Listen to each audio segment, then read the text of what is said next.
Jane Eyre by Charlotte Brontë. Chapter 1. There was no possibility of taking a walk that day. We had been wandering indeed in the leafless shrubbery an hour in the morning. But since dinner, Mrs. Reed, when there was no company, dined early. The cold winter wind had brought with it clouds so somber and a rain so penetrating that further outdoor exercise was now out of the question. I was glad of it. I never liked long walks, especially on chilly afternoons.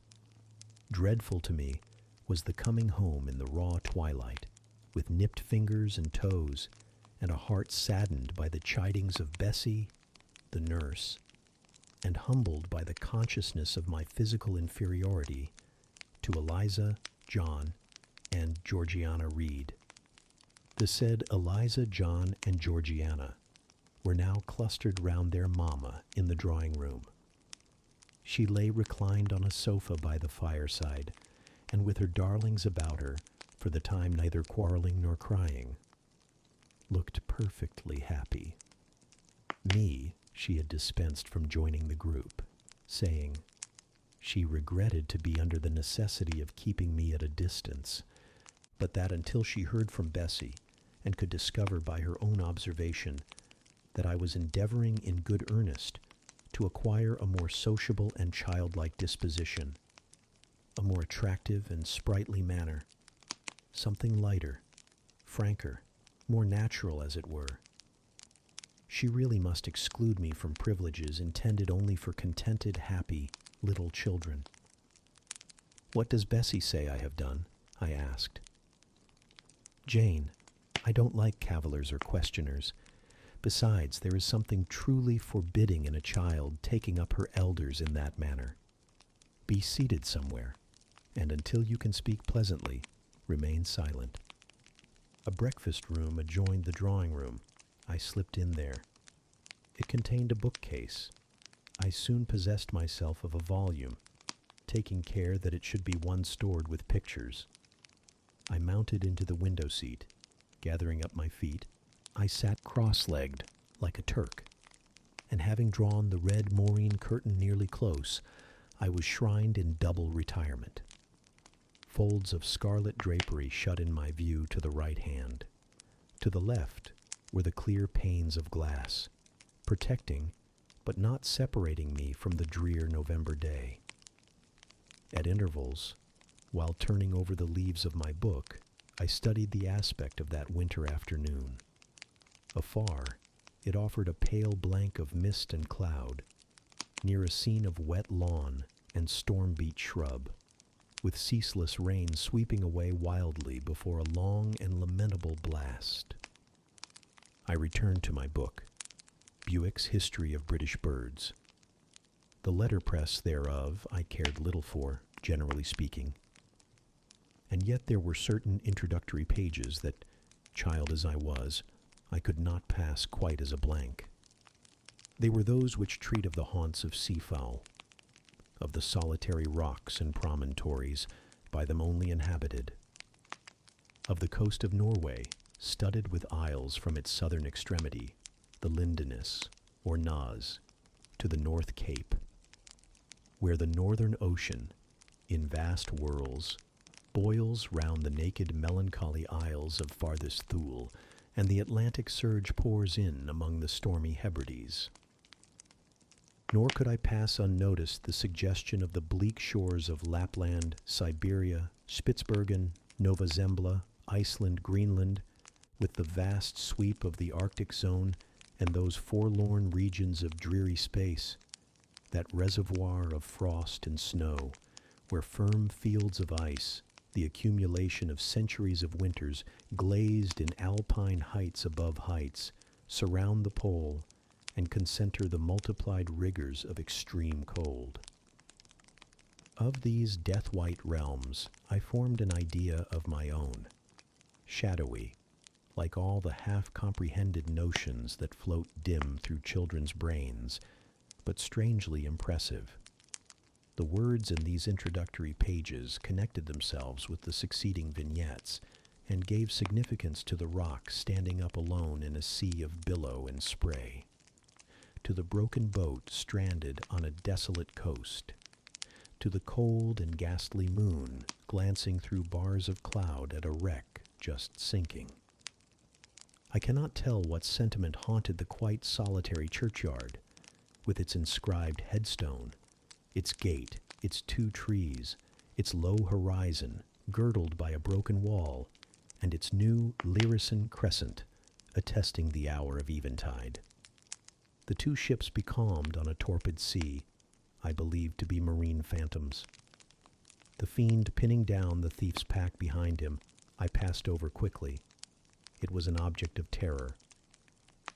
So was the black-horned thing seated aloof on a rock, surveying a distant crowd surrounding a gallows. Each picture told a story, mysterious often to my undeveloped understanding and imperfect feelings, yet ever profoundly interesting. As interesting as the tales Bessie sometimes narrated on winter evenings when she chanced to be in good humor, and when, having brought her ironing table to the nursery hearth, she allowed us to sit about it, and while she got up Mrs. Reed's lace frills and crimped her nightcap borders, fed our eager attention with passages of love and adventure taken from old fairy tales and other ballads, or, as at a later period I discovered, from the pages of Pamela and Henry, Earl of Morland. With Buick on my knee, I was then happy at least in my way. I feared nothing but interruption, and that came too soon. The breakfast-room door opened. "Beau, Madam Mope!" cried the voice of John Reed. Then he paused. He found the room apparently empty. "Where the dickens is she?" he continued. "Lizzie, Georgie," calling to his sisters. "Joan is not here. Tell Mamma she has run out into the rain, bad animal." It is well I drew the curtain, thought I, and I wished fervently he might not discover my hiding place. Nor would John Reed have found it out himself. He was not quick either of vision or conception, but Eliza just put her head in at the door and said at once, "She is in the window seat, to be sure, Jack." And I came out immediately, for I trembled at the idea of being dragged forth by the said Jack. "What do you want?" I asked, with awkward diffidence. "Say, what do you want, Master Reed?" was the answer. "I want you to come here." And seating himself in an armchair, he intimated by a gesture that I was to approach and stand before him. John Reed was a schoolboy of 14 years old, 4 years older than I, for I was but 10, large and stout for his age, with a dingy and unwholesome skin, thick lineaments in a spacious visage, heavy limbs and large extremities. He gorged himself habitually at table, which made him bilious, and gave him a dim and bleared eye and flabby cheeks. He ought now to have been at school, but his mamma had taken him home for a month or 2, on account of his delicate health.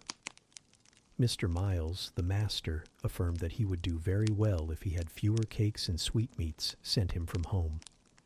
But the mother's heart turned from an opinion so harsh and inclined rather to the more refined idea that John's sallowness was owing to over-application and perhaps to pining after home. John had not much affection for his mother and sisters, and an antipathy to me. He bullied and punished me, not 2 or 3 times in the week, nor once or twice in the day, but continually. Every nerve I had feared him, and every morsel of flesh in my bones shrank when he came near. There were moments when I was bewildered by the terror he inspired, because I had no appeal whatever against either his menaces or his inflictions. The servants did not like to offend their young master by taking my part against him, and Mrs. Reed was blind and deaf on the subject. She never saw him strike or heard him abuse me, though he did both now and then in her very presence, more frequently, however, behind her back. Habitually obedient to John, I came up to his chair. He spent some 3 minutes in thrusting out his tongue at me as far as he could without damaging the roots. I knew he would soon strike, and while dreading the blow, I mused on the disgusting and ugly appearance of him who would presently deal it. I wonder if he read that notion in my face, for all at once, without speaking, he struck suddenly and strongly. I tottered, and on regaining my equilibrium retired back a step or two from his chair. "That is for your impudence in answering Mamma a while since," said he, "and for your sneaking way of getting behind curtains, and for the look you had in your eyes 2 minutes since, you rat." Accustomed to John Reed's abuse, I never had an idea of replying to it. My care was how to endure the blow which would certainly follow the insult. "What were you doing behind the curtain?" he asked. "I was reading." "Show the book." I returned to the window and fetched it thence. "You have no business to take our books. You are a dependent, Mamma says. You have no money. Your father left you none. You ought to beg, and not to live here with gentlemen's children like us, and eat the same meals we do, and wear clothes at our mamma's expense.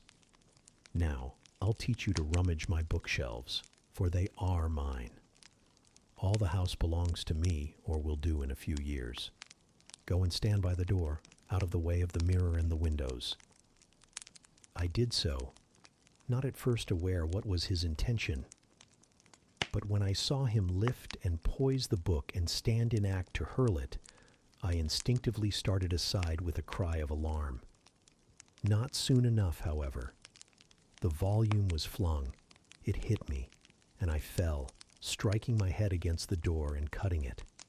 The cut bled, the pain was sharp, my terror had passed its climax. Other feelings succeeded. "Wicked and cruel boy," I said. "You are like a murderer. You are like a slave driver. You are like the Roman emperors." I had read Goldsmith's History of Rome and had formed my opinion of Nero, Caligula, etc. Also I had drawn parallels in silence, which I never thought thus to have declared aloud. "What? What?" he cried. "Did she say that to me? Did you hear her, Eliza and Georgiana? Won't I tell Mamma? But first—" He ran headlong at me. I felt him grasp my hair and my shoulder. He had closed with a desperate thing.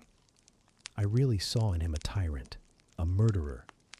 I felt a drop or two of blood from my head trickle down my neck, and was sensible of somewhat pungent suffering.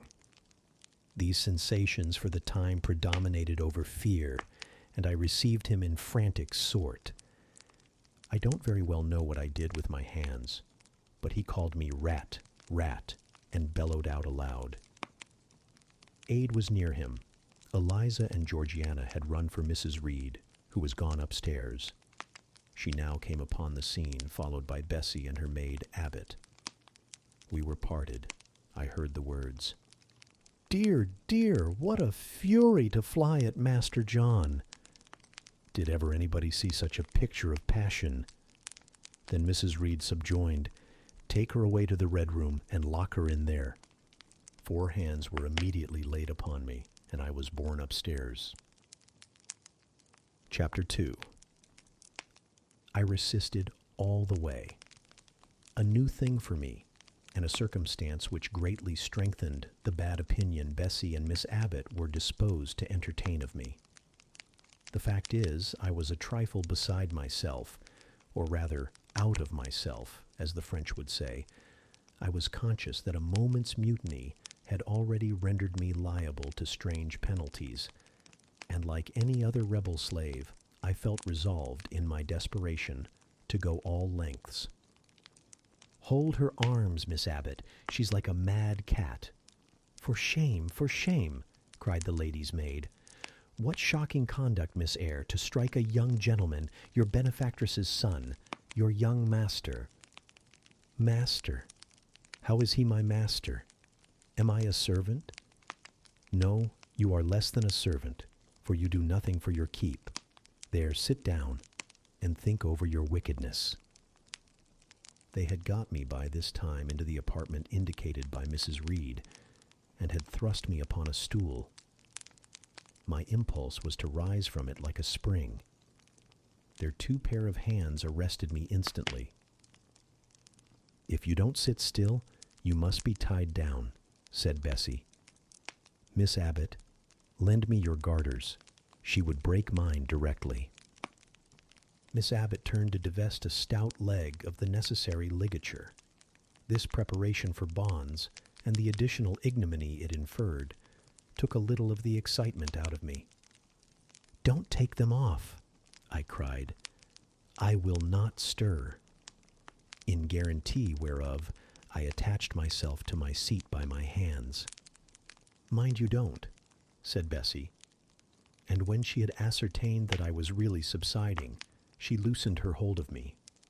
Then she and Miss Abbott stood with folded arms, looking darkly and doubtfully on my face, as incredulous of my sanity. "She never did so before," at last said Bessie, turning to the Abigail. "But it was always in her," was the reply. "I've told Mrs. often my opinion about the child, and Mrs. agreed with me. She's an underhand little thing. I never saw a girl of her age with so much cover." Bessie answered not, but ere long, addressing me, she said, "You ought to be aware, miss, that you are under obligations to Mrs. Reed. She keeps you. If she were to turn you off, you would have to go to the poorhouse." I had nothing to say to these words. They were not new to me. My very first recollections of existence included hints of the same kind. This reproach of my dependence had become a vague sing-song in my ear, very painful and crushing, but only half intelligible. Miss Abbott joined in. "And you ought not to think yourself on an equality with the Mrs. Reed and Master Reed, because Mrs. kindly allows you to be brought up with them. They will have a great deal of money, and you will have none. It is your place to be humble, and to try to make yourself agreeable to them." "What we tell you is for your good," added Bessie, in no harsh voice. "You should try to be useful and pleasant. Then, perhaps you would have a home here. But if you become passionate and rude, Mrs. will send you away, I am sure." "Besides," said Miss Abbott, "God will punish her. He might strike her dead in the midst of her tantrums, and then where would she go? Come, Bessie, we will leave her. I wouldn't have her heart for anything. Say your prayers, Miss Eyre, when you are by yourself. For if you don't repent, something bad might be permitted to come down the chimney and fetch you away." They went, shutting the door and locking it behind them. The Red Room was a square chamber, very seldom slept in, I might say never indeed, unless when a chance influx of visitors at Gateshead Hall rendered it necessary to turn to account all the accommodation it contained. Yet it was one of the largest and stateliest chambers in the mansion. A bed supported on massive pillars of mahogany, hung with curtains of deep red damask, stood out like a tabernacle in the center. The 2 large windows, with their blinds always drawn down, were half shrouded in festoons and falls of similar drapery. The carpet was red. The table at the foot of the bed was covered with a crimson cloth. The walls were a soft fawn color with a blush of pink in it. The wardrobe, the toilet table, the chairs were of darkly polished old mahogany. Out of these deep surrounding shades rose high and glared white the piled-up mattresses and pillows of the bed, spread with a snowy Marseilles counterpane. Scarcely less prominent was an ample cushioned easy-chair near the head of the bed, also white, with a footstool before it, and looking, as I thought, like a pale throne. This room was chill, because it seldom had a fire. It was silent, because remote from the nursery and kitchen, solemn, because it was known to be so seldom entered. The housemaid alone came here on Saturdays, to wipe from the mirrors and the furniture a week's quiet dust, and Mrs. Reed herself, at far intervals, visited it to review the contents of a certain secret drawer in the wardrobe, where were stored divers parchments, her jewel casket, and a miniature of her deceased husband. And in those last words lies the secret of the Red Room, the spell which kept it so lonely in spite of its grandeur. Mr. Reed had been dead 9 years. It was in this chamber he breathed his last. Here he lay in state, hence his coffin was borne by the undertaker's men, and since that day a sense of dreary consecration had guarded it from frequent intrusion. My seat, to which Bessie and the bitter Miss Abbott had left me riveted, was a low ottoman near the marble chimney-piece. The bed rose before me. To my right hand there was the high, dark wardrobe with subdued, broken reflections varying the gloss of its panels. To my left were the muffled windows. A great looking glass between them repeated the vacant majesty of the bed and room. I was not quite sure whether they had locked the door, and when I dared move, I got up and went to see. Alas, yes, no jail was ever more secure. Returning, I had to cross before the looking-glass. My fascinated glance involuntarily explored the depth it revealed. All looked colder and darker in that visionary hollow than in reality. And the strange little figure there gazing at me, with a white face and arms specking the gloom, and glittering eyes of fear moving where all else was still, had the effect of a real spirit.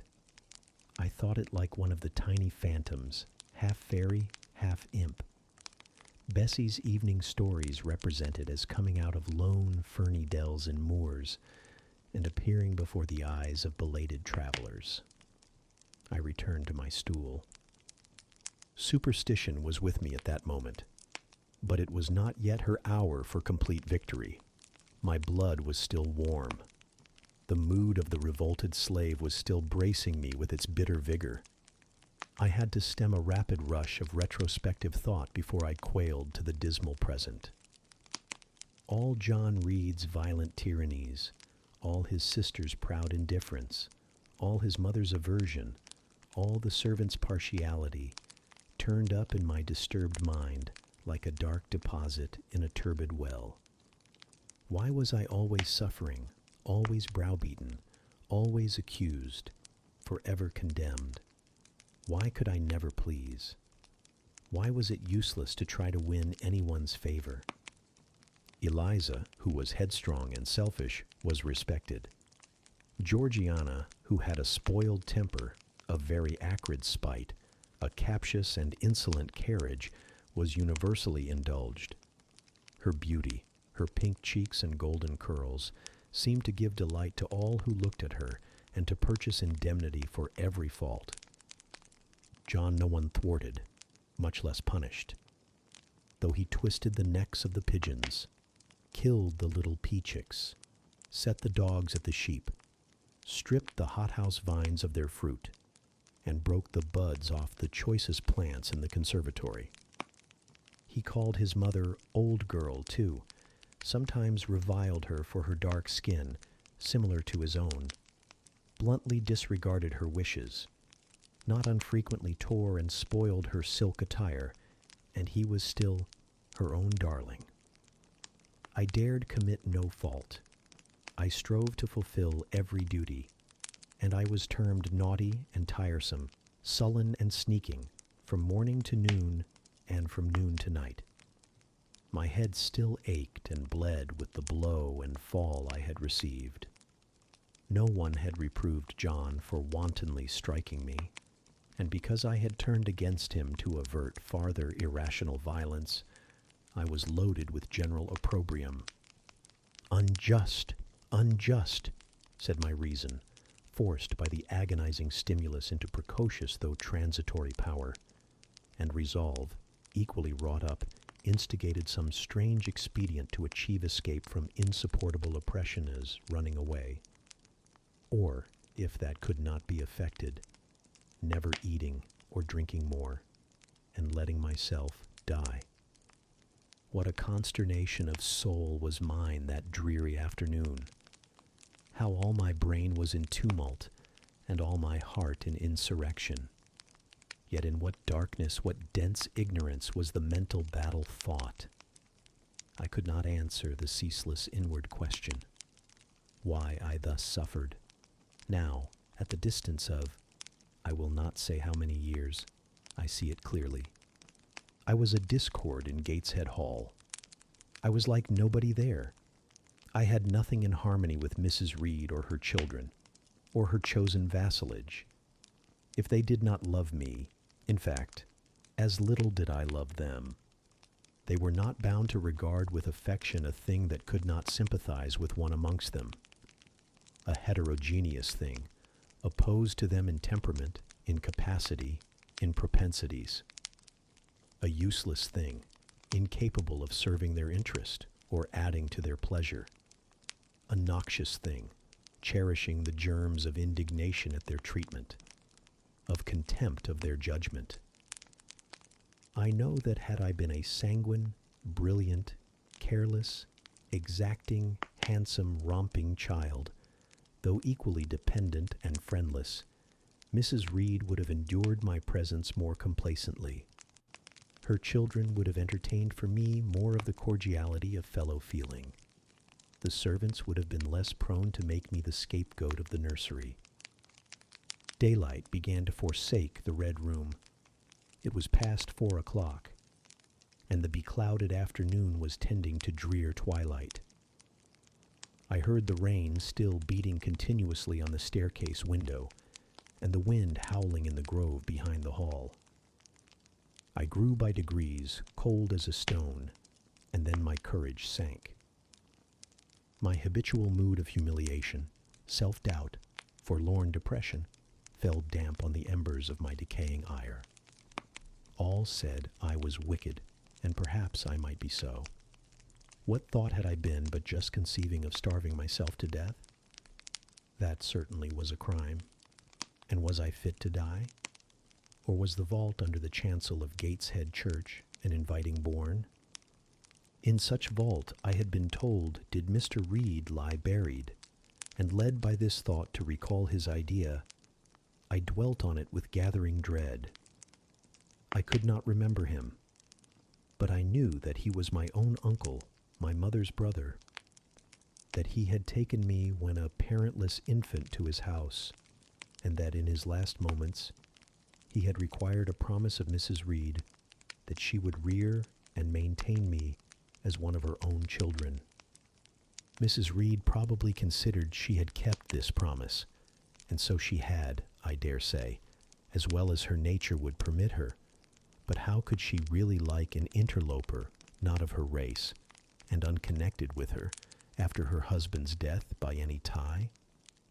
It must have been most irksome to find herself bound by a hard-wrung pledge to stand in the stead of a parent to a strange child she could not love, and to see an uncongenial alien permanently intruded on her own family group. A singular notion dawned upon me. I doubted not, never doubted, that if Mr. Reed had been alive, he would have treated me kindly. And now, as I sat looking at the white bed and overshadowed walls, occasionally also turning a fascinated eye towards the dimly gleaming mirror, I began to recall what I had heard of dead men, troubled in their graves by the violation of their last wishes, revisiting the earth to punish the perjured and avenge the oppressed. And I thought Mr. Reed's spirit, harassed by the wrongs of his sister's child, might quit its abode, whether in the church vault or in the unknown world of the departed, and rise before me in this chamber. I wiped my tears and hushed my sobs, fearful lest any sign of violent grief might waken a preternatural voice to comfort me, or elicit from the gloom some haloed face, bending over me with strange pity. This idea, consolatory in theory, I felt would be terrible if realized. With all my might, I endeavored to stifle it. I endeavored to be firm. Shaking my hair from my eyes, I lifted my head and tried to look boldly round the dark room. At this moment a light gleamed on the wall. Was it, I asked myself, a ray from the moon penetrating some aperture in the blind? No. Moonlight was still, and this stirred. While I gazed, it glided up to the ceiling and quivered over my head. I can now conjecture readily that this streak of light was, in all likelihood, a gleam from a lantern carried by someone across the lawn. But then, prepared as my mind was for horror, shaken as my nerves were by agitation, I thought the swift darting beam was a herald of some coming vision from another world. My heart beat thick, my head grew hot. A sound filled my ears, which I deemed the rushing of wings. Something seemed near me. I was oppressed, suffocated. Endurance broke down. I rushed to the door and shook the lock in desperate effort. Steps came running along the outer passage. The key turned. Bessie and Abbott entered. "Miss Eyre, are you ill?" said Bessie. "What a dreadful noise! It went quite through me," exclaimed Abbott. "Take me out. Let me go into the nursery," was my cry. "What for? Are you hurt? Have you seen something?" again demanded Bessie. "Oh, I saw a light, and I thought a ghost would come." I had now got hold of Bessie's hand, and she did not snatch it from me. "She has screamed out on purpose," declared Abbott in some disgust. "And what a scream! If she had been in great pain, one would have excused it, but she only wanted to bring us all here. I know her naughty tricks." "What is all this?" demanded another voice peremptorily, and Mrs. Reed came along the corridor, her cap flying wide, her gown rustling stormily. "Abbott and Bessie, I believe I gave orders that Jane Eyre should be left in the Red Room till I came to her myself." "Miss Jane screamed so loud, ma'am," pleaded Bessie. "Let her go," was the only answer. "Loose Bessie's hand, child. You cannot succeed in getting out by these means, be assured. I abhor artifice, particularly in children. It is my duty to show you that tricks will not answer. You will now stay here an hour longer, and it is only on condition of perfect submission and stillness that I shall liberate you then." "Oh, Aunt, have pity. Forgive me. I cannot endure it. Let me be punished some other way. I shall be killed if—" Silence. This violence is all most repulsive. And so, no doubt, she felt it. I was a precocious actress in her eyes. She sincerely looked on me as a compound of virulent passions, mean spirit, and dangerous duplicity. Bessie and Abbott having retreated, Mrs. Reed, impatient of my now frantic anguish and wild sobs, abruptly thrust me back and locked me in, without farther parley. I heard her sweeping away, and soon after she was gone, I suppose I had a species of fit. Unconsciousness closed the scene. Chapter 3. The next thing I remember is waking up with a feeling as if I had had a frightful nightmare, and seeing before me a terrible red glare, crossed with thick black bars.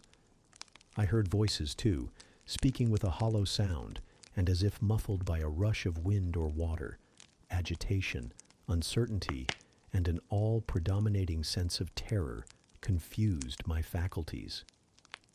Ere long, I became aware that someone was handling me, lifting me up and supporting me in a sitting posture, and that more tenderly than I had ever been raised or upheld before. I rested my head against a pillow or an arm, and felt easy. In 5 minutes more, the cloud of bewilderment dissolved. I knew quite well that I was in my own bed, and that the red glare was the nursery fire. It was night. A candle burnt on the table. Bessie stood at the bed foot with a basin in her hand, and a gentleman sat in a chair near my pillow, leaning over me. I felt an inexpressible relief, a soothing conviction of protection and security, when I knew that there was a stranger in the room, an individual not belonging to Gateshead and not related to Mrs. Reed. Turning from Bessie, though her presence was far less obnoxious to me than that of Abbot, for instance, would have been, I scrutinized the face of the gentleman. I knew him. It was Mr. Lloyd, an apothecary, sometimes called in by Mrs. Reed when the servants were ailing. For herself and the children, she employed a physician. "Well, who am I?" he asked. I pronounced his name, offering him at the same time my hand. He took it, smiling and saying, "We shall do very well by and by." Then he laid me down, and addressing Bessie, charged her to be very careful that I was not disturbed during the night. Having given some further directions and intimates that he should call again the next day, he departed. To my grief, I felt so sheltered and befriended while he sat in the chair near my pillow, and as he closed the door after him, all the room darkened, and my heart again sank. Inexpressible sadness weighed it down. "Do you feel as if you should sleep, miss?" asked Bessie, rather softly. Scarcely dared I answer her, for I feared the next sentence might be rough. "I will try. Would you like to drink, or could you eat anything?" "No, thank you, Bessie." "Then I think I shall go to bed, for it is past 12 o'clock. But you may call me if you want anything in the night." Wonderful civility, this. It emboldened me to ask a question. "Bessie, what is the matter with me? Am I ill?" "You fell sick, I suppose, in the Red Room with crying. You'll be better soon, no doubt." Bessie went into the housemaid's apartment, which was near. I heard her say, "Sarah, come and sleep with me in the nursery. I daren't for my life be alone with that poor child tonight. She might die. It's such a strange thing she should have that fit. I wonder if she saw anything."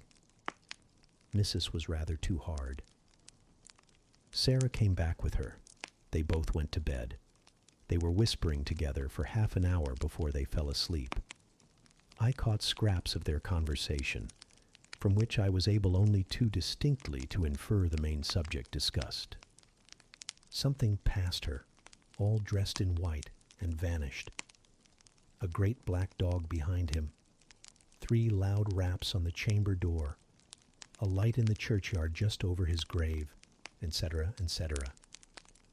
At last, both slept. The fire and the candle went out. For me, the watches of that long night passed in ghastly wakefulness, strained by dread, such dread as children only can feel. No severe or prolonged bodily illness followed this incident of the Red Room. It only gave my nerves a shock of which I feel the reverberation to this day. Yes, Mrs. Reed, to you I owe some fearful pangs of mental suffering, but I ought to forgive you, for you knew not what you did. While rending my heartstrings, you thought you were only uprooting my bad propensities. Next day, by noon, I was up and dressed, and sat wrapped in a shawl by the nursery hearth. I felt physically weak and broken down, but my worse ailment was an unutterable wretchedness of mind, a wretchedness which kept drawing from me silent tears. No sooner had I wiped one salt drop from my cheek than another followed. Yet, I thought, I ought to have been happy, for none of the Reeds were there. They were all gone out in the carriage with their mamma. Abbot, too, was sewing in another room, and Bessie, as she moved hither and thither, putting away toys and arranging drawers, addressed to me every now and then a word of unwonted kindness. This state of things should have been to me a paradise of peace, accustomed as I was to a life of ceaseless reprimand and thankless fagging, but in fact My racked nerves were now in such a state that no calm could soothe and no pleasure excite them agreeably. Bessie had been down into the kitchen, and she brought up with her a tart on a certain brightly painted china plate, whose bird of paradise, nestling in a wreath of convolvuli and rosebuds, had been wont to stir in me a most enthusiastic sense of admiration, and which plate I had often petitioned to be allowed to take in my hand in order to examine it more closely, but had always hitherto been deemed unworthy of such a privilege. This precious vessel was now placed on my knee, and I was cordially invited to eat the circlet of delicate pastry upon it. Vain favor, coming, like most other favors, long deferred and often wished for too late. I could not eat the tart, and the plumage of the bird, the tints of the flowers, seemed strangely faded. I put both plate and tart away. Bessie asked if I would have a book. The word book acted as a transient stimulus, and I begged her to fetch Gulliver's Travels from the library. This book I had again and again perused with delight. I considered it a narrative of facts, and discovered in it a vein of interest deeper than what I found in fairy tales. For as to the elves, having sought them in vain among foxglove leaves and bells, under mushrooms and beneath the ground ivy mantling old wall nooks, I had at length made up my mind to the sad truth that they were all gone out of England to some savage country where the woods were wilder and thicker, and the population more scant, whereas Lilliput and Brobdingnag being, in my creed, solid parts of the earth's surface, I doubted not that I might one day, by taking a long voyage, see with my own eyes the little fields, houses, and trees, the diminutive people, the tiny cows, sheep, and birds of the one realm, and the cornfields forest high, the mighty mastiffs, the monster cats, the tower-like men and women of the other. Yet when this cherished volume was now placed in my hand, when I turned over its leaves and sought in its marvelous pictures the charm I had, till now, never failed to find, all was eerie and dreary. The giants were gaunt goblins, the pygmies malevolent and fearful imps, Gulliver a most desolate wanderer in most dread and dangerous regions. I closed the book, which I dared no longer peruse, and put it on the table, beside the untasted tart. Bessie had now finished dusting and tidying the room, and having washed her hands, she opened a certain little drawer, full of splendid shreds of silk and satin, and began making a new bonnet for Georgiana's doll. Meantime she sang. Her song was dash, dash, dash. In the days when we went gypsying, a long time ago. I had often heard the song before, and always with lively delight, for Bessie had a sweet voice, at least I thought so. But now, though her voice was still sweet, I found in its melody an indescribable sadness. Sometimes, preoccupied with her work, she sang the refrain very low, very lingeringly. A long time ago came out like the saddest cadence of a funeral hymn. She passed into another ballad, this time a really doleful one. My feet they are sore, and my limbs they are weary. Long is the way, and the mountains are wild. Soon will the twilight close moonless and dreary over the path of the poor orphan child. Why did they send me so far and so lonely, up where the moors spread and gray rocks are piled? Men are hard-hearted, and kind angels only watch o'er the steps of a poor orphan child. Yet distant and soft, the night breeze is blowing. Clouds there are none, and clear stars beam mild. God in his mercy protection is showing, comfort and hope to the poor orphan child. Even should I fall o'er the broken bridge passing, or stray in the marshes, by false lights beguiled, still will my Father, with promise and blessing, take to his bosom the poor orphan child. There is a thought that for strength should avail me. though both of shelter and kindred despoiled. Heaven is a home, and a rest will not fail me. God is a friend to the poor orphan child. Come, Miss Jane, don't cry, said Bessie as she finished. She might as well have said to the fire, don't burn. But how could she divine the morbid suffering to which I was a prey? In the course of the morning, Mr. Lloyd came again. What, already up? Said he as he entered the nursery. Well, nurse, how is she? Bessie answered that I was doing very well. Then she ought to look more cheerful. Come here, Miss Jane. Your name is Jane, is it not? Yes, sir, Jane Eyre. Well, you have been crying, Miss Jane Eyre. Can you tell me what about? Have you any pain? No, sir. Oh, I dare say she is crying because she could not go out with Mrs. in the carriage, interposed Bessie. Surely not. Why, she is too old for such pettishness.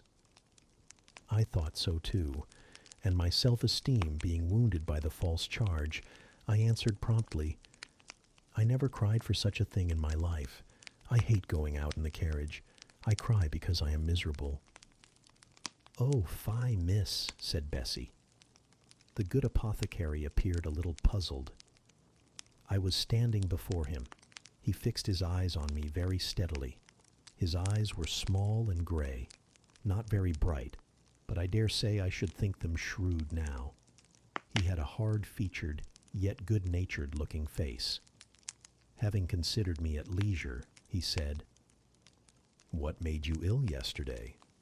She had a fall, said Bessie, again putting in her word. Fall? Why, that is like a baby again. Can't she manage to walk at her age? She must be 8 or 9 years old.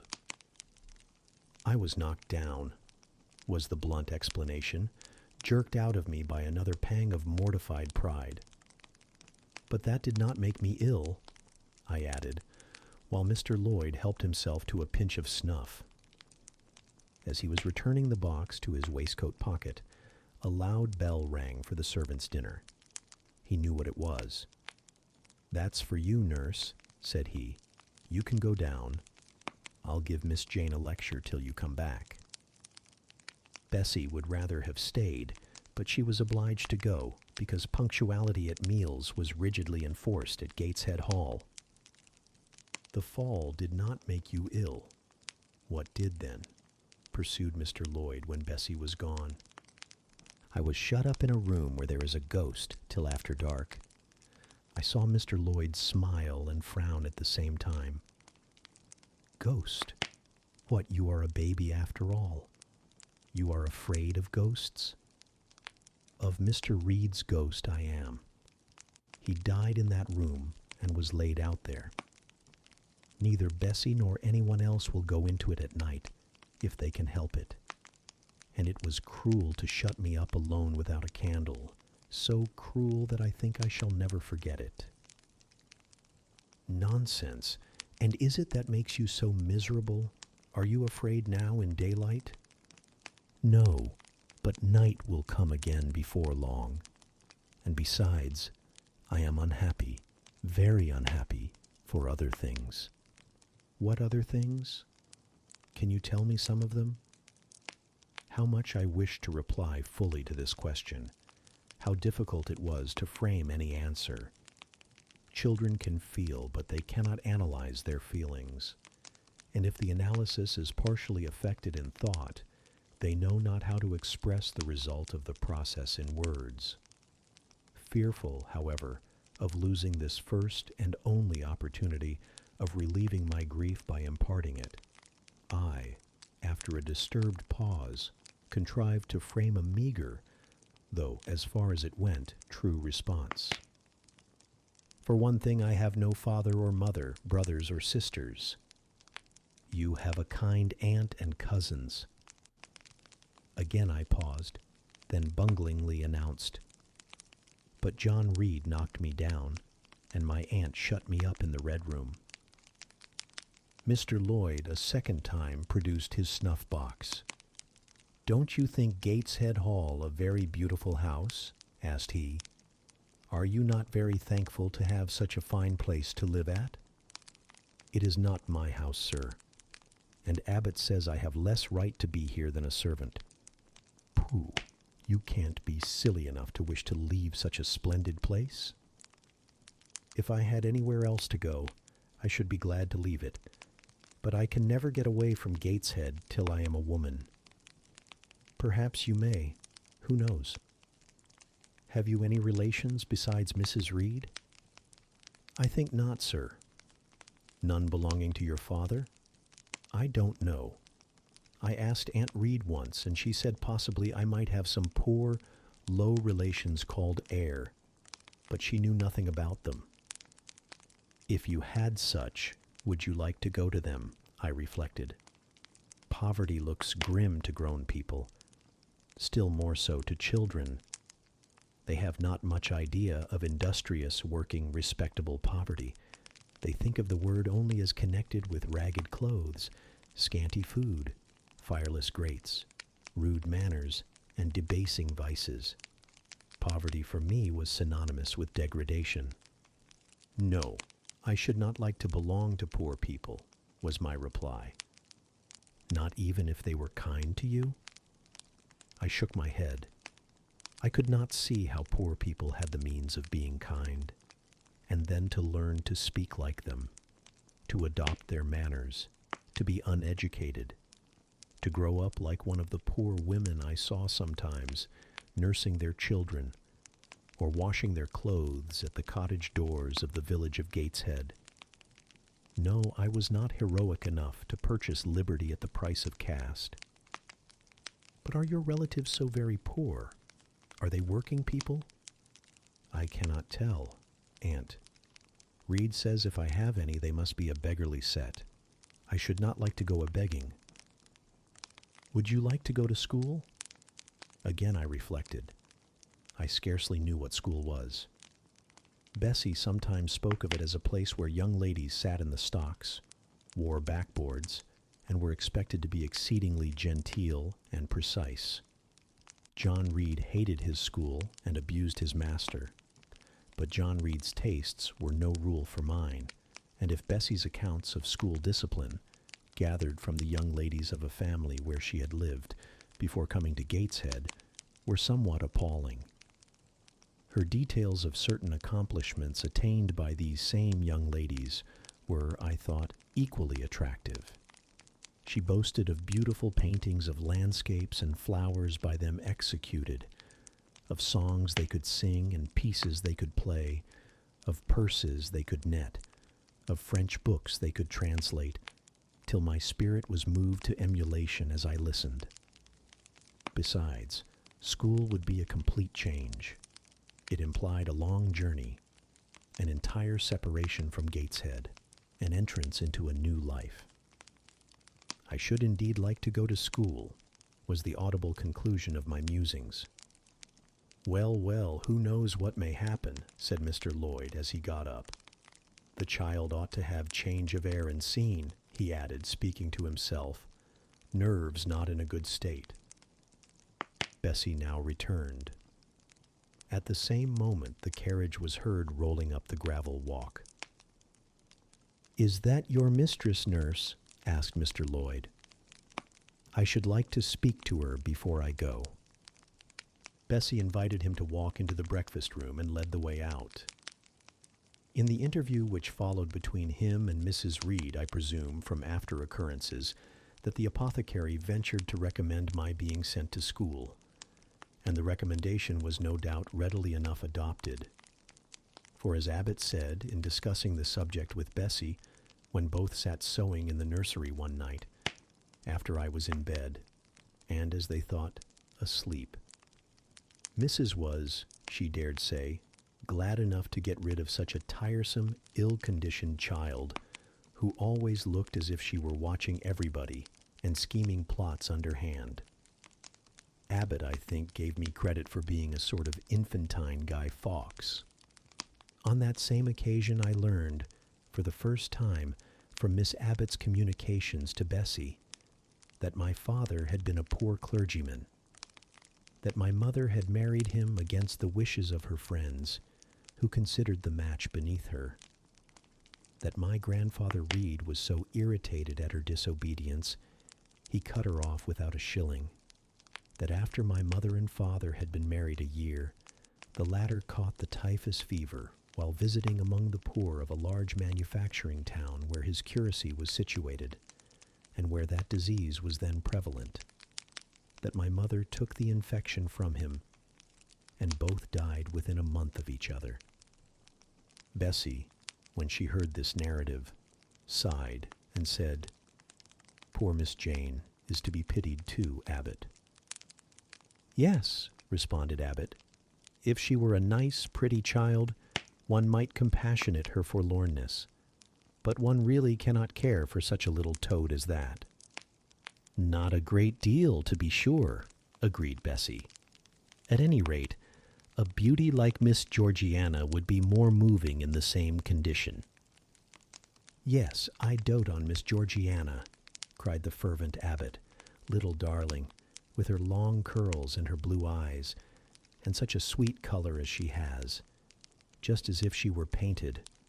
Bessie, I could fancy a Welsh rabbit for supper." "So could I, with a roast onion. Come, we'll go down." They went. Chapter 4. From my discourse with Mr. Lloyd, and from the above-reported conference between Bessie and Abbot, I gathered enough of hope to suffice as a motive for wishing to get well. A change seemed near. I desired and waited it in silence. It tarried, however. Days and weeks passed. I had regained my normal state of health, but no new allusion was made to the subject over which I brooded. Mrs. Reed surveyed me at times with a severe eye, but seldom addressed me. Since my illness, she had drawn a more marked line of separation than ever between me and her own children, appointing me a small closet to sleep in by myself, condemning me to take my meals alone, and pass all my time in the nursery, while my cousins were constantly in the drawing-room. Not a hint, however, did she drop about sending me to school. Still, I felt an instinctive certainty that she would not long endure me under the same roof with her, for her glance, now more than ever, when turned on me, expressed an insuperable and rooted aversion. Eliza and Georgiana, evidently acting according to orders, spoke to me as little as possible. John thrust his tongue in his cheek whenever he saw me, and once attempted chastisement, but as I instantly turned against him, roused by the same sentiment of deep ire and desperate revolt which had stirred my corruption before, he thought it better to desist, and ran from me tittering execrations and vowing I had burst his nose. I had indeed leveled at that prominent feature as hard a blow as my knuckles could inflict, and when I saw that either that or my look daunted him, I had the greatest inclination to follow up my advantage to purpose. But he was already with his mamma. I heard him in a blubbering tone commence the tale of how that nasty Jane Eyre had flown at him like a mad cat. He was stopped rather harshly. "Don't talk to me about her, John. I told you not to go near her. She is not worthy of notice. I do not choose that either you or your sisters should associate with her."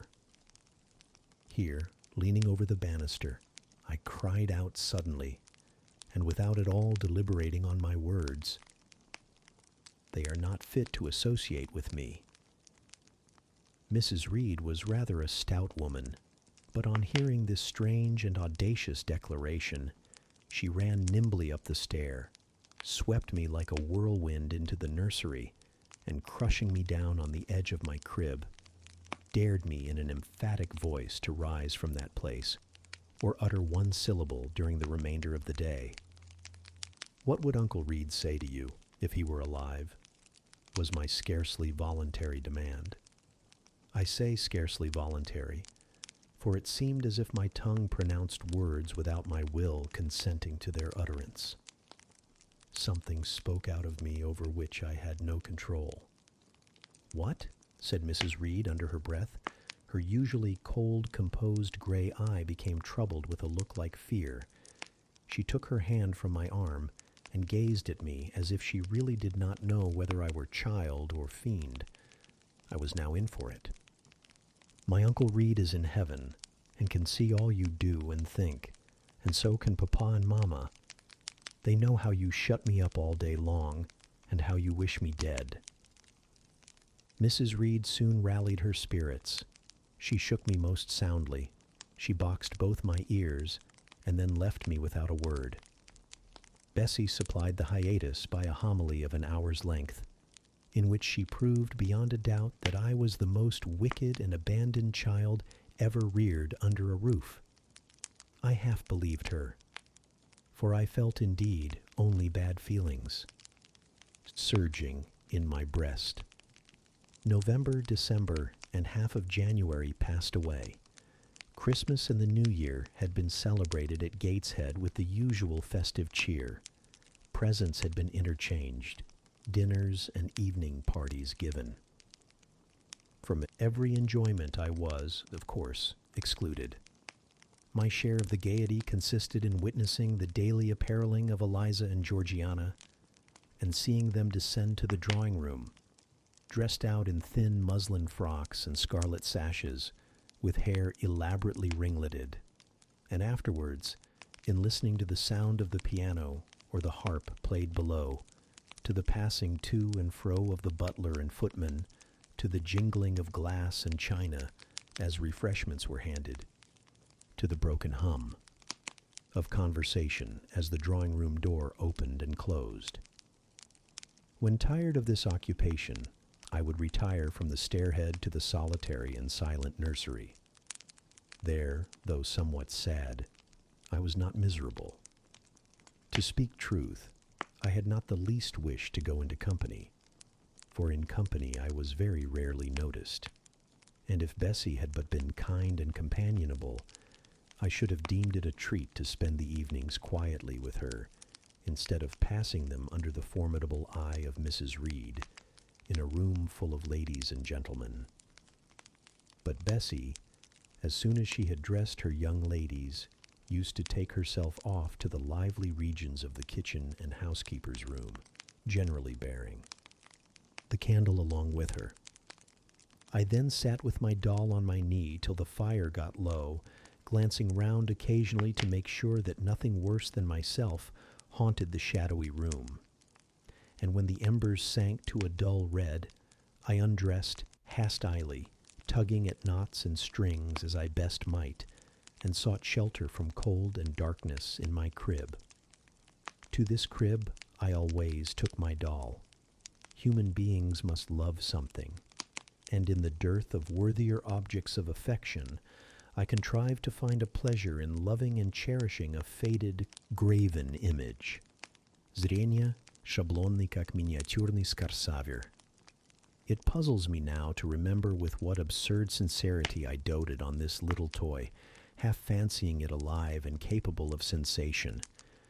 I could not sleep unless it was folded in my nightgown, and when it lay there safe and warm, I was comparatively happy, leaving it to be happy likewise. Long did the hours seem while I waited the departure of the company and listened for the sound of Bessie's step on the stairs.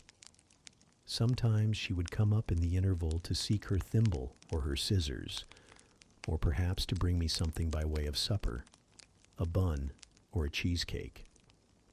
Then she would sit on the bed while I ate it, and when I had finished, she would tuck the clothes round me, and twice she kissed me and said, "Good night, Miss Jane." When thus gentle, Bessie seemed to me the best, prettiest, kindest being in the world, and I wished most intensely that she would always be so pleasant and amiable, and never push me about, or scold, or task me unreasonably, as she was too often wont to do. Bessie Lee must, I think, have been a girl of good natural capacity, for she was smart in all she did, and had a remarkable knack of narrative. So at least I judge from the impression made on me by her nursery tales. She was pretty too, if my recollections of her face and person are correct. I remember her as a slim young woman with black hair, dark eyes, very nice features, and good, clear complexion. But she had a capricious and hasty temper and indifferent ideas of principle or justice. Still, such as she was, I preferred her to anyone else at Gateshead Hall. It was the 15th of January, about 9 o'clock in the morning. Bessie was gone down to breakfast. My cousins had not yet been summoned to their mamma. Eliza was putting on her bonnet and warm garden coat to go and feed her poultry, an occupation of which she was fond, and not less so of selling the eggs to the housekeeper and hoarding up the money she thus obtained. She had a turn for traffic and a marked propensity for saving, shown not only in the vending of eggs and chickens, but also in driving hard bargains with the gardener about flower roots, seeds, and slips of plants, that functionary having orders from Mrs. Reed to buy of his young lady all the products of her parterre she wished to sell. And Eliza would have sold the hair off her head if she could have made a handsome profit thereby. As to her money, she first secreted it in odd corners, wrapped in a rag or an old curl paper. But some of these hoards having been discovered by the housemaid, Eliza, fearful of one day losing her valued treasure, consented to entrust it to her mother at a usurious rate of interest, 50 or 60%, which interest she exacted every quarter, keeping her accounts in a little book with anxious accuracy. Georgiana sat on a high stool, dressing her hair at the glass, and interweaving her curls with artificial flowers and faded feathers, of which she had found a store in a drawer in the attic. I was making my bed, having received strict orders from Bessie to get it arranged before she returned, for Bessie now frequently employed me as a sort of under-nurse airy-maid to tidy the room, dust the chairs, etc. Having spread the quilt and folded my night-dress, I went to the window seat to put in order some picture books and doll's house furniture scattered there. An abrupt command from Georgiana to let her playthings alone, for the tiny chairs and mirrors, the fairy plates and cups were her property, stopped my proceedings, and then, for lack of other occupation, I fell to breathing on the frost flowers with which the window was fretted, and thus clearing a space in the glass through which I might look out on the grounds, where all was still and petrified under the influence of a hard frost. From this window were visible the porter's lodge and the carriage road, and just as I had dissolved so much of the silver-white foliage veiling the panes as left room to look out, I saw the gates thrown open and a carriage roll through. I watched it ascending the drive with indifference. Carriages often came to Gateshead, but none ever brought visitors in whom I was interested. It stopped in front of the house. The doorbell rang loudly. The newcomer was admitted.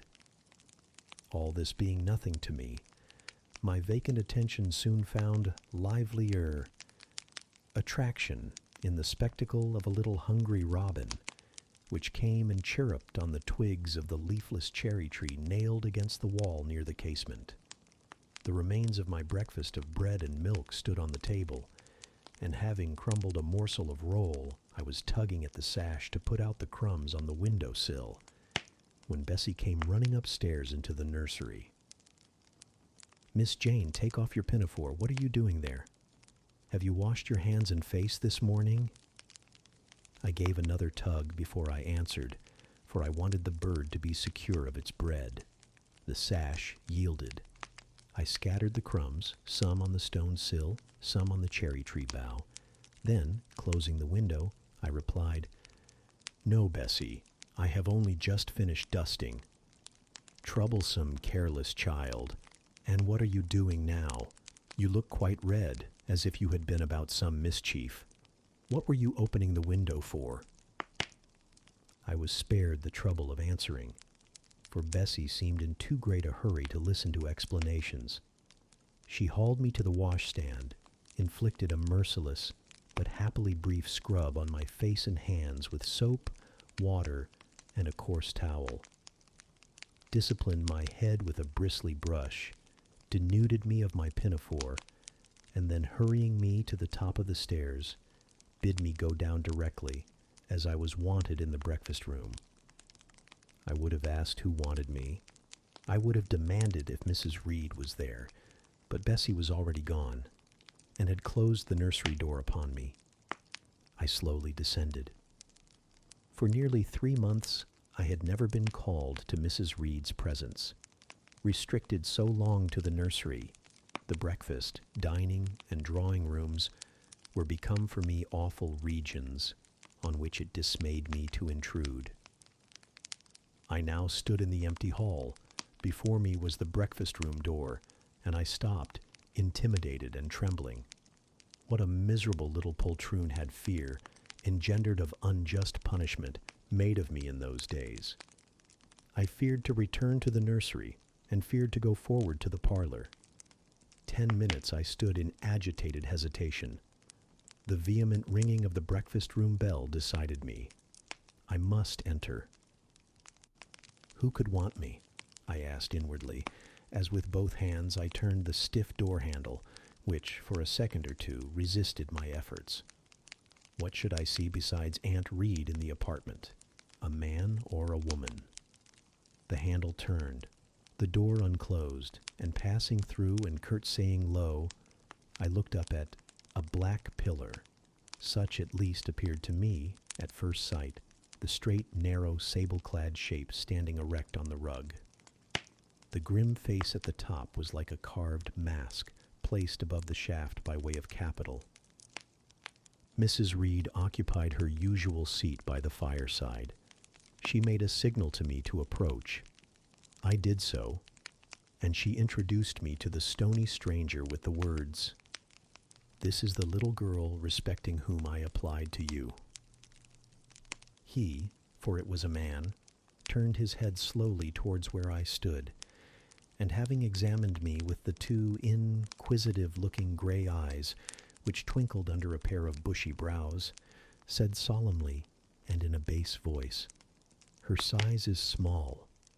What is her age?" 10 years. So much, was the doubtful answer, and he prolonged his scrutiny for some minutes. Presently he addressed me. "Your name, little girl?" "Jane Eyre, sir." In uttering these words I looked up. He seemed to me a tall gentleman, but then I was very little. His features were large, and they and all the lines of his frame were equally harsh and prim. "Well, Jane Eyre, and are you a good child?" Impossible to reply to this in the affirmative. My little world held a contrary opinion. I was silent. Mrs. Reed answered for me by an expressive shake of the head, adding soon, "Perhaps the less said on that subject the better, Mr. Brocklehurst." Sorry indeed to hear it. She and I must have some talk. And bending from the perpendicular, he installed his person in the armchair opposite Mrs. Reed's. "Come here," he said. I stepped across the rug. He placed me square and straight before him. What a face he had, now that it was almost on a level with mine. What a great nose, and what a mouth, and what large prominent teeth. "No sight so sad as that of a naughty child," he began, "especially a naughty little girl. Do you know where the wicked go after death?" "They go to hell," was my ready and orthodox answer. "And what is hell? Can you tell me that?" "A pit full of fire." "And should you like to fall into that pit, and to be burning there forever?" "No, sir."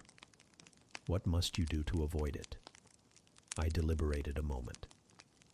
My answer, when it did come, was objectionable.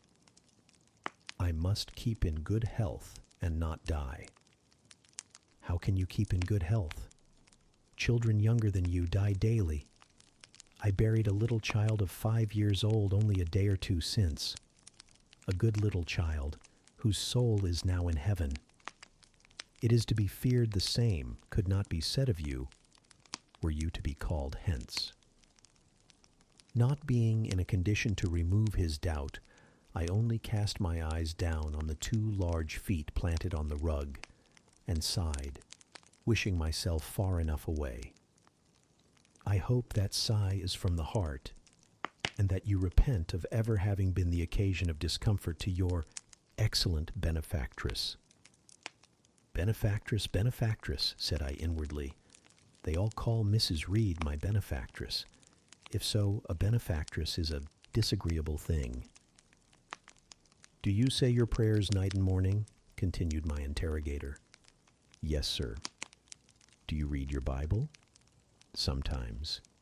With pleasure? Are you fond of it? I like Revelations and the book of Daniel and Genesis and Samuel and a little bit of Exodus and some parts of Kings and Chronicles and Job and Jonah. And the Psalms? I hope you like them? No, sir. No? Oh, shocking. I have a little boy, younger than you, who knows 6 Psalms by heart, and when you ask him which he would rather have, a gingerbread nut to eat, or a verse of a psalm to learn, he says, "Oh, the verse of a psalm, angels sing psalms," says he. I wish to be a little angel here below. He then gets 2 nuts in recompense for his infant piety. Psalms are not interesting, I remarked. That proves you have a wicked heart, and you must pray to God to change it, to give you a new and clean one, to take away your heart of stone and give you a heart of flesh. I was about to propound a question touching the manner in which that operation of changing my heart was to be performed when Mrs. Reed interposed, telling me to sit down. She then proceeded to carry on the conversation herself. Mr. Brocklehurst, I believe I intimated in the letter which I wrote to you 3 weeks ago that this little girl has not quite the character and disposition I could wish. Should you admit her into Lowood School, I should be glad if the superintendent and teachers were requested to keep a strict eye on her, and above all to guard against her worst fault, a tendency to deceit. I mention this in your hearing, Jane, that you may not attempt to impose on Mr. Brocklehurst. Well might I dread, well might I dislike Mrs. Reed, for it was her nature to wound me cruelly. Never was I happy in her presence. However carefully I obeyed, however strenuously I strove to please her, my efforts were still repulsed and repaid by such sentences as the above. Now, uttered before a stranger, the accusation cut me to the heart. I dimly perceived that she was already obliterating hope from the new phase of existence which she destined me to enter. I felt, though I could not have expressed the feeling, that she was sowing aversion and unkindness along my future path. I saw myself transformed under Mr. Brocklehurst's eye into an artful, noxious child. And what could I do to remedy the injury? Nothing, indeed, thought I, as I struggled to repress a sob and hastily wiped away some tears, the impotent evidences of my anguish. Deceit is, indeed, a sad fault in a child, said Mr. Brocklehurst. It is akin to falsehood, and all liars will have their portion in the lake burning with fire and brimstone. She shall, however, be watched, Mrs. Reed. I will speak to Miss Temple and the teachers. I should wish her to be brought up in a manner suiting her prospects, continued my benefactress, to be made useful, to be kept humble. As for the vacations, she will, with your permission, spend them always at Lowood. Your decisions are perfectly judicious, madam, returned Mr. Brocklehurst. Humility is a Christian grace, and one peculiarly appropriate to the pupils of Lowood. I, therefore, direct that especial care shall be bestowed on its cultivation amongst them. I have studied how best to mortify in them the worldly sentiment of pride, and only the other day I had a pleasing proof of my success. My second daughter, Augusta, went with her mamma to visit the school, and on her return she exclaimed, "Oh, dear papa, how quiet and plain all the girls at Lowood look, with their hair combed behind their ears, and their long pinafores, and those little holland pockets outside their frocks. They are almost like poor people's children." And, said she, they looked at my dress and mamma's as if they had never seen a silk gown before. "This is the state of things I quite approve," returned Mrs. Reed. "Had I sought all England over, I could scarcely have found a system more exactly fitting a child like Jane Eyre. Consistency, my dear Mr. Brocklehurst, I advocate. Consistency in all things." Consistency, madam, is the first of Christian duties, and it has been observed in every arrangement connected with the establishment of Lowood. Plain fare, simple attire, unsophisticated accommodations, hearty and active habits, such is the order of the day in the house and its inhabitants. "Quite right, sir. I may then depend upon this child being received as a pupil at Lowood, and there being trained in conformity to her position and prospects." "Madam, you may. She shall be placed in that nursery of chosen plants, and I trust she will show herself grateful for the inestimable privilege of her election." "I will send her then as soon as possible, Mr. Brocklehurst, for I assure you, I feel anxious to be relieved of a responsibility that was becoming too irksome." No doubt, madam. And now I wish you good morning. I shall return to Brocklehurst Hall in the course of a week or two. My good friend the Archdeacon will not permit me to leave him sooner. I shall send Miss Temple notice that she is to expect a new girl, so that there will be no difficulty about receiving her. Goodbye. Goodbye, Mr. Brocklehurst. Remember me to Mrs. and Miss Brocklehurst, and to Augusta and Theodore, and Master Broughton Brocklehurst. "I will, madam. Little girl, here is a book entitled The Child's Guide. Read it with prayer, especially that part containing an account of the awfully sudden death of Martha G., a naughty child addicted to falsehood and deceit." With these words, Mr. Brocklehurst put into my hand a thin pamphlet sewn in a cover, and having rung for his carriage, he departed. Mrs. Reed and I were left alone. Some minutes passed in silence. She was sewing. I was watching her. Mrs. Reed might be at that time some 6 or 7 and 30. She was a woman of robust frame, square-shouldered and strong. Limbed, not tall, and though stout, not obese. She had a somewhat large face, the underjaw being much developed and very solid. Her brow was low, her chin large and prominent, mouth and nose sufficiently regular. Under her light eyebrows glimmered an eye devoid of ruth. Her skin was dark and opaque, her hair nearly flaxen. Her constitution was sound as a bell. Illness never came near her. She was an exact, clever manager. Her household and tenantry were thoroughly under her control. Her children only at times defied her authority and laughed it to scorn. She dressed well, and had a presence and port calculated to set off. Handsome attire. Sitting on a low stool, a few yards from her armchair, I examined her figure. I perused her features. In my hand, I held the tract containing the sudden death of the liar, to which narrative my attention had been pointed as to. An appropriate warning. What had just passed? What Mrs. Reed had said concerning me to Mr. Brocklehurst, the whole tenor of their conversation, was recent, raw, and stinging in my mind. I had felt every word as acutely as I had heard it plainly, and a passion of resentment fomented now within me. Mrs. Reed looked up from her work.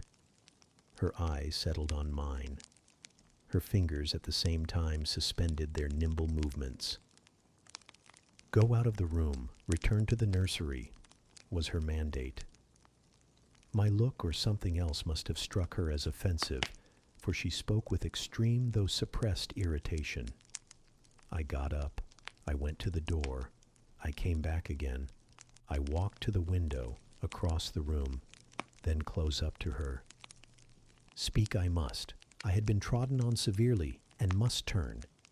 But how? What strength had I to dart retaliation at my antagonist? I gathered my energies and launched them in this blunt sentence. I am not deceitful. If I were, I should say I loved you, but I declare I do not love you. I dislike you the worst of anybody in the world except John Reed, and this book about the liar you may give to your girl, Georgiana, for it is she who tells lies, and not I. Mrs. Reed's hands still lay on her work, inactive. Her eye of ice continued to dwell freezingly on mine. "What more have you to say?"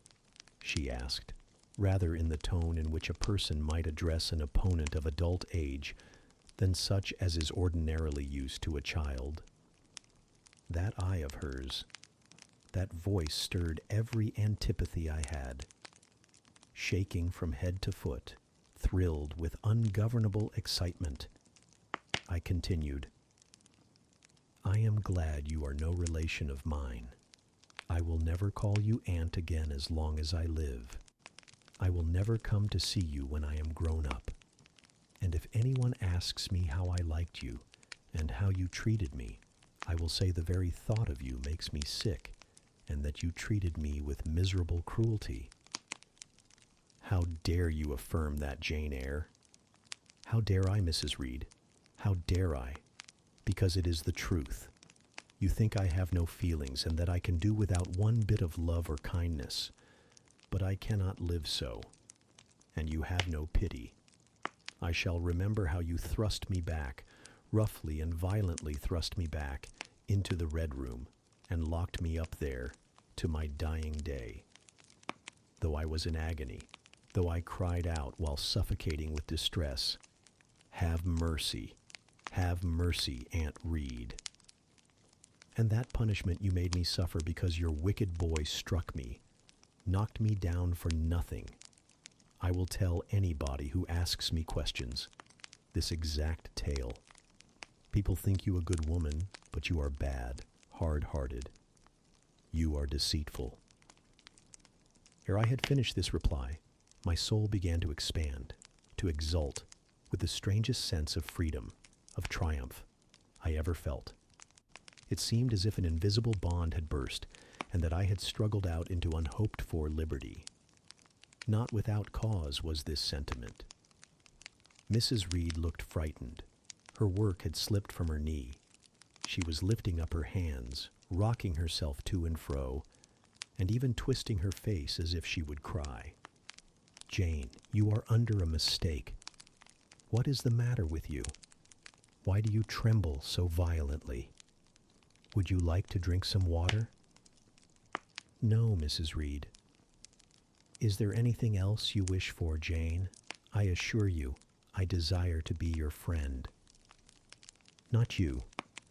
You told Mr. Brocklehurst I had a bad character, a deceitful disposition, and I'll let everybody at Lowood know what you are and what you have done. Jane, you don't understand these things. Children must be corrected for their faults." "Deceit is not my fault," I cried out in a savage, high voice. "But you are passionate, Jane, that you must allow. And now return to the nursery. There's a dear, and lie down a little." "I am not your dear. I cannot lie down. Send me to school soon, Mrs. Reed, for I hate to live here." "I will indeed send her to school soon," murmured Mrs. Reed sotto voce, and gathering up her work, she abruptly quitted the apartment. I was left there alone, winner of the field. It was the hardest battle I had fought, and the first victory I had gained. I stood a while on the rug where Mr. Brocklehurst had stood, and I enjoyed my conqueror's solitude. First, I smiled to myself and felt elate, but this fierce pleasure subsided in me as fast as did the accelerated throb of my pulses. A child cannot quarrel with its elders as I had done, cannot give its furious feelings uncontrolled play, as I had given mine, without experiencing afterwards the pang of remorse and the chill of reaction. A ridge of lighted heath, alive, glancing, devouring, would have been a meet emblem of my mind when I accused and menaced Mrs. Reed. The same ridge, black and blasted after the flames are dead, would have represented as meetly my subsequent condition, when half an hour's silence and reflection had shown me the madness of my conduct, and the dreariness of my hated and hating position. Something of vengeance I had tasted for the first time. As aromatic wine it seemed on swallowing, warm and racy. Its after-flavor, metallic and corroding, gave me a sensation as if I had been poisoned.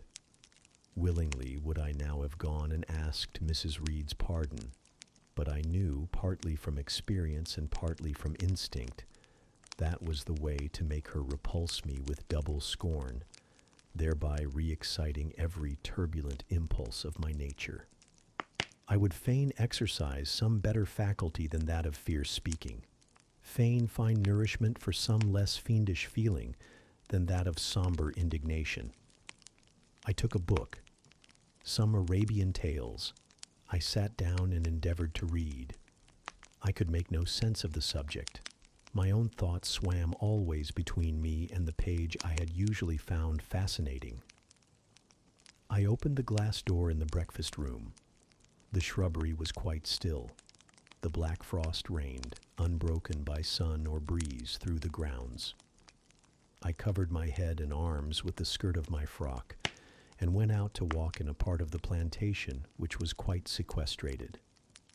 But I found no pleasure in the silent trees, the falling fir cones, the congealed relics of autumn, russet leaves, swept by past winds in heaps, and now stiffened together.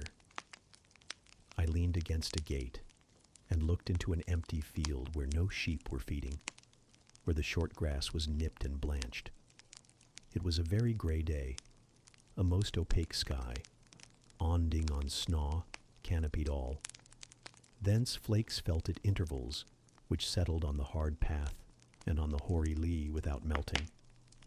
I stood, a wretched child enough, whispering to myself over and over again, "What shall I do? What shall I do?" All at once I heard a clear voice call, "Miss Jane, where are you? Come to lunch."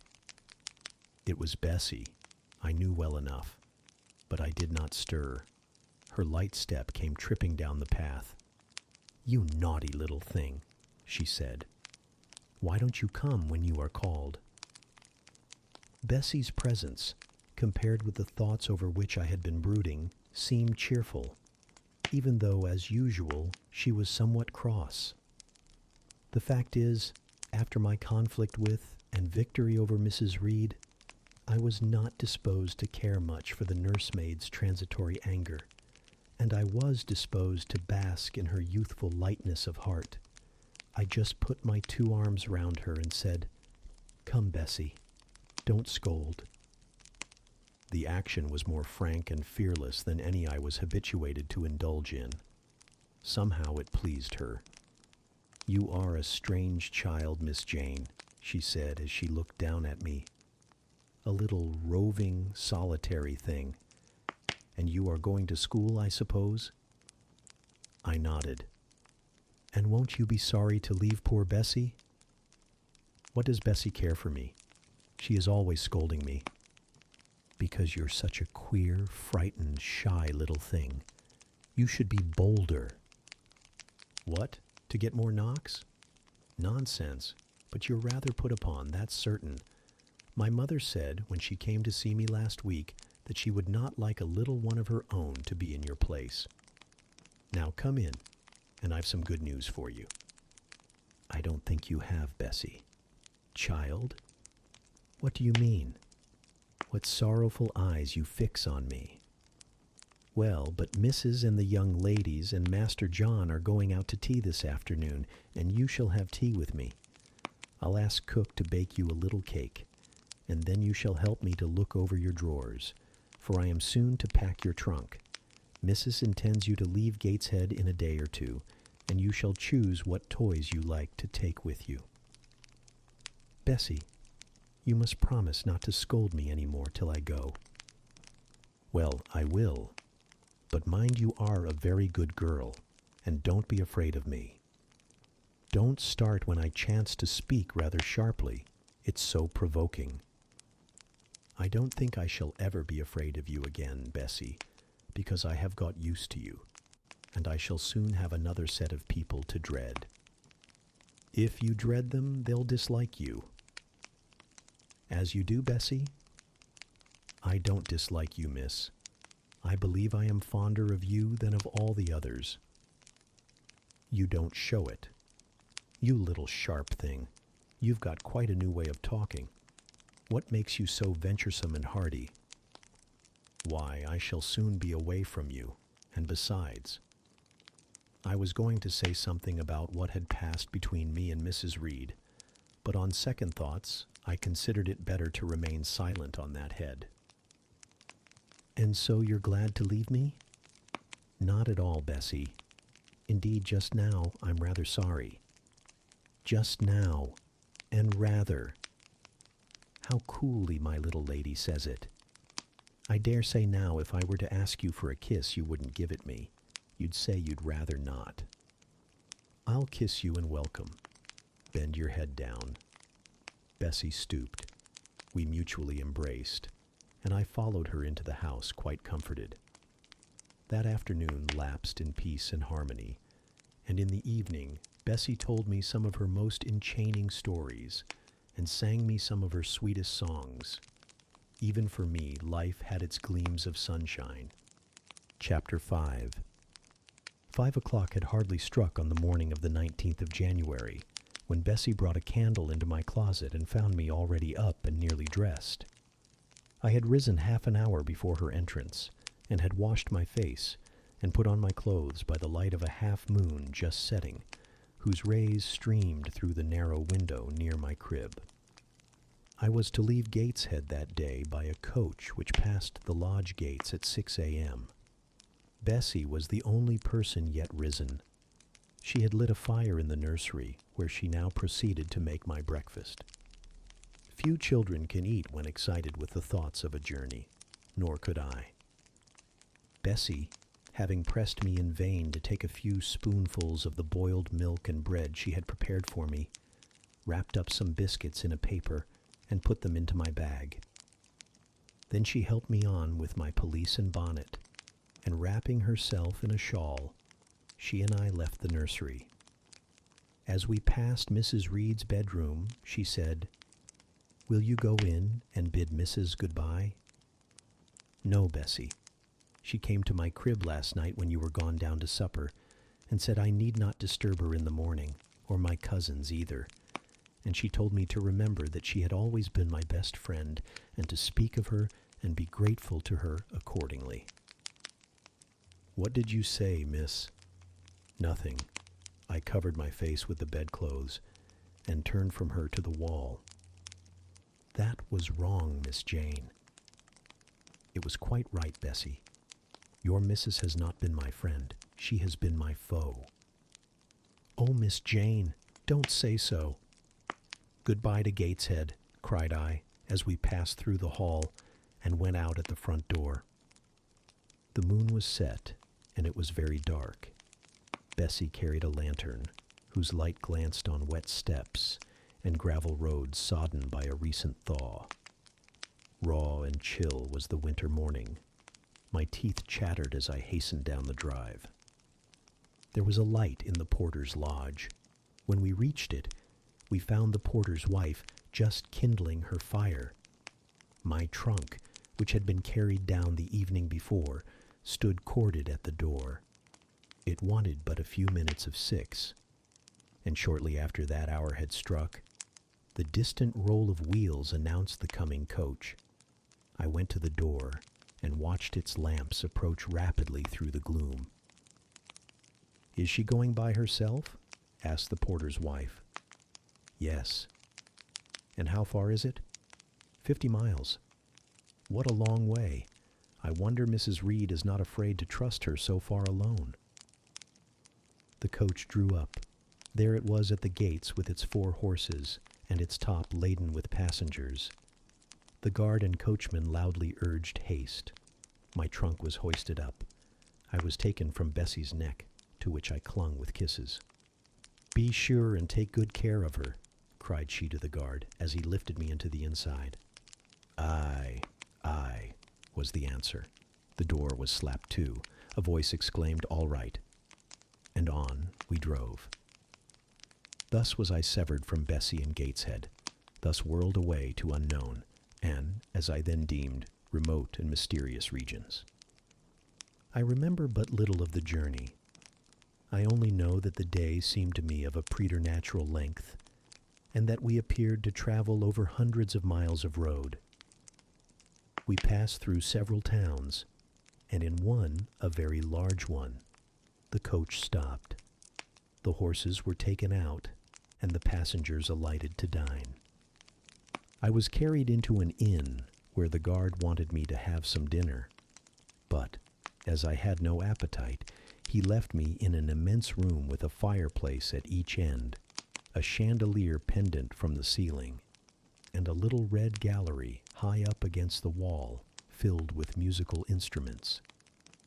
Here I walked about for a long time, feeling very strange and mortally apprehensive of someone coming in and kidnapping me, for I believed in kidnappers, their exploits having frequently figured in Bessie's Fireside Chronicles.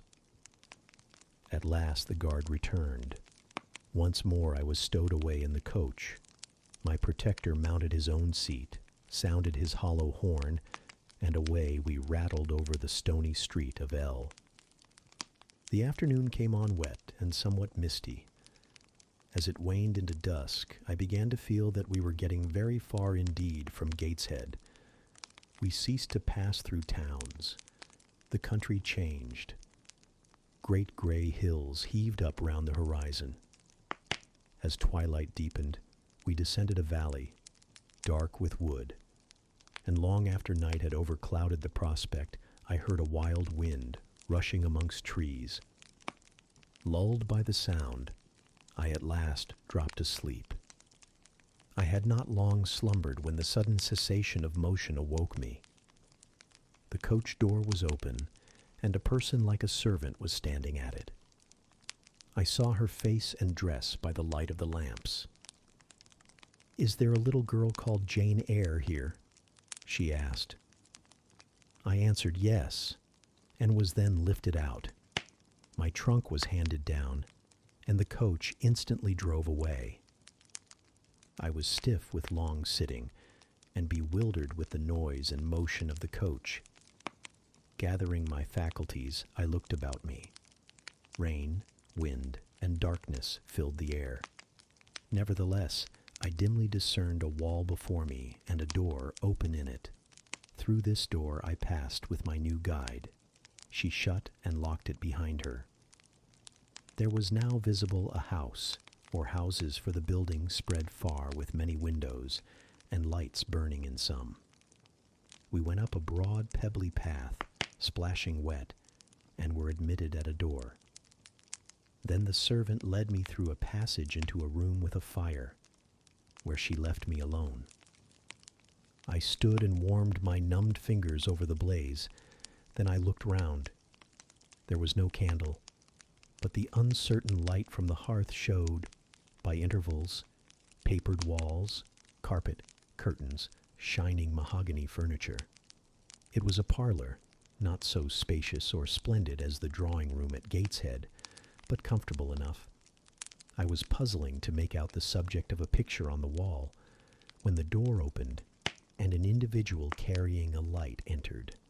Another followed close behind. The first was a tall lady with dark hair, dark eyes, and a pale and large forehead. Her figure was partly enveloped in a shawl. Her countenance was grave, her bearing erect.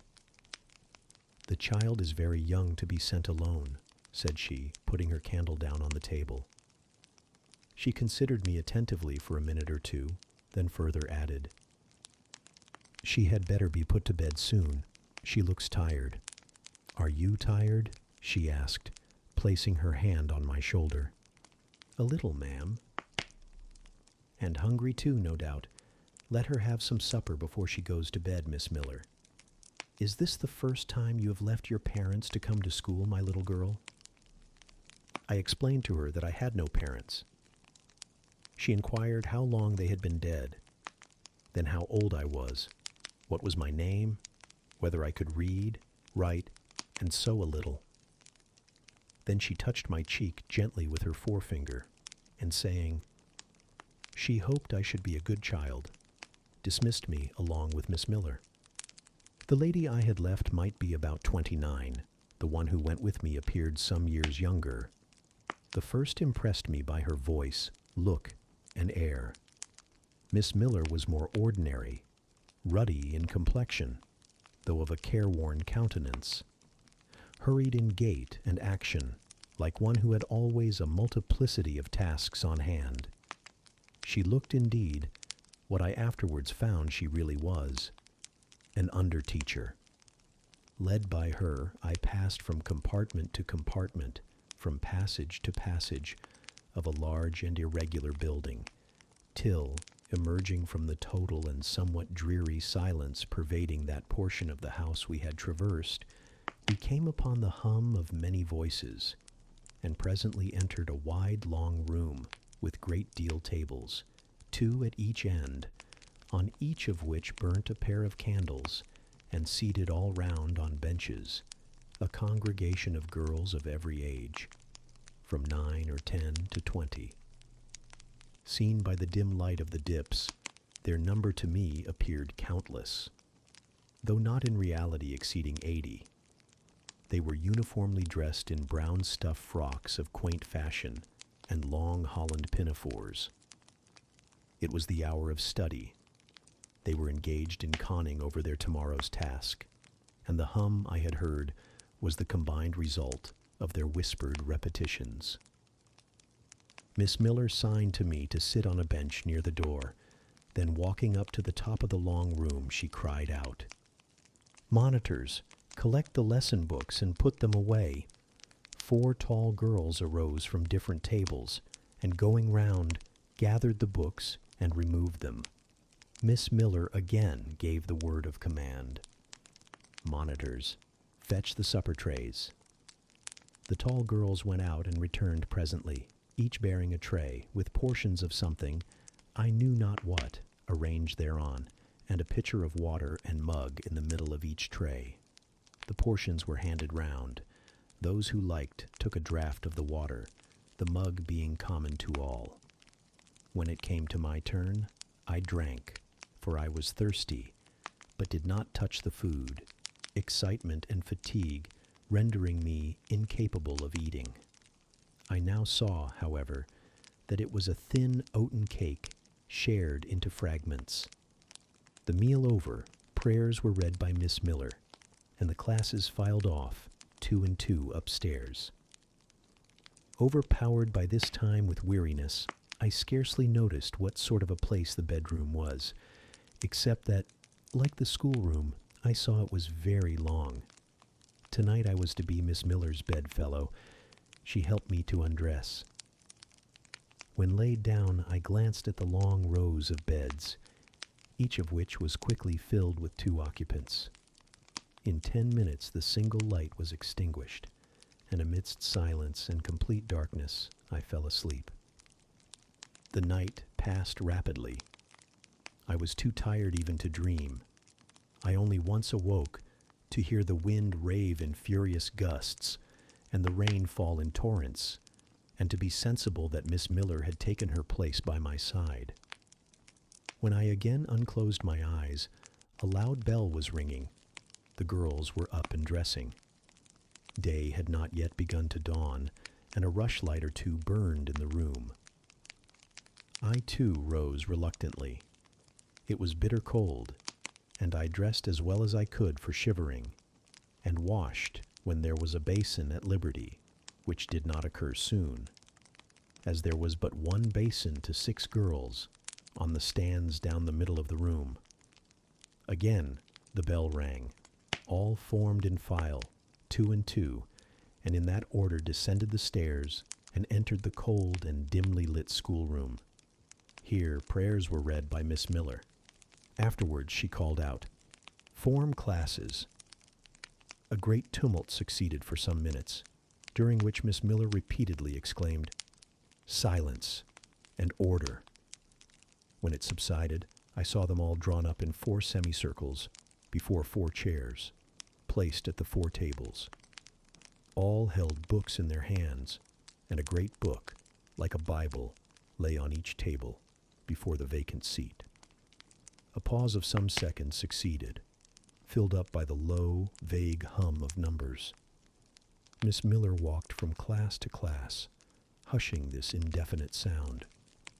A distant bell tinkled. Immediately 3 ladies entered the room. Each walked to a table and took her seat. Miss Miller assumed the 4th vacant chair, which was that nearest the door, and around which the smallest of the children were assembled. To this inferior class I was called, and placed at the bottom of it. Business now began. The day's collect was repeated. Then certain texts of Scripture were said, and to these succeeded a protracted reading of chapters in the Bible, which lasted an hour. By the time that exercise was terminated, day had fully dawned. The indefatigable bell now sounded for the 4th time. The classes were marshaled and marched into another room to breakfast. How glad I was to behold a prospect of getting something to eat. I was now nearly sick from inanition, having taken so little the day before. The refectory was a great, low-ceiled, gloomy room. On 2 long tables smoked basins of something hot, which, however, to my dismay, sent forth an odor far from inviting. I saw a universal manifestation of discontent when the fumes of the repast met the nostrils of those destined to swallow it. From the van of the procession, the tall girls of the 1st class, rose the whispered words. "Disgusting! The porridge is burnt again." "Silence!" ejaculated a voice, not that of Miss Miller, but one of the upper teachers, a little and dark personage, smartly dressed, but of somewhat morose aspect, who installed herself at the top of one table, while a more buxom lady presided at the other. I looked in vain for her I had first seen the night before. She was not visible. Miss Miller occupied the foot of the table where I sat, and a strange, foreign-looking elderly lady, the French teacher, as I afterwards found, took the corresponding seat at the other board. A long grace was said, and a hymn sung. Then a servant brought in some tea for the teachers, and the meal began. Ravenous, and now very faint, I devoured a spoonful or 2 of my portion without thinking of its taste. But the first edge of hunger blunted. I perceived I had got in hand a nauseous mess. Burnt porridge is almost as bad as rotten potatoes. Famine itself soon sickens over it. The spoons were moved slowly. I saw each girl taste her food and try to swallow it, but in most cases the effort was soon relinquished. Breakfast was over, and none had breakfasted. Thanks being returned for what we had not got, and a second hymn chanted, the refectory was evacuated for the schoolroom. I was one of the last to go out, and in passing the tables, I saw one teacher take a basin of the porridge and taste it. She looked at the others. All their countenances expressed displeasure, and one of them, the stout one, whispered, "Abominable stuff! How shameful!" A quarter of an hour passed before lessons again began, during which the schoolroom was in a glorious tumult. For that space of time it seemed to be permitted to talk loud and more freely, and they used their privilege. The whole conversation ran on the breakfast, which one and all abused roundly. Poor things. It was the sole consolation they had. Miss Miller was now the only teacher in the room. A group of great girls standing about her spoke with serious and sullen gestures. I heard the name of Mr. Brocklehurst pronounced by some lips, at which Miss Miller shook her head disapprovingly, but she made no great effort to cheek the general wrath. Doubtless she shared in it. A clock in the schoolroom struck 9. Miss Miller left her circle, and standing in the middle of the room, cried, "Silence! To your seats!" Discipline prevailed. In 5 minutes the confused throng was resolved into order, and comparative silence quelled the babble-clamor of tongues. The upper teachers now punctually resumed their posts, but still all seemed to wait. Ranged on benches down the sides of the room, the 80 girls sat motionless and erect. A quaint assemblage they appeared, all with plain locks combed from their faces, not a curl visible, in brown dresses, made high and surrounded by a narrow tucker about the throat, with little pockets of holland, shaped something like a Highlander's purse, tied in front of their frocks, and destined to serve the purpose of a work-bag. All, too, wearing woolen stockings and country-made shoes, fastened with brass buckles. Above 20 of those clad in this costume were full-grown girls, or rather young women. It suited them ill, and gave an air of oddity, even to the prettiest. I was still looking at them, and also at intervals examining the teachers, none of whom precisely pleased me. For the stout one was a little coarse, the dark one not a little fierce, the foreigner harsh and grotesque, and Miss Miller, poor thing, looked purple, weather-beaten, and overworked when, as my eye wandered from face to face, the whole school rose simultaneously, as if moved by a common spring. What was the matter? I had heard no order given. I was puzzled. Ere I had gathered my wits, the classes were again seated. But as all eyes were now turned to one point, mine followed the general direction, and encountered the personage who had received me last night. She stood at the bottom of the long room, on the hearth, for there was a fire at each end. She surveyed the 2 rows of girls silently and gravely. Miss Miller, approaching, seemed to ask her a question, and having received her answer, went back to her place, and said aloud, "Monitor of the first class, fetch the globes." While the direction was being executed, the lady consulted moved slowly up the room. I suppose I have a considerable organ of veneration, for I retain yet the sense of admiring awe with which my eyes traced her steps. Seen now, in broad daylight, she looked tall, fair, and shapely. Brown eyes with a benignant light in their irids, and a fine penciling of long lashes round, relieved the whiteness of her large front. On each of her temples her hair, of a very dark brown, was clustered in round curls, according to the fashion of those times, when neither smooth bands nor long ringlets were in vogue. Her dress, also in the mode of the day, was of purple cloth, relieved by a sort of Spanish trimming of black velvet. A gold watch, watches were not so common then as now, shone at her girdle. Let the reader add, to complete the picture, refined features, a complexion, if pale, clear, and a stately air and carriage, and he will have at least, as clearly as words can give it, a correct idea of the exterior of Miss Temple. Maria Temple, as I afterwards saw the name written in a prayer book entrusted to me to carry to church.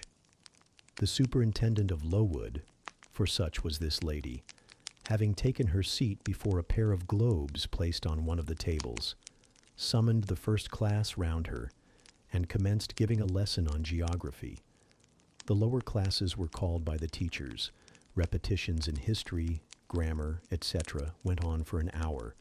Writing and arithmetic succeeded, and music lessons were given by Miss Temple to some of the elder girls. The duration of each lesson was measured by the clock, which at last struck 12. The superintendent rose. "I have a word to address to the pupils," said she. The tumult of cessation from lessons was already breaking forth, but it sank at her voice.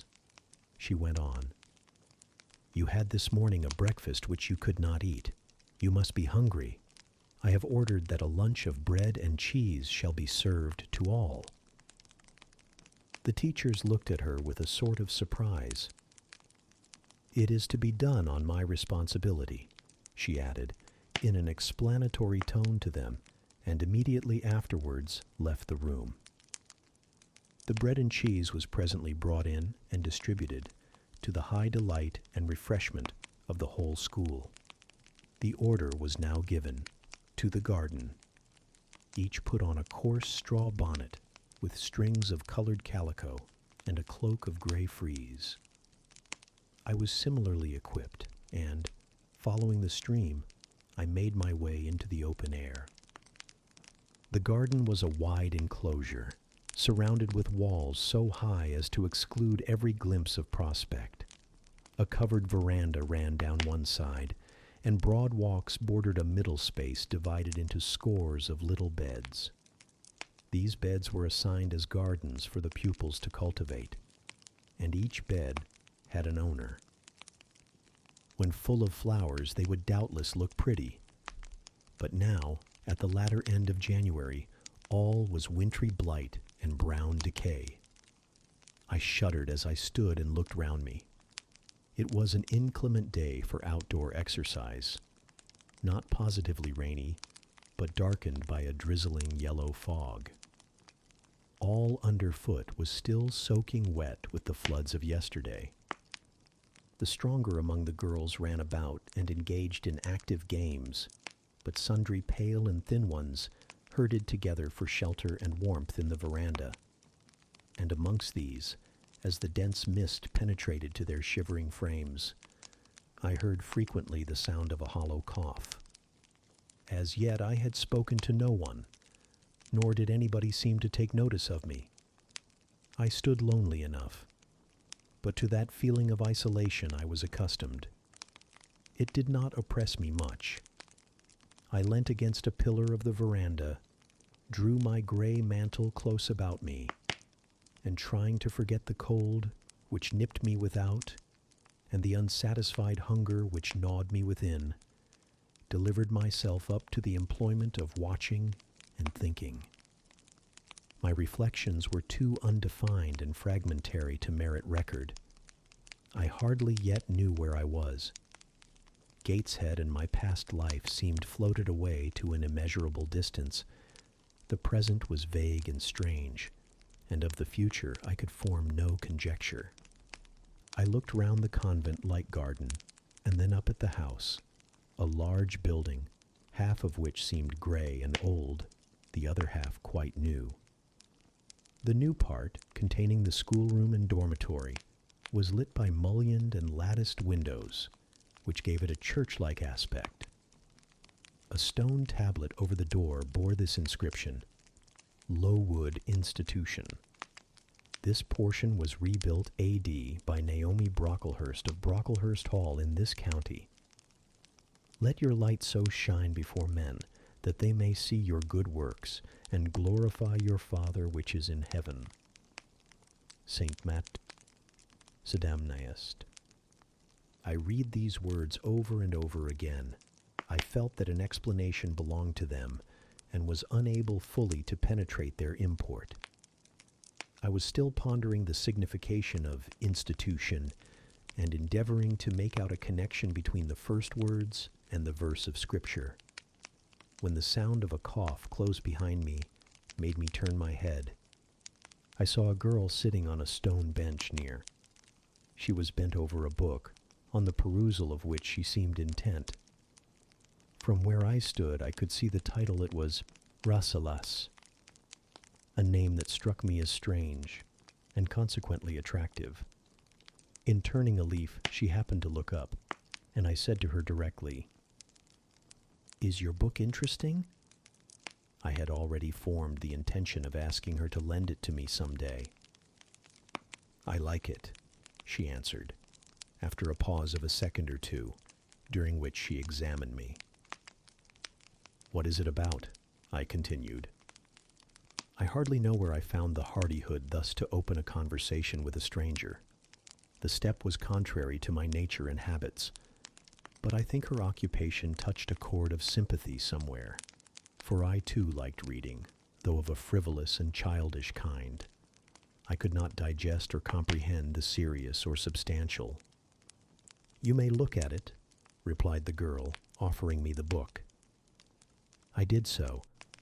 A brief examination convinced me that the contents were less taking than the title. Rasselas looked dull to my trifling taste. I saw nothing about fairies, nothing about genii. No bright variety seemed spread over the closely printed pages. I returned it to her. She received it quietly, and without saying anything, she was about to relapse into her former studious mood. Again, I ventured to disturb her. "Can you tell me what the writing on that stone over the door means? What is Lowood Institution?" "This house where you are come to live."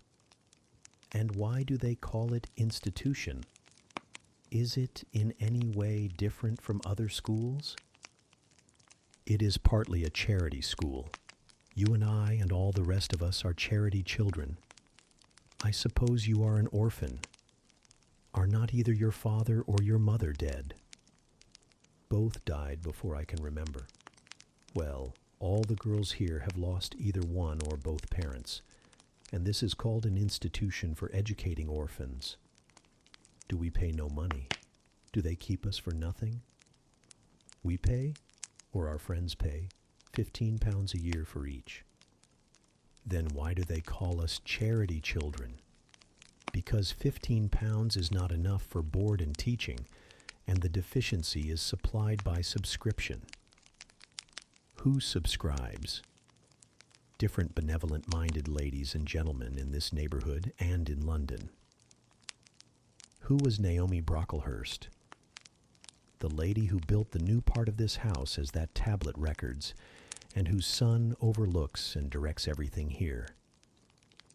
"Why?" "Because he is treasurer and manager of the establishment." "Then this house does not belong to that tall lady who wears a watch, and who said we were to have some bread and cheese?" "To Miss Temple? Oh, no. I wish it did. She has to answer to Mr. Brocklehurst for all she does. Mr. Brocklehurst buys all our food and all our clothes." "Does he live here?" "No, 2 miles off at a large hall." "Is he a good man?" "He is a clergyman, and is said to do a great deal of good." "Did you say that tall lady was called Miss Temple?" "Yes." "And what are the other teachers called?" "The one with red cheeks is called Miss Smith. She attends to the work and cuts out, for we make our own clothes, our frocks, and pelisses, and everything. The little one with black hair is Miss Scatcherd. She teaches history and grammar, and hears the second-class repetitions. And the one who wears a shawl and has a pocket handkerchief tied to her side with a yellow ribbon is Madame Pierrot. She comes from Lille, in France, and teaches French." "Do you like the teachers?" "Well enough." "Do you like the little black one and the Madame? I cannot pronounce her name as you do." "Miss Scatcherd is hasty. You must take care not to offend her. Madame Pierrot is not a bad sort of person." "But Miss Temple is the best, isn't she?" "Miss Temple is very good and very clever. She is above the rest, because she knows far more than they do." "Have you been long here?" 2 years. "Are you an orphan?" "My mother is dead."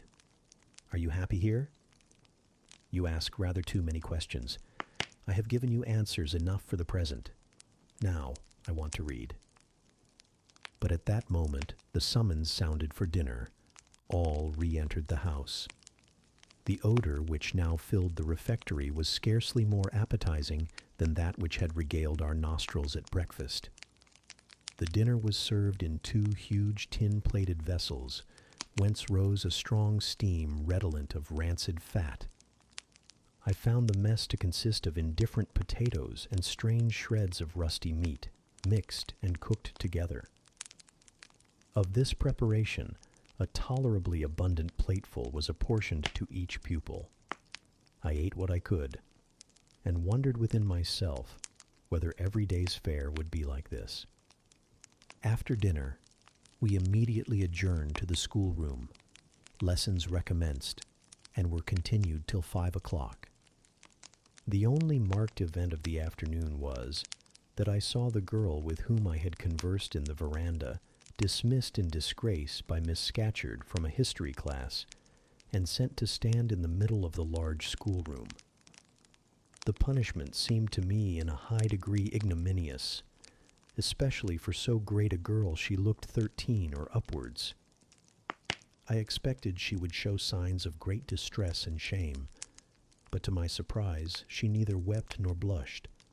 Composed, though grave, she stood, the central mark of all eyes.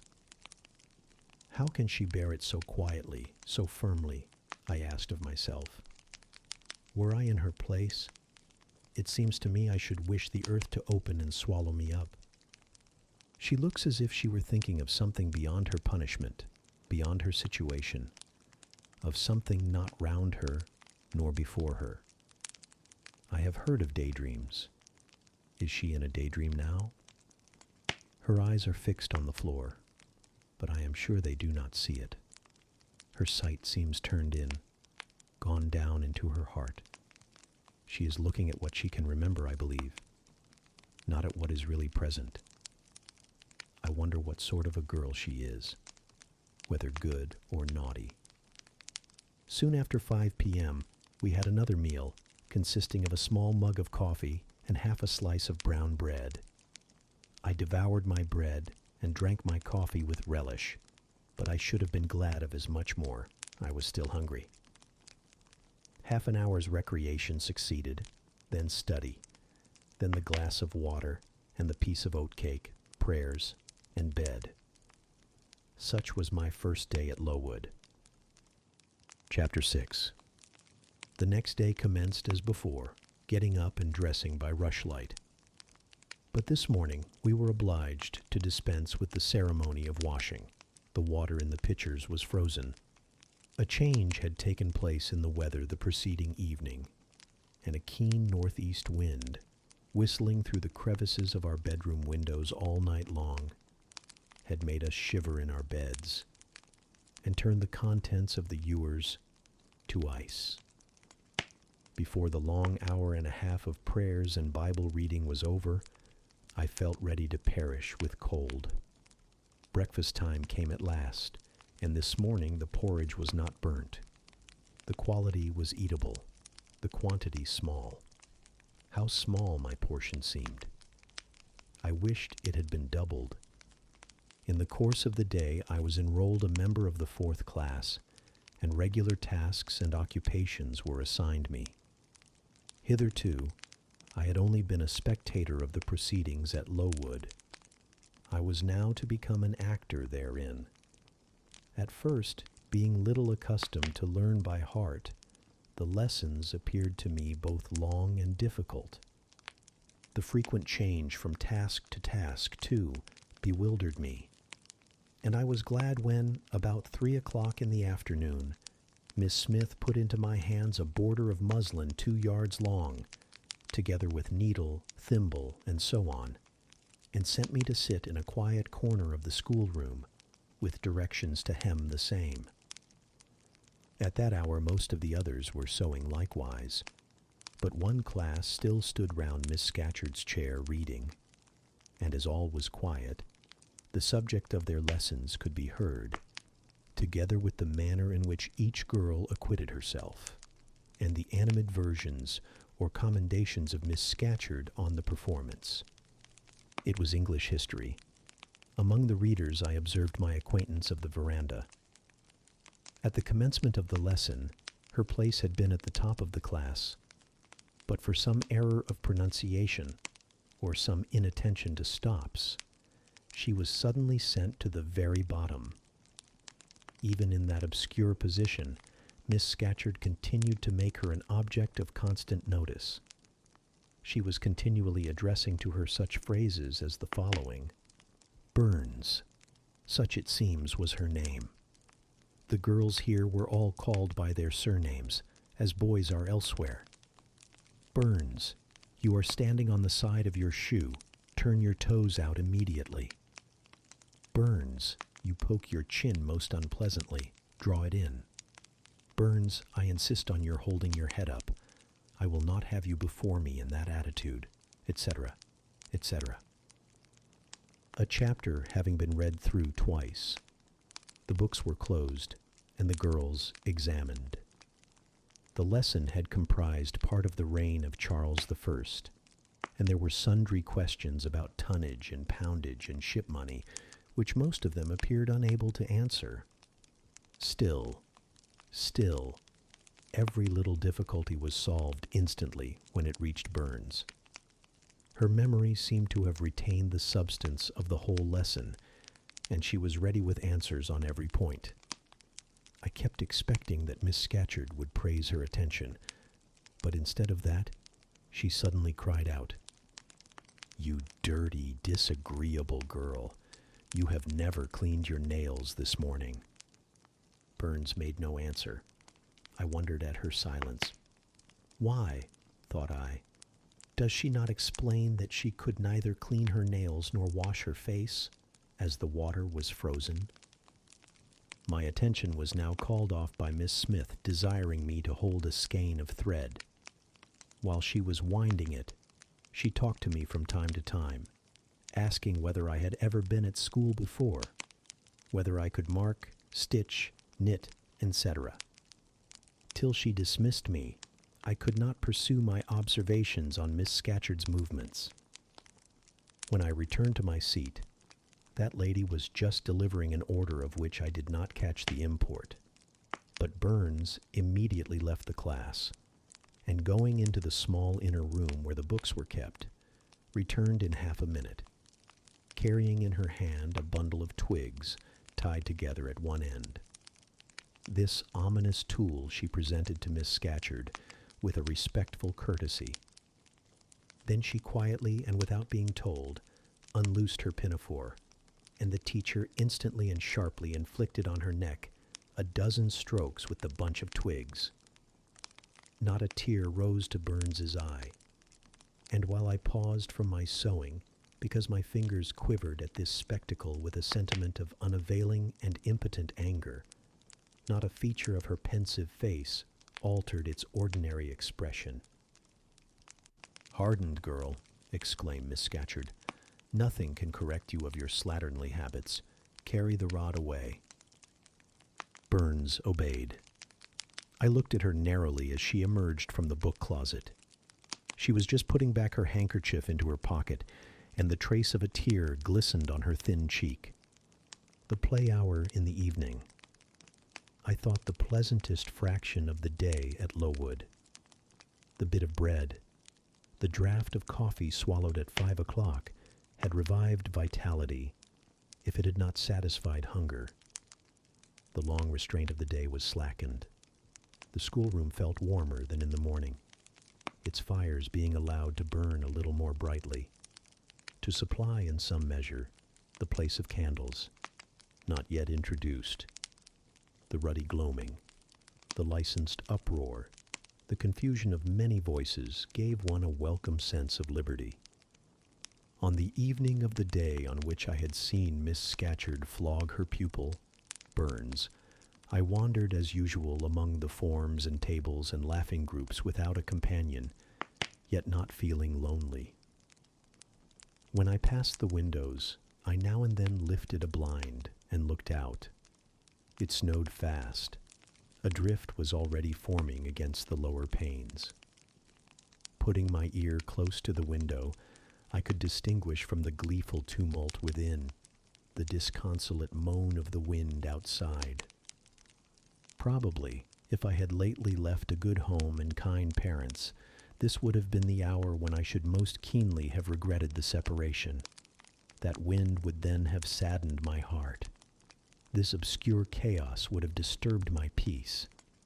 As it was, I derived from both a strange excitement and reckless and feverish. I wished the wind to howl more wildly, the gloom to deepen to darkness, and the confusion to rise to clamor. Jumping over forms and creeping under tables, I made my way to one of the fireplaces. There, kneeling by the high wire fender, I found Burns, absorbed, silent, abstracted from all round her by the companionship of a book, which she read by the dim glare of the embers. "Is it still Rasselas?" I asked, coming behind her. "Yes," she said, "and I have just finished it." And in 5 minutes more she shut it up. I was glad of this. Now, thought I can perhaps get her to talk. I sat down by her on the floor. "What is your name besides Burns?" "Helen." "Do you come a long way from here?" "I come from a place farther north, quite on the borders of Scotland." "Will you ever go back?" "I hope so, but nobody can be sure of the future." "You must wish to leave Lowood." "No, why should I? I was sent to Lowood to get an education, and it would be of no use going away until I have attained that object." "But that teacher, Miss Scatcherd, is so cruel to you." "Cruel? Not at all. She is severe. She dislikes my faults. And if I were in your place, I should dislike her. I should resist her. If she struck me with that rod, I should get it from her hand.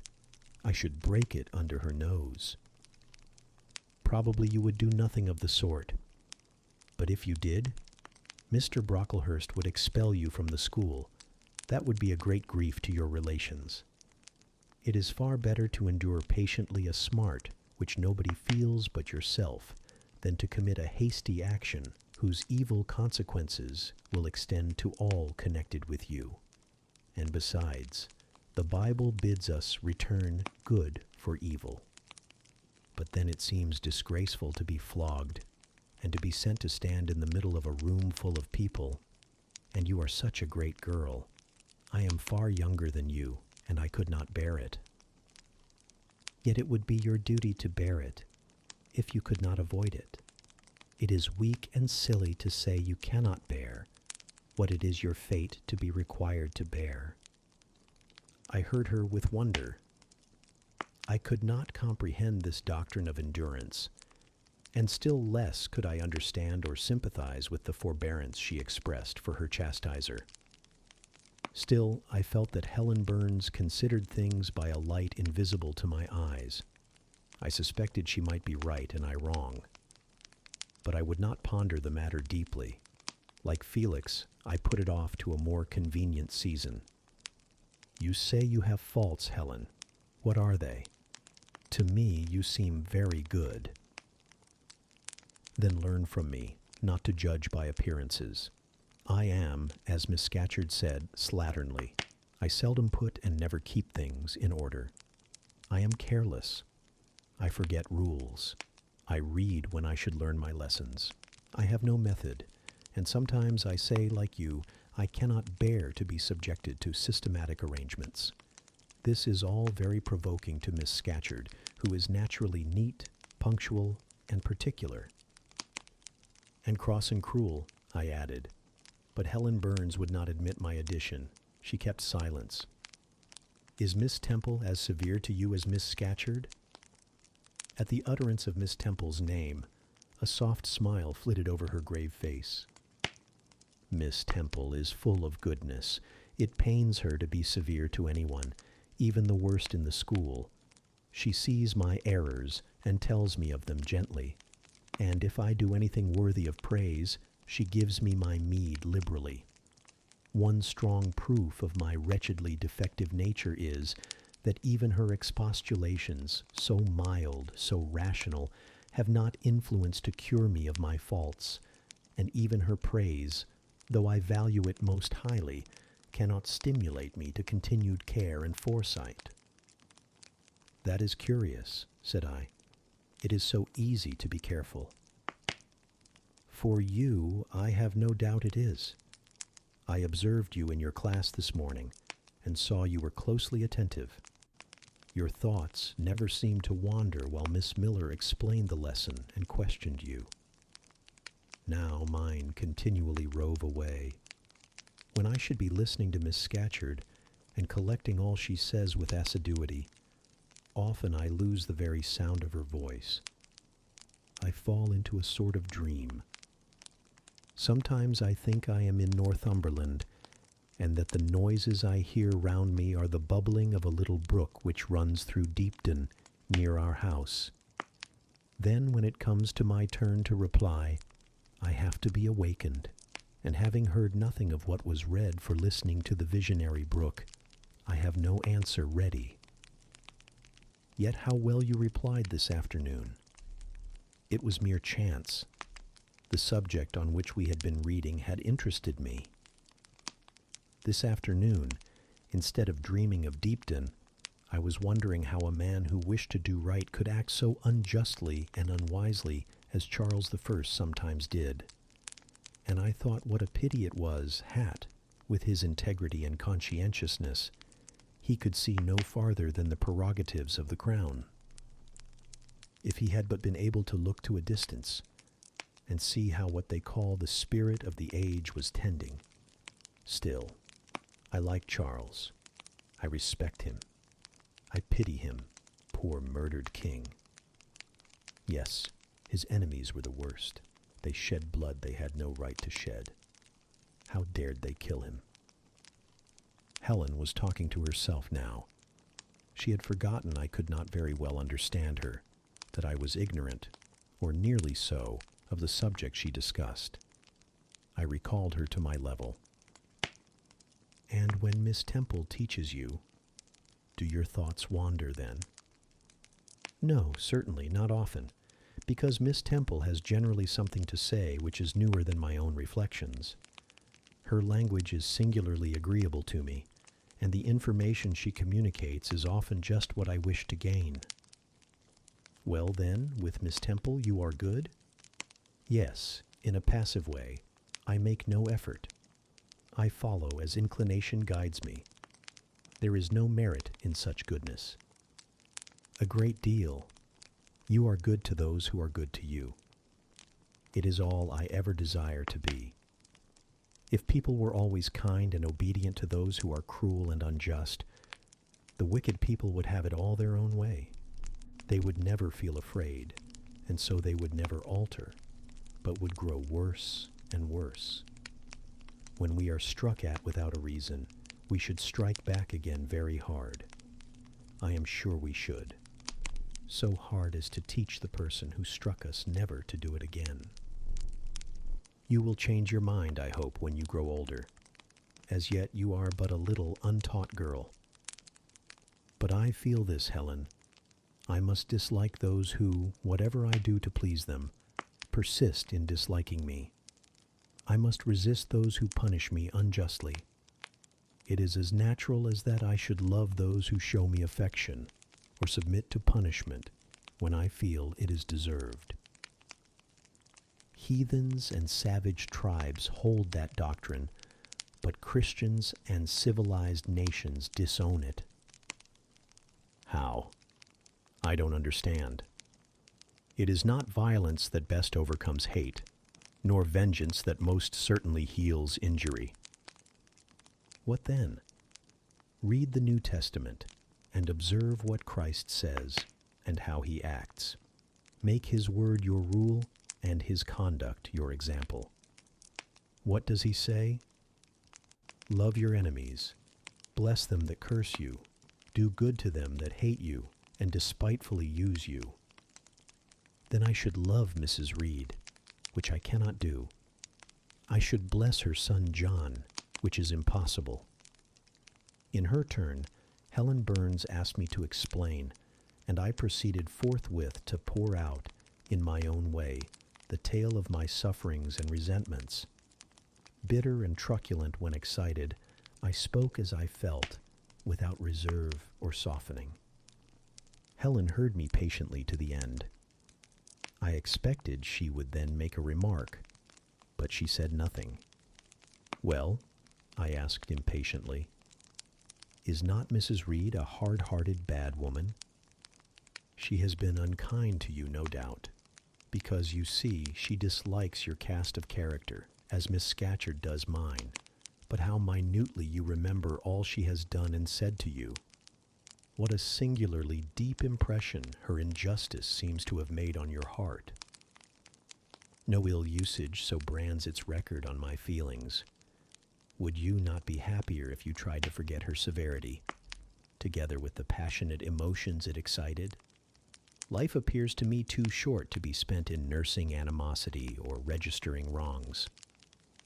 We are and must be, one and all, burdened with faults in this world, but the time will soon come when, I trust, we shall put them off in putting off our corruptible bodies, when debasement and sin will fall from us with this cumbrous frame of flesh, and only the spark of the Spirit will remain, the impalpable principle of light and thought, pure as when it left the Creator to inspire the creature. Whence it came, it will return, perhaps again to be communicated to some being higher than man, perhaps to pass through gradations of glory from the pale human soul to brighten to the seraph. Surely it will never, on the contrary, be suffered to degenerate from man to fiend. No, I cannot believe that. I hold another creed, which no one ever taught me, and which I seldom mention, but in which I delight, and to which I cling, for it extends hope to all. It makes eternity a rest, a mighty home, not a terror and an abyss. Besides, with this creed, I can so clearly distinguish between the criminal and his crime. I can so sincerely forgive the first while I abhor the last. With this creed, revenge never worries my heart. Degradation never too deeply disgusts me. Injustice never crushes me too low. I live in calm, looking to the end.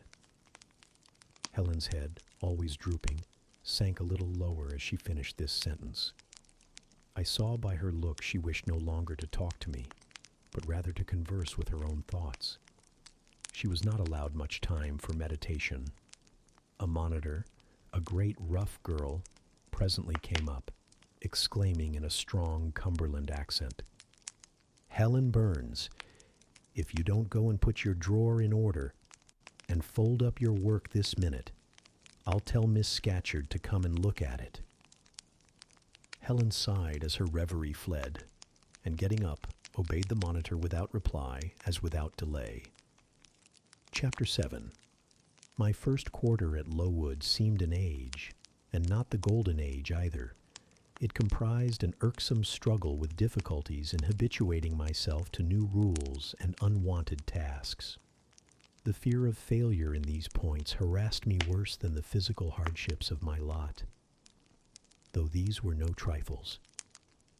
During January, February, and part of March, the deep snows, and after their melting, the almost impassable roads, prevented our stirring beyond the garden walls, except to go to church. But within these limits, we had to pass an hour every day in the open air. Our clothing was insufficient to protect us from the severe cold. We had no boots. The snow got into our shoes and melted there. Our ungloved hands became numbed and covered with chilblains, as were our feet. I remember well the distracting irritation I endured from this cause every evening when my feet inflamed, and the torture of thrusting the swelled raw and stiff toes into my shoes in the morning. Then the scanty supply of food was distressing. With the keen appetites of growing children, we had scarcely sufficient to keep alive a delicate invalid. From this deficiency of nourishment resulted an abuse, which pressed hardly on the younger pupils. Whenever the famished great girls had an opportunity, they would coax or menace the little ones out of their portion. Many a time I have shared between two claimants the precious morsel of brown bread distributed at tea time, and after relinquishing to a third half the contents of my mug of coffee, I have swallowed the remainder with an accompaniment of secret tears, forced from me by the exigency of hunger. Sundays were dreary days in that wintry season. We had to walk 2 miles to Brocklebridge Church, where our patron officiated. We set out cold. We arrived at church colder. During the morning service, we became almost paralyzed.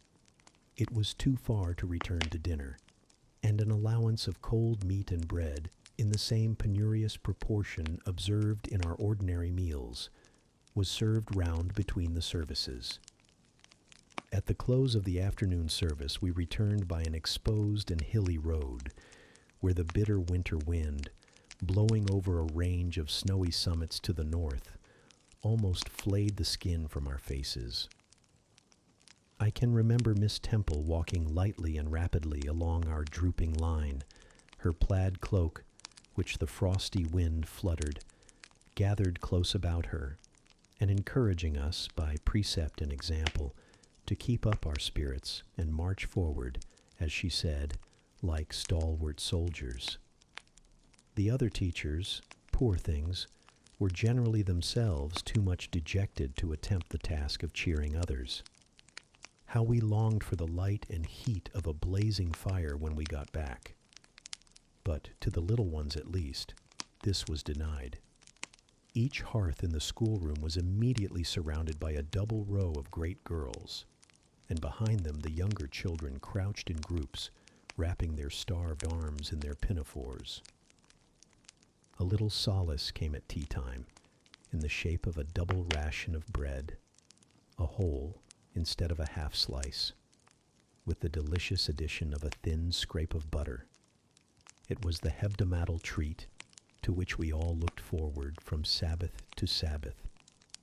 I generally contrived to reserve a moiety of this bounteous repast for myself, but the remainder I was invariably obliged to part with.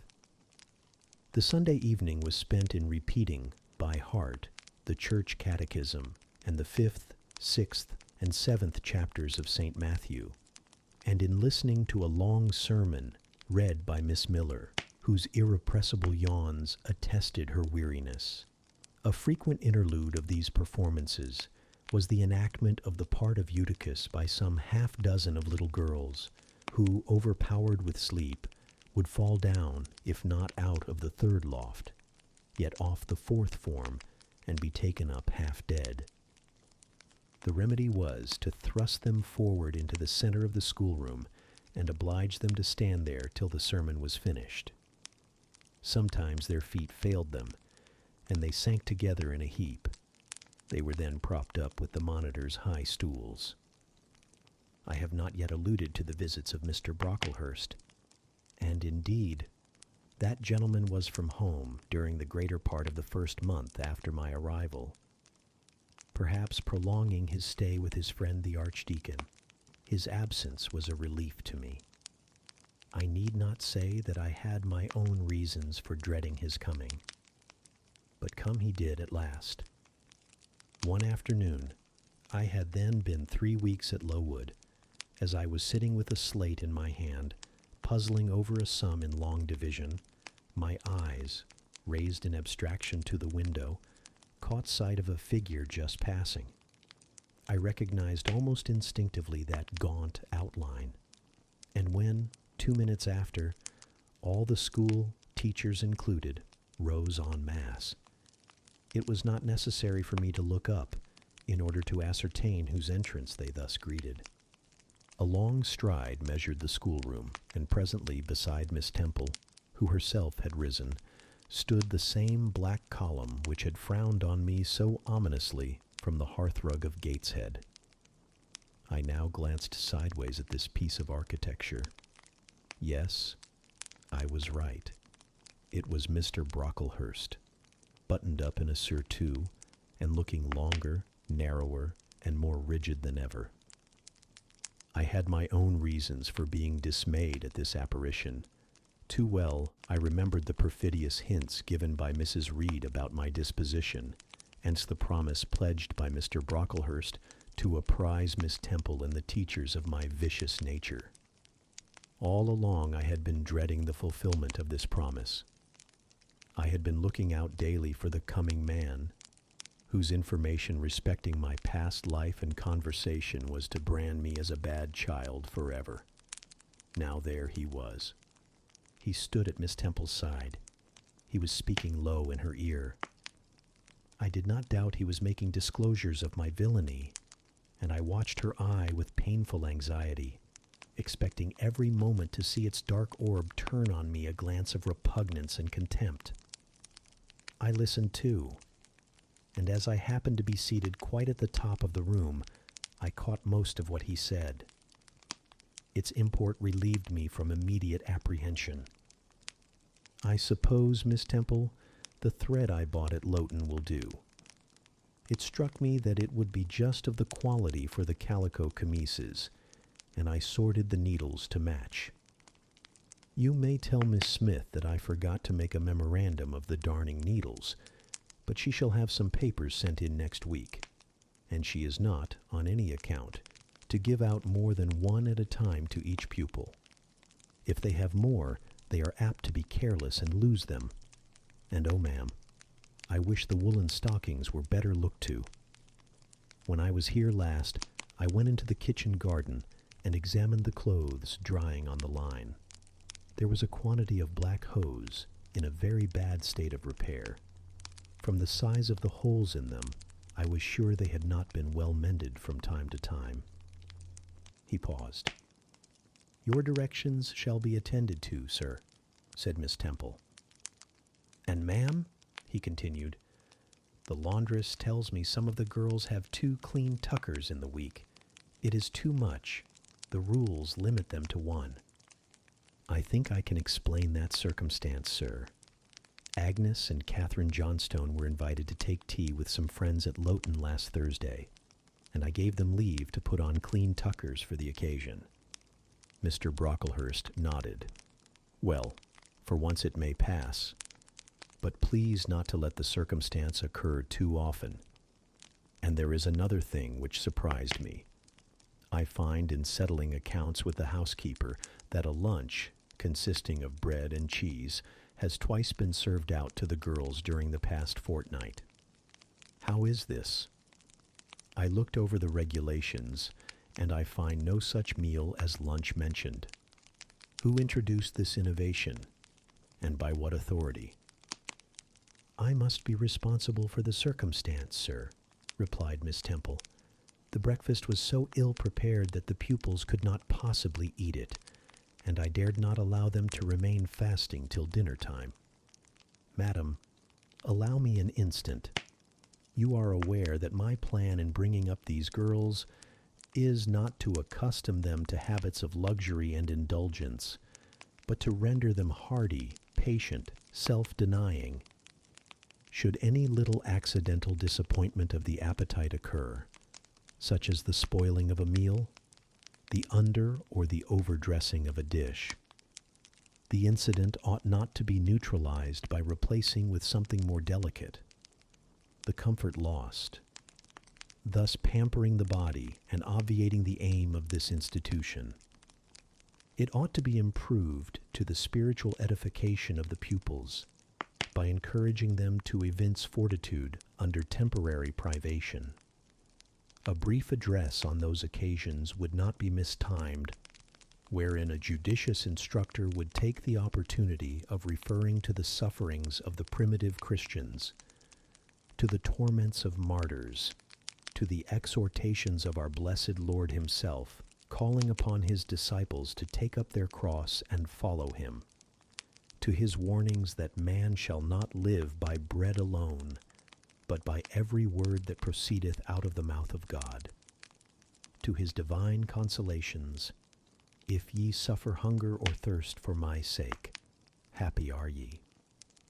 O madam, when you put bread and cheese instead of burnt porridge into these children's mouths, you may indeed feed their vile bodies, but you little think how you starve their immortal souls. Mr. Brocklehurst again paused, perhaps overcome by his feelings. Miss Temple had looked down when he first began to speak to her, but she now gazed straight before her, and her face, naturally pale as marble, appeared to be assuming also the coldness and fixity of that material, especially her mouth, closed as if it would have required a sculptor's chisel to open it, and her brow settled gradually into petrified severity. Meantime, Mr. Brocklehurst, standing on the hearth with his hands behind his back, majestically surveyed the whole school. Suddenly his eye gave a blink, as if it had met something that either dazzled or shocked its pupil. Turning, he said in more rapid accents than he had hitherto used, Miss Temple, what is that girl with curled hair? Red hair, ma'am, curled all over?" And extending his cane, he pointed to the awful object, his hand shaking as he did so. "It is Julia Severn," replied Miss Temple, very quietly. "Julia Severn, ma'am. And why has she or any other curled hair? Why, in defiance of every precept and principle of this house, does she conform to the world so openly, here in an evangelical charitable establishment, as to wear her hair one mass of curls?" "Julia's hair curls naturally," returned Miss Temple, still more quietly. "Naturally, yes, but we are not to conform to nature. I wish these girls to be the children of grace. And why that abundance? I have again and again intimated that I desire the hair to be arranged closely, modestly, plainly. Miss Temple, that girl's hair must be cut off entirely. I will send a barber tomorrow. And I see others who have far too much of the excrescence, that tall girl. Tell her to turn round. Tell all the first form to rise up and direct their faces to the wall." Miss Temple passed her handkerchief over her lips, as if to smooth away the involuntary smile that curled them. She gave the order, however, and when the first class could take in what was required of them, they obeyed. Leaning a little back on my bench, I could see the looks and grimaces with which they commented on this maneuver. It was a pity Mr. Brocklehurst could not see them too.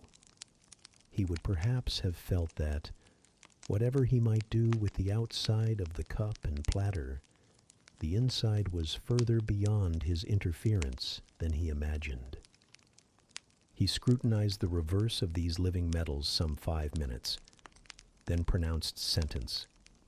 These words fell like the knell of doom. "All those top knots must be cut off." Miss Temple seemed to remonstrate. "Madam," he pursued, "I have a master to serve whose kingdom is not of this world. My mission is to mortify in these girls the lusts of the flesh, to teach them to clothe themselves with shamefacedness and sobriety, not with braided hair and costly apparel. And each of the young persons before us has a string of hair twisted in plaits which vanity itself might have woven. These, I repeat, must be cut off. Think of the time wasted of." Mr. Brocklehurst was here interrupted. 3 other visitors, ladies, now entered the room. They ought to have come a little sooner to have heard his lecture on dress, for they were splendidly attired in velvet, silk, and furs. The 2 younger of the trio, fine girls of 16 and 17, had gray beaver hats, then in fashion, shaded with ostrich plumes, and from under the brim of this graceful headdress fell a profusion of light tresses, elaborately curled. The elder lady was enveloped in a costly velvet shawl, trimmed with ermine, and she wore a false front of French curls. These ladies were deferentially received by Miss Temple as Mrs. and the Misses Brocklehurst, and conducted to seats of honor at the top of the room. It seems they had come in the carriage with their reverend relative, and had been conducting a rummaging scrutiny of the room upstairs while he transacted business with the housekeeper, questioned the laundress, and lectured the superintendent. They now proceeded to address divers remarks and reproofs to Miss Smith, who was charged with the care of the linen and the inspection of the dormitories. But I had no time to listen to what they said. Other matters called off and enchanted my attention. Hitherto, while gathering up the discourse of Mr. Brocklehurst and Miss Temple, I had not, at the same time, neglected precautions to secure my personal safety, which I thought would be effected if I could only elude observation. To this end, I had sat well back on the form, and while seeming to be busy with my sum, had held my slate in such a manner as to conceal my face. I might have escaped notice, had not my treacherous slate somehow happened to slip from my hand, and falling with an obtrusive crash, directly drawn every eye upon me. I knew it was all over now, and as I stooped to pick up the 2 fragments of slate, I rallied my forces for the worst. It came. "A careless girl," said Mr. Brocklehurst, and immediately after, "It is the new pupil, I perceive." And before I could draw breath, "I must not forget I have a word to say respecting her." Then aloud, how loud it seemed to me, "Let the child who broke her slate come forward." Of my own accord, I could not have stirred. I was paralyzed.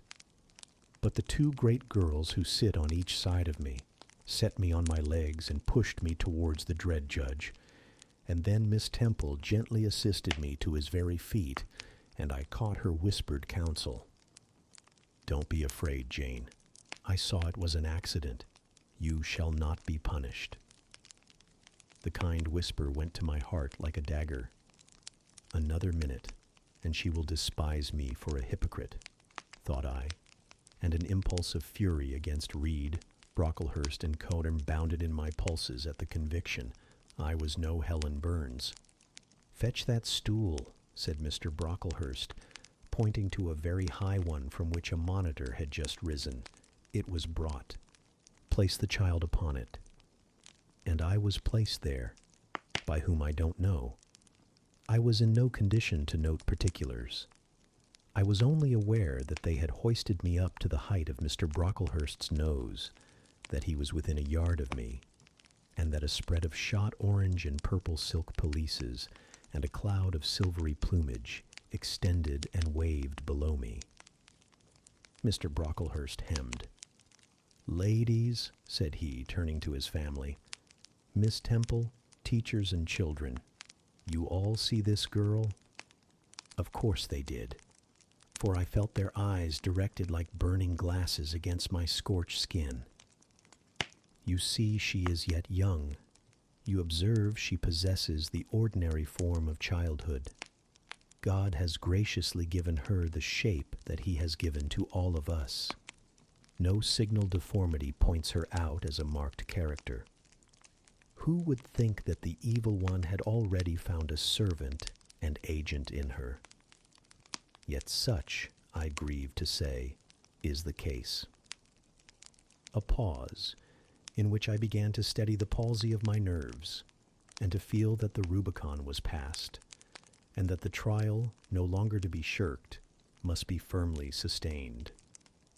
"My dear children," pursued the black marble clergyman, with pathos, "this is a sad, a melancholy occasion, for it becomes my duty to warn you that this girl, who might be one of God's own lambs, is a little castaway, not a member of the true flock, but evidently an interloper and an alien. You must be on your guard against her. You must shun her example. If necessary, avoid her company, exclude her from your sports, and shut her out from your converse. Teachers, you must watch her. Keep your eyes on her movements. Weigh well her words.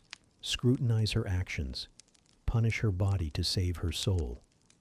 If indeed such salvation be possible, for my tongue falters while I tell it, this girl, this child, the native of a Christian land, worse than many a little heathen who says its prayers to Brahma and kneels before Juggernaut.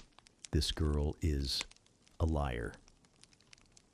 Now came a pause of 10 minutes, during which I, by this time in perfect possession of my wits, observed all the female Brocklehursts produce their pocket handkerchiefs and apply them to their optics, while the elderly lady swayed herself to and fro, and the two younger ones whispered, "How shocking!"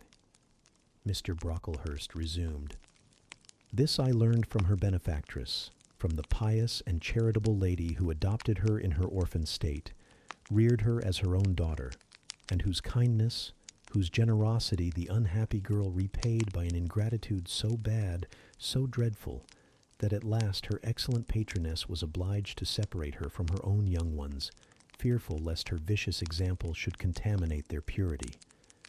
She has sent her here to be healed, even as the Jews of old sent their diseased to the troubled pool of Bethesda.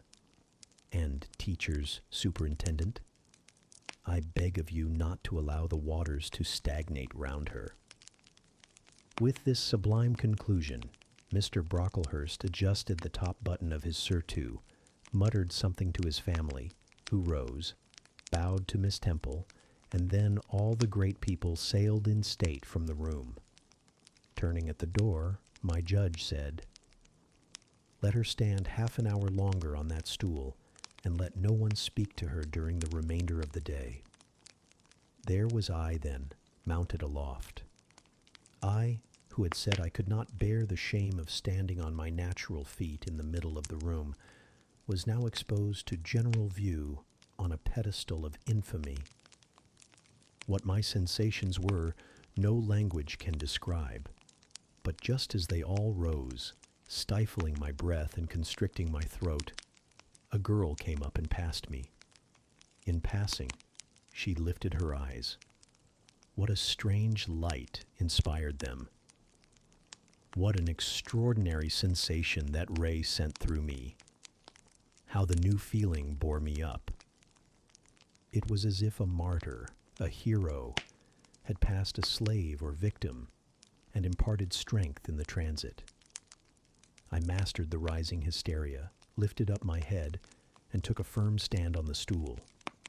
Helen Burns asked some slight question about her work of Miss Smith, was chidden for the triviality of the inquiry, returned to her place, and smiled at me as she again went by. What a smile! I remember it now, and I know that it was the effluence of fine intellect, of true courage. It lit up her marked lineaments, her thin face, her sunken gray eye, like a reflection from the aspect of an angel. Yet at that moment, Helen Burns wore on her arm the untidy badge. Scarcely an hour ago, I had heard her condemned by Miss Scatcherd to a dinner of bread and water on the morrow, because she had blotted an exercise in copying it out. Such is the imperfect nature of man. Such spots are there on the disk of the clearest planet, and eyes like Miss Scatcherd's can only see those minute defects, and are blind to the full brightness of the orb. Chapter 8. Ere the half-hour ended, 5 o'clock struck. School was dismissed, and all were gone into the refectory to tea. I now ventured to descend. It was deep dusk. I retired into a corner and sat down on the floor. The spell by which I had been so far supported began to dissolve. Reaction took place, and soon, so overwhelming was the grief that seized me, I sank prostrate with my face to the ground. Now I wept. Helen Burns was not here. Nothing sustained me. Left to myself, I abandoned myself, and my tears watered the boards. I had meant to be so good, and to do so much at Lowood, to make so many friends, to earn respect and win affection. Already I had made visible progress. That very morning I had reached the head of my class. Miss Miller had praised me warmly. Miss Temple had smiled approbation. She had promised to teach me drawing and to let me learn French if I continued to make similar improvement 2 months longer. And then I was well received by my fellow pupils, treated as an equal by those of my own age, and not molested by any. Now here I lay again, crushed and trodden on, and could I ever rise more? Never, I thought, and ardently I wished to die. While sobbing out this wish in broken accents, someone approached. I started up. Again Helen Burns was near me. The fading fires just showed her coming up the long, vacant room. She brought my coffee and bread. "Come, eat something," she said. But I put both away from me, feeling as if a drop or a crumb would have choked me in my present condition. Helen regarded me, probably with surprise. I could not now abate my agitation, though I tried hard. I continued to weep aloud. She sat down on the ground near me, embraced her knees with her arms, and rested her head upon them. In that attitude she remained silent as an Indian. I was the first who spoke. "Helen, why do you stay with a girl whom everybody believes to be a liar?" "Everybody, Jane?" "Why, there are only 80 people who have heard you called so, and the world contains hundreds of millions." "But what have I to do with millions? The 80, I know, despise me." "Jane, you are mistaken. Probably not one in the school either despises or dislikes you. Many, I am sure, pity you much." "How can they pity me after what Mr. Brocklehurst has said?" "Mr. Brocklehurst is not a god, nor is he even a great and admired man. He is little liked here. He never took steps to make himself liked. Had he treated you as an especial favorite, you would have found enemies, declared or covert, all around you. As it is, the greater number would offer you sympathy if they dared. Teachers and pupils may look coldly on you for a day or two, but friendly feelings are concealed in their hearts, and if you persevere in doing well, these feelings will ere long appear so much the more evidently for their temporary suppression. Besides, Jane," she paused. "Well, Helen?" said I, putting my hand into hers. She chafed my fingers gently to warm them and went on.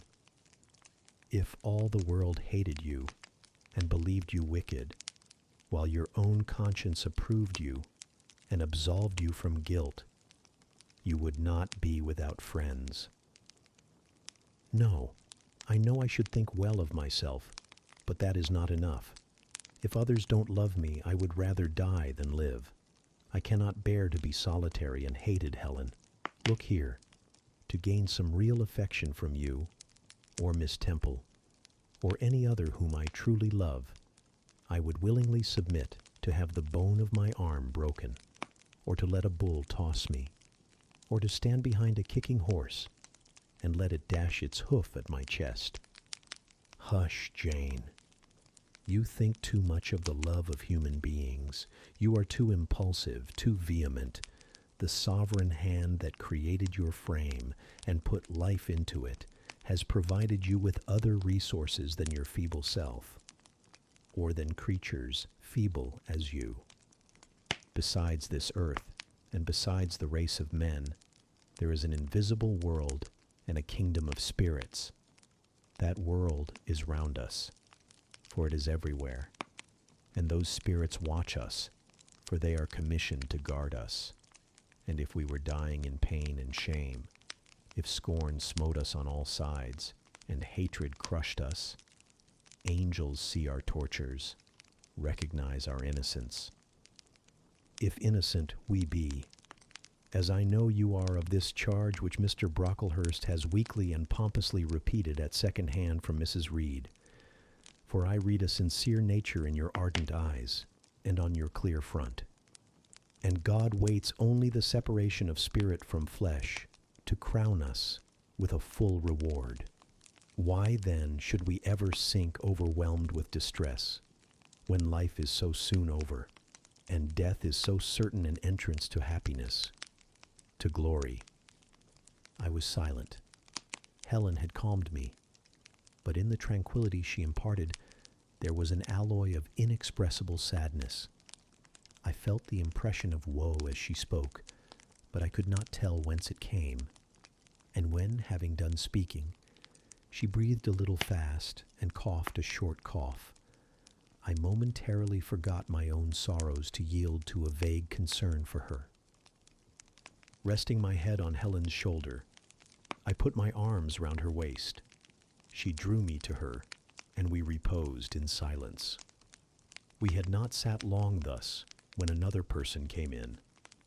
Some heavy clouds, swept from the sky by a rising wind, had left the moon bare, and her light, streaming in through a window near, shone full both on us and on the approaching figure, which we at once recognized as Miss Temple. "I came on purpose to find you, Jane Eyre," said she. "I want you in my room, and as Helen Burns is with you, she may come too." We went. Following the superintendent's guidance, we had to thread some intricate passages and mount a staircase before we reached her apartment. It contained a good fire and looked cheerful. Miss Temple told Helen Burns to be seated in a low armchair on one side of the hearth, and herself taking another, she called me to her side. "Is it all over?" she asked, looking down at my face. "Have you cried your grief away?" "I am afraid I never shall do that." "Why?"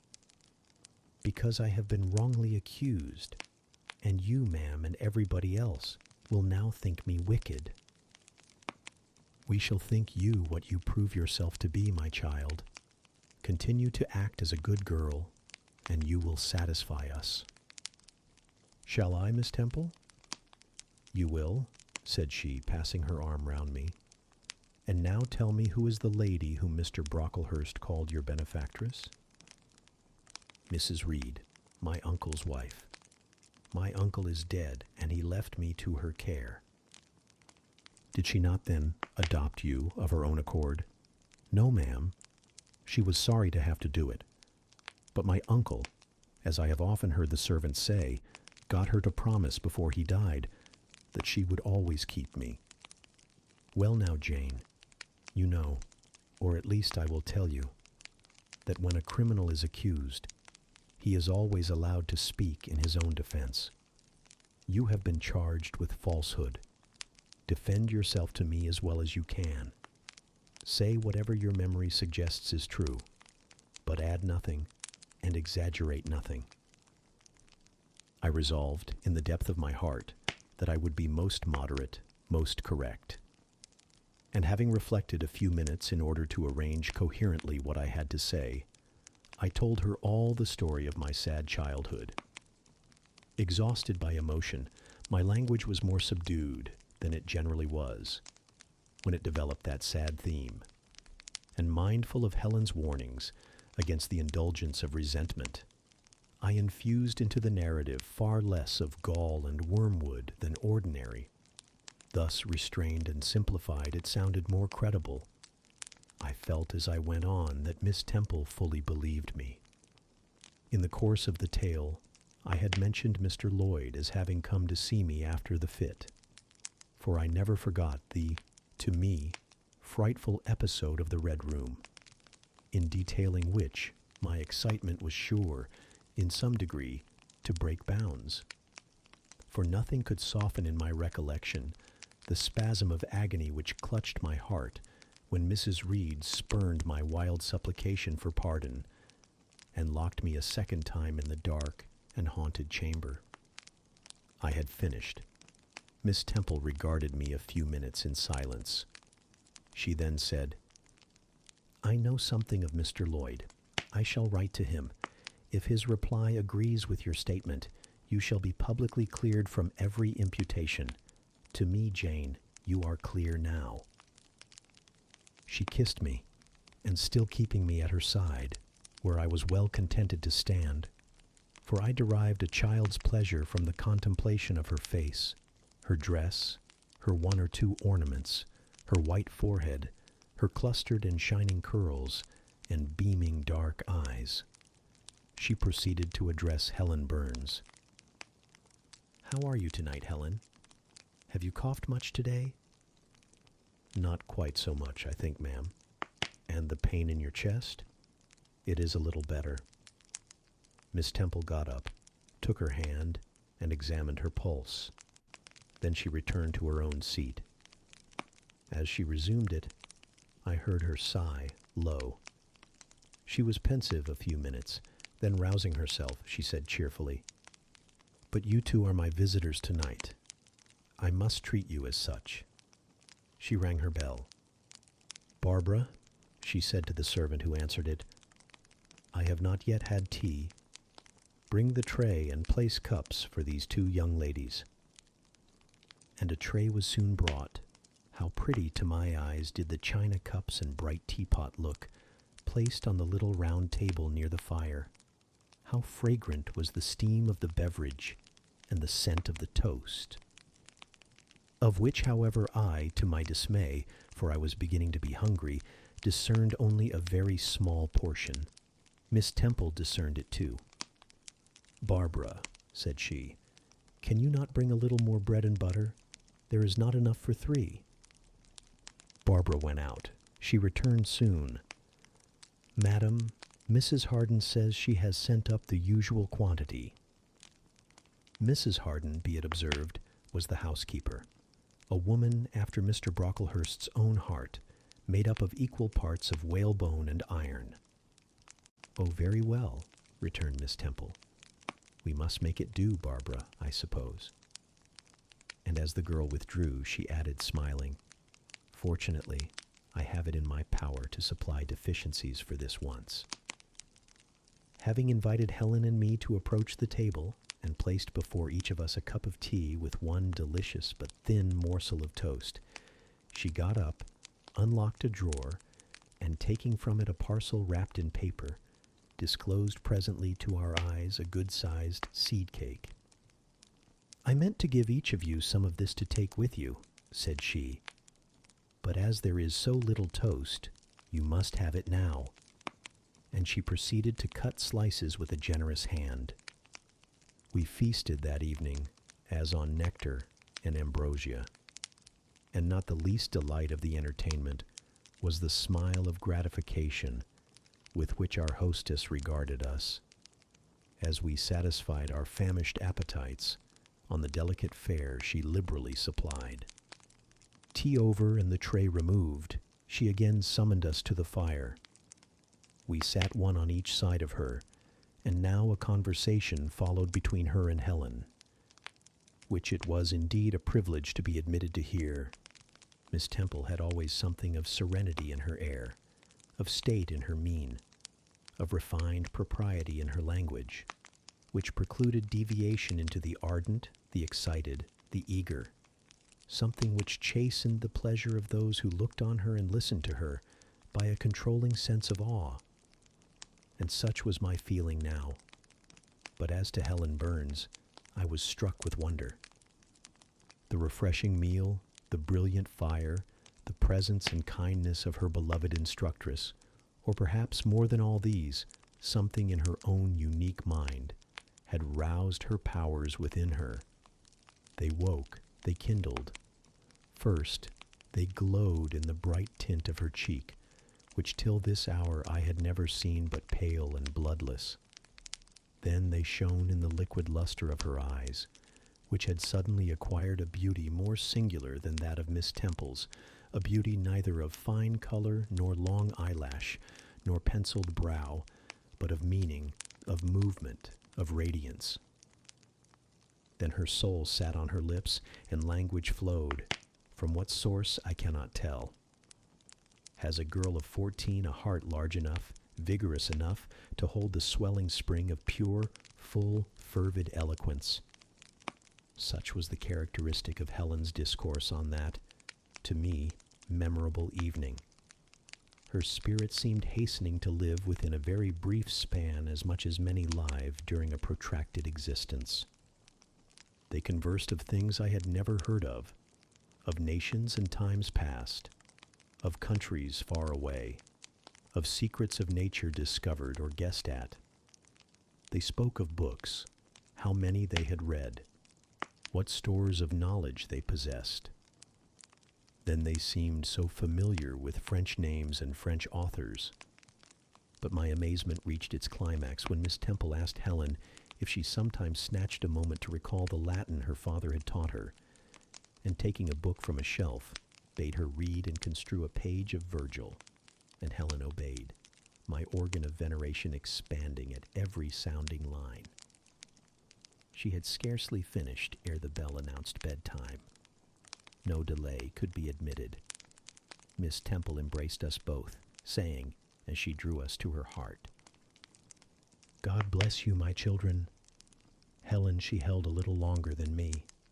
She let her go more reluctantly. It was Helen her eye followed to the door. It was for her she a second time breathed a sad sigh. For her she wiped a tear from her cheek.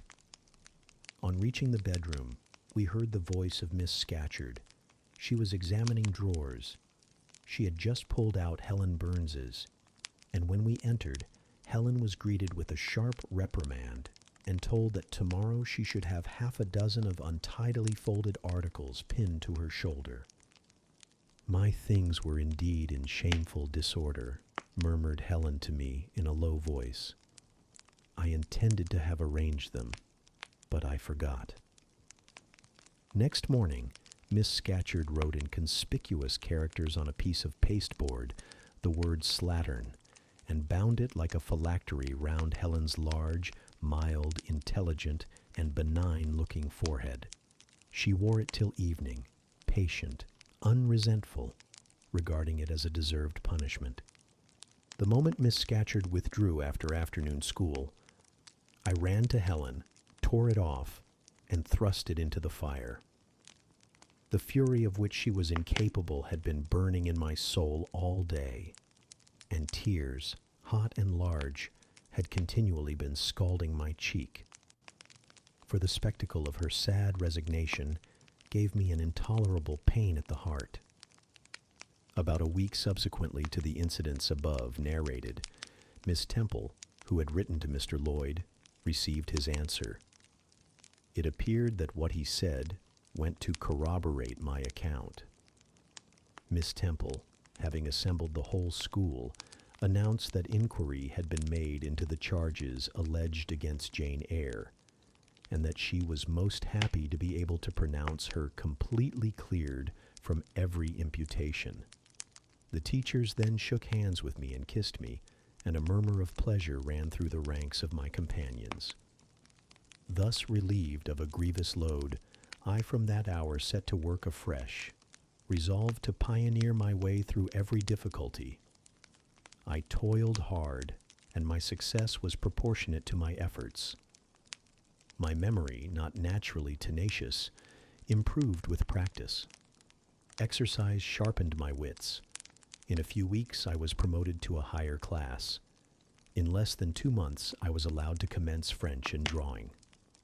I learned the first 2 tenses of the verb etre, and sketched my first cottage, whose walls, by the by, outrivelled in slope those of the Leaning Tower of Pisa, on the same day. That night, on going to bed, I forgot to prepare in imagination the Barmecide supper of hot roast potatoes, or white bread and new milk, with which I was wont to amuse my inward cravings.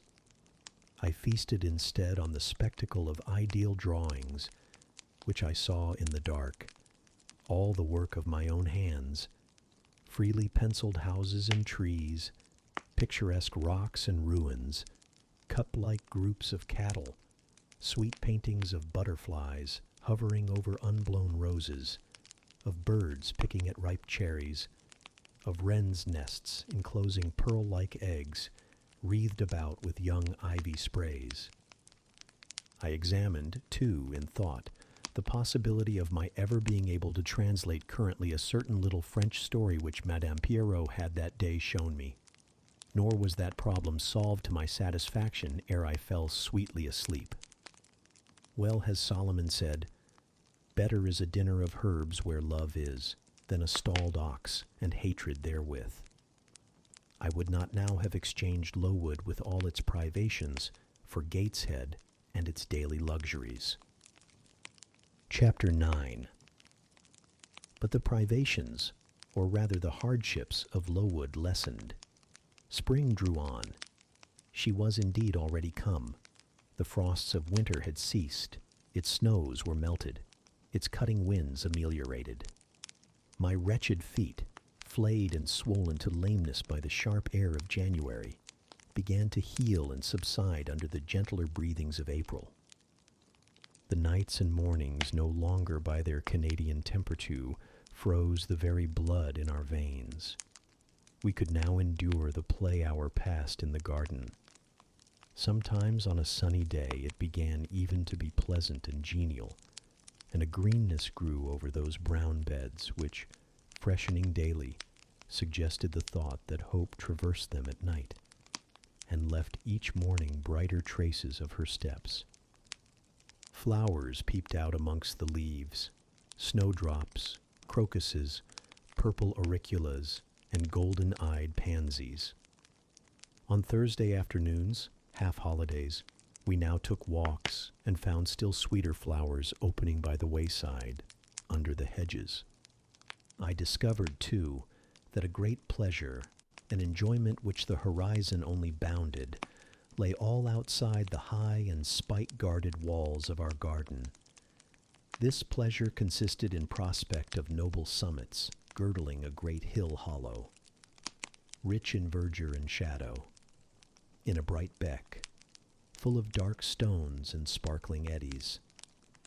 How different had this scene looked when I viewed it laid out beneath the iron sky of winter, stiffened in frost, shrouded with snow, when mists as chill as death wandered to the impulse of east winds along those purple peaks and rolled down Ing and Holm till they blended with the frozen fog of the beck. That beck itself was then a torrent, turbid and curbless. It tore asunder the wood and sent a raving sound through the air, often thickened with wild rain or whirling sleet. And for the forest on its banks, that showed only ranks of skeletons. April advanced to May. A bright, serene May it was. Days of blue sky, placid sunshine, and soft western or southern gales filled up its duration, and now vegetation matured with vigor. Lowood shook loose its tresses. It became all green, all flowery. Its great elm, ash, and oak skeletons were restored to majestic life. Woodland plants sprang up profusely in its recesses. Unnumbered varieties of moss filled its hollows, and it made a strange ground sunshine out of the wealth of its wild primrose plants. I have seen their pale gold gleam in overshadowed spots like scatterings of the sweetest luster.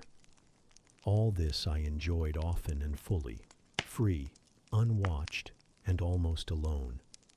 For this unwonted liberty and pleasure there was a cause to which it now becomes my task to advert. Have I not described a pleasant site for a dwelling, when I speak of it as bosomed in hill and wood, and rising from the verge of a stream? Assuredly, pleasant enough, but whether healthy or not is another question. That forest dell, where Lowood lay, was the cradle of fog and fog-bred pestilence, which, quickening with the quickening spring, crept into the orphan asylum, breathed typhus through its crowded schoolroom and dormitory, and, ere May arrived, transformed the seminary into an hospital. Semi-starvation and neglected colds had predisposed most of the pupils to receive infection. 45 out of the 80 girls lay ill at one time. Classes were broken up, rules relaxed. The few who continued well were allowed almost unlimited license, because the medical attendant insisted on the necessity of frequent exercise to keep them in health. And had it been otherwise, no one had leisure to watch or restrain them. Miss Temple's whole attention was absorbed by the patients. She lived in the sick room, never quitting it except to snatch a few hours' rest at night. The teachers were fully occupied with packing up and making other necessary preparations for the departure of those girls who were fortunate enough to have friends and relations able and willing to remove them from the seat of contagion. Many, already smitten, went home only to die. Some died at the school and were buried quietly and quickly, the nature of the malady forbidding delay. While disease had thus become an inhabitant of Lowood, and death its frequent visitor, while there was gloom and fear within its walls, while its rooms and passages steamed with hospital smells, the drug and the pastille striving vainly to overcome the effluvia of mortality, that bright May shone unclouded over the bold hills and beautiful woodland out of doors. Its garden, too, glowed with flowers. Hollyhocks had sprung up tall as trees. Lilies had opened. Tulips and roses were in bloom. The borders of the little beds were gay with pink thrift and crimson double daisies. The sweetbriars gave out, morning and evening, their scent of spice and apples. And these fragrant treasures were all useless for most of the inmates of Lowood, except to furnish now and then a handful of herbs and blossoms to put in a coffin. But I, and the rest who continued well, enjoyed fully the beauties of the scene and season. They let us ramble in the wood, like gypsies, from morning till night. We did what we liked, went where we liked. We lived better, too. Mr. Brocklehurst and his family never came near Lowood now. Household matters were not scrutinized into. The cross housekeeper was gone, driven away by the fear of infection. Her successor, who had been matron at the Loughton dispensary, unused to the ways of her new abode, provided with comparative liberality. Besides, there were fewer to feed. The sick could eat little. Our breakfast basins were better filled.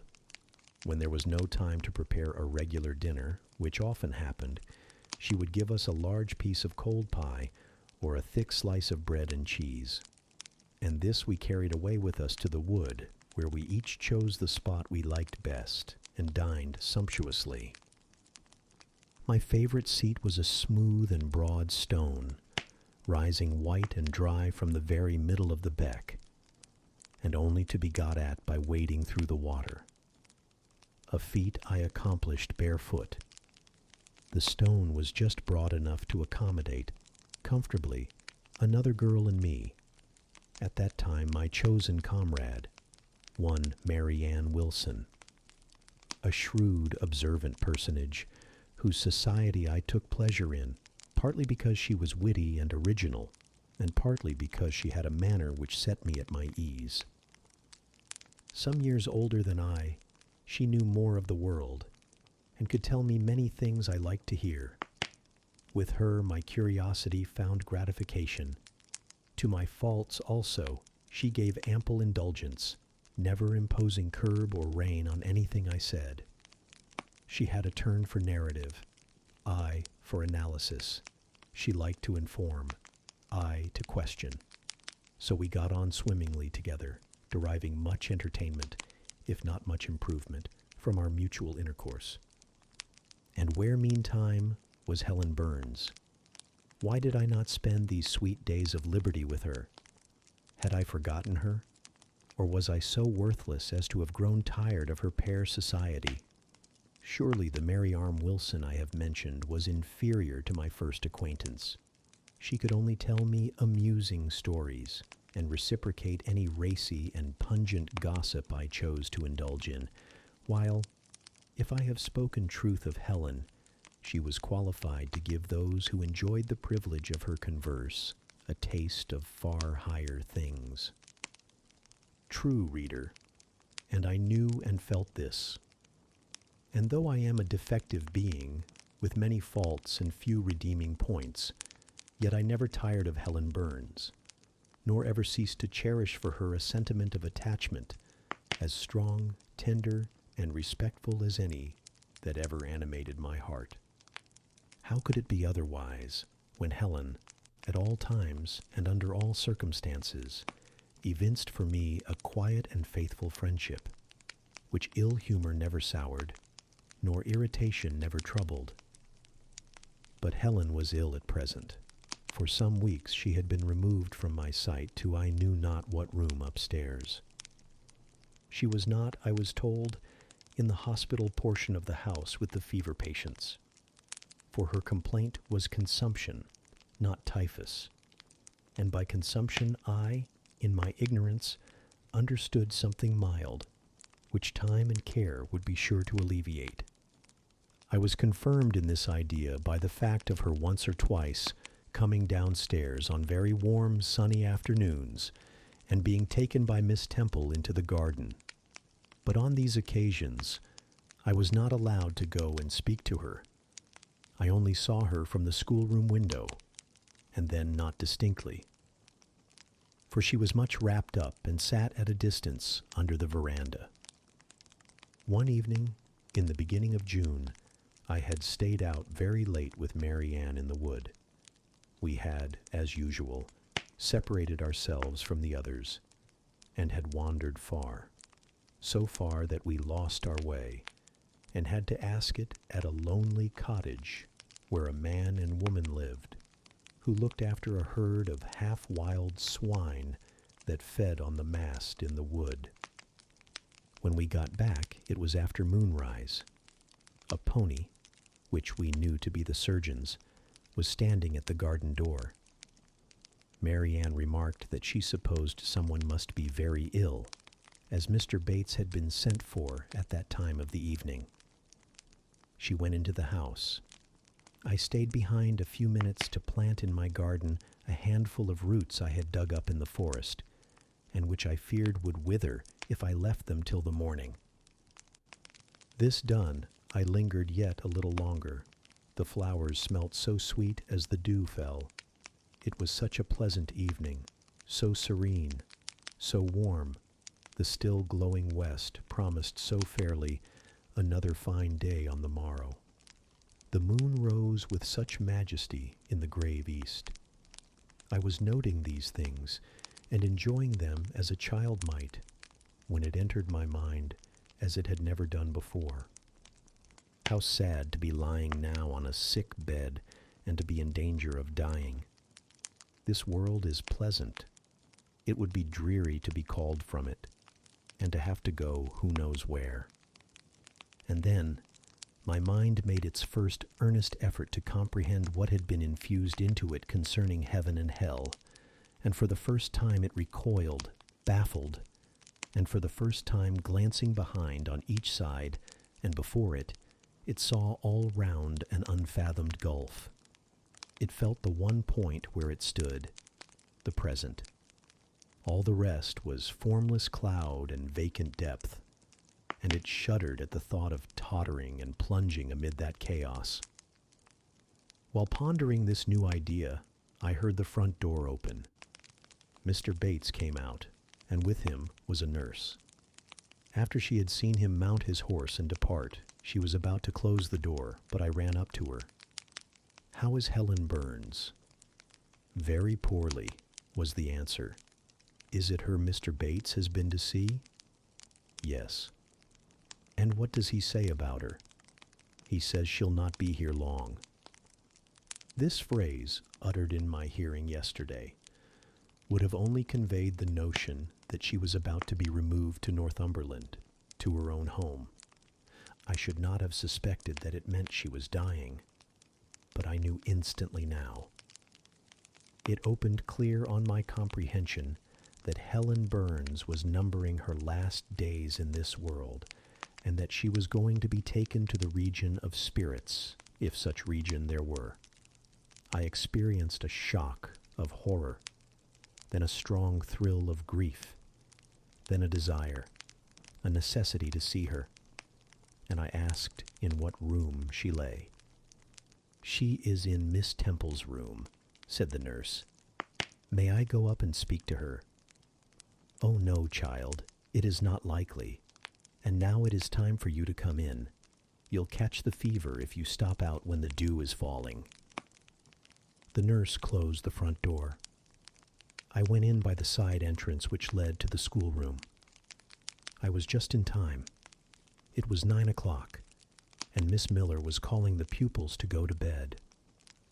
It might be 2 hours later, probably near 11, when I, not having been able to fall asleep, and deeming from the perfect silence of the dormitory that my companions were all wrapped in profound repose, rose softly, put on my frock over my nightdress, and without shoes, crept from the apartment and set off in quest of Miss Temple's room.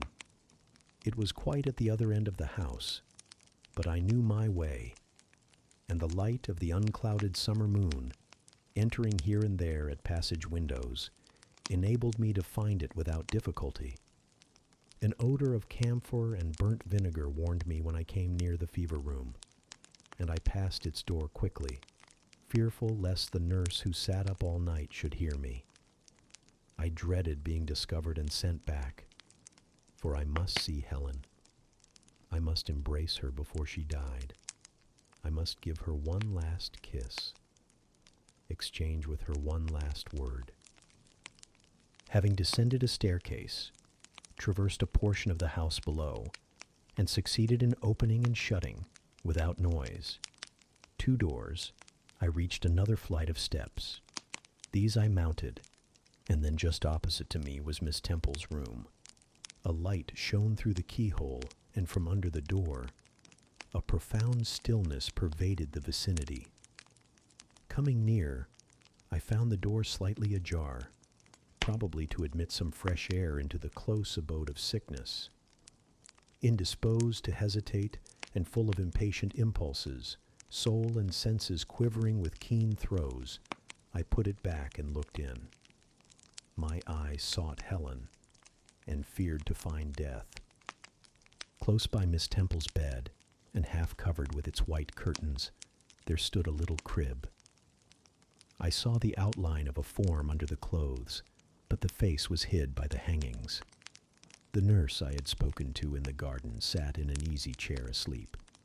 An unsnuffed candle burnt dimly on the table. Miss Temple was not to be seen. I knew afterwards that she had been called to a delirious patient in the fever room. I advanced, then paused by the crib-side. My hand was on the curtain, but I preferred speaking before I withdrew it. I still recoiled at the dread of seeing a corpse. "Helen," I whispered softly, "are you awake?" She stirred herself, put back the curtain, and I saw her face, pale, wasted, but quite composed. She looked so little changed that my fear was instantly dissipated. "Can it be you, Jane?" she asked, in her own gentle voice. "Oh," I thought, "she is not going to die. They are mistaken." She could not speak and look so calmly if she were. I got onto her crib and kissed her.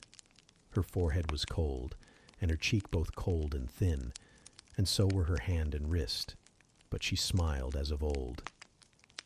"Why are you come here, Jane? It is past 11 o'clock. I heard it strike some minutes since." "I came to see you, Helen. I heard you were very ill, and I could not sleep till I had spoken to you."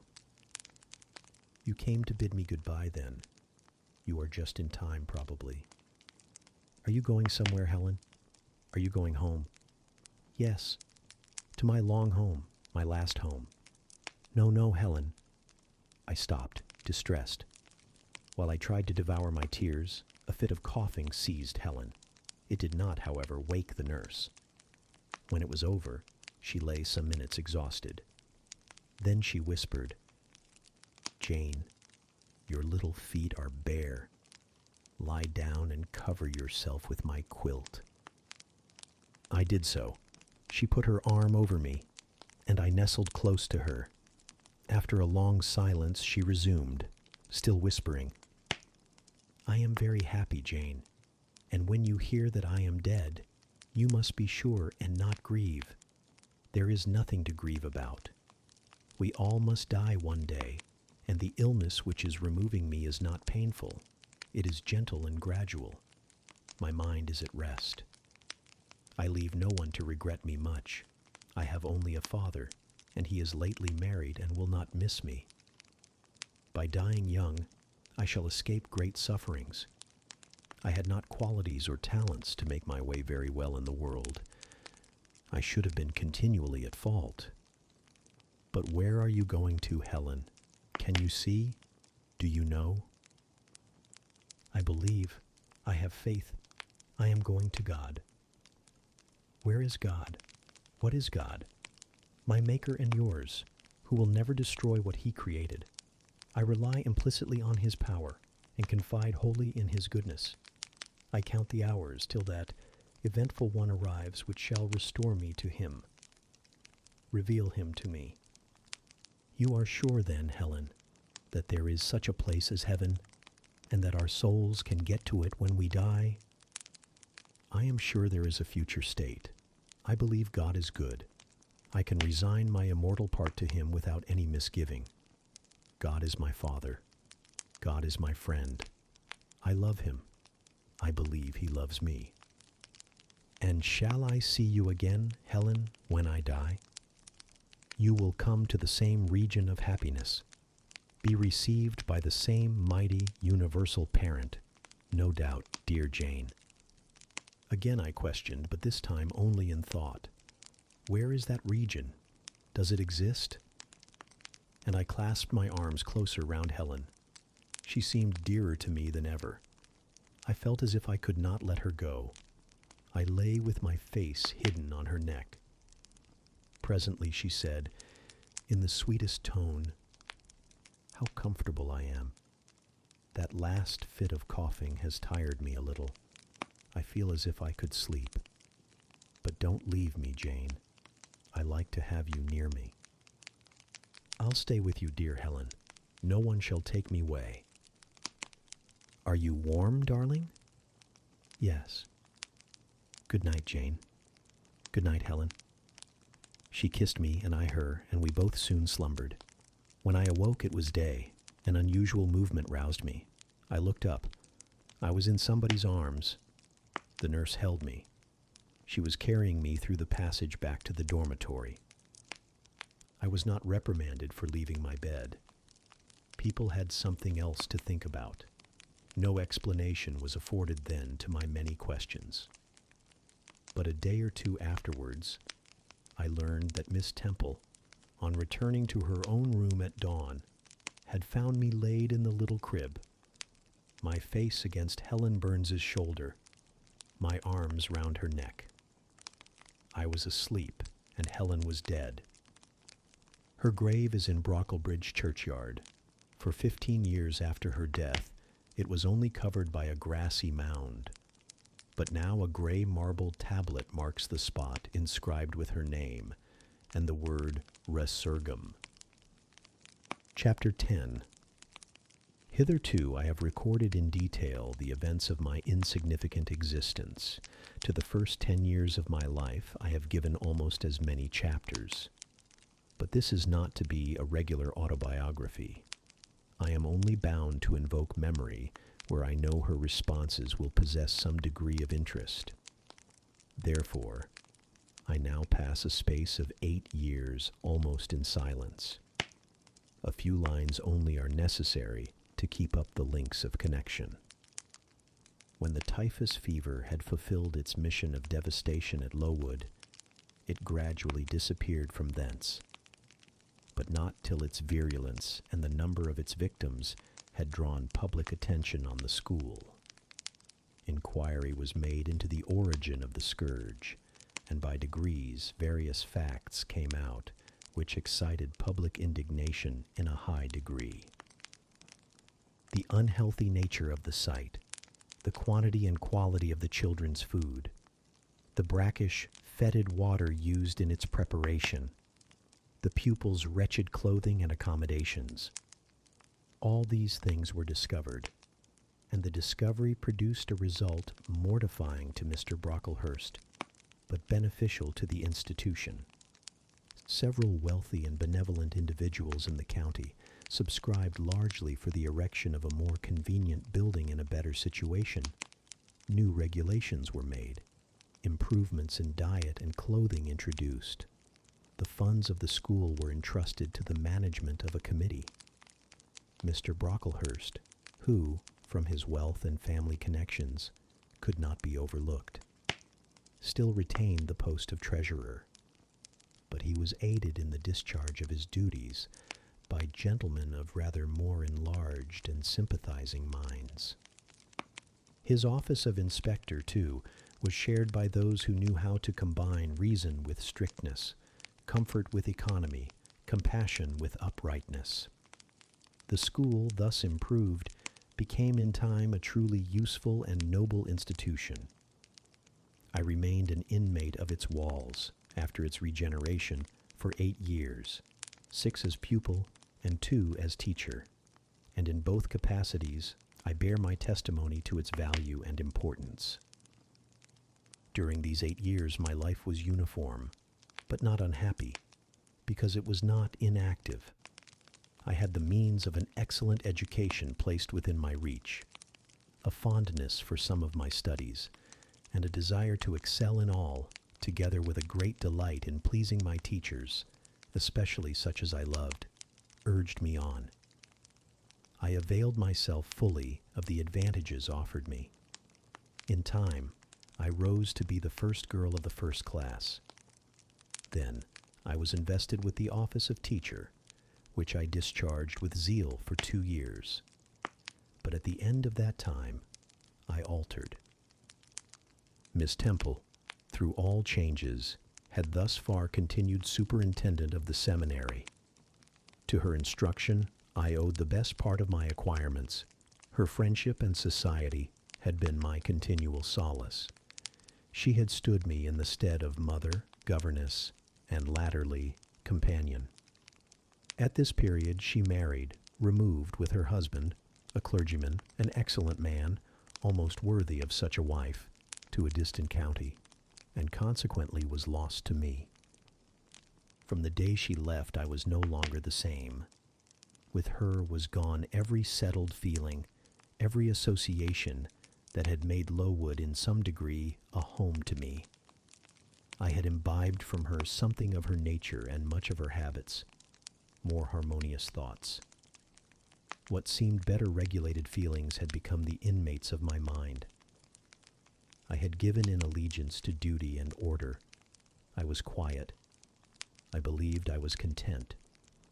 To the eyes of others, usually even to my own, I appeared a disciplined and subdued character. But destiny, in the shape of the Reverend Mr. Nasmyth, came between me and Miss Temple. I saw her in her traveling dress step into a post-chaise shortly after the marriage ceremony. I watched the chaise mount the hill and disappear beyond its brow, and then retired to my own room, and there spent in solitude the greatest part of the half-holiday granted in honor of the occasion. I walked about the chamber most of the time. I imagined myself only to be regretting my loss and thinking how to repair it.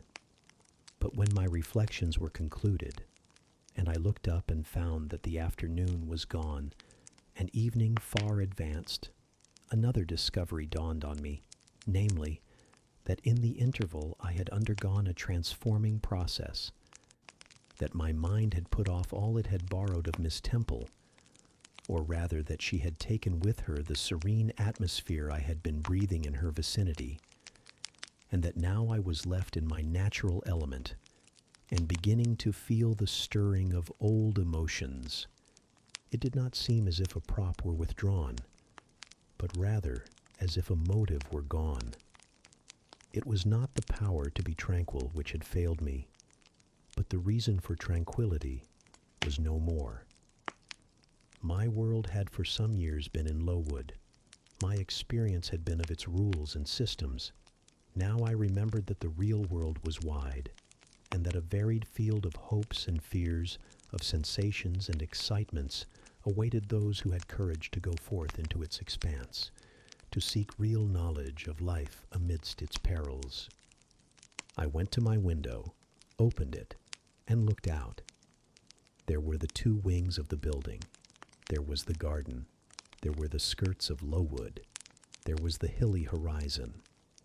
My eye passed all other objects to rest on those most remote, the blue peaks. It was those I longed to surmount. All within their boundary of rock and heath seemed prison ground, exile limits. I traced the white road winding round the base of one mountain and vanishing in a gorge between two. How I longed to follow it farther. I recalled the time when I had traveled that very road in a coach. I remembered descending that hill at twilight. An age seemed to have elapsed since the day which brought me first to Lowood, and I had never quitted it since. My vacations had all been spent at school. Mrs. Reed had never sent for me to Gateshead. Neither she nor any of her family had ever been to visit me. I had had no communication by letter or message with the outer world. School rules, school duties, school habits and notions, and voices, and faces, and phrases, and costumes, and preferences, and antipathies. Such was what I knew of existence. And now I felt that it was not enough. I tired of the routine of 8 years in one afternoon. I desired liberty. For liberty I gasped. For liberty I uttered a prayer. It seemed scattered on the wind, then faintly blowing. I abandoned it and framed a humbler supplication. For change, stimulus. That petition, too, seemed swept off into vague space. Then, I cried, half desperate, grant me at least a new servitude. Here a bell, ringing the hour of supper, called me downstairs. I was not free to resume the interrupted chain of my reflections till bedtime. Even then, a teacher who occupied the same room with me kept me from the subject to which I longed to recur by a prolonged effusion of small talk. How I wished sleep would silence her. It seemed as if, could I but go back to the idea which had last entered my mind as I stood at the window, some inventive suggestion would rise for my relief. Miss Gryce snored at last. She was a heavy Welshwoman, and till now her habitual nasal strains had never been regarded by me in any other light than as a nuisance. Tonight I hailed the first deep notes with satisfaction. I was debarrassed of interruption. My half-effaced thought instantly revived. A new servitude. There is something in that, I soliloquized. Mentally, be it understood, I did not talk aloud. I know there is, because it does not sound too sweet. It is not like such words as liberty, excitement, enjoyment, delightful sounds truly, but no more than sounds for me, and so hollow and fleeting that it is mere waste of time to listen to them. But servitude, that must be matter of fact. Anyone may serve. I have served here 8 years. Now all I want is to serve elsewhere. Can I not get so much of my own will? Is not the thing feasible? Yes, the end is not so difficult. If I had only a brain active enough to ferret out the means of attaining it. I sat up in bed by way of arousing this said brain. It was a chilly night. I covered my shoulders with a shawl, and then I proceeded to think again with all my might. What do I want? A new place, in a new house, amongst new faces, under new circumstances. I want this because it is of no use wanting anything better. How do people do to get a new place? They apply to friends, I suppose. I have no friends. There are many others who have no friends, who must look about for themselves and be their own helpers. And what is their resource? I could not tell. Nothing answered me. I then ordered my brain to find a response, and quickly. It worked and worked faster. I felt the pulses throb in my head and temples, but for nearly an hour it worked in chaos, and no result came of its efforts. Feverish with vain labor, I got up and took a turn in the room, undrew the curtain, noted a star or two, shivered with cold, and again crept to bed. A kind fairy, in my absence, had surely dropped the required suggestion on my pillow, for as I lay down, it came quietly and naturally to my mind. Those who want situations advertise. You must advertise in the Shire Herald. How? I know nothing about advertising. Replies rose smooth and prompt now. You must enclose the advertisement and the money to pay for it under a cover directed to the editor of the Herald. You must put it, the first opportunity you have, into the post at Loughton. Answers must be addressed to J.E. at the post office there. You can go and inquire in about a week after you send your letter, if any are come, and act accordingly. This scheme I went over twice, thrice. It was then digested in my mind. I had it in a clear, practical form. I felt satisfied and fell asleep. With earliest day, I was up. I had my advertisement written, enclosed, and directed before the bell rang to rouse the school.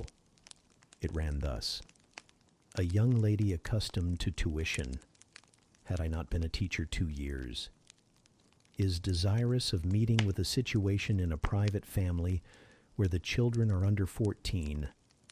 I thought that as I was barely 18, it would not do to undertake the guidance of pupils nearer my own age. She is qualified to teach the usual branches of a good English education, together with French, drawing, and music. In those days, reader, this now narrow catalogue of accomplishments would have been held tolerably comprehensive. Address, J.E., Post Office, Loughton Shire. This document remained locked in my drawer all day. After tea, I asked leave of the new superintendent to go to Loughton in order to perform some small commissions for myself and 1 or 2 of my fellow teachers. Permission was readily granted. I went. It was a walk of 2 miles, and the evening was wet, but the days were still long. I visited a shop or 2, slipped the letter into the post office, and came back through heavy rain, with streaming garments, but with a relieved heart. The succeeding week seemed long. It came to an end at last, however, like all sublunary things, and once more, towards the close of a pleasant autumn day, I found myself afoot on the road to Loughton. A picturesque track it was, by the way, lying along the side of the beck and through the sweetest curves of the dale. But that day I thought more of the letters that might or might not be awaiting me at the little burg whither I was bound, than of the charms of Leah and water. My ostensible errand on this occasion was to get measured for a pair of shoes, so I discharged that business first, and when it was done, I stepped across the clean and quiet little street from the shoemaker's to the post office. It was kept by an old dame who wore horn spectacles on her nose and black mittens on her hands. "Are there any letters for J.E.?" I asked. She peered at me over her spectacles, and then she opened a drawer and fumbled among its contents for a long time, so long that my hopes began to falter. At last, having held a document before her glasses for nearly 5 minutes, she presented it across the counter, accompanying the act by another inquisitive and mistrustful glance. It was for J.E. "Is there only one?" I demanded. "There are no more," said she, and I put it in my pocket and turned my face homeward. I could not open it then. Rules obliged me to be back by 8, and it was already 7:30. Various duties awaited me on my arrival. I had to sit with the girls during their hour of study. Then it was my turn to read prayers, to see them to bed. Afterwards I supped with the other teachers. Even when we finally retired for the night, the inevitable Miss Gryce was still my companion. We had only a short end of candle in our candlestick, and I dreaded lest she should talk till it was all burnt out. Fortunately, however, the heavy supper she had eaten produced a soporific effect. She was already snoring before I had finished undressing. There still remained an inch of candle. I now took out my letter, The seal was an initial F. I broke it. The contents were brief. If J.E., who advertised in the Shire Herald of last Thursday, possesses the acquirements mentioned, and if she is in a position to give satisfactory references as to character and competency, a situation can be offered her where there is but one pupil, a little girl, under 10 years of age, and where the salary is £30 per annum. J.E. is requested to send references, name, address, and all particulars to the direction Mrs. Fairfax, Thornfield, near Millcote, Shire. I examined the document long. The writing was old-fashioned and rather uncertain, like that of an elderly lady. This circumstance was satisfactory. A private fear had haunted me that in thus acting for myself and by my own guidance, I ran the risk of getting into some scrape. And, above all things, I wished the result of my endeavors to be respectable, proper, en règle. I now felt that an elderly lady was no bad ingredient in the business I had on hand. Mrs. Fairfax, I saw her in a black gown and widow's cap, frigid perhaps, but not uncivil, a model of elderly English respectability. Thornfield. That, doubtless, was the name of her house. A neat, orderly spot, I was sure, though I failed in my efforts to conceive a correct plan of the premises. Millcote Shire. I brushed up my recollections of the map of England. Yes, I saw it, both the shire and the town. Shire was 70 miles nearer London than the remote county where I now resided. That was a recommendation to me. I longed to go where there was life and movement. Millcote was a large manufacturing town on the banks of the A. A busy place enough, doubtless, so much the better. It would be a complete change at least. Not that my fancy was much captivated by the idea of long chimneys and clouds of smoke. But, I argued, Thornfield will probably be a good way from the town. Here the socket of the candle dropped, and the wick went out. Next day, new steps were to be taken. My plans could no longer be confined to my own breast. I must impart them in order to achieve their success. Having sought and obtained an audience of the superintendent during the noontide recreation, I told her I had a prospect of getting a new situation where the salary would be double what I now received, for at Lowood I only got £15 per annum, and requested she would break the matter for me to Mr. Brocklehurst, or some of the committee, and ascertain whether they would permit me to mention them as references. She obligingly consented to act as mediatrix in the matter. The next day she laid the affair before Mr. Brocklehurst, who said that Mrs. Reed must be written to, as she was my natural guardian. A note was accordingly addressed to that lady, who returned for answer that I might do as I pleased. She had long relinquished all interference in my affairs. This note went the round of the committee, and at last, after what appeared to me most tedious delay, formal leave was given me to better my condition if I could, and an assurance added that as I had always conducted myself well, both as teacher and pupil at Lowood, a testimonial of character and capacity, signed by the inspectors of that institution, should forthwith be furnished me.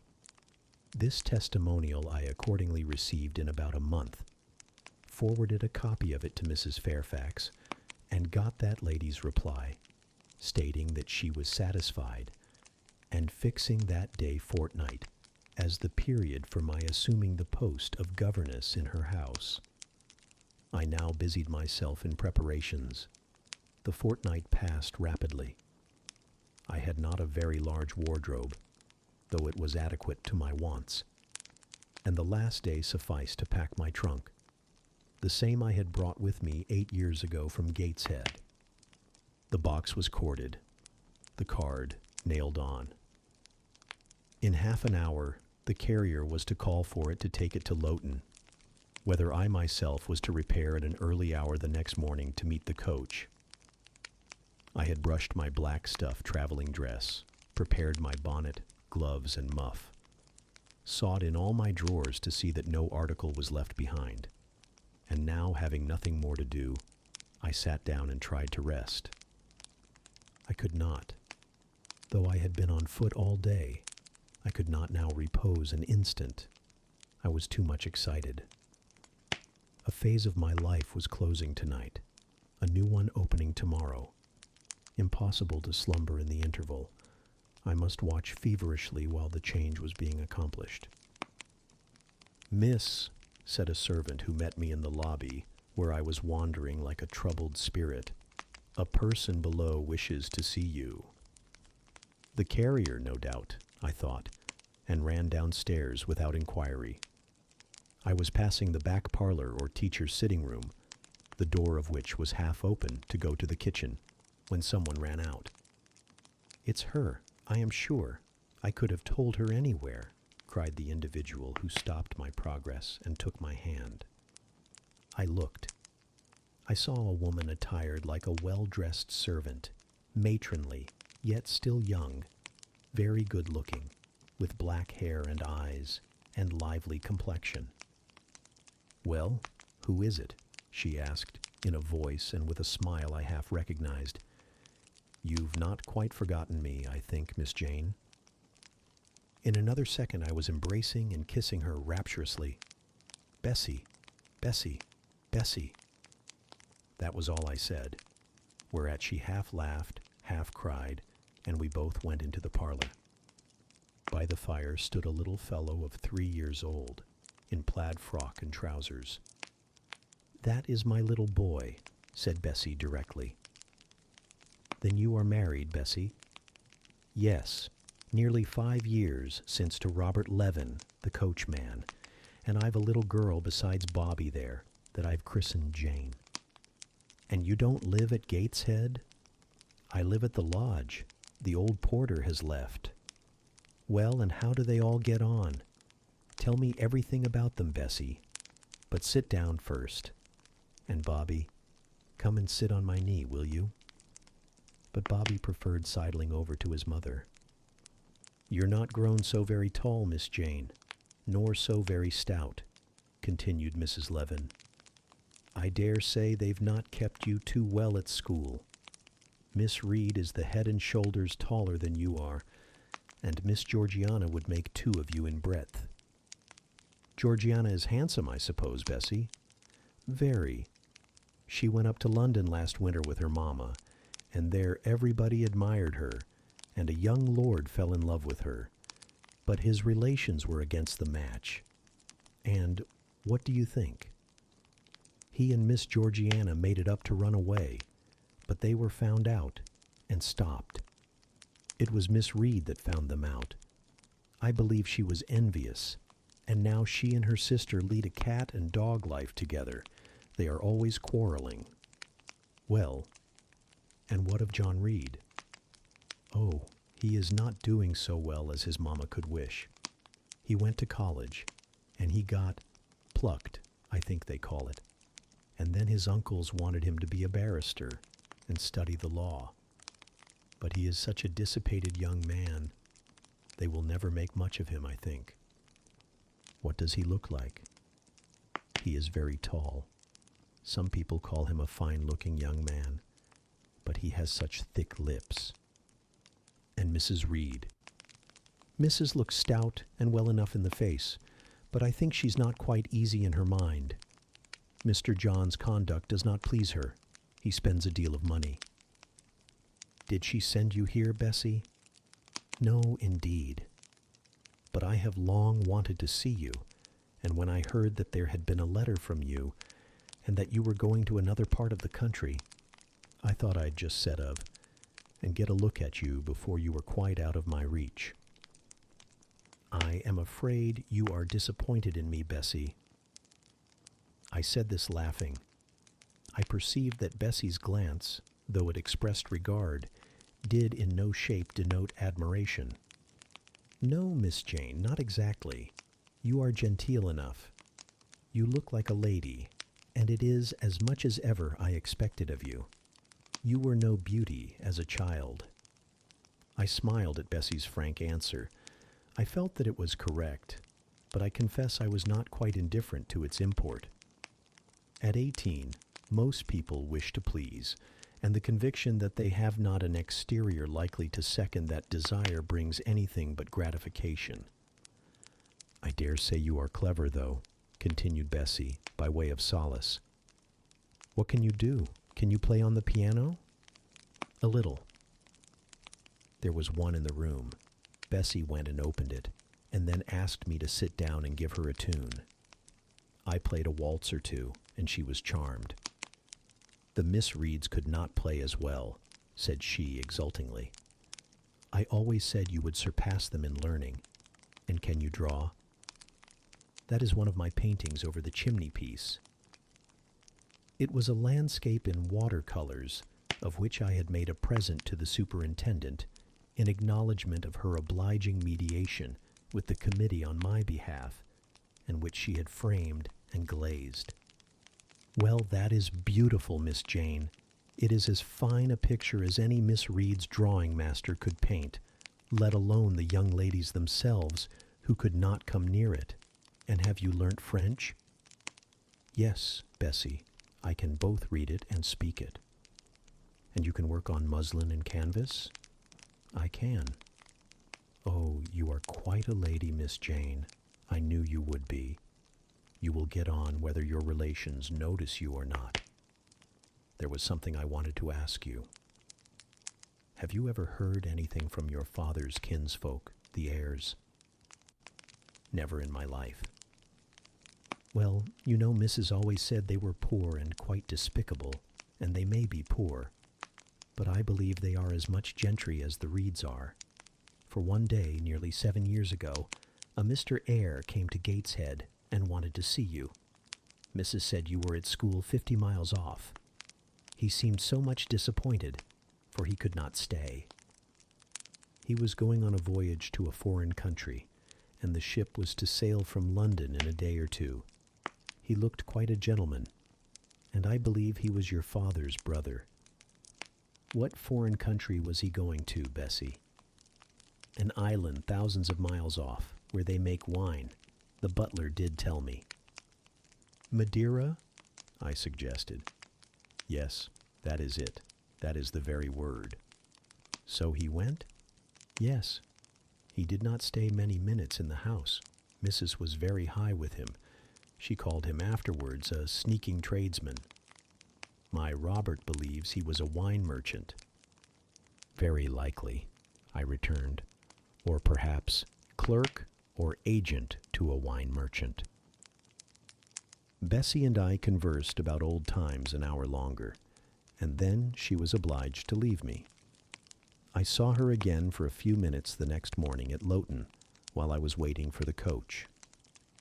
We parted finally at the door of the Brocklehurst Arms there. Each went her separate way. She set off for the brow of Lowood Fell to meet the conveyance which was to take her back to Gateshead. I mounted the vehicle which was to bear me to new duties and a new life in the unknown environs of Millcote. Chapter 11. A new chapter in a novel is something like a new scene in a play, and when I draw up the curtain this time, reader, you must fancy you see a room in the George Inn at Millcote, with such large figured papering on the walls as inn-rooms have, such a carpet, such furniture, such ornaments on the mantelpiece, such prints, including a portrait of George III, and another of the Prince of Wales, and a representation of the death of Wolfe. All this is visible to you by the light of an oil lamp hanging from the ceiling, and by that of an excellent fire, near which I sit in my cloak and bonnet. My muff and umbrella lie on the table, and I am warming away the numbness and chill contracted by 16 hours' exposure to the rawness of an October day. I left Loughton at 4 o'clock a.m., and the Millcote town clock is now just striking 8.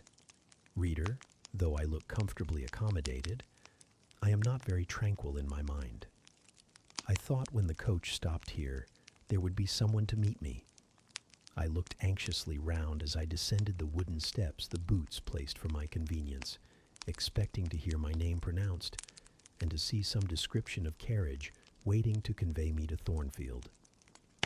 Nothing of the sort was visible, and when I asked a waiter if anyone had been to inquire after a Miss Eyre, I was answered in the negative, so I had no resource but to request to be shown into a private room, and here I am waiting, while all sorts of doubts and fears are troubling my thoughts. It is a very strange sensation to inexperienced youth to feel itself quite alone in the world, cut adrift from every connection, uncertain whether the port to which it is bound can be reached, and prevented by many impediments from returning to that it has quitted. The charm of adventure sweetens that sensation, the glow of pride warms it, but then the throb of fear disturbs it, and fear with me became predominant when half an hour elapsed and still I was alone. I bethought myself to ring the bell. "Is there a place in this neighborhood called Thornfield?" I asked of the waiter who answered the summons. "Thornfield? I don't know, ma'am. I'll inquire at the bar." He vanished, but reappeared instantly. "Is your name Eyre, miss?" "Yes." "Person here waiting for you." I jumped up, took my muff and umbrella, and hastened into the inn passage. A man was standing by the open door, and in the lamplit street I dimly saw a one-horse conveyance. "This will be your luggage, I suppose?" said the man rather abruptly when he saw me, pointing to my trunk in the passage. "Yes." He hoisted it onto the vehicle, which was a sort of car, and then I got in.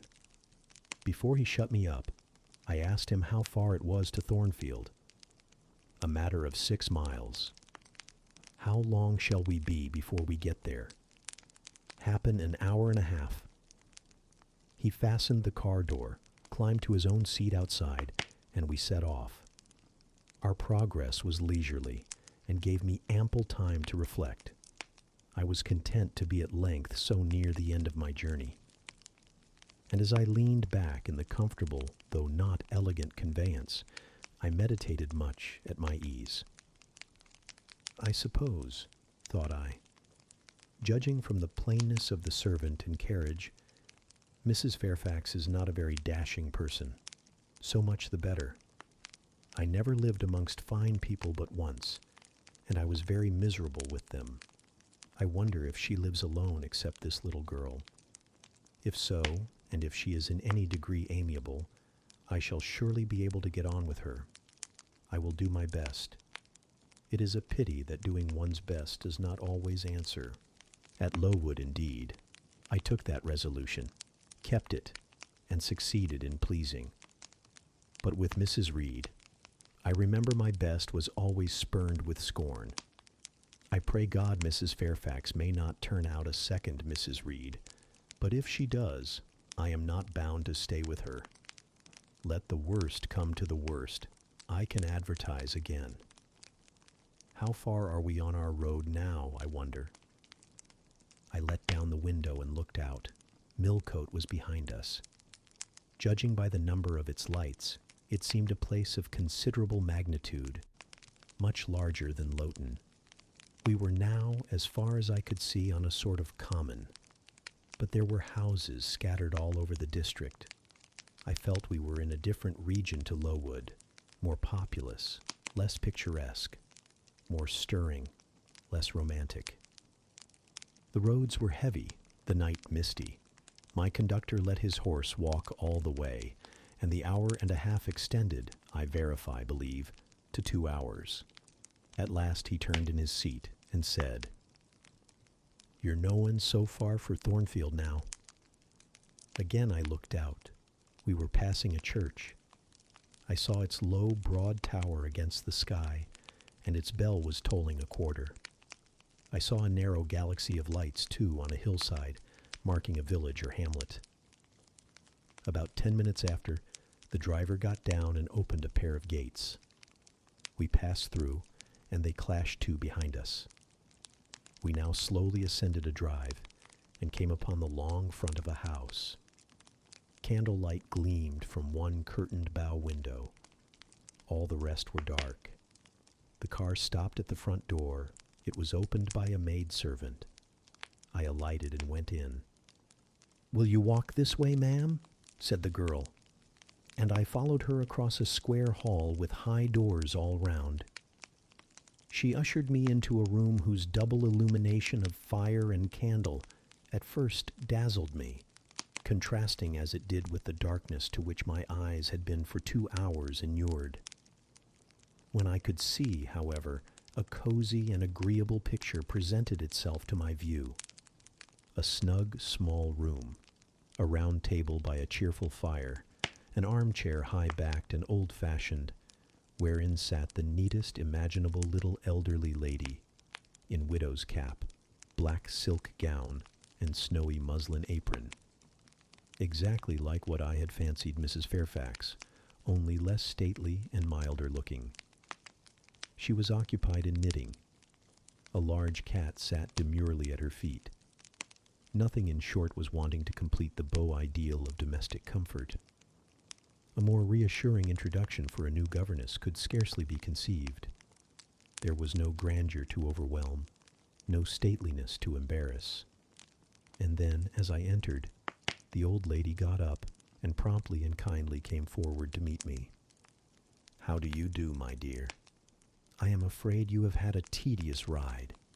John drives so slowly. You must be cold. Come to the fire." "Mrs. Fairfax, I suppose," said I. "Yes, you are right. Do sit down." She conducted me to her own chair and then began to remove my shawl and untie my bonnet strings. I begged she would not give herself so much trouble. "Oh, it is no trouble. I dare say your own hands are almost numbed with cold. Leah, make a little hot negus and cut a sandwich or two. Here are the keys of the storeroom."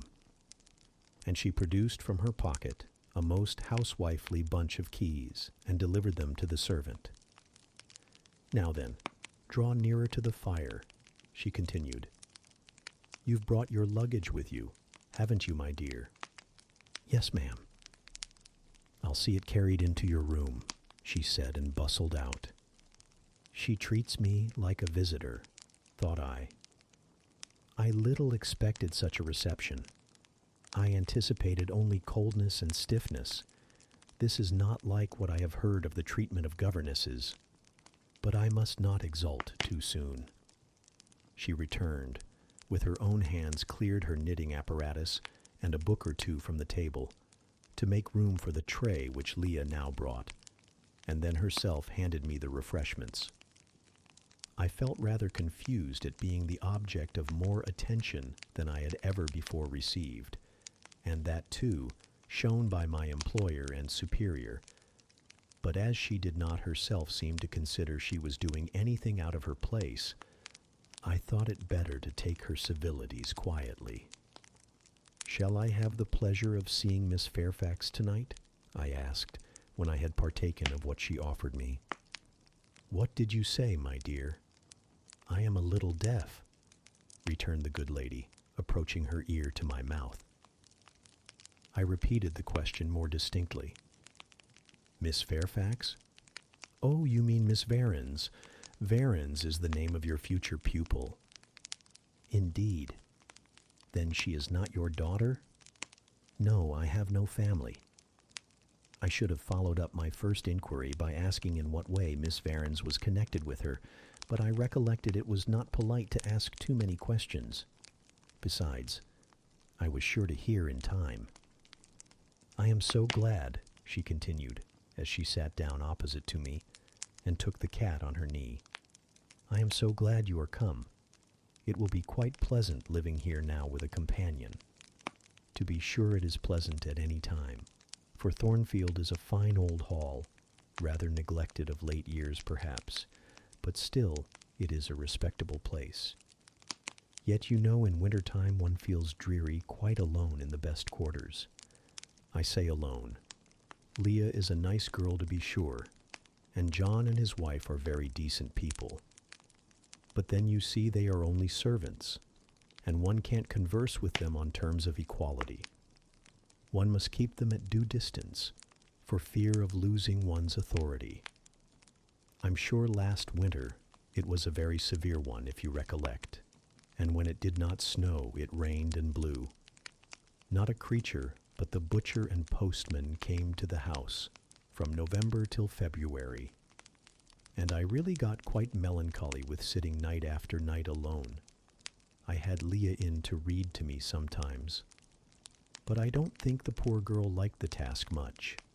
She felt it confining. In spring and summer, one got on better. Sunshine and long days make such a difference. And then, just at the commencement of this autumn, little Adela Varennes came, and her nurse. A child makes a house alive all at once, and now you are here, I shall be quite gay. My heart really warmed to the worthy lady as I heard her talk, and I drew my chair a little nearer to her and expressed my sincere wish that she might find my company as agreeable as she anticipated. "But I'll not keep you sitting up late tonight," said she. "It is on the stroke of 12 now, and you have been traveling all day. You must feel tired. If you have got your feet well warmed, I'll show you your bedroom. I've had the room next to mine prepared for you. It is only a small apartment, but I thought you would like it better than one of the large front chambers. To be sure, they have finer furniture, but they are so dreary and solitary, I never sleep in them myself." I thanked her for her considerate choice, and as I really felt fatigued with my long journey, expressed my readiness to retire. She took her candle, and I followed her from the room. First, she went to see if the hall door was fastened. Having taken the key from the lock, she led the way upstairs. The steps and banisters were of oak. The staircase window was high and latticed.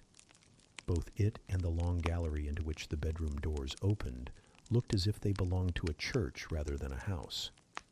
A very chill and vault-like air pervaded the stairs and gallery, suggesting cheerless ideas of space and solitude. And I was glad, when finally ushered into my chamber, to find it of small dimensions and furnished in ordinary modern style. When Mrs. Fairfax had bidden me a kind good night, and I had fastened my door, gazed leisurely round, and in some measure effaced the eerie impression made by that wide hall, that dark and spacious staircase, and that long, cold gallery, by the livelier aspect of my little room, I remembered that, after a day of bodily fatigue and mental anxiety, I was now at last in safe haven.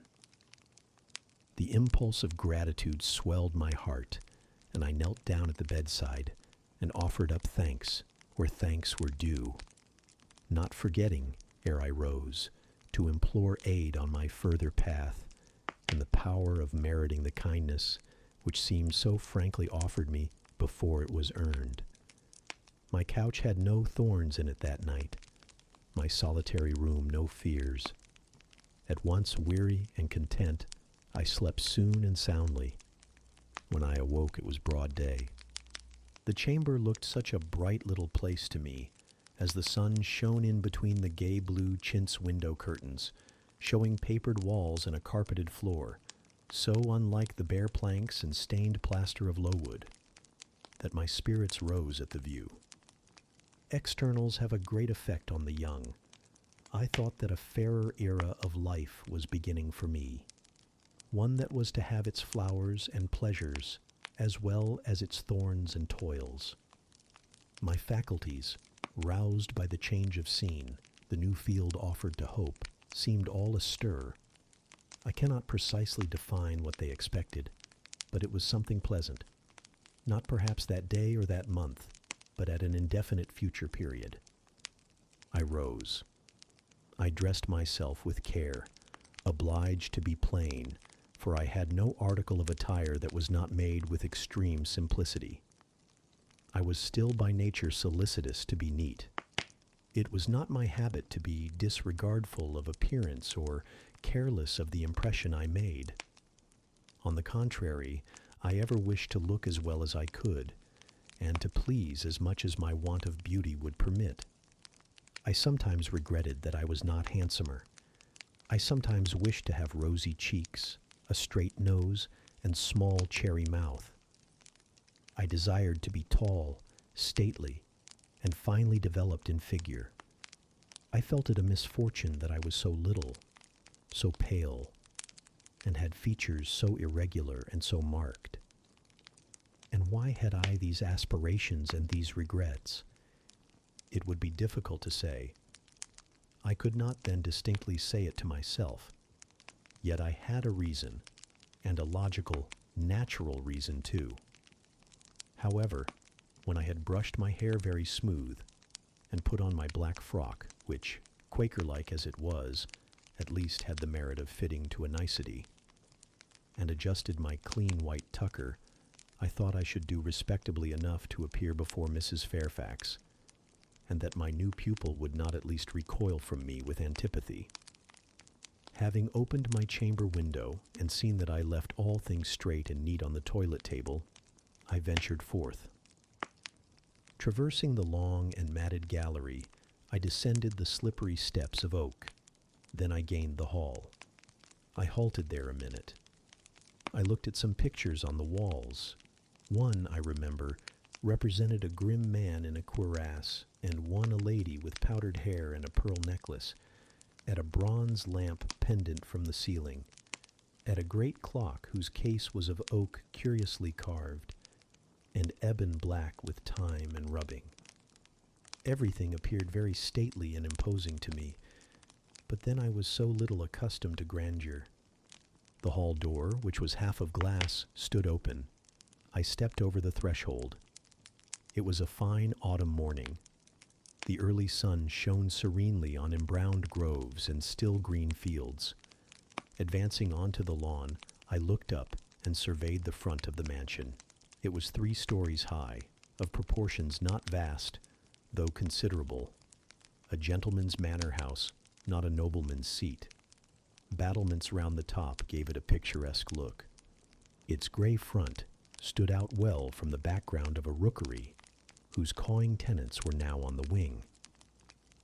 They flew over the lawn and grounds to alight in a great meadow, from which these were separated by a sunk fence, and where an array of mighty old thorn trees, strong, knotty, and broad as oaks, at once explained the etymology of the mansion's designation. Farther off were hills, not so lofty as those round Lowood, nor so craggy, nor so like barriers of separation from the living world, but yet quiet and lonely hills enough, and seeming to embrace Thornfield, with a seclusion I had not expected to find existent, so near the stirring locality of Millcote. A little hamlet, whose roofs were blent with trees, straggled up the side of one of these hills.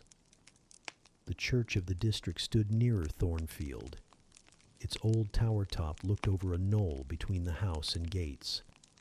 I was yet enjoying the calm prospect and pleasant fresh air, yet listening with delight to the cawing of the rooks, yet surveying the wide, hoary front of the hall, and thinking what a great place it was for one lonely little dame like Mrs. Fairfax to inhabit, when that lady appeared at the door.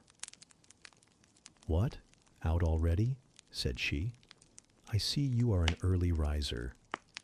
I went up to her and was received with an affable kiss and shake of the hand.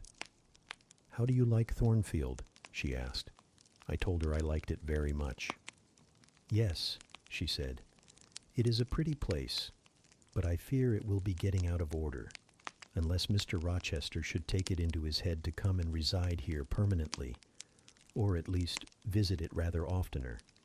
Great houses and fine grounds require the presence of the proprietor." "Mr. Rochester!" I exclaimed. "Who is he?" "The owner of Thornfield," she responded quietly. "Did you not know he was called Rochester?" Of course I did not. I had never heard of him before, but the old lady seemed to regard his existence as a universally understood fact with which everybody must be acquainted by instinct. I thought, I continued, Thornfield belonged to you. To me? Bless you, child. What an idea. To me. I am only the housekeeper, the manager. To be sure, I am distantly related to the Rochesters by the mother's side, or at least my husband was.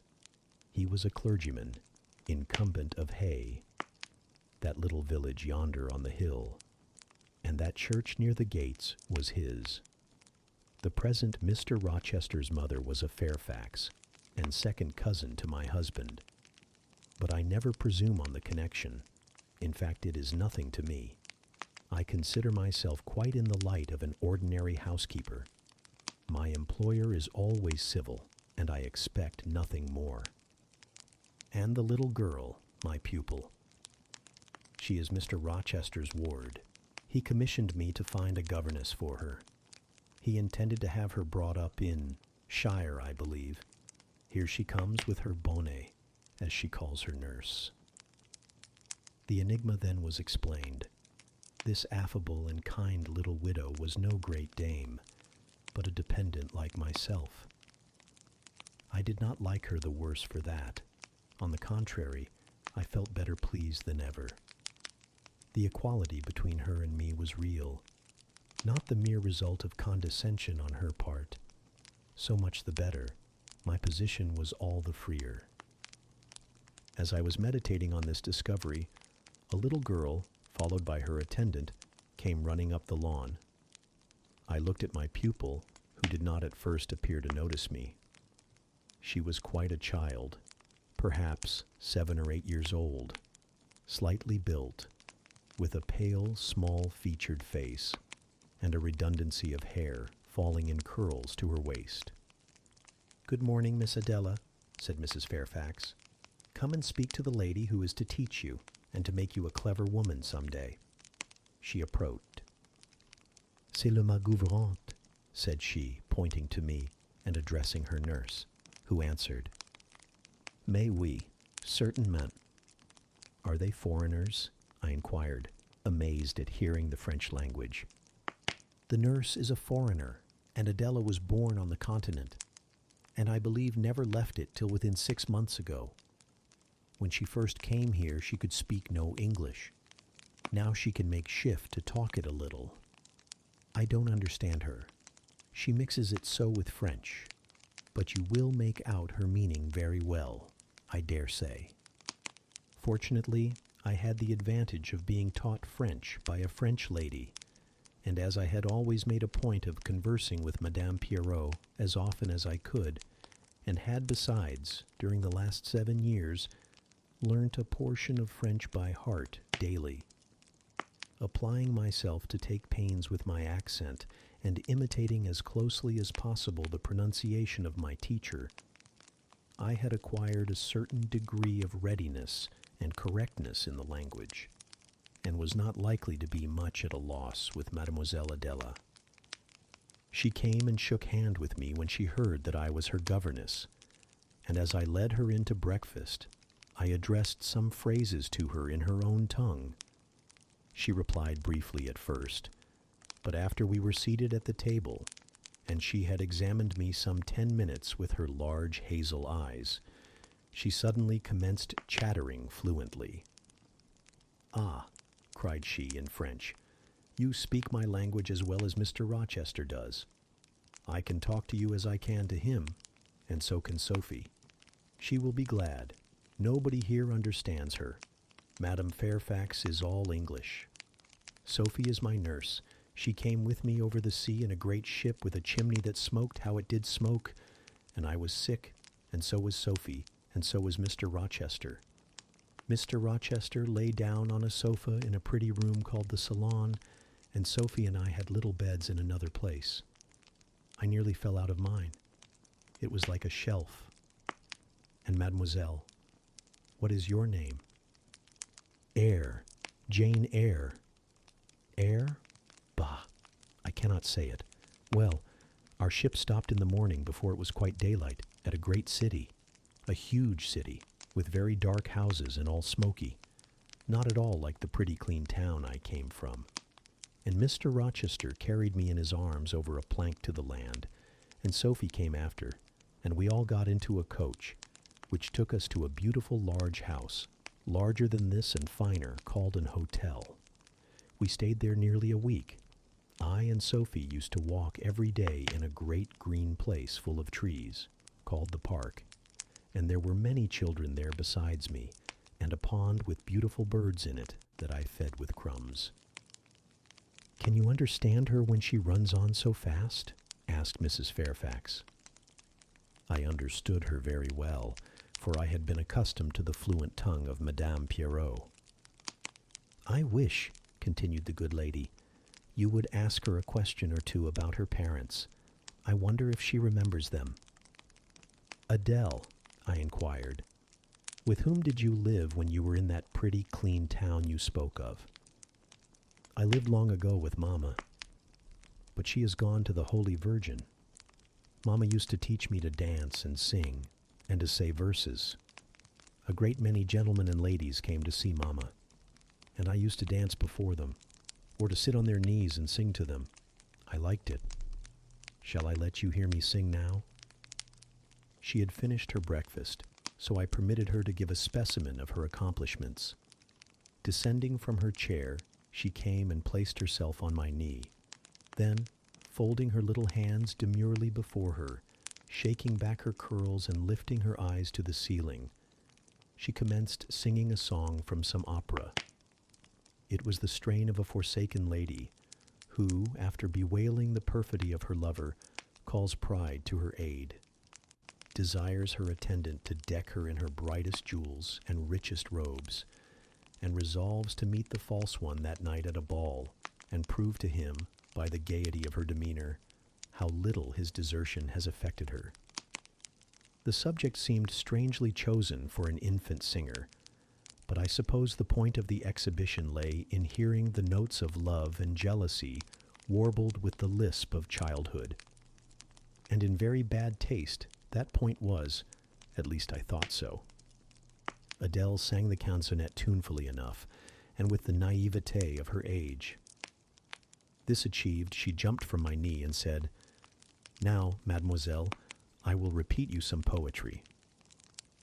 Assuming an attitude, she began, "La Ligue des Rats, Fable de La Fontaine." She then declaimed the little piece with an attention to punctuation and emphasis, a flexibility of voice, and an appropriateness of gesture, very unusual indeed at her age, and which proved she had been carefully trained. "Was it your mamma who taught you that piece?" I asked. "Yes, and she just used to say it in this way. Qu'avez-vous donc, lui dit un de ces rats, parlez." She made me lift my hand, so, to remind me to raise my voice at the question. "Now shall I dance for you?" "No, that will do. But after your mamma went to the Holy Virgin, as you say, with whom did you live then?" "With Madame Frederick and her husband. She took care of me, but she is nothing related to me. I think she is poor, for she had not so fine a house as mamma. I was not long there. Mr. Rochester asked me if I would like to go and live with him in England, and I said yes. For I knew Mr. Rochester before I knew Madame Frederick, and he was always kind to me and gave me pretty dresses and toys. But you see, he has not kept his word, for he has brought me to England, and now he has gone back again himself, and I never see him."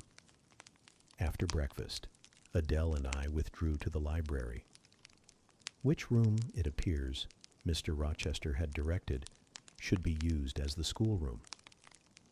Most of the books were locked up behind glass doors, but there was one bookcase left open containing everything that could be needed in the way of elementary works, and several volumes of light literature, poetry, biography, travels, a few romances, etc. I suppose he had considered that these were all the governess would require for her private perusal. and indeed, they contented me amply for the present. Compared with the scanty pickings I had now and then been able to glean at Lowood, they seemed to offer an abundant harvest of entertainment and information. In this room, too, there was a cabinet piano, quite new and of superior tone, also an easel for painting and a pair of globes. I found my pupil sufficiently docile, though disinclined to apply. She had not been used to regular occupation of any kind. I felt it would be injudicious to confine her too much at first. So, when I had talked to her a great deal and got her to learn a little, and when the morning had advanced to noon, I allowed her to return to her nurse. I then proposed to occupy myself till dinner time in drawing some little sketches for her use. As I was going upstairs to fetch my portfolio and pencils, Mrs. Fairfax called to me. "Your morning school hours are over now, I suppose," said she. She was in a room, the folding doors of which stood open. I went in when she addressed me. It was a large, stately apartment, with purple chairs and curtains, a Turkey carpet, walnut-paneled walls, one vast window rich in slanted glass, and a lofty ceiling, nobly molded. Mrs. Fairfax was dusting some vases of fine purple spar, which stood on a sideboard. "What a beautiful room!" I exclaimed as I looked round, for I had never before seen any half so imposing. "Yes, this is the dining room. I have just opened the window to let in a little air and sunshine, for everything gets so damp in apartments that are seldom inhabited. The drawing room yonder feels like a vault." She pointed to a wide arch corresponding to the window and hung like it with a Tyrian-dyed curtain, now looped up. Mounting to it by two broad steps and looking through, I thought I caught a glimpse of a fairy place. So bright to my novice eyes appeared the view beyond. Yet it was merely a very pretty drawing room, and within it a boudoir, both spread with white carpets, on which seemed laid brilliant garlands of flowers, both sealed with snowy moldings of white grapes and vine leaves, beneath which glowed in rich contrast crimson couches and ottomans, while the ornaments on the pale Parian mantelpiece were of sparkling Bohemian glass, ruby red, and between the windows large mirrors repeated the general blending of snow and fire. "In what order you keep these rooms, Mrs. Fairfax," said I. "No dust, no canvas coverings, except that the air feels chilly. One would think they were inhabited daily." "Why, Miss Eyre, though Mr. Rochester's visits here are rare, they are always sudden and unexpected, and as I observed that it put him out to find everything swathed up, and to have a bustle of arrangement on his arrival, I thought it best to keep the rooms in readiness." "Is Mr. Rochester an exacting, fastidious sort of man?" "Not particularly so, but he has a gentleman's tastes and habits, and he expects to have things managed in conformity to them." "Do you like him? Is he generally liked?" "Oh, yes, the family have always been respected here. Almost all the land in this neighborhood, as far as you can see, has belonged to the Rochesters' time out of mind." "Well, but leaving his land out of the question, do you like him? Is he liked for himself? I have no cause to do otherwise than like him, and I believe he is considered a just and liberal landlord by his tenants, but he has never lived much amongst them." "But has he no peculiarities? What, in short, is his character?" "Oh, his character is unimpeachable, I suppose. He is rather peculiar, perhaps. He has traveled a great deal, and seen a great deal of the world, I should think. I dare say he is clever, but I never had much conversation with him." "In what way is he peculiar?" "I don't know. It is not easy to describe. Nothing striking. But you feel it when he speaks to you. You cannot be always sure whether he is in jest or earnest, whether he is pleased or the contrary. You don't thoroughly understand him, in short. At least I don't. But it is of no consequence. He is a very good master." This was all the account I got from Mrs. Fairfax of her employer and mine. There are people who seem to have no notion of sketching a character or observing and describing salient points, either in persons or things. The good lady evidently belonged to this class. My queries puzzled, but did not draw her out. Mr. Rochester was Mr. Rochester in her eyes. A gentleman, a landed proprietor, nothing more. She inquired and searched no further, and evidently wondered at my wish to gain a more definite notion of his identity.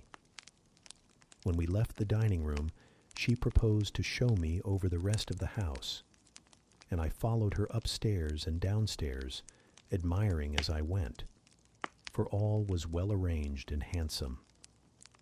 The large front chambers I thought especially grand, and some of the third-story rooms, though dark and low, were interesting from their air of antiquity. The furniture once appropriated to the lower apartments had from time to time been removed here as fashions changed, and the imperfect light entering by their narrow casement showed bedsteads of 100 years old. Chests in oak or walnut, looking, with their strange carvings of palm branches and cherubs' heads, like types of the Hebrew Ark. Rows of venerable chairs, high-backed and narrow, stools still more antiquated, on whose cushioned tops were yet apparent traces of half-effaced embroideries, wrought by fingers that for 2 generations had been coffin dust. All these relics gave to the third story of Thornfield Hall the aspect of a home of the past, a shrine of memory.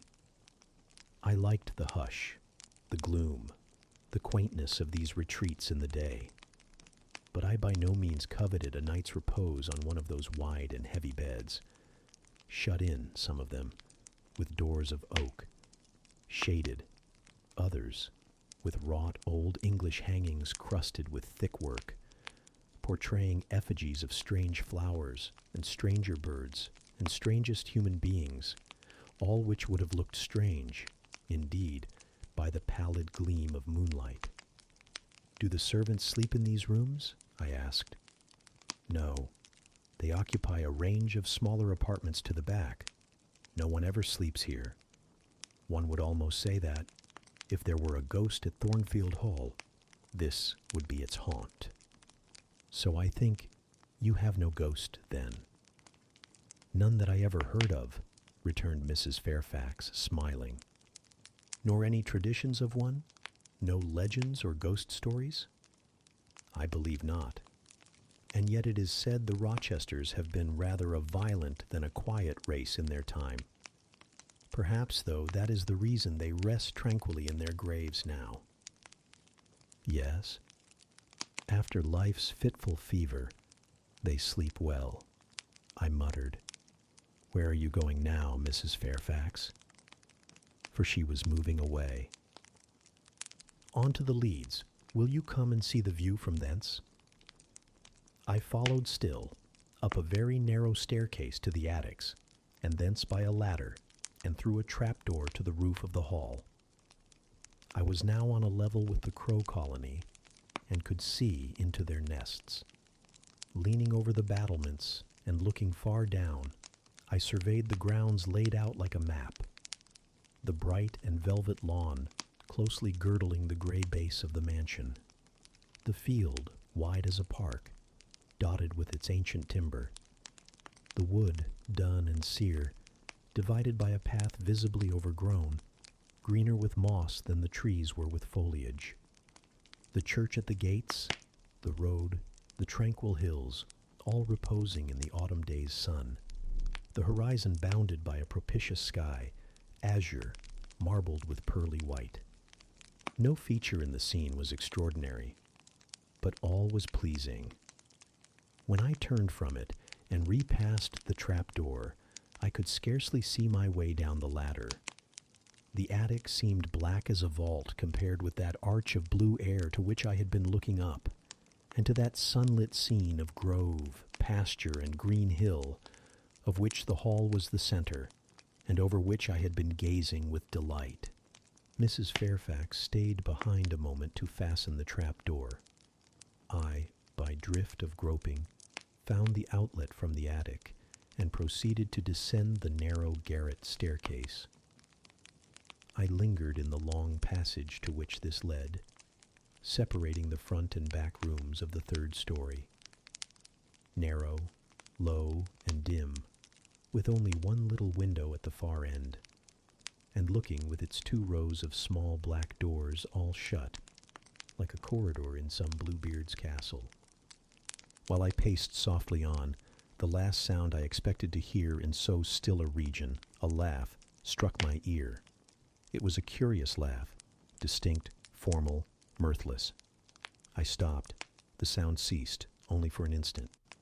It began again, louder, for at first, though distinct, it was very low. It passed off in a clamorous peal that seemed to wake an echo in every lonely chamber, though it originated but in one, and I could have pointed out the door whence the accents issued.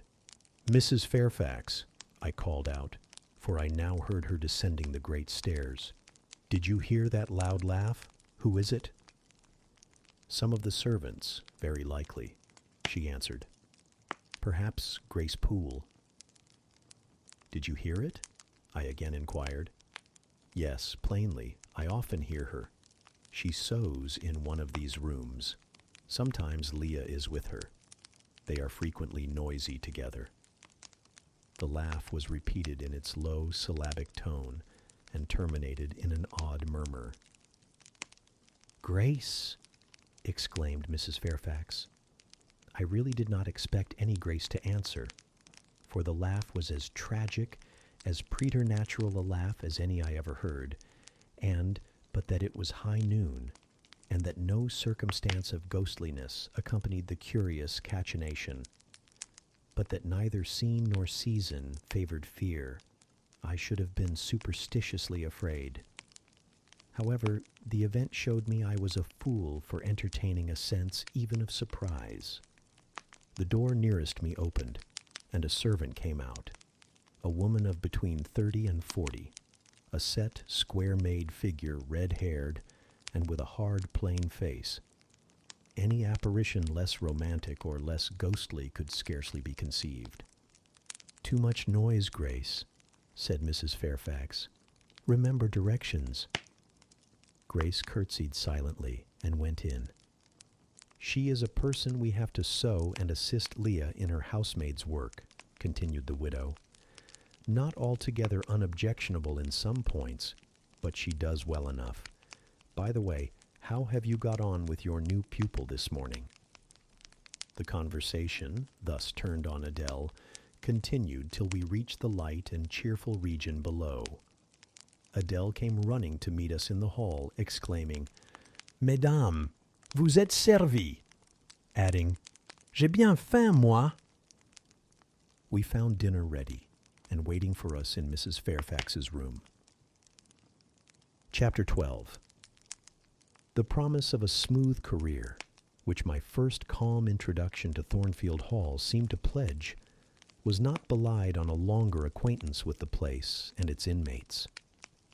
Mrs. Fairfax turned out to be what she appeared, a placid-tempered, kind-natured woman of competent education and average intelligence. My pupil was a lively child who had been spoilt and indulged, and therefore was sometimes wayward. But as she was committed entirely to my care, and no injudicious interference from any quarter ever thwarted my plans for her improvement, she soon forgot her little freaks, and became obedient and teachable. She had no great talents, no marked traits of character, no peculiar development of feeling or taste, which raised her 1 inch above the ordinary level of childhood. But neither had she any deficiency or vice which sunk her below it. She made reasonable progress, entertained for me a vivacious, though perhaps not very profound, affection, and by her simplicity gay prattle, and efforts to please, inspired me, in return, with a degree of attachment sufficient to make us both content in each other's society. This, par parentheses, will be thought cool language by persons who entertain solemn doctrines about the angelic nature of children, and the duty of those charged with their education to conceive for them an idolatrous devotion. But I am not writing to flatter parental egotism, to echo cant, or prop up humbug. I am merely telling the truth. I felt a conscientious solicitude for Adele's welfare and progress, and a quiet liking for her little self, just as I cherished towards Mrs. Fairfax a thankfulness for her kindness, and a pleasure in her society proportionate to the tranquil regard she had for me, and the moderation of her mind and character. Anybody may blame me who likes, when I add further that, now and then, when I took a walk by myself in the grounds, when I went down to the gates and looked through them along the road, or when, while Adele played with her nurse and Mrs. Fairfax made jellies in the storeroom, I climbed the 3 staircases, raised the trapdoor of the attic, and having reached the leads, looked out afar over sequestered field and hill, and a long dim skyline, that then I longed for a power of vision which might overpass that limit, which might reach the busy world, towns, regions full of life I had heard of but never seen, that then I desired more of practical experience than I possessed, more of intercourse with my kind, of acquaintance with variety of character, than was here within my reach. I valued what was good in Mrs. Fairfax, and what was good in Adele, but I believed in the existence of other and more vivid kinds of goodness, and what I believed in I wished to behold. Who blames me?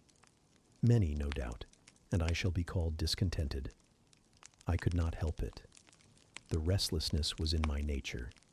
It agitated me to pain sometimes. Then my sole relief was to walk along the corridor of the 3rd story, backwards and forwards, safe in the silence and solitude of the spot, and allow my mind's eye to dwell on whatever bright visions rose before it. And certainly, they were many and glowing, to let my heart be heaved by the exultant movement, which, while it swelled it in trouble, expanded it with life, and best of all, to open my inward ear to a tale that was never ended, a tale my imagination created and narrated continuously, quickened with all of incident, life, fire, feeling, that I desired and had not in my actual existence. It is in vain to say human beings ought to be satisfied with tranquility. They must have action, and they will make it if they cannot find it. Millions are condemned to a stiller doom than mine, and millions are in silent revolt against their lot. Nobody knows how many rebellions besides political rebellions ferment in the masses of life which people earth. Women are supposed to be very calm, generally, but women feel just as men feel. They need exercise for their faculties and a field for their efforts as much as their brothers do. They suffer from too rigid a restraint, too absolute a stagnation, precisely as men would suffer. And it is narrow-minded in their more privileged fellow creatures to say that they ought to confine themselves to making puddings and knitting stockings, to playing on the piano and embroidering bags. It is thoughtless to condemn them, or laugh at them, if they seek to do more or learn more than custom has pronounced necessary for their sex. When thus alone, I not unfrequently heard Grace Poole's laugh, the same peal, the same low, slow ha, ha, which, when first heard, had thrilled me. I heard, too, her eccentric murmurs, stranger than her laugh. There were days when she was quite silent, but there were others when I could not account for the sounds she made. Sometimes I saw her, She would come out of her room with a basin or a plate or a tray in her hand, go down to the kitchen and shortly return, generally, oh, romantic reader, forgive me for telling the plain truth, bearing a pot of porter. Her appearance always acted as a damper to the curiosity raised by her oral oddities. Hard-featured and staid, she had no point to which interest could attach. I made some attempts to draw her into conversation, but she seemed a person of few words. A monosyllabic reply usually cut short every effort of that sort. The other members of the household, viz. Sir John and his wife, Leah, the housemaid, and Sophie, the French nurse, were decent people, but in no respect remarkable. With Sophie I used to talk French, and sometimes I asked her questions about her native country. But she was not of a descriptive or narrative turn, and generally gave such vapid and confused answers as were calculated rather to check than encourage inquiry. October, November, December passed away. One afternoon in January, Mrs. Fairfax had begged a holiday for Adele because she had a cold, and, as Adele seconded the request with an ardor that reminded me how precious occasional holidays had been to me in my own childhood, I accorded it, deeming that I did well in showing pliability on the point. It was a fine, calm day, though very cold. I was tired of sitting still in the library through a whole long morning. Mrs. Fairfax had just written a letter which was waiting to be posted, so I put on my bonnet and cloak and volunteered to carry it to Hay. The distance, 2 miles, would be a pleasant winter afternoon walk. Having seen Adele comfortably seated in her little chair by Mrs. Fairfax's parlor fireside, and given her her best wax doll, which I usually kept enveloped in silver paper in a drawer, to play with, and a storybook for change of amusement, and having replied to her, "Revenez bientôt, ma bonne amie, ma chère Mademoiselle Jeannette," with a kiss I set out. The ground was hard, the air was still, my road was lonely. I walked fast till I got warm, and then I walked slowly to enjoy and analyze the species of pleasure brooding for me in the hour and situation.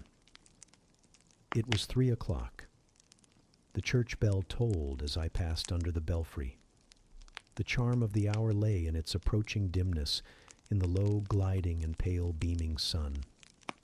I was a mile from Thornfield, in a lane noted for wild roses in summer, for nuts and blackberries in autumn, and even now possessing a few coral treasures in hips and haws, but whose best winter delight lay in its utter solitude and leafless repose.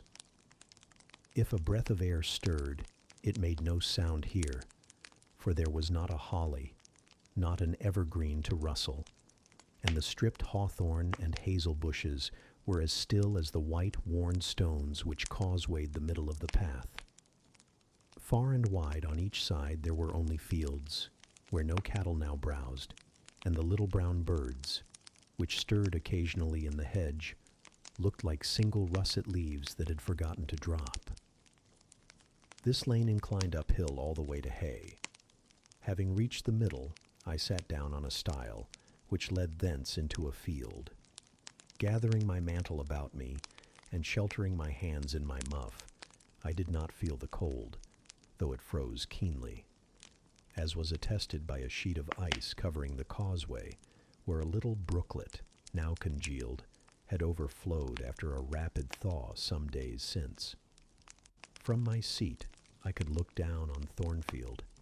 The gray and battlemented hall was the principal object in the vale below me. Its woods and dark rookery rose against the west.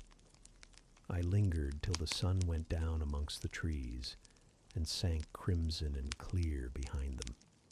I then turned eastward. On the hilltop above me sat the rising moon, pale yet as a cloud, but brightening momentarily. She looked over Hay, which, half lost in trees, sent up a blue smoke from its few chimneys. It was yet a mile distant, but in the absolute hush I could hear plainly its thin murmurs of life. My ear, too, felt the flow of currents. In what dales and depths I could not tell, but there were many hills beyond Hay, and doubtless many becks threading their passes. That evening calm betrayed alike the tinkle of the nearest streams, the sough of the most remote. A rude noise broke on these fine ripplings and whisperings, at once so far away and so clear.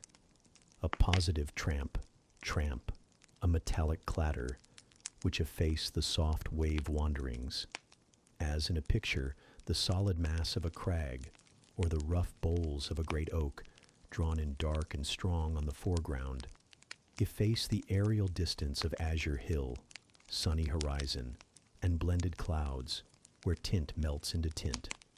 The din was on the causeway. A horse was coming. The windings of the lane yet hid it, but it approached. I was just leaving the stile. Yet, as the path was narrow, I sat still to let it go by. In those days I was young, and all sorts of fancies bright and dark tenanted my mind. The memories of nursery stories were there amongst other rubbish, and when they recurred, maturing youth added to them a vigor and vividness beyond what childhood could give. As this horse approached, and as I watched for it to appear through the dusk, I remembered certain of Bessie's tales, wherein figured a north of England spirit called a gytrash, which, in the form of horse, mule, or large dog, haunted solitary ways, and sometimes came upon belated travelers, as this horse was now coming upon me. It was very near, but not yet in sight, when, in addition to the tramp, I heard a rush under the hedge, and close down by the hazel stems glided a great dog, whose black and white color made him a distinct object against the trees. It was exactly one form of Bessie's gytrash, a lion-like creature with long hair and a huge head. It passed me, however, quietly enough, not staying to look up, with strange pretercanine eyes, in my face, as I half expected it would. The horse followed, a tall steed, and on its back a rider. The man, the human being, broke the spell at once. Nothing ever rode the gytrash. It was always alone. And goblins, to my notions, though they might tenant the dumb carcasses of beasts, could scarce covet shelter in the commonplace human form. No gytrash was this, only a traveler taking the shortcut to Millcote. He passed, and I went on, a few steps, and I turned. A sliding sound and an exclamation of, "What the deuce is to do now?" and a clattering tumble arrested my attention. Man and horse were down. They had slipped on the sheet of ice which glazed the causeway. The dog came bounding back, and seeing his master in a predicament, and hearing the horse groan, barked till the evening hills echoed the sound, which was deep in proportion to his magnitude. He snuffed round the prostrate group, and then he ran up to me. It was all he could do. There was no other help at hand to summon. I obeyed him, and walked down to the traveler, by this time struggling himself free of his steed. His efforts were so vigorous, I thought he could not be much hurt. But I asked him the question, "Are you injured, sir?" I think he was swearing, but am not certain. However, he was pronouncing some formula which prevented him from replying to me directly. "Can I do anything?" I asked again. "You must just stand on one side," he answered as he rose, first to his knees, and then to his feet. I did, whereupon began a heaving, stamping, clattering process, accompanied by a barking and baying, which removed me effectually some yards' distance. But I would not be driven quite away till I saw the event. This was finally fortunate.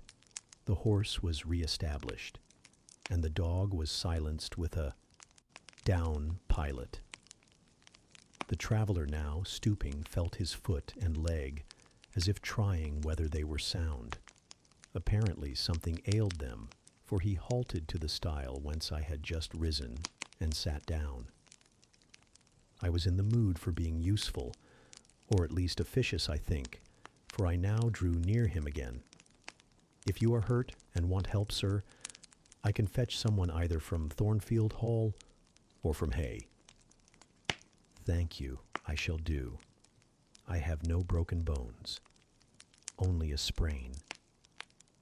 And again he stood up and tried his foot, but the result extorted an involuntary "ugh." Something of daylight still lingered, and the moon was waxing bright. I could see him plainly. His figure was enveloped in a riding cloak, fur-collared and steel-clasped. Its details were not apparent, but I traced the general points of middle height and considerable breadth of chest. He had a dark face, with stern features and a heavy brow. His eyes and gathered eyebrows looked ireful and thwarted just now. He was past youth, but had not reached middle age. Perhaps he might be 35. I felt no fear of him, and but little shyness. Had he been a handsome, heroic-looking young gentleman, I should not have dared to stand thus questioning him against his will, and offering my services unasked. I had hardly ever seen a handsome youth, never in my life spoken to one. I had a theoretical reverence and homage for beauty, elegance, gallantry, fascination, but had I met those qualities incarnate in masculine shape, I should have known instinctively that they neither had nor could have sympathy with anything in me, and should have shunned them as one would fire, lightning, or anything else that is bright but antipathetic. If even this stranger had smiled and been good-humored to me when I addressed him, if he had put off my offer of assistance gaily and with thanks, I should have gone on my way and not felt any vocation to renew inquiries. But the frown, the roughness of the traveler, set me at my ease. I retained my station when he waved to me to go, and announced, "I cannot think of leaving you, sir, at so late an hour, in this solitary lane, till I see you are fit to mount your horse." He looked at me when I said this. He had hardly turned his eyes in my direction before. "I should think you ought to be at home yourself," said he, "if you have a home in this neighborhood. Where do you come from?" "From just below, and I am not at all afraid of being out late when it is moonlight. I will run over to Hay for you with pleasure, if you wish it. Indeed, I am going there to post a letter." "You live just below. Do you mean at that house with the battlements?" Pointing to Thornfield Hall, on which the moon cast a hoary gleam, bringing it out distinct and pale from the woods that, by contrast with the western sky, now seemed one mass of shadow. "Yes, sir." "Whose house is it?" "Mr. Rochester's." "Do you know Mr. Rochester?" "No, I have never seen him." "He is not resident, then?" "No." "Can you tell me where he is?" "I cannot." "You are not a servant at the hall, of course. You are—" He stopped, ran his eye over my dress, which, as usual, was quite simple. A black merino cloak, a black beaver bonnet, neither of them half fine enough for a lady's maid. He seemed puzzled to decide what I was. I helped him. "I am the governess." "Ah, the governess," he repeated. "Deuce take me if I had not forgotten. The governess." And again my raiment underwent scrutiny. In 2 minutes he rose from the stile. His face expressed pain when he tried to move. "I cannot commission you to fetch help," he said, "but you may help me a little yourself, if you will be so kind." "Yes, sir." "You have not an umbrella that I can use as a stick?" "No." "Try to get hold of my horse's bridle and lead him to me." "You are not afraid?" I should have been afraid to touch a horse when alone, but when told to do it, I was disposed to obey. I put down my muff on the stile and went up to the tall steed. I endeavored to catch the bridle, but it was a spirited thing and would not let me come near its head.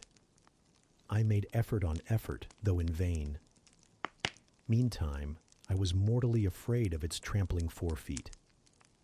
The traveler waited and watched for some time, and at last he laughed. "I see," he said.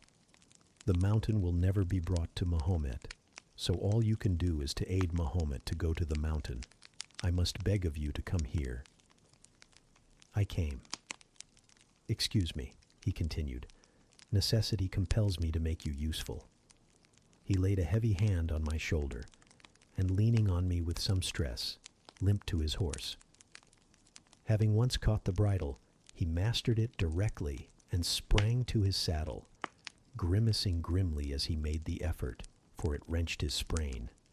"Now," said he, releasing his underlip from a hard bite, "just hand me my whip. It lies there under the hedge." I sought it and found it. "Thank you. Now make haste with the letter to Hay, and return as fast as you can."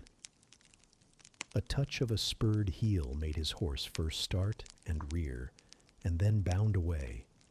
The dog rushed in his traces. All three vanished. Like heath that, in the wilderness, the wild wind whirls away. I took up my muff and walked on. The incident had occurred and was gone for me. It was an incident of no moment, no romance, no interest in a sense, yet it marked with change one single hour of a monotonous life. My help had been needed and claimed. I had given it. I was pleased to have done something. Trivial, transitory though the deed was, it was yet an active thing, and I was weary of an existence all passive. The new face, too, was like a new picture introduced to the gallery of memory, and it was dissimilar to all the others hanging there. Firstly, because it was masculine, and secondly, because it was dark, strong, and stern. I had it still before me when I entered Hay and slipped the letter into the post office. I saw it as I walked fast downhill all the way home. When I came to the stile, I stopped a minute, looked round and listened, with an idea that a horse's hooves might ring on the causeway again, and that a rider in a cloak and a gitrash like Newfoundland dog might be again apparent. I saw only the hedge and a pollard willow before me, rising up still and straight to meet the moonbeams. I heard only the faintest waft of wind roaming fitful among the trees round Thornfield, a mile distant, and when I glanced down in the direction of the murmur, my eye, traversing the hall front, caught a light kindling in a window. It reminded me that I was late, and I hurried on. I did not like re-entering Thornfield. To pass its threshold was to return to stagnation, to cross the silent hall, to ascend the darksome staircase, to seek my own lonely little room, and then to meet tranquil Mrs. Fairfax, and spend the long winter evening with her, and her only, was to quell wholly the faint excitement wakened by my walk, to slip again over my faculties the viewless fetters of an uniform and too still existence, of an existence whose very privileges of security and ease I was becoming incapable of appreciating. What good it would have done me at that time to have been tossed in the storms of an uncertain, struggling life, and to have been taught by rough and bitter experience to long for the calm amidst which I now repined. Yes, just as much good as it would do a man tired of sitting still in a too easy chair to take a long walk. And just as natural was the wish to stir under my circumstances as it would be under his. I lingered at the gates. I lingered on the lawn. I paced backwards and forwards on the pavement. The shutters of the glass door were closed. I could not see into the interior, and both my eyes and spirit seemed drawn from the gloomy house. from the grey hollow filled with rayless cells, as it appeared to me, to that sky expanded before me, a blue sea absolved from taint of cloud, the moon ascending it in solemn march, her orb seeming to look up as she left the hilltops from behind which she had come far and farther below her, and aspired to the zenith, midnight dark in its fathomless depth and measureless distance, and for those trembling stars that followed her course.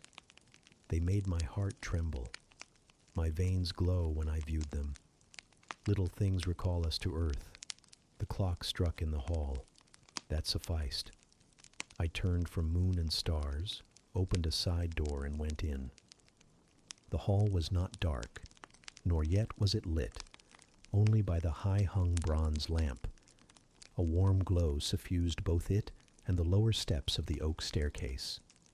This ruddy shine issued from the great dining room, whose two-leaved doors stood open, and showed a genial fire in the grate, glancing on marble hearth and brass fire irons, and revealing purple draperies and polished furniture in the most pleasant radiance. It revealed, too, a group near the mantelpiece. I had scarcely caught it, and scarcely become aware of a cheerful mingling of voices, amongst which I seemed to distinguish the tones of Adele, when the door closed. I hastened to Mrs. Fairfax's room. There was a fire there, too, but no candle, and no Mrs. Fairfax. Instead, all alone, sitting upright on the rug, and gazing with gravity at the blaze, I beheld a great black and white long-haired dog, just like the Gitrash of the lane. It was so like it that I went forward and said, "Pilot," and the thing got up and came to me and snuffed me. I caressed him, and he wagged his great tail, but he looked an eerie creature to be alone with, and I could not tell whence he had come. I rang the bell, for I wanted a candle, and I wanted, too, to get an account of this visitant. Leah entered. "What dog is this?" "He came with master." "With whom?" "With master, Mr. Rochester. He has just arrived." "Indeed, and is Mrs. Fairfax with him?" "Yes, and Miss Adele. They are in the dining room, and John is gone for a surgeon, for master has had an accident. His horse fell, and his ankle is sprained." "Did the horse fall in Hay Lane?" "Yes, coming downhill. It slipped on some ice." "Ah, bring me a candle, will you, Leah?" Leah brought it. She entered, followed by Mrs. Fairfax, who repeated the news, adding that Mr. Carter the surgeon was come, and was now with Mr. Rochester. Then she hurried out to give orders about tea, and I went upstairs to take off my things. Chapter 13. Mr. Rochester, it seems, by the surgeon's orders, went to bed early that night, nor did he rise soon next morning. When he did come down, it was to attend to business. His agent and some of his tenants were arrived, and waiting to speak with him. Adele and I had now to vacate the library. It would be in daily requisition as a reception room for callers. A fire was lit in an apartment upstairs, and there I carried our books, and arranged it for the future schoolroom. I discerned in the course of the morning that Thornfield Hall was a changed place, no longer silent as a church. It echoed every hour or two to a knock at the door or a clang of the bell. Steps, too, often traversed the hall, and new voices spoke in different keys below. A rill from the outer world was flowing through it. It had a master. For my part, I liked it better. Adele was not easy to teach that day. She could not apply. She kept running to the door and looking over the banisters to see if she could get a glimpse of Mr. Rochester. Then she coined pretexts to go downstairs, in order, as I shrewdly suspected, to visit the library, where I knew she was not wanted. Then, when I got a little angry and made her sit still, she continued to talk incessantly of her ami Monsieur Edward Fairfax de Rochester, as she dubbed him. I had not before heard his pronomens. and to conjecture what presents he had brought her. For it appears he had intimated the night before that when his luggage came from Millcote, there would be found amongst it a little box in whose contents she had an interest. Et cela doit signifier, said she, qu'il y aura le dedans un cadeau pour moi, et peut-être pour vous aussi, mademoiselle. Monsieur a parlé de vous. Il m'a demandé le nom de ma gouvernante, et si elle n'était pas une petite personne, assez mince et un peu pâle. J'ai dit que oui, car c'est vrai, n'est-ce pas, mademoiselle? I and my pupil dined as usual in Mrs. Fairfax's parlor. The afternoon was wild and snowy, and we passed it in the schoolroom. At dark, I allowed Adele to put away books and work, and to run downstairs, for from the comparative silence below, and from the cessation of appeals to the doorbell, I conjectured that Mr. Rochester was now at liberty. Left alone, I walked to the window, but nothing was to be seen thence. Twilight and snowflakes together thickened the air, and hid the very shrubs on the lawn. I let down the curtain, and went back to the fireside. In the clear embers I was tracing a view, not unlike a picture I remembered to have seen of the castle of Heidelberg, on the Rhine, when Mrs. Fairfax came in, breaking up by her entrance the fiery mosaic I had been piercing together, and scattering too some heavy, unwelcome thoughts that were beginning to throng on my solitude. Mr. Rochester would be glad if you and your pupil would take tea with him in the drawing-room this evening, said she. He has been so much engaged all day that he could not ask to see you before. When is his tea time? I inquired. Oh, at 6 o'clock. He keeps early hours in the country. You had better change your frock now. I will go with you and fasten it. Here is a candle. Is it necessary to change my frock? Yes, you had better. I always dress for the evening when Mr. Rochester is here. This additional ceremony seemed somewhat stately. However, I repaired to my room, and with Mrs. Fairfax's aid, replaced my black stuff dress by one of black silk, the best and the only additional one I had, except one of light gray, which, in my Lowood notions of the toilette, I thought too fine to be worn, except on first-rate occasions. You want a brooch, said Mrs. Fairfax. I had a single little pearl ornament which Miss Temple gave me as a parting keepsake. I put it on, and then we went downstairs. Unused as I was to strangers, it was rather a trial to appear thus formally summoned in Mr. Rochester's presence. I let Mrs. Fairfax precede me into the dining-room, and kept in her shade as we crossed that apartment, and, passing the arch, whose curtain was now dropped, entered the elegant recess beyond. 2 wax candles stood lighted on the table, and 2 on the mantelpiece. Basking in the light and heat of a superb fire lay Pilot. Adele knelt near him. Half reclined on a couch appeared Mr. Rochester, his foot supported by the cushion. He was looking at Adele and the dog. The fire shone full on his face. I knew my traveler with his broad and jetty eyebrows, his square forehead, made square by the horizontal sweep of his black hair. I recognized his decisive nose, more remarkable for character than beauty, his full nostrils, denoting, I thought, choler, his grim mouth, chin, and jaw. Yes, all 3 were very grim, and no mistake. His shape, now divested of cloak, I perceived harmonized in squareness with his physiognomy. I suppose it was a good figure in the athletic sense of the term, broad-chested and thin-flanked, though neither tall nor graceful. Mr. Rochester must have been aware of the entrance of Mrs. Fairfax and myself, but it appeared he was not in the mood to notice us, for he never lifted his head as we approached. "Here is Miss Eyre, sir," said Mrs. Fairfax in her quiet way. He bowed, still not taking his eyes from the group of the dog and child. "Let Miss Eyre be seated," said he. and there was something in the forced, stiff bow, in the impatient yet formal tone, which seemed further to express, "What the deuce is it to me whether Miss Eyre be there or not? At this moment I am not disposed to accost her." I sat down quite disembarrassed. A reception of finished politeness would probably have confused me. I could not have returned or repaid it by answering grace and elegance on my part, but harsh caprice laid me under no obligation.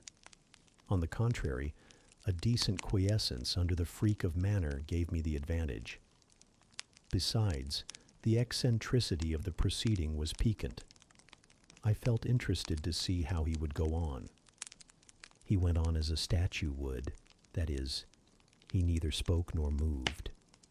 Mrs. Fairfax seemed to think it necessary that someone should be amiable, and she began to talk. Kindly as usual, and as usual, rather trite. She condoled with him on the pressure of business he had had all day, on the annoyance it must have been to him with that painful sprain. Then she commended his patience and perseverance in going through with it. "Madam, I should like some tea," was the sole rejoinder she got. She hastened to ring the bell, and when the tray came, she proceeded to arrange the cups, spoons, etc., with assiduous celerity. I and Adele went to the table, but the master did not leave his couch. "Will you hand Mr. Rochester's cup?" said Mrs. Fairfax to me. "Adele might perhaps spill it." I did as requested. As he took the cup from my hand, Adele, thinking the moment propitious for making a request in my favor, cried out, "N'est-ce pas, monsieur, qu'il y a un cadeau pour Mademoiselle Eyre dans votre petit coffre?" "Who talks of cadeau?" said he gruffly. "Did you expect a present, Miss Eyre? Are you fond of presents?"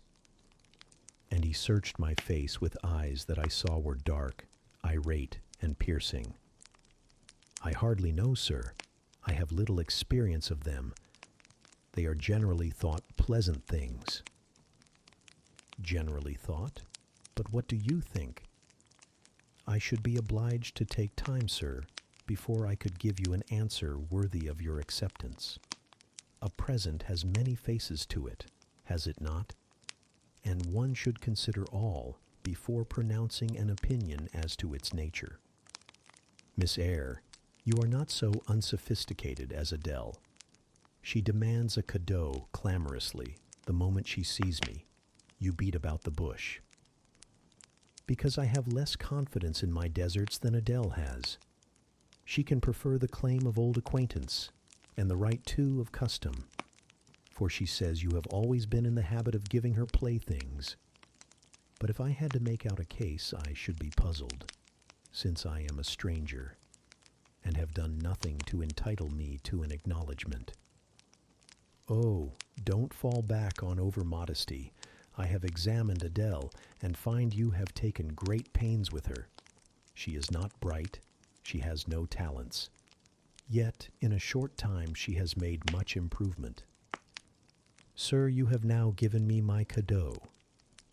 I am obliged to you. It is the meed teachers most covet praise of their pupils' progress."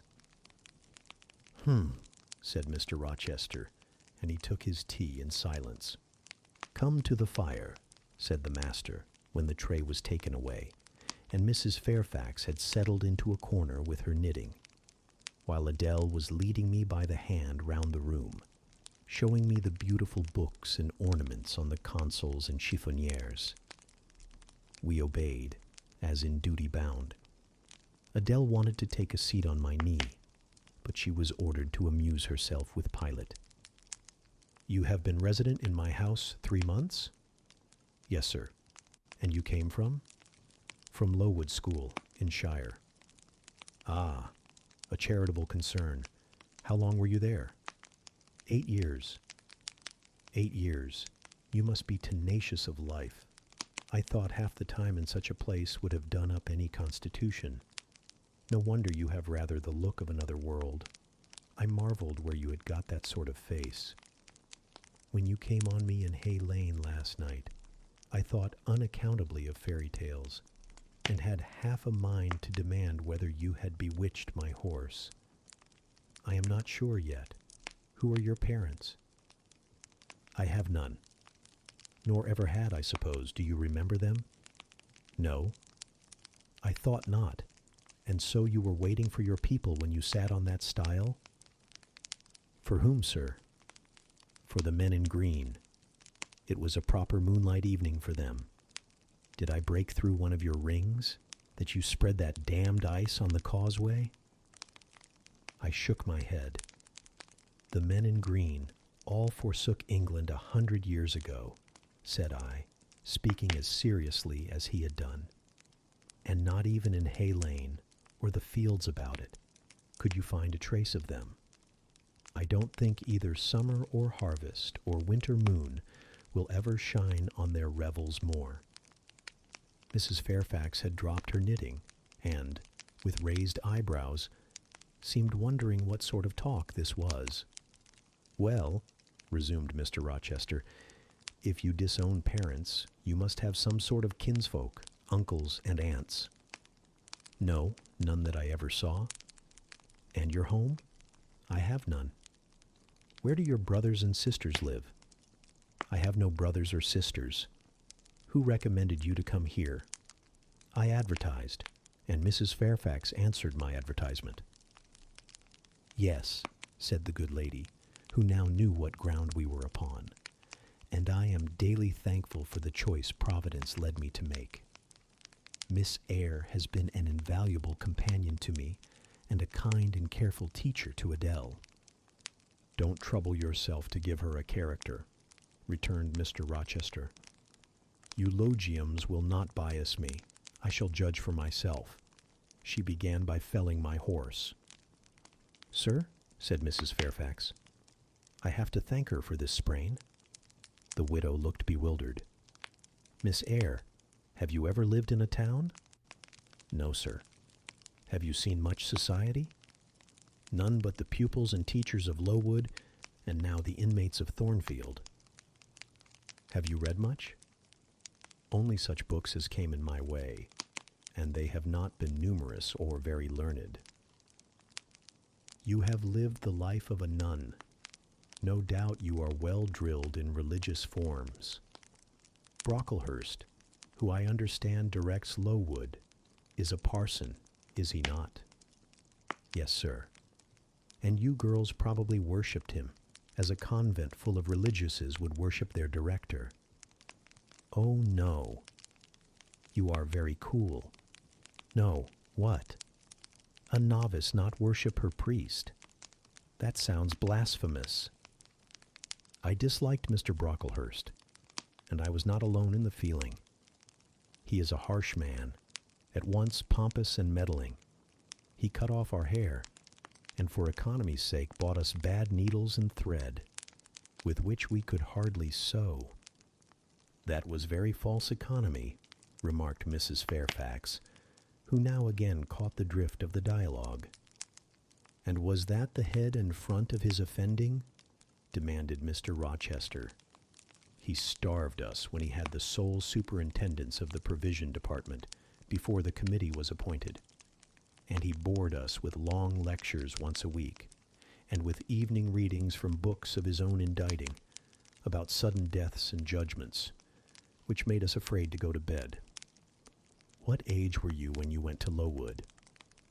About 10. And you stayed there 8 years. You are now, then, 18? I assented. Arithmetic, you see, is useful. Without its aid, I should hardly have been able to guess your age. It is a point difficult to fix where the features and countenance are so much at variance as in your case. And now, what did you learn at Lowood? Can you play? A little. Of course, that is the established answer. Go into the library.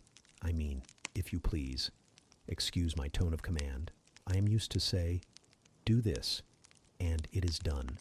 I cannot alter my customary habits for one new inmate. Go then into the library. Take a candle with you.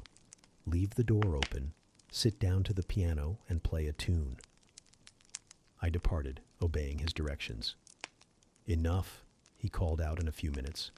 "You play a little, I see, like any other English schoolgirl, perhaps rather better than some, but not well." I closed the piano and returned. Mr. Rochester continued. "Adele showed me some sketches this morning which she said were yours. I don't know whether they were entirely of your doing. Probably a master aided you." "No, indeed," I interjected. "Ah, that pricks pride. Well, fetch me your portfolio, if you can vouch for its contents being original. But don't pass your word unless you are certain. I can recognize patchwork." "Then I will say nothing, and you shall judge for yourself, sir." I brought the portfolio from the library. "Approach the table," said he, and I wheeled it to his couch. Adele and Mrs. Fairfax drew near to see the pictures. "No crowding," said Mr. Rochester. "Take the drawings from my hand as I finish with them, but don't push your faces up to mine." He deliberately scrutinized each sketch and painting. 3 he laid aside. The others, when he had examined them, he swept from him. "Take them off to the other table, Mrs. Fairfax," said he, "and look at them with Adele. You," glancing at me, "resume your seat and answer my questions. I perceive those pictures were done by one hand. Was that hand yours?" "Yes." "And when did you find time to do them?" "They have taken much time, and some thought.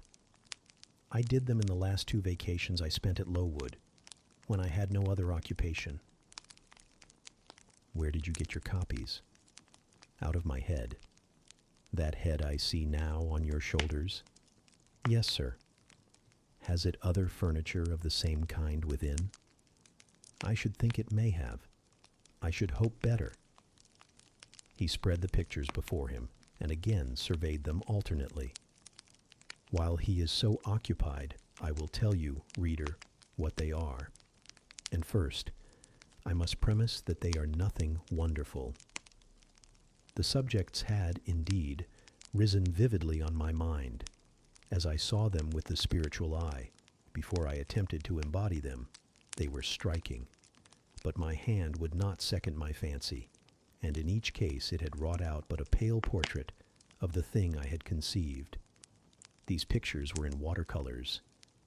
The first represented clouds low and livid, rolling over a swollen sea. All the distance was in eclipse. So, too, was the foreground, or rather, the nearest billows, for there was no land.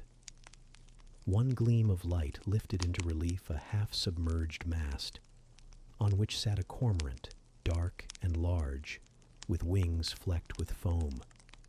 Its beak held a gold bracelet set with gems that I had touched with as brilliant tints as my palette could yield, and as glittering distinctness as my pencil could impart. Sinking below the bird and mast, a drowned corpse glanced through the green water. A fair arm was the only limb clearly visible, whence the bracelet had been washed or torn. The second picture contained for foreground only the dim peak of a hill, with grass and some leaves slanting as if by a breeze. Beyond and above spread an expanse of sky, dark blue as at twilight. Rising into the sky was a woman's shape to the bust, portrayed in tints as dusk and soft as I could combine. The dim forehead was crowned with a star. The lineaments below were seen as through the suffusion of vapor. The eyes shone dark and wild. The hair streamed shadowy, like a beamless cloud torn by storm or by electric travail. On the neck lay a pale reflection like moonlight. The same faint luster touched the train of thin clouds from which rose and bowed this vision of the evening star. The third showed the pinnacle of an iceberg piercing a polar winter sky. A muster of northern lights reared their dim lances, close serried, along the horizon. Throwing these into distance rose, in the foreground, a head, a colossal head, inclined towards the iceberg and resting against it. Two thin hands, joined under the forehead and supporting it, drew up before the lower features a sable veil, a brow quite bloodless, white as bone, and an eye hollow and fixed, blank of meaning but for the glassiness of despair, alone were visible. Above the temples, amidst wreathed turban folds of black drapery, vague in its character and consistency as cloud, gleamed a ring of white flame, gemmed with sparkles of a more lurid tinge. This pale crescent was the likeness of a kingly crown. What it diademed was the shape which shape had none. "Were you happy when you painted these pictures?" asked Mr. Rochester presently. "I was absorbed, sir. Yes, and I was happy. To paint them, in short, was to enjoy one of the keenest pleasures I have ever known." "That is not saying much. Your pleasures, by your own account, have been few.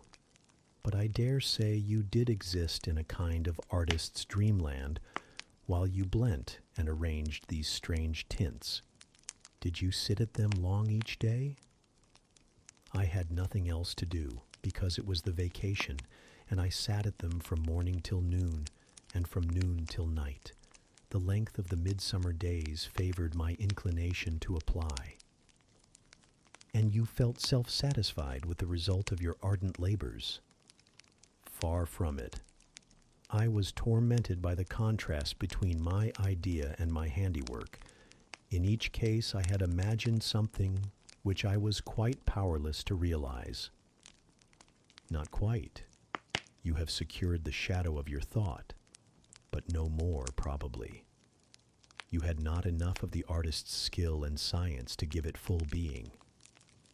Yet the drawings are, for a schoolgirl, peculiar. As to the thoughts, they are elfish. These eyes in the evening star you must have seen in a dream.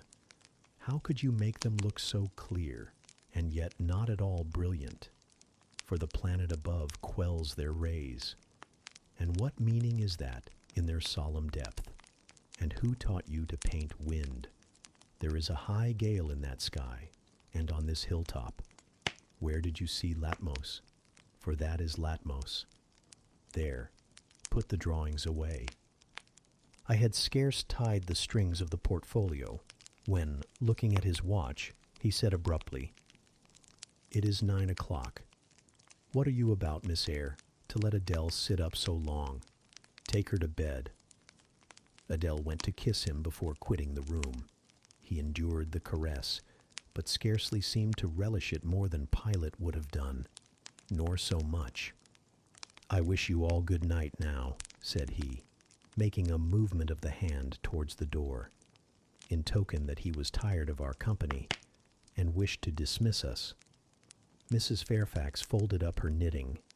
I took my portfolio. We curtsied to him, received a frigid bow in return, and so withdrew. "You said Mr. Rochester was not strikingly peculiar, Mrs. Fairfax," I observed, when I rejoined her in her room, after putting Adele to bed. "Well, is he?" "I think so. He is very changeful and abrupt." "True. No doubt he may appear so to a stranger, but I am so accustomed to his manner, I never think of it. And then, if he has peculiarities of temper, allowance should be made." "Why?" "Partly because it is his nature, and we can none of us help our nature, and partly because he has painful thoughts, no doubt, to harass him and make his spirits unequal." "What about?" "Family troubles, for one thing." "But he has no family."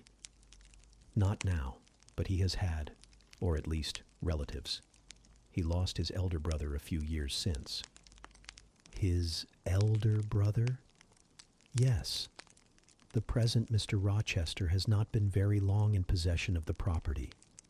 Only about 9 years. 9 years is a tolerable time. Was he so very fond of his brother as to be still inconsolable for his loss? Why, no, perhaps not. I believe there were some misunderstandings between them." Mr. Roland Rochester was not quite just to Mr. Edward, and perhaps he prejudiced his father against him. The old gentleman was fond of money and anxious to keep the family estate together. He did not like to diminish the property by division, and yet he was anxious that Mr. Edward should have wealth too, to keep up the consequence of the name. And soon after he was of age, some steps were taken that were not quite fair, and made a great deal of mischief. Old Mr. Rochester and Mr. Roland combined to bring Mr. Edward into what he considered a painful position for the sake of making his fortune. What the precise nature of that position was, I never clearly knew, but his spirit could not brook what he had to suffer in it. He is not very forgiving.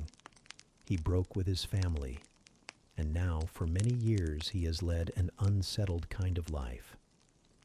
I don't think he has ever been resident at Thornfield for a fortnight together, since the death of his brother without a will left him master of the estate, and indeed, no wonder he shuns the old place. Why should he shun it? Perhaps he thinks it gloomy. The answer was evasive. I should have liked something clearer, but Mrs. Fairfax either could not or would not give me more explicit information of the origin and nature of Mr. Rochester's trials. She averred they were a mystery to herself, and that what she knew was chiefly from conjecture. It was evident indeed that she wished me to drop the subject, which I did accordingly. Chapter 14. For several subsequent days I saw little of Mr. Rochester. In the mornings he seemed much engaged with business, and in the afternoon gentlemen from Millcote or the neighborhood called, and sometimes stayed to dine with him. When his sprain was well enough to admit of horse exercise, he rode out a good deal, probably to return these visits, as he generally did not come back till late at night. During this interval, even Adele was seldom sent for to his presence, and all my acquaintance with him was confined to an occasional rencontre in the hall, on the stairs, or in the gallery, when he would sometimes pass me haughtily and coldly, just acknowledging my presence by a distant nod or a cool glance, and sometimes bow and smile with gentlemanlike affability. His changes of mood did not offend me, because I saw that I had nothing to do with their alternation. The ebb and flow depended on causes quite disconnected with me. One day he had had company to dinner, and had sent for my portfolio, in order, doubtless, to exhibit its contents. The gentleman went away early to attend a public meeting at Millcote, as Mrs. Fairfax informed me. But the night being wet and inclement, Mr. Rochester did not accompany them. Soon after they were gone, he rang the bell. A message came that I and Adele were to go downstairs.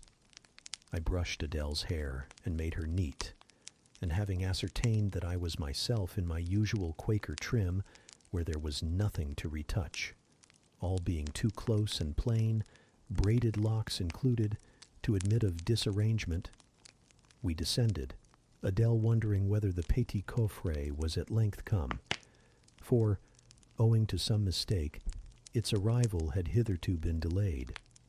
She was gratified. There it stood, a little carton on the table when we entered the dining room.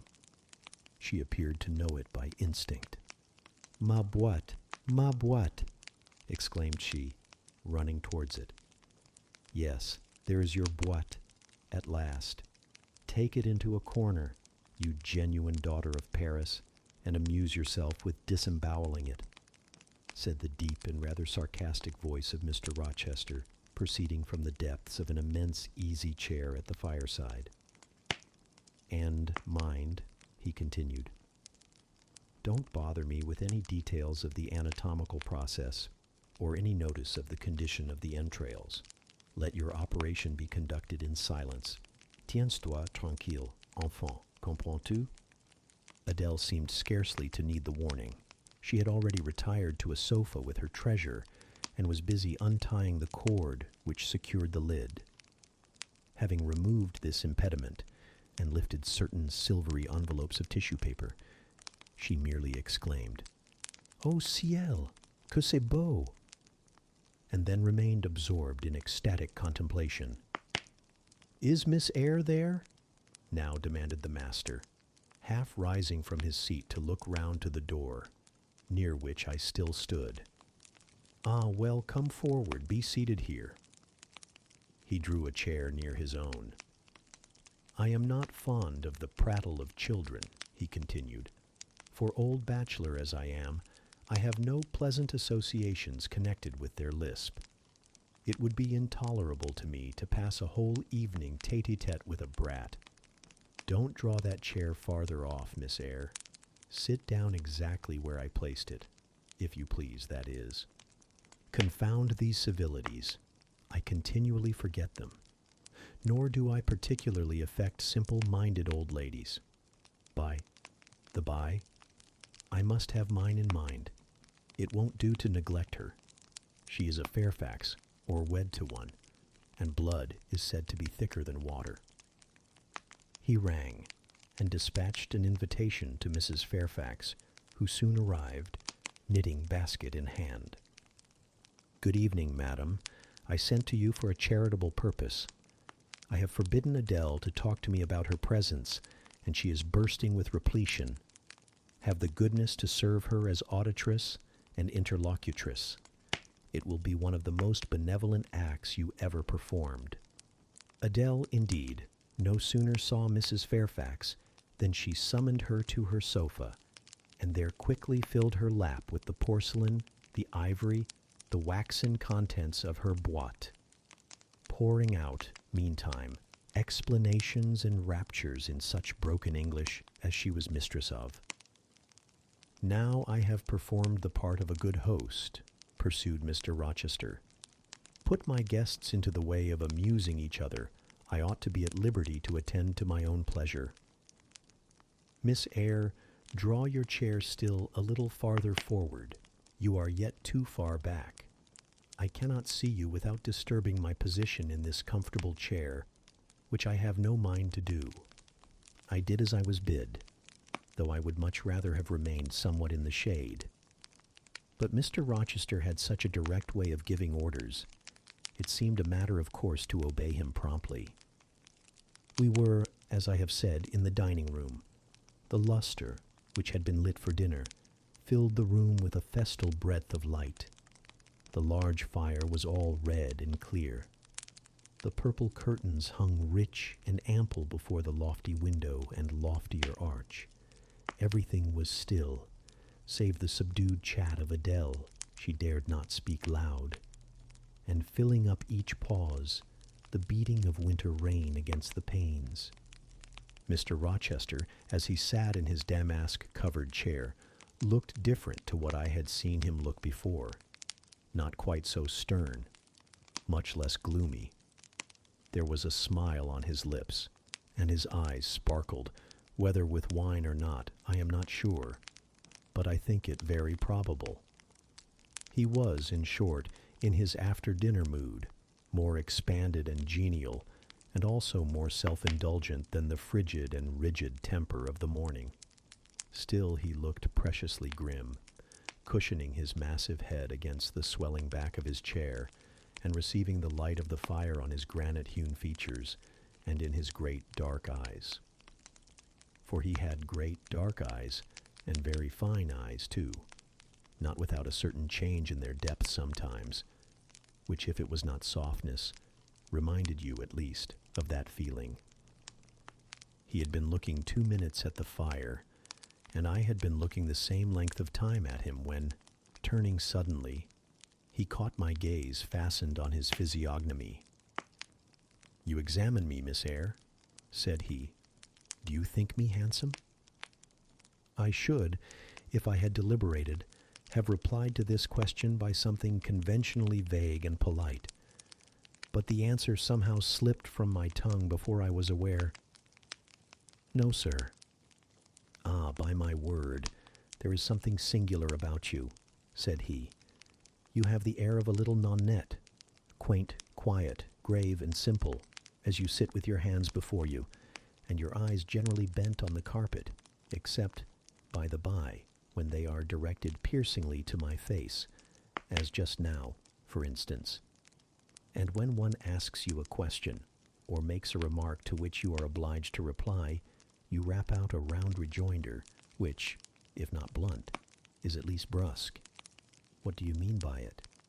Sir, I was too plain. I beg your pardon. I ought to have replied that it was not easy to give an impromptu answer to a question about appearances, that tastes mostly differ, and that beauty is of little consequence, or something of that sort. You ought to have replied, no such thing. Beauty of little consequence indeed. And so, under pretense of softening the previous outrage, of stroking and soothing me into placidity, you stick a sly penknife under my ear. Go on. What fault do you find with me, pray? I suppose I have all my limbs and all my features like any other man? Mr. Rochester, allow me to disown my first answer. I intended no pointed repartee. It was only a blunder. Just so, I think so, and you shall be answerable for it. Criticize me. Does my forehead not please you? He lifted up the sable waves of hair which lay horizontally over his brow, and showed a solid enough mass of intellectual organs, but an abrupt deficiency where the suave sign of benevolence should have risen. Now, ma'am, am I a fool? Far from it, sir. You would, perhaps, think me rude if I inquired in return whether you are a philanthropist? There again, another stick of the penknife when she pretended to pat my head. And that is because I said I did not like the society of children and old women. Low be it spoken. No, young lady, I am not a general philanthropist, but I bear a conscience. And he pointed to the prominences which are said to indicate that faculty, and which, fortunately for him, were sufficiently conspicuous, giving indeed a marked breadth to the upper part of his head. And besides, I once had a kind of rude tenderness of heart. When I was as old as you, I was a feeling fellow enough, partial to the unfledged, unfostered, and unlucky. But fortune has knocked me about since.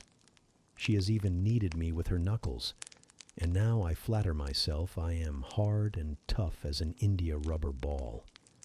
Pervious, though, through a chink or two still, and with one sentient point in the middle of the lump. Yes, does that leave hope for me? Hope of what, sir? Of my final retransformation from India rubber back to flesh? Decidedly, he has had too much wine, I thought, and I did not know what answer to make to his queer question. How could I tell whether he was capable of being retransformed? You looked very much puzzled, Miss Eyre, and though you are not pretty any more than I am handsome, a puzzled air becomes you. Besides, it is convenient, for it keeps those searching eyes of yours away from my physiognomy, and busies them with the worsted flowers of the rug. So puzzle on, young lady.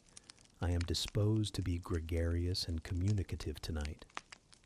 With this announcement, he rose from his chair and stood, leaning his arm on the marble mantelpiece. In that attitude, his shape was seen plainly as well as his face. His unusual breadth of chest, disproportionate almost to his length of limb. I am sure most people would have thought him an ugly man. Yet there was so much unconscious pride in his port, so much ease in his demeanor, such a look of complete indifference to his own external appearance, so haughty a reliance on the power of other qualities, intrinsic or adventitious, to atone for the lack of mere personal attractiveness, that, in looking at him, one inevitably shared the indifference, and even in a blind, imperfect sense, put faith in the confidence. I am disposed to be gregarious and communicative tonight, he repeated, and that is why I sent for you. The fire and the chandelier were not sufficient company for me. Nor would Pilate have been, for none of these can talk. Adele is a degree better, but still far below the mark. Mrs. Fairfax ditto. You, I am persuaded, can suit me if you will. You puzzled me the first evening I invited you down here.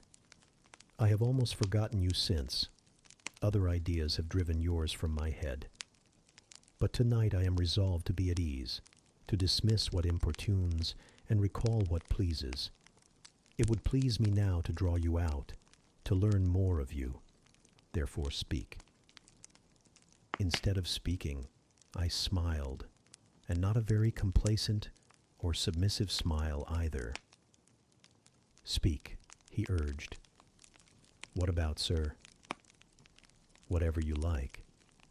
I leave both the choice of subject and the manner of treating it entirely to yourself. Accordingly, I sat and said nothing. If he expects me to talk for the mere sake of talking and showing off, he will find he has addressed himself to the wrong person, I thought. You are dumb, Miss Eyre. I was dumb still. He bent his head a little towards me, and with a single hasty glance seemed to dive into my eyes. Stubborn, he said, and annoyed. Ah, it is consistent. I put my request in an absurd, almost insolent form. Miss Eyre, I beg your pardon. The fact is, once for all, I don't wish to treat you like an inferior.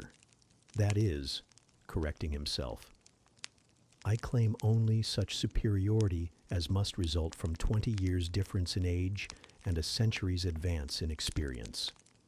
This is legitimate, et j'y tiens, as Adele would say, and it is by virtue of this superiority, and this alone, that I desire you to have the goodness to talk to me a little now and divert my thoughts, which are galled with dwelling on one point, cankering as a rusty nail. He had deigned an explanation, almost an apology, and I did not feel insensible to his condescension, and would not seem so. I am willing to amuse you if I can, sir, quite willing, but I cannot introduce a topic, because how do I know what will interest you? Ask me questions, and I will do my best to answer them.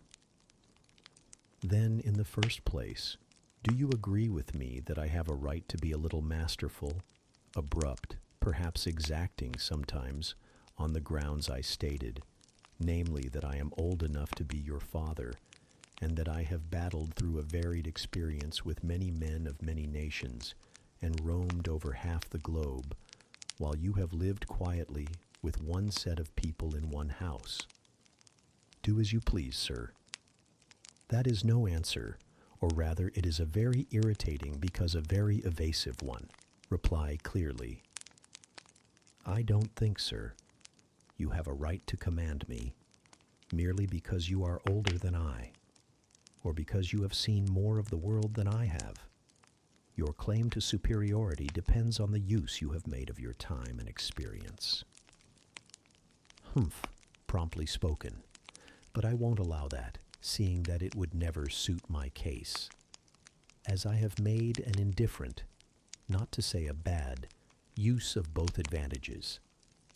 Leaving superiority out of the question, then, you must still agree to receive my orders now and then, without being piqued or hurt by the tone of command.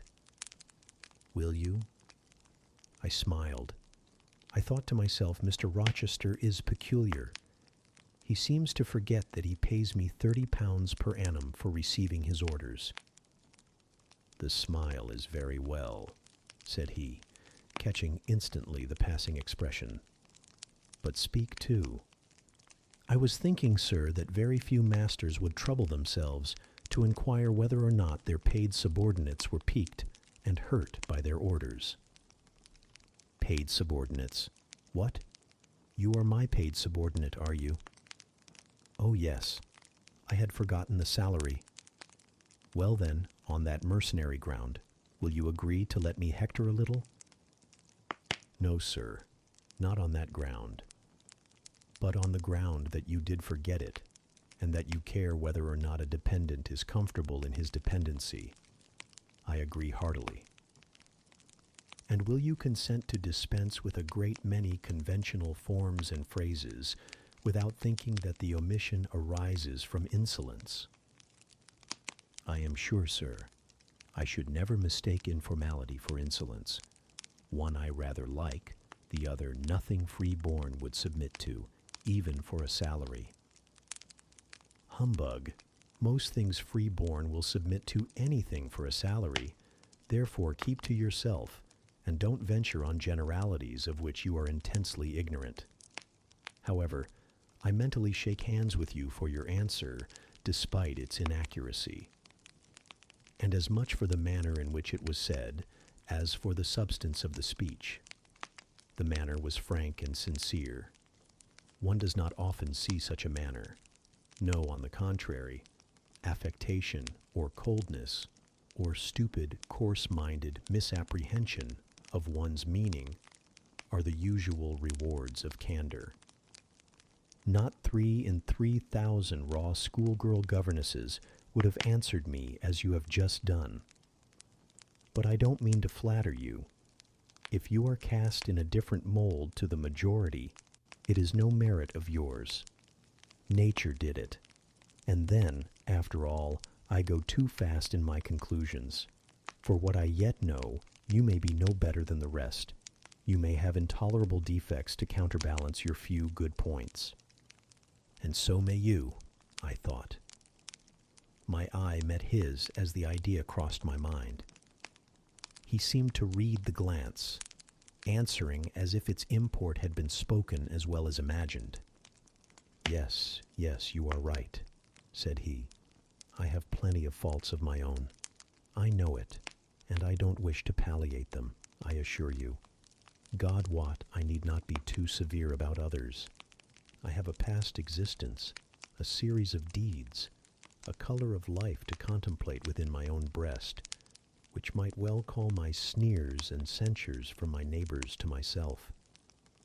I started, or rather, for like other defaulters, I like to lay half the blame on ill fortune and adverse circumstances, was thrust onto a wrong tack at the age of 21 and have never recovered the right course since. But I might have been very different. I might have been as good as you, wiser, almost as stainless. I envy you your peace of mind, your clean conscience, your unpolluted memory. Little girl, a memory without blot or contamination must be an exquisite treasure, an inexhaustible source of pure refreshment, is it not? How was your memory when you were 18, sir? All right then, limpid, salubrious. No gush of bilge water had turned it to fetid puddle. I was your equal at 18, quite your equal. Nature meant me to be, on the whole, a good man, Miss Eyre, one of the better kind. And you see I am not so. You would say you don't see it. At least I flatter myself I read as much in your eye. Beware, by the by, what you express with that organ. I am quick at interpreting its language. Then take my word for it, I am not a villain. You are not to suppose that, not to attribute to me any such bad eminence, but owing, I verily believe, rather to circumstances than to my natural bent, I am a trite, commonplace sinner, hackneyed in all the poor, petty dissipations with which the rich and worthless try to put on life. Do you wonder that I avow this to you? Know that in the course of your future life, you will often find yourself elected the involuntary confidant of your acquaintances' secrets. People will instinctively find out, as I have done, that it is not your forte to tell of yourself, but to listen while others talk of themselves. They will feel, too, that you listen with no malevolent scorn of their indiscretion, but with a kind of innate sympathy, not the less comforting and encouraging because it is very unobtrusive in its manifestations. How do you know? How can you guess all this, sir? I know it well. Therefore, I proceed almost as freely as if I were writing my thoughts in a diary. You would say, I should have been superior to circumstances. So I should. But you see, I was not. When fate wronged me, I had not the wisdom to remain cool. I turned desperate, then I degenerated.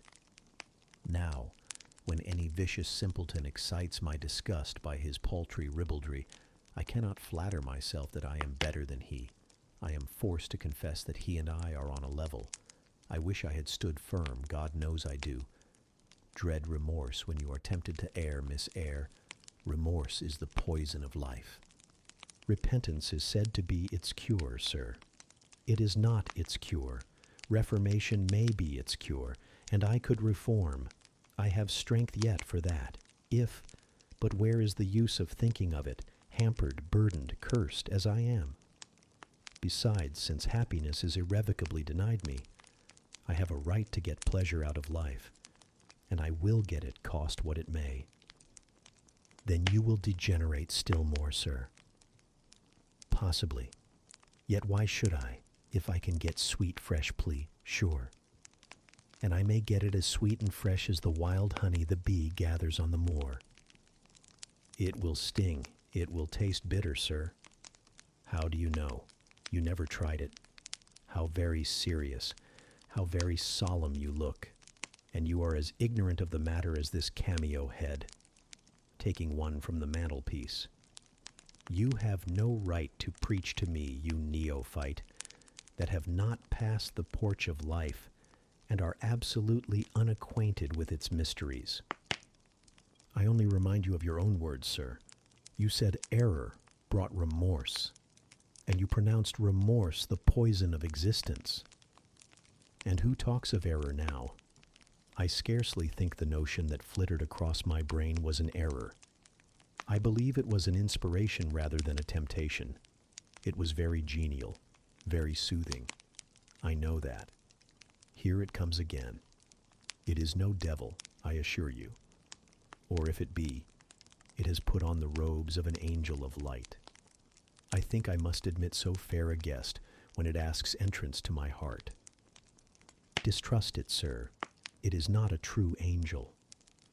Once more, how do you know? By what instinct do you pretend to distinguish between a fallen seraph of the abyss and a messenger from the eternal throne? Between a guide and a seducer? I judged by your countenance, sir, which was troubled when you said the suggestion had returned upon you. I feel sure it will work you more misery if you listen to it. Not at all. It bears the most gracious message in the world. For the rest, you are not my conscience keeper, so don't make yourself uneasy. Here, come in, bonny wanderer. He said this as if he spoke to a vision, viewless to any eye but his own. Then, folding his arms, which he had half extended on his chest, he seemed to enclose in their embrace the invisible being.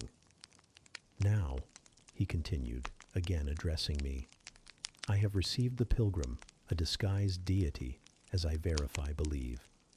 Already it has done me good. My heart was a sort of charnel. It will now be a shrine. To speak truth, sir, I don't understand you at all. I cannot keep up the conversation because it has got out of my depth. Only one thing I know. You said you were not as good as you should like to be, and that you regretted your own imperfection. One thing I can comprehend. You intimated that to have a sullied memory was a perpetual bane. It seems to me that if you tried hard, you would in time find it possible to become what you yourself would approve, and that if from this day you began with resolution to correct your thoughts and actions, you would in a few years have laid up a new and stainless store of recollections to which you might revert with pleasure. Justly thought, rightly said, Miss Eyre, and at this moment I am paving hell with energy. Sir, I am laying down good intentions which I believe durable as flint. Certainly, my associates and pursuits shall be other than they have been. And better? And better, so much better as pure ore is than foul dross. You seem to doubt me. I don't doubt myself. I know what my aim is, what my motives are. And at this moment I pass a law, unalterable as that of the Medes and Persians, that both are right. They cannot be, sir, if they require a new statute to legalize them. They are, Miss Eyre, though they absolutely require a new statute. Unheard of combinations of circumstances demand unheard of rules. That sounds a dangerous maxim, sir, because one can see at once that it is liable to abuse. Sententious sage, so it is, but I swear by my household gods not to abuse it. You are human and fallible. I am. So are you. What then? The human and fallible should not arrogate a power with which the divine and perfect alone can be safely entrusted. What power? That of saying of any strange, unsanctioned line of action, let it be right. Let it be right. The very words, you have pronounced them. May it be right then, I said as I rose, deeming it useless to continue a discourse which was all darkness to me, and besides, sensible that the character of my interlocutor was beyond my penetration, at least beyond its present reach, and feeling the uncertainty, the vague sense of insecurity which accompanies a conviction of ignorance. Where are you going? To put Adele to bed. It is past her bedtime. You are afraid of me, because I talk like a sphinx. Your language is enigmatical, sir, but though I am bewildered, I am certainly not afraid. You are afraid. Your self-love dreads a blunder. In that sense, I do feel apprehensive. I have no wish to talk nonsense. If you did, it would be in such a grave, quiet manner, I should mistake it for sense. Do you never laugh, Miss Eyre? Don't trouble yourself to answer. I see you laugh rarely, but you can laugh very merrily. Believe me, you are not naturally austere, any more than I am naturally vicious. The low-wood constraint still clings to you somewhat, controlling your features, muffling your voice, and restricting your limbs, and you fear in the presence of a man and a brother, or father, or master, or what you will, to smile too gaily, speak too freely, or move too quickly. But in time, I think you will learn to be natural with me, as I find it impossible to be conventional with you, and then your looks and movements will have more vivacity and variety than they dare offer now. I see at intervals the glance of a curious sort of bird through the close-set bars of a cage. A vivid, restless, resolute captive is there. Were it but free, it would soar cloud high. You are still bent on going? It has struck 9, sir. Never mind, wait a minute. Adele is not ready to go to bed yet. My position, Miss Eyre, with my back to the fire and my face to the room, favors observation. While talking to you, I have also occasionally watched Adele. I have my own reasons for thinking her a curious study, reasons that I may, nay, that I shall, impart to you some day. She pulled out of her box, about 10 minutes ago, a little pink silk frock. Rapture lit her face as she unfolded it.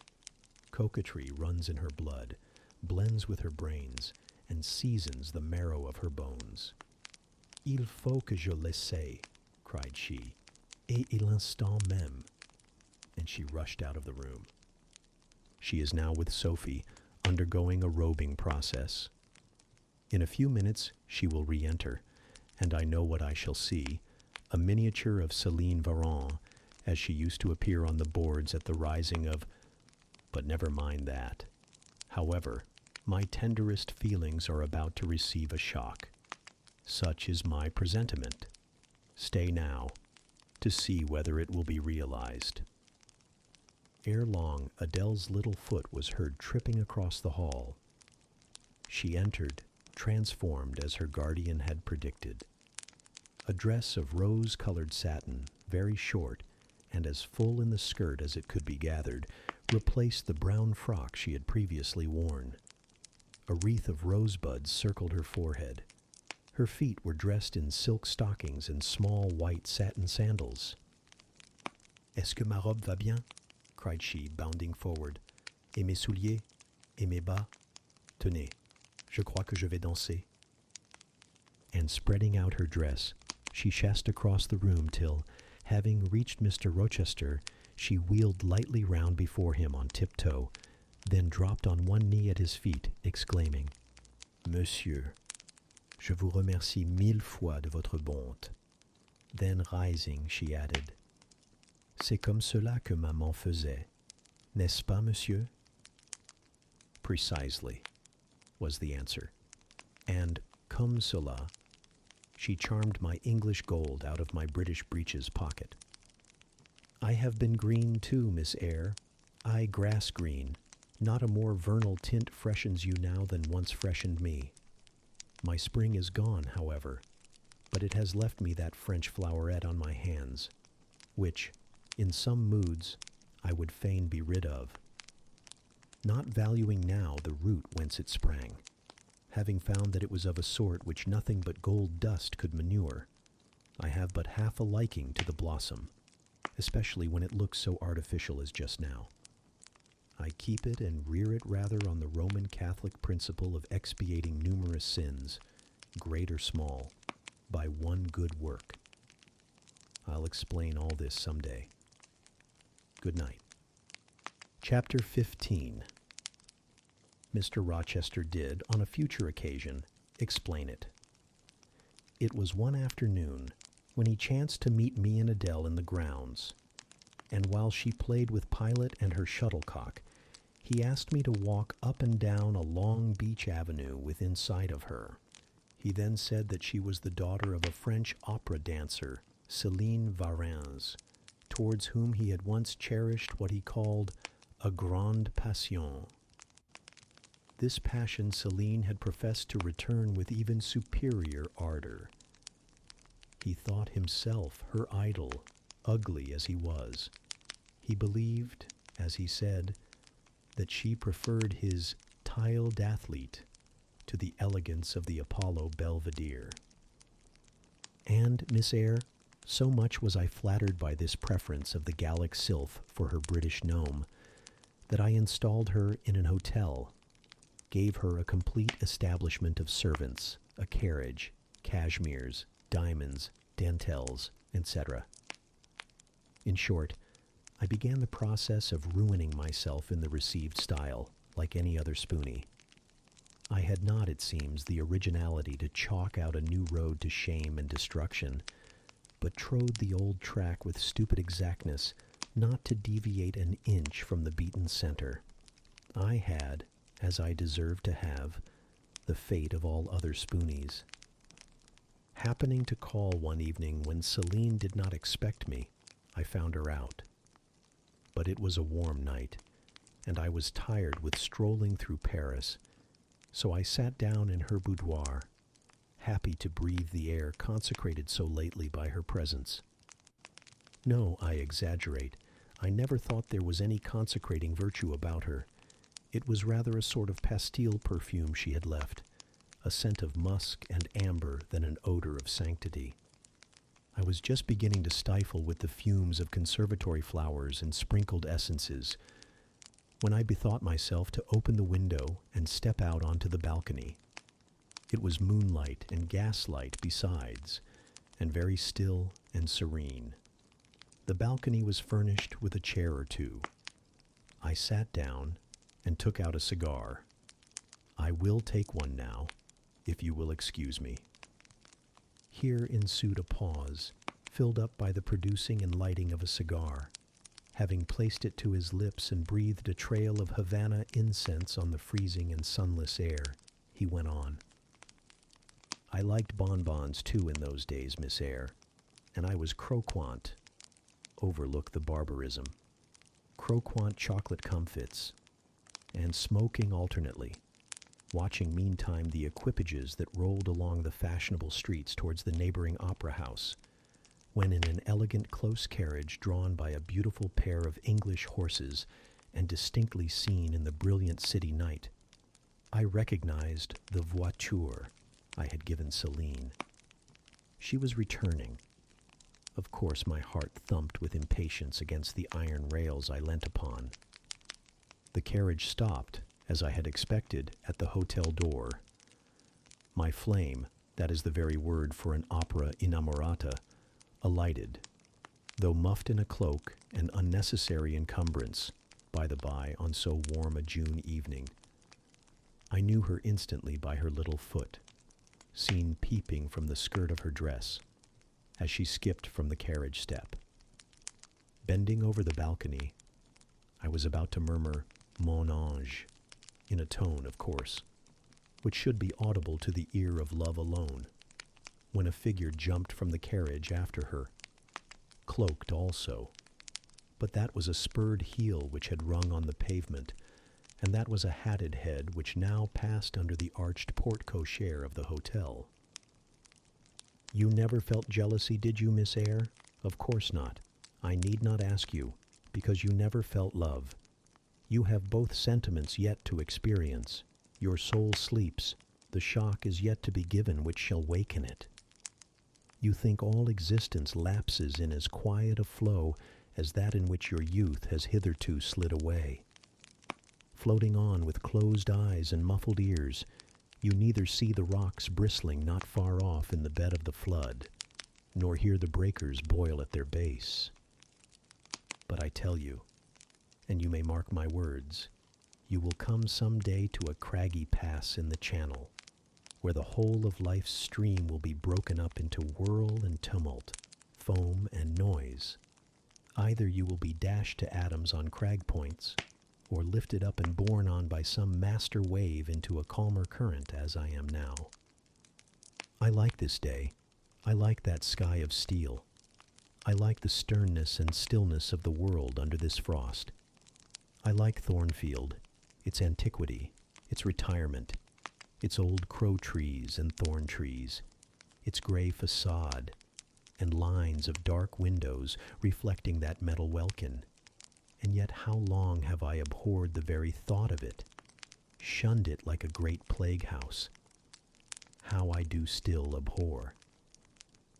He ground his teeth and was silent. He arrested his step and struck his boot against the hard ground.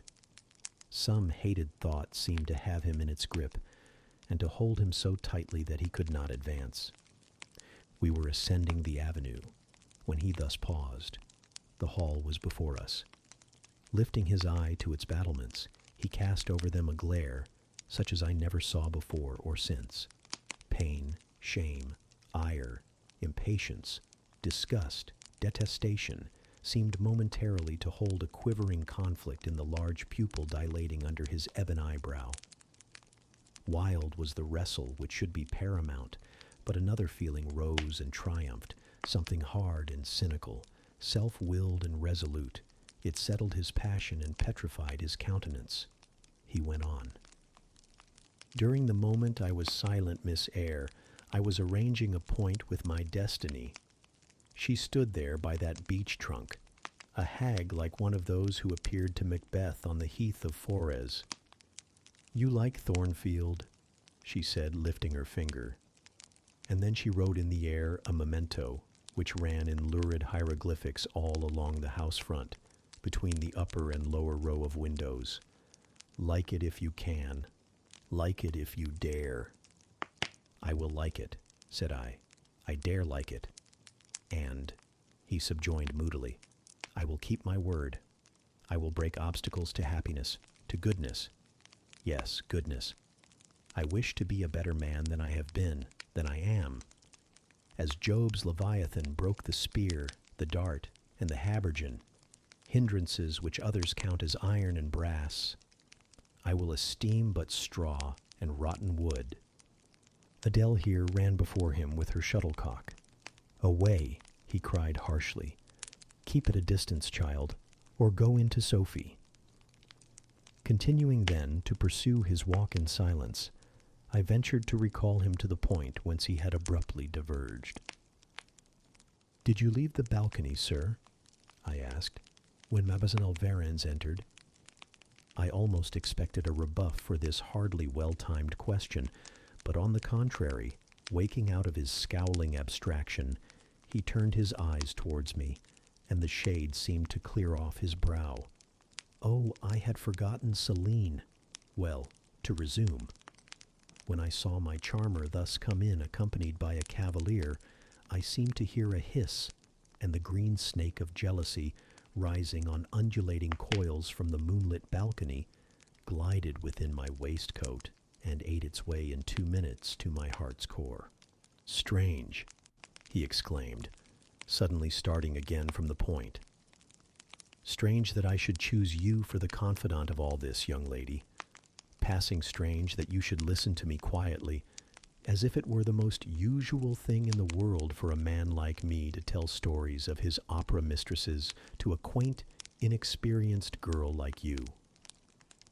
But the last singularity explains the first, as I intimated once before. You, with your gravity, considerateness, and caution, were made to be the recipient of secrets. Besides, I know what sort of a mind I have placed in communication with my own. I know it is one not liable to take infection. It is a peculiar mind. It is a unique one. Happily, I do not mean to harm it. But if I did, it would not take harm from me. The more you and I converse, the better. For while I cannot blight you, you may refresh me." After this digression, he proceeded. I remained in the balcony. They will come to her boudoir, no doubt, thought I.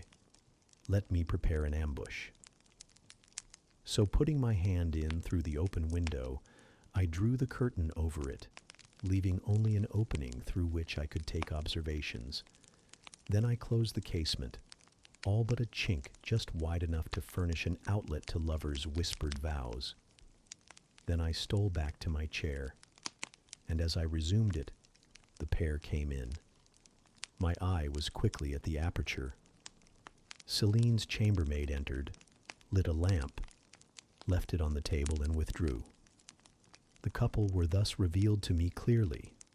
Both removed their cloaks, and there was the Varan, shining in satin and jewels, my gifts, of course, and there was her companion in an officer's uniform, and I knew him for a young roue of a vicomte, a brainless and vicious youth whom I had sometimes met in society and had never thought of hating because I despised him so absolutely. On recognizing him, the fang of the snake jealousy was instantly broken, because at the same moment my love for Céline sank under an extinguisher. A woman who could betray me for such a rival was not worth contending for.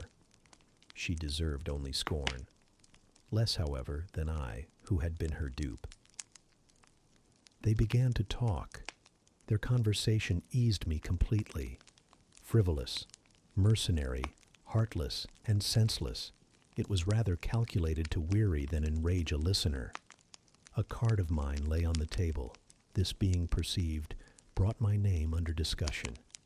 Neither of them possessed energy or wit to belabor me soundly, but they insulted me as coarsely as they could in their little way, especially Céline, who even waxed rather brilliant on my personal defects, deformities she termed them. Now it had been her custom to launch out into fervent admiration of what she called my Bodhi male, wherein she differed diametrically from you, who told me point blank at the second interview that you did not think me handsome. The contrast struck me at the time, and Adele here came running up again. "Monsieur, John has just been to say that your agent has called and wishes to see you." Ah, in that case I must abridge. Opening the window, I walked in upon them, liberated Céline from my protection, gave her notice to vacate her hotel, offered her a purse for immediate exigencies, disregarded screams, hysterics, prayers, protestations, convulsions, made an appointment with the Vicomte for a meeting at the Bois de Boulogne. Next morning, I had the pleasure of encountering him, left a bullet in one of his poor etiolated arms, feeble as the wing of a chicken in the pip, and then thought I had done with the whole crew. But unluckily the Varens, 6 months before, had given me this Follette Adele, who, she affirmed, was my daughter. And perhaps she may be, though I see no proofs of such grim paternity written in her countenance. Pilot is more like me than she. Some years after I had broken with the mother, she abandoned her child and ran away to Italy with a musician or singer. I acknowledge no natural claim on Adele's part to be supported by me, nor do I now acknowledge any, for I am not her father. But hearing that she was quite destitute, I e'en took the poor thing out of the slime and mud of Paris and transplanted it here to grow up clean in the wholesome soil of an English country garden.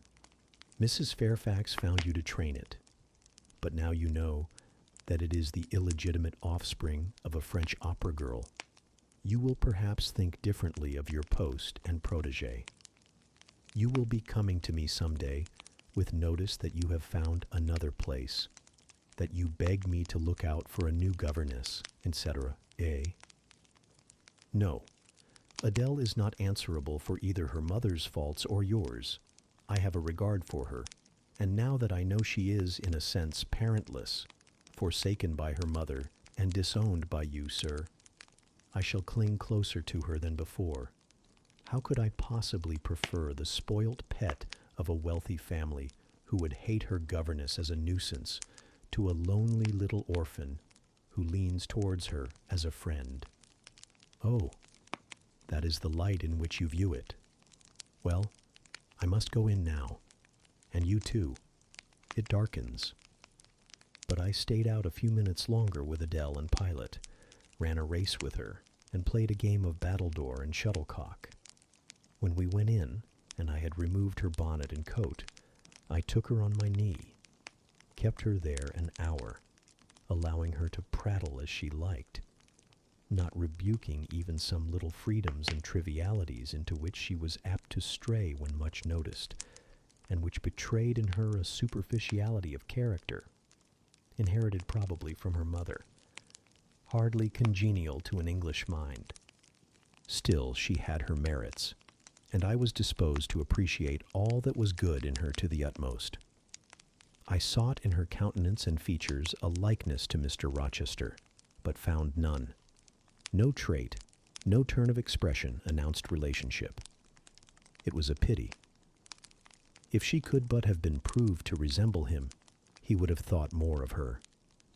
It was not till after I had withdrawn to my own chamber for the night that I steadily reviewed the tale Mr. Rochester had told me. As he had said, there was probably nothing at all extraordinary in the substance of the narrative itself. A wealthy Englishman's passion for a French dancer and her treachery to him were every day matters enough, no doubt, in society. But there was something decidedly strange in the paroxysm of emotion which had suddenly seized him when he was in the act of expressing the present contentment of his mood and his newly revived pleasure in the old hall and its environs. I meditated wonderingly on this incident, but gradually quitting it, as I found it for the present inexplicable, I turned to the consideration of my master's manner to myself. The confidence he had thought fit to repose in me seemed a tribute to my discretion. I regarded and accepted it as such. His deportment had now for some weeks been more uniform towards me than at the first. I never seemed in his way. He did not take fits of chilling hauteur. When he met me unexpectedly, the encounter seemed welcome. He had always a word and sometimes a smile for me. When summoned by formal invitation to his presence, I was honored by a cordiality of reception that made me feel I really possessed the power to amuse him, and that these evening conferences were sought as much for his pleasure as for my benefit. I indeed talked comparatively little, but I heard him talk with relish. It was his nature to be communicative. He liked to open to a mind unacquainted with the world glimpses of its scenes and ways. I do not mean its corrupt scenes and wicked ways, but such as derived their interest from the great scale on which they were acted, the strange novelty by which they were characterized. And I had a keen delight in receiving the new ideas he offered, in imagining the new pictures he portrayed, and following him in thought through the new regions he disclosed, never startled or troubled by one noxious illusion. The ease of his manner freed me from painful restraint. The friendly frankness, as correct as cordial, with which he treated me, drew me to him.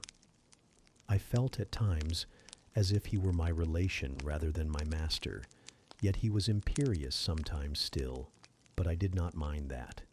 I saw it was his way. So happy, so gratified did I become with this new interest added to life, that I ceased to pine after kindred. My thin crescent destiny seemed to enlarge. The blanks of existence were filled up. My bodily health improved. I gathered flesh and strength. And was Mr. Rochester now ugly in my eyes? No, reader. Gratitude and many associations, all pleasurable and genial, made his face the object I best liked to see. His presence in a room was more cheering than the brightest fire. Yet I had not forgotten his faults.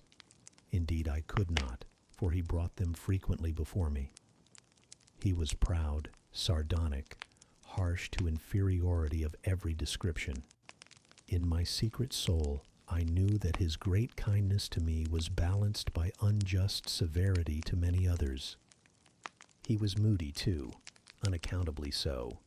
I more than once, when sent for to read to him, found him sitting in his library alone, with his head bent on his folded arms.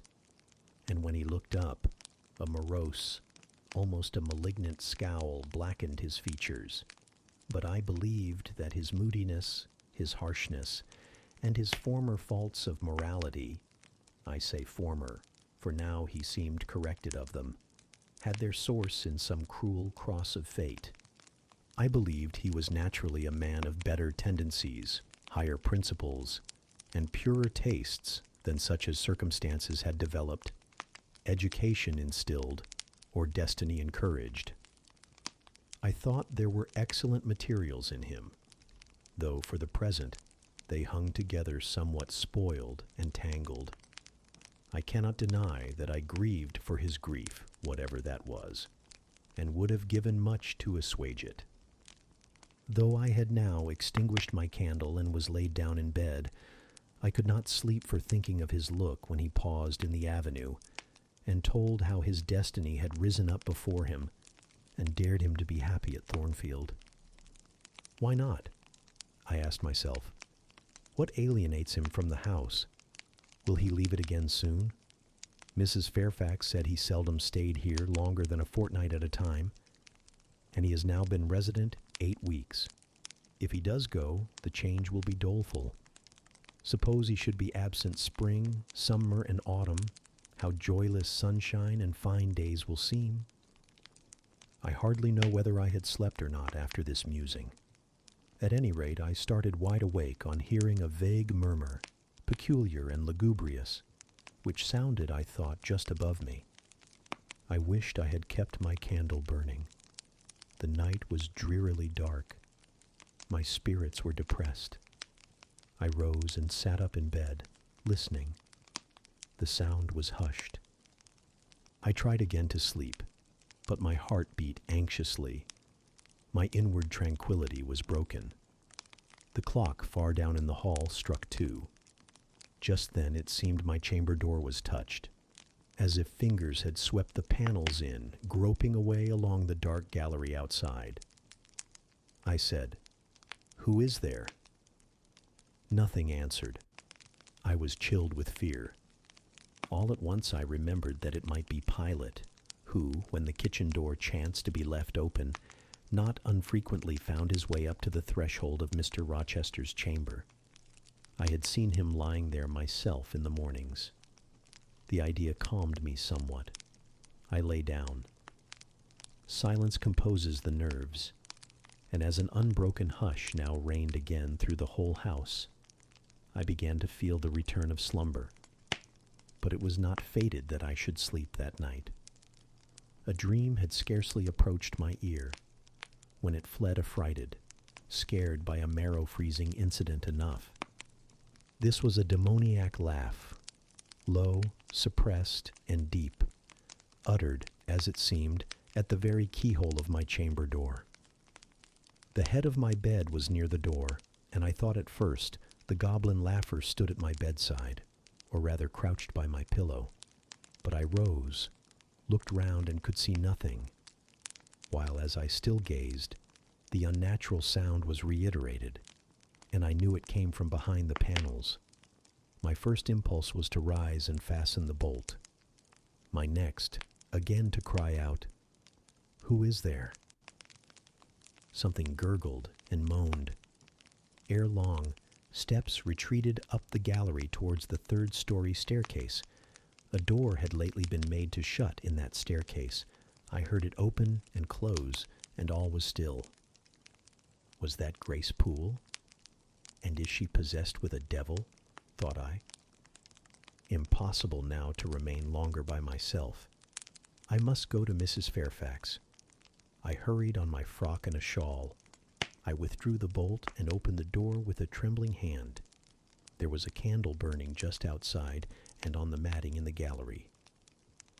I was surprised at this circumstance, but still more was I amazed to perceive the air quite dim, as if filled with smoke, and while looking to the right hand and left, to find whence these blue wreaths issued, I became further aware of a strong smell of burning. Something creaked. It was a door ajar, and that door was Mr. Rochester's, and the smoke rushed in a cloud from thence. I thought no more of Mrs. Fairfax. I thought no more of Grace Poole, or the laugh. In an instant I was within the chamber. Tongues of flame darted round the bed. The curtains were on fire. In the midst of blaze and vapor, Mr. Rochester lay stretched motionless, in deep sleep. "Wake! Wake!" I cried. I shook him, but he only murmured and turned. The smoke had stupefied him. Not a moment could be lost. The very sheets were kindling. I rushed to his basin and ewer. Fortunately, one was wide and the other deep, and both were filled with water. I heaved them up, deluged the bed and its occupant, flew back to my own room, brought my own water jug, baptized the couch afresh, and by God's aid succeeded in extinguishing the flames which were devouring it. The hiss of the quenched element, the breakage of a pitcher which I flung from my hand when I had emptied it, and above all, the splash of the shower bath I had liberally bestowed, roused Mr. Rochester at last. Though it was now dark, I knew he was awake, because I heard him fulminating strange anathemas at finding himself lying in a pool of water. "Is there a flood?" he cried. "No, sir," I answered, "but there has been a fire. Get up. Do. You are quenched now. I will fetch you a candle." "In the name of all the elves in Christendom, is that Jane Eyre?" he demanded. "What have you done with me, witch sorceress? Who is in the room besides you? Have you plotted to drown me?" "I will fetch you a candle, sir, and in heaven's name, get up. Somebody has plotted something. You cannot too soon find out who and what it is. There, I am up now, but at your peril you fetch a candle yet. Wait 2 minutes till I get into some dry garments, if any dry there be. Yes, here is my dressing gown. Now run." I did run. I brought the candle which still remained in the gallery. He took it from my hand, held it up, and surveyed the bed, all blackened and scorched, the sheets drenched, the carpet round swimming in water. "What is it? And who did it?" he asked. I briefly related to him what had transpired, the strange laugh I had heard in the gallery, the step ascending to the third story, the smoke, the smell of fire which had conducted me to his room, in what state I had found matters there, and how I had deluged him with all the water I could lay hands on. He listened very gravely. His face, as I went on, expressed more concern than astonishment. He did not immediately speak when I had concluded. "Shall I call Mrs. Fairfax?" I asked. "Mrs. Fairfax? No. What the deuce would you call her for? What can she do? Let her sleep unmolested." "Then I will fetch Leah and wake John and his wife." "Not at all. Just be still. You have a shawl on. If you are not warm enough, you may take my cloak yonder. Wrap it about you, and sit down in the armchair. There, I will put it on. Now place your feet on the stool, to keep them out of the wet. I am going to leave you a few minutes. I shall take the candle. Remain where you are till I return. Be as still as a mouse. I must pay a visit to the second story. Don't move, remember, or call anyone." He went. I watched the light withdraw. He passed up the gallery very softly, unclosed the staircase door with as little noise as possible, shut it after him, and the last ray vanished. I was left in total darkness. I listened for some noise, but heard nothing. A very long time elapsed. I grew weary. It was cold in spite of the cloak, and then I did not see the use of staying, as I was not to rouse the house. I was on the point of risking Mr. Rochester's displeasure by disobeying his orders, when the light once more gleamed dimly on the gallery wall, and I heard his unshod feet tread the matting. I hope it is he, thought I, and not something worse. He re-entered, pale and very gloomy. "I have found it all out," said he, setting his candle down on the washstand. "It is as I thought." "How, sir?" He made no reply, but stood with his arms folded, looking on the ground. At the end of a few minutes he inquired in rather a peculiar tone, "I forget whether you said you saw anything when you opened your chamber door." "No, sir, only the candlestick on the ground." "But you heard an odd laugh? You have heard that laugh before, I should think, or something like it." "Yes, sir. There is a woman who sews here called Grace Poole. She laughs in that way. She is a singular person." "Just so. Grace Poole, you have guessed it. She is, as you say, singular, very. Well, I shall reflect on the subject. Meantime, I am glad that you are the only person, besides myself, acquainted with the precise details of tonight's incident. You are no talking fool. Say nothing about it. I will account for this state of affairs," pointing to the bed. "And now return to your own room. I shall do very well on the sofa in the library for the rest of the night. It is near 4. In 2 hours the servants will be up." "Good night, then, sir," said I, departing. He seemed surprised, very inconsistently so, as he had just told me to go. "What?" he exclaimed. "Are you quitting me already, and in that way?" "You said I might go, sir, but not without taking leave, not without a word or two of acknowledgment and goodwill, not, in short, in that brief, dry fashion. Why, you have saved my life, snatched me from a horrible and excruciating death, and you walk past me as if we were mutual strangers. At least shake hands." He held out his hand. I gave him mine. He took it first in one, them in both his own. "You have saved my life. I have a pleasure in owing you so immense a debt. I cannot say more. Nothing else that has being would have been tolerable to me in the character of creditor for such an obligation. But you, it is different. I feel your benefits no burden, Jane." He paused, gazed at me. Words almost visible trembled on his lips, but his voice was checked. "Good night again, sir. There is no debt, benefit, burden, obligation in the case." "I knew," he continued, "you would do me good in some way at some time. I saw it in your eyes when I first beheld you. Their expression and smile did not." Again he stopped. "Did not," he proceeded hastily, "strike delight to my very inmost heart so for nothing. People talk of natural sympathies. I have heard of good genii. There are grains of truth in the wildest fable. My cherished preserver, good night." Strange energy was in his voice, strange fire in his look. "I am glad I happened to be awake," I said, and then I was going. "What? You will go?" "I am cold, sir." "Cold?" "Yes, and standing in a pool. Go then, Jane, go." But he still retained my hand, and I could not free it. I bethought myself of an expedient. "I think I hear Mrs. Fairfax move, sir," said I. "Well, leave me." He relaxed his fingers, and I was gone. I regained my couch, but never thought of sleep. Till morning dawned, I was tossed on a buoyant but unquiet sea, where billows of trouble rolled under surges of joy.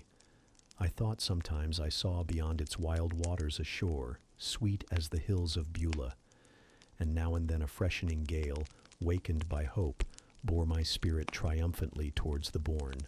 But I could not reach it, even in fancy. A counteracting breeze blew off land and continually drove me back. Sense would resist delirium. Judgment would warn passion. Too feverish to rest, I rose as soon as day dawned. Chapter 16. I both wished and feared to see Mr. Rochester on the day which followed this sleepless night. I wanted to hear his voice again, yet feared to meet his eye.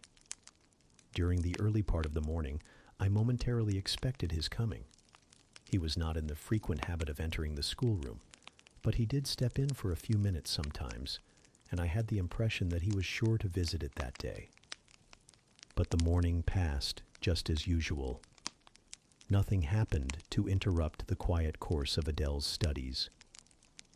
Only soon after breakfast, I heard some bustle in the neighborhood of Mr. Rochester's chamber, Mrs. Fairfax's voice, and Leah's, and the cook's. That is, John's wife, and even John's own gruff tones. There were exclamations of, "What a mercy master was not burnt in his bed." It is always dangerous to keep a candle lit at night. How providential that he had presence of mind to think of the water jug. I wonder he waked nobody. It is to be hoped he will not take cold with sleeping on the library sofa, etc. To much confabulation succeeded a sound of scrubbing and setting to rights. And when I passed the room, in going downstairs to dinner, I saw through the open door that all was again restored to complete order. Only the bed was stripped of its hangings. Leah stood up in the window seat, rubbing the panes of glass dimmed with smoke. I was about to address her, for I wished to know what account had been given of the affair. But, on advancing, I saw a second person in the chamber, a woman sitting on a chair by the bedside and sewing rings to new curtains. That woman was no other than Grace Poole. There she sat, staid and taciturn-looking as usual, in her brown stuff gown, her check apron, white handkerchief, and cap. She was intent on her work, in which her whole thoughts seemed absorbed. On her hard forehead, and in her commonplace features, was nothing either of the paleness or desperation one would have expected to see marking the countenance of a woman who had attempted murder, and whose intended victim had followed her last night to her lair, and, as I believed, charged her with the crime she wished to perpetrate. I was amazed, confounded. She looked up, while I still gazed at her. No start, no increase or failure of color betrayed emotion, consciousness of guilt, or fear of detection. She said, "Good morning, miss," in her usual phlegmatic and brief manner, and taking up another ring and more tape, went on with her sewing. I will put her to some test, thought I. Such absolute impenetrability is past comprehension. "Good morning, Grace," I said. "Has anything happened here? I thought I heard the servants all talking together a while ago." Only, Master had been reading in his bed last night. He fell asleep with his candle lit, and the curtains got on fire. But fortunately, he awoke before the bedclothes or the woodwork caught, and contrived to quench the flames with the water in the ewer. "A strange affair," I said in a low voice. Then, looking at her fixedly, "Did Mr. Rochester wake nobody? Did no one hear him move?" She again raised her eyes to me, and this time there was something of consciousness in their expression. She seemed to examine me warily. Then she answered, "The servants sleep so far off, you know, miss, they would not be likely to hear. Mrs. Fairfax's room and yours are the nearest to Master's, but Mrs. Fairfax said she heard nothing. When people get elderly, they often sleep heavy." She paused, and then added with a sort of assumed indifference, but still in a marked and significant tone, "But you are young, miss, and I should say a light sleeper. Perhaps you may have heard a noise?" "I did," said I, dropping my voice so that Leah, who was still polishing the panes, could not hear me. "And at first I thought it was Pilot, but Pilot cannot laugh, and I am certain I heard a laugh, and a strange one." She took a new needleful of thread, waxed it carefully, threaded her needle with a steady hand, and then observed, with perfect composure, "It is hardly likely Master would laugh, I should think, miss, when he was in such danger. You must have been dreaming." "I was not dreaming," I said with some warmth, for her brazen coolness provoked me. Again she looked at me, and with the same scrutinizing and conscious eye. "Have you told Master that you heard a laugh?" she inquired. "I have not had the opportunity of speaking to him this morning." "You did not think of opening your door and looking out into the gallery?" she further asked. She appeared to be cross-questioning me, attempting to draw from me information unawares.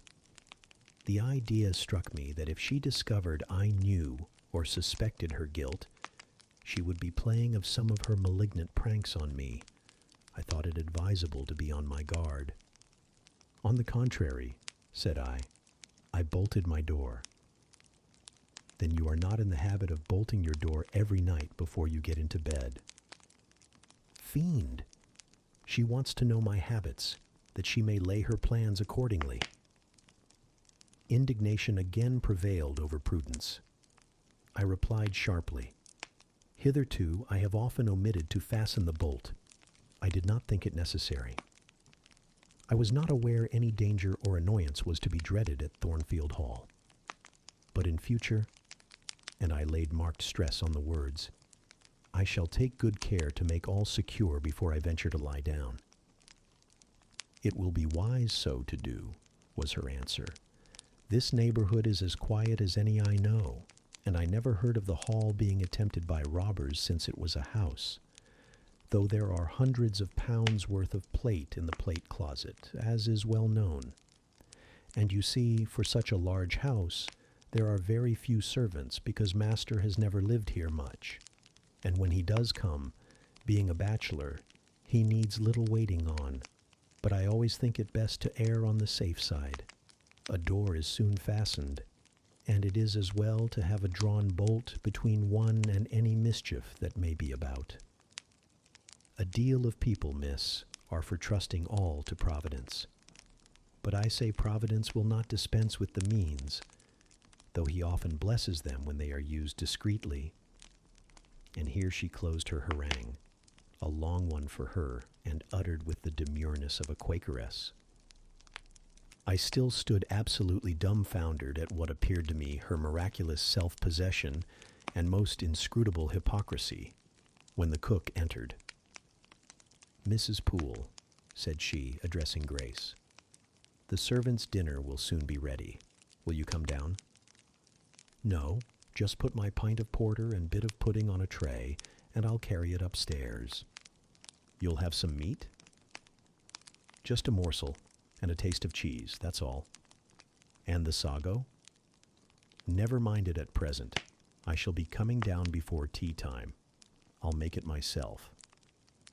The cook here turned to me, saying that Mrs. Fairfax was waiting for me. So I departed. I hardly heard Mrs. Fairfax's account of the curtain conflagration during dinner.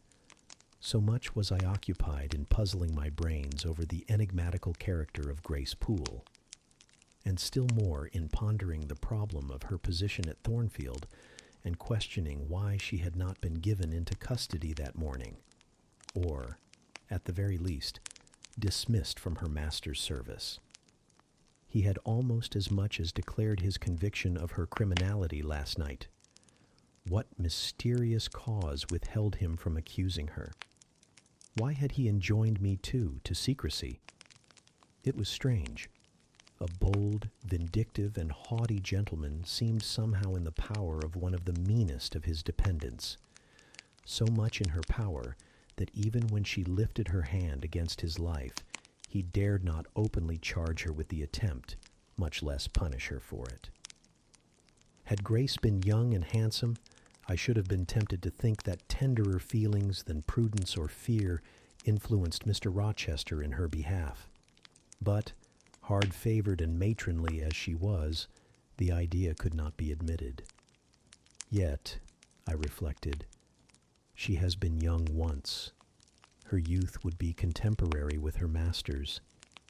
Mrs. Fairfax told me once she had lived here many years. I don't think she can ever have been pretty, but for aught I know, she may possess originality and strength of character to compensate for the want of personal advantages. Mr. Rochester is an amateur of the decided and eccentric.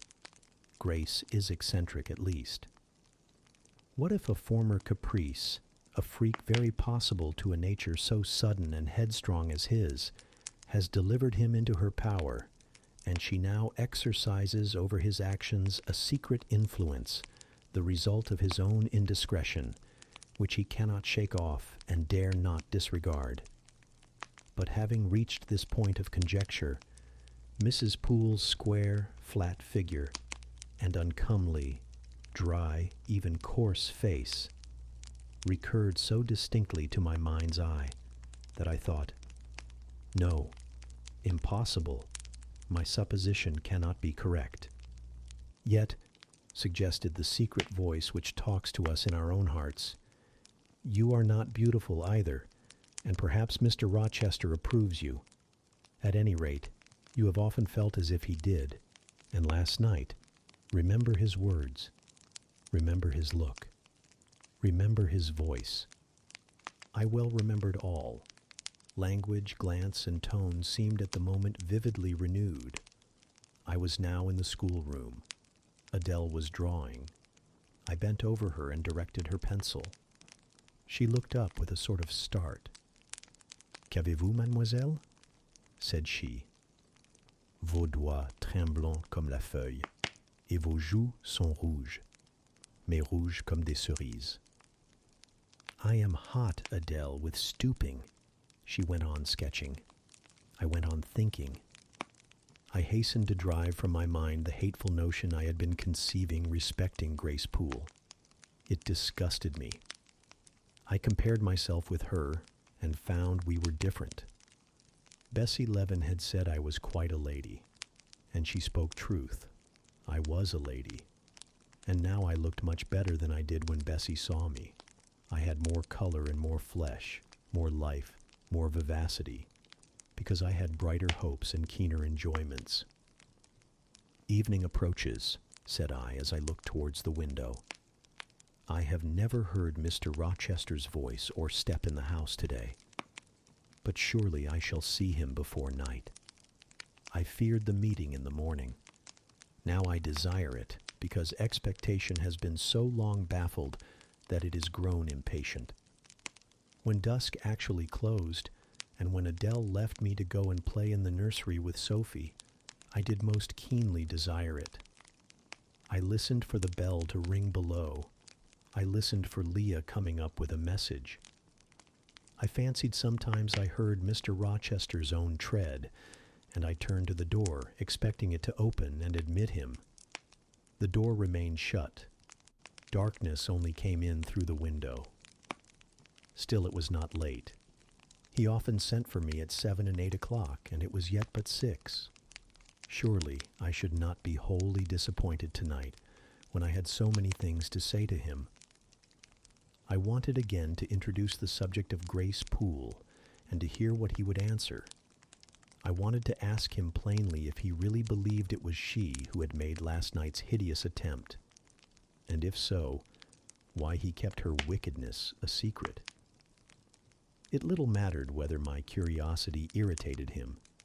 I knew the pleasure of vexing and soothing him by turns. It was one I chiefly delighted in, and a sure instinct always prevented me from going too far. Beyond the verge of provocation I never ventured. On the extreme brink I liked well to try my skill.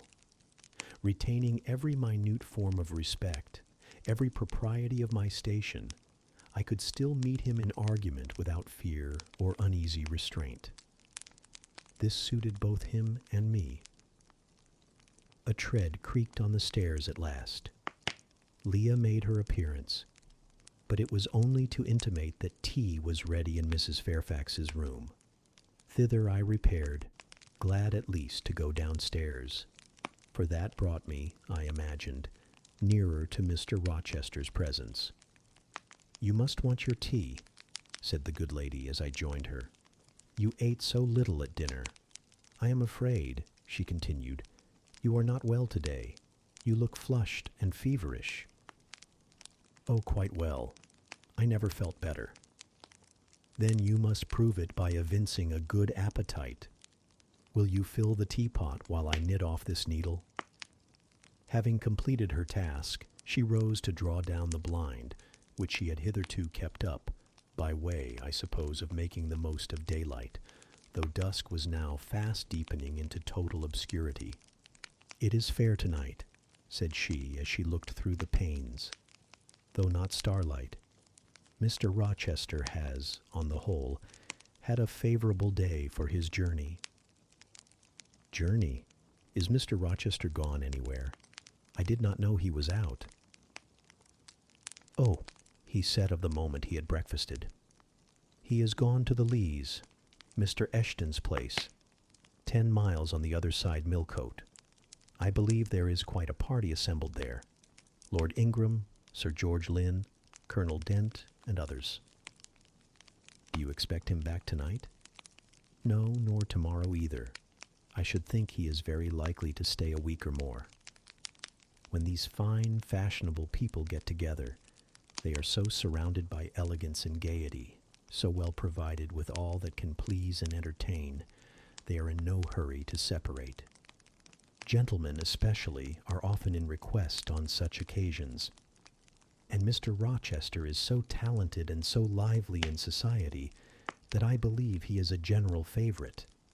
The ladies are very fond of him, though you would not think his appearance calculated to recommend him particularly in their eyes. But I suppose his acquirements and abilities, perhaps his wealth and good blood, make amends for any little fault of look." "Are there ladies at the Leas?" "There are Mrs. Eshton and her 3 daughters, very elegant young ladies indeed. And there are the Honorable Blanche and Mary Ingram, most beautiful women, I suppose. Indeed, I have seen Blanche 6 or 7 years since, when she was a girl of 18. She came here to a Christmas ball and party Mr. Rochester gave." You should have seen the dining room that day. How richly it was decorated, how brilliantly lit up. I should think there were 50 ladies and gentlemen present, all of the first county families, and Miss Ingram was considered the belle of the evening. You saw her, you say, Mrs. Fairfax. What was she like? Yes, I saw her. The dining room doors were thrown open, and as it was Christmas time, the servants were allowed to assemble in the hall to hear some of the ladies sing and play. Mr. Rochester would have me to come in, and I sat down in a quiet corner and watched them. I never saw a more splendid scene. The ladies were magnificently dressed. Most of them, at least most of the younger ones, looked handsome, but Miss Ingram was certainly the queen. And what was she like? Tall, fine bust, sloping shoulders, long, graceful neck, olive complexion, dark and clear, noble features, eyes rather like Mr. Rochester's, large and black, and as brilliant as her jewels. And then she had such a fine head of hair, raven black and so becomingly arranged, a crown of thick plaits behind, and in front the longest, the glossiest curls I ever saw. She was dressed in pure white. An amber-colored scarf was passed over her shoulder and across her breast, tied at the side, and descending in long fringed ends below her knee. She wore an amber-colored flower, too, in her hair. It contrasted well with the jetty mass of her curls. She was greatly admired, of course. Yes, indeed, and not only for her beauty, but for her accomplishments. She was one of the ladies who sang. A gentleman accompanied her on the piano. She and Mr. Rochester sang a duet. Mr. Rochester? I was not aware he could sing.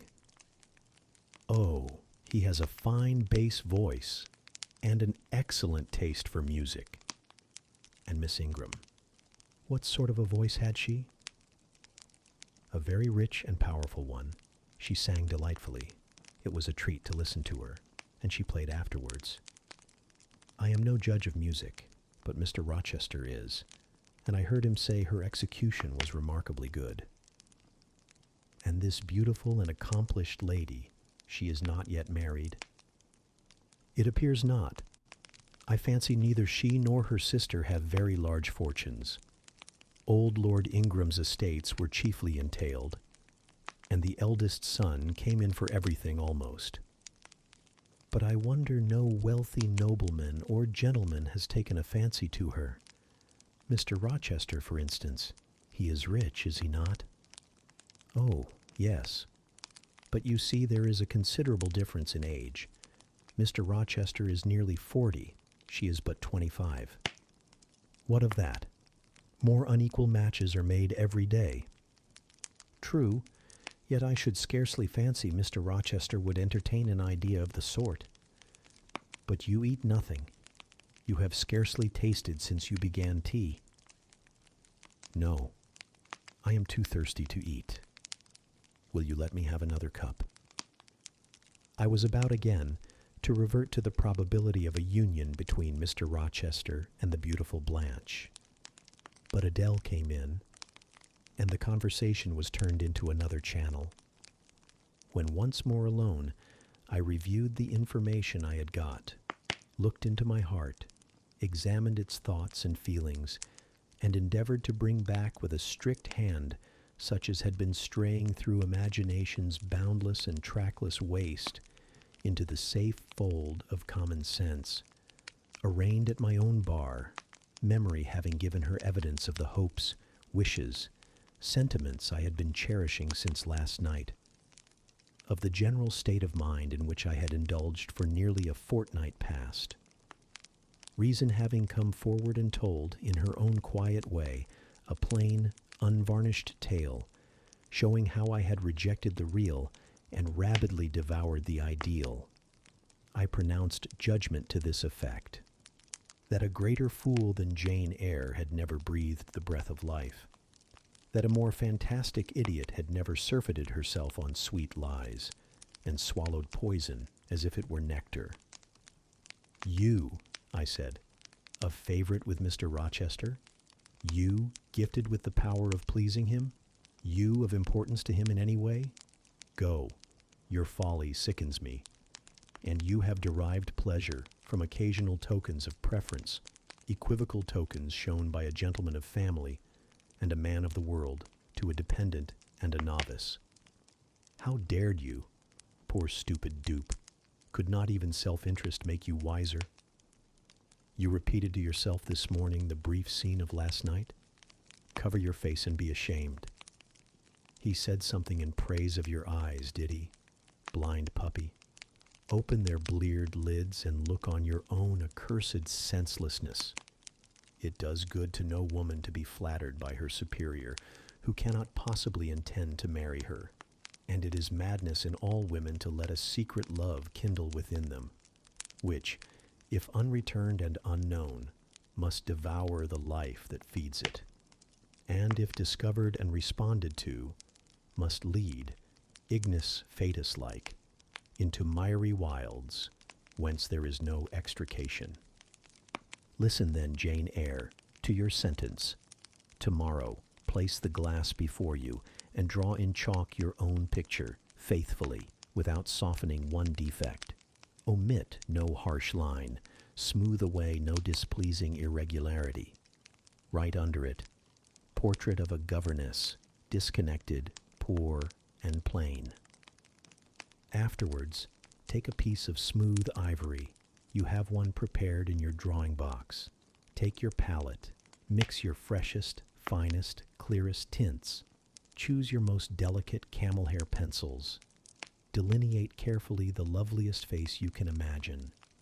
Paint it in your softest shades and sweetest lines, according to the description given by Mrs. Fairfax of Blanche Ingram. Remember the raven ringlets, the oriental eye. What? You revert to Mr. Rochester as a model. Order, no snivel, no sentiment, no regret. I will endure only sense and resolution. Recall the august yet harmonious lineaments, the Grecian neck and bust.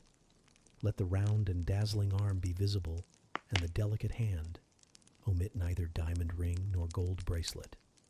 Portray faithfully the attire, aerial lace and glistening satin, graceful scarf and golden rose. Call it Blanche, an accomplished lady of rank. Whenever in future you should chance to fancy Mr. Rochester thinks well of you, take out these two pictures and compare them. Say, Mr. Rochester might probably win that noble lady's love if he chose to strive for it. Is it likely he would waste a serious thought on this indigent and insignificant plebeian? I'll do it, I resolved. And having framed this determination, I grew calm and fell asleep. I kept my word. An hour or two sufficed to sketch my own portrait in crayons, and in less than a fortnight I had completed an ivory miniature of an imaginary Blanche Ingram. It looked a lovely face enough, and when compared with the real head in chalk, the contrast was as great as self-control could desire. I derived benefit from the task. It had kept my head and hands employed, and had given force and fixedness to the new impressions I wished to stamp indelibly on my heart. Ere long, I had reason to congratulate myself on the course of wholesome discipline to which I had thus forced my feelings to submit. Thanks to it, I was able to meet subsequent occurrences with a decent calm, which, had they found me unprepared, I should probably have been unequal to maintain, even externally. Chapter 17.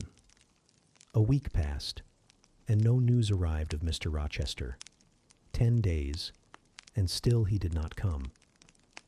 Mrs. Fairfax said she should not be surprised if he were to go straight from the Leas to London, and thence to the Continent, and not show his face again at Thornfield for a year to come. He had not unfrequently quitted it in a manner quite as abrupt and unexpected. When I heard this, I was beginning to feel a strange chill and failing at the heart. I was actually permitting myself to experience a sickening sense of disappointment. But rallying my wits and recollecting my principles, I at once called my sensations to order. And it was wonderful how I got over the temporary blunder, how I cleared up the mistake of supposing Mr. Rochester's movements a matter in which I had any cause to take a vital interest. Not that I humbled myself by a slavish notion of inferiority. On the contrary, I just said, "You have nothing to do with the master of Thornfield, further than to receive the salary he gives you for teaching his protégé, and to be grateful for such respectful and kind treatment as, if you do your duty, you have a right to expect at his hands. Be sure that is the only tie he seriously acknowledges between you and him. So don't make him the object of your fine feelings, your raptures, agonies, and so forth. He is not of your order. Keep to your caste, and be too self-respecting to lavish the love of the whole heart, soul, and strength, where such a gift is not wanted and would be despised." I went on with my day's business tranquilly, but ever and anon vague suggestions kept wandering across my brain of reasons why I should quit Thornfield, and I kept involuntarily framing advertisements and pondering conjectures about new situations. These thoughts I did not think check. They might germinate and bear fruit if they could. Mr. Rochester had been absent upwards of a fortnight, when the post brought Mrs. Fairfax a letter. "It is from the master," said she, as she looked at the direction. "Now I suppose we shall know whether we are to expect his return or not." And while she broke the seal and perused the document, I went on taking my coffee. We were at breakfast. It was hot, and I attributed to that circumstance a fiery glow which suddenly rose to my face. Why my hand shook, and why I involuntarily spilt half the contents of my cup into my saucer, I did not choose to consider. "Well, I sometimes think we are too quiet, but we run a chance of being busy enough now, for a little while at least," said Mrs. Fairfax, still holding the note before her spectacles. Ere I permitted myself to request an explanation, I tied the string of Adele's pinafore, which happened to be loose. Having helped her also to another bun, and refilled her mug with milk, I said nonchalantly, "Mr. Rochester is not likely to return soon, I suppose?"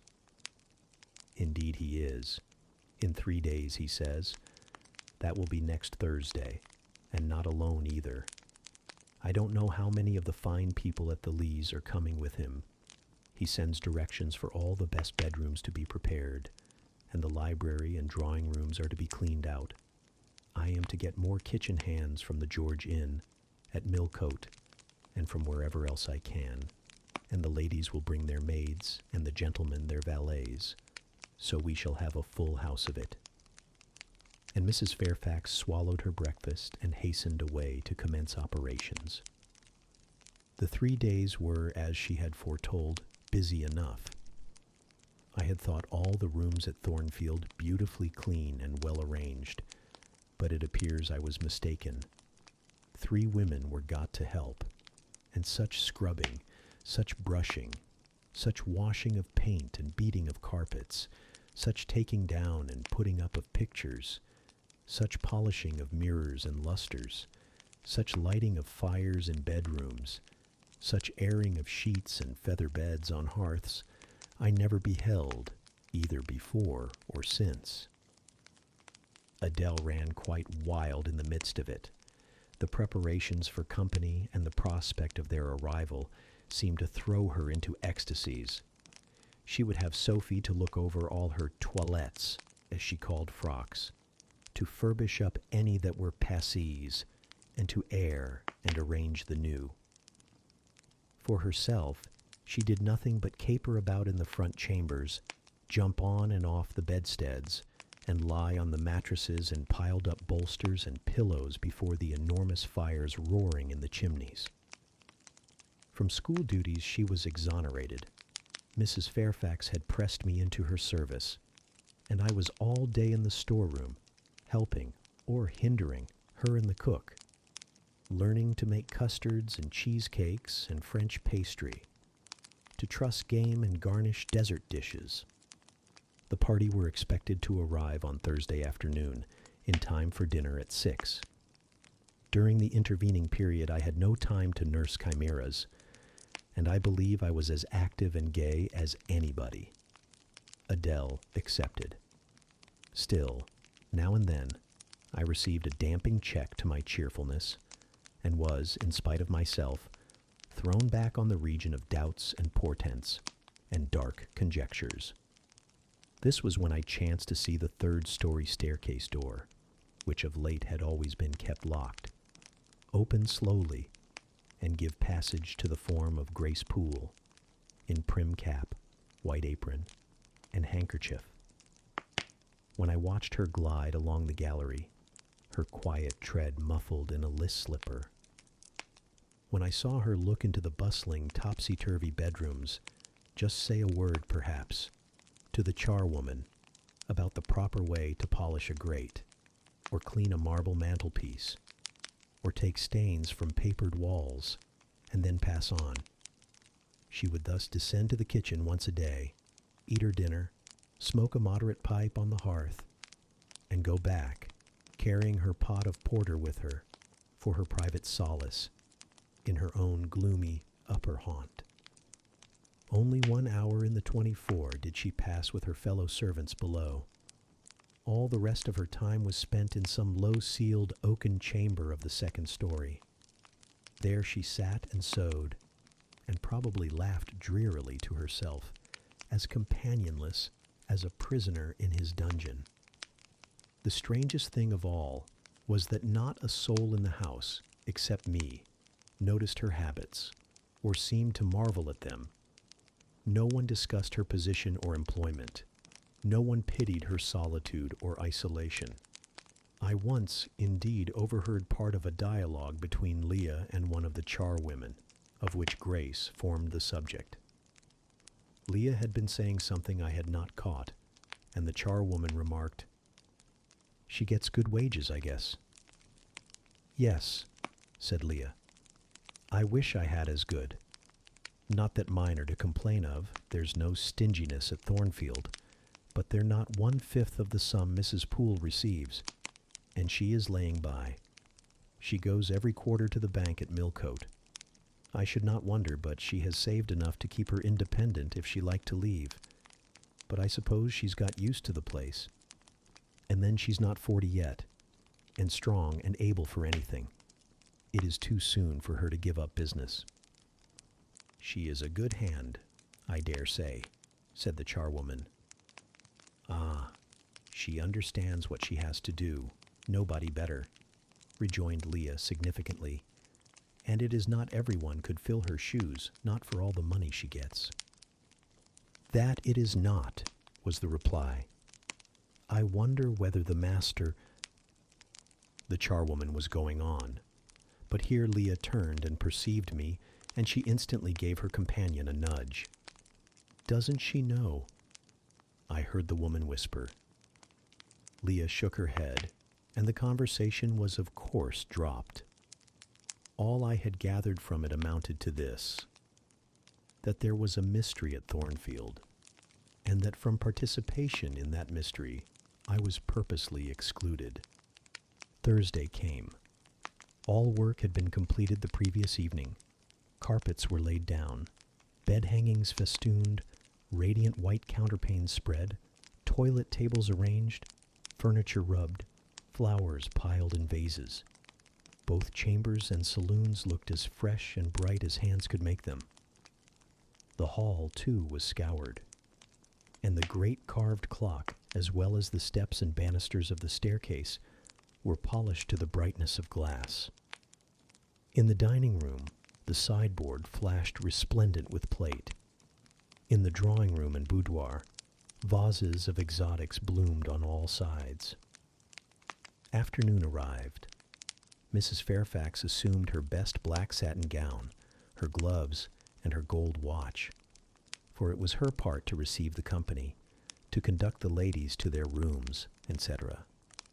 Adele, too, would be dressed, though I thought she had little chance of being introduced to the party that day, at least. However, to please her, I allowed Sophie to apparel her in one of her short, full muslin frocks. For myself, I had no need to make any change. I should not be called upon to quit my sanctum of the schoolroom. For a sanctum it was now become to me, a very pleasant refuge in time of trouble. It had been a mild, serene spring day, one of those days which, towards the end of March or the beginning of April, rise shining over the earth as heralds of summer. It was drawing to an end now, but the evening was even warm, and I sat at work in the schoolroom with the window open. "It gets late," said Mrs. Fairfax, entering in rustling state. "I am glad I ordered dinner an hour after the time Mr. Rochester mentioned, for it is past 6 now. I have sent John down to the gates to see if there is anything on the road. One can see a long way from thence in the direction of Millcote." She went to the window. "Here he is," said she. "Well, John," leaning out, "any news?" "They're coming, ma'am," was the answer. "They'll be here in 10 minutes. Adele flew to the window. I followed, taking care to stand on one side, so that, screened by the curtain, I could see without being seen. The 10 minutes John had given seemed very long, but at last wheels were heard. 4 equestrians galloped up the drive, and after them came 2 open carriages. Fluttering veils and waving plumes filled the vehicles. 2 of the cavaliers were young, dashing-looking gentlemen. The third was Mr. Rochester, on his black horse, Mesrour, Pilot bounding before him. At his side rode a lady, and he and she were the first of the party. Her purple riding habit almost swept the ground. Her veil streamed long on the breeze. Mingling with its transparent folds and gleaming through them shone rich raven ringlets. "Miss Ingram!" exclaimed Mrs. Fairfax, and away she hurried to her post below. The cavalcade, following the sweep of the drive, quickly turned the angle of the house, and I lost sight of it. Adele now petitioned to go down, but I took her on my knee and gave her to understand that she must not on any account think of venturing in sight of the ladies, either now or at any other time, unless expressly sent for, that Mr. Rochester would be very angry, and so on. Some natural tears she shed on being told this, but as I began to look very grave, she consented at last to wipe them. A joyous stir was now audible in the hall.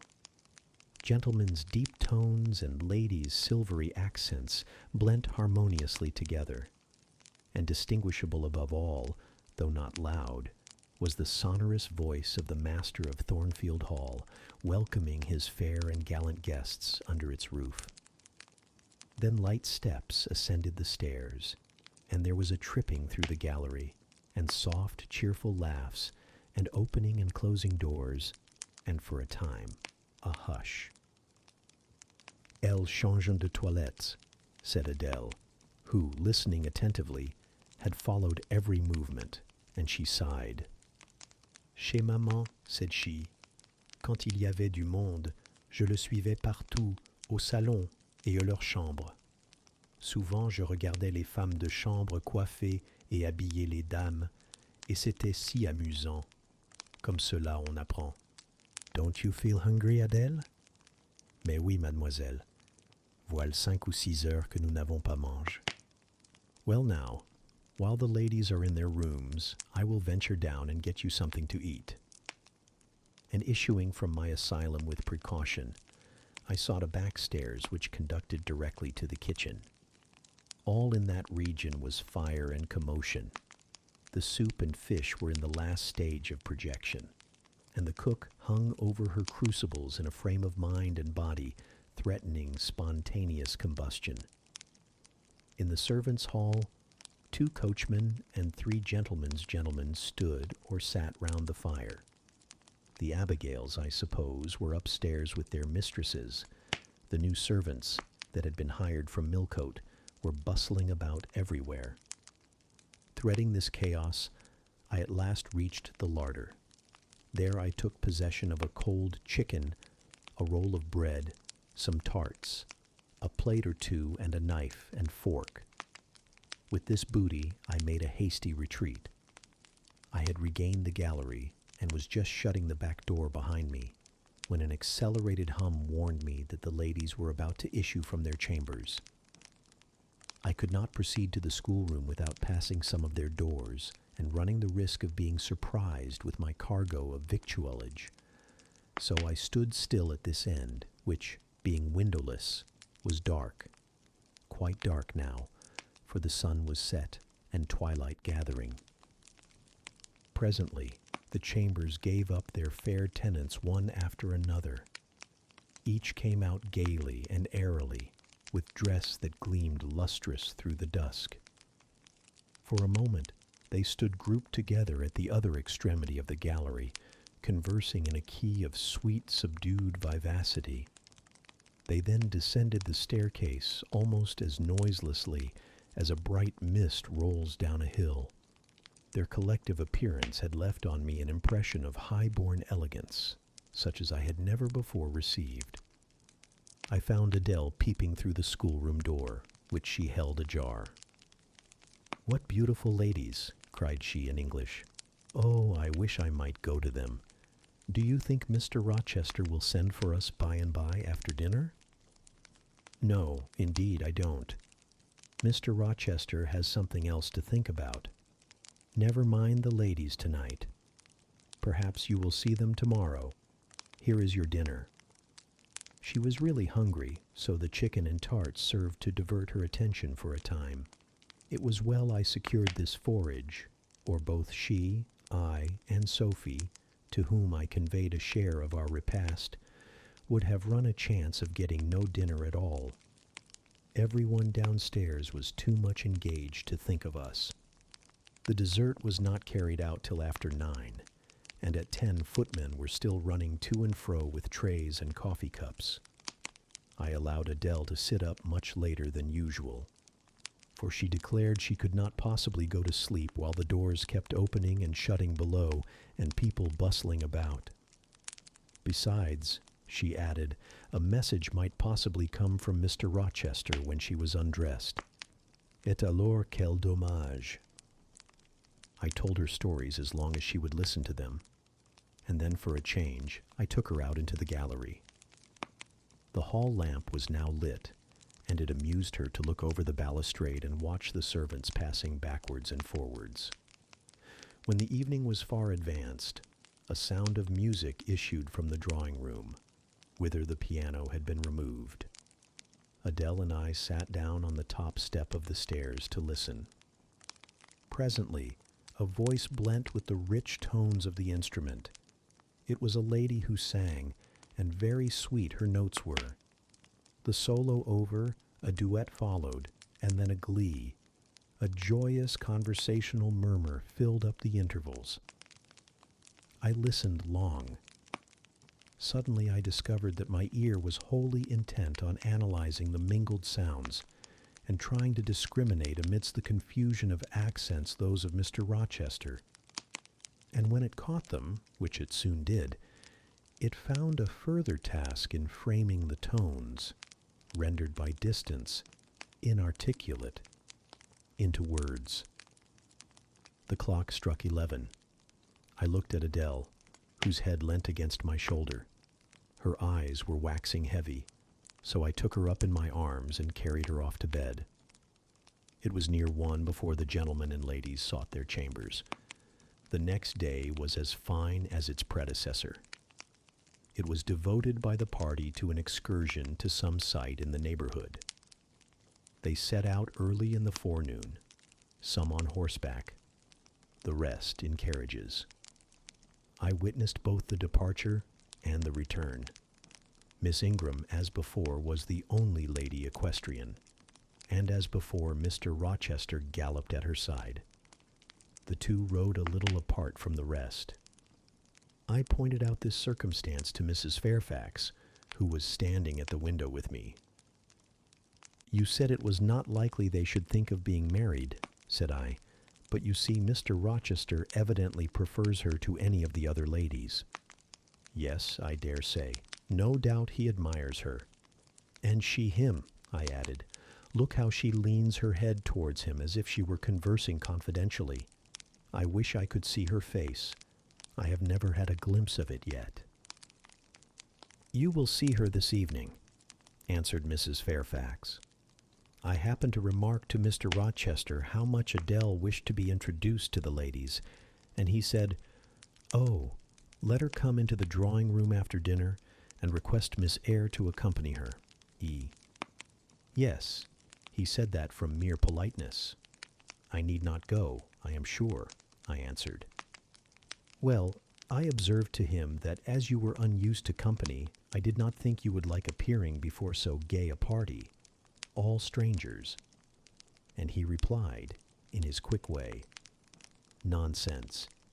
If she objects, tell her it is my particular wish. And if she resists, say I shall come and fetch her in case of contumacy." "I will not give him that trouble," I answered. "I will go if no better may be, but I don't like it. Shall you be there, Mrs. Fairfax?" "No." I pleaded off, and he admitted my plea. "I'll tell you how to manage so as to avoid the embarrassment of making a formal entrance, which is the most disagreeable part of the business. You must go into the drawing-room while it is empty, before the ladies leave the dinner table. Choose your seat in any quiet nook you like. You need not stay long after the gentlemen come in, unless you please. Just let Mr. Rochester see you are there and then slip away. Nobody will notice you." "Will these people remain long, do you think?" "Perhaps 2 or 3 weeks, certainly not more. After the Easter recess, Sir George Lynn, who was lately elected member for Millcote, will have to go up to town and take his seat. I dare say Mr. Rochester will accompany him. It surprises me that he has already made so protracted a stay at Thornfield." It was with some trepidation that I perceived the hour approach when I was to repair with my charge to the drawing-room. Adele had been in a state of ecstasy all day after hearing she was to be presented to the ladies in the evening, and it was not till Sophie commenced the operation of dressing her that she sobered down. Then the importance of the process quickly steadied her, and by the time she had her curls arranged in well-smoothed, drooping clusters, her pink satin frock put on, her long sash tied, and her lace mittens adjusted, she looked as grave as any judge. No need to warn her not to disarrange her attire.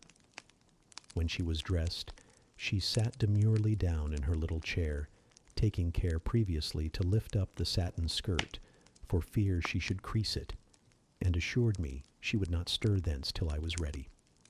This I quickly was. My best dress, the silver-gray one, purchased for Miss Temple's wedding, and never worn since, was soon put on. My hair was soon smoothed. My sole ornament, the pearl brooch, soon assumed. We descended. Fortunately, there was another entrance to the drawing-room than that through the saloon where they were all seated at dinner. We found the apartment vacant, a large fire burning silently on the marble hearth, and wax candles shining in bright solitude amid the exquisite flowers with which the tables were adorned. The crimson curtain hung before the arch.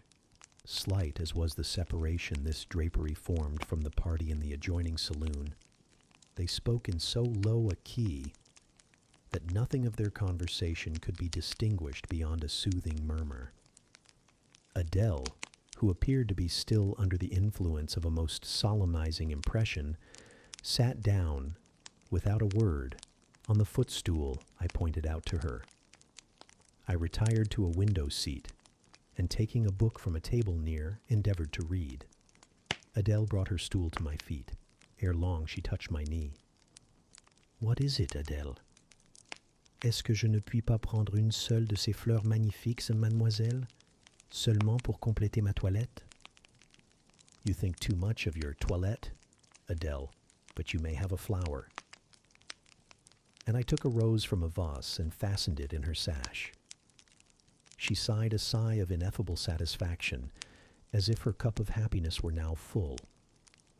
I turned my face away to conceal a smile I could not suppress.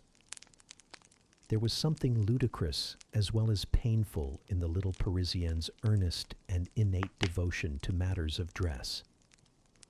A soft sound of rising now became audible. The curtain was swept back from the arch. Through it appeared the dining room, with its lit luster pouring down light on the silver and glass of a magnificent dessert service covering a long table. A band of ladies stood in the opening. They entered, and the curtain fell behind them. There were but 8, yet somehow, as they flocked in, they gave the impression of a much larger number. Some of them were very tall, many were dressed in white, and all had a sweeping amplitude of array that seemed to magnify their persons as a mist magnifies the moon. I rose and curtsied to them. 1 or 2 bent their heads in return. The others only stared at me.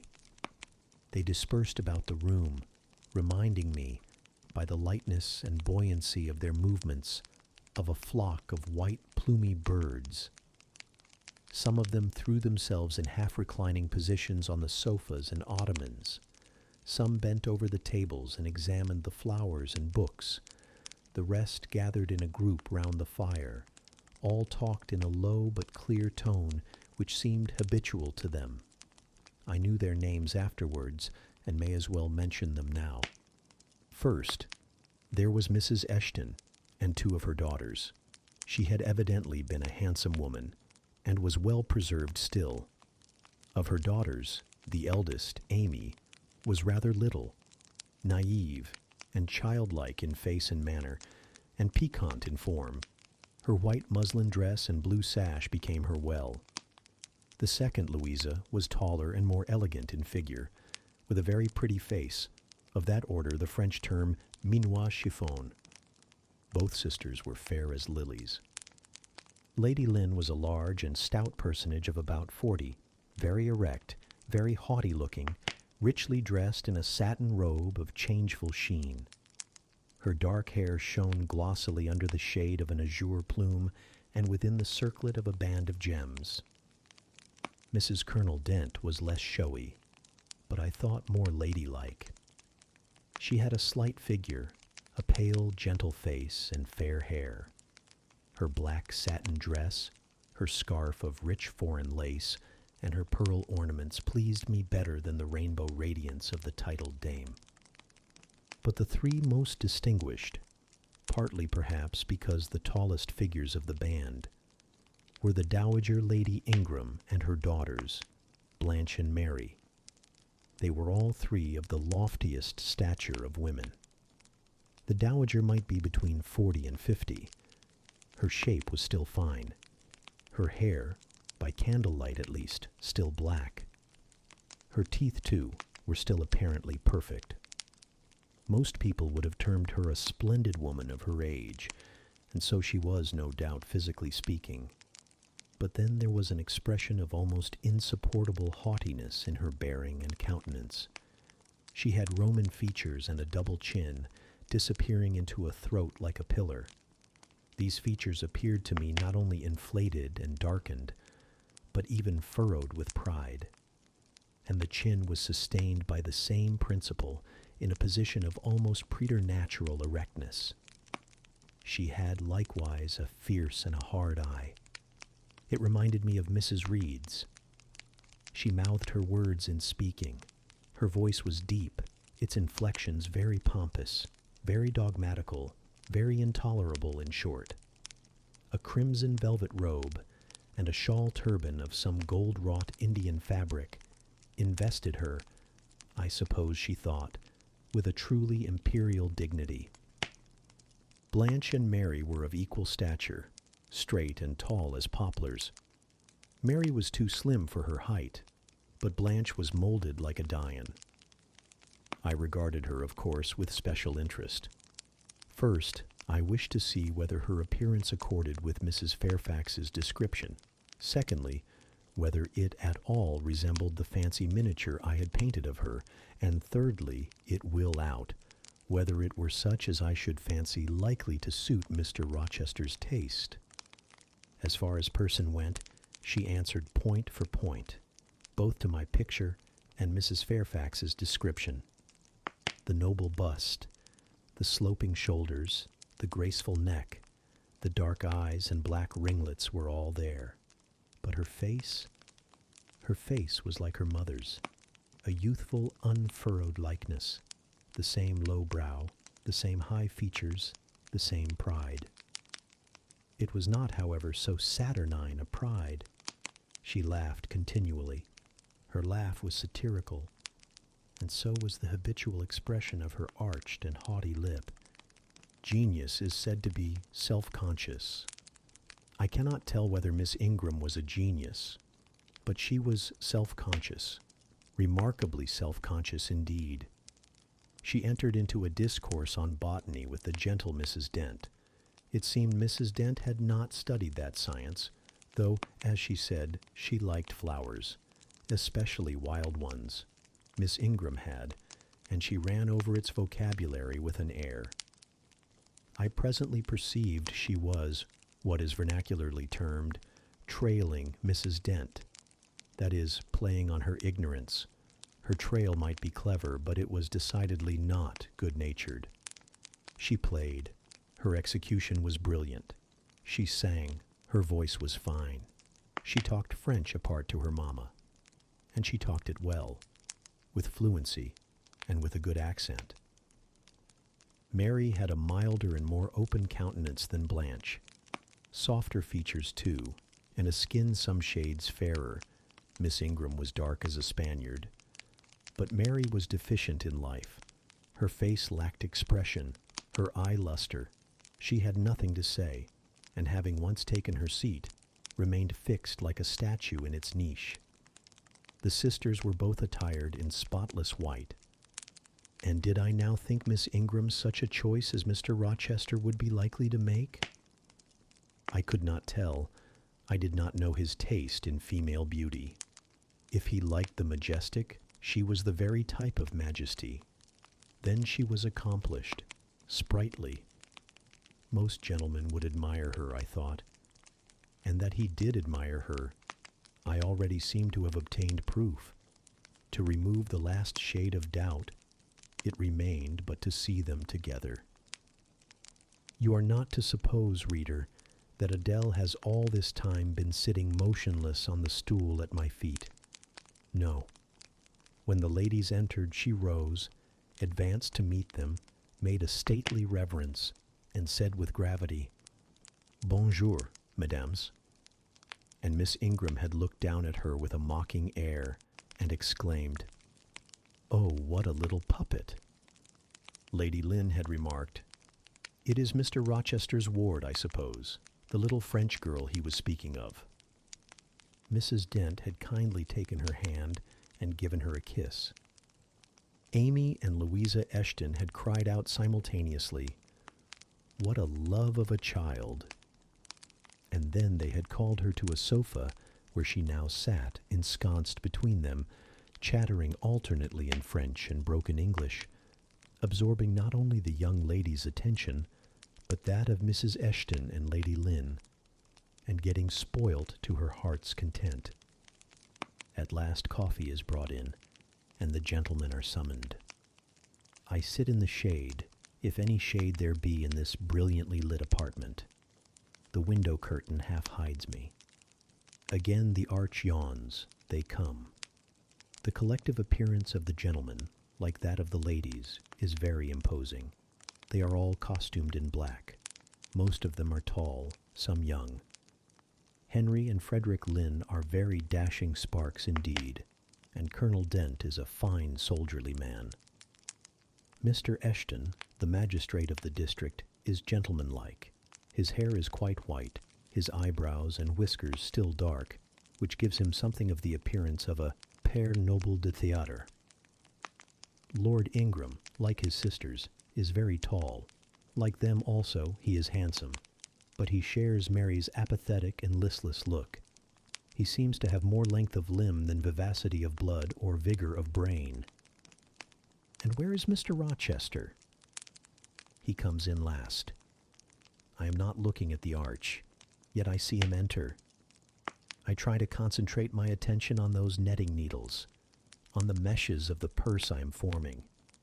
I wish to think only of the work I have in my hands, to see only the silver beads and silk threads that lie in my lap. Whereas I distinctly behold his figure, and I inevitably recall the moment when I last saw it, just after I had rendered him what he deemed an essential service, and he, holding my hand and looking down on my face, surveyed me with eyes that revealed a heart full and eager to overflow, in whose emotions I had a part. How near had I approached him at that moment? What had occurred since, calculated to change his and my relative positions? Yet now, how distant, how far estranged we were.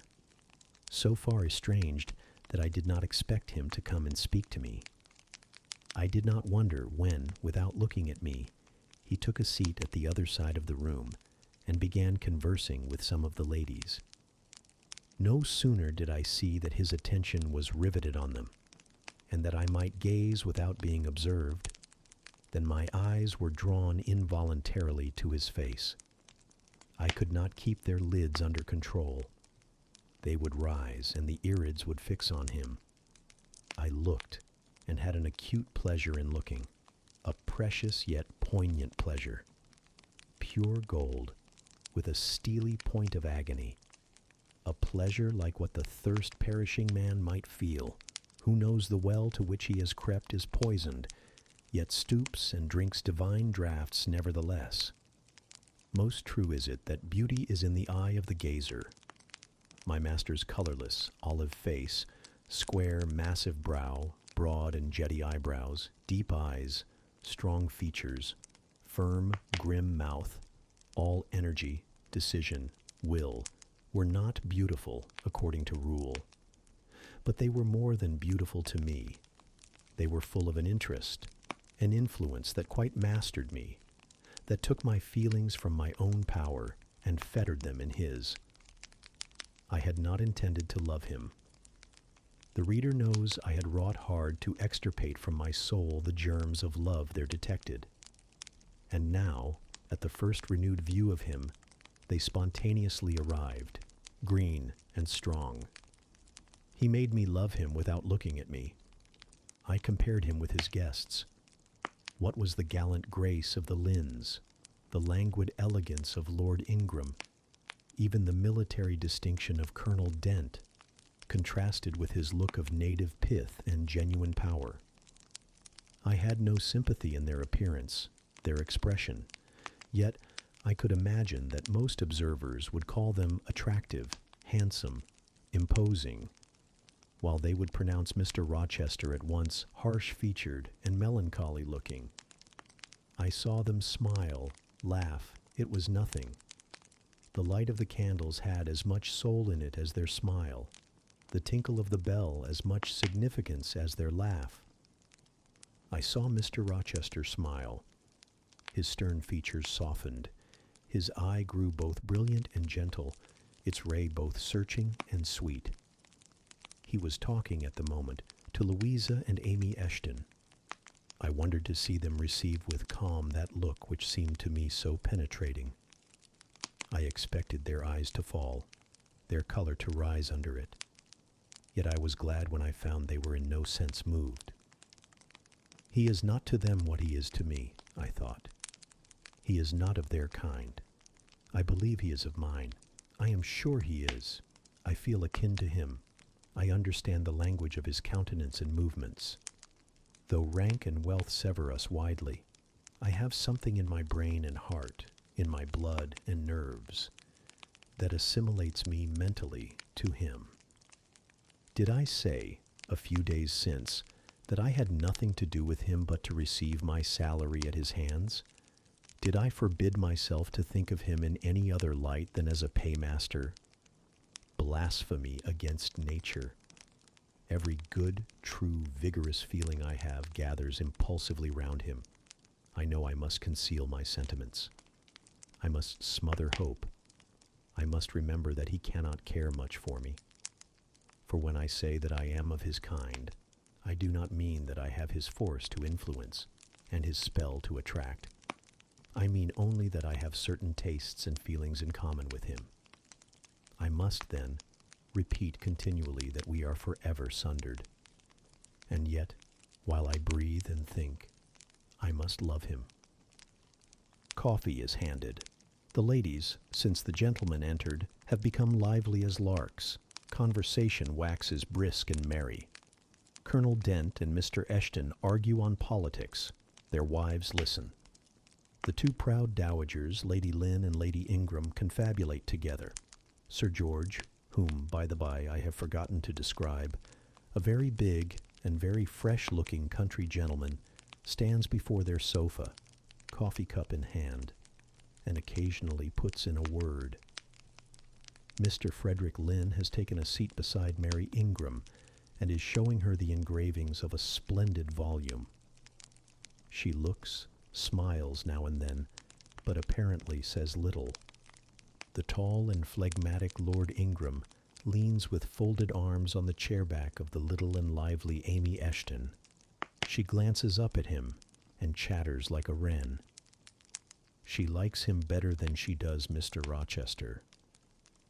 Henry Lynn has taken possession of an ottoman at the feet of Louisa. Adele shares it with him. He is trying to talk French with her, and Louisa laughs at his blunders. With whom will Blanche Ingram pair? She is standing alone at the table, bending gracefully over an album.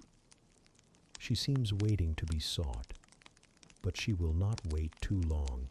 She herself selects a mate. Mr. Rochester, having quitted the Eshtons, stands on the hearth as solitary as she stands by the table. She confronts him, taking her station on the opposite side of the mantelpiece. Mr. Rochester, I thought you were not fond of children. Nor am I. Then what induced you to take charge of such a little doll as that? Pointing to Adele. Where did you pick her up? I did not pick her up. She was left on my hands. You should have sent her to school. I could not afford it. Schools are so dear. Why, I suppose you have a governess for her. I saw a person with her just now. Is she gone? Oh, no. There she is still behind the window curtain. You pay her, of course. I should think it quite as expensive, more so, for you have them both to keep in addition. I feared, or should I say, hoped. The allusion to me would make Mr. Rochester glance my way, and I involuntarily shrank farther into the shade, but he never turned his eyes. I have not considered the subject, said he indifferently, looking straight before him. No, you men never do consider economy and common sense. You should hear Mamma on the chapter of governesses. Mary and I have had, I should think, a dozen at least in our day. Half of them detestable, and the rest ridiculous, and all incubi. Were they not, Mamma? Did you speak, my own? The young lady thus claimed as the dowager's special property reiterated her question with an explanation. My dearest, don't mention governesses. The word makes me nervous. I have suffered a martyrdom from their incompetency and caprice. I thank heaven I have now done with them. Mrs. Dent here bent over to the pious lady and whispered something in her ear. I suppose from the answer elicited, it was a reminder that one of the anathematized race was present. Tant pis, said her ladyship. I hope it may do her good. Then, in a lower tone, but still loud enough for me to hear, I noticed her. I am a judge of physiognomy, and in hers I see all the faults of her class. What are they, madam? inquired Mr. Rochester aloud. "I will tell you in your private ear," replied she, wagging her turban 3 times with portentous significancy. "But my curiosity will be past its appetite. It craves food now. Ask Blanche. She is nearer you than I." "Oh, don't refer him to me, Mamma. I have just one word to say of the whole tribe. They are a nuisance. Not that I ever suffered much from them. I took care to turn the tables. What tricks Theodore and I used to play on our Miss Wilsons, and Mrs. Greys, and Madame Joubert. Mary was always too sleepy to join in a plot with spirit. The best fun was with Madame Joubert. Miss Wilson was a poor, sickly thing, lachrymose and low-spirited, not worth the trouble of vanquishing, in short. And Mrs. Grey was coarse and insensible. No blow took effect on her. But poor Madame Joubert! I see her yet in her raging passions, when we had driven her to extremities, spilt our tea, crumbled our bread and butter, tossed our books up to the ceiling, and played a charivari with the ruler and desk, the fender and fire irons. Theodore, do you remember those merry days?" "Yes, to be sure I do," drawled Lord Ingram, "and the poor old stick used to cry out, 'Oh, you villain's childs!' And then we sermonized her on the presumption of attempting to teach such clever blades as we were, when she was herself so ignorant." "We did. And, Teddo, you know I helped you in prosecuting or persecuting your tutor, way-faced Mr. Vining, the parson in the pip, as we used to call him. He and Miss Wilson took the liberty of falling in love with each other. At least Teddo and I thought so. We surprised sundry tender glances and sighs, which we interpreted as tokens of la belle passion. And I promise you, the public soon had the benefit of our discovery. We employed it as a sort of lever to hoist our dead weights from the house. Dear Mamma, there, as soon as she got an inkling of the business, found out that it was of an immoral tendency. Did you not, my lady mother?" "Certainly, my best, and I was quite right. Depend on that. There are 1,000 reasons why liaisons between governesses and tutors should never be tolerated a moment in any well-regulated house. Firstly—" "Oh, gracious, Mamma, spare us the enumeration. Au reste, we all know them. Danger of bad example to innocence of childhood, distractions and consequent neglect of duty on the part of the attached, mutual alliance and reliance, confidence thence resulting insolence accompanying, mutiny and general blow-up. Am I right, Baroness Ingram, of Ingram Park?" "My lily-flower, you are right now, as always. Then no more need be said. Change the subject." Amy Eshton, not hearing or not heeding this dictum, joined in with her soft, infantine tone. "Louisa and I used to quiz our governess, too.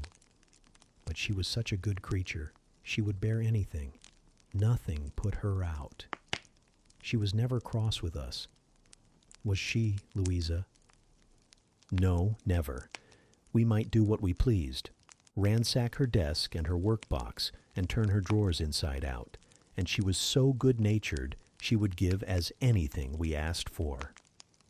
"I suppose now," said Miss Ingram, curling her lip sarcastically, "we shall have an abstract of the memoirs of all the governesses extant. In order to avert such a visitation, I again move the introduction of a new topic. Mr. Rochester, do you second my motion?" "Madam, I support you on this point, as on every other." "Then on me be the onus of bringing it forward. Signor Eduardo, are you in voice tonight?" "Donna Bianca, if you command it, I will be." "Then, Signor, I lay on you my sovereign behest to furbish up your lungs and other vocal organs, as they will be wanted on my royal service." Who would not be the Rizzio of so divine a Mary? "A fig for Rizzio," cried she, tossing her head with all its curls as she moved to the piano. It is my opinion the fiddler David must have been an insipid sort of fellow. I like Black Bothwell better. To my mind, a man is nothing without a spice of the devil in him, and history may say what it will of James Hepburn, but I have a notion he was just the sort of wild, fierce bandit hero whom I could have consented to gift with my hand. Gentlemen, you hear, now which of you most resembles Bothwell? Cried Mr. Rochester. I should say the preference lies with you, responded Colonel Dent. On my honor, I am much obliged to you, was the reply. Miss Ingram, who had now seated herself with proud grace at the piano, spreading out her snowy robes in queenly amplitude, commenced a brilliant prelude, talking meantime. She appeared to be on her high horse tonight. Both her words and her air seemed intended to excite not only the admiration, but the amazement of her auditors. She was evidently bent on striking them as something very dashing and daring indeed. "Oh, I am so sick of the young men of the present day," exclaimed she, rattling away at the instrument. "Poor puny things, not fit to stir a step beyond Papa's park gates, nor to go even so far without Mamma's permission and guardianship. Creatures so absorbed in care about their pretty faces and their white hands and their small feet, as if a man had anything to do with beauty. As if loveliness were not the special prerogative of woman, her legitimate appanage and heritage. I grant an ugly woman is a blot on the fair face of creation. But as to the gentlemen, let them be solicitous to possess only strength and valor. Let their motto be, hunt, shoot, and fight. The rest is not worth a fillip. Such should be my device were I a man. Whenever I marry," she continued after a pause which none interrupted, "I am resolved my husband shall not be a rival, but a foil to me. I will suffer no competitor near the throne. I shall exact an undivided homage. His devotions shall not be shared between me and the shape he sees in his mirror. Mr. Rochester, now sing, and I will play for you." "I am all obedience," was the response. "Here, then, is a Corsair song. Know that I dote on Corsairs, and for that reason sing it con spirito. Commands from Miss Ingram's lips would put spirit into a mug of milk and water. Take care, then. If you don't please me, I will shame you by showing how such things should be done. That is offering a premium on incapacity. I shall now endeavor to fail. Gardez-vous en bien. If you err willfully, I shall devise a proportionate punishment. Miss Ingram ought to be clement, for she has it in her power to inflict a chastisement beyond mortal endurance." "Ha! Explain," commanded the lady. "Pardon me, madam. No need of explanation. Your own fine sense must inform you that one of your frowns would be a sufficient substitute for capital punishment." "Sing," said she, and again touching the piano, she commenced an accompaniment in spirited style. Now is my time to slip away, thought I, but the tones that then severed the air arrested me. Mrs. Fairfax had said Mr. Rochester possessed a fine voice. He did, a mellow, powerful bass, into which he threw his own feeling, his own force, finding a way through the ear to the heart, and there waking sensation strangely. I waited till the last deep and full vibration had expired, till the tide of talk, checked an instant, had resumed its flow. I then quitted my sheltered corner and made my exit by the side door, which was fortunately near. Thence a narrow passage led into the hall. In crossing it, I perceived my sandal was loose. I stopped to tie it, kneeling down for that purpose on the mat at the foot of the staircase. I heard the dining-room door unclose. A gentleman came out. Rising hastily, I stood face to face with him. It was Mr. Rochester. "How do you do?" he asked. "I am very well, sir." "Why did you not come and speak to me in the room?" I thought I might have retorted the question on him who put it, but I would not take that freedom.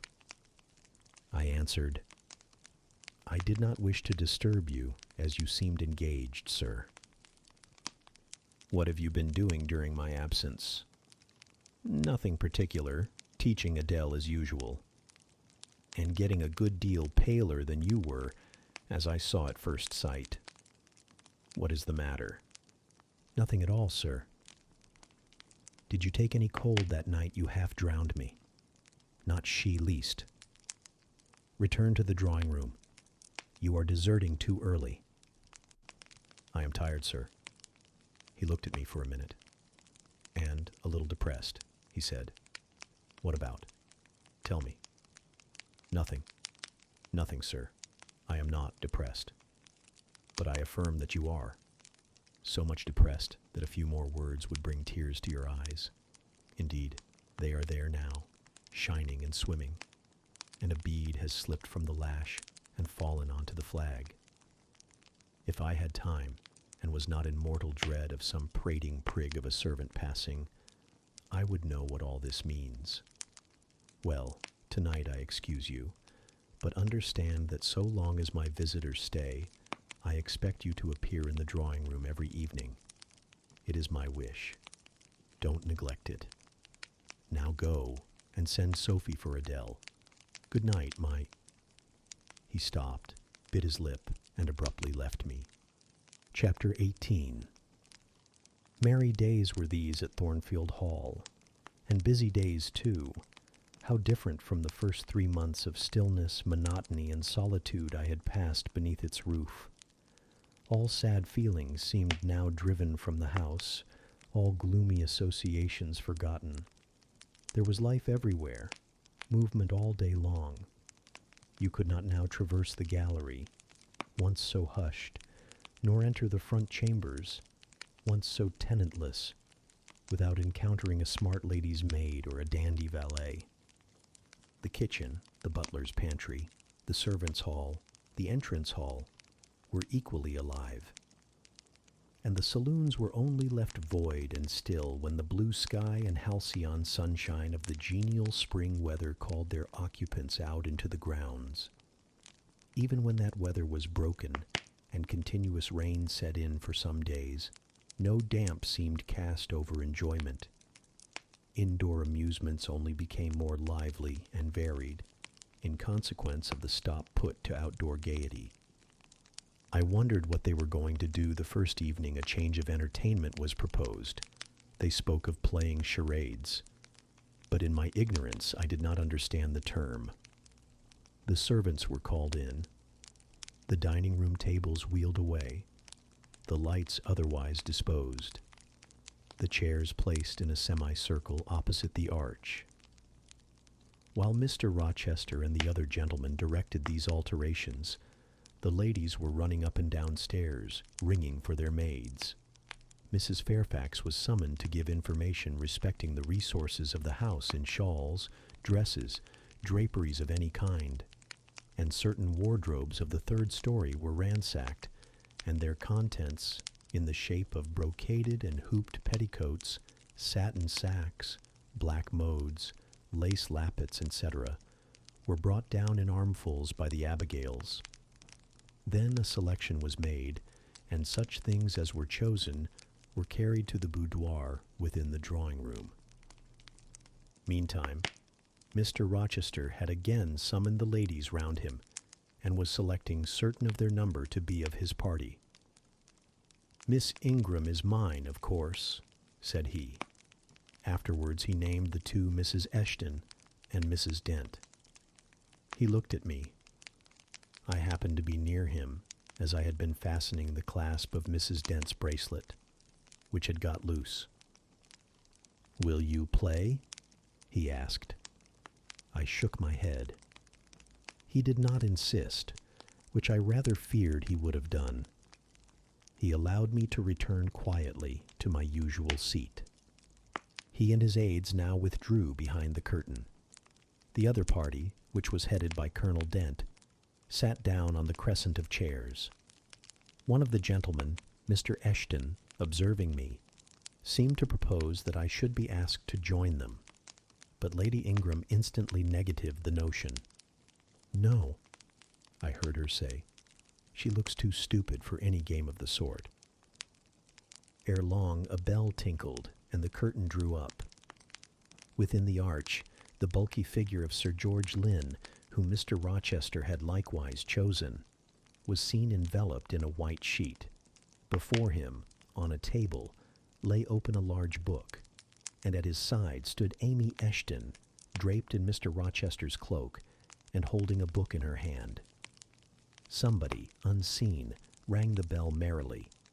Then Adele, who had insisted on being one of her guardian's party, bounded forward, scattering round her the contents of a basket of flowers she carried on her arm.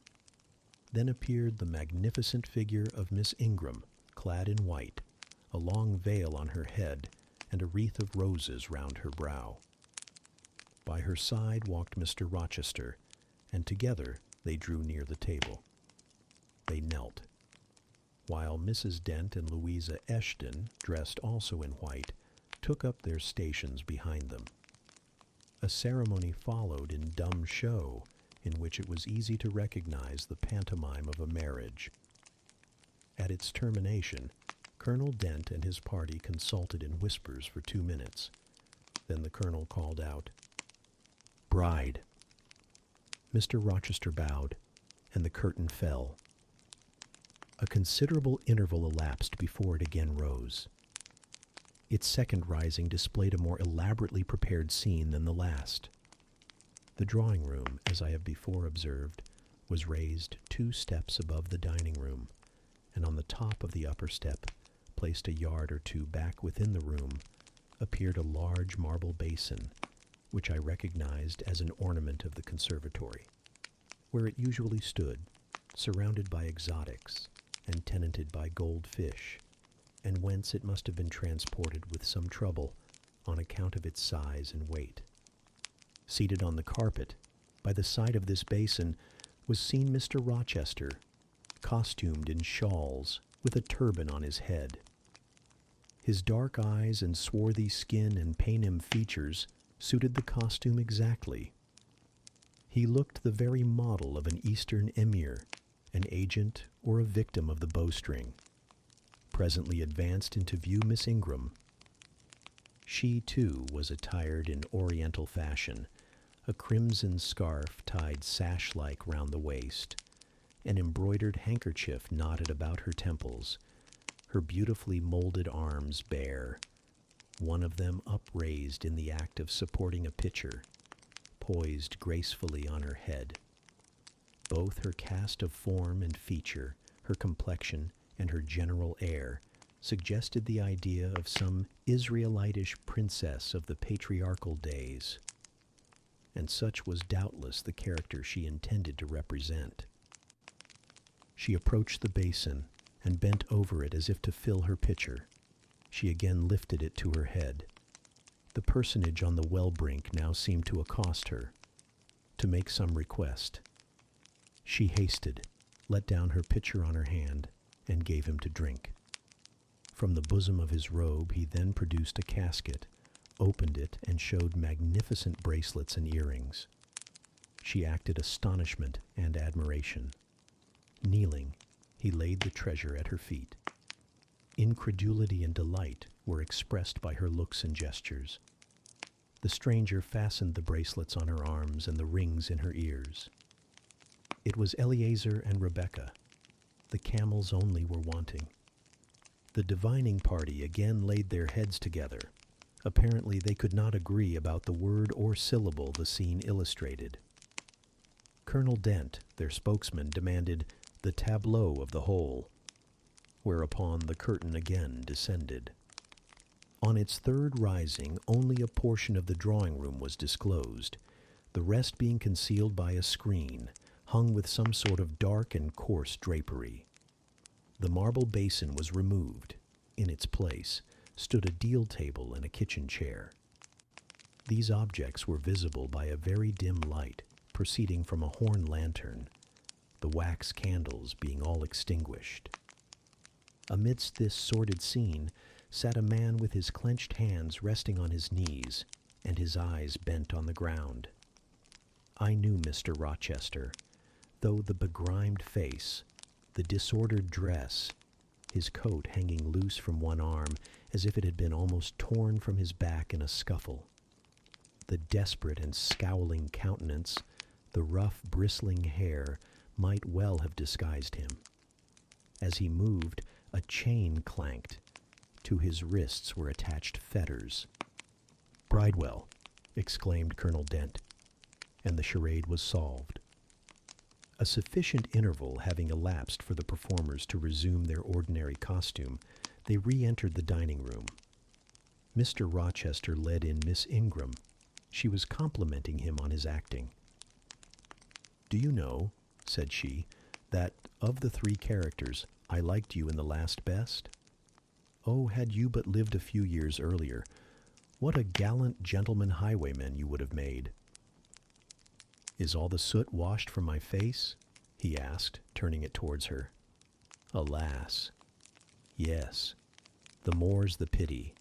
Nothing could be more becoming to your complexion than that ruffian's rouge." "You would like a hero of the road, then?" "An English hero of the road would be the next best thing to an Italian bandit, and that could only be surpassed by a Levantine pirate. Well, whatever I am, remember you are my wife. We were married an hour since, in the presence of all these witnesses." She giggled, and her color rose. "Now, Dent," continued Mr. Rochester, "it is your turn." And as the other party withdrew, he and his band took the vacated seats. Miss Ingram placed herself at her leader's right hand. The other diviners filled the chairs on each side of him and her. I did not now watch the actors. I no longer waited with interest for the curtain to rise. My attention was absorbed by the spectators.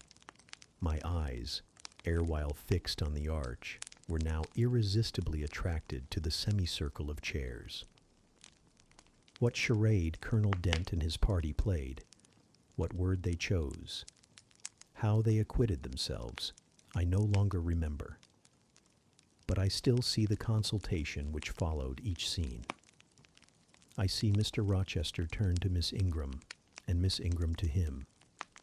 I see her incline her head towards him, till the jetty curls almost touch his shoulder and wave against his cheek. I hear their mutual whisperings. I recall their interchanged glances. And something even of the feeling roused by the spectacle returns in memory at this moment. I have told you, reader, that I had learnt to love Mr. Rochester.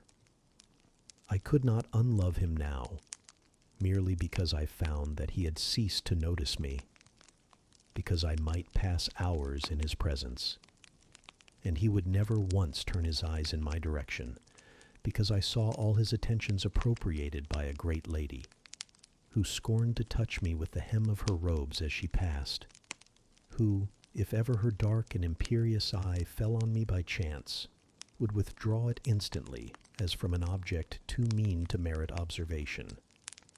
I could not unlove him, because I felt sure he would soon marry this very lady, because I read daily in her a proud security in his intentions respecting her, because I witnessed hourly in him a style of courtship which, if careless and choosing rather to be sought than to seek, was yet, in its very carelessness, captivating, and in its very pride, irresistible. There was nothing to cool or banish love in these circumstances, though much to create despair. Much, too, you will think, reader, to engender jealousy. If a woman, in my position, could presume to be jealous of a woman in Miss Ingram's, but I was not jealous, or very rarely, the nature of the pain I suffered could not be explained by that word. Miss Ingram was a mark beneath jealousy. She was too inferior to excite the feeling. Pardon the seeming paradox. I mean what I say.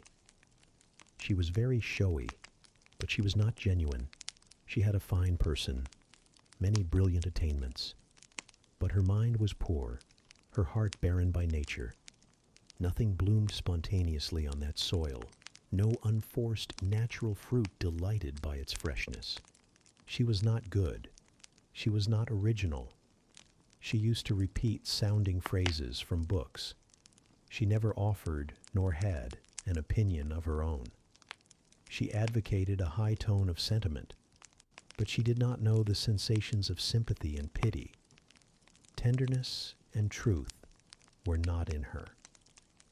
Too often she betrayed this by the undue vent she gave to a spiteful antipathy she had conceived against little Adele, pushing her away with some contumelious epithet if she happened to approach her, sometimes ordering her from the room, and always treating her with coldness and acrimony. Other eyes besides mine watched these manifestations of character, watched them closely, keenly, shrewdly. Yes, the future bridegroom, Mr. Rochester himself, exercised over his intended a ceaseless surveillance. And it was from this sagacity, this guardedness of his, this perfect, clear consciousness of his fair one's defects, this obvious absence of passion in his sentiments towards her, that my ever-torturing pain arose. I saw he was going to marry her, for family, perhaps political reasons, because her rank and connections suited him. I felt he had not given her his love, and that her qualifications were ill-adapted to win from him that treasure. This was the point. This was where the nerve was touched and teased. This was where the fever was sustained and fed. She could not charm him. If she had managed the victory at once, and he had yielded and sincerely laid his heart at her feet, I should have covered my face, turned to the wall, and, figuratively, have died to them. If Miss Ingram had been a good and noble woman, endowed with force, fervor, kindness, sense, I should have had one vital struggle with two tigers, jealousy and despair. Then, my heart torn out and devoured, I should have admired her, acknowledged her excellence, and been quiet for the rest of my days. And the more absolute her superiority, the deeper would have been my admiration, the more truly tranquil my quiescence. But as matters really stood, to watch Miss Ingram's efforts at fascinating Mr. Rochester, to witness their repeated failure, herself unconscious that they did fail, vainly fancying that each shaft launched hit the mark, and infatuatedly pluming herself on success, when her pride and self-complacency repelled further and further what she wished to allure. To witness this was to be at once under ceaseless excitation and ruthless restraint, because when she failed, I saw how she might have succeeded. Arrows that continually glanced off from Mr. Rochester's breast and fell harmless at his feet might, I knew, if shot by a surer hand, have quivered keen in his proud heart, have called love into his stern eye, and softness into his sardonic face. Or better still, without weapons, a silent conquest might have been won. Why can she not influence him more when she is privileged to draw so near to him? I asked myself. Surely she cannot truly like him, or not like him with true affection. If she did, she need not coin her smiles so lavishly, flash her glances so unremittingly, manufacture airs so elaborate, graces so multitudinous. It seems to me that she might, by merely sitting quietly at his side, saying little and looking less, get nigher his heart.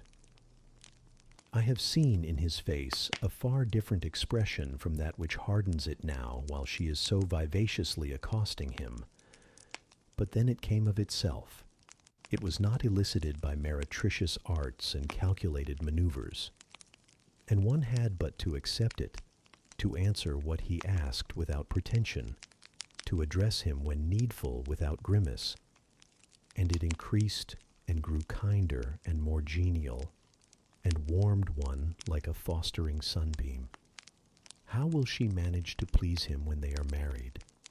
I do not think she will manage it, and yet it might be managed, and his wife might, I verily believe, be the very happiest woman the sun shines on. I have not yet said anything condemnatory of Mr. Rochester's project of marrying for interest and connections. It surprised me when I first discovered that such was his intention. I had thought him a man unlikely to be influenced by motives so commonplace in his choice of a wife.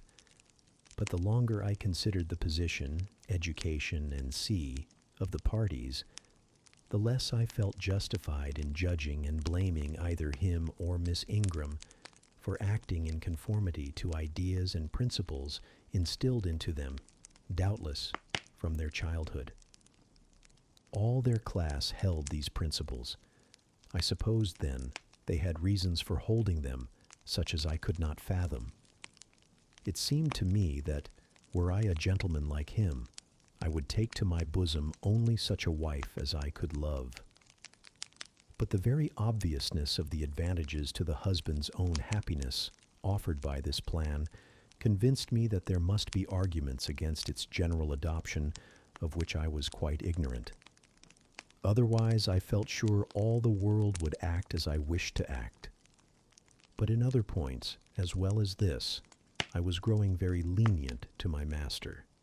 I was forgetting all his faults, for which I had once kept a sharp lookout. It had formerly been my endeavor to study all sides of his character, to take the bad with the good, and from the just weighing of both, to form an equitable judgment. Now I saw no bad.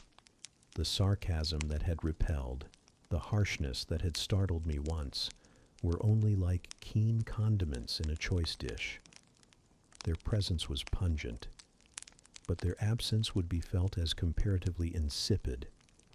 And as for the vague something, was it a sinister or a sorrowful, a designing or a desponding expression, that opened upon a careful observer, now and then, in his eye, and closed again before one could fathom the strange depth partially disclosed, that something which used to make me fear and shrink, as if I had been wandering amongst volcanic-looking hills, and had suddenly felt the ground quiver and seen it gape. That something I at intervals beheld still, and with throbbing heart, but not with palsied nerves. Instead of wishing to shun, I longed only to dare, to divine it.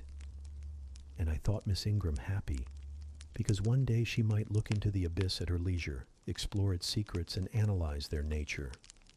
Meantime, while I thought only of my master and his future bride, saw only them, heard only their discourse, and considered only their movements of importance, the rest of the party were occupied with their own separate interests and pleasures.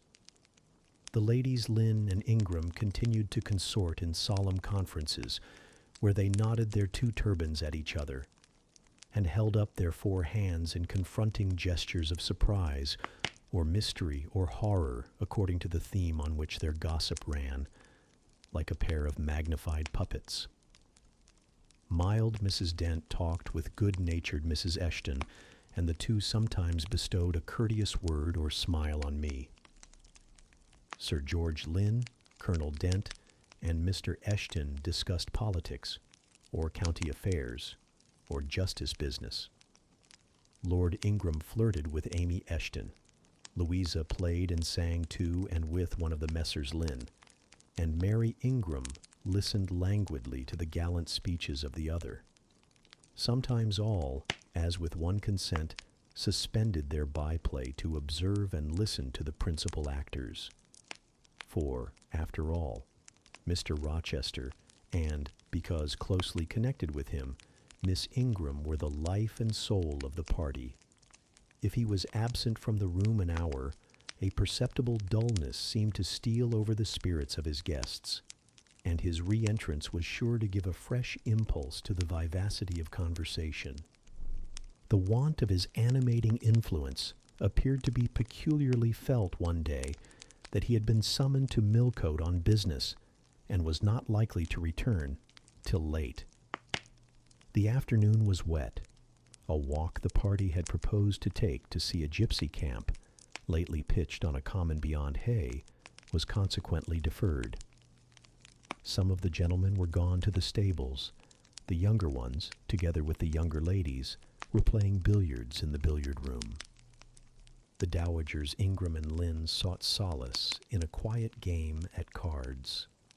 Blanche Ingram, after having repelled, by supercilious taciturnity, some efforts of Mrs. Dent and Mrs. Eshton to draw her into conversation, had first murmured over some sentimental tunes and airs on the piano, and then, having fetched a novel from the library, had flung herself in haughty listlessness on a sofa, and prepared to beguile, by the spell of fiction, the tedious hours of absence. The room and the house were silent. Only now and then the merriment of the billiard players was heard from above. It was verging on dusk, and the clock had already given warning of the hour to dress for dinner, when little Adele, who knelt by me in the drawing-room window-seat, suddenly exclaimed, "Voile, Monsieur Rochester, qui revient?" I turned, and Miss Ingram darted forwards from her sofa. The others, too, looked up from their several occupations, for at the same time a crunching of wheels and a splashing tramp of horse hoofs became audible on the wet gravel. A post-chaise was approaching. "What can possess him to come home in that style?" said Miss Ingram. "He rode Mesrour, the black horse, did he not, when he went out? And Pilot was with him. What has he done with the animals?" As she said this, she approached her tall person and ample garments so near the window that I was obliged to bend back almost to the breaking of my spine. In her eagerness, she did not observe me at first, but when she did, she curled her lip and moved to another casement. The post-chaise stopped. The driver rang the doorbell, and a gentleman alighted attired in traveling garb. But it was not Mr. Rochester.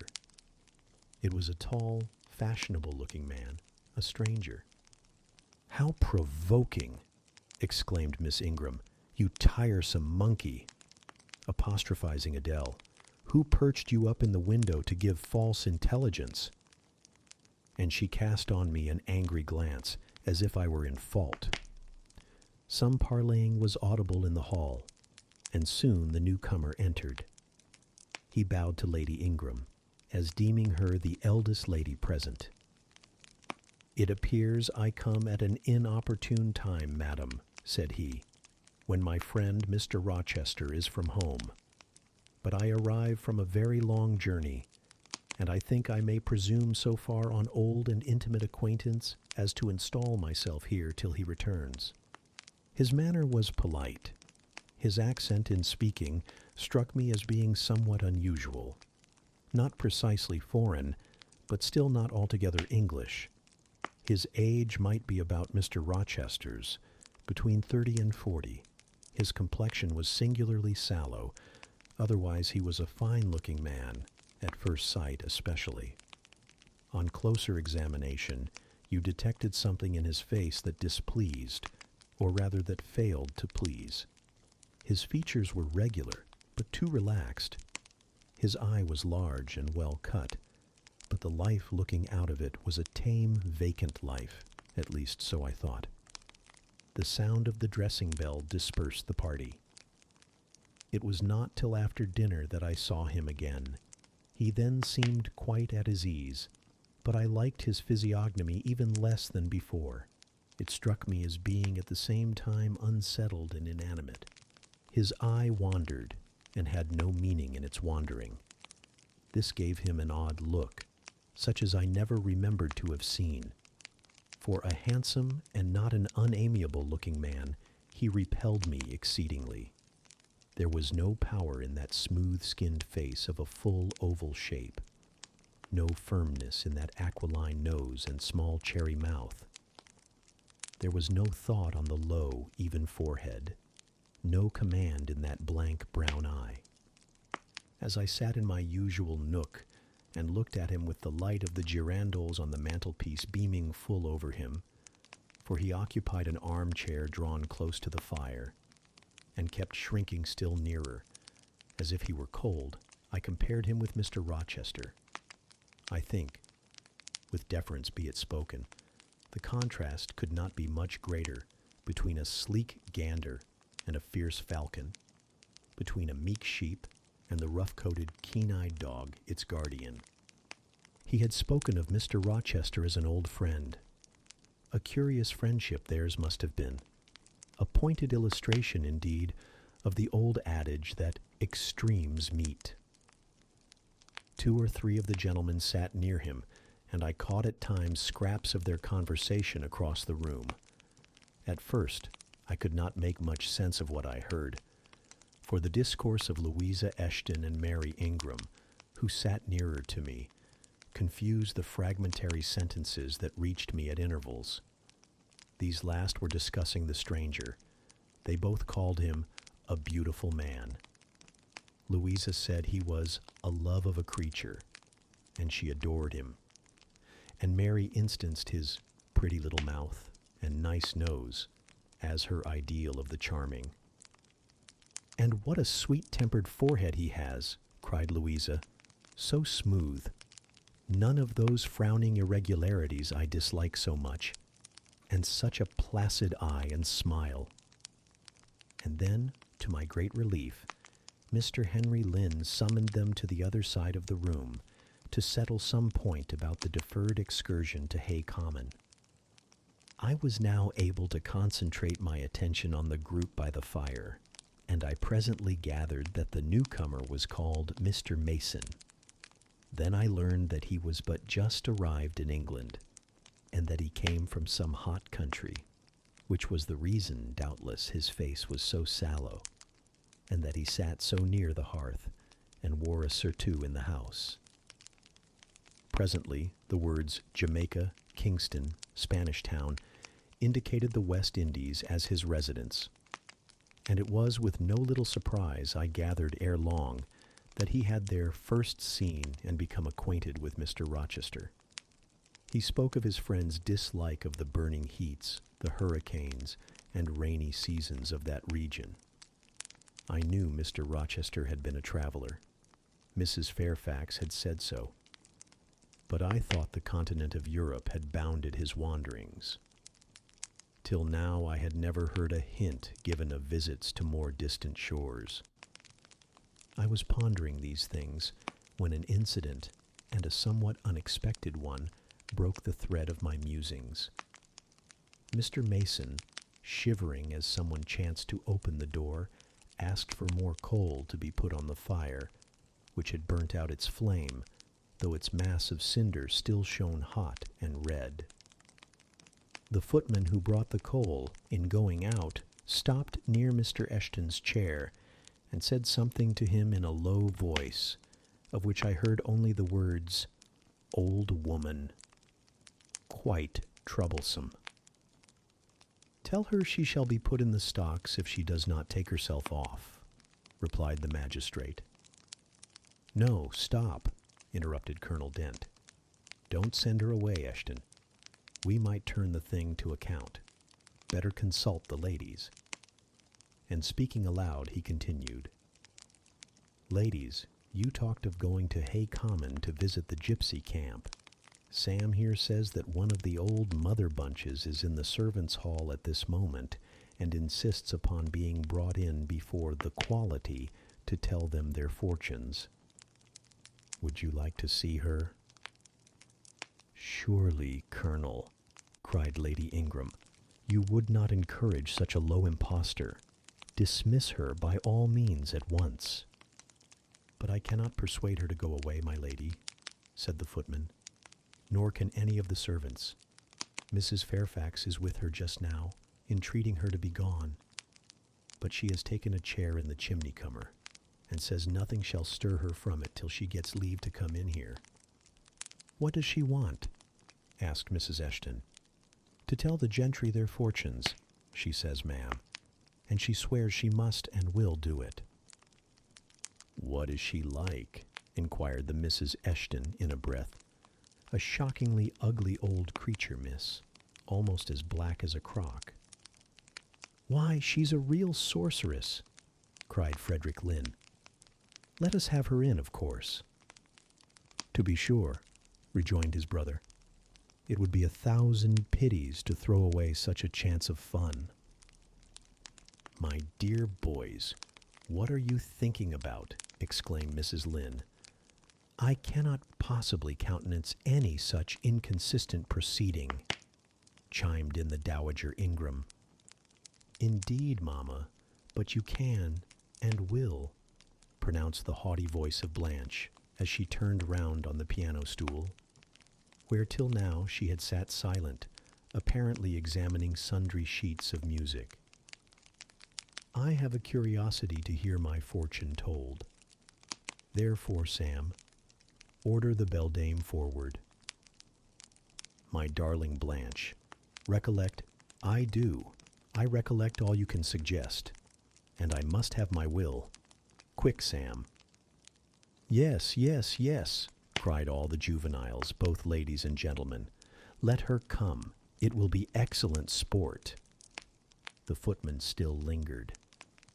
"She looks such a rough one," said he. "Go," ejaculated Miss Ingram, and the man went. Excitement instantly seized the whole party. A running fire of raillery and jests was proceeding when Sam returned. "She won't come now," said he. "She says it's not her mission to appear before the vulgar herd, them's her words. I must show her into a room by herself, and then those who wish to consult her must go to her one by one." "You see now my queenly Blanche," began Lady Ingram. "She encroaches. Be advised, my angel girl, and—" "Show her into the library, of course," cut in the angel girl. "It is not my mission to listen to her before the vulgar herd either. I mean to have her all to myself. Is there a fire in the library?" "Yes, ma'am, but she looks such a tinkler." "Cease that chatter, blockhead, and do my bidding." Again Sam vanished, and mystery, animation, expectation rose to full flow once more. "She's ready now," said the footman as he reappeared. "She wishes to know who will be her first visitor." "I think I had better just look in upon her before any of the ladies go," said Colonel Dent. "Tell her, Sam, a gentleman is coming." Sam went and returned. "She says, sir, that she'll have no gentleman. They need not trouble themselves to come near her. Nor," he added, with difficulty suppressing a titter, "any ladies either, except the young and single." "By Jove, she has taste!" exclaimed Henry Lynn. Miss Ingram rose solemnly.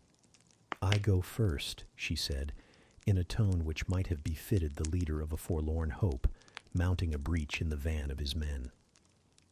"Oh, my best, oh, my dearest, pause, reflect," was her mamma's cry, but she swept past her in stately silence, passed through the door which Colonel Dent held open, and we heard her enter the library. A comparative silence ensued. Lady Ingram thought it le cas to wring her hands, which she did accordingly. Miss Mary declared she felt, for her part, she never dared venture.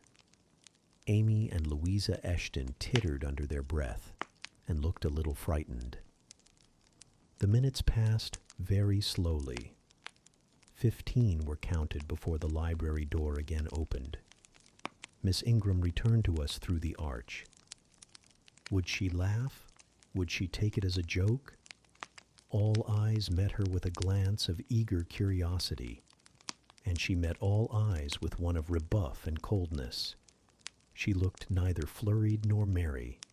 She walked stiffly to her seat, and took it in silence.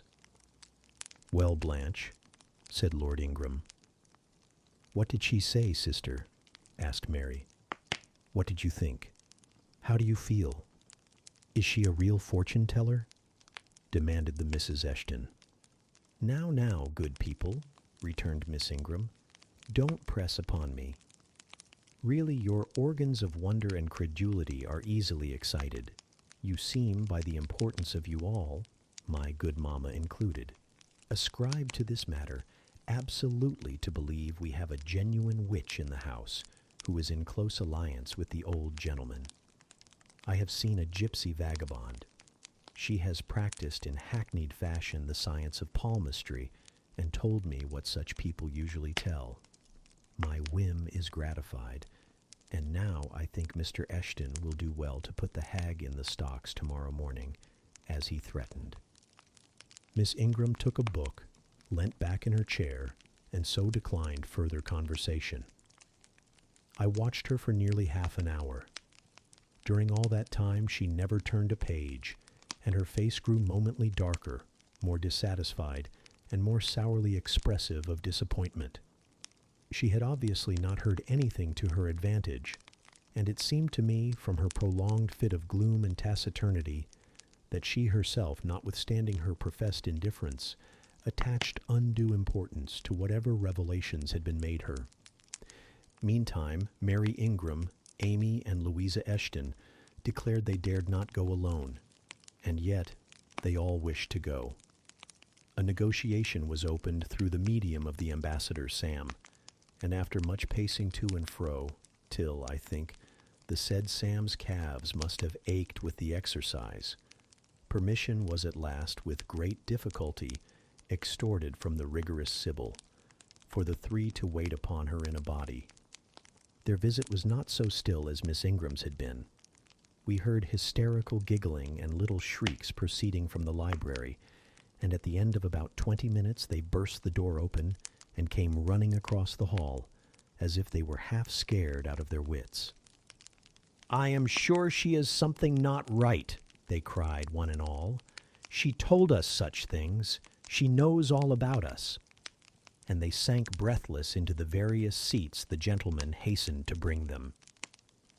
Pressed for further explanation, they declared she had told them of things they had said and done when they were mere children, described books and ornaments they had in their boudoirs at home, keepsakes that different relations had presented to them. They affirmed that she had even divined their thoughts, and had whispered in the ear of each the name of the person she liked best in the world, and informed them of what they most wished for. Here the gentleman interposed with earnest petitions to be further enlightened on these two last-named points, but they got only blushes, ejaculations, tremors, and titters in return for their importunity. The matrons, meantime, offered vinaigrettes and wielded fans, and again reiterated the expression of their concern that their warning had not been taken in time. And the elder gentlemen laughed, and the younger urged their services on the agitated fair ones. In the midst of the tumult, and while my eyes and ears were fully engaged in the scene before me, I heard a hem close at my elbow.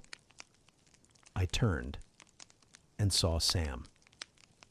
"If you please, miss, the gypsy declares that there is another young single lady in the room who has not been to her yet, and she swears she will not go till she has seen all.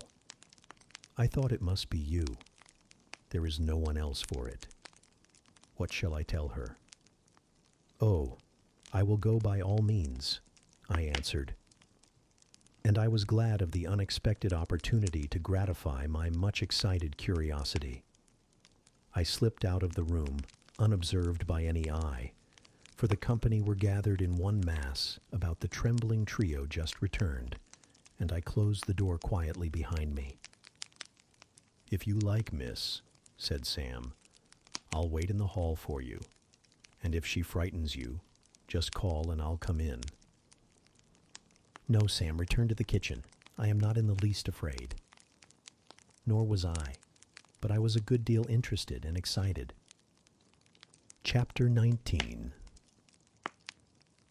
The library looked tranquil enough as I entered it, and the Sibyl, if Sibyl she were, was seated snugly enough in an easy chair at the chimney corner. She had on a red cloak and a black bonnet, or rather, a broad-brimmed gypsy hat, tied down with a striped handkerchief under her chin. An extinguished candle stood on the table. She was bending over the fire and seemed reading in a little black book, like a prayer book, by the light of the blaze. She muttered the words to herself, as most old women do, while she read.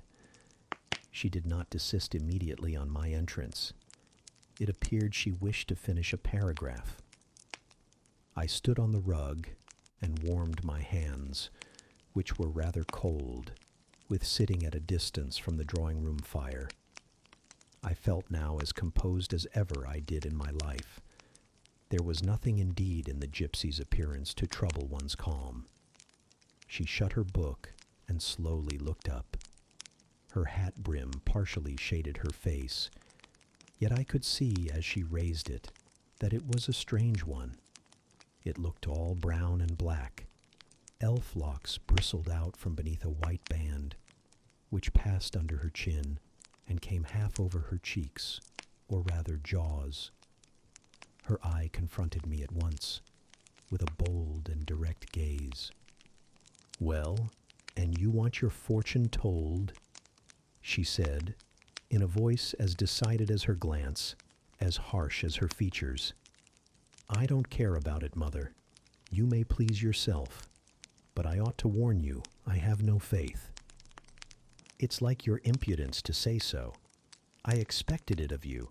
I heard it in your step as you crossed the threshold." "Did you?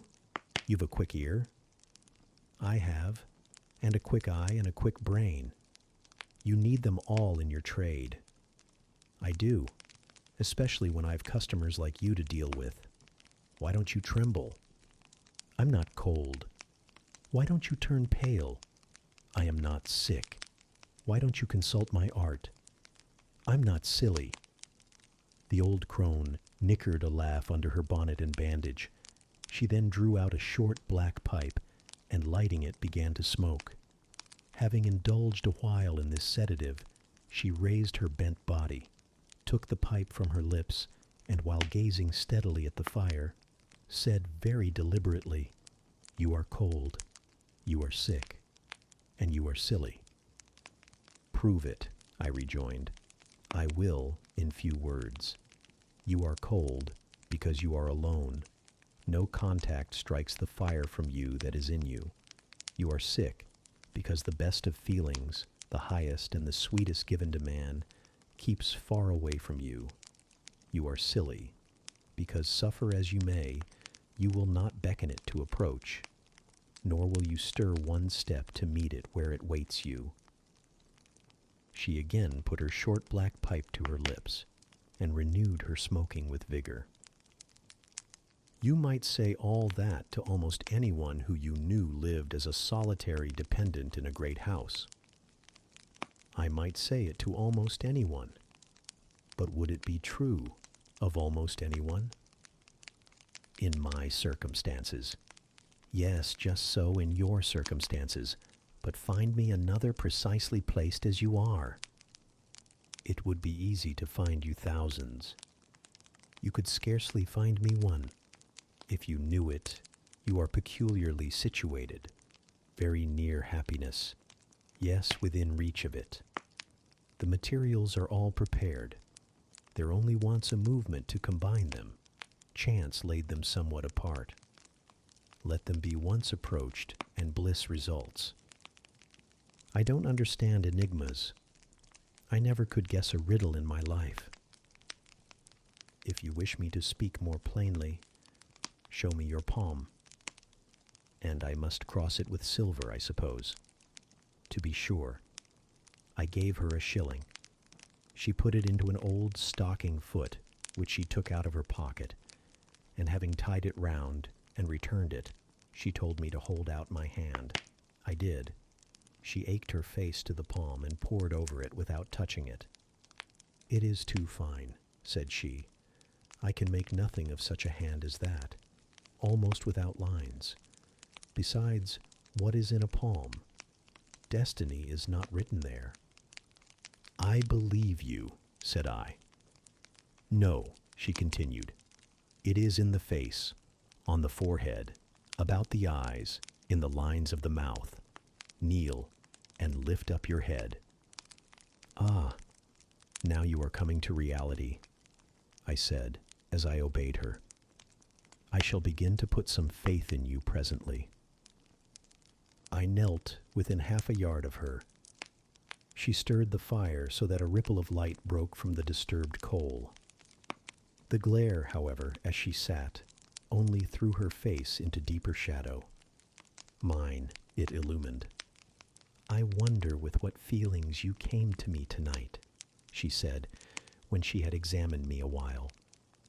I wonder what thoughts are busy in your heart during all the hours you sit in yonder room with the fine people flitting before you, like shapes in a magic lantern, just as little sympathetic communion passing between you and them, as if they were really mere shadows of human forms, and not the actual substance.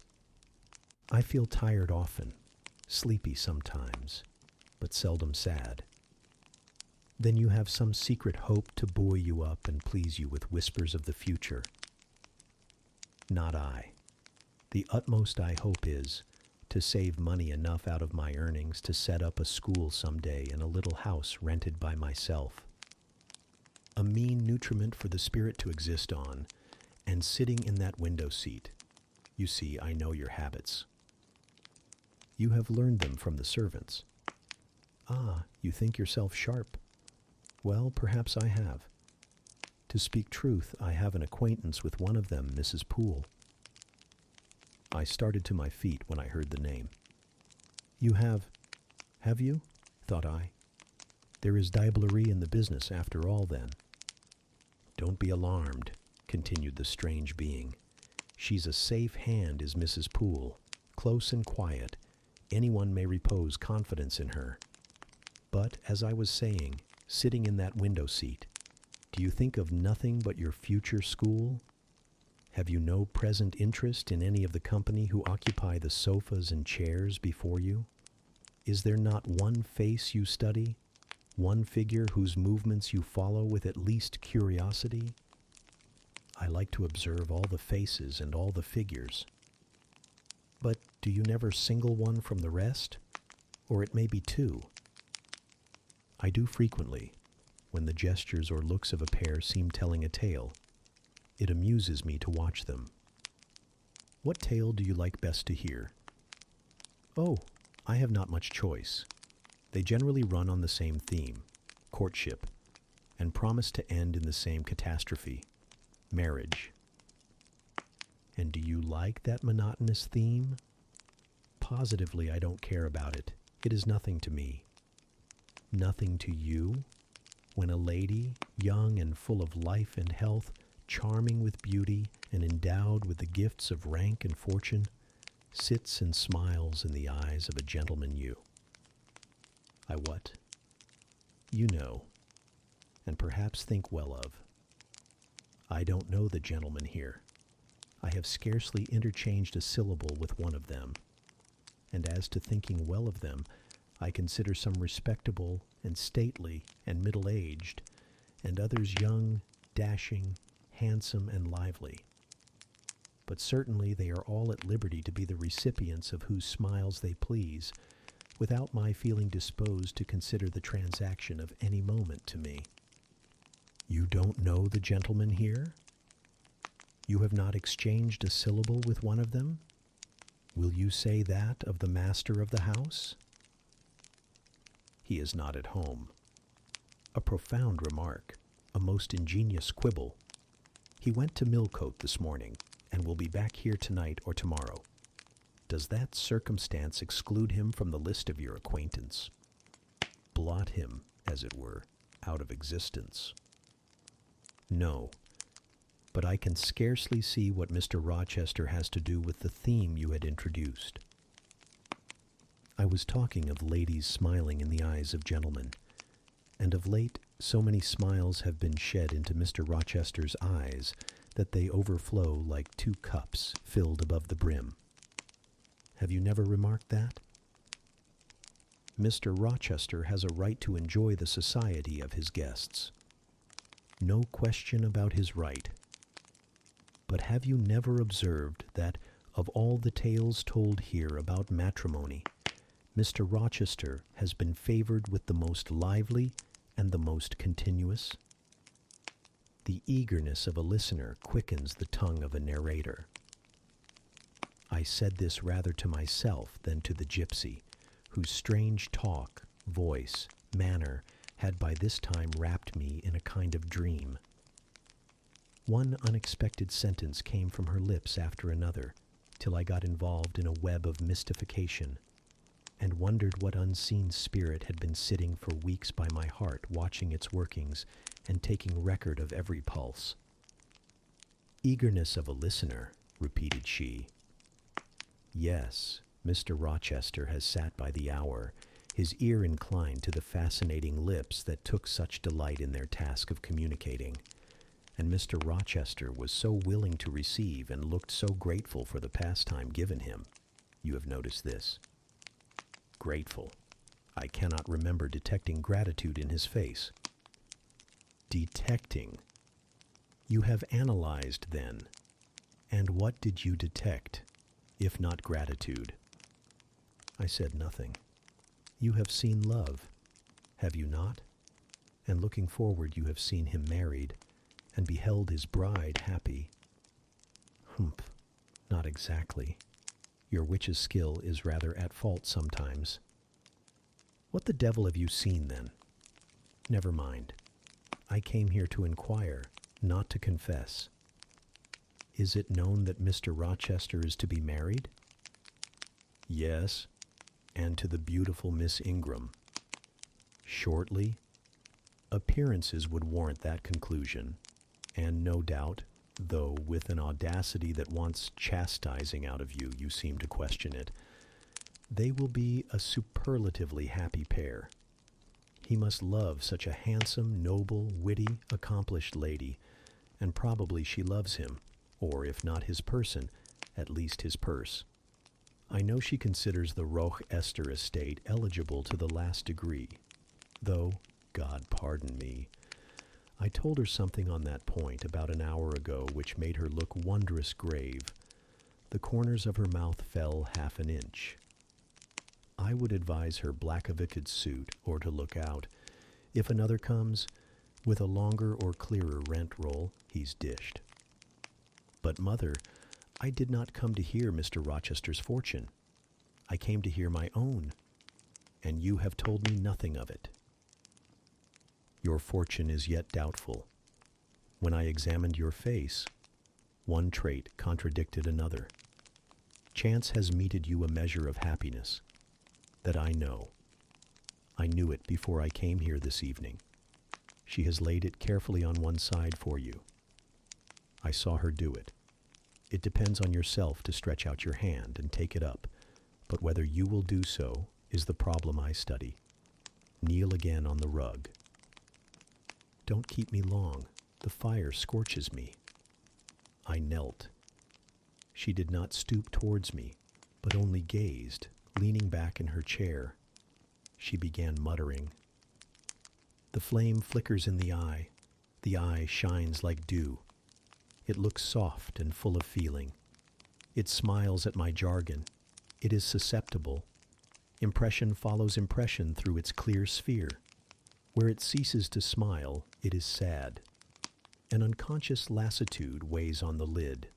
That signifies melancholy resulting from loneliness. It turns from me. It will not suffer further scrutiny. It seems to deny, by a mocking glance, the truth of the discoveries I have already made, to disown the charge both of sensibility and chagrin. Its pride and reserve only confirm me in my opinion. The eye is favorable. As to the mouth, it delights at times in laughter. It is disposed to impart all that the brain conceives, though I dare say it would be silent on much the heart experiences.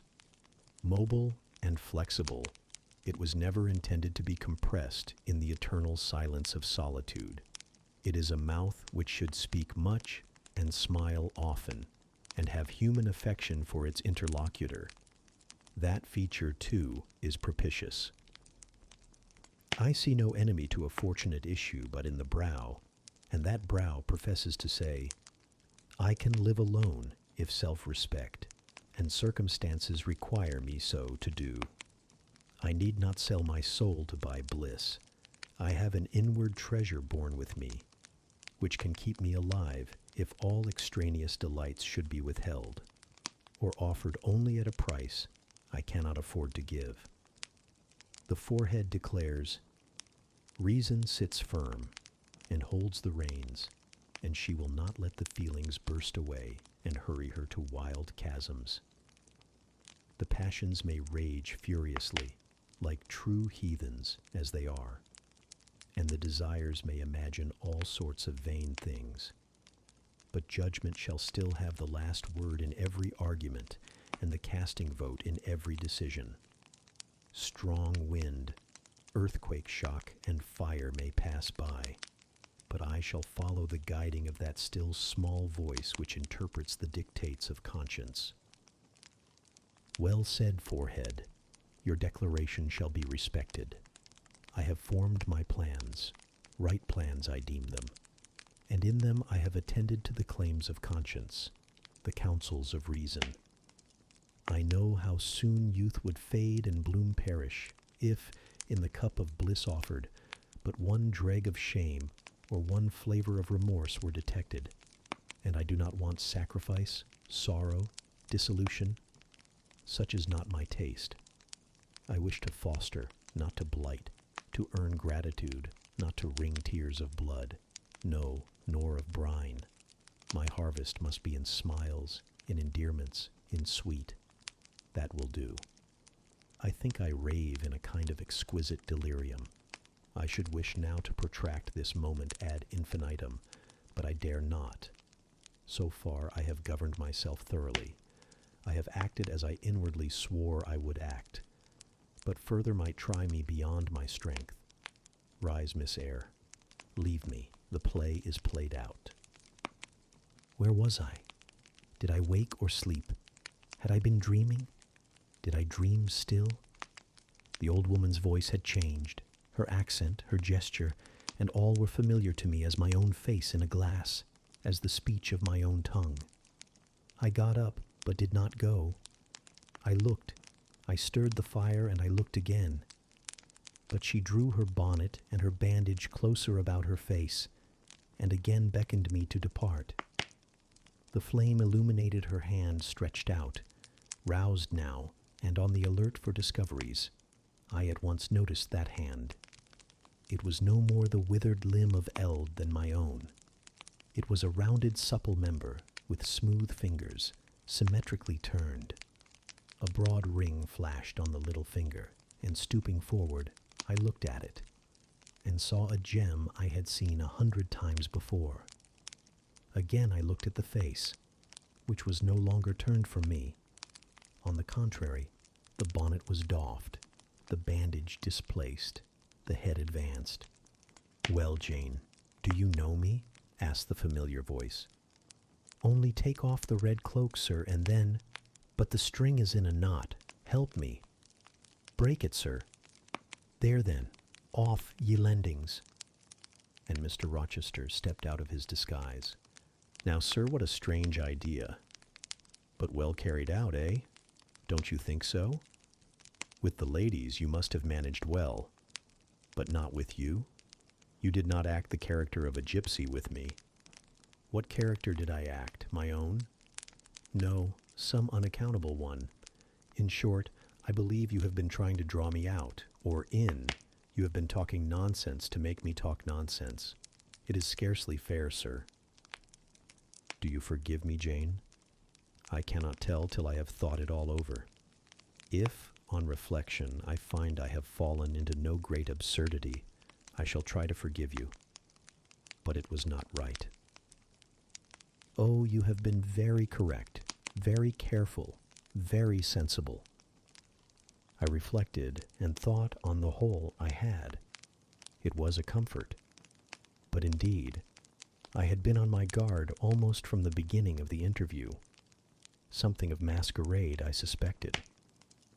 I knew gypsies and fortune-tellers did not express themselves as this seeming old woman had expressed herself. Besides, I had noted her feigned voice, her anxiety to conceal her features. But my mind had been running on Grace Poole, that living enigma, that mystery of mysteries, as I considered her. I had never thought of Mr. Rochester. "Well," said he, "what are you musing about? What does that grave smile signify?" "Wonder and self-congratulation, sir. I have your permission to retire now, I suppose." "No. Stay a moment, and tell me what the people in the drawing-room yonder are doing." "Discussing the gypsy, I dare say. Sit down. Let me hear what they said about me." "I had better not stay long, sir. It must be near 11 o'clock. Oh, are you aware, Mr. Rochester, that a stranger has arrived here since you left this morning?" "A stranger? No, who can it be? I expected no one. Is he gone?" "No. He said he had known you long, and that he could take the liberty of installing himself here till you returned." "The devil he did! Did he give his name?" "His name is Mason, sir, and he comes from the West Indies, from Spanish Town, in Jamaica, I think." Mr. Rochester was standing near me. He had taken my hand as if to lead me to a chair. As I spoke, he gave my wrist a convulsive grip. The smile on his lips froze. Apparently a spasm caught his breath. "Mason, the West Indies," he said, in the tone one might fancy a speaking automaton to announce its single words. "Mason, the West Indies," he reiterated. And he went over the syllables 3 times, growing in the intervals of speaking, whiter than ashes. He hardly seemed to know what he was doing. "Do you feel ill, sir?" I inquired. "Jane, I've got a blow. I've got a blow, Jane." He staggered. "Oh, lean on me, sir." "Jane, you offered me your shoulder once before. Let me have it now." "Yes, sir, yes, and my arm." He sat down and made me sit beside him. Holding my hand in both his own, he chafed it, gazing on me at the same time with the most troubled and dreary look. "My little friend," said he, "I wish I were in a quiet island with only you, and trouble and danger and hideous recollections removed from me." "Can I help you, sir? I'd give my life to serve you." "Jane, if aid is wanted, I'll seek it at your hands. I promise you that." "Thank you, sir. Tell me what to do. I'll try at least to do it." "Fetch me now, Jane, a glass of wine from the dining room. They will be at supper there. And tell me if Mason is with them, and what he is doing." I went. I found all the party in the dining room at supper, as Mr. Rochester had said. They were not seated at table. The supper was arranged on the sideboard. Each had taken what he chose, and they stood about here and there in groups, their plates and glasses in their hands. Everyone seemed in high glee. Laughter and conversation were general and animated. Mr. Mason stood near the fire, talking to Colonel and Mrs. Dent, and appeared as merry as any of them. I filled a wine glass. I saw Miss Ingram watch me frowningly as I did so. She thought I was taking a liberty, I dare say. And I returned to the library. Mr. Rochester's extreme pallor had disappeared, and he looked once more firm and stern. He took the glass from my hand. "Here is to your health, ministrant spirit," he said. He swallowed the contents and returned it to me. "What are they doing, Jane?" "Laughing and talking, sir." "They don't look grave and mysterious, as if they had heard something strange?" "Not at all. They are full of jests and gaiety." "And Mason, he was laughing too. If all these people came in a body and spat at me, what would you do, Jane?" "Turn them out of the room, sir, if I could." He half smiled. But if I were to go to them, and they only looked at me coldly, and whispered sneeringly amongst each other, and then dropped off, and left me one by one, what then? Would you go with them? I rather think not, sir. I should have more pleasure in staying with you. To comfort me? Yes, sir, to comfort you as well as I could.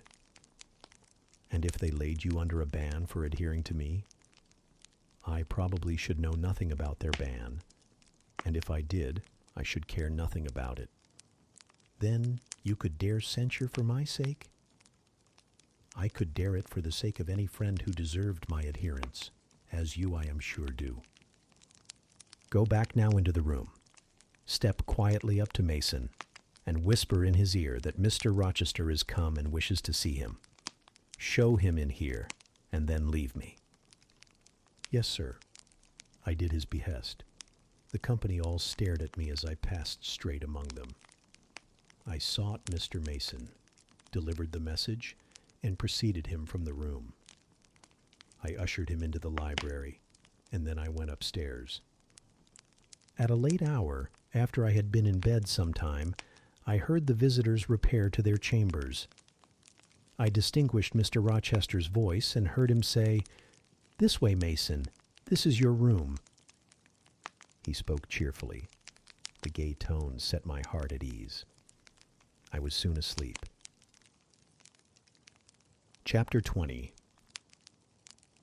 I had forgotten to draw my curtain, which I usually did, and also to let down my window blind.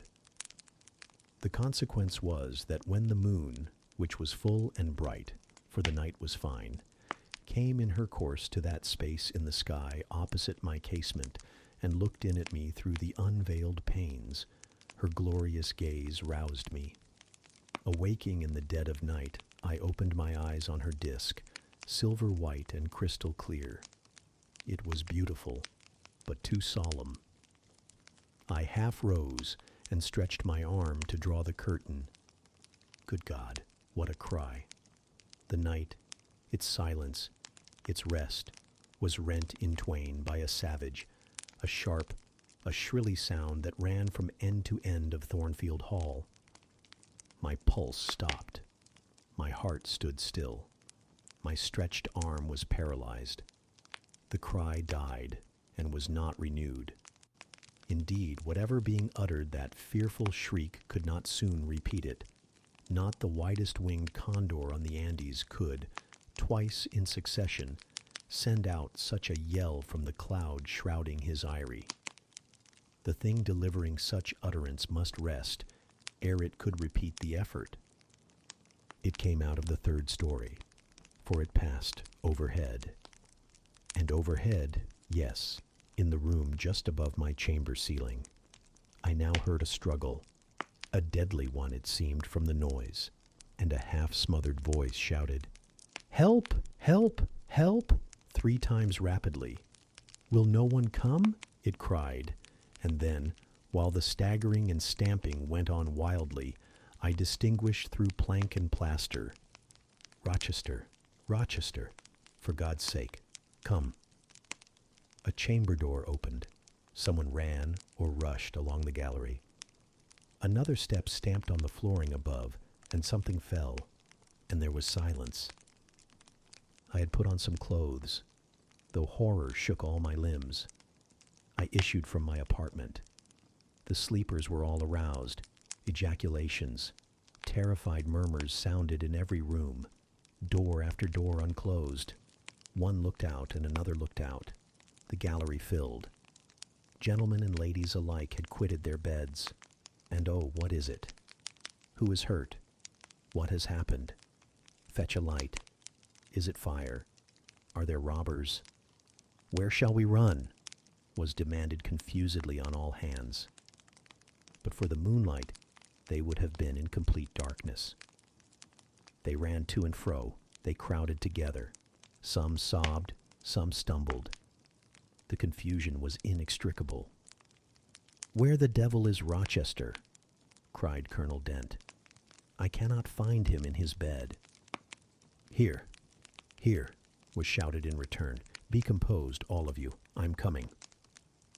And the door at the end of the gallery opened, and Mr. Rochester advanced with a candle. He had just descended from the upper story. One of the ladies ran to him directly. She seized his arm. It was Miss Ingram. "What awful event has taken place?" said she. "Speak. Let us know the worst at once." "But don't pull me down or strangle me," he replied, for the Misses Eshton were clinging about him now, and the two dowagers, in vast white wrappers, were bearing down on him like ships in full sail. "All's right. All's right," he cried. "It's a mere rehearsal of Much Ado About Nothing. Ladies, keep off, or I shall wax dangerous." And dangerous he looked. His black eyes darted sparks. Calming himself by an effort, he added, "A servant has had the nightmare, that is all. She's an excitable, nervous person. She construed her dream into an apparition, or something of that sort, no doubt, and has taken a fit with fright. Now then, I must see you all back into your rooms, for till the house is settled, she cannot be looked after. Gentlemen, have the goodness to set the ladies the example. Miss Ingram, I am sure you will not fail in evincing superiority to idle terrors. Amy and Louisa, return to your nests like a pair of doves, as you are. Mesdames, to the dowagers, you will take cold to a dead certainty if you stay in this chill gallery any longer." And so, by dint of alternate coaxing and commanding, he contrived to get them all once more enclosed in their separate dormitories. I did not wait to be ordered back to mine, but retreated unnoticed, as unnoticed I had left it. Not, however, to go to bed. On the contrary, I began and dressed myself carefully. The sounds I had heard after the scream, and the words that had been uttered, had probably been heard only by me, for they had proceeded from the room above mine. But they assured me that it was not a servant's dream which had thus struck horror through the house, and that the explanation Rochester had given was merely an invention framed to pacify his guests. I dressed, then, to be ready for emergencies. When dressed, I sat a long time by the window, looking out over the silent grounds and silvered fields, and waiting for I knew not what. It seemed to me that some event must follow the strange cry, struggle, and call. No, stillness returned. Each murmur and movement ceased gradually, and in about an hour, Thornfield Hall was again as hushed as a desert. It seemed that sleep and night had resumed their empire. Meantime, the moon declined. She was about to set. Not liking to sit in the cold and dark nests, I thought I would lie down on my bed, dressed as I was. I left the window and moved with little noise across the carpet. As I stooped to take off my shoes, a cautious hand tapped low at the door. "Am I wanted?" I asked. "Are you up?" asked the voice I expected to hear, viz., my master's. "Yes, sir." "And dressed?" "Yes." "Come out, then, quietly." I obeyed. Mr. Rochester stood in the gallery holding a light. "I want you," he said. "Come this way. Take your time, and make no noise." My slippers were thin. I could walk the matted floor as softly as a cat. He glided up the gallery and up the stairs, and stopped in the dark, low corridor of the fateful third story. I had followed, and stood at his side. "Have you a sponge in your room?" he asked in a whisper. "Yes, sir." "Have you any salts? Volatile salts?" "Yes." "Go back and fetch both." I returned, sought the sponge on the washstand, the salts in my drawer, and once more retraced my steps. He still waited. He held a key in his hand. Approaching one of the small black doors, he put it in the lock. He paused and addressed me again. You don't turn sick at the sight of blood? I think I shall not. I have never been tried yet. I felt a thrill while I answered him, but no coldness and no faintness. Just give me your hand, he said. It will not do to risk a fainting fit. I put my fingers into his. Warm and steady was his remark. He turned the key and opened the door. I saw a room I remembered to have seen before, the day Mrs. Fairfax showed me over the house. It was hung with tapestry, but the tapestry was now looped up in one part, and there was a door apparent, which had then been concealed. This door was open. A light shone out of the room within. I heard thence a snarling, snatching sound, almost like a dog quarreling. Mr. Rochester, putting down his candle, said to me, "Wait a minute," and he went forward to the inner apartment. A shout of laughter greeted his entrance, noisy at first, and terminating in Grace Poole's own goblin ha-ha. She then was there. He made some sort of arrangement without speaking, though I heard a low voice address him. He came out and closed the door behind him. "Here, Jane," he said, and I walked round to the other side of a large bed, which with its drawn curtains concealed a considerable portion of the chamber. An easy chair was near the bedhead. A man sat in it, dressed with the exception of his coat. He was still. His head leant back. His eyes were closed. Mr. Rochester held the candle over him. I recognized in his pale and seemingly lifeless face the stranger, Mason. I saw, too, that his linen on one side and one arm was almost soaked in blood. "Hold the candle," said Mr. Rochester, and I took it. He fetched a basin of water from the washstand. "Hold that," said he. I obeyed. He took the sponge, dipped it in, and moistened the corpse-like face. He asked for my smelling bottle and applied it to the nostrils. Mr. Mason shortly unclosed his eyes. He groaned. Mr. Rochester opened the shirt of the wounded man, whose arm and shoulder were bandaged. He sponged away blood, trickling fast down. "Is there immediate danger?" murmured Mr. Mason. "Pooh, no, a mere scratch. Don't be so overcome, man. Bear up. I'll fetch a surgeon for you now myself. You'll be able to be removed by morning, I hope. Jane," he continued. "Sir, I shall have to leave you in this room with this gentleman for an hour, or perhaps 2 hours. You will sponge the blood as I do when it returns. If he feels faint, you will put the glass of water on that stand to his lips and your salts to his nose. You will not speak to him on any pretext, and, Richard, it will be at the peril of your life if you speak to her. Open your lips, agitate yourself, and I'll not answer for the consequences." Again the poor man groaned. He looked as if he dared not move. Fear, either of death or of something else, appeared almost to paralyze him. Mr. Rochester put the now bloody sponge into my hand, and I proceeded to use it as he had done. He watched me a second, then saying, "Remember, no conversation," he left the room. I experienced a strange feeling as the key grated in the lock, and the sound of his retreating steps ceased to be heard. Here then I was in the 3rd story, fastened into one of its mystic cells, night around me, a pale and bloody spectacle under my eyes and hands, a murderess hardly separated from me by a single door. Yes, that was appalling. The rest I could bear. But I shuddered at the thought of Grace Poole bursting out upon me. I must keep to my post, however.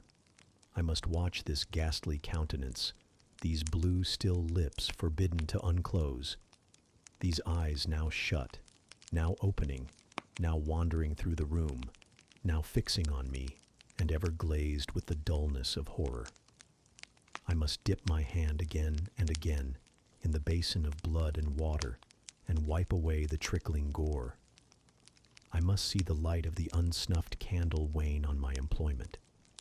The shadows darken on the wrought, antique tapestry round me, and grow black under the hangings of the vast old bed, and quiver strangely over the doors of a great cabinet opposite, whose front, divided into 12 panels, bore, in grim design, the heads of the 12 apostles, each enclosed in its separate panel as in a frame, while above them at the top rose an ebon crucifix and a dying Christ.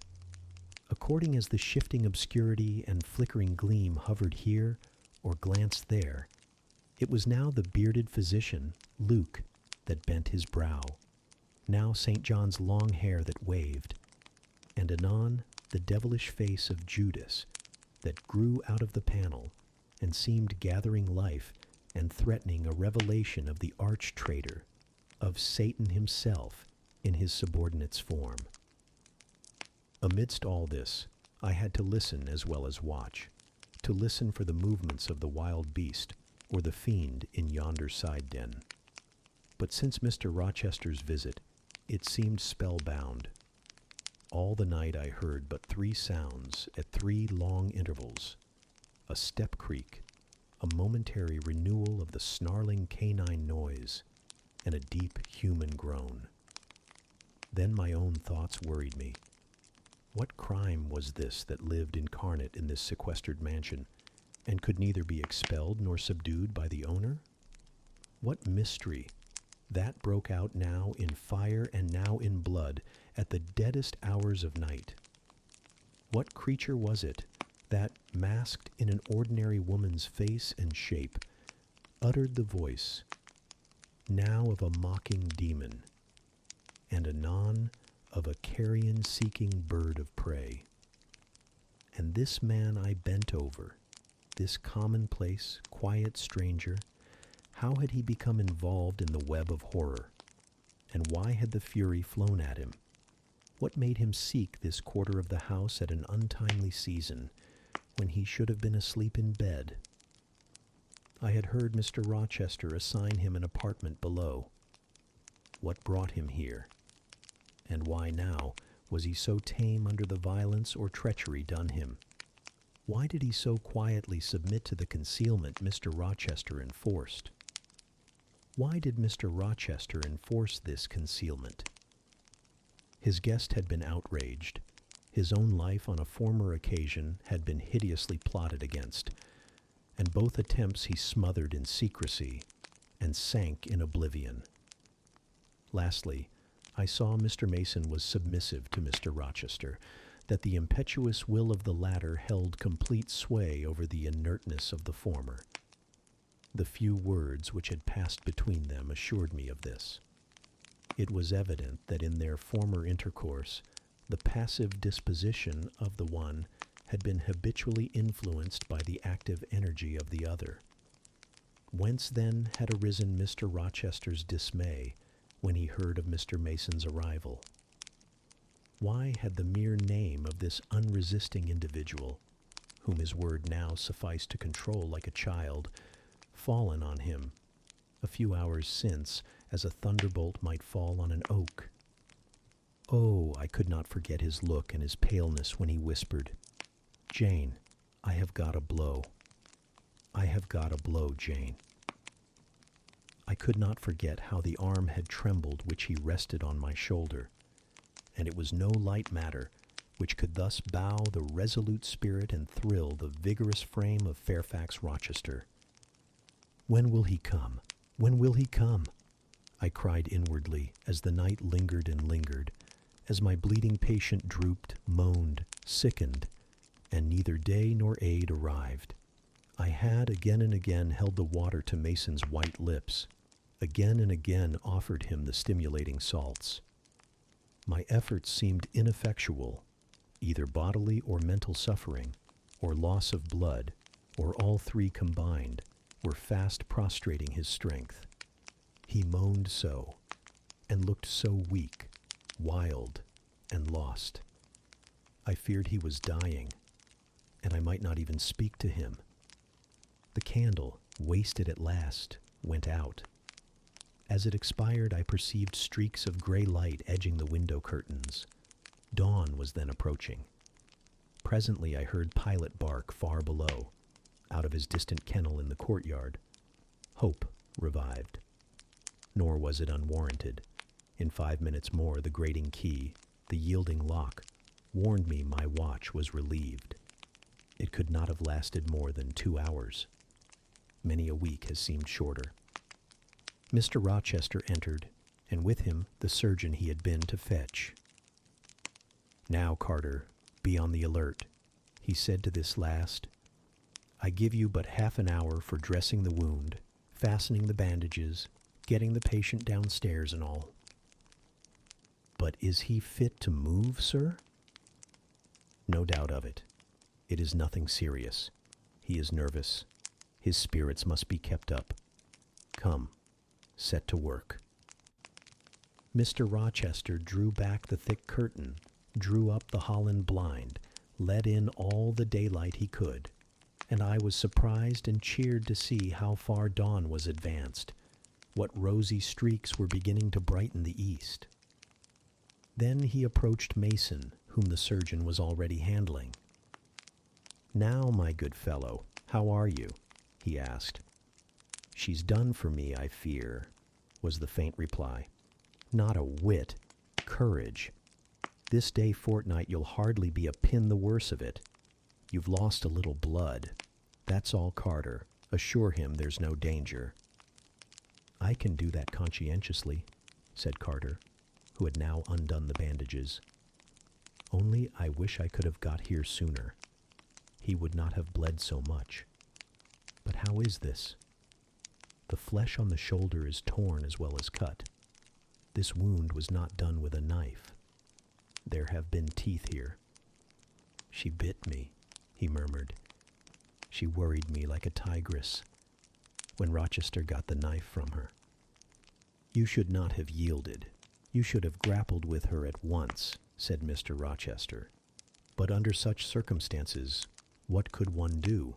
returned Mason. "Oh, it was frightful," he added, shuddering, "and I did not expect it. She looked so quiet at first." "I warned you," was his friend's answer. "I said, be on your guard when you go near her. Besides, you might have waited till tomorrow and had me with you. It was mere folly to attempt the interview tonight and alone. I thought I could have done some good." "You thought? You thought?" "Yes, it makes me impatient to hear you. But however, you have suffered, and are likely to suffer enough for not taking my advice. So I'll say no more. Carter, hurry, hurry. The sun will soon rise, and I must have him off." "Directly, sir. The shoulder is just bandaged. I must look to this other wound in the arm. She has had her teeth here too, I think." "She sucked the blood. She said she'd drain my heart," said Mason. I saw Mr. Rochester shudder. A singularly marked expression of disgust, horror, hatred warped his countenance almost to distortion, but he only said, "Come, be silent, Richard, and never mind her gibberish. Don't repeat it." "I wish I could forget it," was the answer. "You will when you are out of the country. When you get back to Spanish Town, you may think of her as dead and buried, or rather, you need not think of her at all." "Impossible to forget this night." "It is not impossible. Have some energy, man. You thought you were as dead as a herring 2 hours since, and you are all alive and talking now. There. Carter has done with you, or nearly so. I'll make you decent in a trice. Jane," he turned to me for the first time since his re-entrance, "take this key. Go down into my bedroom and walk straight forward into my dressing room. Open the top drawer of the wardrobe and take out a clean shirt and neck handkerchief.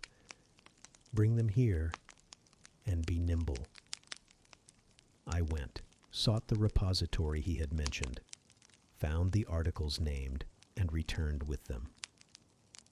"Now," said he, "go to the other side of the bed while I order his toilet. but don't leave the room.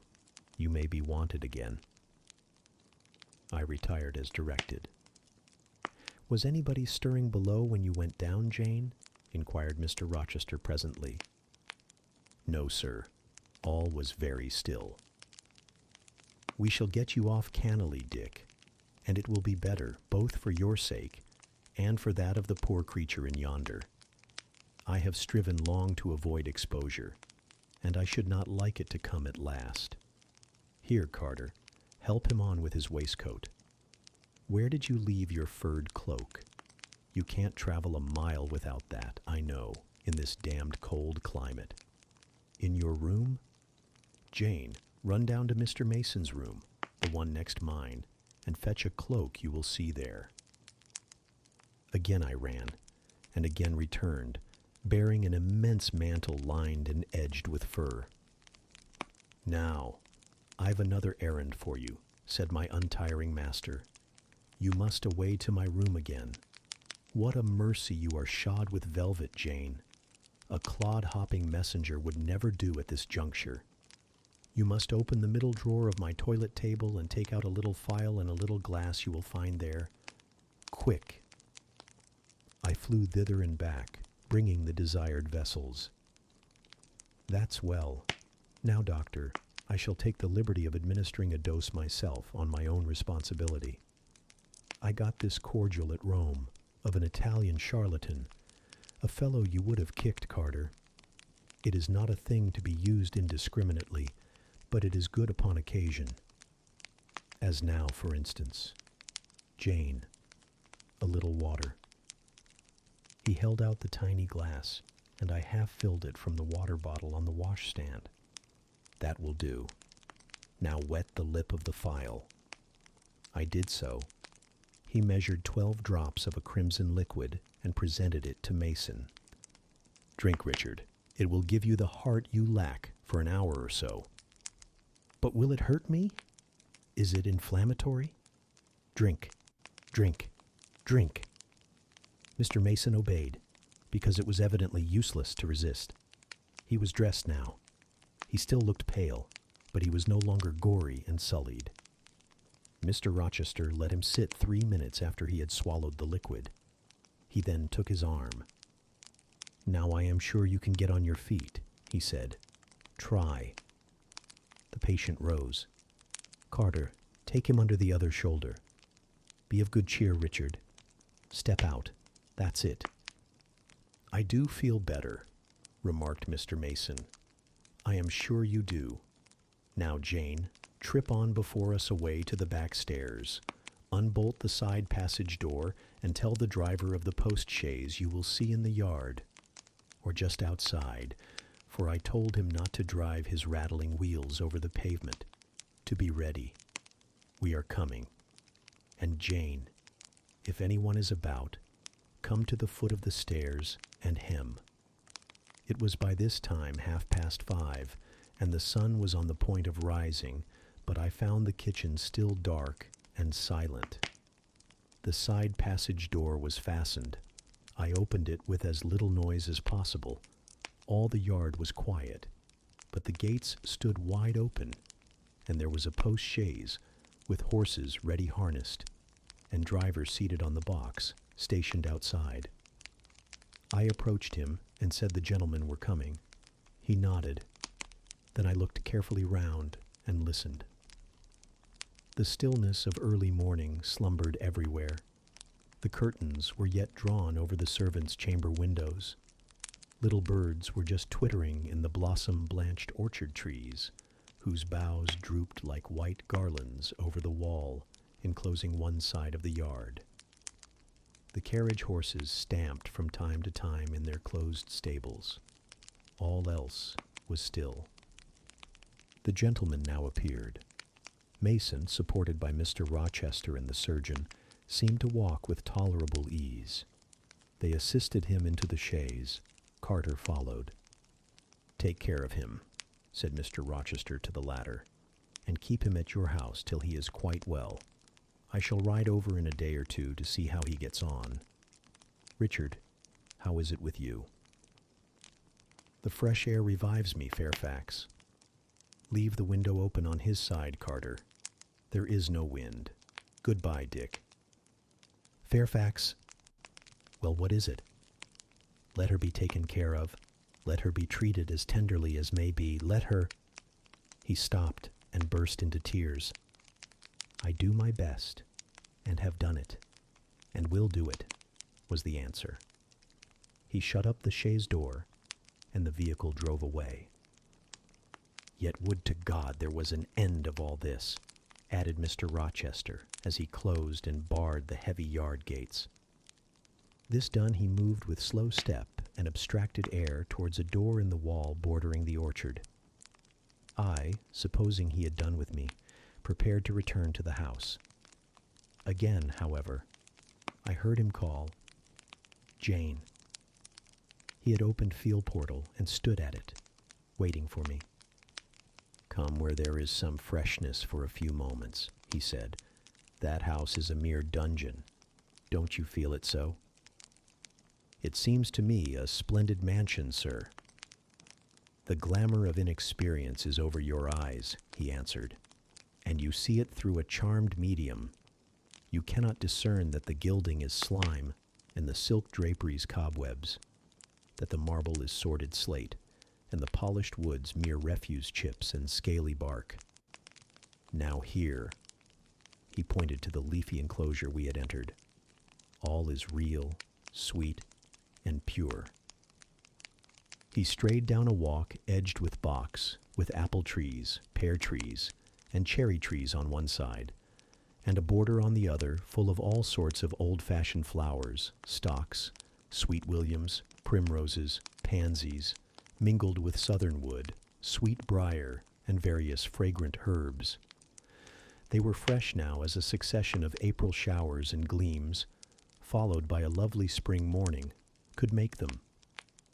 The sun was just entering the dappled east, and his light illumined the wreathed and dewy orchard trees, and shone down the quiet walks under them. "Jane, will you have a flower?"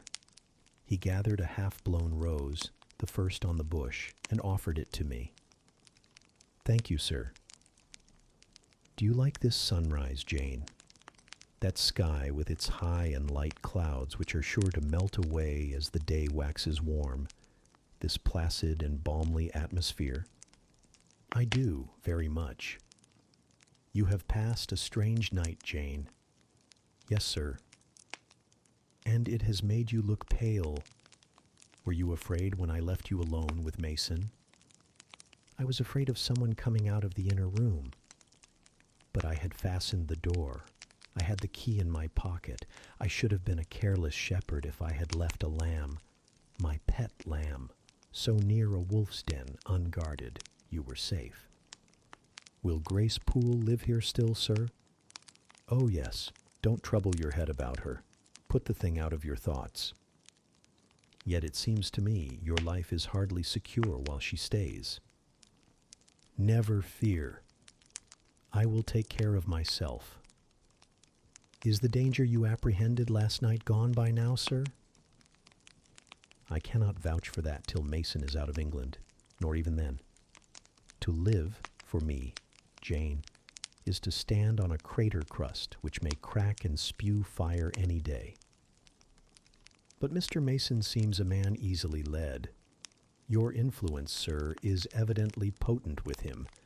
He will never set you at defiance or willfully injure you." "Oh, no. Mason will not defy me, nor knowing it will he hurt me. But unintentionally, he might in a moment by one careless word deprive me, if not of life, yet forever of happiness." "Tell him to be cautious, sir. Let him know what you fear, and show him how to avert the danger." He laughed sardonically, hastily took my hand, and as hastily threw it from him. If I could do that, simpleton, where would the danger be? Annihilated in a moment. Ever since I have known Mason, I have only had to say to him, "Do that," and the thing has been done. But I cannot give him orders in this case. I cannot say, "Beware of harming me, Richard." for it is imperative that I should keep him ignorant that harm to me is possible. Now you look puzzled, and I will puzzle you further. You are my little friend, are you not? I like to serve you, sir, and to obey you in all that is right. Precisely. I see you do. I see genuine contentment in your gait and mien, your eye and face, when you are helping me and pleasing me, working for me and with me in, as you characteristically say, all that is right. For if I bid you do what you thought wrong, there would be no light-footed running, no neat-handed alacrity, no lively glance and animated complexion. My friend would then turn to me, quiet and pale, and would say, "No, sir, that is impossible. I cannot do it because it is wrong," and would become immutable as a fixed star. Well, you too have power over me, and may injure me. Yet I dare not show you where I am vulnerable, lest, faithful and friendly as you are, you should transfix me at once. If you have no more to fear from Mr. Mason than you have from me, sir, you are very safe. God grant it may be so. Here, Jane, is an arbor. Sit down. The arbor was an arch in the wall, lined with ivy.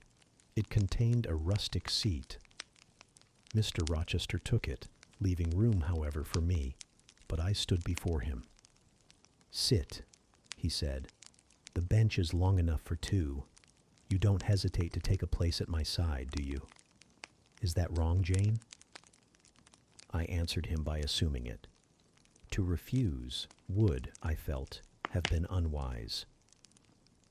Now, my little friend, while the sun drinks the dew, while all the flowers in this old garden awake and expand, and the birds fetch their young ones' breakfast out of the thornfield, and the early bees do their first spell of work, I'll put a case to you, which you must endeavor to suppose your own. But first, look at me, and tell me you are at ease, and not fearing that I err in detaining you, or that you err in staying. "No, sir, I am content." "Well then, Jane, call to aid your fancy. Suppose you were no longer a girl well reared and disciplined, but a wild boy indulged from childhood upwards. Imagine yourself in a remote foreign land. Conceive that you there commit a capital error, no matter of what nature or from what motives, but one whose consequences must follow you through life and taint all your existence. Mind, I don't say a crime.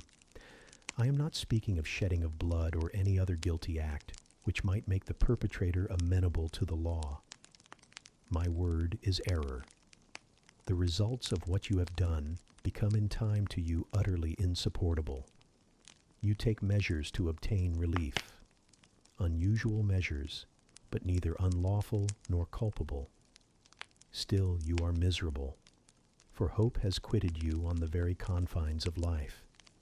Your sun at noon darkens in an eclipse, which you feel will not leave it till the time of setting. Bitter and base associations have become the sole food of your memory. You wander here and there, seeking rest in exile, happiness in pleasure. I mean in heartless, sensual pleasure, such as dulls intellect and blights feeling. Heart weary and soul withered, you come home after years of voluntary banishment. You make a new acquaintance, how or where no matter.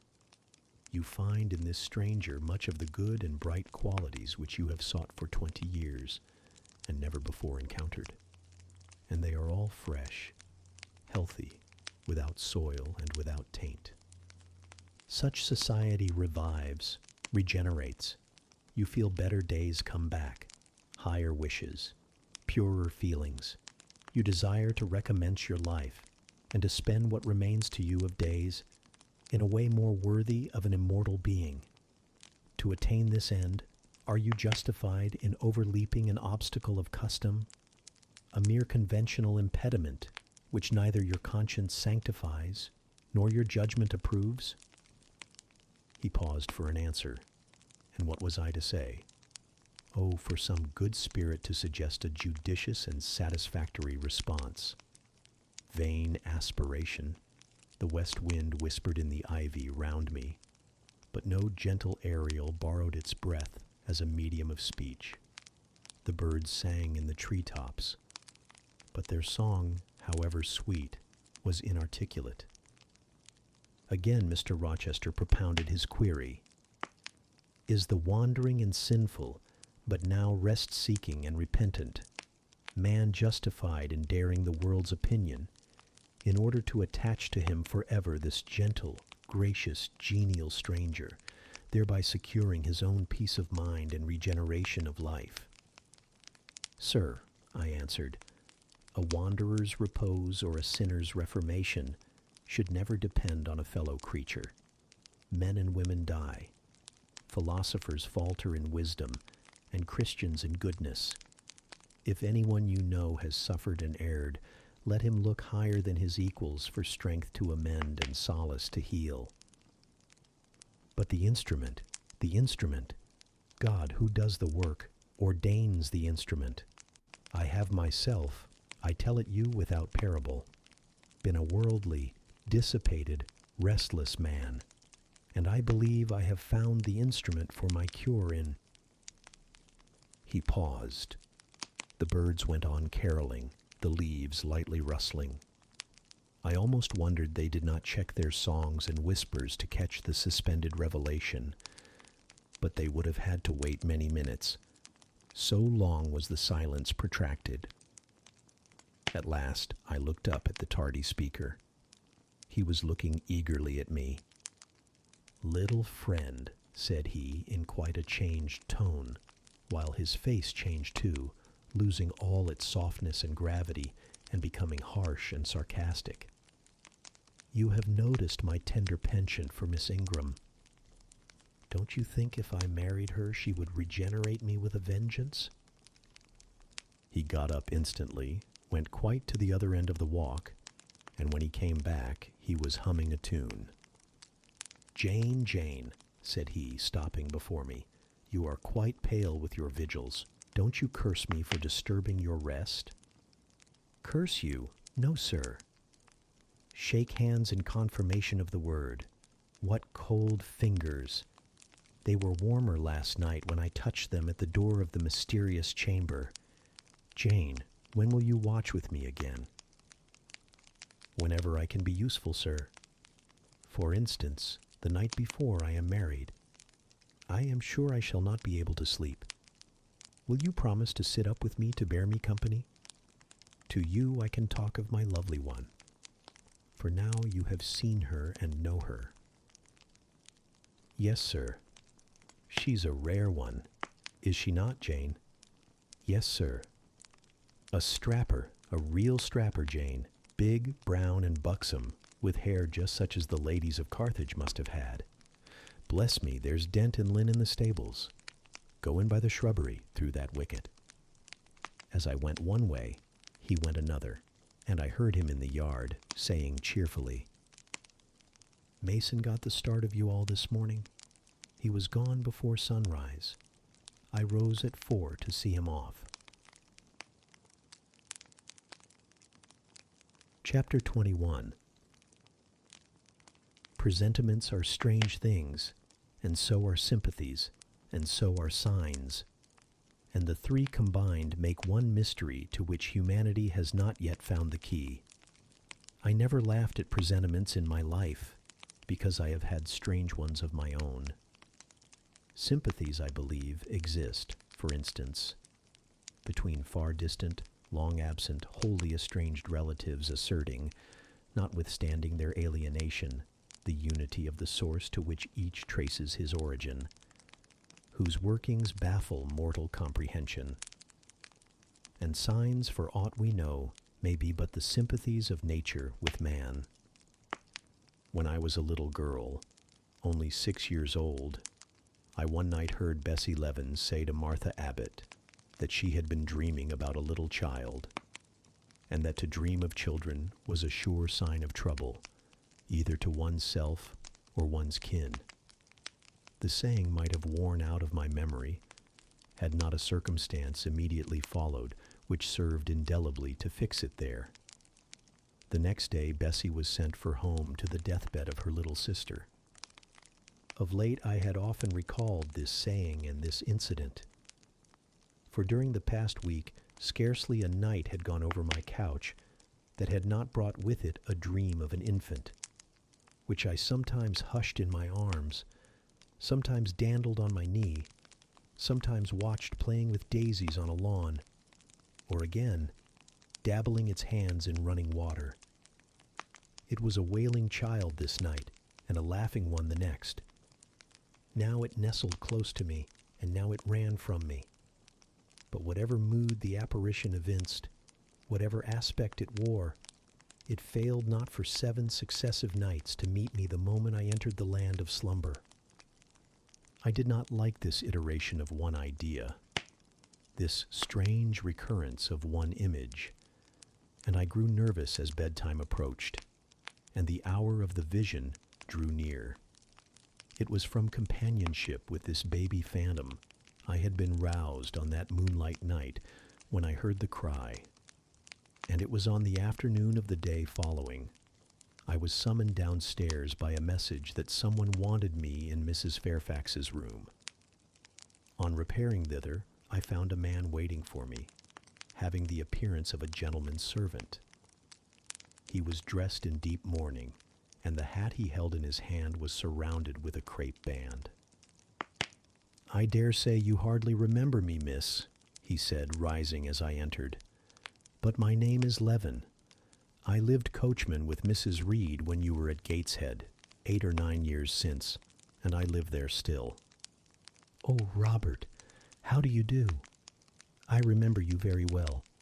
You used to give me a ride sometimes on Miss Georgiana's bay pony. And how is Bessie? You are married to Bessie?" "Yes, miss. My wife is very hearty, thank you. She brought me another little one about 2 months since. We have 3 now, and both mother and child are thriving." "And are the family well at the house, Robert?" "I am sorry I can't give you better news of them, miss. They are very badly at present, in great trouble." "I hope no one is dead," I said, glancing at his black dress.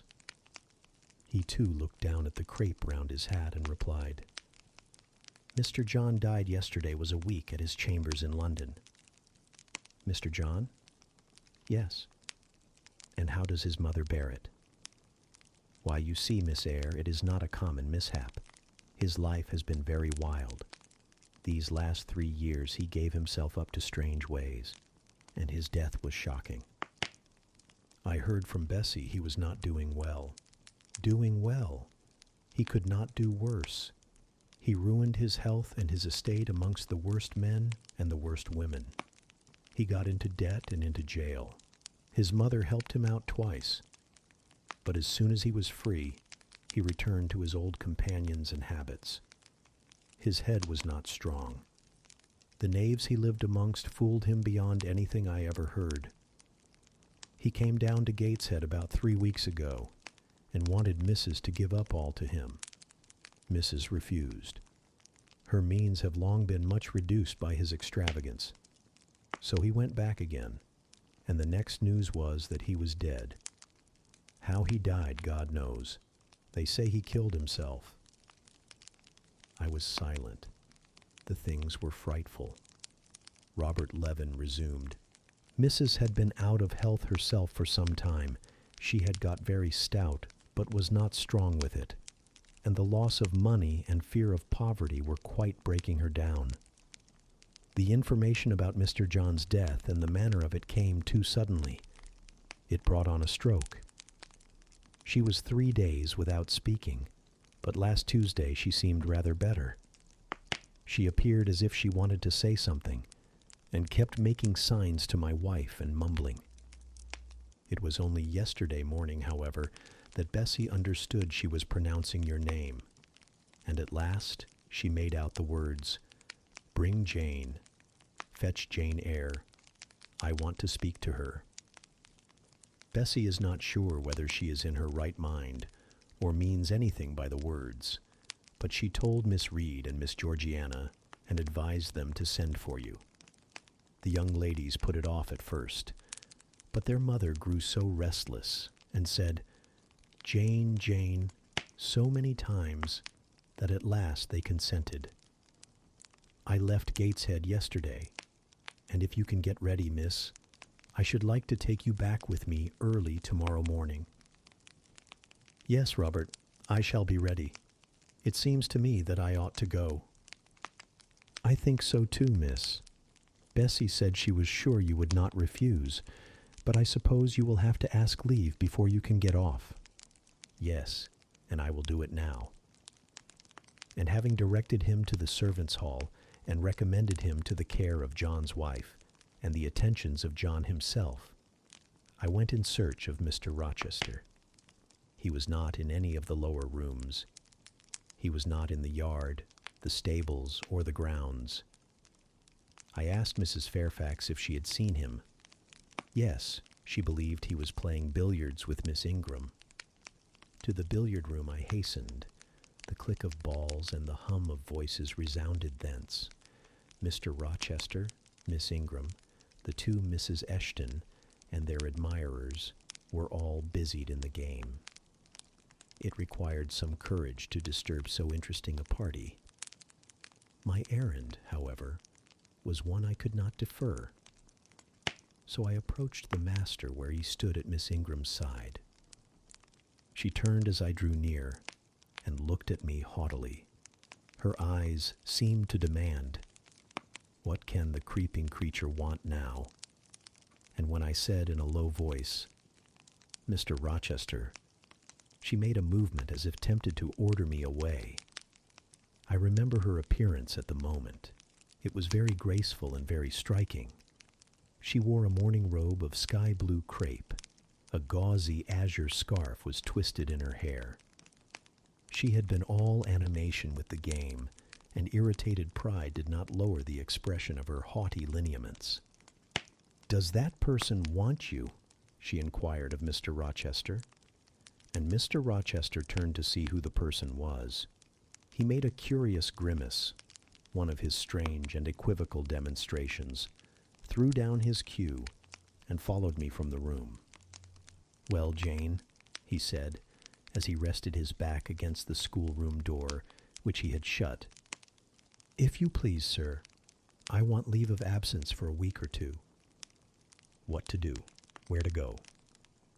"To see a sick lady who has sent for me." "What sick lady? Where does she live?" "At Gateshead, in Shire." "Shire? That is 100 miles off. Who may she be that sends for people to see her that distance?" "Her name is Reed, sir. Mrs. Reed."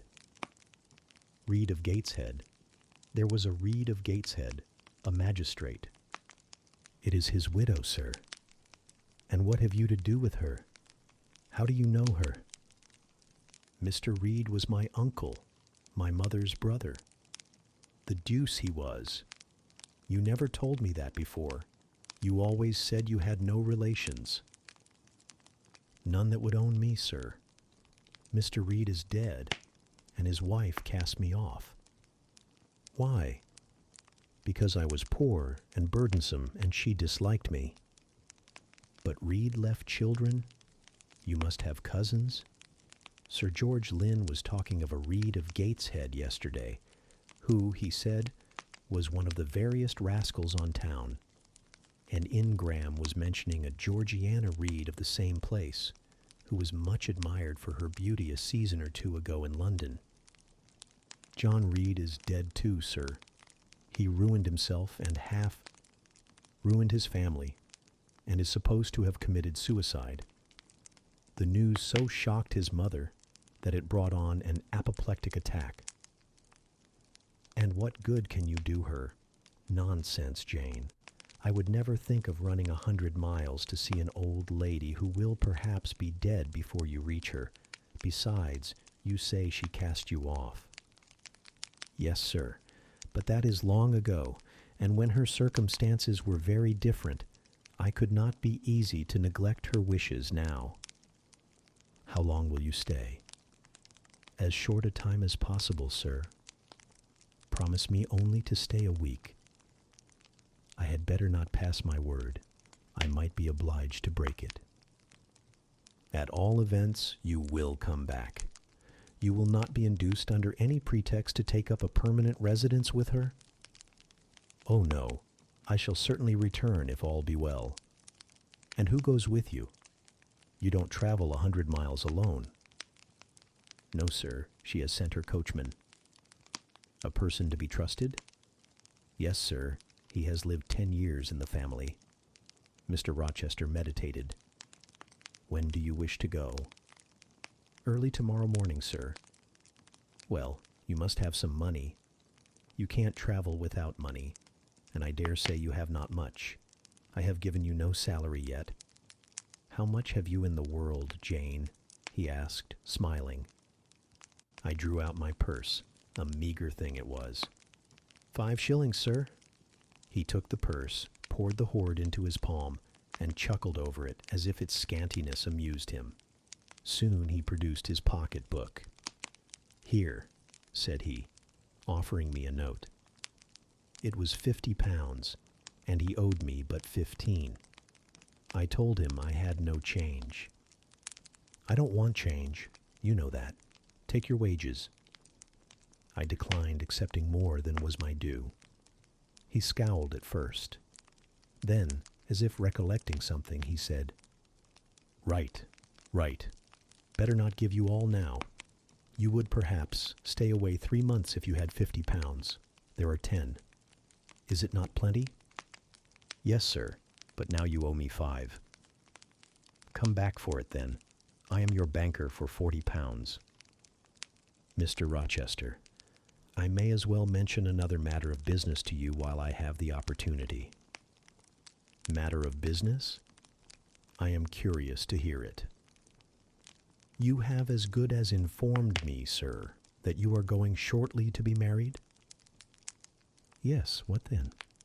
In that case, sir, Adele ought to go to school. I am sure you will perceive the necessity of it. To get her out of my bride's way, who might otherwise walk over her rather too emphatically. There's sense in the suggestion, not a doubt of it. Adele, as you say, must go to school, and you, of course, must march straight to the devil. I hope not, sir, but I must seek another situation somewhere. In course, he exclaimed, with a twang of voice and a distortion of features equally fantastic and ludicrous. He looked at me some minutes. And old Madam Reed, or the Misses, her daughters, will be solicited by you to seek a place, I suppose. No, sir. I am not on such terms with my relatives as would justify me in asking favors of them, but I shall advertise. You shall walk up the pyramids of Egypt, he growled. At your peril you advertise. I wish I had only offered you a sovereign instead of £10. Give me back £9, Jane. I've a use for it. And so have I, sir, I returned, putting my hands and my purse behind me. I could not spare the money on any account. Little niggard, said he, refusing me a pecuniary request. Give me £5, Jane. Not 5 shillings, sir, nor 5 pence. Just let me look at the cash. No, sir, you are not to be trusted. Jane. Sir, promise me one thing. I'll promise you anything, sir, that I think I am likely to perform. Not to advertise, and to trust this quest of a situation to me. I'll find you one in time.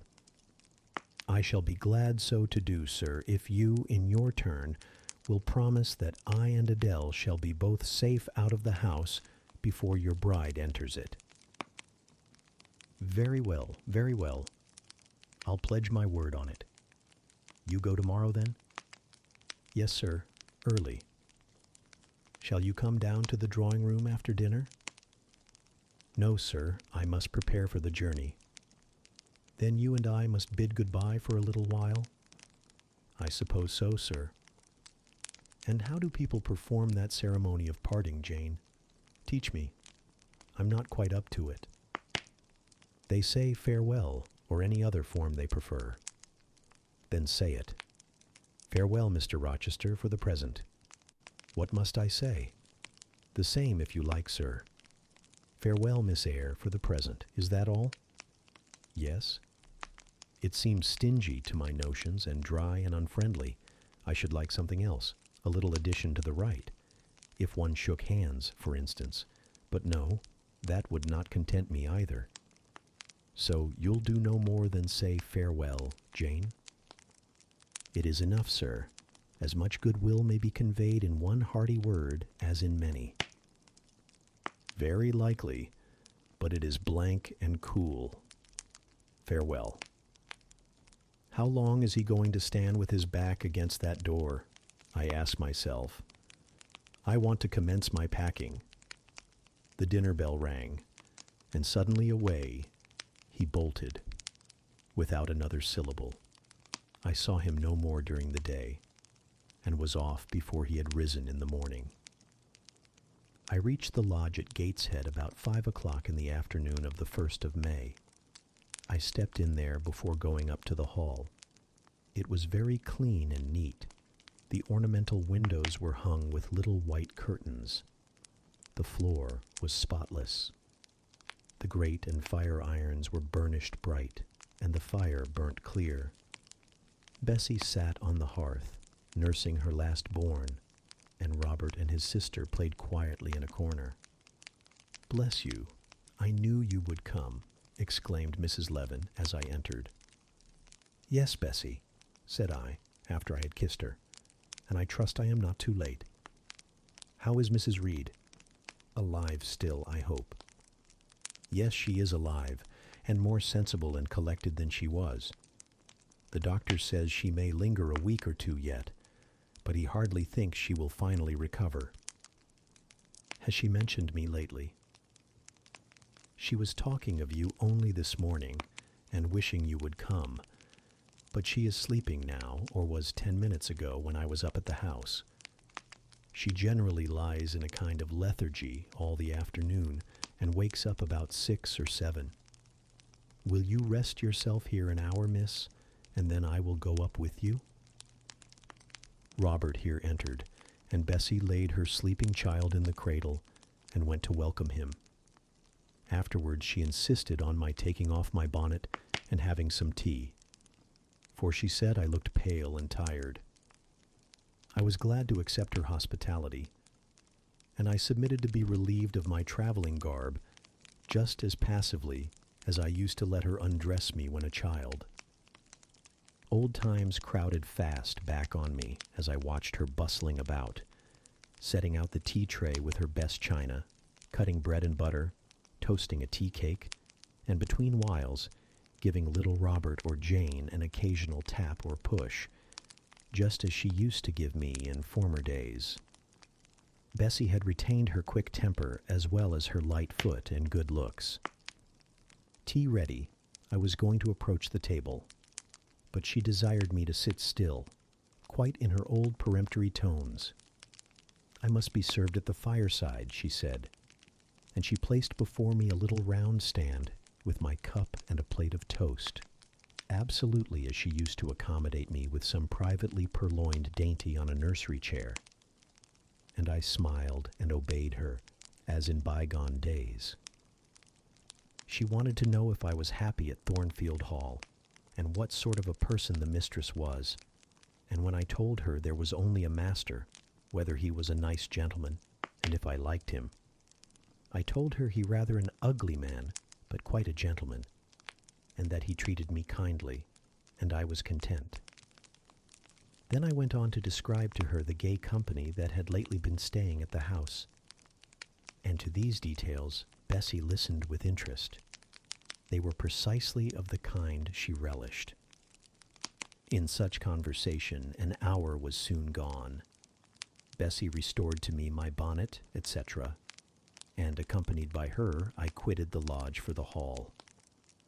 It was also accompanied by her that I had nearly 9 years ago walked down the path I was now ascending. On a dark, misty, raw morning in January, I had left a hostile roof with a desperate and embittered heart, a sense of outlawry and almost of reprobation, to seek the chilly harborage of Lowood, that bourne so far away and unexplored. The same hostile roof now again rose before me. My prospects were doubtful yet, and I had yet an aching heart. I still felt as a wanderer on the face of the earth, but I experienced firmer trust in myself and my own powers, and less withering dread of oppression. The gaping wound of my wrongs, too, was now quite healed, and the flame of resentment extinguished. "You shall go into the breakfast room first," said Bessie, as she preceded me through the hall. "The young ladies will be there." In another moment I was within that apartment. There was every article of furniture looking just as it did on the morning I was first introduced to Mr. Brocklehurst. The very rug he had stood upon still covered the hearth. Glancing at the bookcases, I thought I could distinguish the 2 volumes of Bewick's British Birds, occupying their old place on the 3rd shelf, and Gulliver's Travels and the Arabian Nights ranged just above. The inanimate objects were not changed, but the living things had altered past recognition. 2 young ladies appeared before me, one very tall, almost as tall as Miss Ingram, very thin too, with a sallow face and severe mien. There was something ascetic in her look, which was augmented by the extreme plainness of a straight-skirted black stuff dress, a starched linen collar, hair combed away from the temples, and the nun-like ornament of a string of ebony beads and a crucifix. This, I felt sure, was Eliza, though I could trace little resemblance to her former self in that elongated and colorless visage. The other was as certainly Georgiana, but not the Georgiana I remembered, the slim and fairy-like girl of 11. This was a full-blown, very plump damsel, fair as waxwork, with handsome and regular features, languishing blue eyes, and ringleted yellow hair. The hue of her dress was black too, but its fashion was so different from her sister's, so much more flowing and becoming. It looked as stylish as the others looked puritanical. In each of the sisters there was one trait of the mother, and only one. The thin and pallid elder daughter had her parents' cairngorm eye. The blooming and luxuriant younger girl had her contour of jaw and chin, perhaps a little softened, but still imparting an indescribable hardness to the countenance otherwise so voluptuous and buxom. Both ladies, as I advanced, rose to welcome me, and both addressed me by the name of Miss Eyre. Eliza's greeting was delivered in a short, abrupt voice, without a smile, and then she sat down again, fixed her eyes on the fire, and seemed to forget me. Georgiana added to her, "How do you do?" Several commonplaces about my journey, the weather, and so on, uttered in rather a drawling tone, and accompanied by sundry side glances that measured me from head to foot, now traversing the folds of my drab merino pelisse, and now lingering on the plain trimming of my cottage bonnet. Young ladies have a remarkable way of letting you know that they think you a quiz without actually saying the words. A certain superciliousness of look, coolness of manner, nonchalance of tone, express fully their sentiments on the point, without committing them by any positive rudeness in word or deed. A sneer, however, whether covert or open, had now no longer that power over me it once possessed. As I sat between my cousins, I was surprised to find how easy I felt under the total neglect of the one and the semi-sarcastic attentions of the other.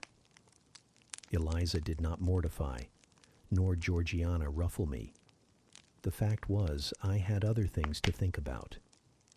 Within the last few months, feelings had been stirred in me so much more potent than any they could raise.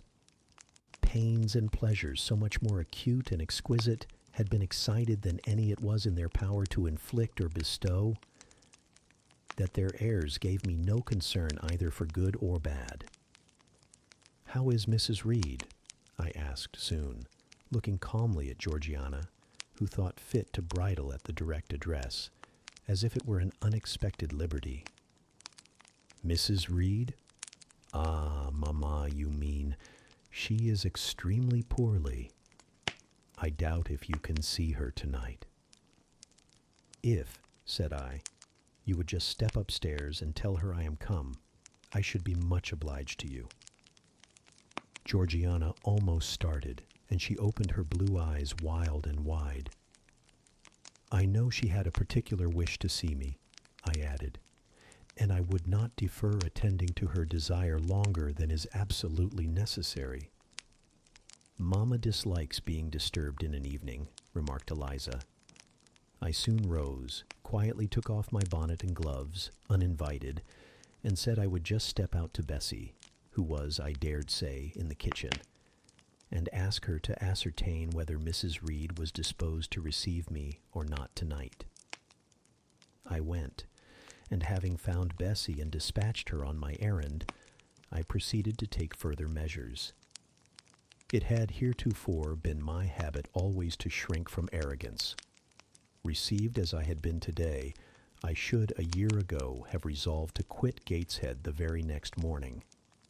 Now it was disclosed to me all at once that that would be a foolish plan. I had taken a journey of 100 miles to see my aunt, and I must stay with her till she was better, or dead. As to her daughter's pride or folly, I must put it on one side, make myself independent of it. So I addressed the housekeeper, asked her to show me a room, told her I should probably be a visitor here for a week or two, had my trunk conveyed to my chamber, and followed it thither myself. I met Bessie on the landing. "Missus is awake," said she. "I have told her you are here. Come and let us see if she will know you." I did not need to be guided to the well-known room, to which I had so often been summoned for chastisement or reprimand in former days. I hastened before Bessie. I softly opened the door. A shaded light stood on the table, for it was now getting dark. There was the great four-post bed with amber hangings, as of old.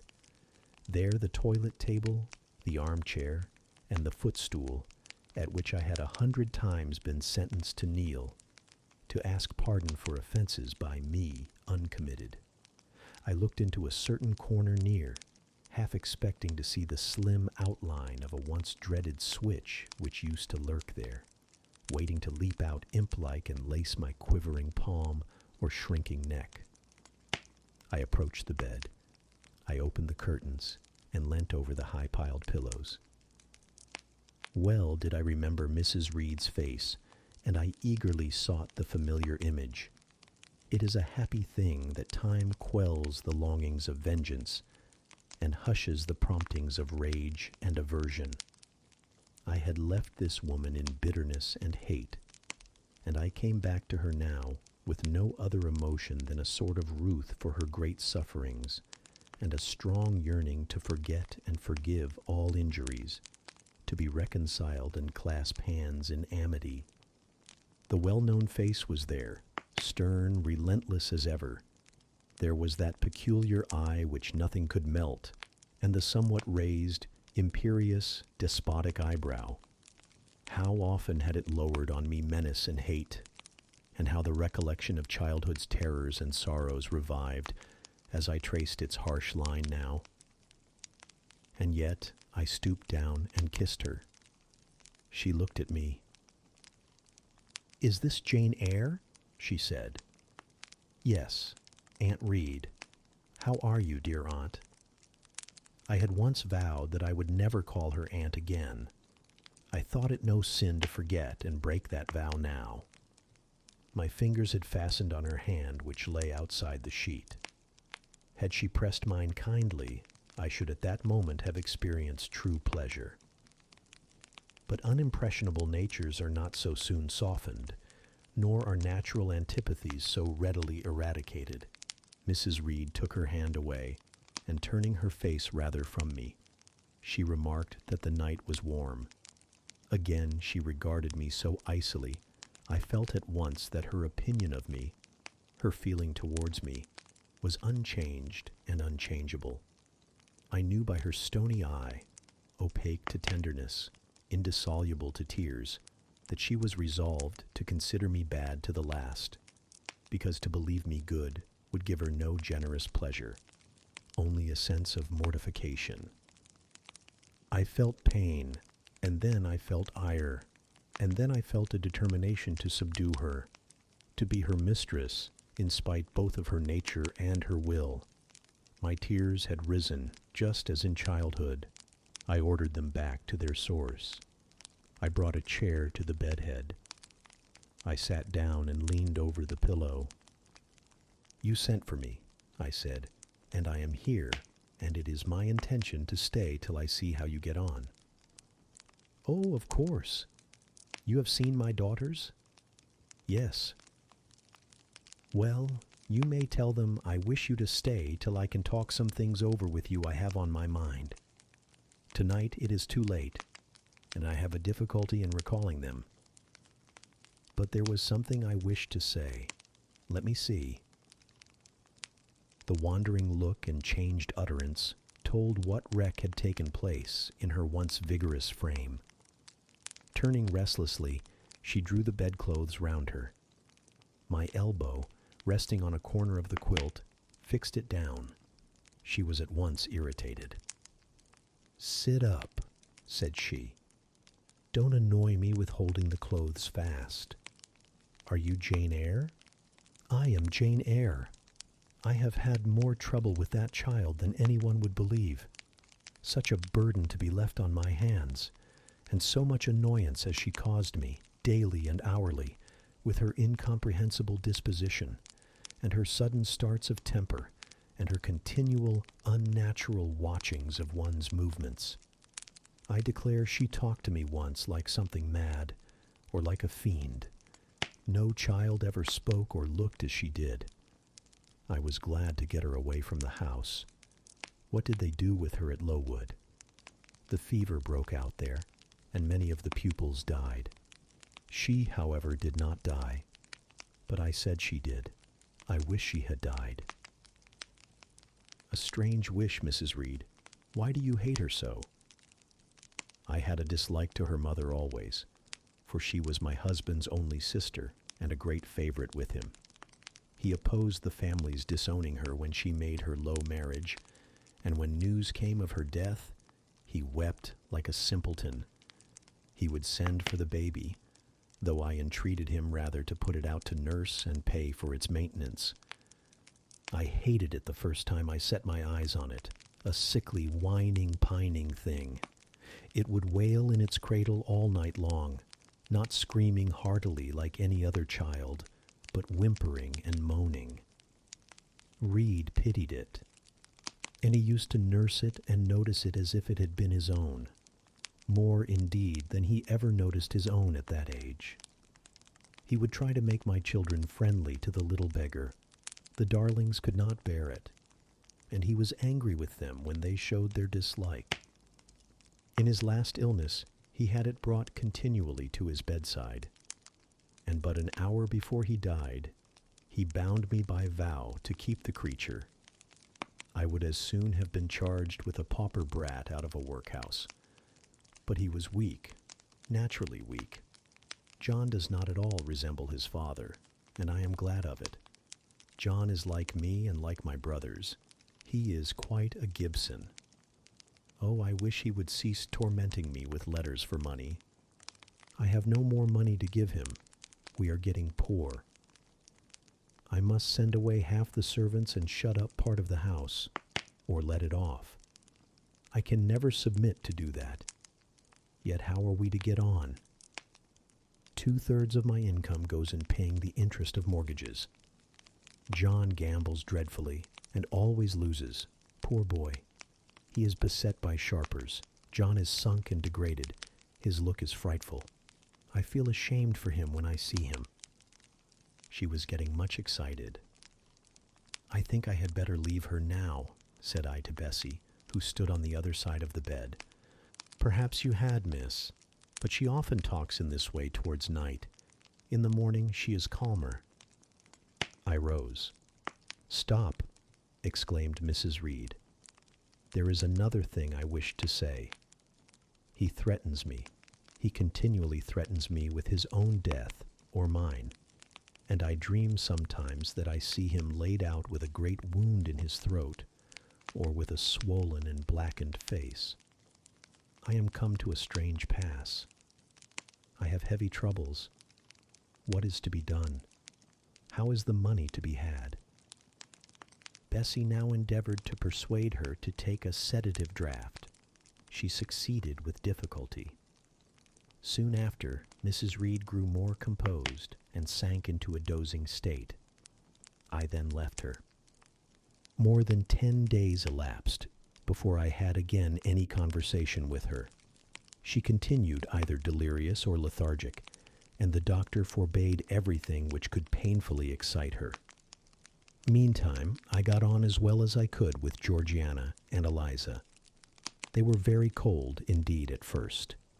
Eliza would sit half the day sewing, reading, or writing, and scarcely utter a word either to me or her sister. Georgiana would chatter nonsense to her canary bird by the hour and take no notice of me. But I was determined not to seem at a loss for occupation or amusement. I had brought my drawing materials with me, and they served me for both. Provided with a case of pencils and some sheets of paper, I used to take a seat apart from them, near the window, and busy myself in sketching fancy vignettes, representing any scene that happened momentarily to shape itself in the ever-shifting kaleidoscope of imagination, a glimpse of sea between two rocks, the rising moon, and a ship crossing its disk, a group of reeds and water flags, and a naiad's head, crowned with lotus flowers, rising out of them. An elf sitting in a hedge sparrow's nest, under a wreath of hawthorn bloom. One morning I fell to sketching a face. What sort of a face it was to be, I did not care or know. I took a soft black pencil, gave it a broad point, and worked away. Soon I had traced on the paper a broad and prominent forehead and a square lower outline of visage. That contour gave me pleasure. My fingers proceeded actively to fill it with features. Strongly marked horizontal eyebrows must be traced under that brow. Then followed, naturally, a well-defined nose with a straight ridge and full nostrils. Then a flexible-looking mouth, by no means narrow. Then a firm chin with a decided cleft down the middle of it. Of course, some black whiskers were wanted, and some jetty hair, tufted on the temples and waved above the forehead. Now for the eyes. I had left them to the last because they required the most careful working. I drew them large. I shaped them well. The eyelashes I traced long and somber, the irids lustrous and large. Good, but not quite the thing, I thought as I surveyed the effect. They want more force and spirit, and I wrought the shades blacker, that the lights might flash more brilliantly. A happy touch or two secured success. There I had a friend's face under my gaze. And what did it signify that those young ladies turned their backs on me? I looked at it. I smiled at the speaking likeness. I was absorbed and content. "Is that a portrait of someone you know?" asked Eliza, who had approached me unnoticed. I responded that it was merely a fancy head, and hurried it beneath the other sheets. Of course, I lied. It was, in fact, a very faithful representation of Mr. Rochester. But what was that to her or to anyone but myself? Georgiana also advanced to look. The other drawings pleased her much, but she called that an ugly man. They both seemed surprised at my skill. I offered to sketch their portraits, and each in turn sat for a pencil outline. Then Georgiana produced her album. I promised to contribute a watercolor drawing. This put her at once into good humor. She proposed a walk in the grounds. Before we had been out 2 hours, we were deep in a confidential conversation. She had favored me with a description of the brilliant winter she had spent in London 2 seasons ago, of the admiration she had there excited, the attention she had received, and I even got hints of the titled conquest she had made. In the course of the afternoon and evening, these hints were enlarged on. Various soft conversations were reported, and sentimental scenes represented. And in short, a volume of a novel of fashionable life was that day improvised by her for my benefit. The communications were renewed from day to day. They always ran on the same theme: herself, her loves and woes. It was strange she never once adverted either to her mother's illness or her brother's death, or the present gloomy state of the family prospects. Her mind seemed wholly taken up with reminiscences of past gaiety and aspirations after dissipations to come. She passed about 5 minutes each day in her mother's sick room, and no more. Eliza still spoke little. She had evidently no time to talk. I never saw a busier person than she seemed to be, yet it was difficult to say what she did, or rather, to discover any result of her diligence. She had an alarm to call her up early. I know not how she occupied herself before breakfast, but after that meal she divided her time into regular portions, and each hour had its allotted task. 3 times a day she studied a little book, which I found, on inspection, was a common prayer book. I asked her once what was the great attraction of that volume, and she said, "The rubric." 3 hours she gave to stitching, with gold thread, the border of a square crimson cloth, almost large enough for a carpet. In answer to my inquiries after the use of this article, she informed me it was a covering for the altar of a new church lately erected near Gateshead. 2 hours she devoted to her diary, 2 to working by herself in the kitchen garden, and 1 to the regulation of her accounts. She seemed to want no company, no conversation. I believe she was happy in her way. This routine sufficed for her, and nothing annoyed her so much as the occurrence of any incident which forced her to vary its clockwork regularity.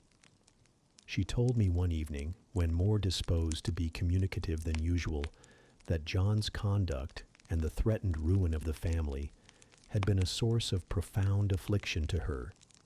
But she had now, she said, settled her mind and formed her resolution. Her own fortune she had taken care to secure. And when her mother died, and it was wholly improbable, she tranquilly remarked, that she should either recover or linger long, she would execute a long-cherished project, seek a retirement where punctual habits would be permanently secured from disturbance, and place safe barriers between herself and a frivolous world. I asked if Georgiana would accompany her. Of course not. Georgiana and she had nothing in common. They never had had. She would not be burdened with her society for any consideration. Georgiana should take her own course, and she, Eliza, would take hers.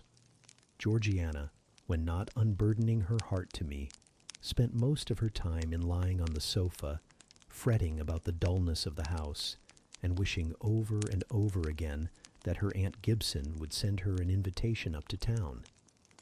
It would be so much better, she said, if she could only get out of the way for a month or 2, till all was over. I did not ask what she meant by all being over, but I suppose she referred to the expected decease of her mother and the gloomy sequel of funeral rites. Eliza generally took no more notice of her sister's indolence and complaints than if no such murmuring, lounging object had been before her. One day, however, as she put away her account book and unfolded her embroidery, she suddenly took her up thus: "Georgiana, a more vain and absurd animal than you was certainly never allowed to cumber the earth. You had no right to be born, for you make no use of life. Instead of living for, in, and with yourself, as a reasonable being ought, you seek only to fasten your feebleness on some other person's strength. If no one can be found willing to burden her or himself with such a fat, weak, puffy, useless thing, you cry out that you are ill-treated, neglected, miserable. Then, too, existence for you must be a scene of continual change and excitement, or else the world is a dungeon. You must be admired, you must be courted, you must be flattered, you must have music, dancing, and society, or you languish, you die away. Have you no sense to devise a system which will make you independent of all efforts and all wills but your own? Take one day, share it into sections, to each section apportion its task. Leave no stray unemployed quarters of an hour, 10 minutes, 5 minutes, include all. Do each piece of business in its turn with method, with rigid regularity. The day will close almost before you are aware it has begun, and you are indebted to no one for helping you to get rid of one vacant moment. You have had to seek no one's company, conversation, sympathy, forbearance. You have lived, in short, as an independent being ought to do. Take this advice, the first and last I shall offer you. Then you will not want me or anyone else, happen what may. Neglect it, go on as heretofore, craving, whining, and idling, and suffer the results of your idiocy, however bad and insuperable they may be. I tell you this plainly, and listen, for though I shall no more repeat what I am now about to say, I shall steadily act on it. After my mother's death, I wash my hands of you. From the day her coffin is carried to the vault in Gateshead Church, you and I will be as separate as if we had never known each other. You need not think that, because we chance to be born of the same parents, I shall suffer you to fasten me down by even the feeblest claim. I can tell you this: if the whole human race, ourselves excepted, were swept away, and we two stood alone on the earth, I would leave you in the old world and betake myself to the new. She closed her lips. You might have spared yourself the trouble of delivering that tirade, answered Georgiana. Everybody knows you are the most selfish, heartless creature in existence, and I know your spiteful hatred towards me. I have had a specimen of it before in the trick you played me about Lord Edwin Vere. You could not bear me to be raised above you, to have a title, to be received into circles where you dare not show your face, and so you acted the spy and informer, and ruined my prospects forever. Georgiana took out her handkerchief and blew her nose for an hour afterwards. Eliza sat cold, impassible, and assiduously industrious. True, generous feeling is made small account of by some, but here were two natures rendered, the one intolerably acrid, the other despicably savorless for the want of it. Feeling without judgment is a washy draught indeed, but judgment untempered by feeling is too bitter and husky a morsel for human deglutition. It was a wet and windy afternoon. Georgiana had fallen asleep on the sofa over the perusal of a novel. Eliza was gone to attend a Saint's Day service at the new church, for in matters of religion, she was a rigid formalist. No weather ever prevented the punctual discharge of what she considered her devotional duties. Fair or foul, she went to church thrice every Sunday, and as often on weekdays as there were prayers. I bethought myself to go upstairs and see how the dying woman sped, who lay there almost unheeded. The very servants paid her but a remittent attention. The hired nurse, being little looked after, would slip out of the room whenever she could. Bessie was faithful, but she had her own family to mind, and could only come occasionally to the hall. I found the sick room unwatched, as I had expected. No nurse was there. The patient lay still and seemingly lethargic. Her livid face sunk in the pillows. The fire was dying in the grate. I renewed the fuel, rearranged the bedclothes, gazed a while on her who could not now gaze on me, and then I moved away to the window. The rain beat strongly against the panes. The wind blew tempestuously. One lies there, I thought, who will soon be beyond the war of earthly elements. Whither will that spirit, now struggling to quit its material tenement, flit when at length released? In pondering the great mystery, I thought of Helen Burns, recalled her dying words, her faith, her doctrine of the equality of disembodied souls. I was still listening in thought to her well-remembered tones, still picturing her pale and spiritual aspect, her wasted face and sublime gaze, as she lay on her placid deathbed and whispered her longing to be restored to her divine Father's bosom, when a feeble voice murmured from the couch behind, "Who is that?" I knew Mrs. Reed had not spoken for days. Was she reviving? I went up to her. "It is I, Aunt Reed." "Who, I?" was her answer. "Who are you?" Looking at me with surprise and a sort of alarm, but still not wildly. "You are quite a stranger to me. Where is Bessie?" "She is at the lodge, Aunt." "Aunt," she repeated.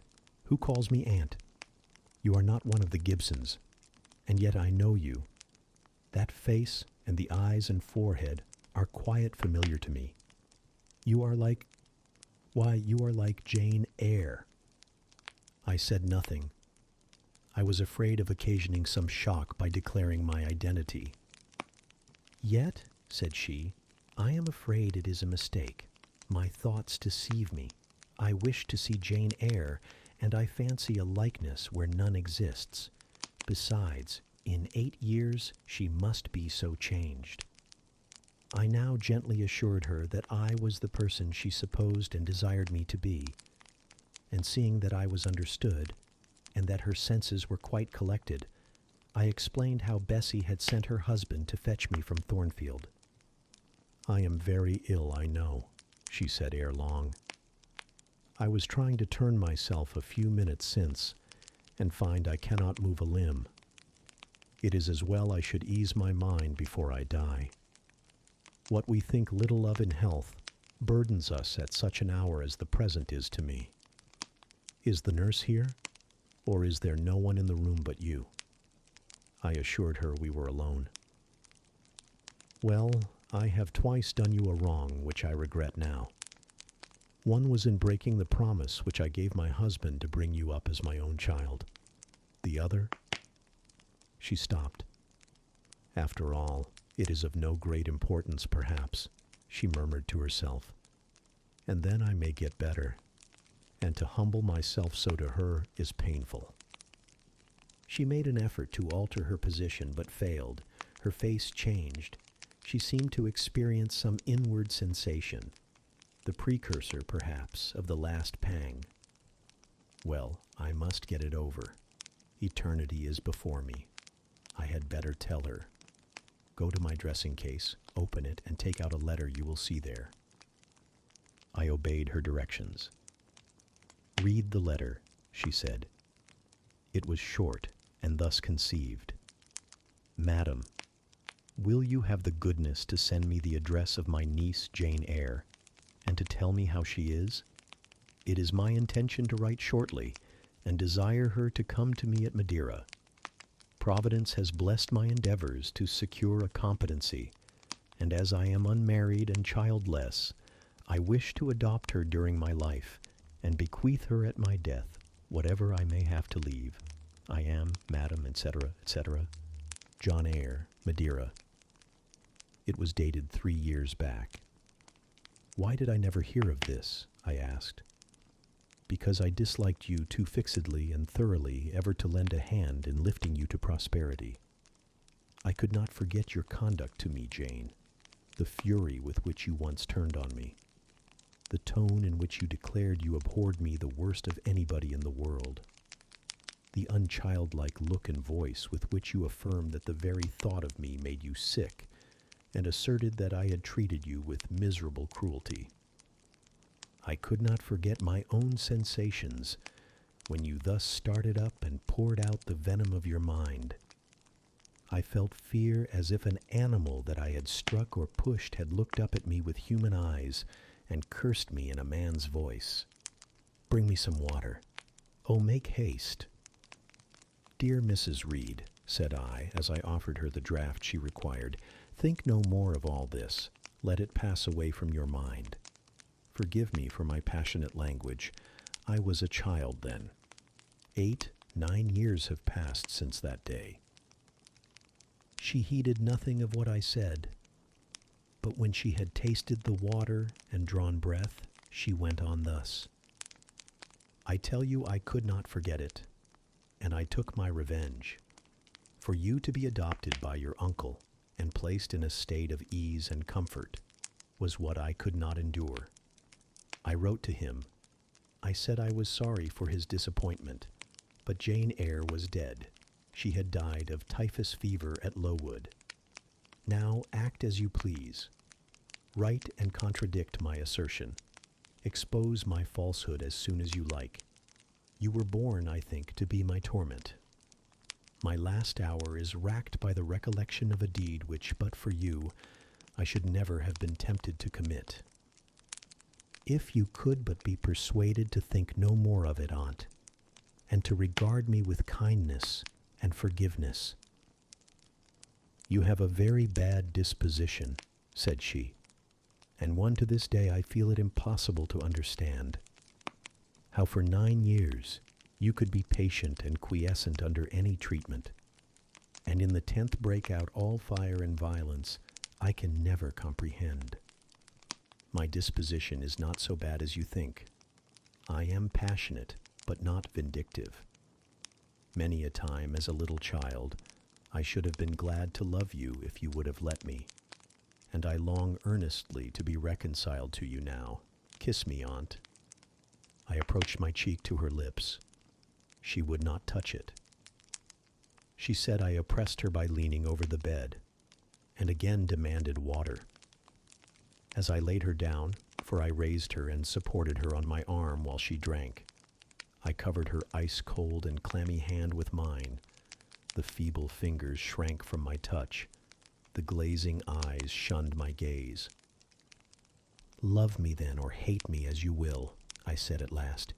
You have my full and free forgiveness. Ask now for God's, and be at peace. Poor, suffering woman. It was too late for her to make now the effort to change her habitual frame of mind. Living, she had ever hated me. Dying, she must hate me still. The nurse now entered, and Bessie followed. I yet lingered half an hour longer, hoping to see some sign of amity, but she gave none. She was fast relapsing into stupor, nor did her mind again rally. At 12 o'clock that night, she died. I was not present to close her eyes, nor were either of her daughters. They came to tell us the next morning that all was over. She was by that time laid out. Eliza and I went to look at her. Georgiana, who had burst out into loud weeping, said she dared not go. There was stretched Sarah Reed's once robust and active frame, rigid and still. Her eye of flint was covered with its cold lid. Her brow and strong traits wore yet the impress of her inexorable soul. A strange and solemn object was that corpse to me. I gazed on it with gloom and pain. Nothing soft, nothing sweet, nothing pitying or hopeful or subduing did it inspire.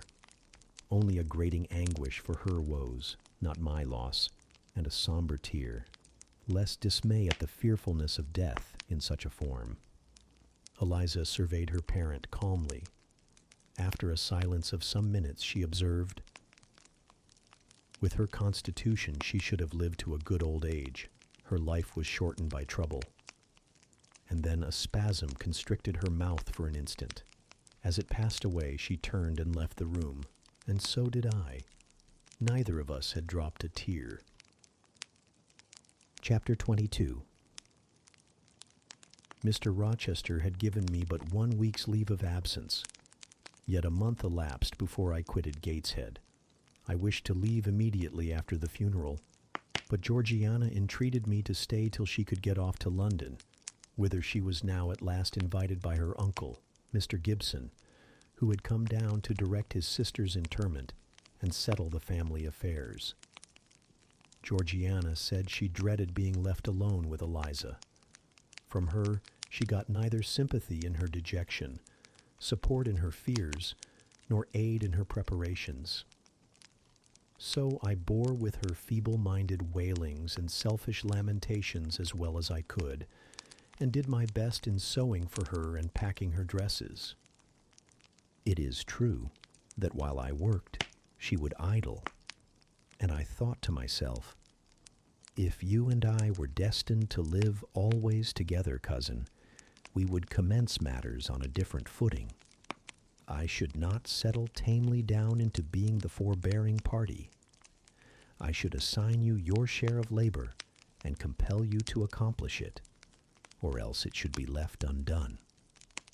I should insist also on your keeping some of those drawling, half-insincere complaints hushed in your own breast. It is only because our connection happens to be very transitory and comes at a peculiarly mournful season that I consent thus to render it so patient and compliant on my part." At last I saw Georgiana off, but now it was Eliza's turn to request me to stay another week. Her plans required all her time and attention, she said. She was about to depart for some unknown bourne, and all day long she stayed in her own room, her door bolted within, filling trunks, emptying drawers, burning papers, and holding no communication with anyone. She wished me to look after the house, to see callers, and answer notes of condolence. One morning she told me I was at liberty. "And," she added, "I am obliged to you for your valuable services and discreet conduct. There is some difference between living with such an one as you and with Georgiana. You perform your own part in life and burden no one. Tomorrow," she continued, "I set out for the continent.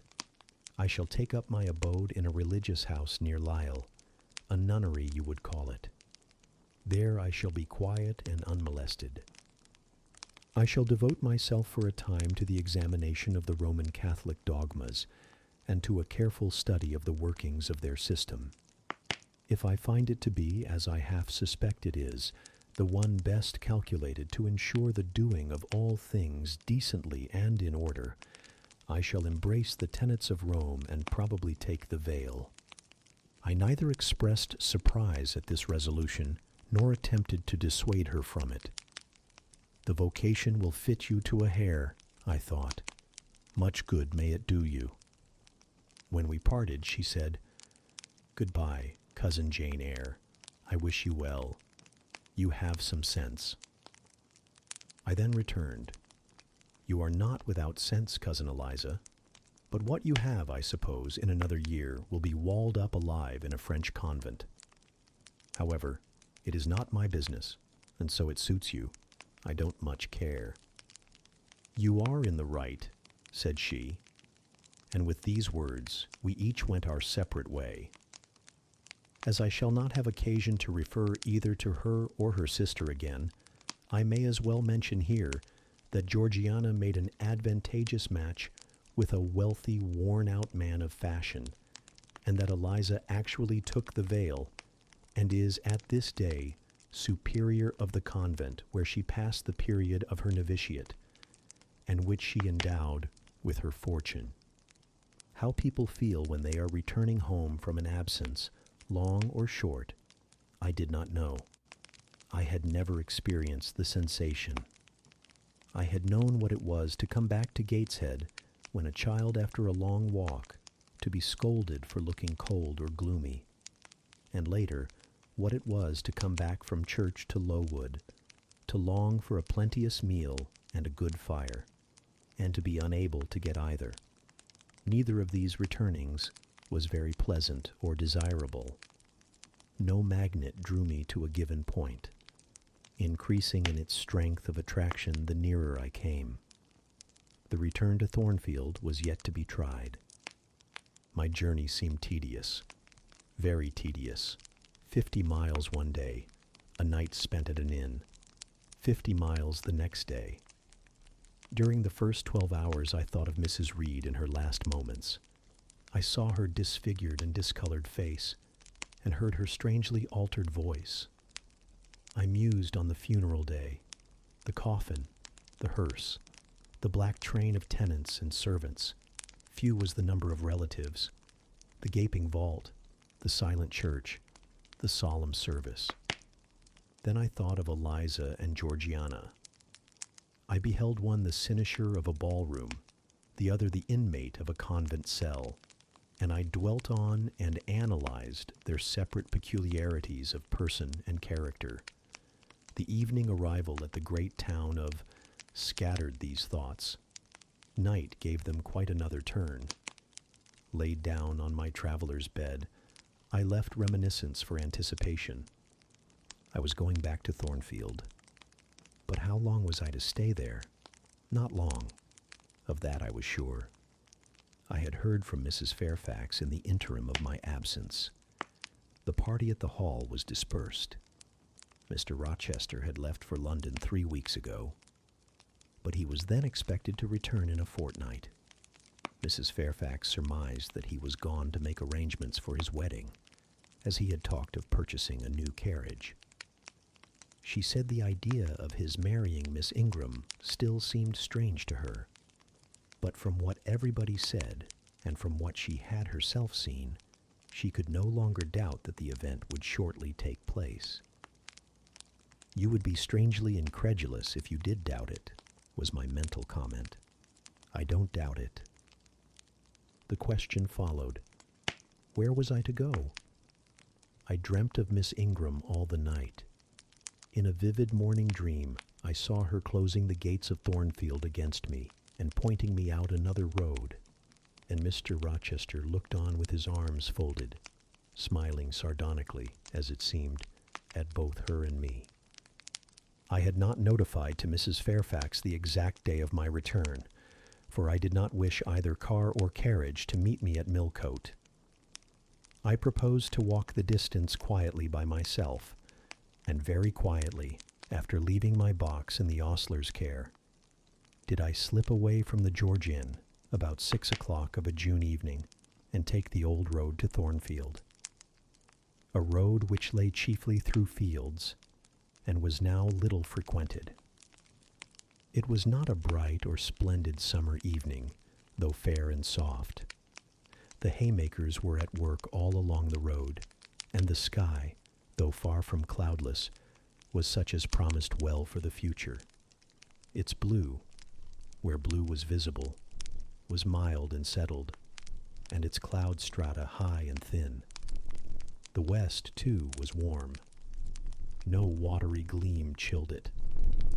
It seemed as if there was a fire lit, an altar burning behind its screen of marbled vapor, and out of apertures shone a golden redness.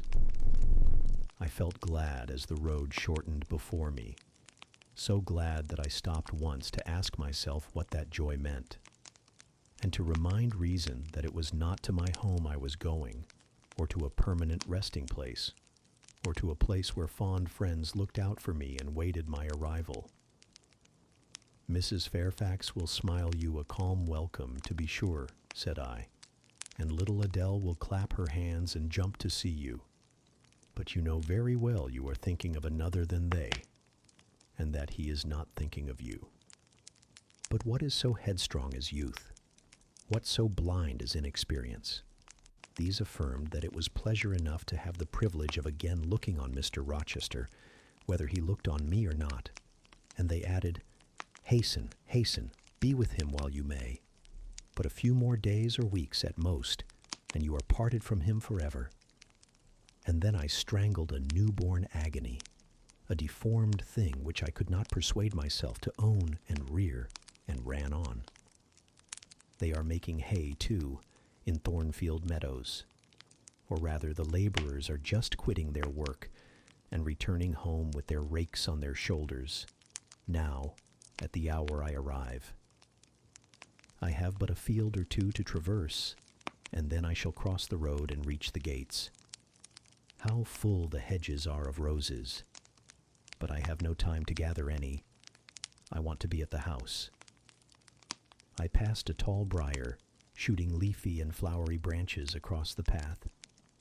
I see the narrow stile with stone steps, and I see Mr. Rochester sitting there, a book and a pencil in his hand. He is writing. Well, he is not a ghost, yet every nerve I have is unstrung. For a moment I am beyond my own mastery. What does it mean? I did not think I should tremble in this way when I saw him, or lose my voice or the power of motion in his presence. I will go back as soon as I can stir. I need not make an absolute fool of myself. I know another way to the house. It does not signify if I knew 20 ways, for he has seen me. "Hillo!" he cries, and he puts up his book and his pencil. "There you are. Come on, if you please." I suppose I do come on, though in what fashion I know not, being scarcely cognizant of my movements, and solicitous only to appear calm, and above all to control the working muscles of my face, which I feel rebel insolently against my will, and struggle to express what I had resolved to conceal. But I have a veil. It is down. I may make shift yet to behave with decent composure. "And this is Jane Eyre? Are you coming from Millcote, and on foot?" "Yes. Just one of your tricks. Not to send for a carriage and come clattering over street and road like a common mortal, but to steal into the vicinage of your home along with twilight, just as if you were a dream or a shade. What the deuce have you done with yourself this last month?" "I have been with my aunt, sir, who is dead." A true Janian reply. Good angels be my guard. She comes from the other world, from the abode of people who are dead, and tells me so when she meets me alone here in the gloaming. If I dared, I'd touch you, to see if you are substance or shadow, you elf. But I'd as soon offer to take hold of a blue ignis fatuus light in a marsh. Truant, truant, he added when he had paused an instant. Absent from me a whole month and forgetting me quite. I'll be sworn. I knew there would be pleasure in meeting my master again, even though broken by the fear that he was so soon to cease to be my master, and by the knowledge that I was nothing to him. But there was ever in Mr. Rochester, so at least I thought, such a wealth of the power of communicating happiness, that to taste but of the crumbs he scattered to stray and stranger birds like me was to feast genially. His last words were balm. They seemed to imply that it imported something to him whether I forgot him or not. And he had spoken of Thornfield as my home. Would that it were my home? He did not leave the stile, and I hardly liked to ask to go by. I inquired soon if he had not been to London. "Yes, I suppose you found that out by second sight. Mrs. Fairfax told me in a letter." "And did she inform you what I went to do?" "Oh, yes, sir. Everybody knew your errand." "You must see the carriage, Jane, and tell me if you don't think it will suit Mrs. Rochester exactly, and whether she won't look like Queen Boadicea leaning back against those purple cushions. I wish, Jane, I were a trifle better adapted to match with her externally. Tell me now, fairy as you are, can't you give me a charm, or a philter, or something of that sort, to make me a handsome man?" "It would be past the power of magic, sir." And in thought I added, "A loving eye is all the charm needed. To such you are handsome enough, or rather, your sternness has a power beyond beauty." Mr. Rochester had sometimes read my unspoken thoughts with an acumen to me incomprehensible. In the present instance he took no notice of my abrupt vocal response, but he smiled at me with a certain smile he had of his own, and which he used but on rare occasions. He seemed to think it too good for common purposes. It was the real sunshine of feeling. He shed it over me now. "Pass, Janet," said he, making room for me to cross the stile. "Go up home and stay your weary little wandering feet at a friend's threshold." All I had now to do was to obey him in silence. No need for me to colloquize further. I got over the stile without a word and meant to leave him calmly. An impulse held me fast. A force turned me round. I said, or something in me said for me, and in spite of me, "Thank you, Mr. Rochester, for your great kindness. I am strangely glad to get back again to you, and wherever you are is my home, my only home." I walked on so fast that even he could hardly have overtaken me had he tried. Little Adele was half wild with delight when she saw me. Mrs. Fairfax received me with her usual plain friendliness. Leah smiled, and even Sophie bid me bonsoir with glee. This was very pleasant. There is no happiness like that of being loved by your fellow creatures, and feeling that your presence is an addition to their comfort. I that evening shut my eyes resolutely against the future. I stopped my cars against the voice that kept warning me of near separation and coming grief. When tea was over, and Mrs. Fairfax had taken her knitting, and I had assumed a low seat near her, and Adele, kneeling on the carpet, had nestled close up to me, and a sense of mutual affection seemed to surround us with a ring of golden peace, I uttered a silent prayer that we might not be parted far or soon. But when, as we thus sat, Mr. Rochester entered, unannounced, and looking at us, seemed to take pleasure in the spectacle of a group so amicable. When he said he supposed the old lady was all right now that she had got her adopted daughter back again, and added that he saw Adele was près de croquer sa petite maman anglaise, I half ventured to hope that he would, even after his marriage, keep us together somewhere under the shelter of his protection, and not quite exiled from the sunshine of his presence. A fortnight of dubious calm succeeded my return to Thornfield Hall.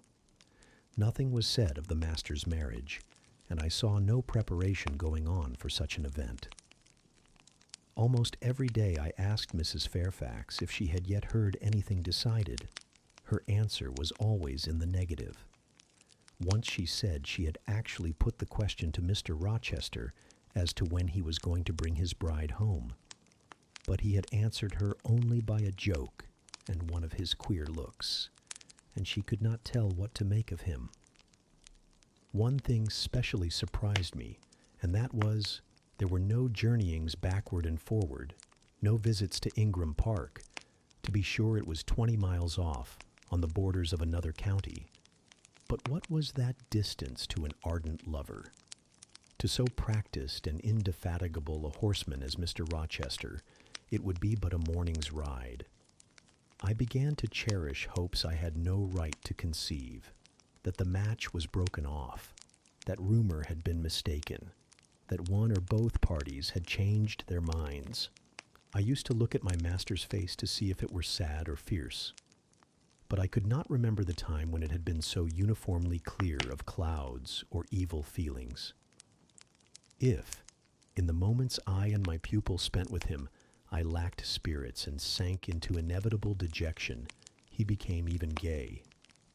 Never had he called me more frequently to his presence, never been kinder to me when there, and alas, never had I loved him so well. Chapter 23. A splendid midsummer shone over England. Skies so pure, Suns so radiant as were then seen in long succession seldom favor even singly our wave-girt land. It was as if a band of Italian days had come from the south, like a flock of glorious passenger birds, and lighted to rest them on the cliffs of Albion. The hay was all got in. The fields round Thornfield were green and shorn, the roads white and baked. The trees were in their dark prime. Hedge and wood, full-leaved and deeply tinted, contrasted well with the sunny hue of the cleared meadows between. On Midsummer Eve, Adele, weary with gathering wild strawberries in Hay Lane half the day, had gone to bed with the sun. I watched her drop asleep, and when I left her, I sought the garden. It was now the sweetest hour of the 24. Day its fervid fires had wasted, and dew fell cool on panting plain and scorched summit.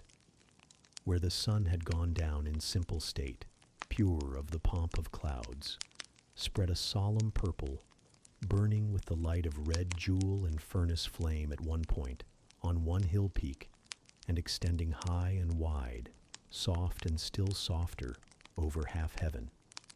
The east had its own charm or fine deep blue, and its own modest gem, a casino and solitary star. Soon it would boast the moon, but she was yet beneath the horizon. I walked a while on the pavement, but a subtle, well-known scent, that of a cigar, stole from some window. I saw the library casement open a handbreadth. I knew I might be watched thence, so I went apart into the orchard. No nook in the grounds more sheltered and more Eden-like. It was full of trees. It bloomed with flowers. A very high wall shut it out from the court on one side. On the other, a beech avenue screened it from the lawn. At the bottom was a sunk fence, its sole separation from lonely fields. A winding walk, bordered with laurels and terminating in a giant horse chestnut, circled at the base by a seat, led down to the fence. Here one could wander unseen. While such honey-dew fell, such silence reigned, such gloaming gathered, I felt as if I could haunt such shade forever. But in threading the flower and fruit parterres at the upper part of the enclosure, enticed there by the light the now rising moon cast on this more open quarter, my step is stayed. Not by sound, not by sight, but once more by a warning fragrance. Sweetbriar and southernwood, jasmine, pink, and rose have long been yielding their evening sacrifice of incense. This new scent is neither of shrub nor flower. It is, I know it well, it is Mr. Rochester's cigar. I look round and I listen. I see trees laden with ripening fruit. I hear a nightingale warbling in a wood half a mile off. No moving form is visible, no coming step audible, but that perfume increases. I must flee. I make for the wicket leading to the shrubbery, and I see Mr. Rochester entering. I step aside into the ivy recess. He will not stay long. He will soon return whence he came, and if I sit still, he will never see me. But no, eventide is as pleasant to him as to me, and this antique garden as attractive. And he strolls on, now lifting the gooseberry tree branches to look at the fruit, large as plums, with which they are laden, now taking a ripe cherry from the wall, now stooping towards a knot of flowers, either to inhale their fragrance or to admire the dew beads on their petals. A great moth goes humming by me. It alights on a plant at Mr. Rochester's foot. He sees it, and bends to examine it. Now he has his back towards me, thought I, and he is occupied too. Perhaps if I walk softly I can slip away unnoticed. I trode on an edging of turf, that the crackle of the pebbly gravel might not betray me. He was standing among the beds at a yard or two distant from where I had to pass. The moth apparently engaged him. I shall get by very well, I meditated. As I crossed his shadow, thrown long over the garden by the moon, not yet risen high. He said quietly, without turning, "Jane, come and look at this fellow." I had made no noise. He had not eyes behind. Could his shadow feel? I started at first, and then I approached him. "Look at his wings," said he. "He reminds me rather of a West Indian insect. One does not often see so large and gay a night rover in England. There, he is flown." The moth roamed away. I was sheepishly retreating also, but Mr. Rochester followed me, and when we reached the wicket he said, "Turn back. On so lovely a night, it is a shame to sit in the house, and surely no one can wish to go to bed while sunset is thus at meeting with moonrise. It is one of my faults, that though my tongue is sometimes prompt enough at an answer, there are times when it sadly fails me in framing an excuse. And always the lapse occurs at some crisis, when a facile word or plausible pretext is specially wanted to get me out of painful embarrassment. I did not like to walk at this hour alone with Mr. Rochester in the shadowy orchard, but I could not find a reason to allege for leaving him. I followed with lagging step, and thoughts busily bent on discovering a means of extrication, but he himself looked so composed and so grave also, I became ashamed of feeling any confusion. The evil, if evil existent or prospective there was, seemed to lie with me only. His mind was unconscious and quiet. "Jane," he recommenced, as we entered the laurel walk and slowly strayed down in the direction of the sunk fence and the horse chestnut. "Thornfield is a pleasant place in summer, is it not?" "Yes, sir." "You must have become in some degree attached to the house, you who have an eye for natural beauties and a good deal of the organ of adhesiveness." "I am attached to it indeed. And though I don't comprehend how it is, I perceive you have acquired a degree of regard for that foolish little child Adele, too, and even for simple Dame Fairfax." "Yes, sir, in different ways. I have an affection for both." "And would be sorry to part with them?" "Yes." "Pity," he said, and sighed and paused. "It is always the way of events in this life," he continued presently. "No sooner have you got settled in a pleasant resting place than a voice calls out to you to rise and move on, for the hour of repose is expired." "Must I move on, sir?" I asked. "Must I leave Thornfield?" "I believe you must, Jane. I am sorry, Janet, but I believe indeed you must." This was a blow, but I did not let it prostrate me. "Well, sir, I shall be ready when the order to march comes." "It has come now. I must give it tonight." "Then you are going to be married, sir?" "Exactly, precisely. With your usual acuteness, you have hit the nail straight on the head." "Soon, sir?" "Very soon, that is, Miss Eyre. And you'll remember, Jane, the first time I, or rumor, plainly intimated to you that it was my intention to put my old bachelor's neck into the sacred noose, to enter into the holy estate of matrimony, to take Miss Ingram to my bosom, in short. She's an extensive armful, but that's not to the point. One can't have too much of such a very excellent thing as my beautiful Blanche. Well, as I was saying, listen to me, Jane. You're not turning your head to look after more moths, are you? That was only a lady clock, child, flying away home. I wish to remind you that it was you who first said to me, with that discretion I respect in you, with that foresight, prudence, and humility which befit your responsible and dependent position, that in case I married Miss Ingram, both you and little Adele had better trot forthwith. I pass over the sort of slur conveyed in this suggestion on the character of my beloved. Indeed, when you are far away, Janet, I'll try to forget it. I shall notice only its wisdom, which is such that I have made it my law of action. Adele must go to school, and you, Miss Eyre, must get a new situation. Yes, sir, I will advertise immediately. And meantime, I suppose I may stay here till I find another shelter to betake myself to.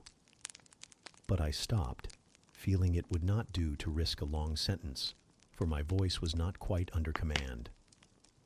In about a month I hope to be a bridegroom, continued Mr. Rochester, and in the interim I shall myself look out for employment and an asylum for you. Thank you, sir. I am sorry to give... Oh, no need to apologize. I consider that when a dependent does her duty as well as you have done yours, she has a sort of claim upon her employer for any little assistance he can conveniently render her. Indeed, I have already, through my future mother-in-law, heard of a place that I think will suit. It is to undertake the education of the 5 daughters of Mrs. Dionysius O'Gall of Bitternut Lodge, Connaught, Ireland. You'll like Ireland, I think. There's such warm-hearted people there, they say. It is a long way off, sir. No matter. A girl of your sense will not object to the voyage or the distance. Not the voyage, but the distance. And then the sea is a barrier. From what, Jane? From England and from Thornfield. And, well, from you, sir. I said this almost involuntarily, and with as little sanction of free will, my tears gushed out. I did not cry so as to be heard, however. I avoided sobbing. The thought of Mrs. O'Gall and Bitternut Lodge struck cold to my heart, and colder the thought of all the brine and foam, destined as it seemed to rush between me and the master at whose side I now walked, and coldest the remembrance of the wider ocean. Wealth, caste, custom intervened between me and what I naturally and inevitably loved. It is a long way, I again said. It is, to be sure. And when you get to Bitternut Lodge, Connaught, Ireland, I shall never see you again, Jane. That's morally certain. I never go over to Ireland, not having myself much of a fancy for the country. We have been good friends, Jane, have we not? Yes, sir. And when friends are on the eve of separation, they like to spend the little time that remains to them close to each other.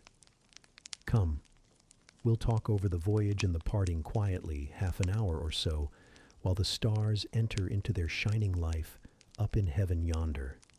Here is the chestnut tree. Here is the bench at its old roots. Come, we will sit there in peace tonight, though we should never more be destined to sit there together. He seated me and himself. It is a long way to Ireland, Janet, and I am sorry to send my little friend on such weary travels. But if I can't do better, how is it to be helped? Are you anything akin to me, do you think, Jane? I could risk no sort of answer by this time. My heart was still. Because, yet, he said, I sometimes have a queer feeling with regard to you, especially when you are near me, as now. It is as if I had a string somewhere under my left ribs, tightly and inextricably knotted to a similar string situated in the corresponding quarter of your little frame.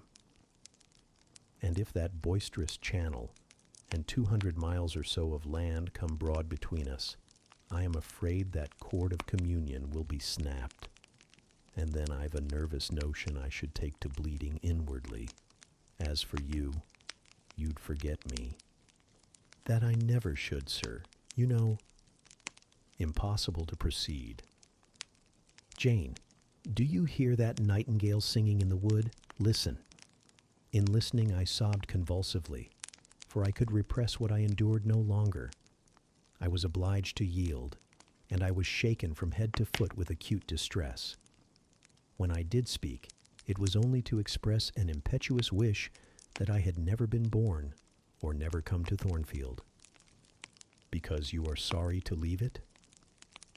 The vehemence of emotion, stirred by grief and love within me, was claiming mastery and struggling for full sway and asserting a right to predominate, to overcome, to live, rise, and reign at last. Yes, and to speak. I grieve to leave Thornfield. I love Thornfield. I love it because I have lived in it a full and delightful life, momentarily at least. I have not been trampled on. I have not been petrified. I have not been buried with inferior minds and excluded from every glimpse of communion with what is bright and energetic and high.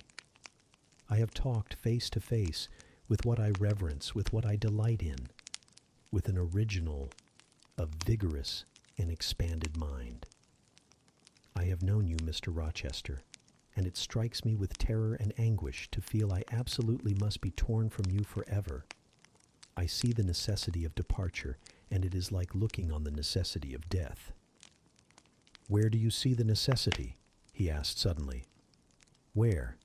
You, sir, have placed it before me. In what shape? In the shape of Miss Ingram, a noble and beautiful woman, your bride. My bride? What bride? I have no bride. But you will have. Yes, I will. He set his teeth. Then I must go. You have said it yourself. No, you must stay. I swear it, and the oath shall be kept. I tell you I must go, I retorted, roused to something like passion. Do you think I can stay to become nothing to you? Do you think I am an automaton, a machine without feelings, and can bear to have my morsel of bread snatched from my lips and my drop of living water dashed from my cup? Do you think, because I am poor, obscure, plain, and little, I am soulless and heartless? You think wrong. I have as much soul as you, and full as much heart. And if God had gifted me with some beauty and much wealth, I should have made it as hard for you to leave me as it is now for me to leave you. I am not talking to you now through the medium of custom, conventionalities, nor even of mortal flesh. It is my spirit that addresses your spirit, just as if both had passed through the grave, and we stood at God's feet, equal as we are. As we are, repeated Mr. Rochester. So, he added, enclosing me in his arms, gathering me to his breast, pressing his lips on my lips. So, Jane. Yes, so, sir, I rejoined. And yet not so. For you are a married man, or as good as a married man, and wed to one inferior to you, to one with whom you have no sympathy, whom I do not believe you truly love, for I have seen and heard you sneer at her. I would scorn such a union. Therefore I am better than you. Let me go. Where, Jane? To Ireland? Yes, to Ireland. I have spoken my mind, and can go anywhere now. Jane, be still. Don't struggle so, like a wild, frantic bird that is rending its own plumage in its desperation.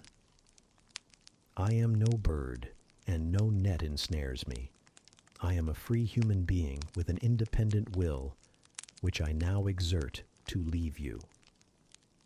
Another effort set me at liberty, and I stood erect before him. And your will shall decide your destiny, he said. I offer you my hand, my heart, and a share of all my possessions. You play a farce, which I merely laugh at. I ask you to pass through life at my side, to be my second self and best earthly companion. For that fate you have already made your choice, and must abide by it. Jane, be still a few moments. You are overexcited. I will be still, too. A waft of wind came sweeping down the laurel walk and trembled through the boughs of the chestnut. It wandered away, away, to an indefinite distance. It died. The nightingale's song was then the only voice of the hour. In listening to it, I again wept. Mr. Rochester sat quiet, looking at me gently and seriously. Some time passed before he spoke. He at last said, "Come to my side, Jane, and let us explain and understand one another." "I will never again come to your side. I am torn away now and cannot return." "But Jane, I summon you as my wife. It is you only I intend to marry." I was silent. I thought he mocked me. "Come, Jane, come hither. Your bride stands between us." He rose and with a stride reached me. "My bride is here," he said, again drawing me to him, "because my equal is here, and my likeness. Jane, will you marry me?" Still I did not answer, and still I writhed myself from his grasp, for I was still incredulous. "Do you doubt me, Jane?" "Entirely." "You have no faith in me?" "Not a whit." "Am I a liar in your eyes?" he asked passionately. "Little skeptic, you shall be convinced. What love have I for Miss Ingram?" "None, and that you know." "What love has she for me?" "None, as I have taken pains to prove. I caused a rumor to reach her that my fortune was not a third of what was supposed, and after that I presented myself to see the result. It was coldness both from her and her mother. I could not marry Miss Ingram. You strange, you almost unearthly thing, I love as my own flesh. You, poor and obscure and small and plain as you are, I entreat to accept me as a husband." "What, me?" I ejaculated, beginning in his earnestness, and especially in his incivility, to credit his sincerity.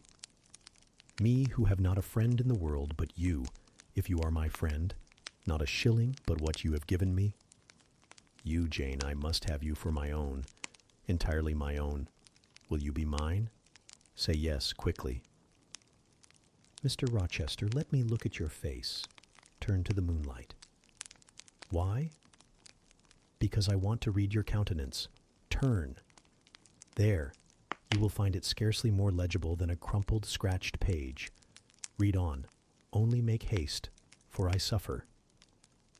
His face was very much agitated and very much flushed, and there were strong workings in the features and strange gleams in the eyes.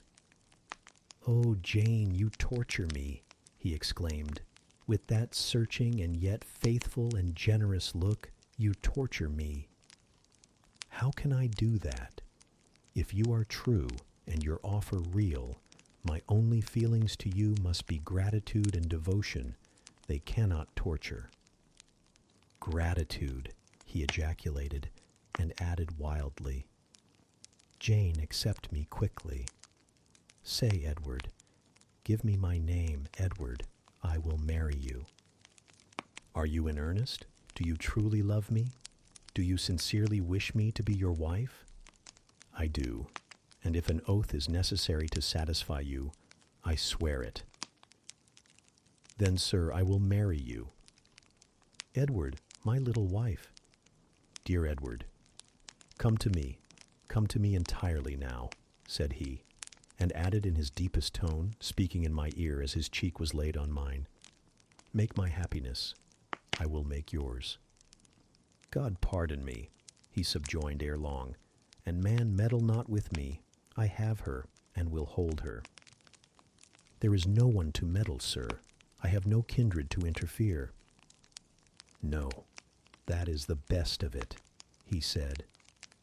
And if I had loved him less, I should have thought his accent and look of exultation savage. But sitting by him, roused from the nightmare of parting, called to the paradise of union, I thought only of the bliss given me to drink in so abundant a flow. Again and again he said, "Are you happy, Jane?" And again I answered, "Yes." After which he murmured, "It will atone. It will atone." Have I not found her friendless and cold and comfortless? Will I not guard and cherish and solace her? Is there not love in my heart and constancy in my resolves? It will expiate at God's tribunal. I know my Maker sanctions what I do. For the world's judgment, I wash my hands thereof. For man's opinion, I defy it. But what had befallen the night? The moon was not yet set, and we were all in shadow. I could scarcely see my master's face, near as I was. And what ailed the chestnut tree? It writhed and groaned, while wind roared in the laurel walk, and came sweeping over us. "We must go in," said Mr. Rochester. "The weather changes. I could have sat with thee till morning, Jane." And so, thought I, could I with you? I should have said so, perhaps, but a livid, vivid spark leapt out of a cloud at which I was looking, and there was a crack, a crash, and a close rattling peal, and I thought only of hiding my dazzled eyes against Mr. Rochester's shoulder. The rain rushed down. He hurried me up the walk, through the grounds, and into the house, but we were quite wet before we could pass the threshold.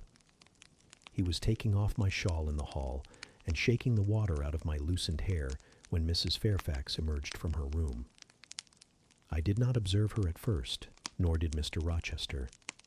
The lamp was lit. The clock was on the stroke of 12. "Hasten to take off your wet things," said he. "And before you go, good night. Good night, my darling." He kissed me repeatedly. When I looked up, on leaving his arms, there stood the widow, pale, grave, and amazed. I only smiled at her and ran upstairs. Explanation will do for another time, thought I. Still, when I reached my chamber, I felt a pang at the idea she should even temporarily misconstrue what she had seen.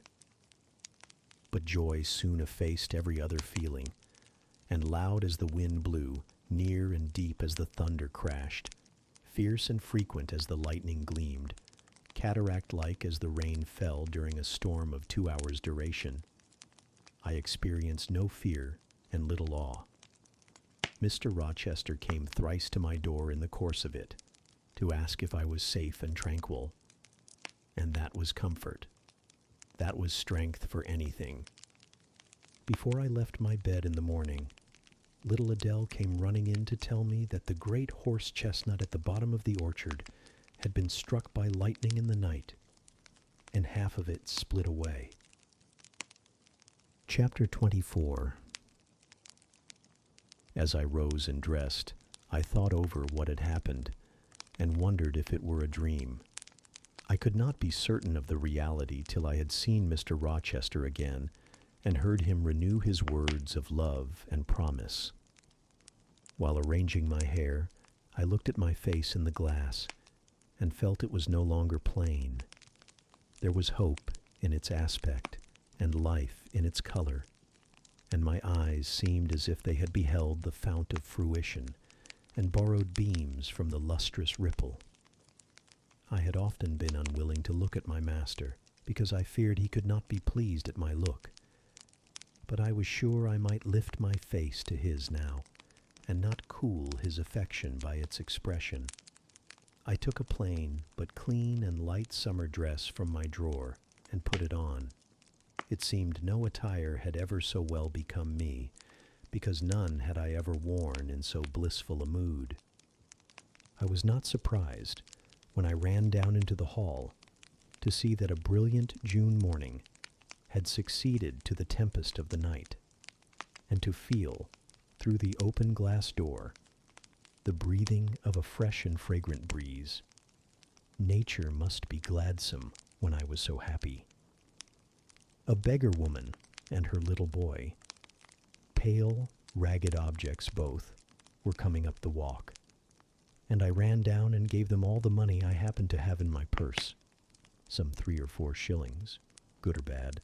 They must partake of my jubilee. The rooks cawed, and blither birds sang, but nothing was so merry or so musical as my own rejoicing heart. Mrs. Fairfax surprised me by looking out of the window with a sad countenance and saying gravely, "Miss Eyre, will you come to breakfast?" During the meal she was quiet and cool, but I could not undeceive her then. I must wait for my master to give explanations, and so must she. I ate what I could, and then I hastened upstairs. I met Adele leaving the schoolroom. "Where are you going?" "It is time for lessons." "Mr. Rochester has sent me away to the nursery." "Where is he?" "In there," pointing to the apartment she had left, and I went in, and there he stood. "Come and bid me good morning," said he. I gladly advanced, and it was not merely a cold word now, or even a shake of the hand that I received, but an embrace and a kiss. It seemed natural. It seemed genial to be so well loved, so caressed by him. "Jane, you look blooming and smiling and pretty," said he, "truly pretty this morning. Is this my pale little elf? Is this my mustard seed? This little sunny-faced girl with the dimpled cheek and rosy lips, the satin-smooth hazel hair, and the radiant hazel eyes? I had green eyes, reader, but you must excuse the mistake. For him they were new-dyed, I suppose. It is Jane Eyre, sir. Soon to be Jane Rochester," he added. "In 4 weeks, Janet, not a day more. Do you hear that?" I did, and I could not quite comprehend it.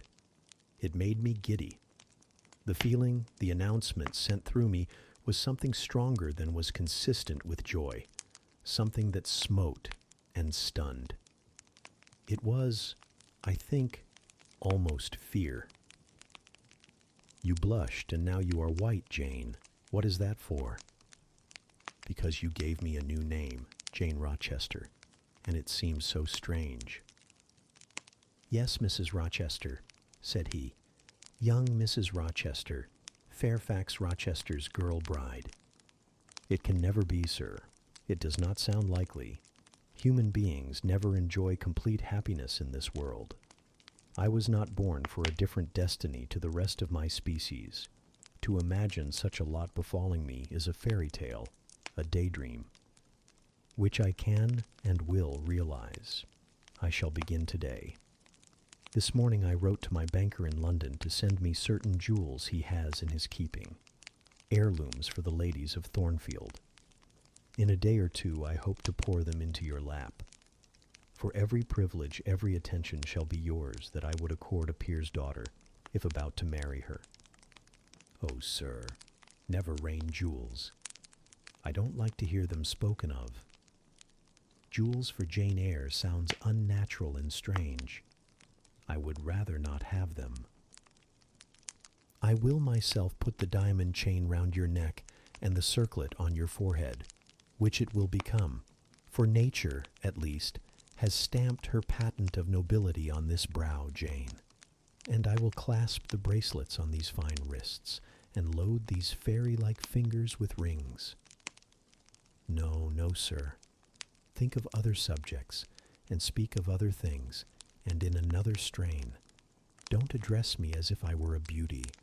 I am your plain, Quakerish governess. You are a beauty in my eyes, and a beauty just after the desire of my heart, delicate and aerial. Puny and insignificant, you mean. You are dreaming, sir, or you are sneering. For God's sake, don't be ironical. I will make the world acknowledge you a beauty, too, he went on, while I really became uneasy at the strain he had adopted, because I felt he was either deluding himself or trying to delude me. I will attire my Jane in satin and lace, and she shall have roses in her hair, and I will cover the head I love best with a priceless veil. And then you won't know me, sir, and I shall not be your Jane Eyre any longer, but an ape in a harlequin's jacket, a jay in borrowed plumes. I would as soon see you, Mr. Rochester, tricked out in stage trappings, as myself clad in a court lady's robe. And I don't call you handsome, sir, though I love you most dearly, far too dearly to flatter you. Don't flatter me. He pursued his theme, however, without noticing my deprecation. This very day I shall take you in the carriage to Millcote. and you must choose some dresses for yourself. I told you we shall be married in 4 weeks. The wedding is to take place quietly in the church down below yonder, and then I shall waft you away at once to town. After a brief stay there, I shall bear my treasure to regions nearer the sun, to French vineyards and Italian plains, and she shall see whatever is famous in old story and in modern record. She shall taste, too, of the life of cities, and she shall learn to value herself by just comparison with others. Shall I travel, and with you, sir? You shall sojourn at Paris, Rome, and Naples, at Florence, Venice, and Vienna. All the ground I have wandered over shall be retrodden by you. Wherever I stamped my hoof, your sylph's foot shall step also. 10 years since, I flew through Europe half mad, with disgust, hate, and rage as my companions. Now I shall revisit it, healed and cleansed, with a very angel as my comforter. I laughed at him as he said this. I am not an angel, I asserted, and I will not be one till I die. I will be myself. Mr. Rochester, you must neither expect nor exact anything celestial of me, for you will not get it, any more than I shall get it of you, which I do not at all anticipate. What do you anticipate of me? For a little while you will perhaps be as you are now, a very little while, and then you will turn cool, and then you will be capricious, and then you will be stern, and I shall have much ado to please you. But when you get well used to me, you will perhaps like me again. Like me, I say, not love me. I suppose your love will effervesce in 6 months or less. I have observed in books written by men that period assigned as the farthest to which a husband's ardor extends. Yet, after all, as a friend and companion, I hope never to become quite distasteful to my dear master. Distasteful, and like you again. I think I shall like you again and yet again, and I will make you confess I do not only like, but love you, with truth, fervor, constancy. Yet are you not capricious, sir? To women who please me only by their faces, I am the very devil when I find out they have neither souls nor hearts, when they open to me a perspective of flatness, triviality, and perhaps imbecility, coarseness and ill temper, but to the clear eye and eloquent tongue, to the soul made of fire, and the character that bends but does not break, at once supple and stable, tractable and consistent, I am ever tender and true. Had you ever experience of such a character, sir? Did you ever love such an one? I love it now. But before me, if I indeed in any respect come up to your difficult standard, I never met your likeness. Jane, you please me, and you master me. You seem to submit, and I like the sense of pliancy you impart. And while I am twining the soft silken skein round my finger, it sends a thrill up my arm to my heart. I am influenced, conquered, and the influence is sweeter than I can express. And the conquest I undergo has a witchery beyond any triumph I can win. Why do you smile, Jane? What does that inexplicable, that uncanny turn of countenance mean? I was thinking, sir, you will excuse the idea, it was involuntary. I was thinking of Hercules and Samson with their charmers. You were, you little elfish. Hush, sir. You don't talk very wisely just now, any more than those gentlemen acted very wisely. However, had they been married, they would no doubt by their severity as husbands have made up for their softness as suitors, and so will you, I fear. I wonder how you will answer me a year hence, should I ask a favor it does not suit your convenience or pleasure to grant. Ask me something now, Jane, the least thing. I desire to be entreated. Indeed I will, sir. I have my petition all ready. Speak, but if you look up and smile with that countenance, I shall swear concession before I know to what, and that will make a fool of me. Not at all, sir. I ask only this. Don't send for the jewels, and don't crown me with roses. You might as well put a border of gold lace round that plain pocket handkerchief you have there. I might as well gild refined gold. I know it. Your request is granted then, for the time. I will remand the order I dispatched to my banker. But you have not yet asked for anything. You have prayed a gift to be withdrawn. Try again. Well then, sir, have the goodness to gratify my curiosity, which is much piqued on one point. He looked disturbed. What? What? He said hastily. Curiosity is a dangerous petition. It is well I have not taken a vow to accord every request. But there can be no danger in complying with this, sir. Utter it, Jane. But I wish that instead of a mere inquiry into, perhaps, a secret, it was a wish for half my estate. Now, King Ahasuerus, what do I want with half your estate? Do you think I am a Jew usurer seeking good investment in land? I would much rather have all your confidence. You will not exclude me from your confidence if you admit me to your heart. You are welcome to all my confidence that is worth having, Jane. But for God's sake, don't desire a useless burden. Don't long for poison. Don't turn out a downright Eve on my hands. Why not, sir? You have just been telling me how much you like to be conquered, and how pleasant over-persuasion is to you.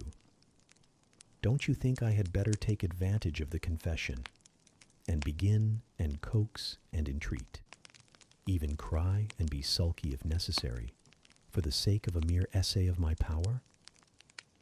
I dare you to any such experiment. Encroach, presume, and the game is up. Is it, sir? You soon give in. How stern you look now. Your eyebrows have become as thick as my finger, and your forehead resembles what, in some very astonishing poetry, I once saw styled a blue-piled thunder loft. That will be your married look, sir, I suppose. If that will be your married look, I, as a Christian, will soon give up the notion of consorting with a mere sprite or salamander. But what had you to ask, thing? Out with it. There, you are less than civil now, and I like rudeness a great deal better than flattery. I had rather be a thing than an angel. This is what I have to ask. Why did you take such pains to make me believe you wished to marry Miss Ingram? Is that all? Thank God it is no worse. And now he unknit his black brows, looked down, smiling at me, and stroked my hair, as if well pleased at seeing a danger averted. I think I may confess, he continued, even although I should make you a little indignant, Jane, and I have seen what a fire spirit you can be when you are indignant. You glowed in the cool moonlight last night, when you mutinied against fate, and claimed your rank as my equal. Janet, by the by, it was you who made me the offer. Of course I did. But to the point, if you please, sir, Miss Ingram. Well, I feigned courtship of Miss Ingram because I wished to render you as madly in love with me as I was with you, and I knew jealousy would be the best ally I could call in for the furtherance of that end. Excellent. Now you are small, not one whit bigger than the end of my little finger.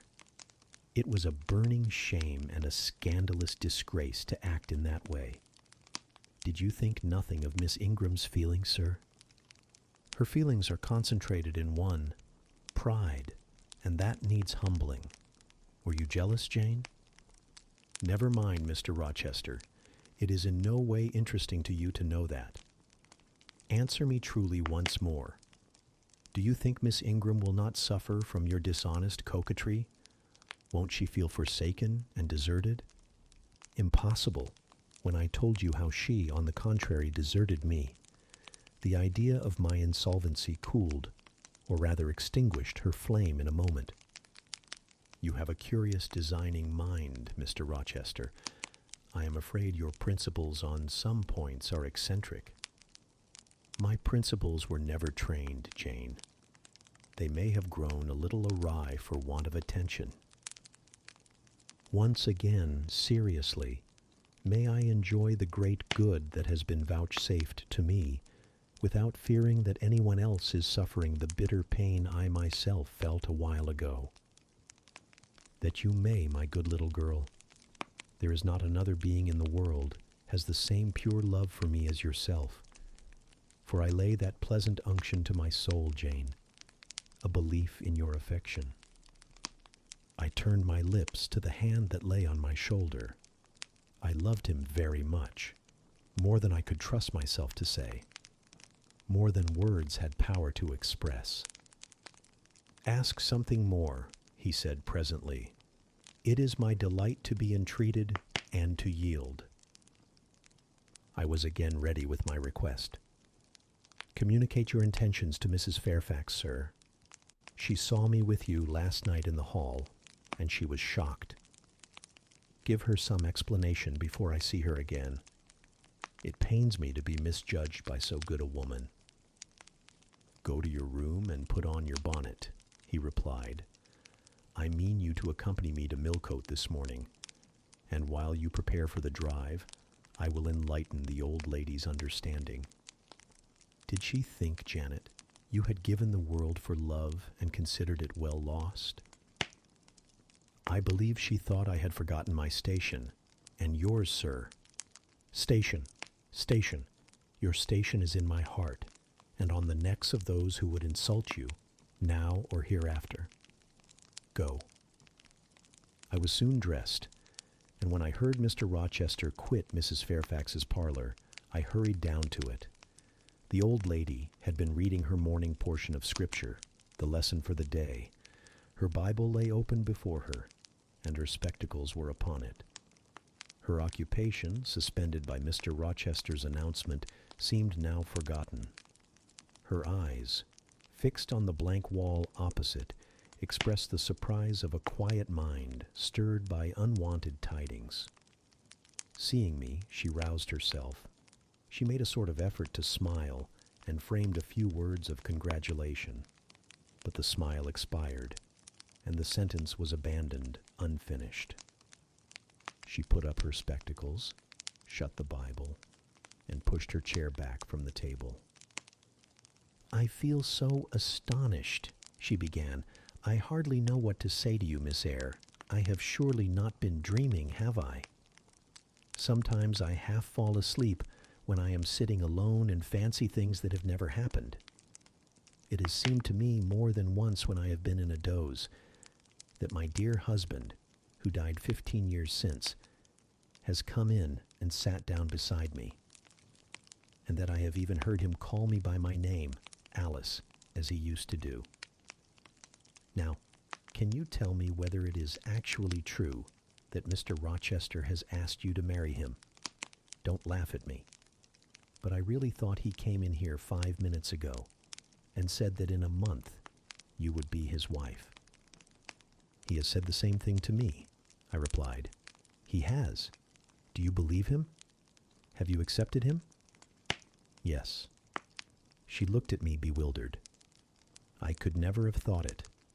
He is a proud man. All the Rochesters were proud, and his father at least liked money. He, too, has always been called careful. He means to marry you? He tells me so. She surveyed my whole person. In her eyes I read that they had there found no charm powerful enough to solve the enigma. It passes me, she continued, but no doubt it is true since you say so. How it will answer, I cannot tell. I really don't know. Equality of position and fortune is often advisable in such cases, and there are 20 years of difference in your ages. He might almost be your father. No, indeed, Mrs. Fairfax, exclaimed I, nettled. He is nothing like my father. No one who saw us together would suppose it for an instant. Mr. Rochester looks as young, and is as young as some men at 25. Is it really for love he is going to marry you? She asked. I was so hurt by her coldness and skepticism that the tears rose to my eyes. I am sorry to grieve you, pursued the widow, but you are so young and so little acquainted with men, I wish to put you on your guard.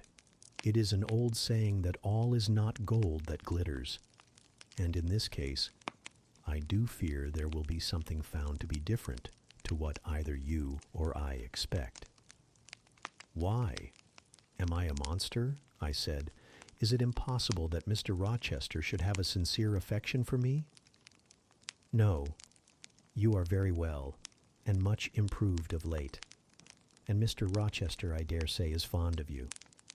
I have always noticed that you were a sort of pet of his. There are times when, for your sake, I have been a little uneasy at his marked preference, and have wished to put you on your guard, but I did not like to suggest even the possibility of wrong. I knew such an idea would shock, perhaps offend you, and you were so discreet and so thoroughly modest and sensible. I hoped you might be trusted to protect yourself. Last night I cannot tell you what I suffered when I sought all over the house and could find you nowhere, nor the master either, and then at 12 o'clock saw you come in with him. Well, never mind that now, I interrupted impatiently. It is enough that all was right. I hope all will be right in the end, she said, but believe me, you cannot be too careful. Try and keep Mr. Rochester at a distance. Distrust yourself as well as him. Gentlemen in his station are not accustomed to marry their governesses. I was growing truly irritated.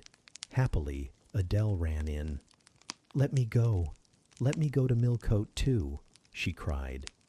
Mr. Rochester won't, though there is so much room in the new carriage. Beg him to let me go, mademoiselle. That I will, Adele. And I hastened away with her, glad to quit my gloomy monitress. The carriage was ready. They were bringing it round to the front, and my master was the pavement, Pilot following him backwards and forwards. Adele may accompany us, may she not, sir? I told her no. I'll have no brats. I'll have only you. Do let her go, Mr. Rochester, if you please. It would be better. Not it. She will be a restraint. He was quite peremptory, both in look and voice. The chill of Mrs. Fairfax's warnings and the damp of her doubts were upon me. Something of unsubstantiality and uncertainty had beset my hopes. I half lost the sense of power over him. I was about mechanically to obey him, without further remonstrance. But as he helped me into the carriage, he looked at my face. "What is the matter?" he asked. "All the sunshine is gone. Do you really wish the bairn to go? Will it annoy you if she is left behind?" "I would far rather she went, sir." "Then off for your bonnet, and back like a flash of lightning," cried he to Adele. She obeyed him with what speed she might. "After all, a single morning's interruption will not matter much," said he, "when I mean shortly to claim you, your thoughts, conversation, and company, for life." Adele, when lifted in, commenced kissing me, by way of expressing her gratitude for my intercession. She was instantly stowed away into a corner on the other side of him. She then peeped round to where I sat.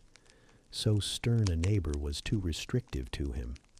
In his present fractious mood, she dared whisper no observations, nor ask of him any information.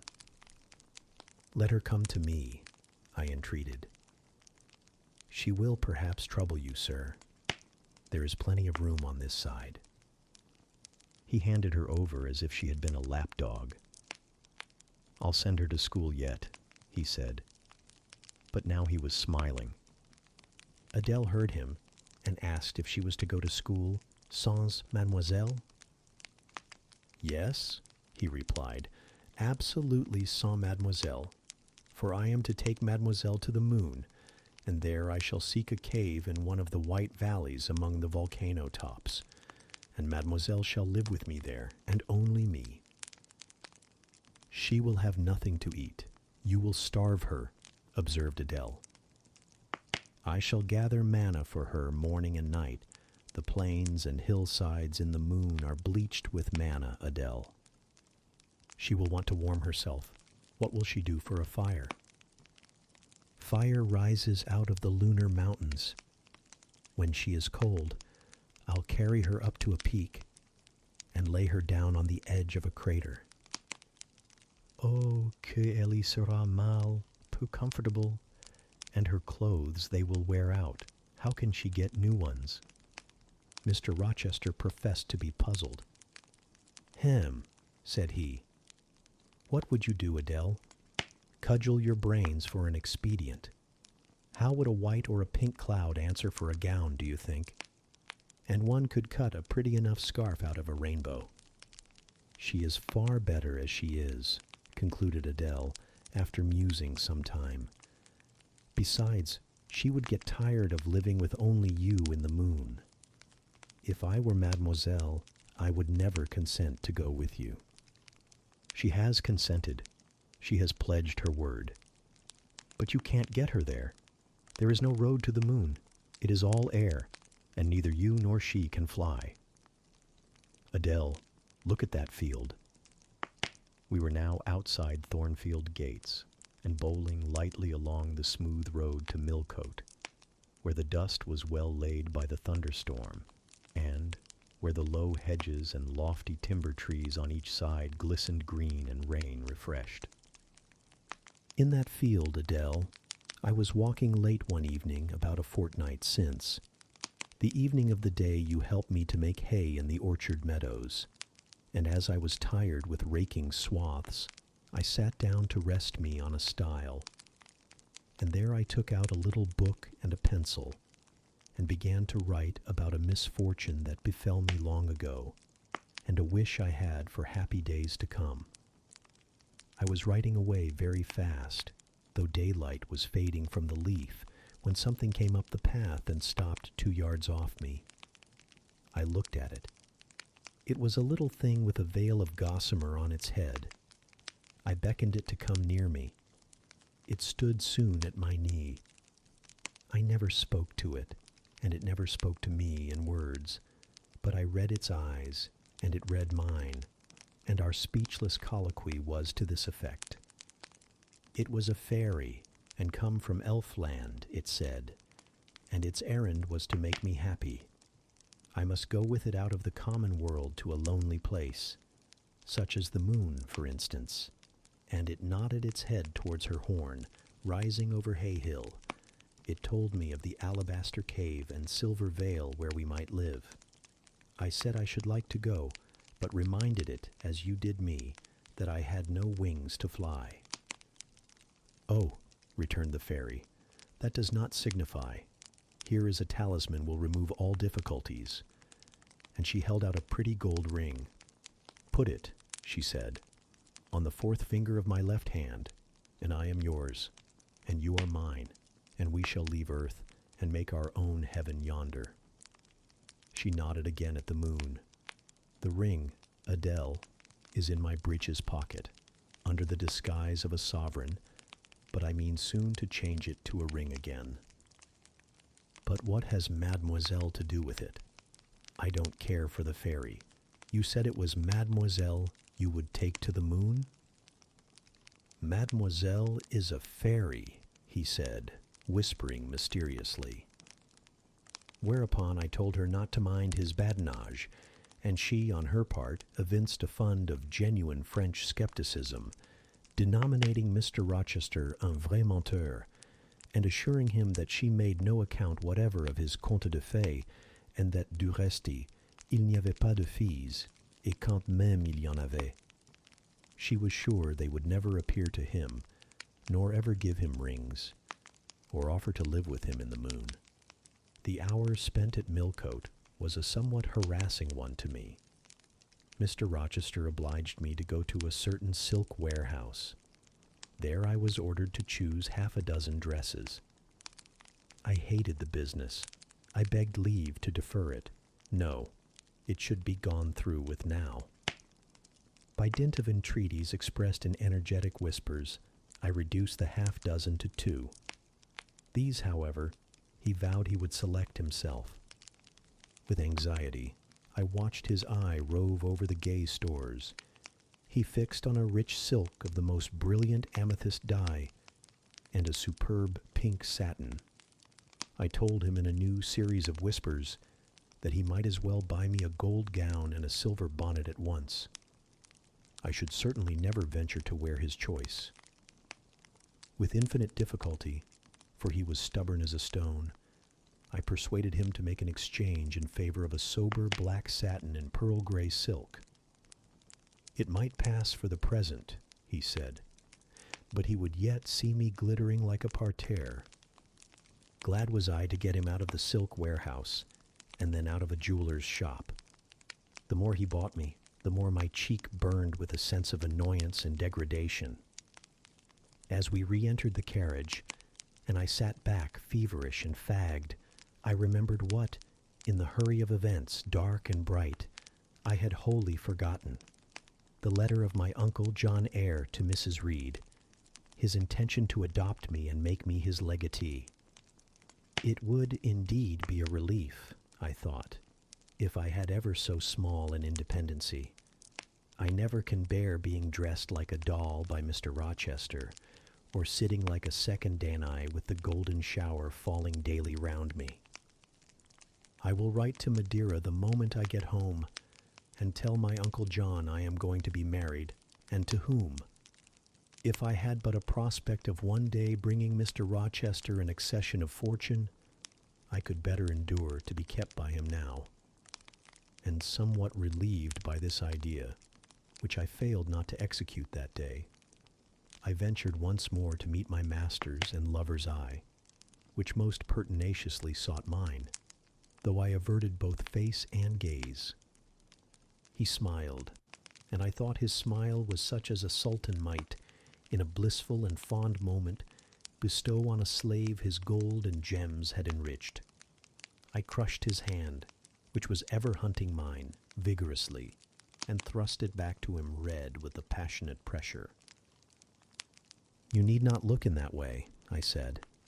"If you do, I'll wear nothing but my old Lowood frocks to the end of the chapter. I'll be married in this lilac gingham.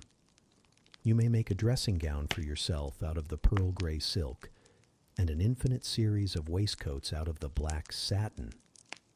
He chuckled. He rubbed his hands. "Oh, it is rich to see and hear her," he exclaimed. "Is she original? Is she piquant? I would not exchange this one little English girl for the Grand Turk's whole seraglio, gazelle eyes, houri forms, and all." The Eastern allusion bit me again. "I'll not stand you an inch in the stead of a seraglio," I said, "so don't consider me an equivalent for one. If you have a fancy for anything in that line, away with you, sir, to the bazaars of Stamboul without delay, and lay out in extensive slave purchases some of that spare cash you seem at a loss to spend satisfactorily here." "And what will you do, Janet, while I am bargaining for so many tons of flesh and such an assortment of black eyes?" "I'll be preparing myself to go out as a missionary to preach liberty to them that are enslaved, your harem inmates amongst the rest. I'll get admitted there, and I'll stir up mutiny. And you, three-tailed bashaw as you are, sir, shall in a trice find yourself fettered amongst our hands. Nor will I, for one, consent to cut your bonds till you have signed a charter, the most liberal that despot ever yet conferred. I would consent to be at your mercy, Jane." "I would have no mercy, Mr. Rochester, if you supplicated for it with an eye like that. While you looked so, I should be certain that whatever charter you might grant under coercion, your first act when released would be to violate its conditions." "Why, Jane, What would you have? I fear you will compel me to go through a private marriage ceremony, besides that performed at the altar. You will stipulate, I see, for peculiar terms. What will they be? I only want an easy mind, sir, not crushed by crowded obligations. Do you remember what you said of Céline Varens? Of the diamonds, the cashmeres you gave her? I will not be your English Céline Varens. I shall continue to act as Adele's governess. By that I shall earn my board and lodging, and £30 a year besides. I'll furnish my own wardrobe out of that money, and you shall give me nothing but... Well, but what? Your regard. And if I give you mine in return, that debt will be quit. Well, for cool native impudence and pure innate pride, you haven't your equal, said he. We were now approaching Thornfield. Will it please you to dine with me today? He asked, as we re-entered the gates. No, thank you, sir. And what for? No, thank you, if one may inquire. I never have dined with you, sir, and I see no reason why I should now, till what? You delight in half-phrases. Till I can't help it. Do you suppose I eat like an ogre or a ghoul, that you dread being the companion of my repast? I have formed no supposition on the subject, sir, but I want to go on as usual for another month. You will give up your governessing slavery at once. Indeed, begging your pardon, sir, I shall not. I shall just go on with it as usual. I shall keep out of your way all day, as I have been accustomed to do. You may send for me in the evening, when you feel disposed to see me, and I'll come then, but at no other time. I want a smoke, Jane, or a pinch of snuff to comfort me under all this. Pour me donner une contenance, as Adele would say, and unfortunately I have neither my cigar case nor my snuff box. But listen, whisper. It is your time now, little tyrant, but it will be mine presently, and when once I have fairly seized you, to have and to hold, I'll just, figuratively speaking, attach you to a chain like this, touching his watch-guard. Yes, bonny wee thing, I'll wear you in my bosom, lest my jewel I should tine. He said this as he helped me to alight from the carriage, and while he afterwards lifted out Adele, I entered the house and made good my retreat upstairs. He duly summoned me to his presence in the evening. I had prepared an occupation for him, for I was determined not to spend the whole time in a tete-a-tete conversation. I remembered his fine voice. I knew he liked to sing. Good singers generally do. I was no vocalist myself, and in his fastidious judgment, no musician either. But I delighted in listening when the performance was good. No sooner had twilight, that hour of romance, began to lower her blue and starry banner over the lattice, than I rose, opened the piano, and entreated him, for the love of heaven, to give me a song.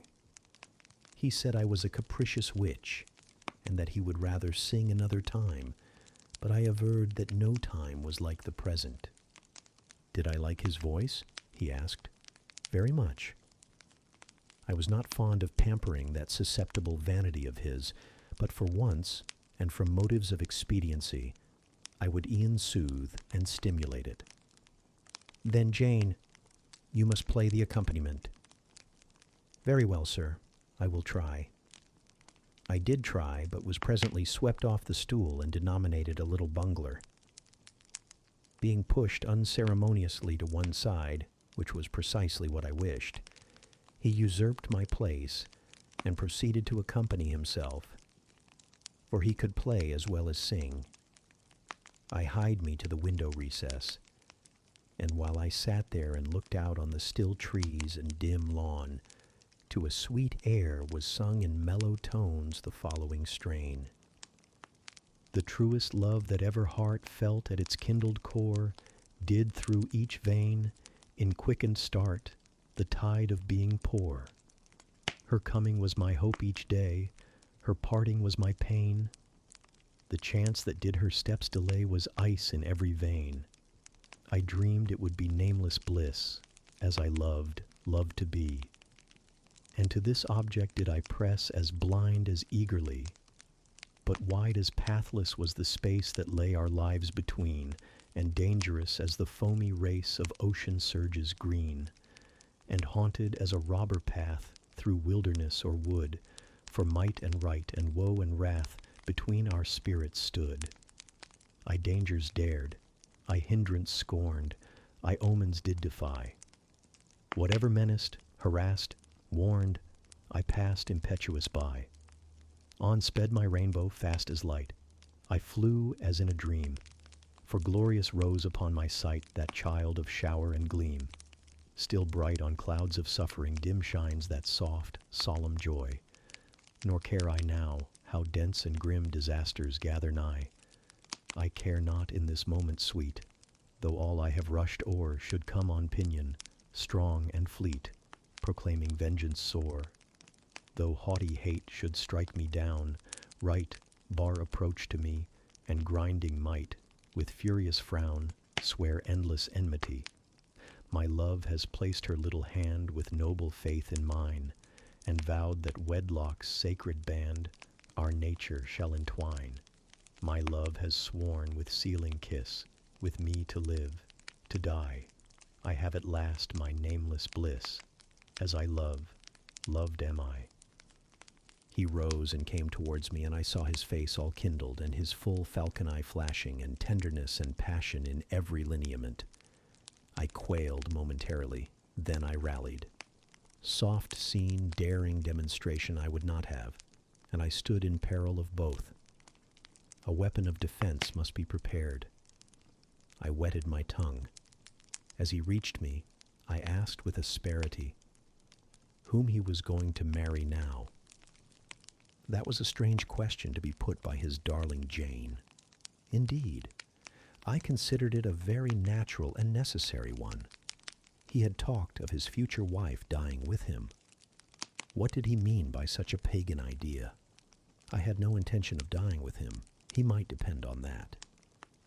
Oh, all he longed, all he prayed for was that I might live with him.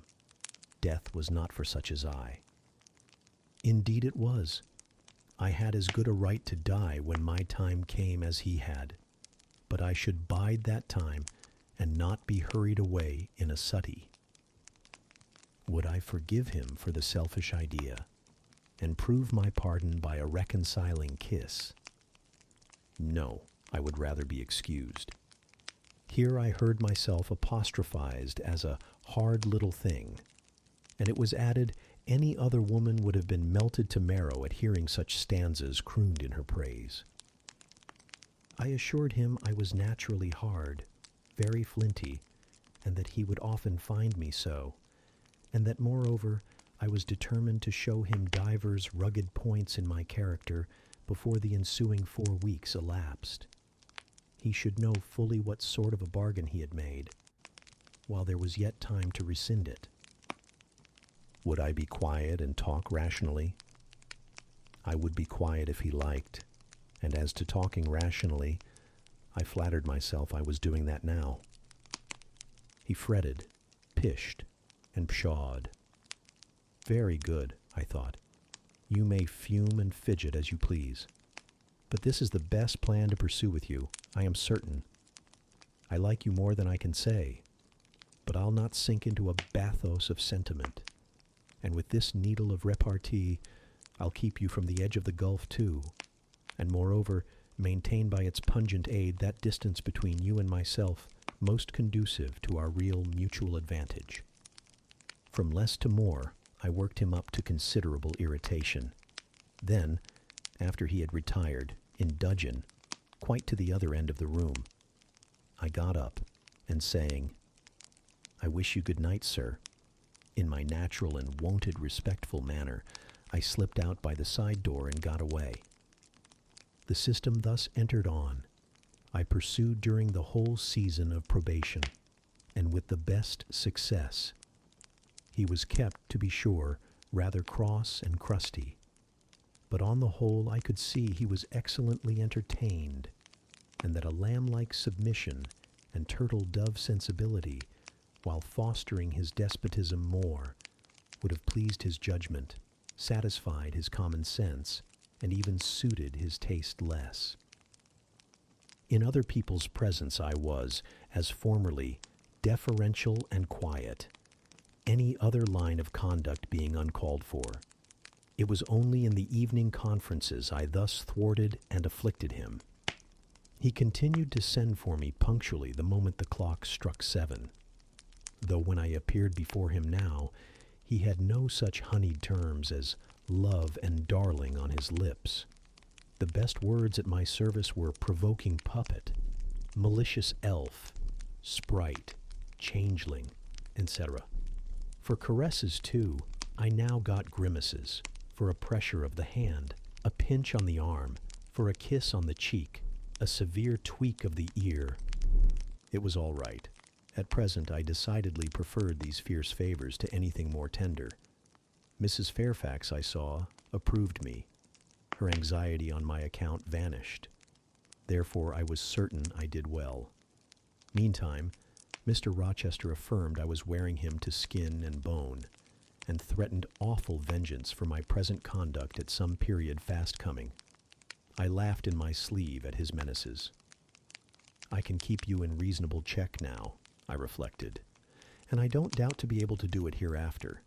If one expedient loses its virtue, another must be devised. Yet after all, my task was not an easy one. Often I would rather have pleased than teased him. My future husband was becoming to me my whole world, and more than the world, almost my hope of heaven. He stood between me and every thought of religion, as an eclipse intervenes between man and the broad sun. I could not, in those days, see God for his creature, of whom I had made an idol. Chapter 25. The month of courtship had wasted. Its very last hours were being numbered. There was no putting off the day that advanced, the bridal day, and all preparations for its arrival were complete. I, at least, had nothing more to do. There were my trunks, packed, locked, corded, ranged in a row along the wall of my little chamber. Tomorrow, at this time, they would be far on their road to London, and so should I, D.V., or rather not I, but one Jane Rochester, a person whom as yet I knew not. The cards of address alone remained to nail on. They lay, 4 little squares, in the drawer. Mr. Rochester had himself written the direction, Mrs. Rochester, Hotel, London, on each. I could not persuade myself to affix them, or to have them affixed. Mrs. Rochester, she did not exist. She would not be born till tomorrow, sometime after 8 o'clock a.m., and I would wait to be assured she had come into the world alive before I assigned to her all that property. It was enough that in yonder closet, opposite my dressing table, garments said to be hers had already displaced my black stuff Lowood frock and straw bonnet. For not to me appertained that suit of wedding raiment, the pearl-colored robe, the vapory veil pendant from the usurped portmanteau. I shut the closet to conceal the strange, wraith-like apparel it contained, which, at this evening hour, 9 o'clock, gave out certainly a most ghostly shimmer through the shadow of my apartment. "I will leave you by yourself, White Dream," I said. "I am feverish. I hear the wind blowing. I will go out of doors and feel it." It was not only the hurry of preparation that made me feverish, not only the anticipation of the great change, the new life which was to commence tomorrow. Both these circumstances had their share, doubtless, in producing that restless, excited mood which hurried me forth at this late hour into the darkening grounds. But a third cause influenced my mind more than they. I had at heart a strange and anxious thought. Something had happened which I could not comprehend. No one knew of or had seen the event but myself. It had taken place the preceding night. Mr. Rochester that night was absent from home, nor was he yet returned. Business had called him to a small estate of 2 or 3 farms he possessed 30 miles off.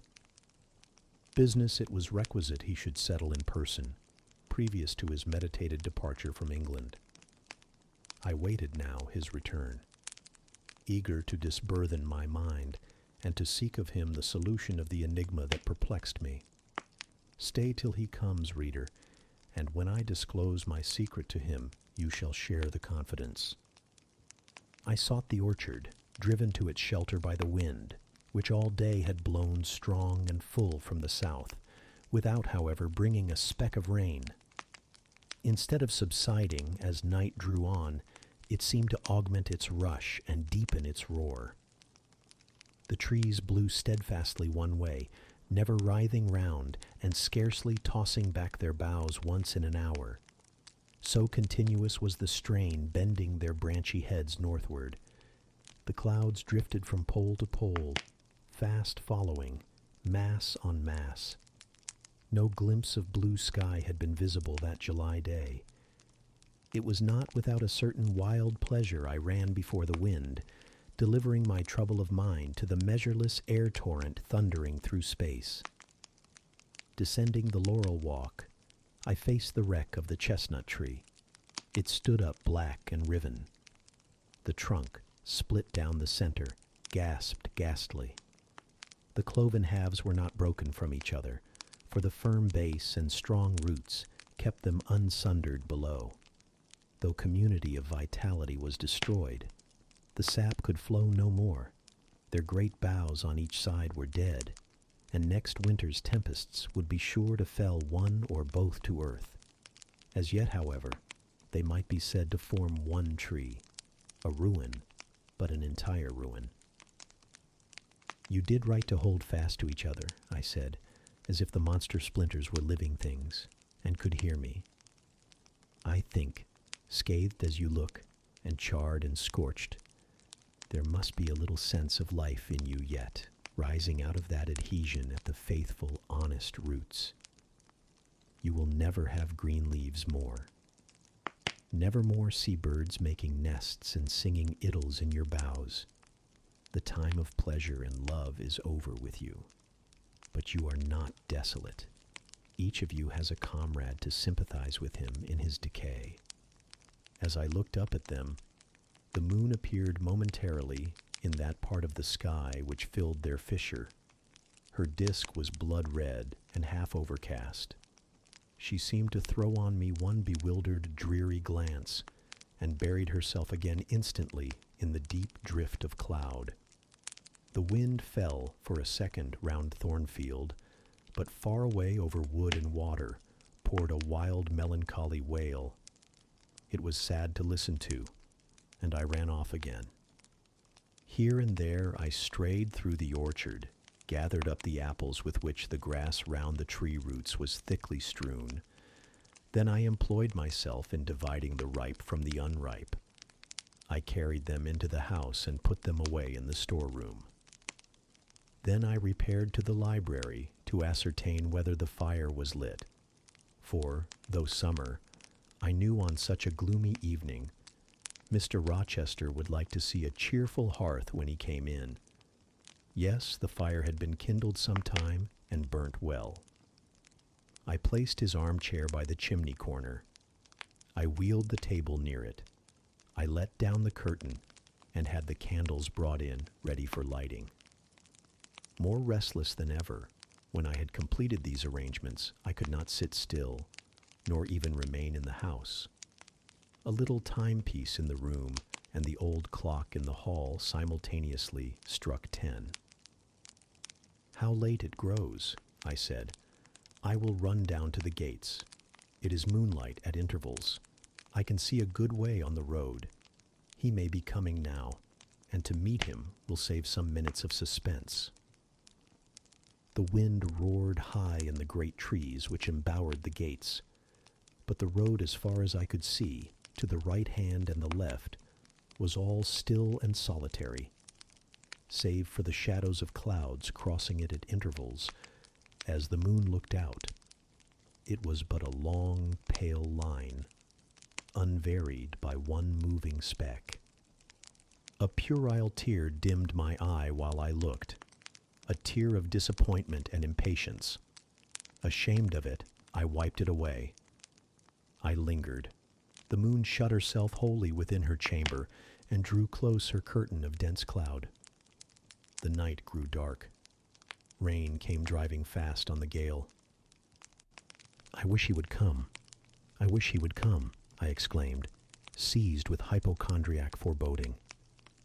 I had expected his arrival before tea. Now it was dark. What could keep him? Had an accident happened? The event of last night again recurred to me. I interpreted it as a warning of disaster. I feared my hopes were too bright to be realized, and I had enjoyed so much bliss lately that I imagined my fortune had passed its meridian and must now decline. Well, I cannot return to the house, I thought. I cannot sit by the fireside while he is abroad in inclement weather. Better tire my limbs than strain my heart. I will go forward and meet him. I set out. I walked fast, but not far. Ere I had measured a quarter of a mile, I heard the tramp of hoofs. A horseman came on, full gallop. A dog ran by his side, away with evil presentiment. It was he. Here he was, mounted on Mesrour, followed by Pilot. He saw me, for the moon had opened a blue field in the sky and rode in it watery bright. He took his hat off and waved it round his head. I now ran to meet him. "There!" he exclaimed as he stretched out his hand and bent from the saddle. "You can't do without me, that is evident. Step on my boot toe, give me both hands, mount." I obeyed. Joy made me agile. I sprang up before him. A hearty kissing I got for a welcome, and some boastful triumph, which I swallowed as well as I could. He checked himself in his exultation to demand, "But is there anything the matter, Janet, that you come to meet me at such an hour? Is there anything wrong?" "No, but I thought you would never come. I could not bear to wait in the house for you, especially with this rain and wind." "Rain and wind, indeed. Yes, you are dripping like a mermaid. Pull my cloak round you. But I think you are feverish, Jane. Both your cheek and hand are burning hot. I ask again, is there anything the matter?" "Nothing now. I am neither afraid nor unhappy." "Then you have been both?" "Rather. But I'll tell you all about it by and by, sir, and I dare say you will only laugh at me for my pains." "I'll laugh at you heartily when tomorrow is past. Till then I dare not. My prize is not certain. This is you, who have been as slippery as an eel this last month, and as thorny as a briar rose. I could not lay a finger anywhere but I was pricked. And now I seem to have gathered up a stray lamb in my arms. You wandered out of the fold to seek your shepherd, did you, Jane? I wanted you, but don't boast. Here we are at Thornfield. Now let me get down." He landed me on the pavement. As John took his horse and he followed me into the hall, he told me to make haste and put something dry on, and then return to him in the library. And he stopped me as I made for the staircase to extort a promise that I would not be long. Nor was I long. In 5 minutes I rejoined him. I found him at supper. "Take a seat and bear me company, Jane. Please God, it is the last meal but one you will eat at Thornfield Hall for a long time." I sat down near him, but told him I could not eat. "Is it because you have the prospect of a journey before you, Jane? Is it the thoughts of going to London that takes away your appetite?" "I cannot see my prospects clearly tonight, sir, and I hardly know what thoughts I have in my head. Everything in life seems unreal. Except me. I am substantial enough. Touch me. You, sir, are the most phantom-like of all. You are a mere dream." He held out his hand, laughing. "Is that a dream?" said he, placing it close to my eyes. He had a rounded, muscular, and vigorous hand, as well as a long, strong arm. "Yes, though I touch it, it is a dream," said I, as I put it down from before my face. "Sir, have you finished supper?" "Yes, Jane." I rang the bell and ordered away the tray. When we were again alone, I stirred the fire, and then took a low seat at my master's knee. "It is near midnight," I said. "Yes, but remember, Jane, you promised to wake with me the night before my wedding." "I did, and I will keep my promise, for an hour or two at least. I have no wish to go to bed." "Are all your arrangements complete?" "All, sir." "And on my part likewise," he returned. "I have settled everything, and we shall leave Thornfield tomorrow, within half an hour after our return from church." "Very well, sir." With what an extraordinary smile you uttered that word, "Very well, Jane." What a bright spot of color you have on each cheek, and how strangely your eyes glitter. Are you well? "I believe I am." "Believe? What is the matter? Tell me what you feel." "I could not, sir. No words could tell you what I feel. I wish this present hour would never end. Who knows with what fate the next may come charged? This is hypochondria, Jane. You have been overexcited or over-fatigued. Do you, sir, feel calm and happy? Calm? No, but happy to the heart's core." I looked up at him to read the signs of bliss in his face. It was ardent and flushed. "Give me your confidence, Jane," he said. "Relieve your mind of any weight that oppresses it by imparting it to me. What do you fear? That I shall not prove a good husband?" "It is the idea farthest from my thoughts." "Are you apprehensive of the new sphere you are about to enter? Of the new life into which you are passing?" "No." "You puzzle me, Jane. Your look and tone of sorrowful audacity perplex and pain me. I want an explanation." "Then, sir, listen. You were from home last night." "I was. I know that. And you hinted a while ago at something which had happened in my absence. Nothing probably of consequence, but in short it has disturbed you. Let me hear it. Mrs. Fairfax has said something, perhaps, or you have overheard the servants' talk. Your sensitive self-respect has been wounded." "No, sir." It struck 12. I waited till the timepiece had concluded its silver chime, and the clock its hoarse, vibrating stroke, and then I proceeded. "All day yesterday I was very busy and very happy in my ceaseless bustle, for I am not, as you seem to think, troubled by any haunting fears about the new sphere, etc. I think it a glorious thing to have the hope of living with you because I love you. No, sir, don't caress me now. Let me talk undisturbed. Yesterday I trusted well in Providence, and believed that events were working together for your good and mine.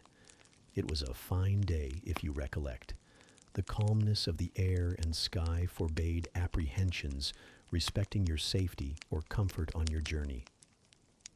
I walked a little while on the pavement after tea, thinking of you, and I beheld you in imagination so near me, I scarcely missed your actual presence. I thought of the life that lay before me, your life, sir, an existence more expansive and stirring than my own, as much more so as the depths of the sea to which the brook runs are, than the shallows of its own straight channel. I wondered why moralists call this world a dreary wilderness. For me, it blossomed like a rose. Just at sunset, the air turned cold and the sky cloudy. I went in. Sophie called me upstairs to look at my wedding dress, which they had just brought. And under it, in the box, I found your present, the veil which, in your princely extravagance, you sent for from London. resolved, I suppose, since I would not have jewels, to cheat me into accepting something as costly.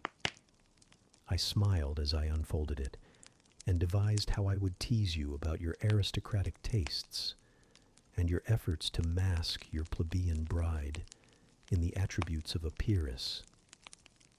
I thought how I would carry down to you the square of unembroidered blonde I had myself prepared as a covering for my low-born head, and ask if that was not good enough for a woman who could bring her husband neither fortune, beauty, nor connections. I saw plainly how you would look, and heard your impetuous Republican answers, and your haughty disavowal of any necessity on your part to augment your wealth or elevate your standing by marrying either a purse or a coronet. How well you read me, you witch, interposed Mr. Rochester. But what did you find in the veil besides its embroidery? Did you find poison or a dagger that you look so mournful now? No, no, sir. Besides the delicacy and richness of the fabric, I found nothing save Fairfax Rochester's pride, and that did not scare me, because I am used to the sight of the demon. But, sir, as it grew dark, the wind rose. It blew yesterday evening, not as it blows now, wild and high, but with a sullen, moaning sound, far more eerie. I wished you were at home. I came into this room, and the sight of the empty chair and fireless hearth chilled me. For some time after I went to bed, I could not sleep. A sense of anxious excitement distressed me. The gale still rising seemed to my ear to muffle a mournful undersound. Whether in the house or abroad I could not at first tell, but it recurred, doubtful yet doleful at every lull. At last I made out it must be some dog howling at a distance. I was glad when it ceased. On sleeping, I continued in dreams the idea of a dark and gusty night. I continued also the wish to be with you, and experienced a strange, regretful consciousness of some barrier dividing us. During all my first sleep, I was following the windings of an unknown road. Total obscurity environed me. Rain pelted me. I was burdened with the charge of a little child, a very small creature, too young and feeble to walk, and which shivered in my cold arms and wailed piteously in my ear. I thought, sir, that you were on the road a long way before me, and I strained every nerve to overtake you, and made effort on effort to utter your name and entreat you to stop. But my movements were fettered, and my voice still died away inarticulate, while you, I felt, drew farther and farther every moment. And these dreams weigh on your spirits now, Jane, when I am close to you? Little nervous subject, forget visionary woe and think only of real happiness. You say you love me, Janet. Yes, I will not forget that, and you cannot deny it. Those words did not die inarticulate on your lips. I heard them clear and soft, a thought too solemn perhaps, but sweet as music. I think it is a glorious thing to have the hope of living with you, Edward, because I love you. Do you love me, Jane? Repeat it. I do, sir. I do, with my whole heart. Well, he said, after some minutes' silence, it is strange, but that sentence has penetrated my breast painfully. Why? I think because you said it with such an earnest religious energy, and because your upward gaze at me now is the very sublime of faith, truth, and devotion. It is too much as if some spirit were near me. Look wicked, Jane, as you know well how to look. Coin one of your wild, shy, provoking smiles. Tell me you hate me, tease me, vex me, do anything but move me. I would rather be incensed than saddened. I will tease you and vex you to your heart's content when I have finished my tale. But hear me to the end. I thought, Jane, you had told me all. I thought I had found the source of your melancholy in a dream. I shook my head. What? Is there more? But I will not believe it to be anything important. I warn you of incredulity beforehand. Go on. The disquietude of his air, the somewhat apprehensive impatience of his manner, surprised me. But I proceeded. I dreamt another dream, sir, that Thornfield Hall was a dreary ruin, the retreat of bats and owls. I thought that of all the stately front nothing remained but a shell-like wall, very high and very fragile-looking. I wandered on a moonlight night through the grass-grown enclosure within. Here I stumbled over a marble hearth, and there over a fallen fragment of cornice. Wrapped up in a shawl, I still carried the unknown little child. I might not lay it down anywhere, however tired were my arms. However much its weight impeded my progress, I must retain it. I heard the gallop of a horse at a distance on the road. I was sure it was you, and you were departing for many years and for a distant country. I climbed the thin wall with frantic, perilous haste, eager to catch one glimpse of you from the top. The stones rolled from under my feet. The ivy branches I grasped gave way. The child clung around my neck in terror and almost strangled me. At last I gained the summit. I saw you like a speck on a white track, lessening every moment. The blast blew so strong I could not stand. I sat down on the narrow ledge. I hushed the scared infant in my lap. You turned an angle of the road. I bent forward to take a last look. The wall crumbled. I was shaken. The child rolled from my knee. I lost my balance, fell, and woke. Now, Jane, that is all. All the preface, sir. The tale is yet to come. On waking, a gleam dazzled my eyes. I thought, oh, it is daylight. But I was mistaken. It was only candlelight. Sophie, I supposed, had come in. There was a light in the dressing table, and the door of the closet where, before going to bed, I had hung my wedding dress and veil, stood open. I heard a rustling there. I asked, Sophie, what are you doing? No one answered, but a form emerged from the closet. It took the light, held it aloft, and surveyed the garments pendant from the portmanteau. Sophie, Sophie, I again cried, and still it was silent. I had risen up in bed. I bent forward. First surprise, then bewilderment came over me, and then my blood crept cold through my veins.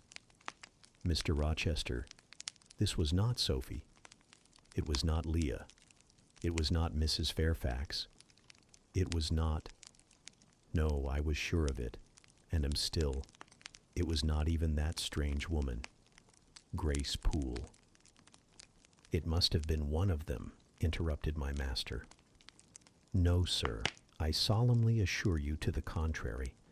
The shape standing before me had never crossed my eyes within the precincts of Thornfield Hall before. The height, the contour were new to me. Describe it, Jane. It seemed, sir, a woman, tall and large, with thick and dark hair hanging long down her back. I know not what dress she had on. It was white and straight, but whether gown, sheet, or shroud, I cannot tell. Did you see her face? Not at first. But presently she took my veil from its place. She held it up, gazed at it long, and then she threw it over her own head and turned to the mirror. At that moment I saw the reflection of the visage and features quite distinctly in the dark oblong glass. And how were they? Fearful and ghastly to me. Oh, sir, I never saw a face like it. It was a discolored face. It was a savage face. I wish I could forget the roll of the red eyes and the fearful blackened inflation of the lineaments. Ghosts are usually pale, Jane. This, sir, was purple. The lips were swelled and dark, the brow furrowed, the black eyebrows widely raised over the bloodshot eyes. Shall I tell you of what it reminded me? You may. of the foul German spectre, the vampire. Ah, what did it do? Sir, it removed my veil from its gaunt head, rent it in 2 parts, and flinging both on the floor, trampled on them. Afterwards, it drew aside the window curtain and looked out. Perhaps it saw dawn approaching, for taking the candle, it retreated to the door. Just at my bedside, the figure stopped. The fiery eyes glared upon me. She thrust up her candle close to my face and extinguished it under my eyes. I was aware her lurid visage flamed over mine, and I lost consciousness. For the second time in my life, only the second time, I became insensible from terror. Who was with you when you revived? No one, sir, but the broad day. I rose, bathed my head and face in water, drank a long draught, felt that though enfeebled I was not ill, and determined that to none but you would I impart this vision. Now, sir, tell me who and what that woman was. The creature of an overstimulated brain, that is certain. I must be careful of you, my treasure. Nerves like yours were not made for rough handling. Sir, depend on it, my nerves were not in fault. The thing was real. The transaction actually took place. And your previous dreams, were they real too? Is Thornfield Hall a ruin? Am I severed from you by insuperable obstacles? Am I leaving you without a tear, without a kiss, without a word? Not yet. Am I about to do it? Why, the day is already commenced which is to bind us indissolubly, and when we are once united, there shall be no recurrence of these mental terrors. I guarantee that. Mental terrors, sir. I wish I could believe them to be only such. I wish it more now than ever, since even you cannot explain to me the mystery of that awful visitant. And since I cannot do it, Jane, it must have been unreal. But, sir, when I said so to myself on rising this morning, and when I looked round the room to gather courage and comfort from the cheerful aspect of each familiar object in full daylight, there, on the carpet, I saw what gave the distinct lie to my hypothesis, the veil, torn from top to bottom in 2 halves. I felt Mr. Rochester start and shudder. He hastily flung his arms round me. Thank God, he exclaimed, that if anything malignant did come near you last night, it was only the veil that was harmed. Oh, to think what might have happened. He drew his breath short, and strained me so close to him I could scarcely pant. After some minutes' silence, he continued cheerily, Now, Janet, I'll explain to you all about it. It was half dream, half reality. A woman did, I doubt not, enter your room, and that woman must have been, Grace Poole. You call her a strange being yourself. From all you know, you have reason so to call her. What did she do to me? What to Mason? In a state between sleeping and waking, you noticed her entrance and her actions. But feverish, almost delirious as you were, you ascribed to her a goblin appearance, different from her own. The long disheveled hair, the swelled black face, the exaggerated stature, were figments of imagination, results of nightmare. The spiteful tearing of the veil was real, and it is like her. I see you would ask why I keep such a woman in my house. When we have been married a year and a day, I will tell you, but not now. Are you satisfied, Jane? Do you accept my solution of the mystery? I reflected, and in truth it appeared to me the only possible one. Satisfied I was not, but to please him I endeavored to appear so. Relieved I certainly did feel, so I answered him with a contented smile. And now, as it was long past 1, I prepared to leave him. Does not Sophie sleep with Adele in the nursery? He asked as I lit my candle. Yes, sir. And there is room enough in Adele's little bed for you. You must share it with her tonight, Jane. It is no wonder that the incident you have related should make you nervous, and I would rather you did not sleep alone. Promise me to go to the nursery." "I shall be very glad to do so, sir." "And fasten the door securely on the inside. Wake Sophie when you go upstairs, under pretense of requesting her to rouse you in good time tomorrow, for you must be dressed and have finished breakfast before 8. And now, no more somber thoughts. Chase dull care away, Janet. Don't you hear to what soft whispers the wind has fallen? And there is no more beating of rain against the window panes. Look here." He lifted up the curtain. "It is a lovely night." It was. Half heaven was pure and stainless. The clouds, now trooping before the wind, which had shifted to the west, were filing off eastward in long silvered columns. The moon shone peacefully. "Well," said Mr. Rochester, gazing inquiringly into my eyes, "how is my Janet now?"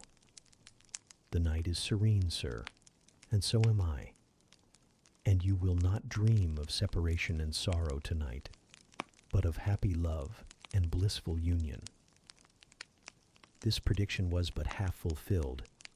I did not indeed dream of sorrow, but as little did I dream of joy, for I never slept at all. With little Adele in my arms, I watched the slumber of childhood, so tranquil, so passionless, so innocent, and waited for the coming day. All my life was awake and astir in my frame, and as soon as the sun rose, I rose too. I remember Adele clung to me as I left her. I remember I kissed her as I loosened her little hands from my neck, and I cried over her with strange emotion, and quitted her because I feared my sobs would break her still sound repose. She seemed the emblem of my past life, and he I was now to array myself to meet, the dread but adored type of my unknown future day. Chapter 26. Sophie came at 7 to dress me. She was very long indeed in accomplishing her task, so long that Mr. Rochester, grown, I suppose, impatient of my delay, sent up to ask why I did not come. She was just fastening my veil, the plain square of blonde, after all, to my hair with a brooch. I hurried from under her hands as soon as I could. "Stop," she cried in French. "Look at yourself in the mirror. You have not taken one peep." So I turned at the door. I saw a robed and veiled figure, so unlike my usual self that it seemed almost the image of a stranger. "Jane," called a voice, and I hastened down. I was received at the foot of the stairs by Mr. Rochester. "Lingerer," he said, "my brain is on fire with impatience, and you tarry so long." He took me into the dining room, surveyed me keenly all over, pronounced me fair as a lily, and not only the pride of his life, but the desire of his eyes. And then, telling me he would give me but 10 minutes to eat some breakfast, he rang the bell. One of his lately hired servants, a footman, answered it. "Is John getting the carriage ready?" "Yes, sir." "Is the luggage brought down?" "They are bringing it down, sir." "Go you to the church. See if Mr. Wood, the clergyman, and the clerk are there. Return and tell me." The church, as the reader knows, was but just beyond the gates. The footman soon returned. "Mr. Wood is in the vestry, sir, putting on his surplice." "And the carriage?" "The horses are harnessing." "We shall not want it to go to church, but it must be ready the moment we return. All the boxes and luggage arranged and strapped on, and the coachman in his seat." "Yes, sir." "Jane, are you ready?" I rose. There were no groomsmen, no bridesmaids, no relatives to wait for or marshal. None but Mr. Rochester and I. Mrs. Fairfax stood in the hall as we passed. I would fain have spoken to her, but my hand was held by a grasp of iron. I was hurried along by a stride I could hardly follow. and to look at Mr. Rochester's face was to feel that not a second of delay would be tolerated for any purpose. I wonder what other bridegroom ever looked as he did, so bent up to a purpose, so grimly resolute, or who, under such steadfast brows, ever revealed such flaming and flashing eyes. I know not whether the day was fair or foul. In descending the drive, I gazed neither on sky nor earth. My heart was with my eyes, and both seemed migrated into Mr. Rochester's frame. I wanted to see the invisible thing on which, as we went along, he appeared to fasten a glance fierce, and fell. I wanted to feel the thoughts whose force he seemed breasting and resisting. At the churchyard wicket he stopped. He discovered I was quite out of breath. "Am I cruel in my love?" he said. "Delay an instant. Lean on me, Jane."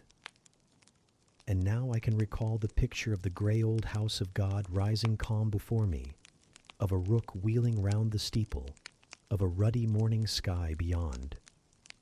I remember something, too, of the green grave mounds, and I have not forgotten either two figures of strangers straying amongst the low hillocks and reading the mementos graven on the few mossy headstones.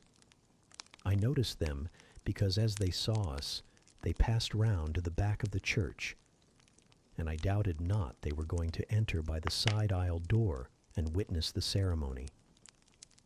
By Mr. Rochester they were not observed. He was earnestly looking at my face, from which the blood had, I dare say, momentarily fled. For I felt my forehead dewy, and my cheeks and lips cold. When I rallied, which I soon did, he walked gently with me up the path to the porch. We entered the quiet and humble temple. The priest waited in his white surplice at the lowly altar, the clerk beside him. All was still. Two shadows only moved in a remote corner. My conjecture had been correct. The strangers had slipped in before us, and they now stood by the vault of the Rochesters, their backs towards us, viewing through the rails the old time-stained marble tomb, where a kneeling angel guarded the remains of Damer de Rochester, slain at Marston Moor in the time of the Civil Wars, and of Elizabeth, his wife. Our place was taken at the communion rails. Hearing a cautious step behind me, I glanced over my shoulder. One of the strangers, a gentleman evidently, was advancing up the chancel. The service began. The explanation of the intent of matrimony was gone through, and then the clergyman came a step further forward, and bending slightly towards Mr. Rochester went on.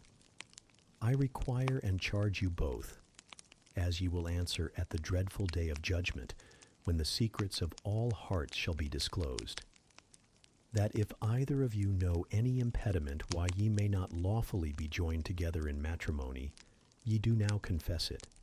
For be ye well assured that so many as are coupled together otherwise than God's word doth allow are not joined together by God, neither is their matrimony lawful." He paused, as the custom is. When is the pause after that sentence ever broken by reply? Not perhaps once in 100 years, and the clergyman, who had not lifted his eyes from his book, and had held his breath but for a moment, was proceeding. His hand was already stretched towards Mr. Rochester, as his lips unclosed to ask, "Wilt thou have this woman for thy wedded wife?"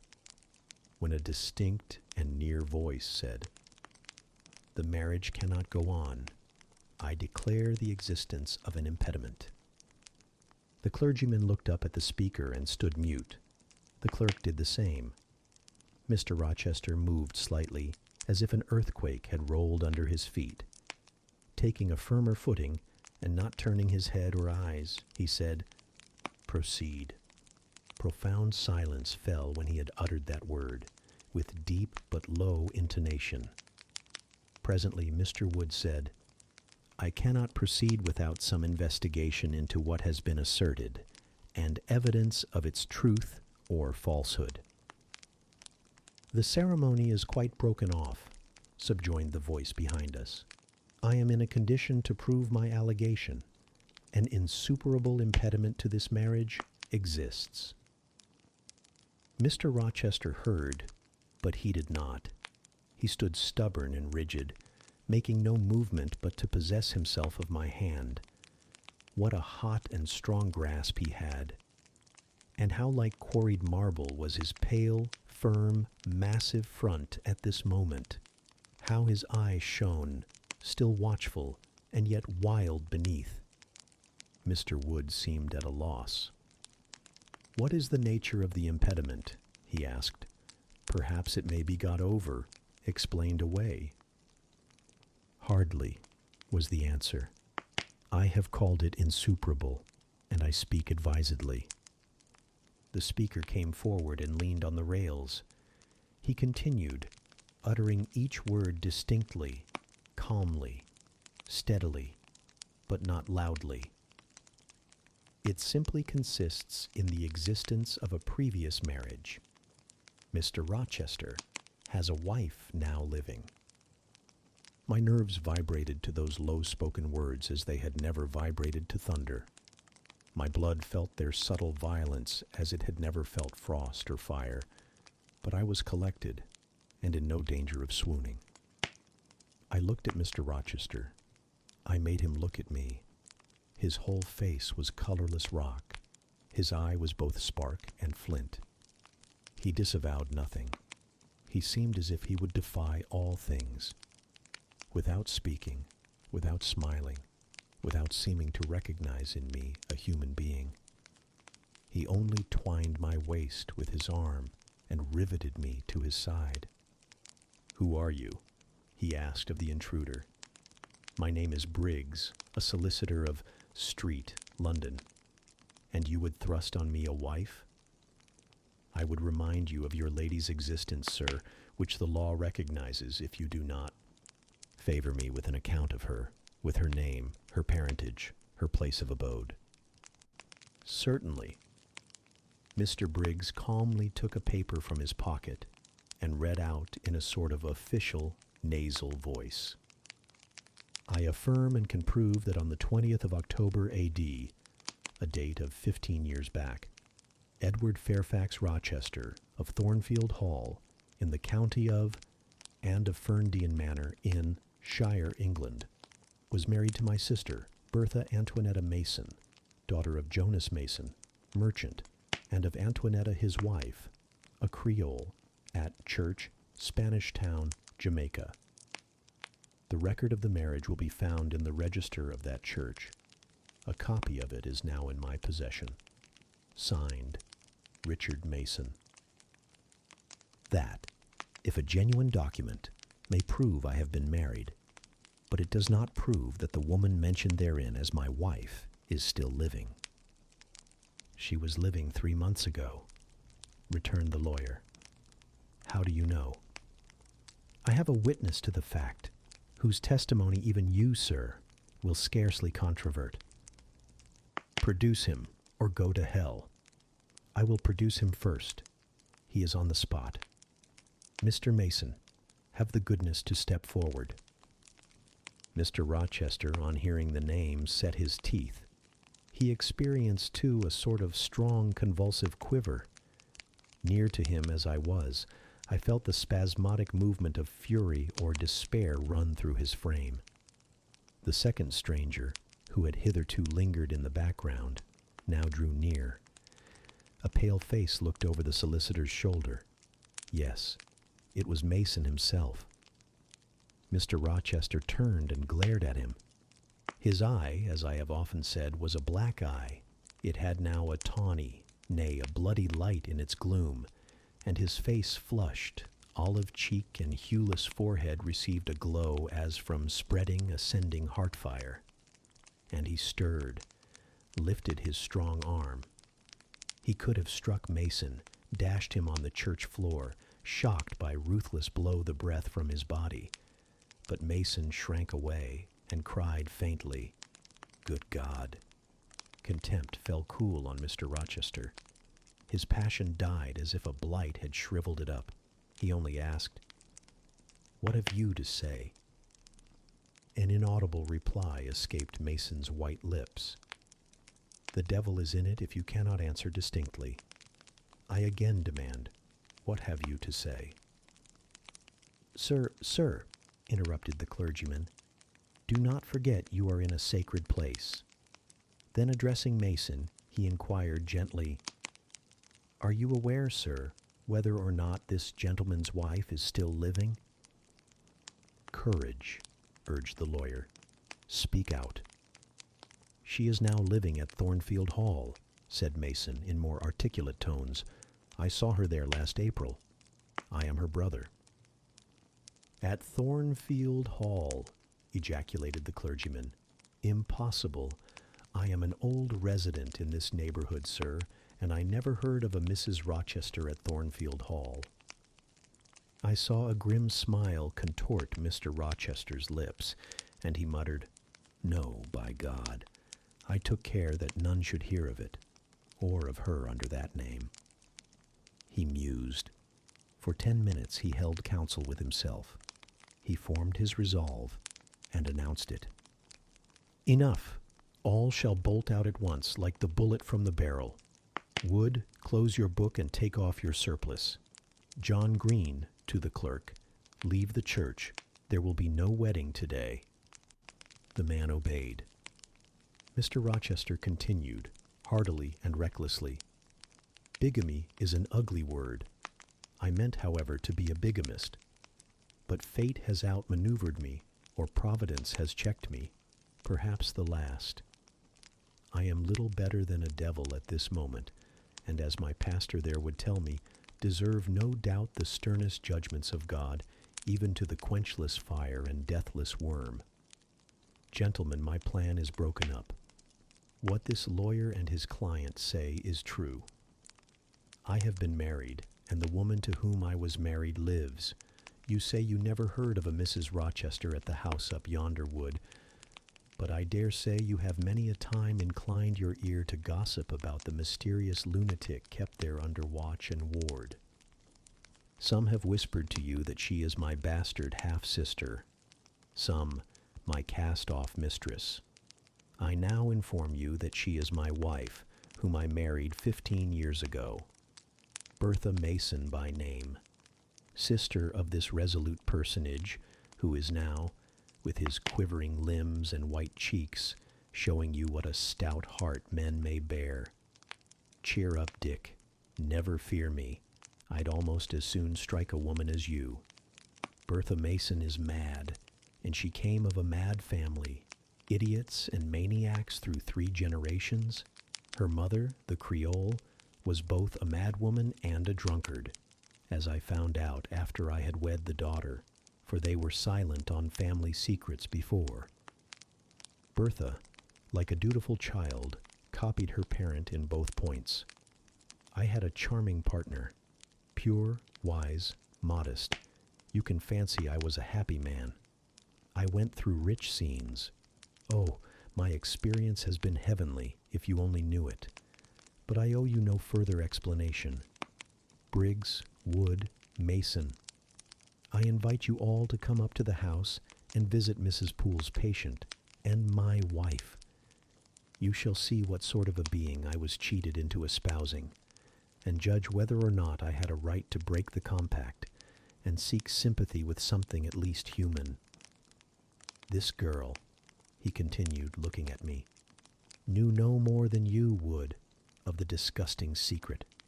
She thought all was fair and legal, and never dreamt she was going to be entrapped into a feigned union with a defrauded wretch, already bound to a bad, mad, and embruted partner. Come all of you. Follow." Still holding me fast, he left the church. The 3 gentlemen came after. At the front door of the hall, we found the carriage. "Take it back to the coach-house, John," said Mr. Rochester coolly. "It will not be wanted today." At our entrance, Mrs. Fairfax, Adele, Sophie, Leah advanced to meet and greet us. "To the right about, every soul," cried the master. "Away with your congratulations. Who wants them? Not I. They are 15 years too late." He passed on and ascended the stairs, still holding my hand and still beckoning the gentlemen to follow him, which they did. We mounted the first staircase, passed up the gallery, proceeded to the third story. The low black door, opened by Mr. Rochester's master key, admitted us to the tapestried room, with its great bed and its pictorial cabinet. "You know this place, Mason," said our guide. "She bit and stabbed you here." He lifted the hangings from the wall, uncovering the second door. This, too, he opened. In a room without a window, there burnt a fire guarded by a high and strong fender, and a lamp suspended from the ceiling by a chain. Gracepool bent over the fire, apparently cooking something in a saucepan. In the deep shade, at the farther end of the room, a figure ran backwards and forwards.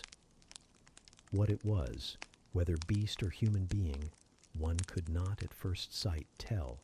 It groveled seemingly on all fours. It snatched and growled like some strange wild animal, but it was covered with clothing, and a quantity of dark, grizzled hair, wild as a mane, hid its head and face. "Good morrow, Mrs. Poole," said Mr. Rochester. "How are you, and how is your charge today?" "We're tolerable, sir, I thank you," replied Grace, lifting the boiling mess carefully onto the hob. "Rather snappish, but not rageous." A fierce cry seemed to give the lie to her favorable report. The clothed hyena rose up and stood tall on its hind feet. "Ah, sir, she sees you," exclaimed Grace. "You'd better not stay." "Only a few moments, Grace. You must allow me a few moments." "Take care then, sir. For God's sake, take care," the maniac bellowed. She parted her shaggy locks from her visage and gazed wildly at her visitors. I recognized well that purple face, those bloated features. Mrs. Poole advanced. "Keep out of the way," said Mr. Rochester, thrusting her aside. "She has no knife now, I suppose, and I'm on my guard." "One never knows what she has, sir. She is so cunning. It is not in mortal discretion to fathom her craft." "We had better leave her," whispered Mason. "Go to the devil," was his brother-in-law's recommendation. "Where?" cried Grace.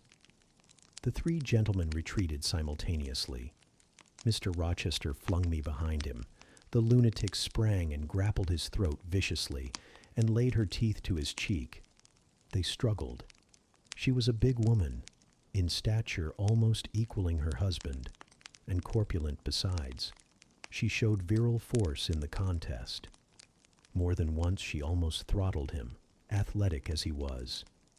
He could have settled her with a well-planted blow. But he would not strike. He would only wrestle. At last he mastered her arms. Grace Poole gave him a cord, and he pinioned them behind her. With more rope, which was at hand, he bound her to a chair. The operation was performed amidst the fiercest yells and the most convulsive plunges. Mr. Rochester then turned to the spectators. He looked at them with a smile, both acrid and desolate. "That is my wife," said he. "Such is the sole conjugal embrace I am ever to know. Such are the endearments which are to solace my leisure hours. And this is what I wish to have," laying his hand on my shoulder. "This young girl, who stands so grave and quiet at the mouth of hell, looking collectedly at the gambols of a demon. I wanted her just as a change after that fierce ragout. Wood and Briggs, look at the difference. Compare these clear eyes with the red balls yonder, this face with that mask, this form with that bulk. Then judge me, priest of the gospel and man of the law, and remember with what judgment ye judge ye shall be judged. Off with you now. I must shut up my prize." We all withdrew. Mr. Rochester stayed a moment behind us, to give some further order to Grace Poole. The solicitor addressed me as he descended the stair. "You, madam," said he, "are cleared from all blame. Your uncle will be glad to hear it, if, indeed, he should be still living when Mr. Mason returns to Madeira." "My uncle? What of him? Do you know him?" "Mr. Mason does. Mr. Eyre has been the Funchal correspondent of his house for some years. When your uncle received your letter intimating the contemplated union between yourself and Mr. Rochester, Mr. Mason, who was staying at Madeira to recruit his health on his way back to Jamaica, happened to be with him. Mr. Eyre mentioned the intelligence, for he knew that my client here was acquainted with a gentleman of the name of Rochester. Mr. Mason, astonished and distressed as you may suppose, revealed the real state of matters. Your uncle, I am sorry to say, is now on a sick bed, from which, considering the nature of his dis-ease, decline, and the stage it has reached, it is unlikely he will ever rise. He could not then hasten to England himself, to extricate you from the snare into which you had fallen, but he implored Mr. Mason to lose no time in taking steps to prevent the false marriage. He referred him to me for assistance. I used all dispatch, and am thankful I was not too late, as you, doubtless, must be also. Were I not morally certain that your uncle will be dead ere you reach Madeira, I would advise you to accompany Mr. Mason back. But as it is, I think you had better remain in England till you can hear further, either from or of Mr. Eyre. Have we anything else to stay for?" he inquired of Mr. Mason. No, let us be gone," was the anxious reply. And without waiting to take leave of Mr. Rochester, they made their exit at the hall door. The clergyman stayed to exchange a few sentences, either of admonition or reproof, with his haughty parishioner. This duty done, he too departed. I heard him go as I stood at the half-open door of my own room, to which I had now withdrawn. The house cleared, I shut myself in, fastened the bolt that none might intrude, and proceeded, not to weep, not to mourn. I was yet too calm for that, but mechanically to take off the wedding dress, and replace it by the stuff gown I had worn yesterday, as I thought, for the last time. I then sat down. I felt weak and tired. I leaned my arms on a table, and my head dropped on them. And now I thought. Till now I had only heard, seen, moved, followed up and down where I was led or dragged, watched event rush on event, disclosure open beyond disclosure. But now, I thought. The morning had been a quiet morning enough, all except the brief scene with the lunatic. The transaction in the church had not been noisy. There was no explosion of passion, no loud altercation, no dispute, no defiance or challenge, no tears, no sobs. A few words had been spoken, a calmly pronounced objection to the marriage made. Some stern, short questions put by Mr. Rochester. Answers, explanations given, evidence adduced. An open admission of the truth had been uttered by my master. Then the living proof had been seen. The intruders were gone, and all was over. I was in my own room as usual, just myself, without obvious change. Nothing had smitten me, or scathed me, or maimed me. And yet where was the Jane Eyre of yesterday? Where was her life? Where were her prospects? Jane Eyre, who had been an ardent, expectant woman, almost a bride, was a cold, solitary girl again. Her life was pale. Her prospects were desolate. A Christmas frost had come at midsummer. A white December storm had whirled over June. Ice glazed the ripe apples. Drifts crushed the blowing roses. On hayfield and cornfield lay a frozen shroud. Lanes which last night blushed full of flowers, today were pathless with untrodden snow, and the woods, which 12 hours since waved leafy and flagrant as groves between the tropics, now spread, waste, wild, and white as pine forests in wintry Norway. My hopes were all dead, struck with a subtle doom, such as, in one night, fell on all the firstborn in the land of Egypt. I looked on my cherished wishes, yesterday so blooming and glowing. They lay stark, chill, livid corpses that could never revive. I looked at my love, that feeling which was my master's, which he had created. It shivered in my heart like a suffering child in a cold cradle. Sickness and anguish had seized it. It could not seek Mr. Rochester's arms. It could not derive warmth from his breast. Oh, never more could it turn to him, for faith was blighted, confidence destroyed. Mr. Rochester was not to me what he had been, for he was not what I had thought him. I would not ascribe vice to him. I would not say he had betrayed me. But the attribute of stainless truth was gone from his idea, and from his presence I must go. That I perceived well. When, how, whither, I could not yet discern. But he himself, I doubted not, would hurry me from Thornfield. Real affection, it seemed, he could not have for me. It had been only fitful passion. That was balked.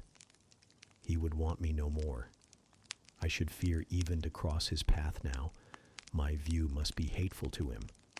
Oh, how blind had been my eyes, how weak my conduct.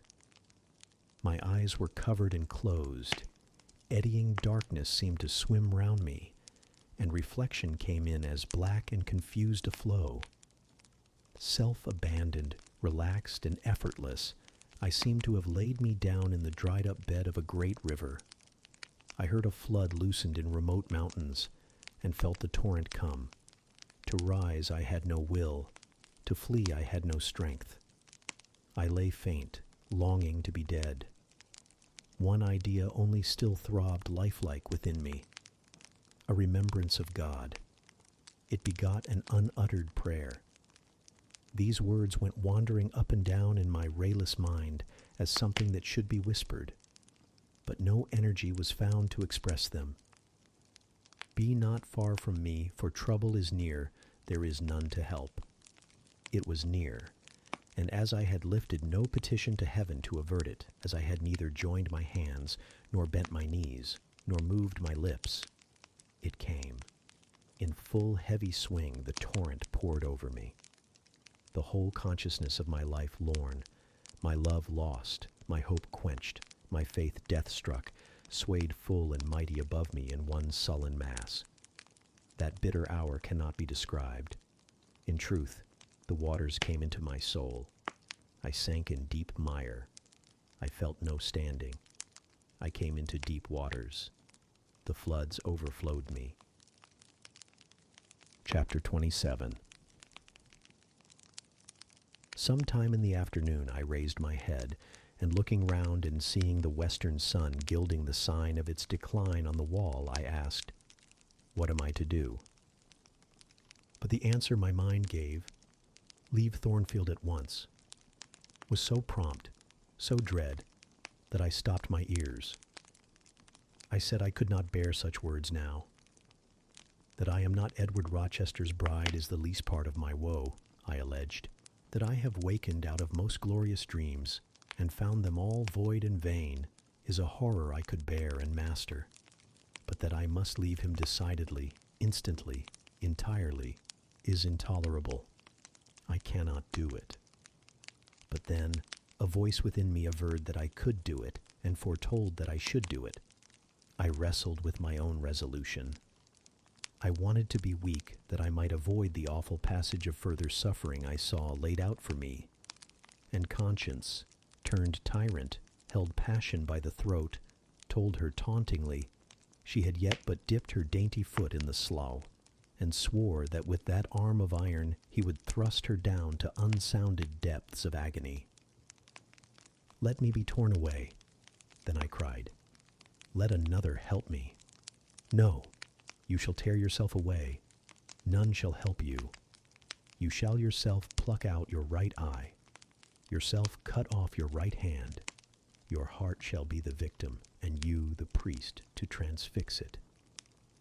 I rose up suddenly, terror struck at the solitude which so ruthless a judge haunted, at the silence which so awful a voice filled. My head swam as I stood erect. I perceived that I was sickening from excitement and inanition. Neither meat nor drink had passed my lips that day, for I had taken no breakfast. And, with a strange pang, I now reflected that, long as I had been shut up here, no message had been sent to ask how I was, or to invite me to come down. Not even little Adele had tapped at the door, not even Mrs. Fairfax had sought me. Friends always forget those whom fortune forsakes, I murmured, as I undrew the bolt and passed out. I stumbled over an obstacle. My head was still dizzy, my sight was dim, and my limbs were feeble. I could not soon recover myself. I fell, but not onto the ground. An outstretched arm caught me. I looked up. I was supported by Mr. Rochester, who sat in a chair across my chamber threshold. "You come out at last," he said. "Well, I have been waiting for you long and listening, yet not one movement have I heard, nor one sob. 5 minutes more of that death-like hush, and I should have forced the lock like a burglar. So you shun me? You shut yourself up and grieve alone. I would rather you had come and upbraided me with vehemence. You are passionate. I expected a scene of some kind. I was prepared for the hot rain of tears, only I wanted them to be shed on my breast. Now a senseless floor has received them, or your drenched handkerchief. But I err. You have not wept at all. I see a white cheek and a faded eye, but no trace of tears. I suppose, then, your heart has been weeping blood. Well, Jane, not a word of reproach, nothing bitter, nothing poignant, nothing to cut a feeling or sting a passion. You sit quietly where I have placed you, and regard me with a weary, passive look. Jane, I never meant to wound you thus. If the man who had but one little ewe lamb that was dear to him as a daughter, that ate of his bread and drank of his cup, and lay in his bosom, had by some mistake slaughtered it at the shambles, he would not have rued his bloody blunder more than I now rue mine. Will you ever forgive me? Reader, I forgave him at the moment and on the spot. There was such deep remorse in his eye, such true pity in his tone, such manly energy in his manner. And besides, there was such unchanged love in his whole look and mien. I forgave him all, yet not in words, not outwardly, only at my heart's core. You know I am a scoundrel, Jane. Ere long he inquired wistfully, wondering, I suppose, at my continued silence and tameness, the result rather of weakness than of will. Yes, sir. Then tell me so roundly and sharply, don't spare me. I cannot. I am tired and sick. I want some water. He heaved a sort of shuddering sigh, and taking me in his arms, carried me downstairs. At first I did not know to what room he had borne me. All was cloudy to my glazed sight. Presently I felt the reviving warmth of a fire. For summer as it was, I had become icy cold in my chamber. He put wine to my lips. I tasted it and revived. Then I ate something he offered me, and was soon myself. I was in the library, sitting in his chair. He was quite near. If I could go out of life now, without too sharp a pang, it would be well for me, I thought. Then I should not have to make the effort of cracking my heartstrings and rending them from among Mr. Rochester's. I must leave him, it appears. I do not want to leave him. I cannot leave him. How are you now, Jane? Much better, sir. I shall be well soon. Taste the wine again, Jane. I obeyed him. Then he put the glass on the table, stood before me, and looked at me attentively. Suddenly he turned away, with an inarticulate exclamation, full of passionate emotion of some kind. He walked fast through the room and came back. He stooped towards me as if to kiss me, but I remembered caresses were now forbidden.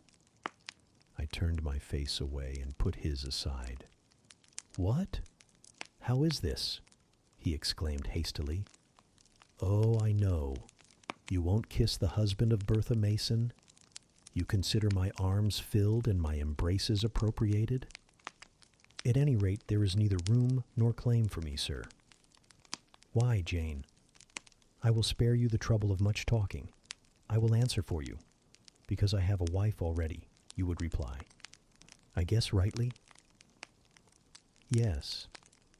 If you think so, you must have a strange opinion of me.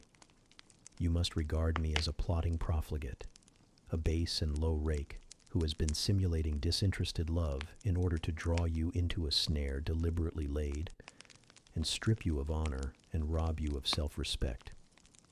What do you say to that?" "I see you can say nothing in the first place. You are faint still, and have enough to do to draw your breath. In the second place, you cannot yet accustom yourself to accuse and revile me. And besides, the floodgates of tears are opened, and they would rush out if you spoke much, and you have no desire to expostulate, to upbraid, to make a scene. You are thinking how to act. Talking, you consider, is of no use. I know you. I am on my guard." "Sir, I do not wish to act against you," I said, and my unsteady voice warned me to curtail my sentence. "Not in your sense of the word, but in mine, you are scheming to destroy me. You have as good as said that I am a married man. As a married man, you will shun me, keep out of my way. Just now you have refused to kiss me. You intend to make yourself a complete stranger to me, to live under this roof only as Adele's governess. If ever I say a friendly word to you, if ever a friendly feeling inclines you again to me, you will say, 'That man had nearly made me his mistress. I must be ice and rock to him, and ice and rock you will accordingly become.'" I cleared and steadied my voice to reply, "All is changed about me, sir. I must change too. There is no doubt of that. And to avoid fluctuations of feeling and continual combats with recollections and associations, there is only one way. Adele must have a new governess, sir." "Oh, Adele will go to school? I have settled that already. Nor do I mean to torment you with the hideous associations and recollections of Thornfield Hall, this accursed place, this tent of a Chan, this insolent vault, offering the ghastliness of living death to the light of the open sky, this narrow stone hell with its one real fiend, worse than a legion of such as we imagine. Jane, you shall not stay here, nor will I. I was wrong ever to bring you to Thornfield Hall, knowing as I did how it was haunted.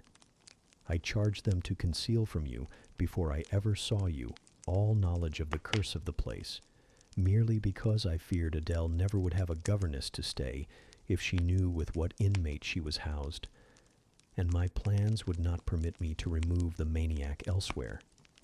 Though I possess an old house, Ferndean Manor, even more retired and hidden than this, where I could have lodged her safely enough, had not a scruple about the unhealthiness of the situation, in the heart of a wood, made my conscience recoil from the arrangement.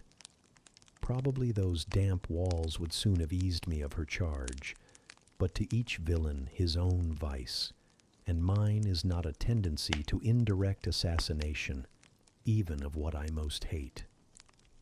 Concealing the mad woman's neighborhood from you, however, was something like covering a child with a cloak and laying it down near a upas tree. That demon's vicinage is poisoned, and always was. But I'll shut up Thornfield Hall. I'll nail up the front door and board the lower windows. I'll give Mrs. Poole $200 a year to live here with my wife, as you term that fearful hag. Grace will do much for money, and she shall have her son, the keeper at Grimsby Retreat, to bear her company and be at hand to give her aid in the paroxysms, when my wife is prompted by her familiar to burn people in their beds at night, to stab them, to bite their flesh from their bones, and so on. Sir, I interrupted him, you are inexorable for that unfortunate lady. You speak of her with hate, with vindictive antipathy. It is cruel. She cannot help being mad. Jane, my little darling, so I will call you, for so you are. You don't know what you are talking about. You misjudge me again. It is not because she is mad I hate her. If you were mad, do you think I should hate you? I do indeed, sir. Then you are mistaken, and you know nothing about me, and nothing about the sort of love of which I am capable. Every atom of your flesh is as dear to me as my own. In pain and sickness, it would still be dear. Your mind is my treasure, and if it were broken, it would be my treasure still.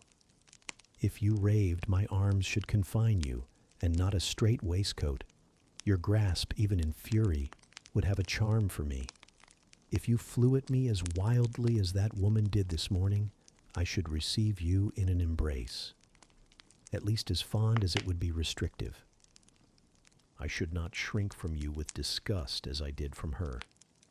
In your quiet moments, you should have no watcher and no nurse but me, and I could hang over you with untiring tenderness, though you gave me no smile in return, and never weary of gazing into your eyes, though they had no longer a ray of recognition for me.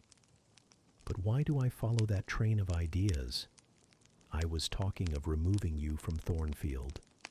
All you know is prepared for prompt departure. Tomorrow you shall go. I only ask you to endure one more night under this roof, Jane, and then farewell to its miseries and terrors forever. I have a place to repair to, which will be a secure sanctuary from hateful reminiscences, from unwelcome intrusion, even from falsehood and slander. And take Adele with you, sir, I interrupted. She will be a companion for you. What do you mean, Jane? I told you I would send Adele to school. And what do I want with a child for a companion, and not my own child? A French dancer's bastard. Why do you importune me about her? I say, why do you assign Adele to me for a companion? You spoke of a retirement, sir, and retirement and solitude are dull, too dull for you.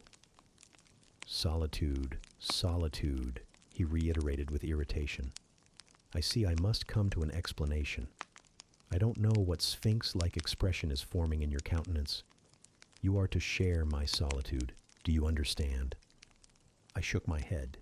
It required a degree of courage, excited as he was becoming, even to risk that mute sign of dissent. He had been walking fast about the room, and he stopped, as if suddenly rooted to one spot. He looked at me long and hard. I turned my eyes from him, fixed them on the fire, and tried to assume and maintain a quiet, collected aspect. Now for the hitch in Jane's character, he said at last, speaking more calmly than from his look I had expected him to speak. The reel of silk has run smoothly enough so far, but I always knew there would come a knot and a puzzle. Here it is. Now for vexation and exasperation and endless trouble. By God, I long to exert a fraction of Samson's strength and break the entanglement like tow. He recommenced his walk, but soon again stopped, and this time just before me. Jane, will you hear reason? He stooped and approached his lips to my ear. Because if you won't, I'll try violence. His voice was hoarse, his look that of a man who is just about to burst an insufferable bond and plunge headlong into wild license. I saw that in another moment, and with one impetus of frenzy more, I should be able to do nothing with him. The present, the passing second of time, was all I had in which to control and restrain him. a movement of repulsion, flight, fear would have sealed my doom and his. But I was not afraid, not in the least. I felt an inward power, a sense of influence which supported me. The crisis was perilous, but not without its charm, such as the Indian perhaps feels when he slips over the rapid in his canoe.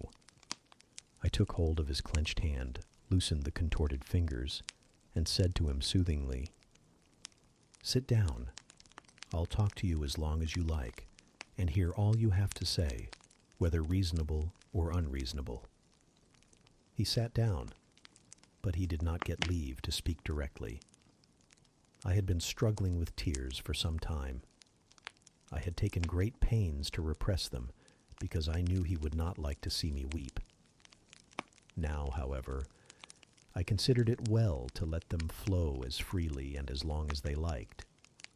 If the flood annoyed him, so much the better. So I gave way and cried heartily. Soon I heard him earnestly entreating me to be composed. I said I could not while he was in such a passion. But I am not angry, Jane. I only love you too well, and you had steeled your little pale face with such a resolute, frozen look. I could not endure it.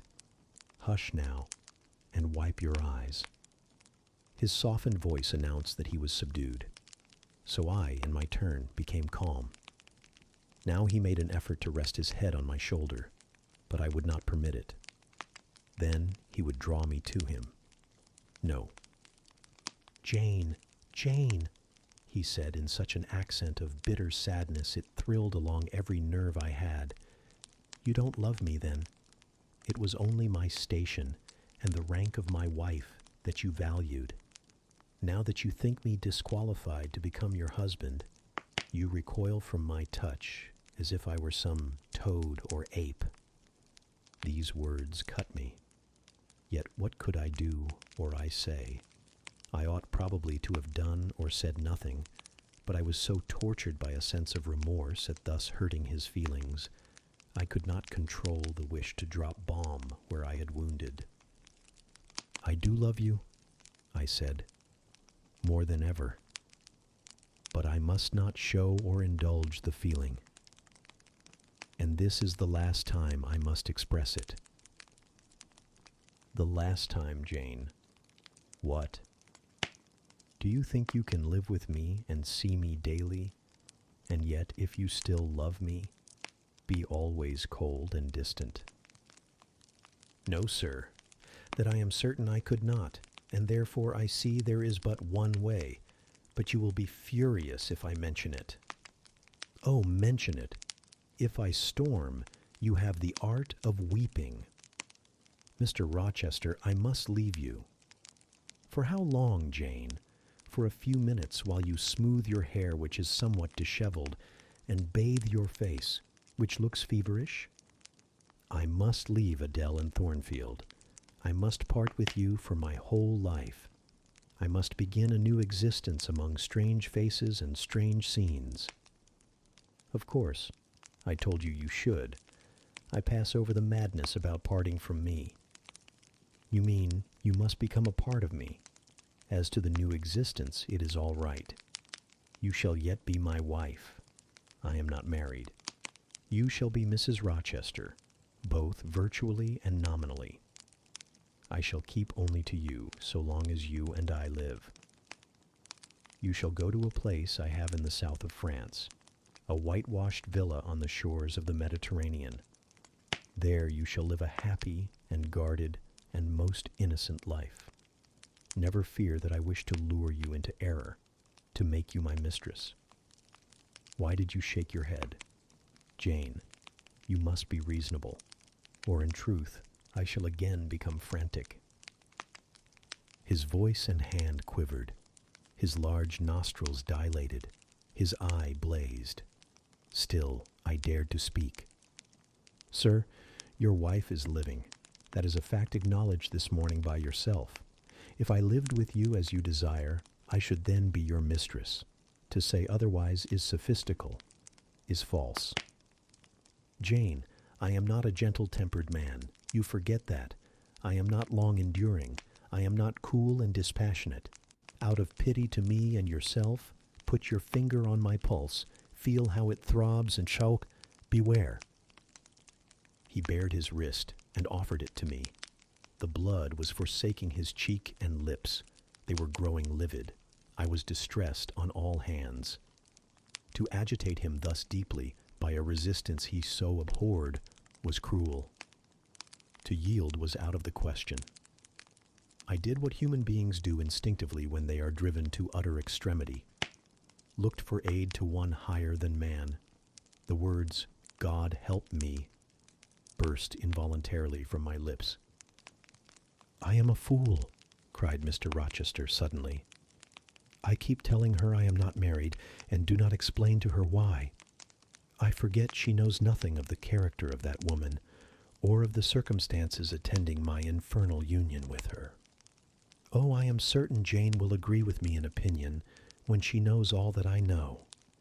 Just put your hand in mine, Janet, that I may have the evidence of touch as well as sight, to prove you are near me, and I will in a few words show you the real state of the case. Can you listen to me?" "Yes, sir, for hours, if you will. I ask only minutes. Jane, did you ever hear or know that I was not the eldest son of my house, that I had once a brother older than I? I remember Mrs. Fairfax told me so once. And did you ever hear that my father was an avaricious, grasping man? I have understood something to that effect. Well, Jane, being so, it was his resolution to keep the property together. He could not bear the idea of dividing his estate and leaving me a fair portion. All, he resolved, should go to my brother Roland. Yet as little could he endure that a son of his should be a poor man. I must be provided for by a wealthy marriage. He sought me a partner betimes. Mr. Mason, a West India planter and merchant, was his old acquaintance. He was certain his possessions were real and vast. He made inquiries. Mr. Mason, he found, had a son and daughter, and he learned from him that he could and would give the latter a fortune of £30,000. That sufficed. When I left college, I was sent out to Jamaica to espouse a bride already courted for me. My father said nothing about her money, but he told me Miss Mason was the boast of Spanish Town for her beauty. And this was no lie. I found her a fine woman, in the style of Blanche Ingram, tall, dark, and majestic. Her family wished to secure me because I was of a good race, and so did she. They showed her to me in parties, splendidly dressed. I seldom saw her alone, and had very little private conversation with her. She flattered me, and lavishly displayed for my pleasure her charms and accomplishments. All the men in her circle seemed to admire her and envy me. I was dazzled, stimulated. My senses were excited, and being ignorant, raw, and inexperienced, I thought I loved her. There is no folly so besotted that the idiotic rivalries of society, the prurience, the rashness, the blindness of youth, will not hurry a man to its commission. Her relatives encouraged me. Competitors piqued me. She allured me. A marriage was achieved almost before I knew where I was. Oh, I have no respect for myself when I think of that act. An agony of inward contempt masters me. I never loved, I never esteemed. I did not even know her. I was not sure of the existence of one virtue in her nature. I had marked neither modesty, nor benevolence, nor candor, nor refinement in her mind or manners, and I married her, gross, groveling, mole-eyed blockhead that I was. With less sin I might have, but let me remember to whom I am speaking. My bride's mother I had never seen. I understood she was dead. The honeymoon over, I learned my mistake. She was only mad and shut up in a lunatic asylum. There was a younger brother, too, a complete dumb idiot. The elder one, whom you have seen, and whom I cannot hate, whilst I abhor all his kindred, because he has some grains of affection in his feeble mind, shown in the continued interest he takes in his wretched sister, and also in a dog-like attachment he once bore me, will probably be in the same state one day. My father and my brother Roland knew all this, but they thought only of the 30,000 pounds and joined in the plot against me. These were vile discoveries, but except for the treachery of concealment, I should have made them no subject of reproach to my wife, even when I found her nature wholly alien to mine, her tastes obnoxious to me, her cast of mind common, low, narrow, and singularly incapable of being led to anything higher, expanded to anything larger, when I found that I could not pass a single evening, nor even a single hour of the day with her in comfort. That kindly conversation could not be sustained between us, because whatever topic I started immediately received from her a turn at once coarse and trite, perverse and imbecile. When I perceived that I should never have a quiet or settled household, because no servant would bear the continued outbreaks of her violent and unreasonable temper, or the vexations of her absurd, contradictory, exacting orders, even then I restrained myself. I eschewed upbraiding. I curtailed remonstrance. I tried to devour my repentance and disgust in secret. I repressed the deep antipathy I felt. Jane, I will not trouble you with abominable details. Some strong words shall express what I have to say. I lived with that woman upstairs 4 years, and before that time she had tried me indeed. Her character ripened and developed with frightful rapidity. Her vices sprang up fast and rank. They were so strong, only cruelty could check them, and I would not use cruelty. What a pygmy intellect she had, and what giant propensities. How fearful were the curses those propensities entailed on me. Bertha Mason, the true daughter of an infamous mother, dragged me through all the hideous and degrading agonies which must attend a man bound to a wife at once intemperate and unchaste. My brother in the interval was dead, and at the end of the 4 years, my father died too. I was rich enough now, yet poor to hideous indigence, a nature the most gross, impure, depraved I ever saw, was associated with mine, and called by the law and by society a part of me. And I could not rid myself of it by any legal proceedings, for the doctors now discovered that my wife was mad. Her excesses had prematurely developed the germs of insanity. Jane, you don't like my narrative. You look almost sick. Shall I defer the rest to another day? No, sir. Finish it now. I pity you. I do earnestly pity you. Pity, Jane, from some people is a noxious and insulting sort of tribute, which one is justified in hurling back in the teeth of those who offer it. But that is the sort of pity native to callous, selfish hearts. It is a hybrid, egotistical pain at hearing of woes, crossed with ignorant contempt for those who have endured them. But that is not your pity, Jane. It is not the feeling of which your whole face is full at this moment, with which your eyes are now almost overflowing, with which your heart is heaving, with which your hand is trembling in mine. Your pity, my darling, is the suffering mother of love. Its anguish is the very natal pang of the divine passion. I accept it, Jane. Let the daughter have free advent. My arms wait to receive her. Now, sir, proceed. What did you do when you found she was mad? Jane, I approached the verge of despair. A remnant of self-respect was all that intervened between me and the gulf. In the eyes of the world, I was doubtless covered with grimy dishonor, but I resolved to be clean in my own sight, and to the last I repudiated the contamination of her crimes and wrenched myself from connection with her mental defects. Still, society associated my name and person with hers. I yet saw her and heard her daily, something of her breath, thaw, mixed with the air I breathed, and besides, I remembered I had once been her husband. That recollection was then, and is now, inexpressibly odious to me. Moreover, I knew that while she lived I could never be the husband of another and better wife. And though 5 years my senior, her family and her father had lied to me even in the particular of her age. She was likely to live as long as I, being as robust in frame as she was infirm in mind. Thus, at the age of 26, I was hopeless. One night I had been awakened by her yells. Since the medical men had pronounced her mad, she had, of course, been shut up. It was a fiery West Indian night, one of the description that frequently precede the hurricanes of those climates.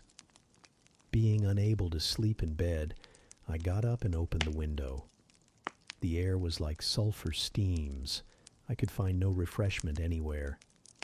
Mosquitoes came buzzing in and hummed sullenly round the room. The sea, which I could hear from thence, rumbled dull like an earthquake. Black clouds were casting up over it. The moon was setting in the waves, broad and red, like a hot cannonball. She threw her last bloody glance over a world quivering with the ferment of tempest. I was physically influenced by the atmosphere and scene, and my ears were filled with the curses the maniac still shrieked out, wherein she momentarily mingled my name with such a tone of demon hate, with such language. No professed harlot ever had a fouler vocabulary than she. Though 2 rooms off, I heard every word, the thin partitions of the West India house opposing but slight obstruction to her wolfish cries. "This life," said I at last, "is hell. This is the air. Those are the sounds of the bottomless pit. I have a right to deliver myself from it if I can. The sufferings of this mortal state will leave me with the heavy flesh that now cumbers my soul. Of the fanatic's burning eternity I have no fear. There is not a future state worse than this present one. Let me break away and go home to God." I said this whilst I knelt down at and unlocked a trunk which contained a brace of loaded pistols. I mean to shoot myself. I only entertained the intention for a moment, for not being insane, the crisis of exquisite and unalloyed despair, which had originated the wish and design of self-destruction, was past in a second. A wind fresh from Europe blew over the ocean and rushed through the open casement. The storm broke, streamed, thundered, blazed, and the air grew pure. I then framed and fixed a resolution. While I walked under the dripping orange trees of my wet garden, and amongst its drenched pomegranates and pineapples, and while the refulgent dawn of the tropics kindled round me, I reasoned thus: "Jane, and now listen," for it was true wisdom that consoled me in that hour and showed me the right path to follow. The sweet wind from Europe was still whispering in the refreshed leaves, and the Atlantic was thundering in glorious liberty. My heart, dried up and scorched for a long time, swelled to the tone, and filled with living blood. My being longed for renewal. My soul thirsted for a pure draught. I saw hope revive and felt regeneration possible. From a flowery arch at the bottom of my garden I gazed over the sea, bluer than the sky. The old world was beyond. Clear prospects opened thus. "Go," said Hope, "and live again in Europe. There it is not known what a sullied name you bear, nor what a filthy burden is bound to you. You may take the maniac with you to England, confine her with due attendance and precautions at Thornfield, then travel yourself to what clime you will, and form what new tie you like. That woman who has so abused your long-suffering, so sullied your name, so outraged your honor, so blighted your youth, is not your wife, nor are you her husband. See that she is cared for as her condition demands, and you have done all that God and humanity require of you. Let her identity, her connection with yourself, be buried in oblivion. You are bound to impart them to no living being. Place her in safety and comfort. Shelter her degradation with secrecy, and leave her. I acted precisely on this suggestion. My father and brother had not made my marriage known to their acquaintance, because in the very first letter I wrote to apprise them of the union, having already begun to experience extreme disgust of its consequences, and, from the family character and constitution, seeing a hideous future opening to me, I added an urgent charge to keep it secret, and very soon the infamous conduct of the wife my father had selected for me was such as to make him blush to own her as his daughter-in-law. Far from desiring to publish the connection, he became as anxious to conceal it as myself. To England, then, I conveyed her. A fearful voyage I had with such a monster in the vessel.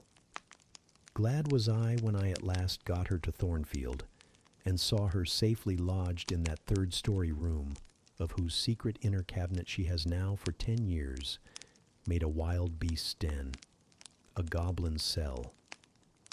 I had some trouble in finding an attendant for her, as it was necessary to select one on whose fidelity dependence could be placed, for her ravings would inevitably betray my secret.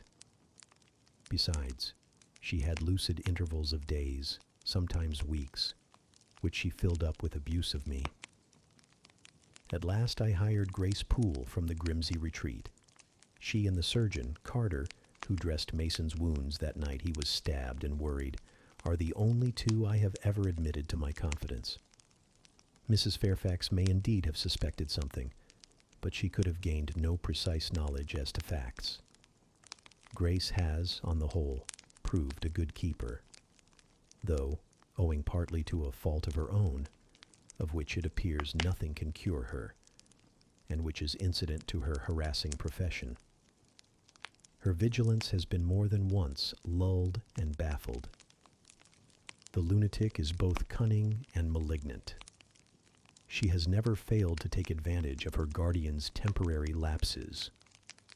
Once to secrete the knife with which she stabbed her brother, and twice to possess herself of the key of her cell, and issue therefrom in the night time. On the first of these occasions, she perpetrated the attempt to burn me in my bed. On the second, she paid that ghastly visit to you. I thank Providence, who watched over you, that she then spent her fury on your wedding apparel, which perhaps brought back vague reminiscences of her own bridal days. But on what might have happened, I cannot endure to reflect. When I think of the thing which flew at my throat this morning, hanging its black and scarlet visage over the nest of my dove, my blood curdles. "And what, sir," I asked while he paused, "did you do when you had settled her here? Where did you go?" "What did I do, Jane? I transformed myself into a will-o'-the-wisp. Where did I go? I pursued wanderings as wild as those of the March spirit. I sought the continent, and went devious through all its lands. My fixed desire was to seek and find a good and intelligent woman whom I could love, a contrast to the fury I left at Thornfield. But you could not marry, sir. I had determined and was convinced that I could and ought. It was not my original intention to deceive, as I have deceived you. I meant to tell my tale plainly, and make my proposals openly, and it appeared to me so absolutely rational that I should be considered free to love and be loved. I never doubted some woman might be found willing and able to understand my case, and accept me, in spite of the curse with which I was burdened. Well, sir, when you are inquisitive, Jane, you always make me smile.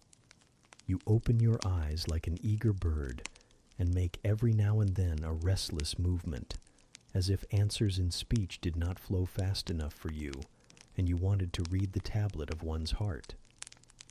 But before I go on, tell me what you mean by your, "Well, sir." It is a small phrase very frequent with you, and which many a time has drawn me on and on through interminable talk. I don't very well know why. I mean, what next? How did you proceed? What came of such an event? Precisely. And what do you wish to know now? Whether you found anyone you liked, whether you asked her to marry you, and what she said. I can tell you whether I found anyone I liked, and whether I asked her to marry me, but what she said is yet to be recorded in the book of fate. For 10 long years I roved about, living first in one capital, then another, sometimes in St. Petersburg, oftener in Paris, occasionally in Rome, Naples, and Florence. Provided with plenty of money and the passport of an old name, I could choose my own society. No circles were closed against me. I sought my ideal of a woman amongst English ladies, French countesses, Italian signoras, and German Grafinnen. I could not find her. Sometimes, for a fleeting moment, I thought I caught a glance, heard a tone, beheld a form, which announced the realization of my dream. But I was presently undeserved. You are not to suppose that I desired perfection, either of mind or person. I longed only for what suited me, for the antipodes of the Creole, and I longed vainly. Amongst them all I found not one whom, had I been ever so free, I, warned as I was of the risks, the horrors, the loathings of incongruous unions, would have asked to marry me. Disappointment made me reckless. I tried dissipation, never debauchery, that I hated and hate. That was my Indian Messalina's attribute, rooted disgust at it, and her restrained me much, even in pleasure. Any enjoyment that bordered on riot seemed to approach me to her and her vices, and I eschewed it. Yet I could not live alone, so I tried the companionship of mistresses. The first I chose was Céline Varens, another of those steps which make a man spurn himself when he recalls them. You already know what she was, and how my liaison with her terminated. She had 2 successors, an Italian, Giacinta, and a German, Clara, both considered singularly handsome. What was their beauty to me in a few weeks? Giacinta was unprincipled and violent. I tired of her in 3 months. Clara was honest and quiet, but heavy, mindless, and unimpressible, not one whit to my taste. I was glad to give her a sufficient sum to set her up in a good line of business, and so get decently rid of her. But Jane, I see by your face you are not forming a very favorable opinion of me just now. You think me an unfeeling, loose-principled rake, don't you? I don't like you so well as I have done sometimes indeed, sir. Did it not seem to you in the least wrong to live in that way, first with one mistress and then another? You talk of it as a mere matter of course. It was with me, and I did not like it. It was a groveling fashion of existence. I should never like to return to it. Hiring a mistress is the next worst thing to buying a slave. Both are often by nature and always by position inferior. And to live familiarly with inferiors is degrading. I now hate the recollection of the time I passed with Céline, Giacinta, and Clara. I felt the truth of these words, and I drew from them the certain inference that if I were so far to forget myself and all the teaching that had ever been instilled into me, as, under any pretext, with any justification, through any temptation, to become the successor of these poor girls, he would one day regard me with the same feeling which now in his mind desecrated their memory. I did not give utterance to this conviction. It was enough to feel it. I impressed it on my heart that it might remain there to serve me as aid in the time of trial. Now, Jane, why don't you say, "Well, sir, I have not done. You are looking grave. You disapprove of me still, I see. But let me come to the point. Last January, rid of all mistresses, in a harsh, bitter frame of mind, the result of a useless, roving, lonely life, corroded with disappointment, sourly disposed against all men, and especially against all womankind, for I began to regard the notion of an intellectual, faithful, loving woman as a mere dream. Recalled by business, I came back to England. On a frosty winter afternoon, I rode in sight of Thornfield Hall, abhorred spot. I expected no peace, no pleasure there. On a stile in Hay Lane, I saw a quiet little figure sitting by itself. I passed it as negligently as I did the pollard willow opposite to it. I had no presentiment of what it would be to me, no inward warning that the arbitress of my life, my genius for good or evil, waited there in humble guise. I did not know it, even when on the occasion of Mesrour's accident it came up and gravely offered me help. Childish and slender creature, it seemed as if a linnet had hopped to my foot and proposed to bear me on its tiny wing. I was surly, but the thing would not go. It stood by me with strange perseverance, and looked and spoke with a sort of authority. I must be aided, and by that hand, and aided I was. When once I had pressed the frail shoulder, something new, a fresh sap and sense, stole into my frame. It was well I had learnt that this elf must return to me, that it belonged to my house down below, or I could not have felt it pass away from under my hand, and seen it vanish behind the dim hedge, without singular regret. I heard you come home that night, Jane, though probably you were not aware that I thought of you, or watched for you. The next day I observed you, myself unseen, for half an hour, while you played with Adele in the gallery. It was a snowy day, I recollect, and you could not go out of doors. I was in my room. The door was ajar. I could both listen and watch. Adele claimed your outward attention for a while, yet I fancied your thoughts were elsewhere. But you were very patient with her, my little Jane. You talked to her, and amused her a long time. When at last she left you, you lapsed at once into deep reverie. You betook yourself slowly to pace the gallery. Now and then, in passing a casement, you glanced out at the thick falling snow. You listened to the sobbing wind, and again you paced gently on and dreamed. I think those day visions were not dark. There was a pleasurable illumination in your eye occasionally, a soft excitement in your aspect, which told of no bitter, bilious, hypochondriac brooding. Your look revealed rather the sweet musings of youth when its spirit follows on willing wings the flight of hope, up and on to an ideal heaven. The voice of Mrs. Fairfax, speaking to a servant in the hall, wakened you. And how curiously you smiled to and at yourself, Janet. There was much sense in your smile. It was very shrewd, and seemed to make light of your own abstraction. It seemed to say, "My fine visions are all very well, but I must not forget they are absolutely unreal. I have a rosy sky and a green, flowery Eden in my brain, but without, I am perfectly aware, lies at my feet a rough track to travel, and around me gather black tempests to encounter." You ran downstairs and demanded of Mrs. Fairfax some occupation, the weekly house accounts to make up, or something of that sort, I think it was. I was vexed with you for getting out of my sight.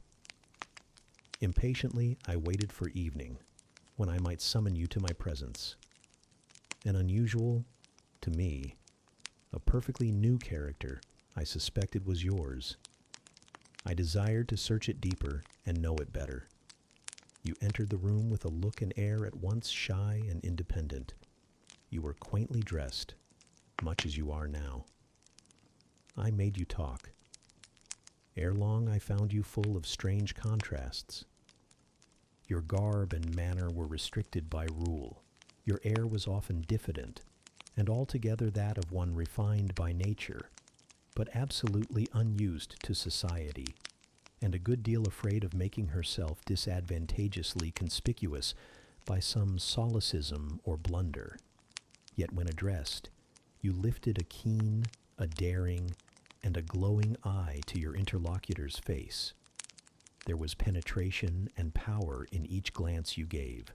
When plied by close questions, you found ready and round answers. Very soon you seemed to get used to me. I believe you felt the existence of sympathy between you and your grim and cross master Jane, for it was astonishing to see how quickly a certain pleasant ease tranquilized your manner. Snarl as I would, you showed no surprise, fear, annoyance, or displeasure at my moroseness. You watched me, and now and then smiled at me with a simple yet sagacious grace I cannot describe. I was at once content and stimulated with what I saw. I liked what I had seen, and wished to see more. Yet for a long time I treated you distantly and sought your company rarely. I was an intellectual epicure, and wished to prolong the gratification of making this novel and piquant acquaintance. Besides, I was for a while troubled with a haunting fear that if I handled the flower freely, its bloom would fade. The sweet charm of freshness would leave it. I did not then know that it was no transitory blossom, but rather the radiant resemblance of one, cut in an indestructible gem. Moreover, I wished to see whether you would seek me if I shunned you. But you did not. You kept in the schoolroom as still as your own desk and easel. If by chance I met you, you passed me as soon, and with as little token of recognition as was consistent with respect. Your habitual expression in those days, Jane, was a thoughtful look, not despondent, for you were not sickly, but not buoyant, for you had little hope and no actual pleasure. I wondered what you thought of me, or if you ever thought of me, and resolved to find this out. I resumed my notice of you. There was something glad in your glance, and genial in your manner when you conversed. I saw you had a social heart. It was the silent schoolroom. It was the tedium of your life that made you mournful. I permitted myself the delight of being kind to you. Kindness stirred emotion soon. Your face became soft in expression, your tones gentle. I liked my name pronounced by your lips in a grateful, happy accent. I used to enjoy a chance meeting with you, Jane. At this time, there was a curious hesitation in your manner. You glanced at me with a slight trouble, a hovering doubt. You did not know what my caprice might be, whether I was going to play the master and be stern, or the friend and be benignant. I was now too fond of you often to simulate the first whim, and when I stretched my hand out cordially, such bloom and light and bliss rose to your young, wistful features. I had much ado often to avoid straining you then and there to my heart. Don't talk any more of those days, sir, I interrupted, furtively dashing away some tears from my eyes. His language was torture to me, for I knew what I must do, and do soon, and all these reminiscences and these revelations of his feelings only made my work more difficult. No, Jane, he returned. What necessity is there to dwell on the past, when the present is so much surer, the future so much brighter? I shuddered to hear the infatuated assertion. You see now how the case stands, do you not? He continued. After a youth and manhood passed half in unutterable misery and half in dreary solitude, I have for the first time found what I can truly love. I have found you. You are my sympathy, my better self, my good angel. I am bound to you with a strong attachment, I think you good, gifted, lovely. A fervent, a solemn passion is conceived in my heart. It leans to you, draws you to my center and spring of life, wraps my existence about you, and kindling in pure, powerful flame, fuses you and me in one. It was because I felt and knew this that I resolved to marry you. To tell me that I had already a wife is empty mockery. You know now that I had but a hideous demon. I was wrong to attempt to deceive you, but I feared a stubbornness that exists in your character. I feared early instilled prejudice. I wanted to have you safe before hazarding confidences. This was cowardly. I should have appealed to your nobleness and magnanimity at first, as I do now, open to you plainly my life of agony, described to you my hunger and thirst after a higher and worthier existence, shown to you, not my resolution, that word is weak, but my resistless bent to love faithfully and well, where I am faithfully and well loved in return. Then I should have asked you to accept my pledge of fidelity and to give me yours. Jane, give it to me now. A pause. Why are you silent, Jane? I was experiencing an ordeal. A hand of fiery iron grasped my vitals. Terrible moment, full of struggle, blackness, burning. Not a human being that ever lived could wish to be loved better than I was loved. And him who thus loved me I absolutely worshipped. And I must renounce love and idol.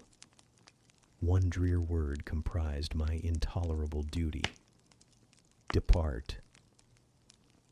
Jane, you understand what I want of you. Just this promise. I will be yours, Mr. Rochester. Mr. Rochester, I will not be yours. Another long silence. Jane, recommenced he with a gentleness that broke me down with grief and turned me stone cold with ominous terror, for this still voice was the pant of a lion rising. Jane, do you mean to go one way in the world and to let me go another? I do. Jane, bending towards and embracing me, do you mean it now? I do. And now? Softly kissing my forehead and cheek. I do. Extricating myself from restraint rapidly and completely. Oh, Jane, this is bitter. This is wicked. It would not be wicked to love me. It would to obey you. A wild look raised his brows, crossed his features. He rose, but he forbore yet. I laid my hand on the back of a chair for support. I shook, I feared, but I resolved. One instant, Jane. Give one glance to my horrible life when you are gone. All happiness will be torn away with you. What then is left? For a wife I have but the maniac upstairs. As well might you refer me to some corpse in yonder churchyard. What shall I do, Jane? Where turn for a companion and for some hope? Do as I do. Trust in God and yourself. Believe in heaven. Hope to meet again there. Then you will not yield? No. Then you condemn me to live wretched and to die accursed? His voice rose. I advise you to live sinless, and I wish you to die tranquil. Then you snatch love and innocence from me? You fling me back on lust for a passion, vice for an occupation? Mr. Rochester, I no more assign this fate to you than I grasp at it for myself. We were born to strive and endure. You as well as I do so. You will forget me before I forget you. You make me a liar by such language. You sully my honor. I declared I could not change. You tell me to my face I shall change soon. And what a distortion in your judgment, what a perversity in your ideas, is proved by your conduct. Is it better to drive a fellow creature to despair than to transgress a mere human law, no man being injured by the breach? For you have neither relatives nor acquaintances whom you need fear to offend by living with me. This was true. and while he spoke my very conscience and reason turned traitors against me, and charged me with crime in resisting him. They spoke almost as loud as feeling, and that clamored wildly. "Oh, comply," it said. "Think of his misery. Think of his danger. Look at his state when left alone. Remember his headlong nature. Consider the recklessness following on despair. Soothe him, save him, love him. Tell him you love him and will be his. Who in the world cares for you, or who will be injured by what you do?" Still indomitable was the reply. "I care for myself. The more solitary, the more friendless, the more unsustained I am, the more I will respect myself. I will keep the law given by God, sanctioned by man. I will hold to the principles received by me when I was sane and not mad, as I am now. Laws and principles are not for the times when there is no temptation. They are for such moments as this, when body and soul rise in mutiny against their rigor. Stringent are they. Inviolate they shall be. If at my individual convenience I might break them, what would be their worth?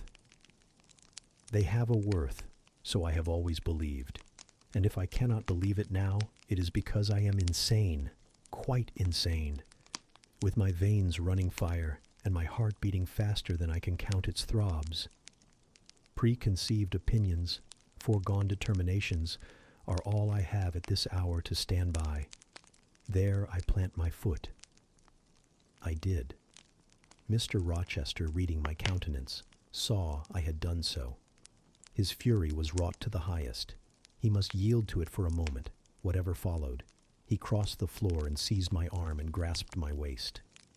He seemed to devour me with his flaming glance. Physically, I felt, at the moment, powerless as stubble exposed to the draft and glow of a furnace. Mentally, I still possessed my soul, and with it the certainty of ultimate safety.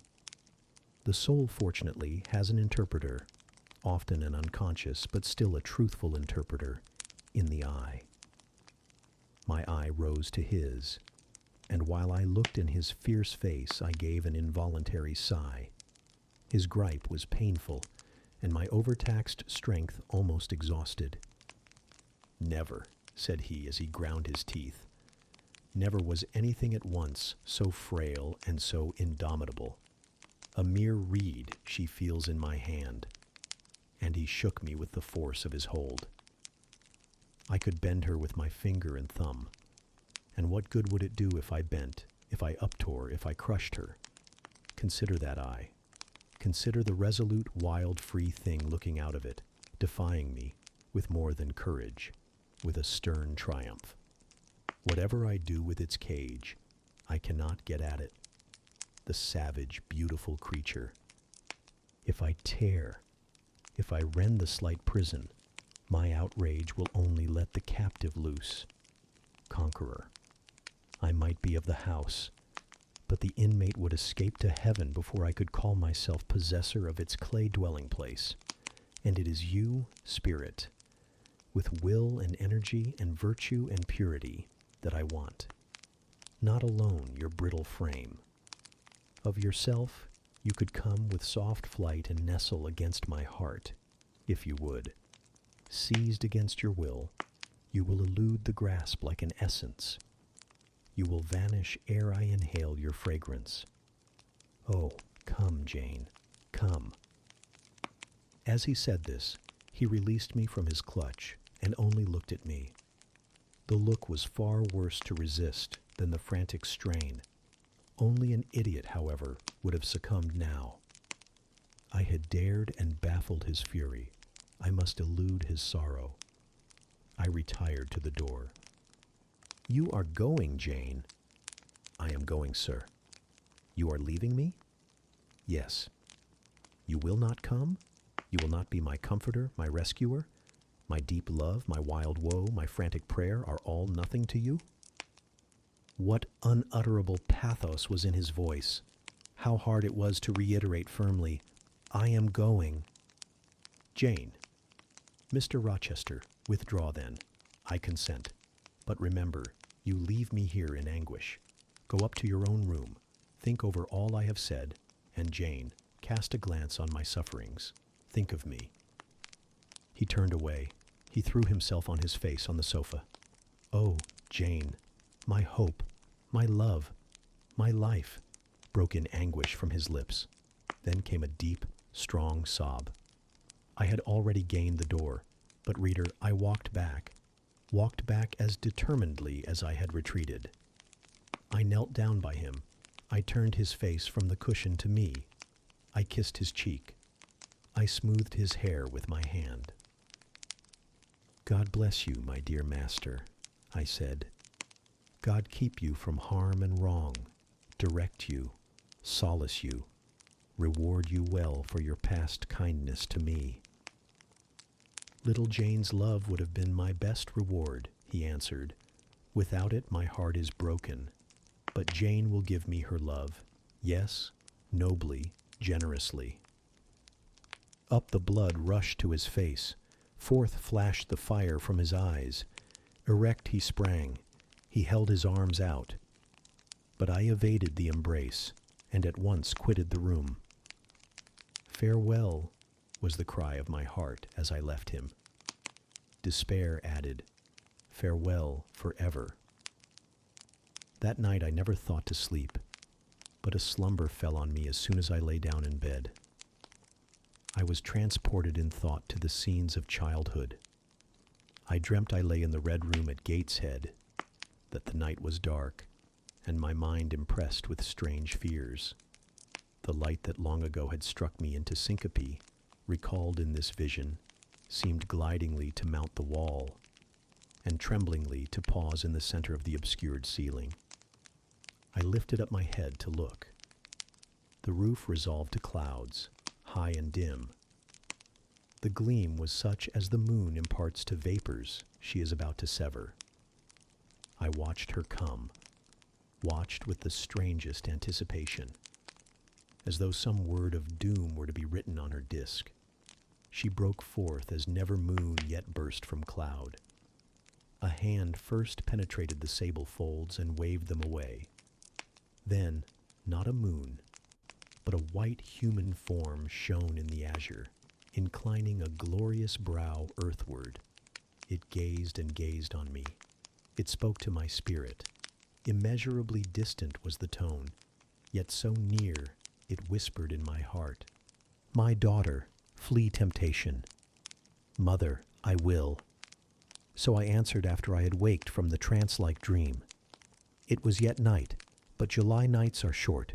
Soon after midnight dawn comes. It cannot be too early to commence the task I have to fulfill, thought I. I rose. I was dressed, for I had taken off nothing but my shoes. I knew where to find in my drawers some linen, a locket, a ring. In seeking these articles, I encountered the beads of a pearl necklace Mr. Rochester had forced me to accept a few days ago. I left that. It was not mine. It was the visionary bride's who had melted in air. The other articles I made up in a parcel. My purse, containing 20 shillings, it was all I had, I put in my pocket. I tied on my straw bonnet, pinned my shawl, took the parcel and my slippers, which I would not put on yet, and stole from my room. "Farewell, kind Mrs. Fairfax," I whispered as I glided past her door. "Farewell, my darling Adele," I said as I glanced towards the nursery. No thought could be admitted of entering to embrace her. I had to deceive a fine ear. For aught I knew, it might now be listening. I would have got past Mr. Rochester's chamber without a pause, but my heart momentarily stopping its beat at that threshold, my foot was forced to stop also. No sleep was there.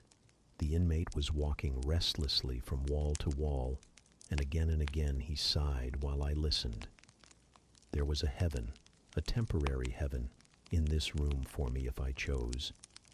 I had but to go in and to say, "Mr. Rochester, I will love you and live with you through life till death," and a fount of rapture would spring to my lips. I thought of this. That kind master, who could not sleep now, was waiting with impatience for day. He would send for me in the morning. I should be gone. He would have me sought for vainly. He would feel himself forsaken, his love rejected. He would suffer, perhaps grow desperate. I thought of this too. My hand moved towards the lock. I caught it back and glided on. Drearily, I wound my way downstairs. I knew what I had to do, and I did it mechanically.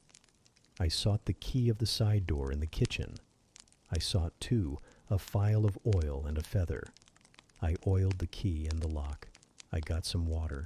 I got some bread, for perhaps I should have to walk far, and my strength, sorely shaken of late, must not break down. All this I did without one sound. I opened the door, passed out, shut it softly. Dim dawn glimmered in the yard. The great gates were closed and locked, but a wicket in one of them was only latched. Through that I departed. It too I shut, and now I was out of Thornfield. A mile off, beyond the fields, lay a road which stretched in the contrary direction to Millcote, a road I had never traveled, but often noticed, and wondered where it led. Thither I bent my steps. No reflection was to be allowed now.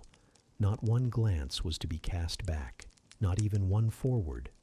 Not one thought was to be given either to the past or the future. The first was a page so heavenly sweet, so deadly sad, that to read one line of it would dissolve my courage and break down my energy. The last was an awful blank, something like the world when the deluge was gone by. I skirted fields and hedges and lanes till after sunrise. I believe it was a lovely summer morning. I know my shoes, which I had put on when I left the house, were soon wet with dew. But I looked neither to rising sun, nor smiling sky, nor wakening nature.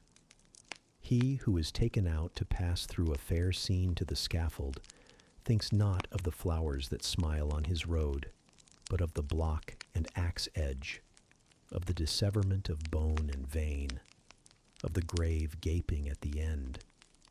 And I thought of drear flight and homeless wandering, and oh, with agony, I thought of what I left. I could not help it. I thought of him now, in his room, watching the sunrise, hoping I should soon come to say I would stay with him and be his. I longed to be his.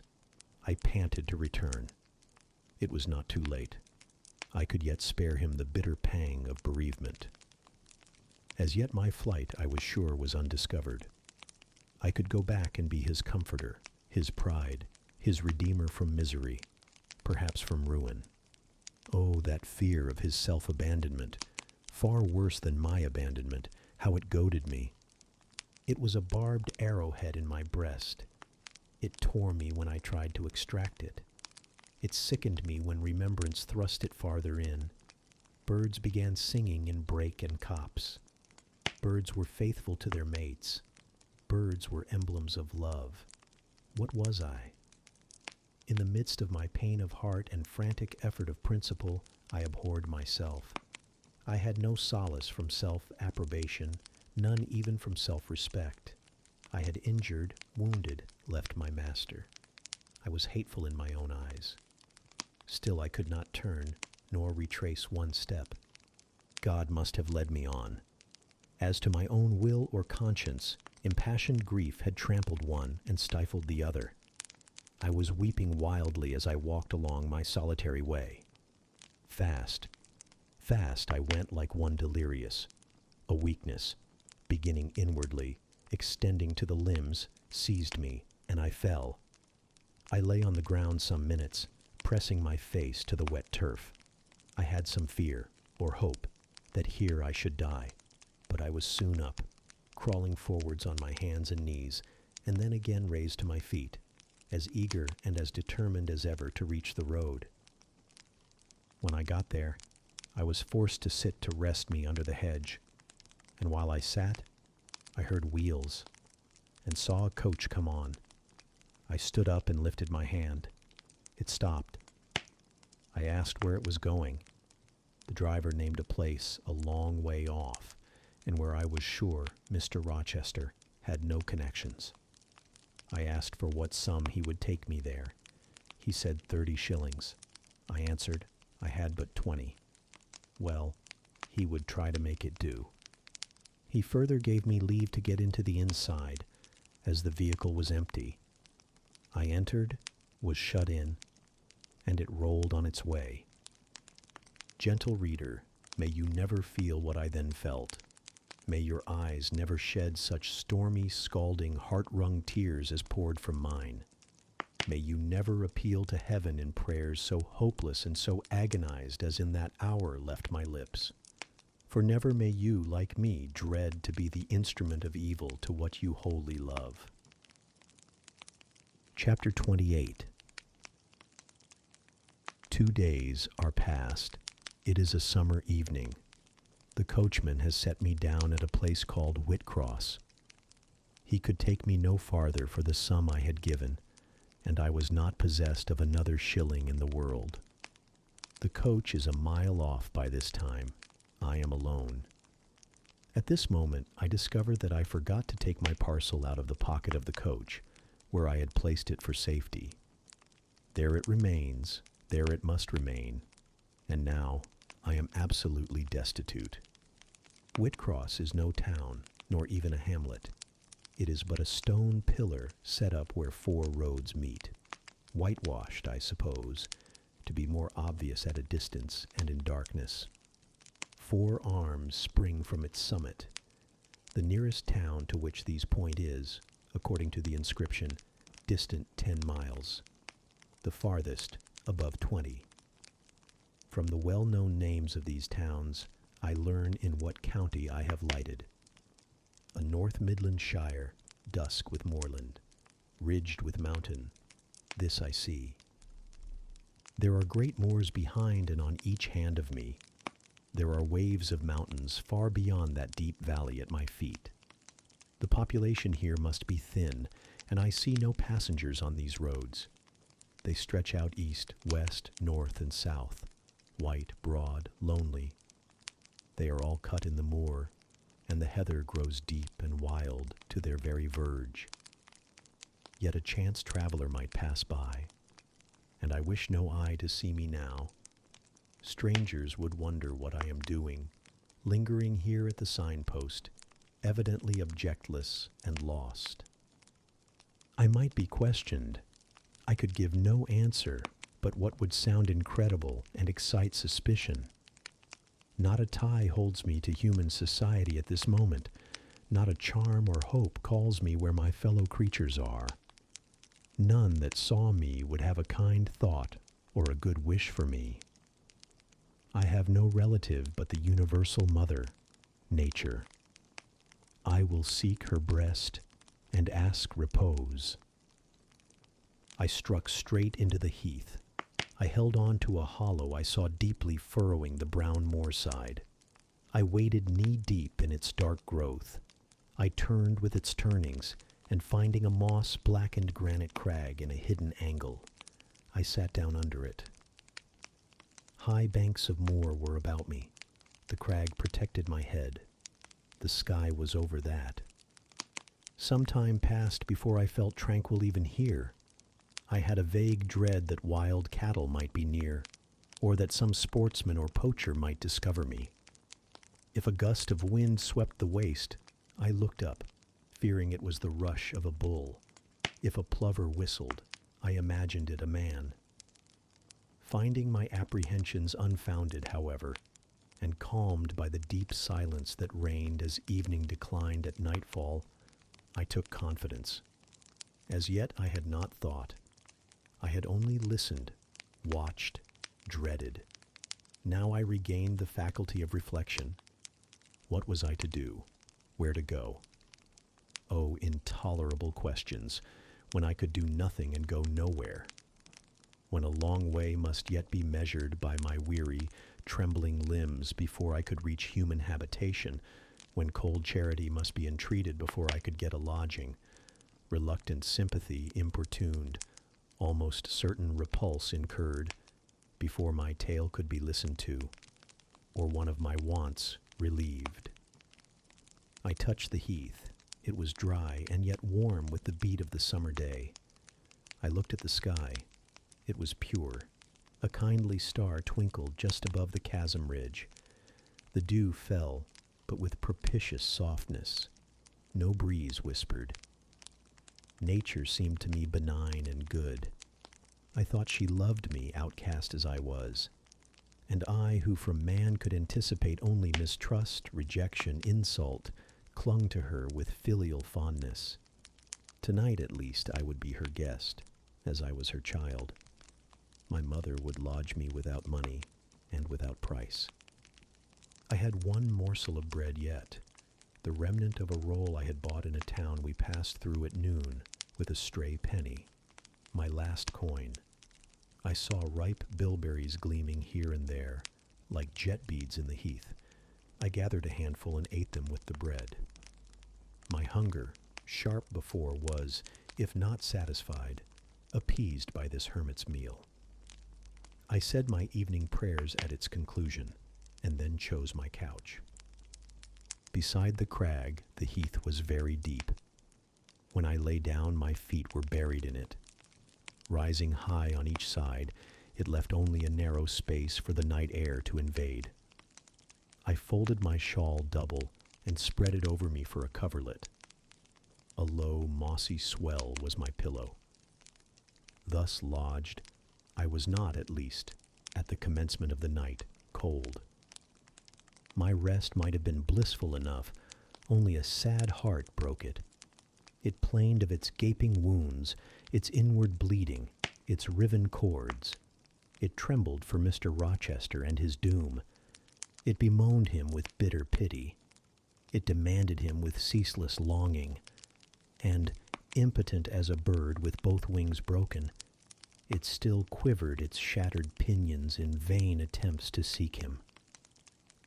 Worn out with this torture of thought, I rose to my knees. Night was come, and her planets were risen. A safe, still night, too serene for the companionship of fear. We know that God is everywhere, but certainly we feel his presence most when his works are on the grandest scale spread before us, and it is in the unclouded night sky, where his worlds wheel their silent course, that we read clearest his infinitude, his omnipotence, his omnipresence. I had risen to my knees to pray for Mr. Rochester. Looking up, I, with tear-dimmed eyes, saw the mighty Milky Way. Remembering what it was, what countless systems there swept space like a soft trace of light, I felt the might and strength of God. Sure was I of his efficiency to save what he had made. Convinced I grew that neither earth should perish, nor one of the souls it treasured. I turned my prayer to thanksgiving.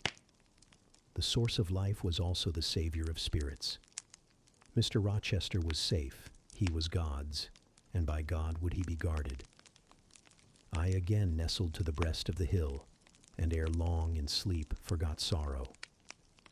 But next day, want came to me pale and bare. Long after the little birds had left their nests, long after bees had come in the sweet prime of day to gather the heath honey before the dew was dried, when the long morning shadows were curtailed and the sun filled earth and sky, I got up and I looked round me. What a still, hot, perfect day. What a golden desert this spreading moor, everywhere sunshine. I wished I could live in it and on it. I saw a lizard run over the crag. I saw a bee busy among the sweet bilberries. I would fain at the moment have become bee or lizard, that I might have found fitting nutriment, permanent shelter here. But I was a human being, and had a human being's wants. I must not linger where there was nothing to supply them. I rose. I looked back at the bed I had left. Hopeless of the future, I wished but this, that my Maker had that night thought good to require my soul of me while I slept, and that this weary frame, absolved by death from further conflict with fate, had now but to decay quietly and mingle in peace with the soil of this wilderness. Life, however, was yet in my possession, with all its requirements and pains and responsibilities. The burden must be carried, the want provided for, the suffering endured, the responsibility fulfilled. I set out. Whitcross regained, I followed a road which led from the sun, now fervent and high. By no other circumstance had I will to decide my choice. I walked a long time, and when I thought I had nearly done enough, and might conscientiously yield to the fatigue that almost overpowered me, might relax this forced action, and sitting down on a stone I saw near, submit resistlessly to the apathy that clogged heart and limb, I heard a bell chime, a church bell. I turned in the direction of the sound, and there, amongst the romantic hills, whose changes and aspect I had ceased to note an hour ago, I saw a hamlet and a spire. All the valley at my right hand was full of pasture fields, and cornfields and wood, and a glittering stream ran zigzag through the varied shades of green, the mellowing grain, the somber woodland, the clear and sunny lea. Recalled by the rumbling of wheels to the road before me, I saw a heavily laden wagon laboring up the hill, and not far beyond were 2 cows and their drover. Human life and human labor were near. I must struggle on, strive to live, and bend to toil like the rest. About 2:00 p.m. I entered the village. At the bottom of its one street there was a little shop with some cakes of bread in the window. I coveted a cake of bread. With that refreshment I could perhaps regain a degree of energy. Without it, it would be difficult to proceed. The wish to have some strength and some vigor returned to me as soon as I was amongst my fellow beings.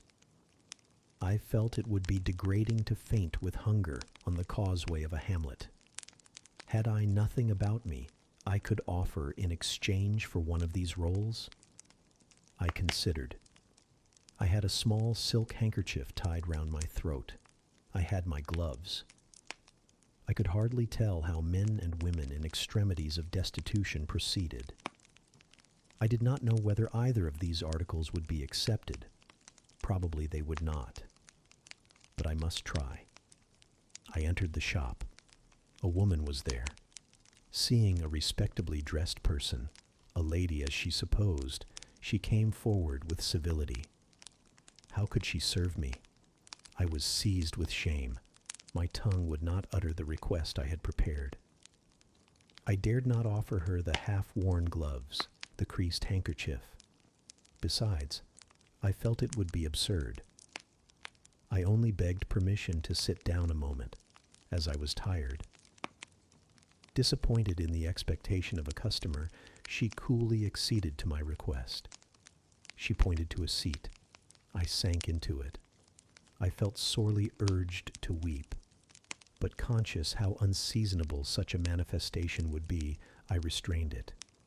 Soon I asked her if there were any dressmaker or plain-work woman in the village. Yes, 2 or 3, quite as many as there was employment for. I reflected. I was driven to the point now. I was brought face to face with necessity. I stood in the position of one without a resource, without a friend, without a coin. I must do something. What? I must apply somewhere. Where? Did she know of any place in the neighborhood where a servant was wanted? Nay, she couldn't say. What was the chief trade in this place? What did most of the people do? Some were farm laborers. A good deal worked at Mr. Oliver's needle factory and at the foundry. Did Mr. Oliver employ women? Nay, it was men's work. And what do the women do? I not, was the answer. Some does one thing and some another. Poor folk mun get on as they can. She seemed to be tired of my questions. And indeed, what claim had I to importune her? A neighbor or two came in. My chair was evidently wanted. I took leave. I passed up the street, looking as I went at all the houses to the right hand and to the left. But I could discover no pretext, nor see an inducement to enter any. I rambled round the hamlet, going sometimes to a little distance and returning again for an hour or more. Much exhausted and suffering greatly now for want of food, I turned aside into a lane and sat down under the hedge. Ere many minutes had elapsed, I was again on my feet, however, and again searching something, a resource, or at least an informant. A pretty little house stood at the top of the lane, with a garden before it, exquisitely neat and brilliantly blooming. I stopped at it. What business had I to approach the white door, or touch the glittering knocker? In what way could it possibly be the interest of the inhabitants of that dwelling to serve me? Yet I drew near and knocked. A mild-looking, cleanly attired young woman opened the door. In such a voice as might be expected from a hopeless heart and fainting frame, a voice wretchedly low and faltering, I asked if a servant was wanted here. "No," said she, "we do not keep a servant." "Can you tell me where I could get employment of any kind?" I continued. "I am a stranger, without acquaintance in this place. I want some work, no matter what." But it was not her business to think for me, or to seek a place for me. Besides, in her eyes, how doubtful must have appeared my character, position, tale. She shook her head. She was sorry she could give me no information, and the white door closed, quite gently and civilly, but it shut me out. If she had held it open a little longer, I believe I should have begged a piece of bread, for I was now brought low. I could not bear to return to the sordid village, where, besides, no prospect of aid was visible. I should have longed rather to deviate to a wood I saw not far off, which appeared in its thick shade to offer inviting shelter. But I was so sick, so weak, so gnawed with nature's cravings. Instinct kept me roaming round abodes where there was a chance of food. Solitude would be no solitude, rest no rest, while the vulture, hunger, thus sank beak and talons in my side. I drew near houses, I left them, and came back again, and again I wandered away, always repelled by the consciousness of having no claim to ask, no right to expect interest in my isolated lot. Meantime, the afternoon advanced, while I thus wandered about like a lost and starving dog. In crossing a field, I saw the church spire before me. I hastened towards it. Near the churchyard, and in the middle of a garden, stood a well-built though small house, which I had no doubt was the parsonage. I remembered that strangers who arrive at a place where they have no friends, and who want employment, sometimes apply to the clergyman for introduction and aid. It is the clergyman's function to help, at least with advice, those who wished to help themselves. I seemed to have something like a right to seek counsel here. Renewing then my courage and gathering my feeble remains of strength, I pushed on. I reached the house and knocked at the kitchen door. An old woman opened. I asked, "Was this the parsonage?" "Yes." "Was the clergyman in?" "No." "Would he be in soon?" "No, he was gone from home." "To a distance?" "Not so far, happen 3 mile." He had been called away by the sudden death of his father. He was at Marsh End now, and would very likely stay there a fortnight longer. "Was there any lady of the house?" "Nay, there was naught but her, and she was housekeeper." And of her, reader, I could not bear to ask the relief for want of which I was sinking. I could not yet beg, and again I crawled away. Once more I took off my handkerchief. Once more I thought of the cakes of bread in the little shop. Oh, for but a crust, for but one mouthful to allay the pang of famine. Instinctively I turned my face again to the village. I found the shop again, and I went in. And though others were there besides the woman, I ventured the request. Would she give me a roll for this handkerchief? She looked at me with evident suspicion. Nay, she never sold stuff that way. Almost desperate, I asked for half a cake. She again refused. How could she tell where I had got the handkerchief? She said. Would she take my gloves? No. What could she do with them? Reader, it is not pleasant to dwell on these details. Some say there is enjoyment in looking back to painful experience past. But at this day I can scarcely bear to review the times to which I allude. The moral degradation, blent with the physical suffering, form too distressing a recollection ever to be willingly dwelt on. I blamed none of those who repulsed me. I felt it was what was to be expected, and what could not be helped. An ordinary beggar is frequently an object of suspicion, a well-dressed beggar inevitably so. To be sure, what I begged was employment, but whose business was it to provide me with employment? Not, certainly, that of persons who saw me then for the first time, and who knew nothing about my character. And as to the woman who would not take my handkerchief in exchange for her bread, why, she was right, if the offer appeared to her sinister, or the exchange unprofitable. Let me condense now. I am sick of the subject. A little before dark, I passed a farmhouse, at the open door of which the farmer was sitting, eating his supper of bread and cheese. I stopped and said, "Will you give me a piece of bread? For I am very hungry." He cast on me a glance of surprise, but without answering, he cut a thick slice from his loaf and gave it to me. I imagine he did not think I was a beggar, but only an eccentric sort of lady who had taken a fancy to his brown loaf. As soon as I was out of sight of his house, I sat down and ate it. I could not hope to get a lodging under a roof, and sought it in the wood I have before alluded to. But my night was wretched, my rest broken. The ground was damp, the air cold. Besides, intruders passed near me more than once, and I had again and again to change my quarters. No sense of safety or tranquility befriended me. Towards morning it rained. The whole of the following day was wet. Do not ask me, reader, to give a minute account of that day. As before, I sought work. As before, I was repulsed. As before, I starved. But once did food pass my lips. At the door of a cottage, I saw a little girl about to throw a mess of cold porridge into a pig trough. "Will you give me that?" I asked. She stared at me.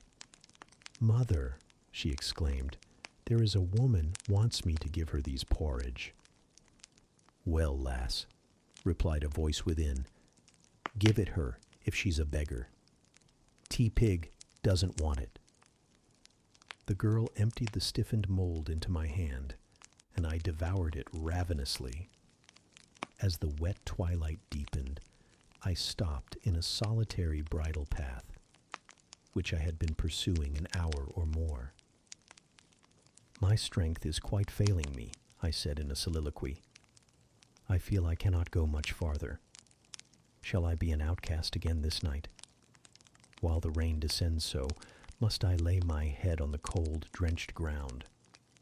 I fear I cannot do otherwise, for who will receive me?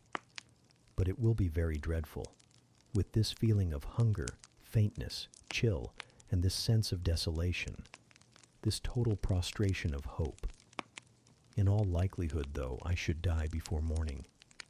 And why cannot I reconcile myself to the prospect of death? Why do I struggle to retain a valueless life? because I know or believe Mr. Rochester is living. And then to die of want and cold is a fate to which nature cannot submit passively. O Providence, sustain me a little longer. Aid, direct me. My glazed eye wandered over the dim and misty landscape. I saw I had strayed far from the village. It was quite out of sight. The very cultivation surrounding it had disappeared. I had, by crossways and bypaths, once more drawn near the tract of moorland. And now, only a few fields, almost as wild and unproductive as the heath from which they were scarcely reclaimed, lay between me and the dusky hill. Well, I would rather die yonder than in a street or on a frequented road, I reflected. And far better that crows and ravens, if any ravens there be in these regions, should pick my flesh from my bones, than that they should be prisoned in a workhouse coffin and moulder in a pauper's grave. To the hill, then, I turned. I reached it. It remained now only to find a hollow where I could lie down, and feel at least hidden, if not secure. But all the surface of the waste looked level. It showed no variation but of tint, green where rush and moss overgrew the marshes, black where the dry soil bore only heath. Dark as it was getting, I could still see these changes, though but as mere alternations of light and shade, for color had faded with the daylight. My eye still roved over the sullen swell and along the moor edge, vanishing amidst the wildest scenery, when at one dim point, far in among the marshes and the ridges, a light sprang up. That is an ignis fatuus, was my first thought, and I expected it would soon vanish. It burnt on, however, quite steadily, neither receding nor advancing. Is it then a bonfire just kindled? I questioned. I watched to see whether it would spread, but no. As it did not diminish, so it did not enlarge. It may be a candle in a house, I then conjectured, but if so, I can never reach it. It is much too far away, and were it within a yard of me, what would it avail? I should but knock at the door to have it shut in my face. And I sank down where I stood and hid my face against the ground. I lay still a while. The night wind swept over the hill and over me and died moaning in the distance. The rain fell fast, wetting me afresh to the skin. Could I but have stiffened to the still frost, the friendly numbness of death, it might have pelted on. I should not have felt it. But my yet living flesh shuddered at its chilling influence. I rose ere long. The light was yet there, shining dim but constant through the rain. I tried to walk again. I dragged my exhausted limbs slowly towards it. It led me aslant over the hill, through a wide bog, which would have been impassable in winter, and was splashy and shaking even now, in the height of summer. Here I fell twice, but as often I rose and rallied my faculties. This light was my forlorn hope. I must gain it. Having crossed the marsh, I saw a trace of white over the moor. I approached it. It was a road or a track. It led straight up to the light, which now beamed from a sort of knoll, amidst a clump of trees, firs apparently, from what I could distinguish of the character of their forms and foliage through the gloom. My star vanished as I drew near. Some obstacle had intervened between me and it. I put out my hand to feel the dark mass before me. I discriminated the rough stones of a low wall, above it something like palisades, and within a high and prickly hedge. I groped on. Again, a whitish object gleamed before me. It was a gate, a wicket. It moved on its hinges as I touched it. On each side stood a sable bush holly, or yew. Entering the gate and passing the shrubs, the silhouette of a house rose to view, black, low, and rather long, but the guiding light shone nowhere. All was obscurity. Were the inmates retired to rest? I feared it must be so. In seeking the door, I turned an angle. There shot out the friendly gleam again from the lozenged panes of a very small latticed window within a foot of the ground, made still smaller by the growth of ivy or some other creeping plant, whose leaves clustered thick over the portion of the house wall in which it was set. The aperture was so screened and narrow that curtain or shutter had been deemed unnecessary, and when I stooped down and put aside the spray of foliage shooting over it, I could see all within.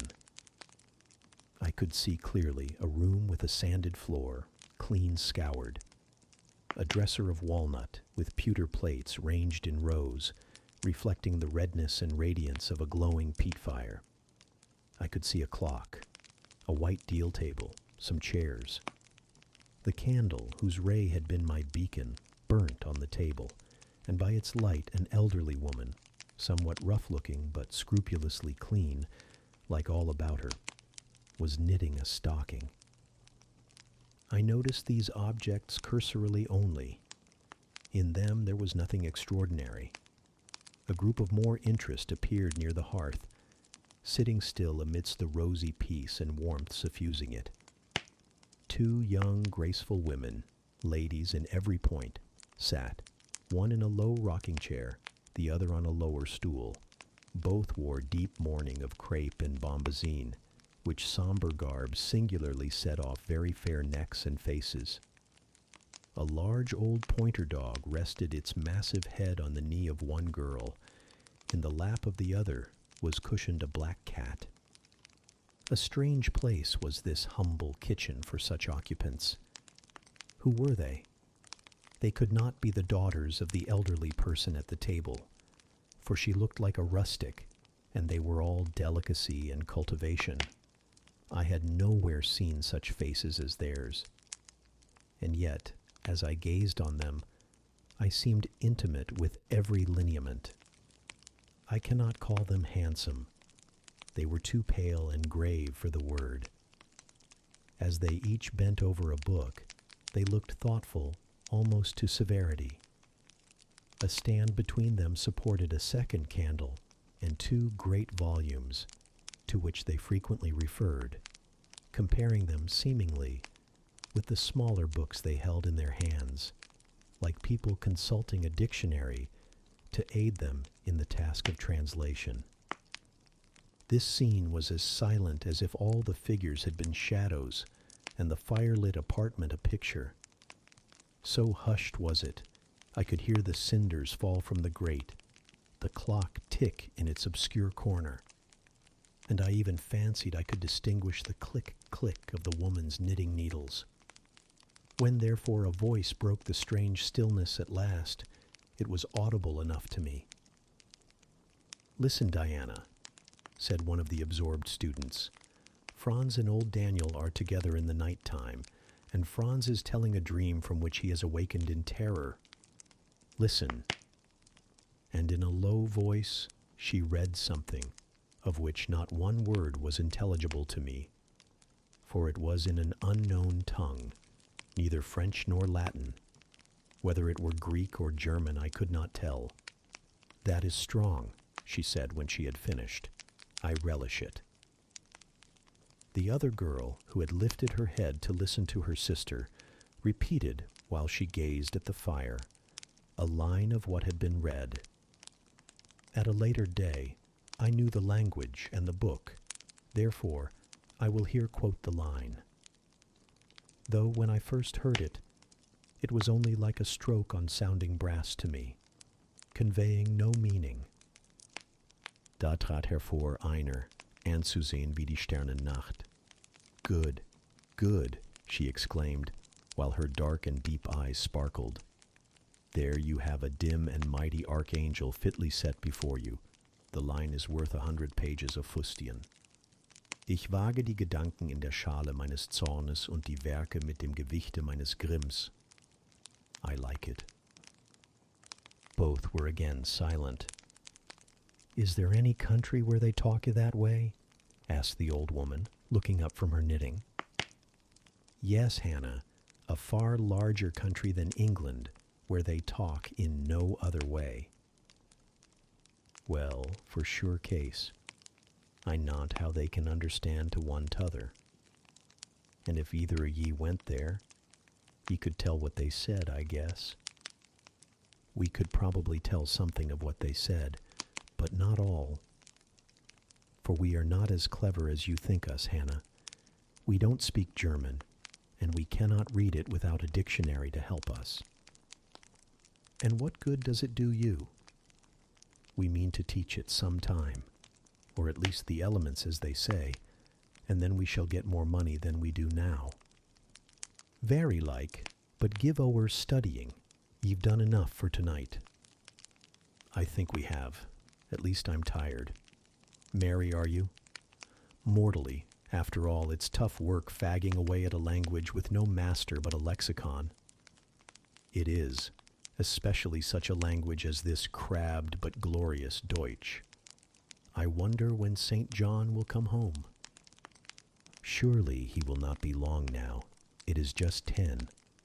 Looking at a little gold watch she drew from her girdle. It rains fast, Hannah. Will you have the goodness to look at the fire in the parlor? The woman rose. She opened a door, through which I dimly saw a passage. Soon I heard her stir a fire in an inner room. She presently came back. Ah, childer, said she, it fair troubles me to go into yond room now. It looks so lonesome with a chair empty and set back in a corner. She wiped her eyes with her apron. The two girls, grave before, looked sad now. But he is in a better place, continued Hannah. We shouldn't wish him here again. And then, nobody need to have a quieter death, nor he had. You say he never mentioned us? Inquired one of the ladies. He hadn't time, bairn. He was gone in a minute, was your father. He had been a bit ailing like the day before, but naught to signify. And when Mr. St. John asked if he would like either o' ye to be sent for, he fair laughed at him. He began again with a bit of a heaviness in his head the next day, that is, a fortnight sin, and he went to sleep and never wakened. He were a most stark when your brother went into the chamber and fanned him. Ah, childer, that's the last of old stock, for ye and Mr. St. John is like of different sort to them that's gone. For all your mother were Mitchy your way, and a most as book learned. She were the picture o' ye, Mary. Diana is more like your father. I thought them so similar I could not tell where the old servant, for such I now concluded her to be, saw the difference. Both were fair complexioned and slenderly made. Both possessed faces full of distinction and intelligence. One, to be sure, had hair a shade darker than the other, and there was a difference in their style of wearing it. Mary's pale brown locks were parted and braided smooth. Diana's duskier tresses covered her neck with thick curls. The clock struck 10. You'll want your supper, I am sure, observed Hannah. And so will Mr. St. John when he comes in. And she proceeded to prepare the meal. The ladies rose. They seemed about to withdraw to the parlor. Till this moment, I had been so intent on watching them, their appearance and conversation had excited in me so keen an interest, I had half forgotten my own wretched position. Now it recurred to me. More desolate, more desperate than ever, it seemed from contrast. And how impossible did it appear to touch the inmates of this house with concern on my behalf, to make them believe in the truth of my wants and woes, to induce them to vouchsafe a rest for my wanderings. As I groped out the door and knocked at it hesitatingly, I felt that last idea to be a mere chimera. Hannah opened. "What do you want?" she inquired, in a voice of surprise, as she surveyed me by the light of the candle she held. "May I speak to your mistresses?" I said. "You had better tell me what you have to say to them. Where do you come from? I am a stranger. What is your business here at this hour? I want a night's shelter in an outhouse or anywhere, and a morsel of bread to eat. Distrust, the very feeling I dreaded, appeared in Hannah's face. I'll give you a piece of bread, she said after a pause, but we can't take in a vagrant to lodge. It isn't likely. Do let me speak to your mistresses. No, not I. What can they do for you? You should not be roving about now. It looks very ill. But where shall I go if you drive me away? What shall I do? Oh, I'll warrant you know where to go and what to do. Mind you don't do wrong, that's all. Here is a penny. Now go. A penny cannot feed me, and I have no strength to go farther. Don't shut the door. Oh, don't, for God's sake. I must. The rain is driving in. Tell the young ladies. Let me see them. Indeed, I will not. You are not what you ought to be, or you wouldn't make such a noise. Move off. But I must die if I am turned away. Not you. I'm feared you have some ill plans, Agate, that bring you about folks' houses at this time o' night. If you've any followers, housebreakers, or such like, anywhere near you may tell them we are not by ourselves in the house. We have a gentleman and dogs and guns. Here the honest but inflexible servant clapped the door to and bolted it within. This was the climax. A pang of exquisite suffering, a throe of true despair, rent and heaved my heart. Worn out indeed I was. Not another step could I stir. I sank on the wet doorstep. I groaned. I wrung my hands. I wept in utter anguish. Oh, this spectre of death. Oh, this last hour approaching in such horror. Alas, this isolation, this banishment from my kind. Not only the anchor of hope, but the footing of fortitude was gone, at least for a moment. But the last I soon endeavored to regain. I can but die, I said, and I believe in God. Let me try to wait His will in silence. These words I not only thought, but uttered, and thrusting back all my misery into my heart, I made an effort to compel it to remain there, dumb and still. All men must die, said a voice quite close at hand, but all are not condemned to meet a lingering and premature doom, such as yours would be if you perished here of want. Who or what speaks? I asked, terrified at the unexpected sound, and incapable now of deriving from any occurrence a hope of aid. A form was near. What form? The pitch-dark night, and my enfeebled vision prevented me from distinguishing. With a loud, long knock, the newcomer appealed to the door. "Is it you, Mr. St. John?" cried Hannah. "Yes, yes, open quickly." "Well, how wet and cold you must be, such a wild night as it is. Come in.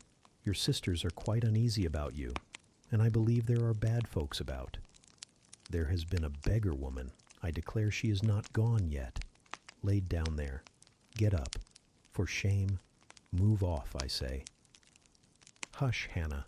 I have a word to say to the woman. You have done your duty in excluding. Now let me do mine in admitting her. I was near and listened to both you and her. I think this is a peculiar case. I must at least examine into it. Young woman, rise and pass before me into the house." With difficulty, I obeyed him. Presently, I stood within that clean, bright kitchen, on the very hearth, trembling, sickening, conscious of an aspect in the last degree ghastly, wild, and weather-beaten. The two ladies, their brother, Mr. St. John, the old servant, were all gazing at me. "St. John, who is it?" I heard one ask. "I cannot tell. I found her at the door," was the reply. "She does look white," said Hannah. "As white as clay or death," was responded. "She will fall. Let her sit." And indeed my head swam. I dropped, but a chair received me. I still possessed my senses, though just now I could not speak. Perhaps a little water would restore her. Hannah, fetch some, but she is worn to nothing. How very thin and how very bloodless. A mere spectre. Is she ill or only famished? Famished, I think. Hannah, is that milk? Give it me, and a piece of bread. Diana.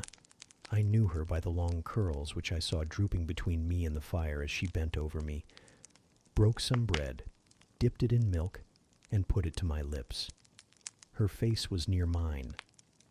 I saw there was pity in it, and I felt sympathy in her hurried breathing. In her simple words, too, the same balm-like emotion spoke. Try to eat. Yes, try, repeated Mary gently. And Mary's hand removed my sodden bonnet and lifted my head. I tasted what they offered me, feebly at first, eagerly soon. Not too much at first. Restrain her, said the brother. She has had enough. And he withdrew the cup of milk and the plate of bread. A little more, St. John. Look at the avidity in her eyes. No more at present, sister. Try if she can speak now. Ask her her name. I felt I could speak, and I answered, My name is Jane Elliot. Anxious as ever to avoid discovery, I had before resolved to assume an alias. And where do you live? Where are your friends? I was silent. Can we send for anyone you know? I shook my head. What account can you give of yourself? Somehow, now that I had once crossed the threshold of this house, and once was brought face to face with its owners, I felt no longer outcast, vagrant, and disowned by the wide world. I dared to put off the mendicant, to resume my natural manner and character. I began once more to know myself, and when Mr. St. John demanded an account, which at present I was far too weak to render, I said after a brief pause, Sir, I can give you no details tonight. But what then, said he, do you expect me to do for you? Nothing, I replied. My strength sufficed for but short answers. Diana took the word. Do you mean, she asked, that we have now given you what aid you require, and that we may dismiss you to the moor and the rainy night? I looked at her. She had, I thought, a remarkable countenance, instinct both with power and goodness. I took sudden courage. Answering her compassionate gait with a smile, I said, I will trust you. If I were a masterless and stray dog, I know that you would not turn me from your hearth tonight. As it is, I really have no fear. Do with me and for me as you like, but excuse me from much discourse. My breath is short. I feel a spasm when I speak. All three surveyed me, and all three were silent. Hannah, said Mr. St. John at last, let her sit there at present, and ask her no questions. In 10 minutes more, give her the remainder of that milk and bread. Mary and Diana, let us go into the parlor and talk the matter over. They withdrew. Very soon one of the ladies returned. I could not tell which. A kind of pleasant stupor was stealing over me as I sat by the genial fire. In an undertone she gave some directions to Hannah. Ere long, with the servant's aid, I contrived to mount a staircase. My dripping clothes were removed. Soon a warm, dry bed received me.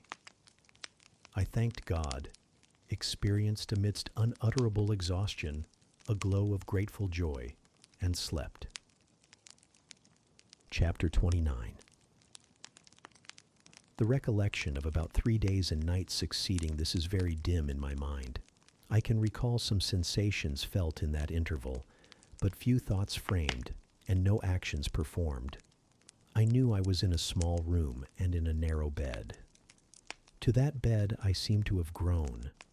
I lay on it motionless as a stone, and to have torn me from it would have been almost to kill me. I took no note of the lapse of time, of the change from morning to noon, from noon to evening. I observed when anyone entered or left the apartment. I could even tell who they were. I could understand what was said when the speaker stood near to me, but I could not answer. To open my lips or move my limbs was equally impossible. Hannah, the servant, was my most frequent visitor. Her coming disturbed me. I had a feeling that she wished me away, that she did not understand me or my circumstances, that she was prejudiced against me. Diana and Mary appeared in the chamber once or twice a day. They would whisper sentences of this sort at my bedside. "It is very well we took her in." Yes, she would certainly have been found dead at the door in the morning had she been left out all night. I wonder what she has gone through. Strange hardships, I imagine. Poor, emaciated, pallid wanderer. She is not an uneducated person, I should think, by her manner of speaking. Her accent was quite pure, and the clothes she took off, though splashed and wet, were little worn and fine. She has a peculiar face, fleshless and haggard as it is. I rather like it, and when in good health and animated, I can fancy her physiognomy would be agreeable. Never once in their dialogues did I hear a syllable of regret at the hospitality they had extended to me, or of suspicion of, or aversion to, myself. I was comforted. Mr. St. John came but once. He looked at me and said my state of lethargy was the result of reaction from excessive and protracted fatigue. He pronounced it needless to send for a doctor. Nature, he was sure, would manage best, left to herself. He said every nerve had been overstrained in some way, and the whole system must sleep torpid a while. There was no disease. He imagined my recovery would be rapid enough when once commenced. These opinions he delivered in a few words, in a quiet, low voice, and added, after a pause, in the tone of a man little accustomed to expansive comment, "Rather an unusual physiognomy, certainly not indicative of vulgarity or degradation." "Far otherwise," responded Diana. "To speak truth, St. John, my heart rather warms to the poor little soul. I wish we may be able to benefit her permanently." "That is hardly likely," was the reply. "You will find she is some young lady who has had a misunderstanding with her friends and has probably injudiciously left them. We may perhaps succeed in restoring her to them if she is not obstinate, but I trace lines of force in her face which make me skeptical of her tractability." He stood considering me some minutes, then added, "She looks sensible, but not at all handsome. She is so ill, St. John. Ill or well, she would always be plain. The grace and harmony of beauty are quite wanting in those features." On the third day I was better. On the fourth, I could speak, move, rise in bed, and turn. Hannah had brought me some gruel and dry toast, about, as I suppose, the dinner hour. I had eaten with relish. The food was good, void of the feverish flavor which had hitherto poisoned what I had swallowed. When she left me, I felt comparatively strong and revived. Ere long, satiety of repose and desire for action stirred me. I wished to rise, but what could I put on? Only my damp and bemired apparel, in which I had slept on the ground and fallen in the marsh. I felt ashamed to appear before my benefactors so clad. I was spared the humiliation. On a chair by the bedside were all my own things, clean and dry. My black silk frock hung against the wall. The traces of the bog were removed from it. The creases left by the wet smoothed out. It was quite decent. My very shoes and stockings were purified and rendered presentable.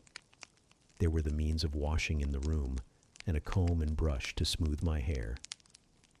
After a weary process and resting every 5 minutes, I succeeded in dressing myself. My clothes hung loose on me, for I was much wasted, but I covered deficiencies with a shawl, and once more, clean and respectable looking.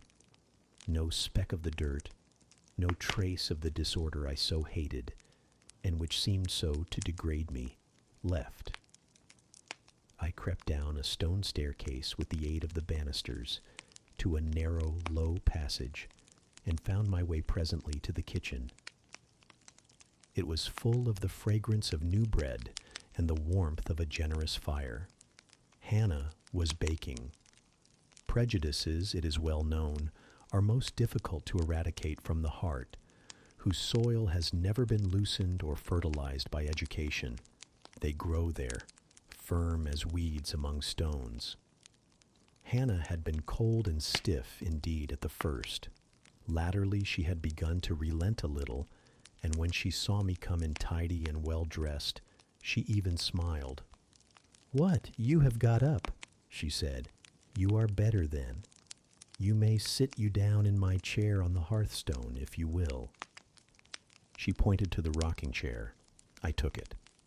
She bustled about, examining me every now and then with the corner of her eye. Turning to me as she took some loaves from the oven, she asked bluntly, "Did you ever go a-begging afore you came here?" I was indignant for a moment, but remembering that anger was out of the question, and that I had indeed appeared as a beggar to her, I answered quietly, but still not without a certain marked firmness. "You are mistaken in supposing me a beggar. I am no beggar, any more than yourself or your young ladies." After a pause, she said, "I do not understand that. You've like no house, nor no brass, I guess." "The want of house or brass, by which I suppose you mean money, does not make a beggar in your sense of the word." "Are you book-learned?" she inquired presently. "Yes, very." "But you've never been to a boarding school?" "I was at a boarding school 8 years." She opened her eyes wide. "Whatever cannot ye keep yourself for, then?" "I have kept myself, and I trust shall keep myself again." "What are you going to do with these gooseberries?" I inquired, as she brought out a basket of the fruit. "Mack 'em into pies. Give them to me, and I'll pick them." "Nay, I dunnot want ye to do naught." "But I must do something. Let me have them." She consented, and she even brought me a clean towel to spread over my dress, lest, as she said, I should mucky it. "You've not been used to sarvant's work, I see by your hands," she remarked. "Happen you've been a dressmaker?" "No, you are wrong. And now, never mind what I have been. Don't trouble your head further about me, but tell me the name of the house where we are." "Some calls it Marsh End, and some calls it Moor House." "And the gentleman who lives here is called Mr. St. John?" "Nay, he doesn't live here. He is only staying a while. When he is at home, he is in his own parish at Morton." "That village a few miles off?" "Aye." "And what is he?" "He is a parson." I remembered the answer of the old housekeeper at the parsonage when I had asked to see the clergyman. This, then, was his father's residence? Aye, old Mr. Rivers lived here, and his father, and grandfather, and great-grandfather afore him. The name, then, of that gentleman is Mr. St. John Rivers? Aye. St. John is like his Kirsten name. And his sisters are called Diana and Mary Rivers? Yes. Their father is dead? Dead 3 weeks sin of a stroke. They have no mother? The mistress has been dead this many a year. Have you lived with the family long? I've lived here 30 year. I nursed them all 3. That proves you must have been an honest and faithful servant. I will say so much for you, though you have had the incivility to call me a beggar. She again regarded me with a surprised stare. I believe, she said. "I was quite mista'en in my thoughts of you. But there is so mony cheats goes about, you mun forgie me.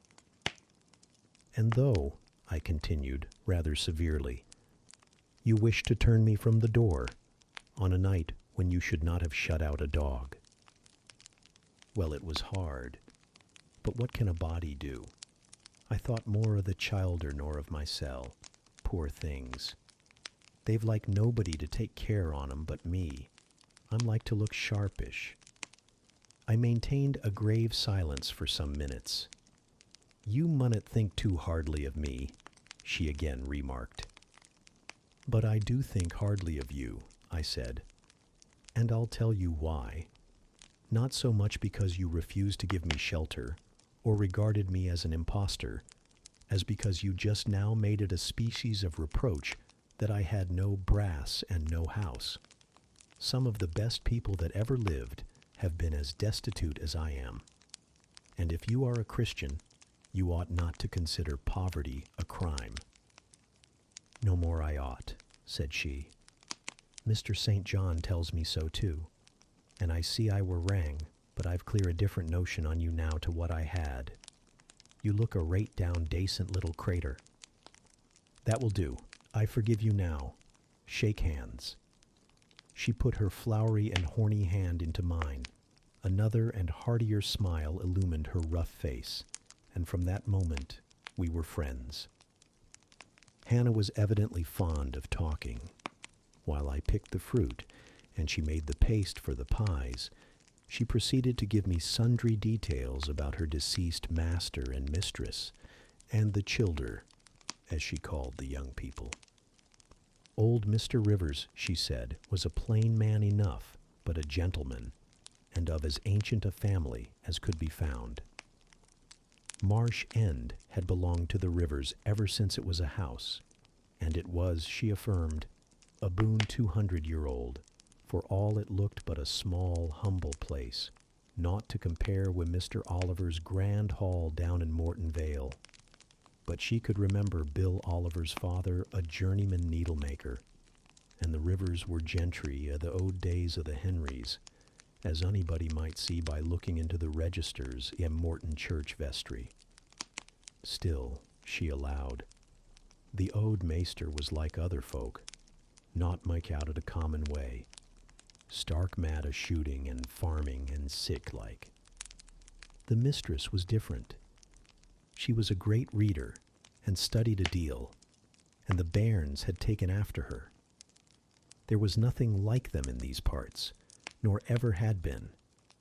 They had liked learning, all three, almost from the time they could speak, and they had always been of a make of their own. Mr. St. John, when he grew up, would go to college and be a parson, and the girls, as soon as they left school, would seek places as governesses, for they had told her their father had some years ago lost a great deal of money by a man he had trusted turning bankrupt, and as he was now not rich enough to give them fortunes, they must provide for themselves. They had lived very little at home for a long while, and were only come now to stay a few weeks on account of their father's death. But they did so, like Marsh End and Morton, and all these moors and hills about. They had been in London and many other grand towns, but they always said there was no place like home, and then they were so agreeable with each other, never fell out nor threeped. She did not know where there was such a family for being united. Having finished my task of gooseberry picking, I asked where the two ladies and their brother were now. Gone over to Morton for a walk, but they would be back in half an hour to tea. They returned within the time Hannah had allotted them. They entered by the kitchen door. Mr. St. John, when he saw me, merely bowed and passed through. The two ladies stopped. Mary, in a few words, kindly and calmly expressed the pleasure she felt in seeing me well enough to be able to come down. Diana took my hand. She shook her head at me. "You should have waited for my leave to descend," she said. "You still look very pale, and so thin, Poor child. Poor girl. Diana had a voice toned to my ear like the cooing of a dove. She possessed eyes whose gaze I delighted to encounter.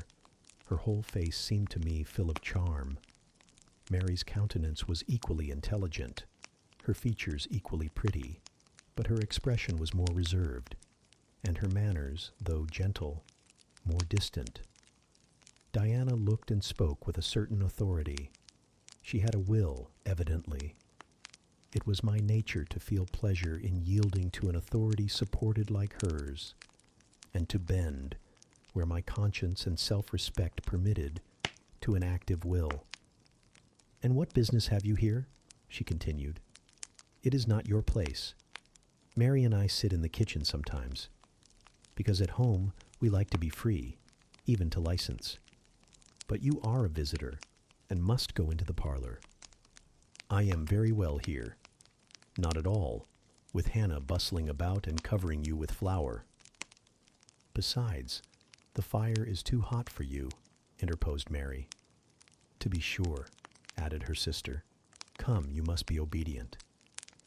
And still holding my hand, she made me rise and led me into the inner room. "Sit there," she said, placing me on the sofa, "while we take our things off and get the tea ready. It is another privilege we exercise in our little moorland home, to prepare our own meals when we are so inclined, or when Hannah is baking, brewing, washing, or ironing." She closed the door, leaving me solus with Mr. St. John, who sat opposite, a book or newspaper in his hand. I examined first the parlor, and then its occupant. The parlor was rather a small room, very plainly furnished, yet comfortable, because clean and neat. The old-fashioned chairs were very bright, and the walnut wood table was like a looking-glass. A few strange antique portraits of the men and women of other days decorated the stained walls. A cupboard with glass doors contained some books and an ancient set of china. There was no superfluous ornament in the room, not one modern piece of furniture, save a brace of work boxes and a lady's desk in rosewood, which stood on a side table. Everything, including the carpet and curtains, looked at once well worn and well saved. Mr. St. John, sitting as still as one of the dusty pictures on the walls, keeping his eyes fixed on the page he perused, and his lips mutely sealed, was easy enough to examine. Had he been a statue instead of a man, he could not have been easier. He was young, perhaps from 28 to 30, tall, slender. His face riveted the eye. It was like a Greek face, very pure in outline, quite a straight, classic nose, quite an Athenian mouth and chin. It is seldom, indeed, an English face comes so near the antique models as did his. He might well be a little shocked at the irregularity of my lineaments, his own being so harmonious. His eyes were large and blue with brown lashes. His high forehead, colorless as ivory, was partially streaked over by careless locks of fair hair. This is a gentle delineation, is it not, reader? Yet he whom it describes scarcely impressed one with the idea of a gentle, a yielding, an impressible, or even of a placid nature. Quiescent as he now sat, there was something about his nostril, his mouth, his brow, which to my perceptions indicated elements within either restless or hard or eager. He did not speak to me one word, nor even direct to me one glance, till his sisters returned. Diana, as she passed in and out, in the course of preparing tea, brought me a little cake baked on the top of the oven. "Eat that now," she said. "You must be hungry. Hannah says you have had nothing but some gruel since breakfast." I did not refuse it, for my appetite was awakened and keen. Mr. Rivers now closed his book, approached the table, and as he took a seat, fixed his blue pictorial-looking eyes full on me. There was an unceremonious directness, a searching, decided steadfastness in his gaze now, which told that intention, and not diffidence, had hitherto kept it averted from the stranger. "You are very hungry," he said. "I am, sir." "It is my way, it always was my way by instinct, ever to meet the brief with brevity, the direct with plainness. It is well for you that a low fever has forced you to abstain for the last 3 days. There would have been danger in yielding to the cravings of your appetite at first. Now you may eat, though still not immoderately." "I trust I shall not eat long at your expense, sir," was my very clumsily contrived, unpolished answer.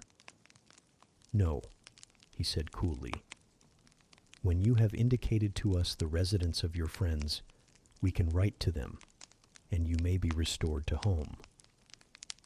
That, I must plainly tell you, is out of my power to do, being absolutely without home and friends."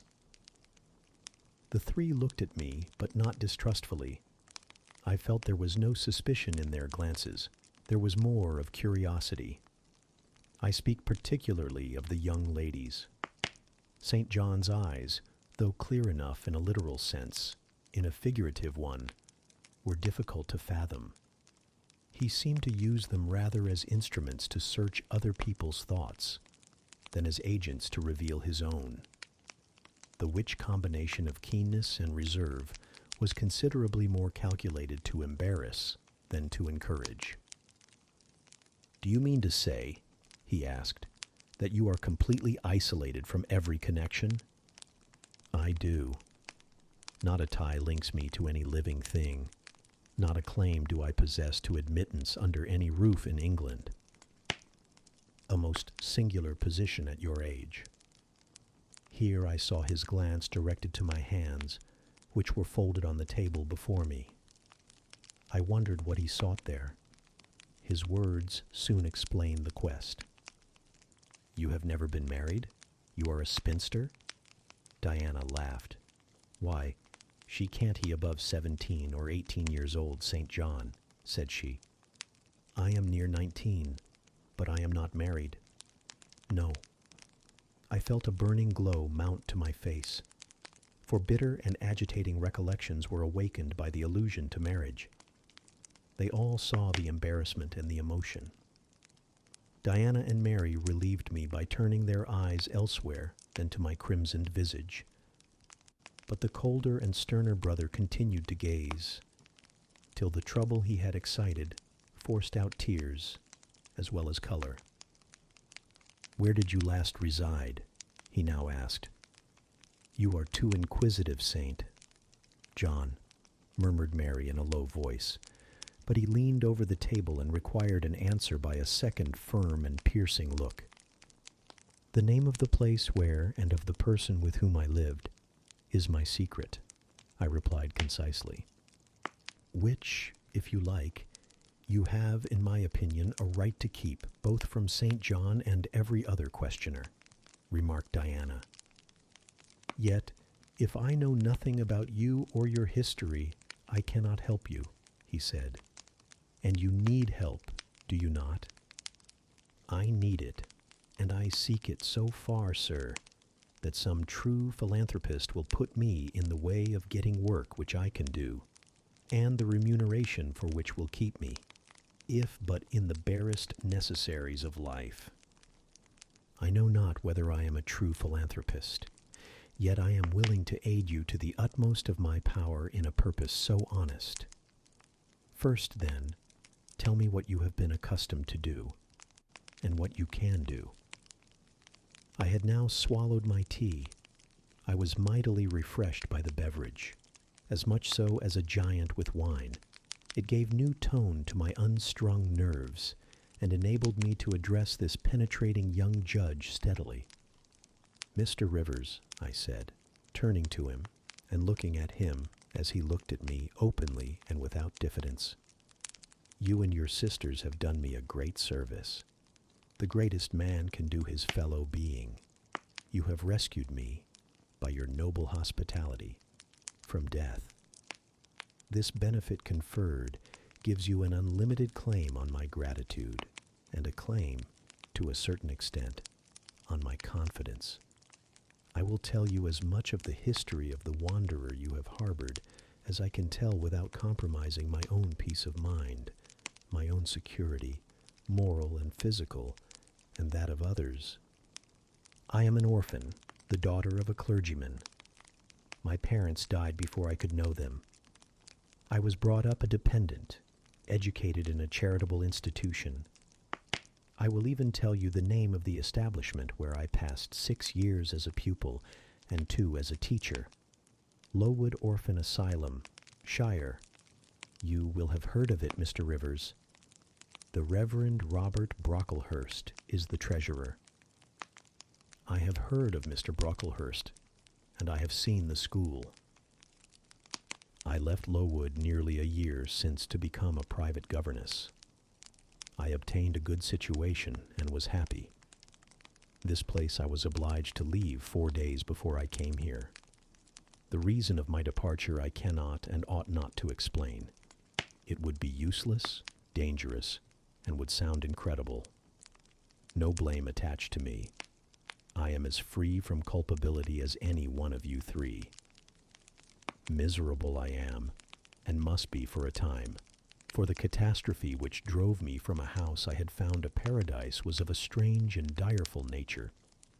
I observed but 2 points in planning my departure: speed, secrecy. To secure these, I had to leave behind me everything I possessed except a small parcel, which, in my hurry and trouble of mind, I forgot to take out of the coach that brought me to Whitcross. To this neighborhood, then, I came, quite destitute. I slept 2 nights in the open air, and wandered about 2 days without crossing a threshold. But twice in that space of time did I taste food, and it was when brought by hunger, exhaustion, and despair almost to the last gasp, that you, Mr. Rivers, forbade me to perish of want at your door, and took me under the shelter of your roof. I know all your sisters have done for me since, for I have not been insensible during my seeming torpor, and I owe to their spontaneous, genuine, genial compassion as large a debt as to your evangelical charity.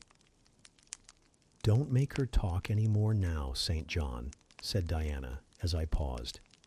She is evidently not yet fit for excitement. Come to the sofa and sit down now, Miss Elliot.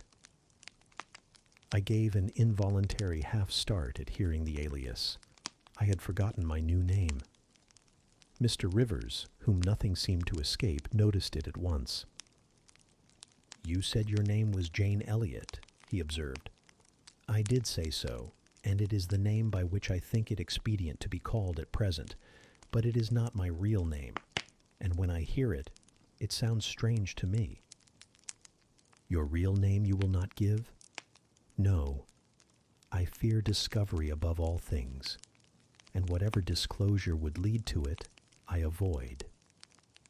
You are quite right, I am sure, said Diana. Now do, brother, let her be at peace a while.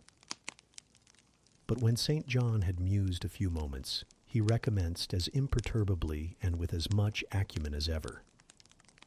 You would not like to be long dependent on our hospitality. You would wish, I see, to dispense as soon as may be with my sister's compassion, and above all, with my charity.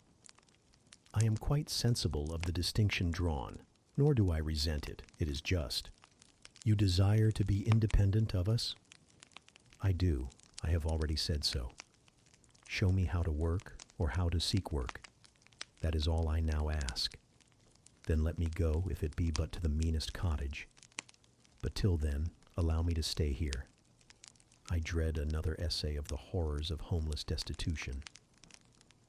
Indeed, you shall stay here, said Diana, putting her white hand on my head. You shall, repeated Mary, in the tone of undemonstrative sincerity which seemed natural to her.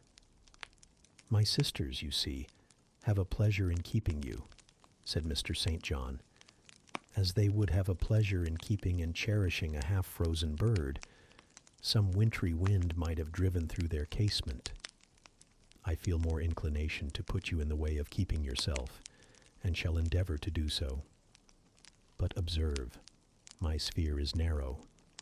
I am but the incumbent of a poor country parish.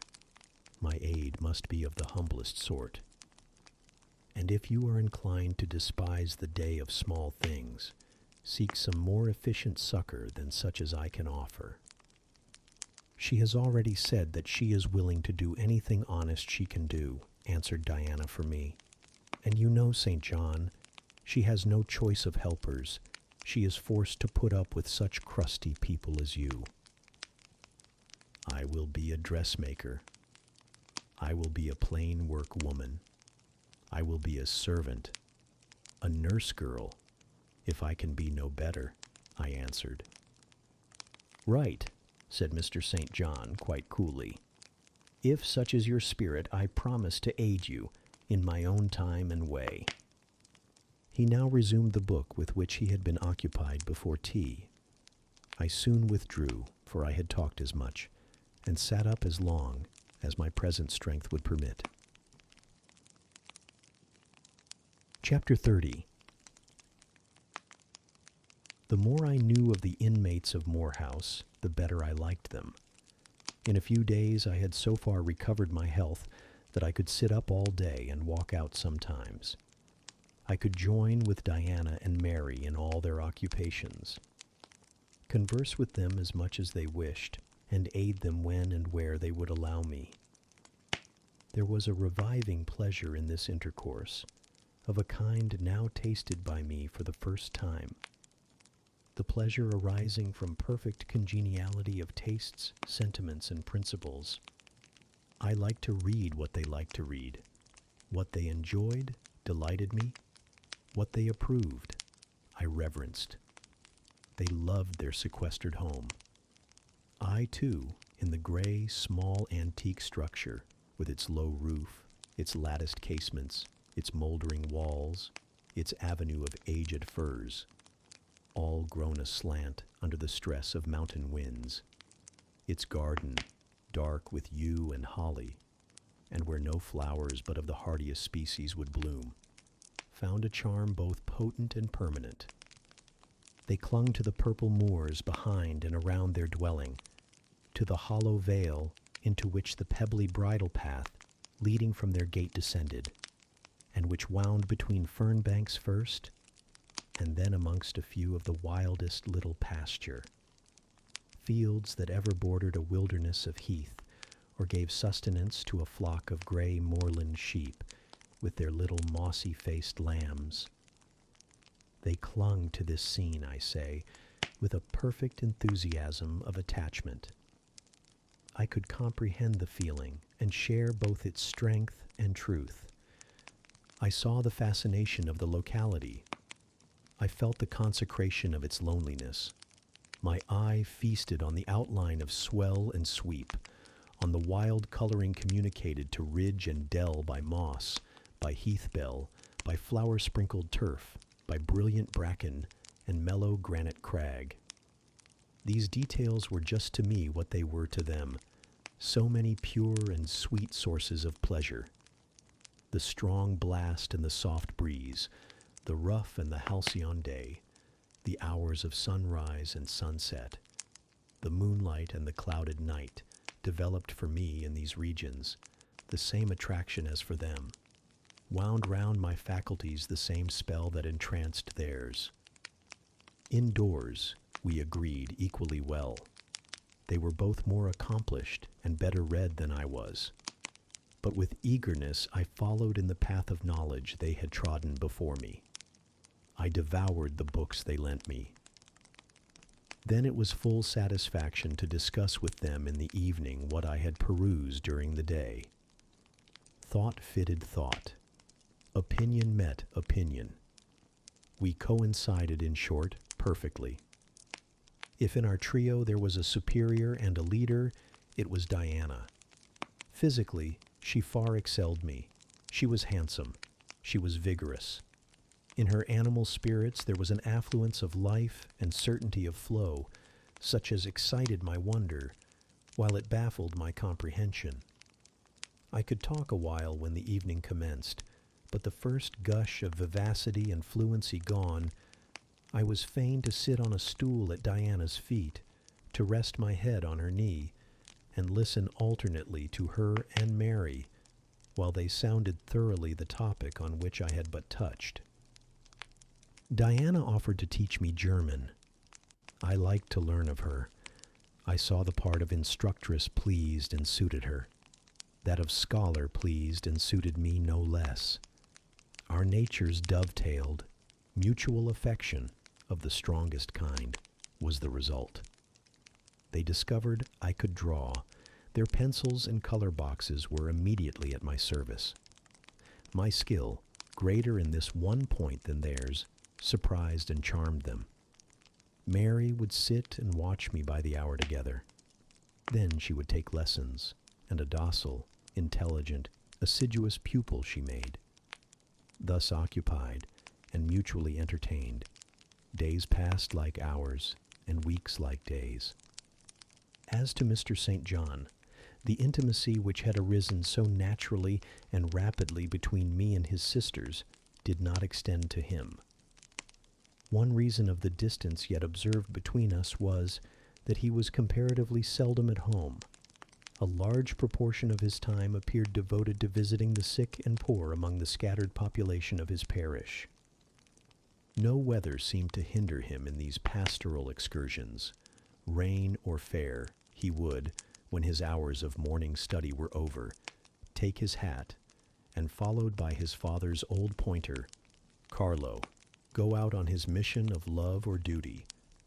I scarcely know in which light he regarded it. Sometimes, when the day was very unfavorable, his sisters would expostulate. He would then say, with a peculiar smile, more solemn than cheerful, "And if I let a gust of wind, or a sprinkling of rain turn me aside from these easy tasks, what preparation would such sloth be for the future I propose to myself?" Diana and Mary's general answer to this question was a sigh, and some minutes of apparently mournful meditation. But besides his frequent absences, there was another barrier to friendship with him. He seemed of a reserved, and abstracted, and even of a brooding nature. Zealous in his ministerial labors, blameless in his life and habits, he yet did not appear to enjoy that mental serenity, that inward content, which should bet he reward of every sincere Christian and practical philanthropist. Often, of an evening, when he sat at the window, his desk and papers before him, he would cease reading or writing, rest his chin on his hand, and deliver himself up to, I know not what course of thought, but that it was perturbed and exciting might be seen in the frequent flash and changeful dilation of his eye. I think, moreover, that nature was not to him that treasury of delight it was to his sisters. He expressed once, and but once in my hearing, a strong sense of the rugged charm of the hills, and an inborn affection for the dark roof and hoary walls he called his home. But there was more of gloom than pleasure in the tone and words in which the sentiment was manifested, and never did he seem to roam the moors for the sake of their soothing silence, never seek out or dwell upon the thousand peaceful delights they could yield. Incommunicative as he was, some time elapsed before I had an opportunity of gauging his mind. I first got an idea of its caliber when I heard him preach in his own church at Morton. I wish I could describe that sermon, but it is past my power. I cannot even render faithfully the effect it produced on me. It began calm, and indeed, as far as delivery and pitch of voice went, it was calm to the end. An earnestly felt, yet strictly restrained zeal breathed soon in the distinct accents and prompted the nervous language. This grew to force, compressed, condensed, controlled. The heart was thrilled, the mind astonished by the power of the preacher. Neither were softened. Throughout there was a strange bitterness, an absence of consolatory gentleness, stern allusions to Calvinistic doctrines, election, predestination, reprobation were frequent, and each reference to these points sounded like a sentence pronounced for doom. When he had done, instead of feeling better, calmer, more enlightened by his discourse, I experienced an inexpressible sadness, for it seemed to me, I know not whether equally so to others, that the eloquence to which I had been listening had sprung from a depth where lay turbid dregs of disappointment, where moved troubling impulses of insatiate yearnings and disquieting aspirations. I was sure St. John Rivers, pure-lived, conscientious, zealous as he was, had not yet found that peace of God which passeth all understanding. He had no more found it, I thought, than had I with my concealed and racking regrets for my broken idol and lost Elysium. Regrets to which I have latterly avoided referring, but which possessed me and tyrannized over me ruthlessly. Meantime, a month was gone. Diana and Mary were soon to leave Moor House and return to the far different life and scene which awaited them as governesses in a large, fashionable, south of England city, where each held a situation in families by whose wealthy and haughty members they were regarded only as humble dependents, and who neither knew nor sought out their innate excellences, and appreciated only their acquired accomplishments as they appreciated the skill of their cook or the taste of their waiting woman. Mr. St. John had said nothing to me yet about the employment he had promised to obtain for me. Yet it became urgent that I should have a vocation of some kind. One morning, being left alone with him a few minutes in the parlor, I ventured to approach the window recess, which his table, chair, and desk consecrated as a kind of study. And I was going to speak, though not very well knowing in what words to frame my inquiry, for it is at all times difficult to break the ice of reserve glassing over such natures as his. When he saved me the trouble by being the first to commence a dialogue, looking up as I drew near, "You have a question to ask of me?" he said. "Yes, I wish to know whether you have heard of any service I can offer myself to undertake. I found or devised something for you 3 weeks ago, but as you seemed both useful and happy here, as my sisters had evidently become attached to you, and your society gave them unusual pleasure, I deemed it inexpedient to break in on your mutual comfort till their approaching departure from Marsh End should render yours necessary." "And they will go in 3 days now?" I said. "Yes, and when they go, I shall return to the parsonage at Morton. Hannah will accompany me, and this old house will be shut up." I waited a few moments, expecting he would go on with the subject first broached, but he seemed to have entered another train of reflection. His look denoted abstraction from me and my business. I was obliged to recall him to a theme which was, of necessity, one of close and anxious interest to me. "What is the employment you had in view, Mr. Rivers? I hope this delay will not have increased the difficulty of securing it." "Oh no, since it is an employment which depends only on me to give, and you to accept." He again paused. There seemed a reluctance to continue. I grew impatient. A restless movement or two, and an eager and exacting glance fastened on his face, conveyed the feeling to him as effectually as words could have done, and with less trouble. "You need be in no hurry to hear," he said. "Let me frankly tell you, I have nothing eligible or profitable to suggest. Before I explain, recall, if you please, my notice, clearly given, that if I helped you, it must be as the blind man would help the lame. I am poor, for I find that when I have paid my father's debts, all the patrimony remaining to me will be this crumbling grange, the row of scathed firs behind, and the patch of moorish soil with the yew. trees and holly bushes in front. I am obscure. Rivers is an old name, but of the 3 sole descendants of the race, 2 earn the dependent's crust among strangers, and the 3rd considers himself an alien from his native country, not only for life, but in death.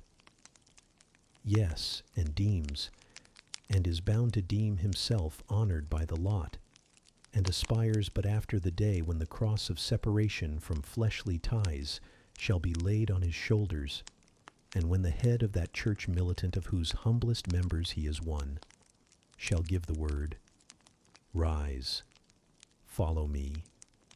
St. John said these words as he pronounced his sermons, with a quiet, deep voice, with an unflushed cheek and a coruscating radiance of glance. He resumed, "And since I am myself poor and obscure, I can offer you but a service of poverty and obscurity. You may even think it degrading, for I see now your habits have been what the world calls refined. Your tastes lean to the ideal, and your society has at least been amongst the educated. But I consider that no service degrades which can better our race. I hold that the more arid and unreclaimed the soil where the Christian laborer's task of tillage is appointed him, the scantier the meed his toil brings, the higher the honor. His, under such circumstances, is the destiny of the pioneer, and the first pioneers of the gospel were the apostles. Their captain was Jesus, the Redeemer, himself." "Well," I said as he again paused, "proceed." He looked at me before he proceeded. Indeed, he seemed leisurely to read my face, as if its features and lines were characters on a page. The conclusions drawn from this scrutiny he partially expressed in his succeeding observations. "I believe you will accept the post I offer you," said he, "and hold it for a while, not permanently, though, any more than I could permanently keep the narrow and narrowing, the tranquil, hidden office of English country incumbent, for in your nature is an alloy as detrimental to repose as that in mine, though of a different kind." "Do explain," I urged, when he halted once more. "I will, and you shall hear how poor the proposal is, how trivial, how cramping. I shall not stay long at Morton, now that my father is dead, and that I am my own master. I shall leave the place probably in the course of a 12-month, but while I do stay, I will exert myself to the utmost for its improvement. Morton, when I came to it 2 years ago, had no school. The children of the poor were excluded from every hope of progress. I established one for boys. I mean now to open a second school for girls. I have hired a building for the purpose, with a cottage of 2 rooms attached to it for the mistress's house. Her salary will be £30 a year. Her house is already furnished, very simply, but sufficiently by the kindness of a lady, Miss Oliver, the only daughter of the sole rich man in my parish. Mr. Oliver, the proprietor of a needle factory and iron foundry in the valley. The same lady pays for the education and clothing of an orphan from the workhouse, on condition that she shall aid the mistress in such menial offices connected with her own house and the school, as her occupation of teaching will prevent her having time to discharge in person. Will you be this mistress?" He put the question rather hurriedly. He seemed half to expect an indignant, or at least a disdainful, rejection of the offer. Not knowing all my thoughts and feelings, though guessing some, he could not tell in what light the lot would appear to me. In truth, it was humble, but then it was sheltered, and I wanted a safe asylum. It was plodding. But then, compared with that of a governess in a rich house, it was independent, and the fear of servitude with strangers entered my soul like iron. It was not ignoble, not unworthy, not mentally degrading. I made my decision. "I thank you for the proposal, Mr. Rivers, and I accept it with all my heart." "But you comprehend me?" he said. It is a village school. Your scholars will be only poor girls, cottagers' children, at the best, farmers' daughters. Knitting, sewing, reading, writing, ciphering will be all you will have to teach. What will you do with your accomplishments? What with the largest portion of your mind, sentiments, tastes? Save them till they are wanted. They will keep. You know what you undertake, then? I do. He now smiled, and not a bitter or a sad smile, but one well-pleased and deeply gratified. And when will you commence the exercise of your function? I will go to my house tomorrow, and open the school, if you like, next week. Very well, so be it. He rose and walked through the room. Standing still, he again looked at me. He shook his head. What do you disapprove of, Mr. Rivers? I asked. You will not stay at Morton long. No, no. Why? What is your reason for saying so? I read it in your eye. It is not of that description which promises the maintenance of an even tenor in life. I am not ambitious. He started at the word ambitious. He repeated, no. What made you think of ambition? Who is ambitious? I know I am. But how did you find it out? I was speaking of myself. Well, if you are not ambitious, you are... He paused. What? I was going to say impassioned, but perhaps you would have misunderstood the word and been displeased. I mean, that human affections and sympathies have a most powerful hold on you. I am sure you cannot long be content to pass your leisure in solitude and to devote your working hours to a monotonous labor wholly void of stimulus, any more than I can be content, he added with emphasis, to live here buried in morass, pent in with mountains. My nature that God gave me contravened. My faculties, heaven bestowed, paralyzed, made useless. You hear now how I contradict myself. I, who preached contentment with a humble lot, and justified the vocation even of hewers of wood and drawers of water in God's service. I, his ordained minister, almost rave in my restlessness. Well, propensities and principles must be reconciled by some means. He left the room. In this brief hour I had learnt more of him than in the whole previous month. Yet still he puzzled me. Diana and Mary Rivers became more sad and silent as the day approached for leaving their brother and their home. They both tried to appear as usual, but the sorrow they had to struggle against was one that could not be entirely conquered or concealed. Diana intimated that this would be a different parting from any they had ever yet known. It would probably, as far as St. John was concerned, be a parting for years. It might be a parting for life. He will sacrifice all to his long-framed resolves, she said, natural affection and feelings more potent still. St. John looks quiet, Jane, but he hides a fever in his vitals. You would think him gentle, yet in some things he is inexorable as death. And the worst of it is, my conscience will hardly permit me to dissuade him from his severe decision. Certainly I cannot for a moment blame him for it. It is right, noble Christian, yet it breaks my heart. And the tears gushed to her fine eyes. Mary bent her head low over her work. We are now without father. We shall soon be without home and brother, she murmured.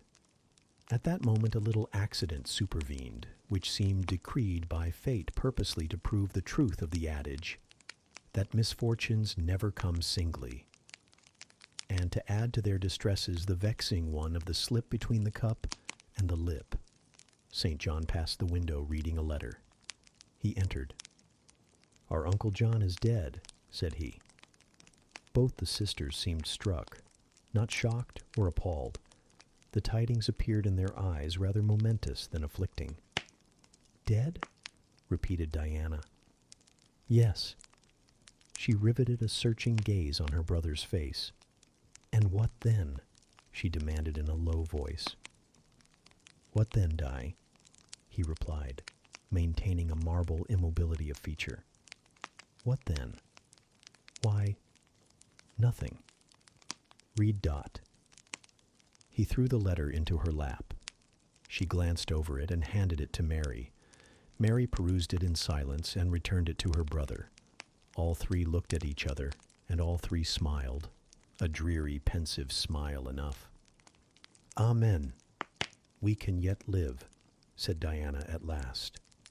"At any rate, it makes us no worse off than we were before," remarked Mary. "Only it forces rather strongly on the mind the picture of what might have been," said Mr. Rivers, "and contrasts it somewhat too vividly with what is." He folded the letter, locked it in his desk, and again went out. For some minutes no one spoke. Diana then turned to me. "Jane, you will wonder at us and our mysteries," she said, "and think us hard-hearted beings not to be more moved at the death of so near a relation as an uncle. But we have never seen him or known him. He was my mother's brother. My father and he quarreled long ago. It was by his advice that my father risked most of his property in the speculation that ruined him. Mutual recrimination passed between them. They parted in anger and were never reconciled. My uncle engaged afterwards in more prosperous undertakings. It appears he realized a fortune of £20,000. He was never married and had no near kindred but ourselves and one other person, not more closely related than we. My father always cherished the idea that he would atone for his error by leaving his possessions to us.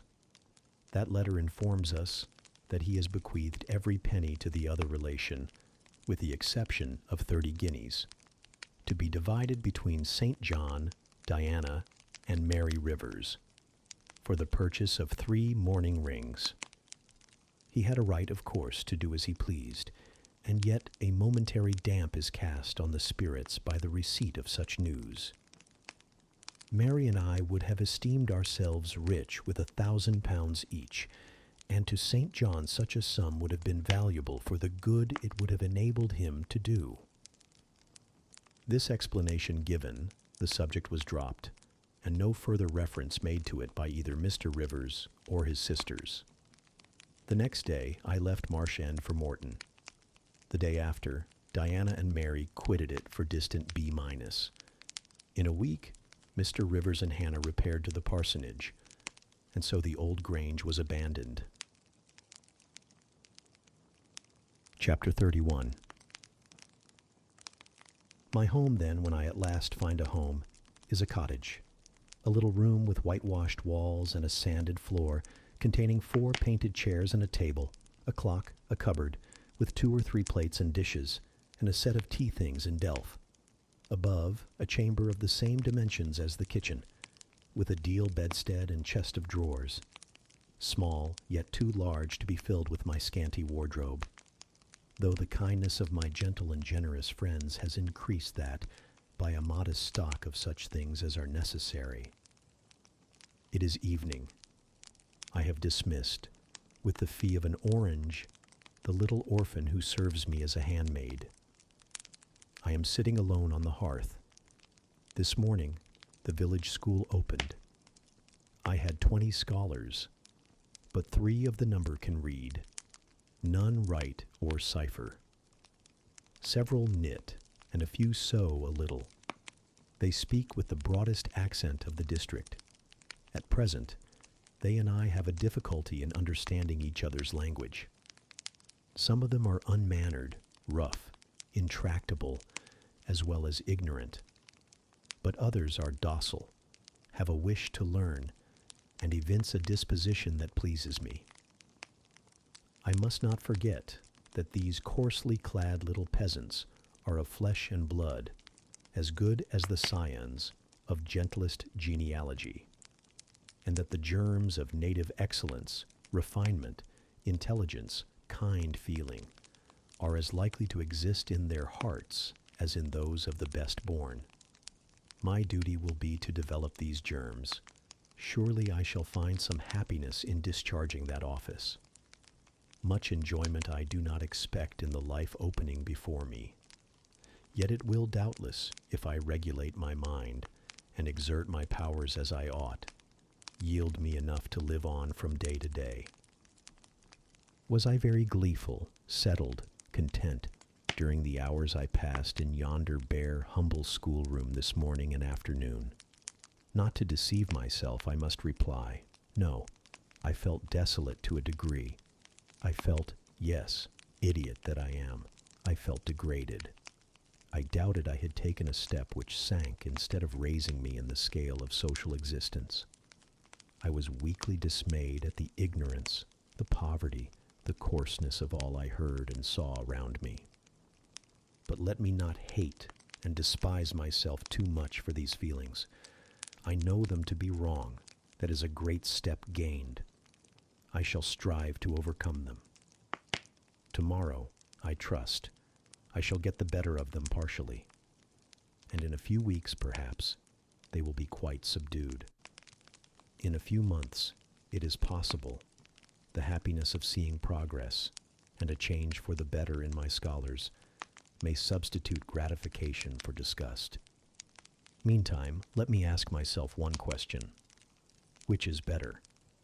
To have surrendered to temptation, listened to passion, made no painful effort, no struggle, but to have sunk down in the silken snare, fallen asleep on the flowers covering it, wakened in a southern clime amongst the luxuries of a pleasure villa, to have been now living in France, Mr. Rochester's mistress, delirious with his love half my time, for he would, oh yes, he would have loved me well for a while.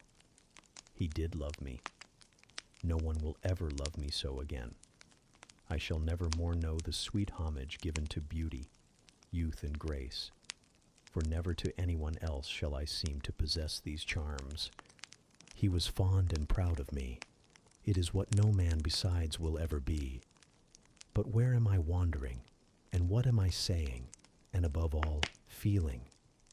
Whether is it better, I ask, to be a slave in a fool's paradise at Marseille, fevered with delusive bliss 1 hour, suffocating with the bitterest tears of remorse and shame the next, or to be a village schoolmistress, free and honest, in a breezy mountain nook in the healthy heart of England? Yes, I feel now that I was right when I adhered to principle and law, and scorned and crushed the insane promptings of a frenzied moment. God directed me to a correct choice. I thank His providence for the guidance. Having brought my eventide musings to this point, I rose, went to my door, and looked at the sunset of the harvest day, and at the quiet fields before my cottage, which, with the school, was distant 1/2 mile from the village. The birds were singing their last strains. The air was mild, the dew was balm. While I looked, I thought myself happy, and was surprised to find myself ere long weeping. And why? For the doom which had reft me from adhesion to my master.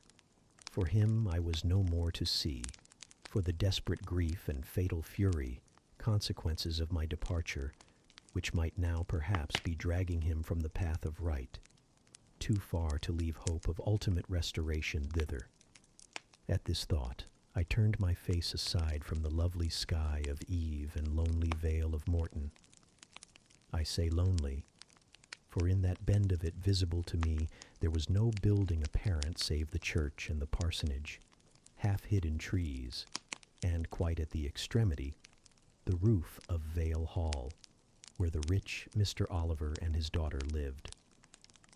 I hid my eyes, and leant my head against the stone frame of my door. But soon a slight noise near the wicket which shut in my tiny garden from the meadow beyond it made me look up.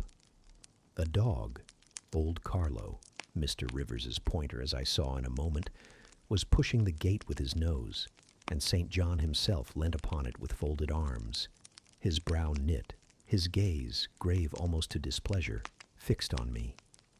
I asked him to come in. No, I cannot stay. I have only brought you a little parcel my sisters left for you.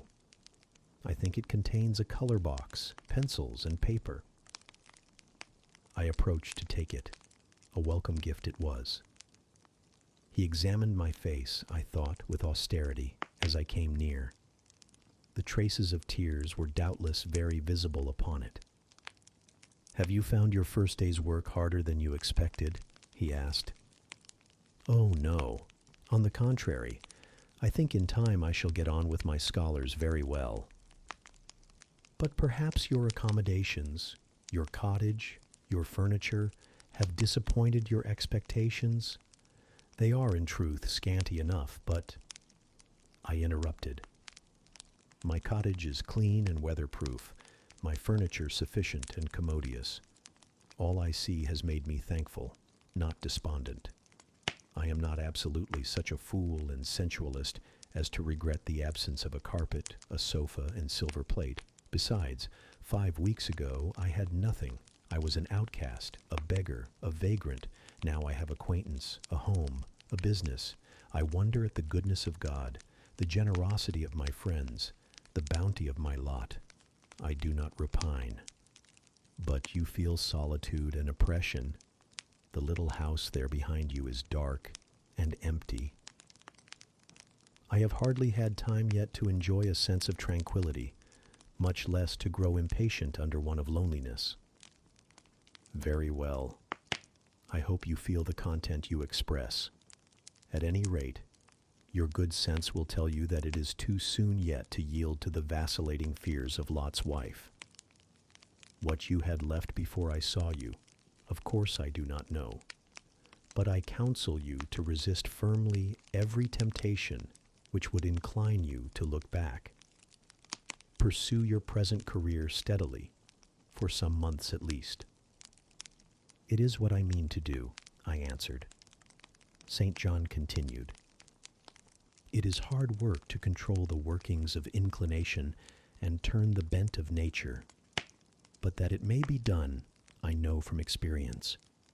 God has given us, in a measure, the power to make our own fate, and when our energies seem to demand a sustenance they cannot get, when our will strains after a path we may not follow, we need neither starve from inanition nor stand still in despair.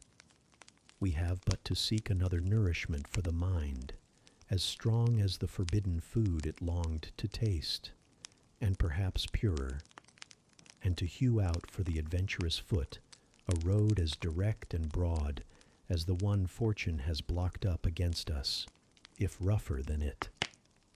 A year ago I was myself intensely miserable, because I thought I had made a mistake in entering the ministry. Its uniform duties wearied me to death. I burnt for the more active life of the world, for the more exciting toils of a literary career, for the destiny of an artist, author, orator, anything rather than that of a priest. Yes, the heart of a politician, of a soldier, of a votary of glory, a lover of renown, a luster after power beat under my curate's surplice. I considered. My life was so wretched, it must be changed, or I must die. After a season of darkness and struggling, light broke and relief fell. My cramped existence all at once spread out to a plain without bounds. My powers heard a call from heaven to rise, gather their full strength, spread their wings, and mount beyond ken. God had an errand for me, to bear which afar, to deliver it well.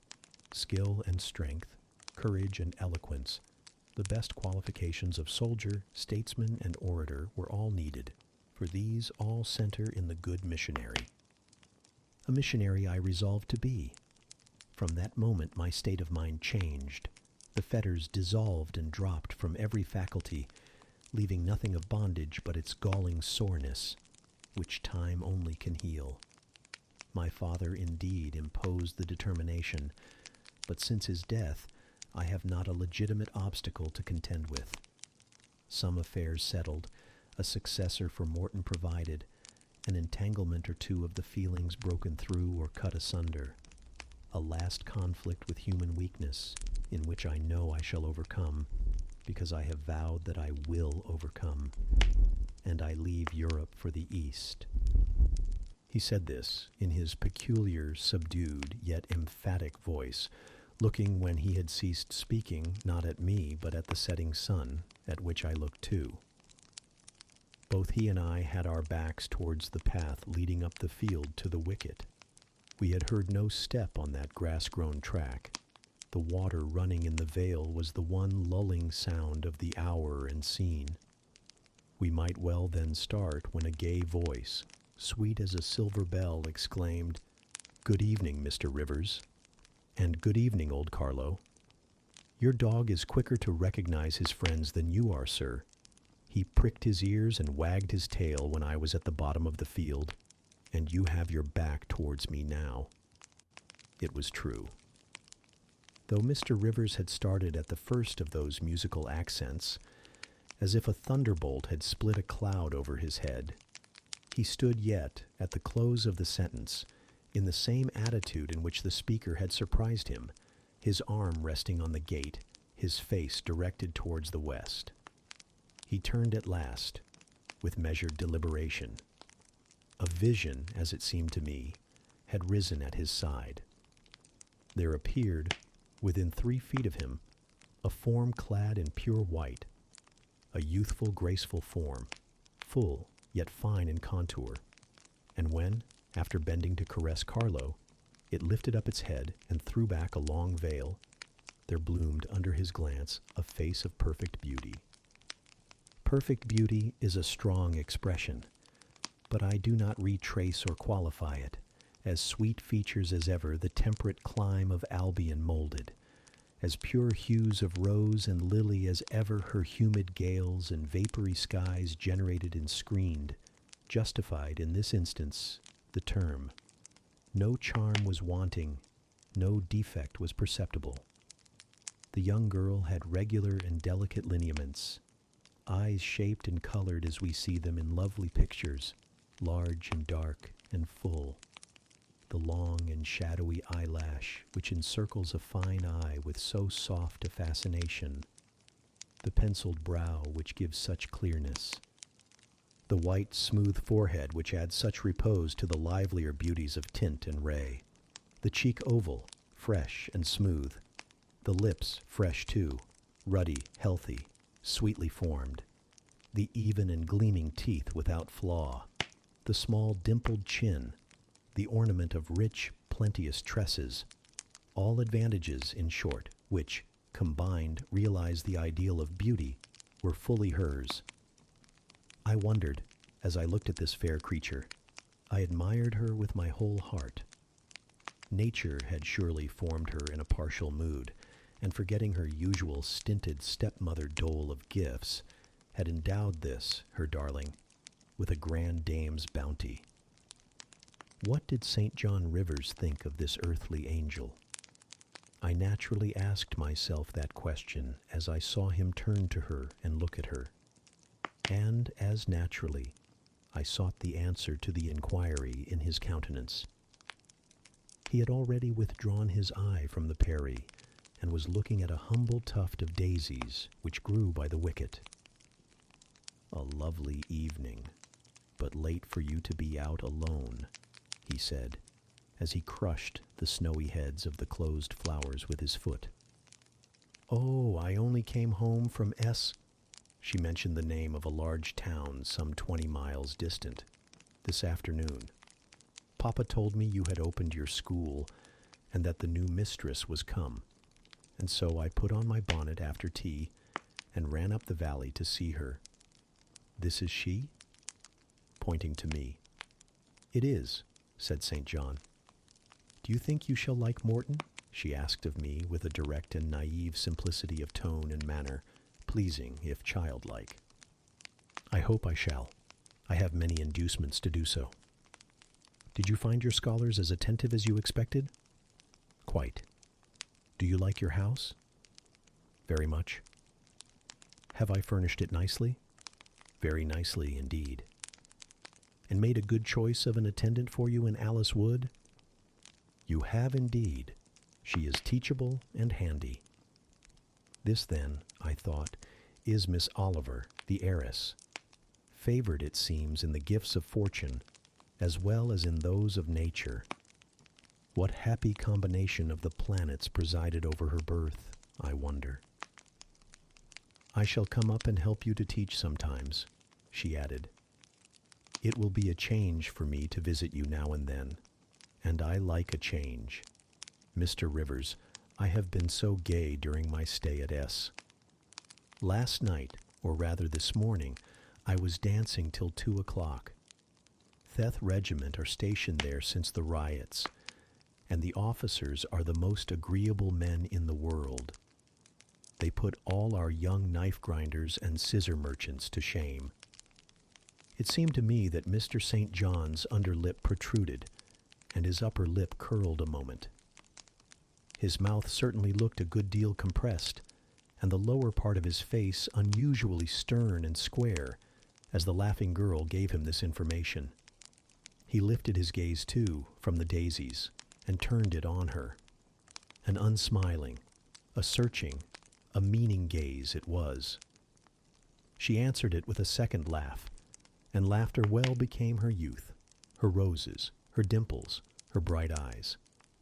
As he stood, mute and grave, she again fell to caressing Carlo. Poor Carlo loves me, said she.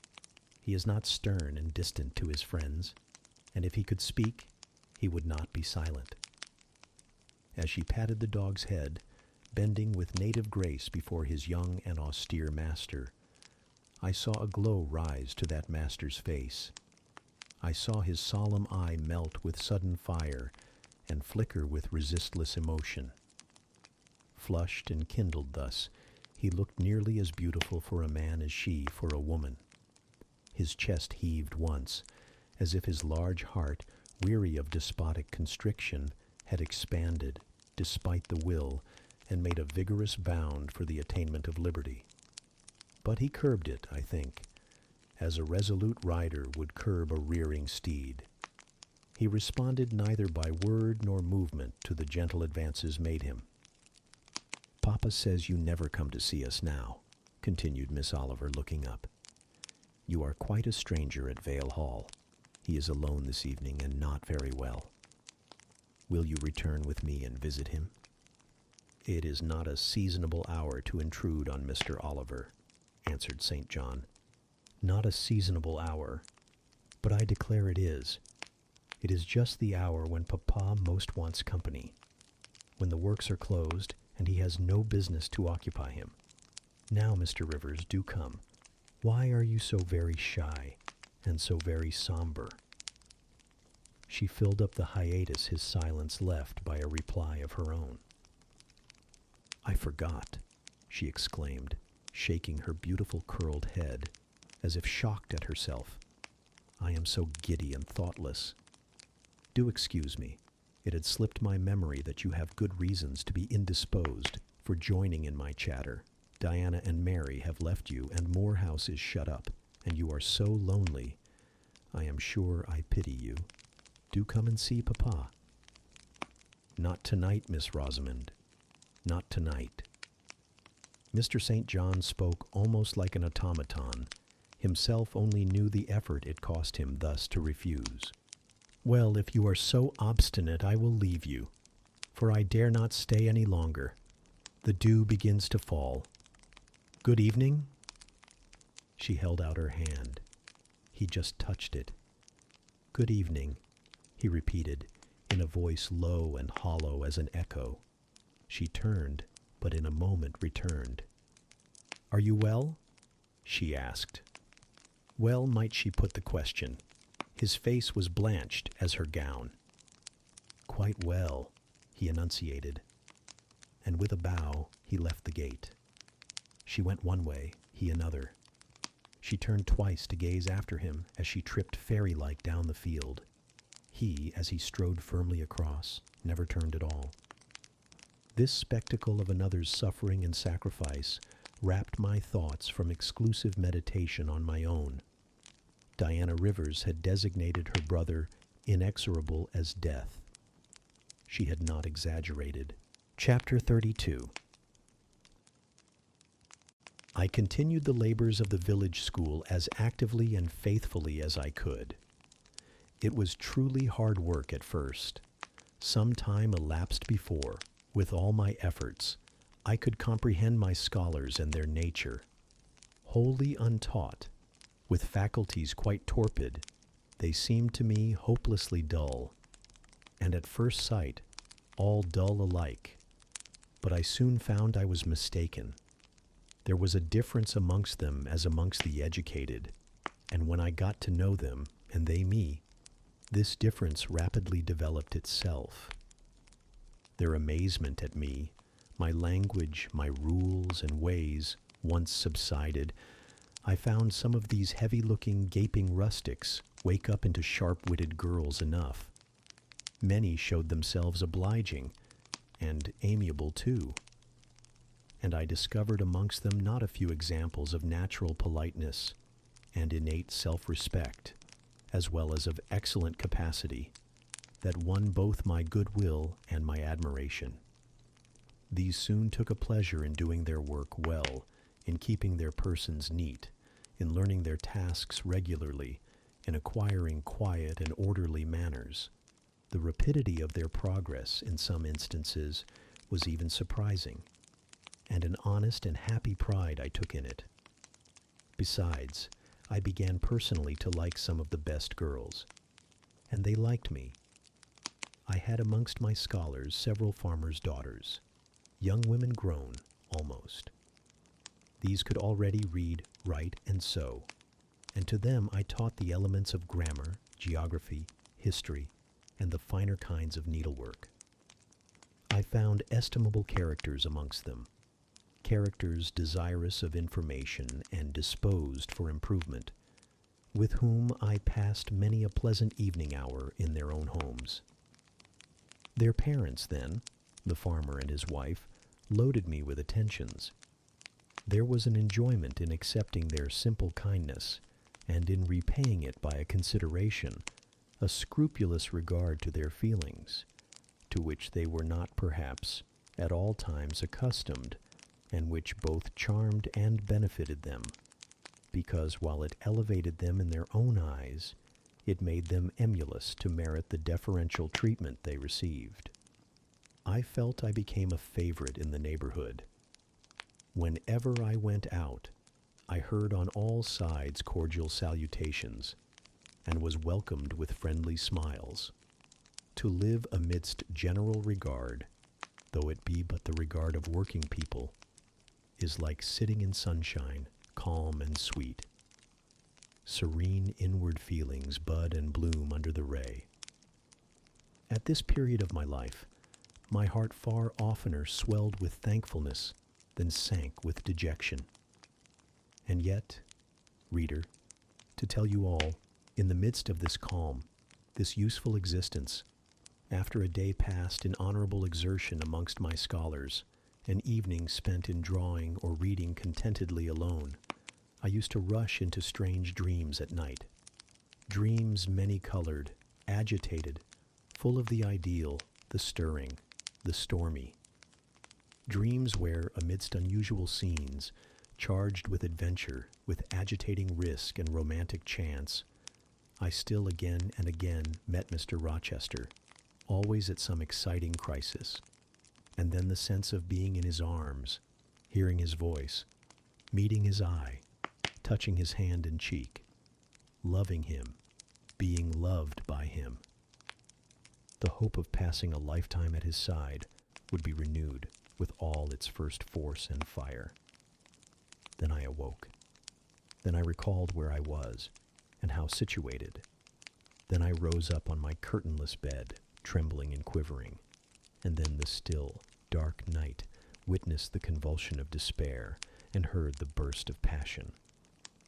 By 9 o'clock the next morning I was punctually opening the school, tranquil, settled, prepared for the steady duties of the day. Rosamond Oliver kept her word in coming to visit me. Her call at the school was generally made in the course of her morning ride. She would canter up to the door on her pony, followed by a mounted livery servant. Anything more exquisite than her appearance, in her purple habit, with her Amazon's cap of black velvet, placed gracefully above the long curls that kissed her cheek and floated to her shoulders, can scarcely be imagined. And it was thus she would enter the rustic building and glide through the dazzled ranks of the village children. She generally came at the hour when Mr. Rivers was engaged in giving his daily catechizing lesson.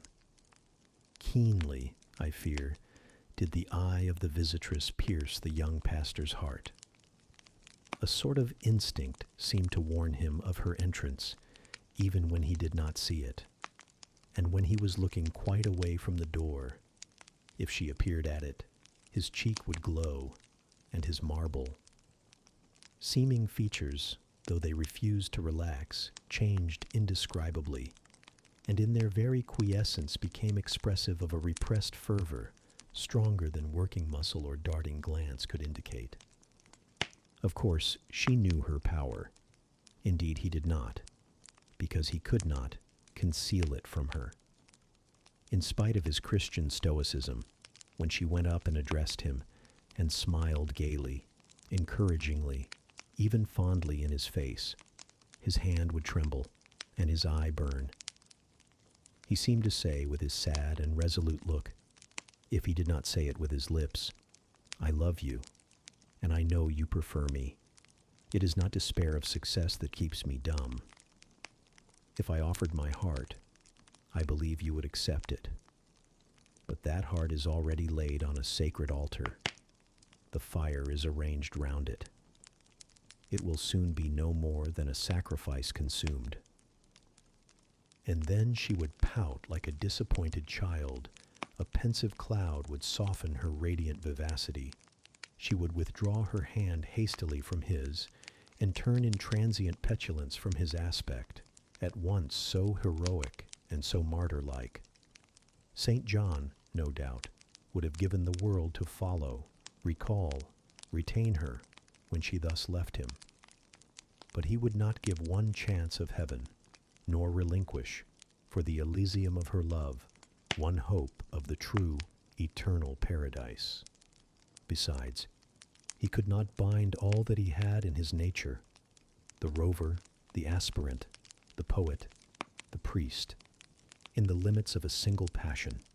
He could not, he would not, renounce his wild field of mission warfare for the parlors and the peace of Vale Hall. I learnt so much from himself in an inroad I once, despite his reserve, had the daring to make on his confidence. Miss Oliver already honored me with frequent visits to my cottage. I had learnt her whole character, which was without mystery or disguise. She was coquettish, but not heartless, exacting, but not worthlessly selfish. She had been indulged from her birth, but was not absolutely spoilt. She was hasty, but good-humored, vain. She could not help it when every glance in the glass showed her such a flush of loveliness, but not affected, liberal-handed, innocent of the pride of wealth, ingenuous, sufficiently intelligent, gay, lively, and unthinking. She was very charming, in short, even to a cool observer of her own sex like me, but she was not profoundly interesting or thoroughly impressive. A very different sort of mind was hers from that, for instance, of the sisters of St. John. Still, I liked her almost as I liked my pupil Adele, except that, for a child whom we have watched over and taught, a closer affection is engendered than we can give an equally attractive adult acquaintance. She had taken an amiable caprice to me. She said I was like Mr. Rivers, only, certainly, she allowed, not 1/10 so handsome, though I was a nice, neat little soul enough, but he was an angel. I was, however, good, clever, composed, and firm, like him. I was a lusus naturae, she affirmed, as a village schoolmistress. She was sure my previous history, if known, would make a delightful romance. One evening, while with her usual childlike activity and thoughtless, yet not offensive inquisitiveness, she was rummaging the cupboard and the table drawer of my little kitchen, she discovered first 2 French books, a volume of Schiller, a German grammar and dictionary, and then my drawing materials and some sketches, including a pencil head of a pretty little cherub-like girl, one of my scholars, and sundry views from nature taken in the Vale of Morton and on the surrounding moors. She was first transfixed with surprise, and then electrified with delight. Had I done these pictures? Did I know French and German? What a love! What a miracle I was! I drew better than her master in the first school in S. Would I sketch a portrait of her to show to Papa? With pleasure, I replied, and I felt a thrill of artist, delight at the idea of copying from so perfect and radiant a model. She had then on a dark blue silk dress. Her arms and her neck were bare. Her only ornament was her chestnut tresses, which waved over her shoulders with all the wild grace of natural curls. I took a sheet of fine cardboard and drew a careful outline. I promised myself the pleasure of coloring it, and, as it was getting late then, I told her she must come and sit another day. She made such a report of me to her father that Mr. Oliver himself accompanied her next evening. A tall, massive-featured, middle-aged, and gray-headed man, at whose side his lovely daughter looked like a bright flower near a hoary turret. He appeared a taciturn, and perhaps a proud personage, but he was very kind to me. The sketch of Rosamond's portrait pleased him highly. He said I must make a finished picture of it. He insisted, too, on my coming the next day to spend the evening at Vale Hall. I went. I found it a large, handsome residence, showing abundant evidences of wealth in the proprietor. Rosamond was full of glee and pleasure all the time I stayed. Her father was affable, and when he entered into conversation with me after tea, he expressed in strong terms his approbation of what I had done in Morton School, and said he only feared, from what he saw and heard, I was too good for the place, and would soon quit it for one more suitable. "Indeed," cried Rosamond, "she is clever enough to be a governess in a high family, Papa." I thought I would far rather be where I am than in any high family in the land. Mr. Oliver spoke of Mr. Rivers, of the Rivers family, with great respect. He said it was a very old name in that neighborhood, that the ancestors of the house were wealthy, that all Morton had once belonged to them, that even now he considered the representative of that house might, if he liked, make an alliance with the best. He accounted it a pity that so fine and talented a young man should have formed the design of going out as a missionary. It was quite throwing a valuable life away. It appeared, then, that her father would throw no obstacle in the way of Rosamond's union with St. John. Mr. Oliver evidently regarded the young clergyman's good birth, old name, and sacred profession as sufficient compensation for the want of fortune. It was the 5th of November, and a holiday. My little servant, after helping me to clean my house, was gone, well satisfied with the fee of a penny for her aid. All about me was spotless and bright, scoured floor, polished grate, and well-rubbed chairs. I had also made myself neat, and had now the afternoon before me to spend as I would. The translation of a few pages of German occupied an hour. Then I got my palette and pencils and fell to the more soothing, because easier occupation, of completing Rosamond Oliver's miniature. The head was finished already. There was but the background to tint and the drapery to shade off. A touch of carmine, too, to add to the ripe lips.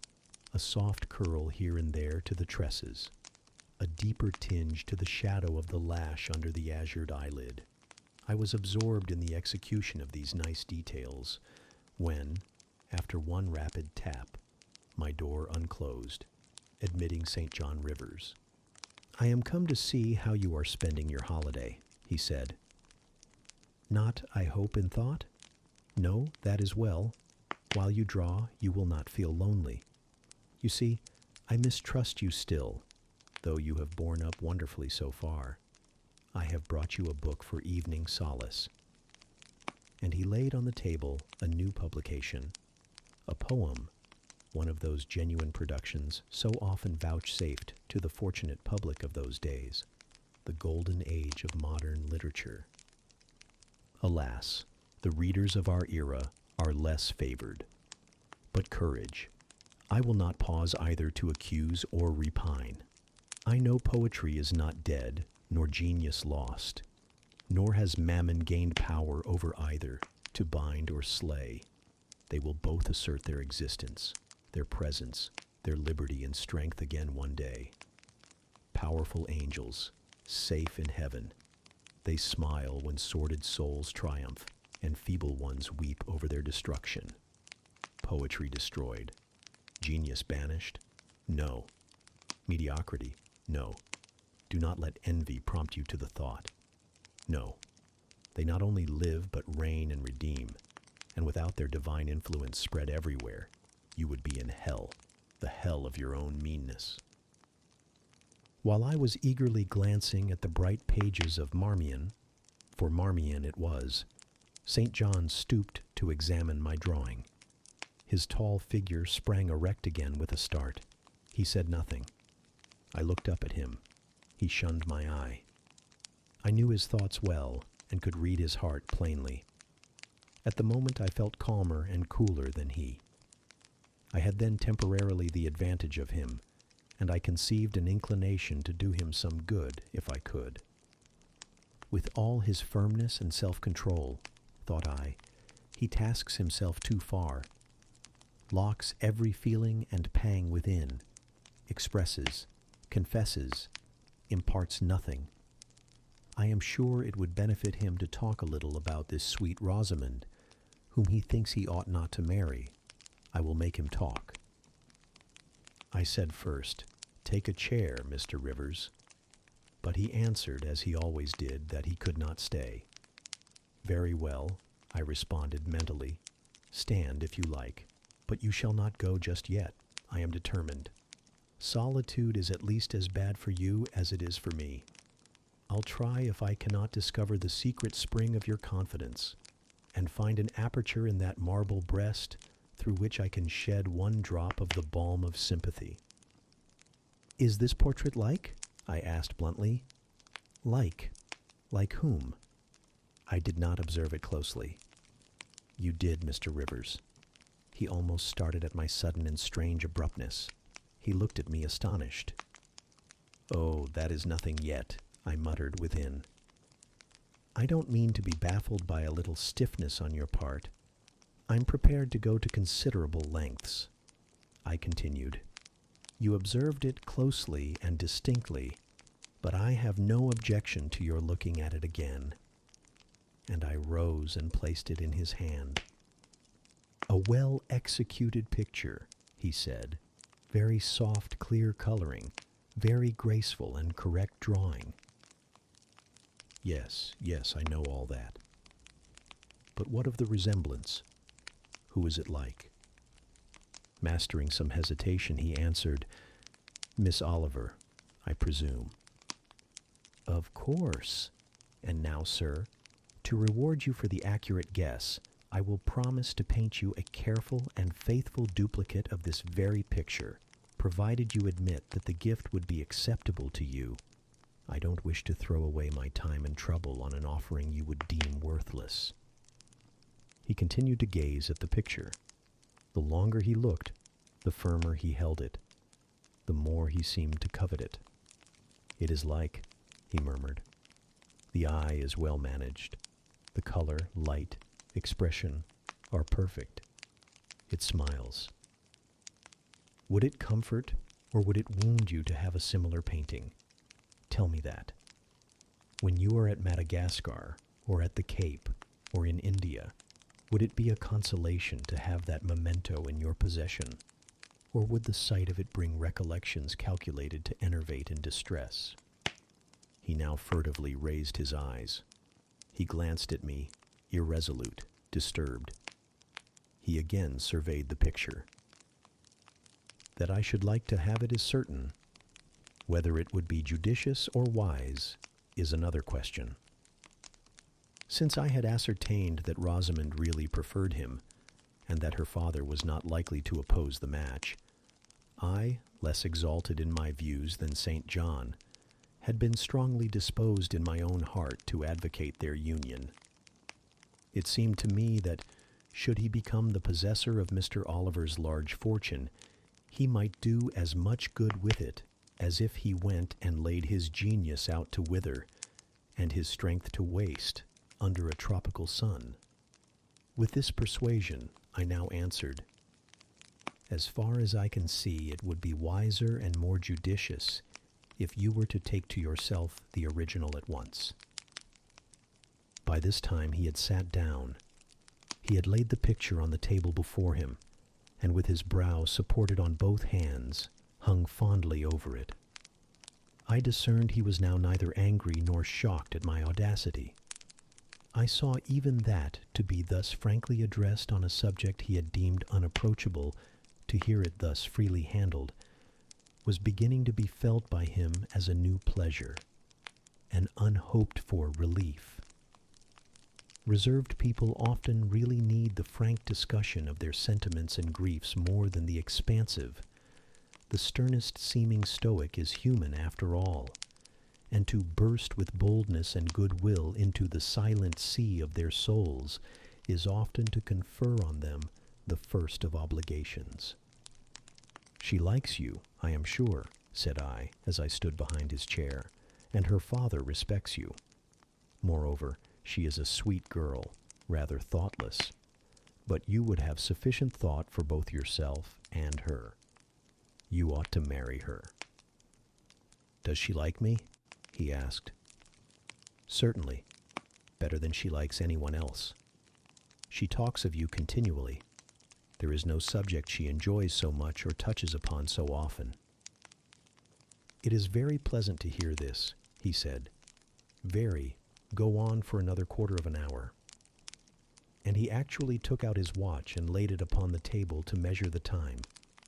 But where is the use of going on? I asked. When you are probably preparing some iron blow of contradiction, or forging a fresh chain to fetter your heart. Don't imagine such hard things. Fancy me yielding and melting as I am doing, human love rising like a freshly opened fountain in my mind, and overflowing with sweet inundation, all the field I have so carefully and with such labor prepared, so assiduously sown with the seeds of good intentions, of self-denying plans. And now it is deluged with a nectarous flood, the young germs swamped, delicious poison cankering them. Now I see myself stretched on an ottoman in the drawing-room at Vale Hall at my bride Rosamond Oliver's feet. She is talking to me with her sweet voice, gazing down on me with those eyes your skillful hand has copied so well, smiling at me with these coral lips. She is mine, I am hers. This present life and passing world suffice to me. Hush, say nothing, my heart is full of delight, my senses are entranced. Let the time I marked pass in peace. I humored him. The watch ticked on. He breathed fast and low. I stood silent. Amidst this hush the quartet sped. He replaced the watch, laid the picture down, rose, and stood on the hearth.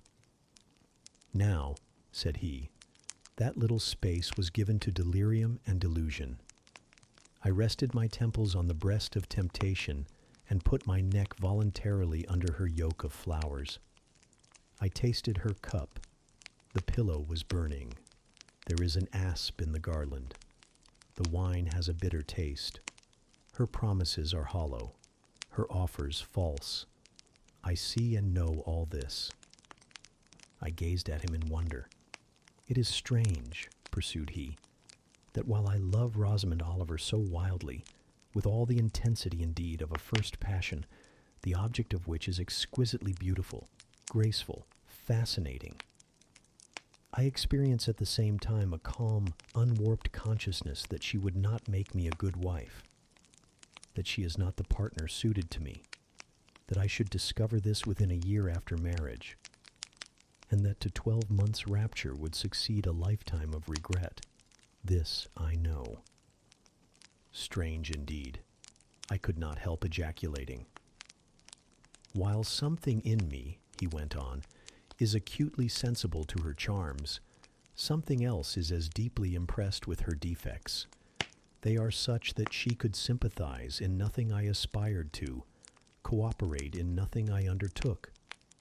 Rosamond a sufferer, a laborer, a female apostle. Rosamond a missionary's wife? No. But you need not be a missionary. You might relinquish that scheme. Relinquish? What? My vocation? My great work?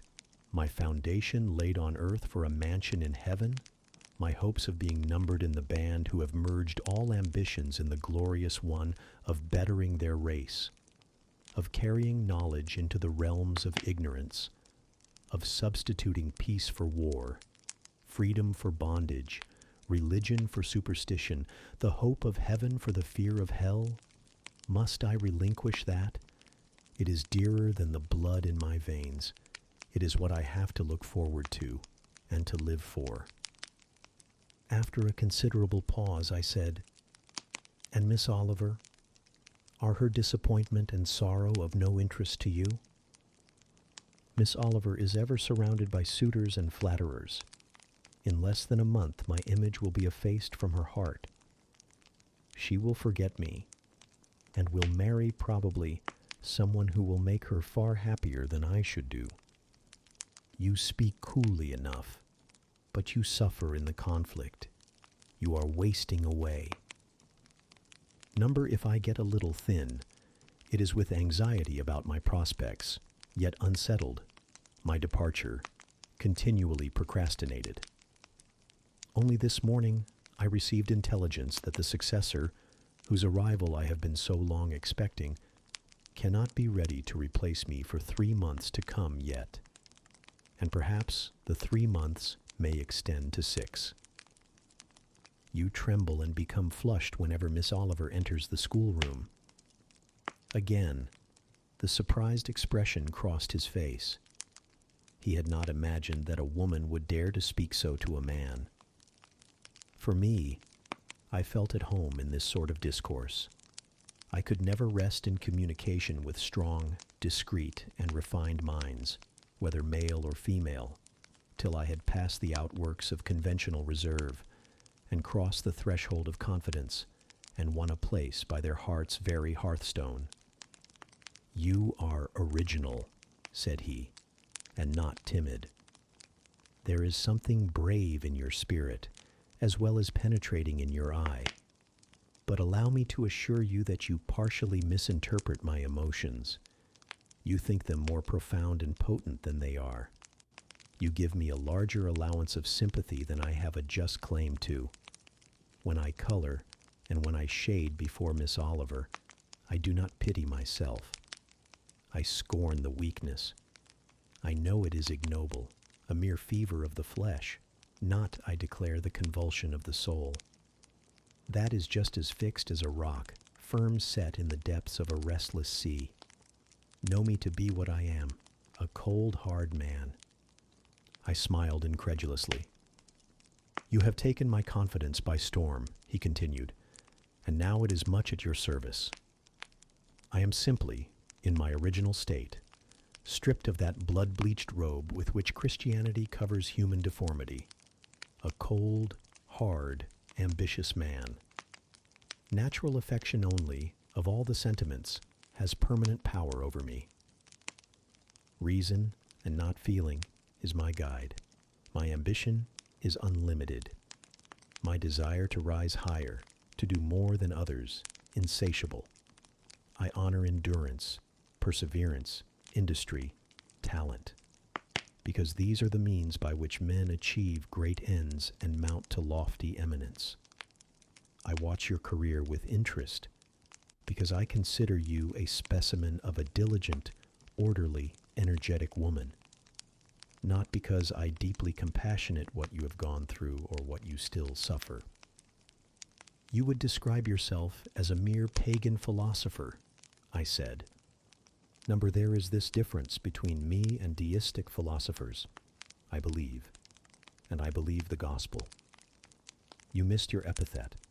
I am not a pagan, but a Christian philosopher, a follower of the sect of Jesus. As his disciple, I adopt his pure, his merciful, his benignant doctrines. I advocate them. I am sworn to spread them. Won in youth to religion, she has cultivated my original qualities thus. From the minute germ, natural affection, she has developed the over, shadowing tree, philanthropy. From the wild, stringy root of human uprightness, she has reared a due sense of the divine justice, of the ambition to win power and renown for my wretched self. She has formed the ambition to spread my Master's kingdom, to achieve victories for the standard of the cross. So much has religion done for me, turning the original materials to the best account, pruning and training nature. But she could not eradicate nature, nor will it be eradicated till this mortal shall put on immortality. Having said this, he took his hat, which lay on the table beside my pallet. Once more he looked at the portrait. She is lovely, he murmured. She is well named the Rose of the World, indeed. And may I not paint one like it for you? Cui bono? No. He drew over the picture the sheet of thin paper on which I was accustomed to rest my hand in painting, to prevent the cardboard from being sullied. What he suddenly saw on this blank paper, it was impossible for me to tell. But something had caught his eye. He took it up with a snatch. He looked at the edge, then shot a glance at me, inexpressibly peculiar and quite incomprehensible. A glance that seemed to take and make note of every point in my shape, face, and dress, for it traversed all, quick, keen as lightning. His lips parted as if to speak, but he checked the coming sentence, whatever it was. "What is the matter?" I asked. "Nothing in the world," was the reply, and replacing the paper, I saw him dexterously tear a narrow slip from the margin. It disappeared in his glove, and with one hasty nod and good afternoon, he vanished. "Well," I exclaimed, using an expression of the district, "that caps the globe, however."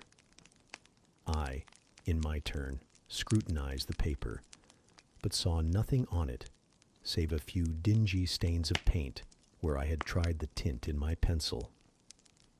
I pondered the mystery a minute or two, but finding it insolvable, and being certain it could not be of much moment, I dismissed and soon forgot it. Chapter 33. When Mr. St. John went, it was beginning to snow. The whirling storm continued all night. The next day, a keen wind brought fresh and blinding falls. By twilight, the valley was drifted up and almost impassable. I had closed my shutter, laid a mat to the door to prevent the snow from blowing in under it, trimmed my fire, and after sitting nearly an hour on the hearth, listening to the muffled fury of the tempest, I lit a candle, took down Marmion, and beginning.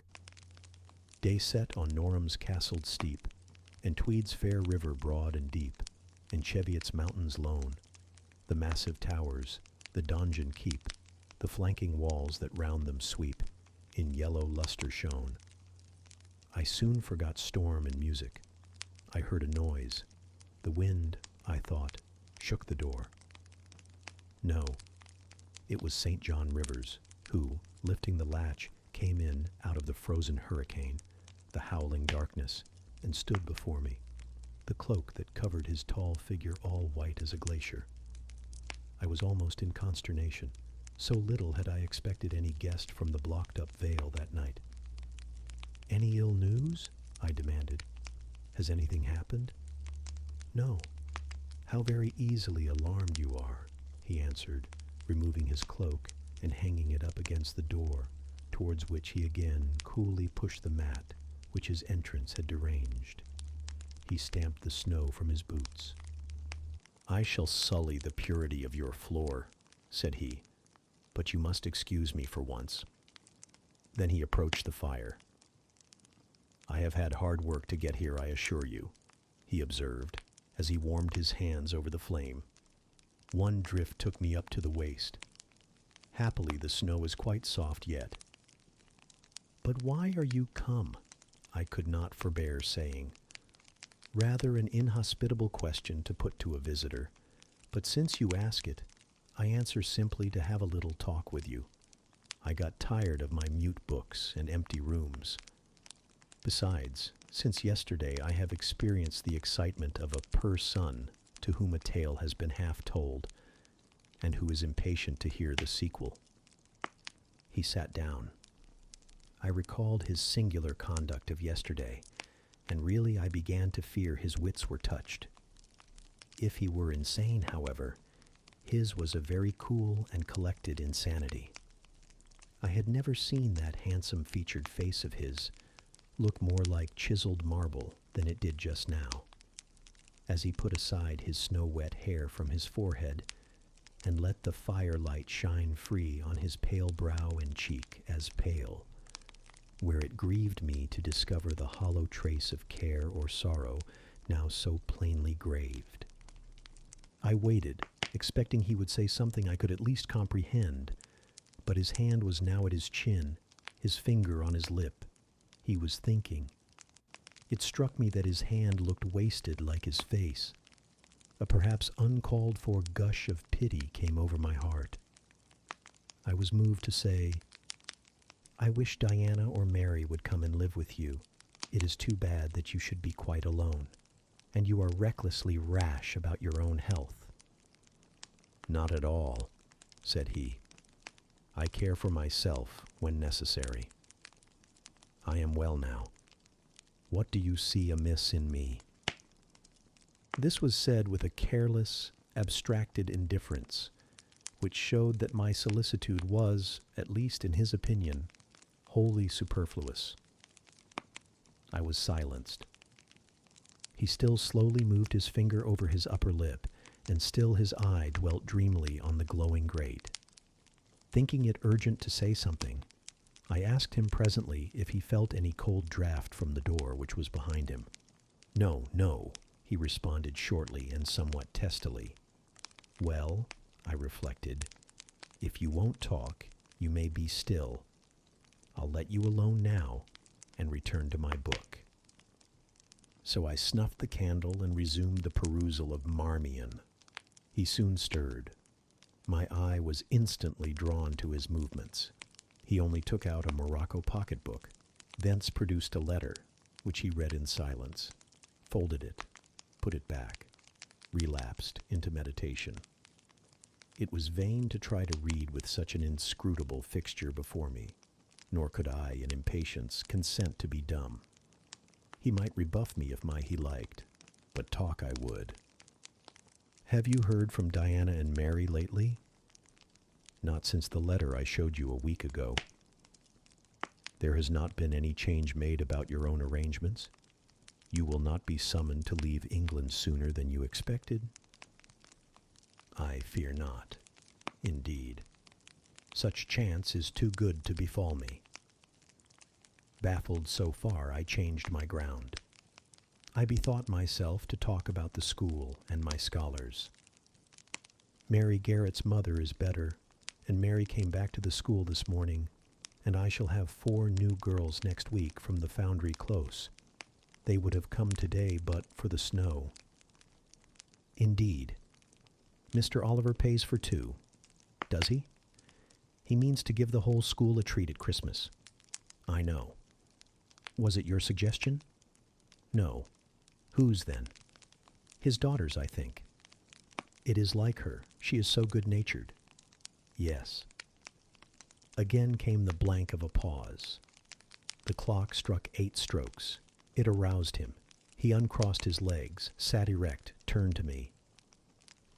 "Leave your book a moment and come a little nearer the fire," he said. Wondering, and of my wonder finding no end, I complied. "Half an hour ago," he pursued, "I spoke of my impatience to hear the sequel of a tale. On reflection, I find the matter will be better managed by my assuming the narrator's part and converting you into a listener. Before commencing, it is but fair to warn you that the story will sound somewhat hackneyed in your ears. But stale details often regain a degree of freshness when they pass through new lips. For the rest, whether trite or novel, it is short. 20 years ago, a poor curate, never mind his name at this moment, fell in love with a rich man's daughter. She fell in love with him and married him against the advice of all her friends, who consequently disowned her immediately after the wedding. Before 2 years passed, the rash pair were both dead and laid quietly side by side under one slab. I have seen their grave. It formed part of the pavement of a huge churchyard surrounding the grim, soot-black old cathedral of an overgrown manufacturing town in Shire. They left a daughter, which, at its very birth, Charity received in her lap, cold as that of the snowdrift I almost stuck fast in tonight. Charity carried the friendless thing to the house of its rich maternal relations. It was reared by an aunt-in-law, called, I come to names now, Mrs. Reed of Gateshead. You start. Did you hear a noise? I dare say it is only a rat scrambling along the rafters of the adjoining schoolroom. It was a barn before I had it repaired and altered, and barns are generally haunted by rats. To proceed. Mrs. Reed kept the orphan 10 years. Whether it was happy or not with her, I cannot say, never having been told. But at the end of that time she transferred it to a place you know, being no other than Lowood School, where you so long resided yourself. It seems her career there was very honorable. From a pupil she became a teacher, like yourself. Really, it strikes me there are parallel points in her history and yours. She left it to be a governess. There, again, your fates were analogous. She undertook the education of the ward of a certain Mr. Rochester. Mr. Rivers, I interrupted. I can guess your feelings, he said, but restrain them for a while. I have nearly finished. Hear me to the end. Of Mr. Rochester's character I know nothing, but the one fact that he professed to offer honorable marriage to this young girl, and that at the very altar she discovered he had a wife, yet alive, though a lunatic. What his subsequent conduct and proposals were is a matter of pure conjecture, but when an event transpired which rendered inquiry after the governess necessary, it was discovered she was gone. No one could tell when, where, or how. She had left Thornfield Hall in the night. Every research after her course had been vain. The country had been scoured far and wide. No vestige of information could be gathered respecting her. Yet that she should be found is become a matter of serious urgency. Advertisements have been put in all the papers. I myself have received a letter from one Mr. Briggs, a solicitor, communicating the details I have just imparted. Is it not an odd tale?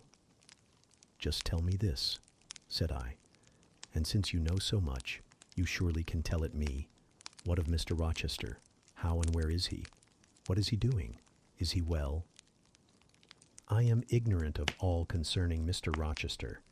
The letter never mentions him but to narrate the fraudulent and illegal attempt I have adverted to. You should rather ask the name of the governess, the nature of the event which requires her appearance. Did no one go to Thornfield Hall then? Did no one see Mr. Rochester? I suppose not. But they wrote to him? Of course. And what did he say? Who has his letters? Mr. Briggs intimates that the answer to his application was not from Mr. Rochester, but from a lady. It is signed Alice Fairfax. I felt cold and dismayed. My worst fears then were probably true. He had in all probability left England and rushed in reckless desperation to some former haunt on the continent. And what opiate for his severe sufferings, what object for his strong passions, had he sought there? I dared not answer the question. Oh, my poor master, once almost my husband, whom I had often called my dear Edward. He must have been a bad man, observed Mr. Rivers. You don't know him. Don't pronounce an opinion upon him, I said with warmth. Very well, he answered quietly, and indeed my head is otherwise occupied than with him. I have my tale to finish. Since you won't ask the governess's name, I must tell it of my own accord. Stay. I have it here. It is always more satisfactory to see important points written down, fairly committed to black and white. And the pocketbook was again deliberately produced, opened, sought through. From one of its compartments was extracted a shabby slip of paper, hastily torn off.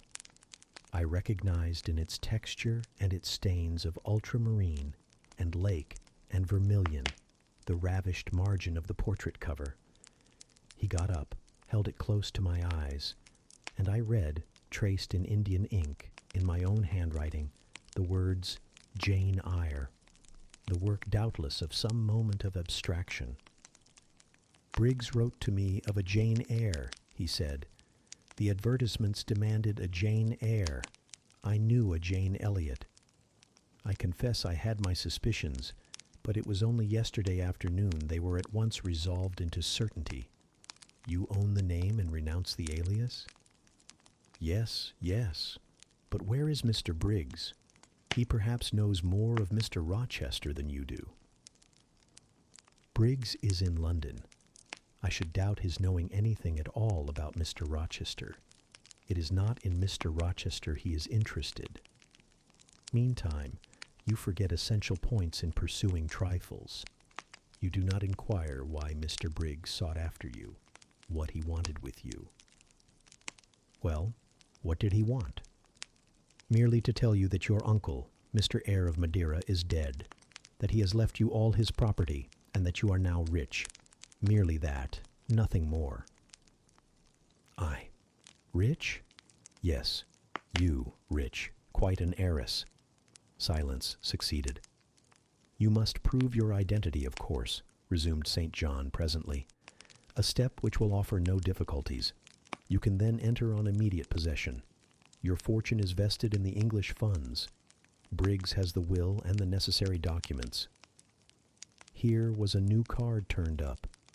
It is a fine thing, reader, to be lifted in a moment from indigence to wealth. A very fine thing, but not a matter one can comprehend or consequently enjoy all at once. And then there are other chances in life far more thrilling and rapture-giving. This is solid, an affair of the actual world, nothing ideal about it.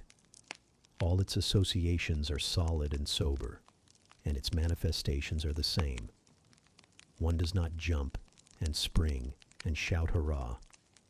At hearing one has got a fortune, one begins to consider responsibilities and to ponder business. On a base of steady satisfaction rise certain grave cares, and we contain ourselves, and blood over our bliss with a solemn brow.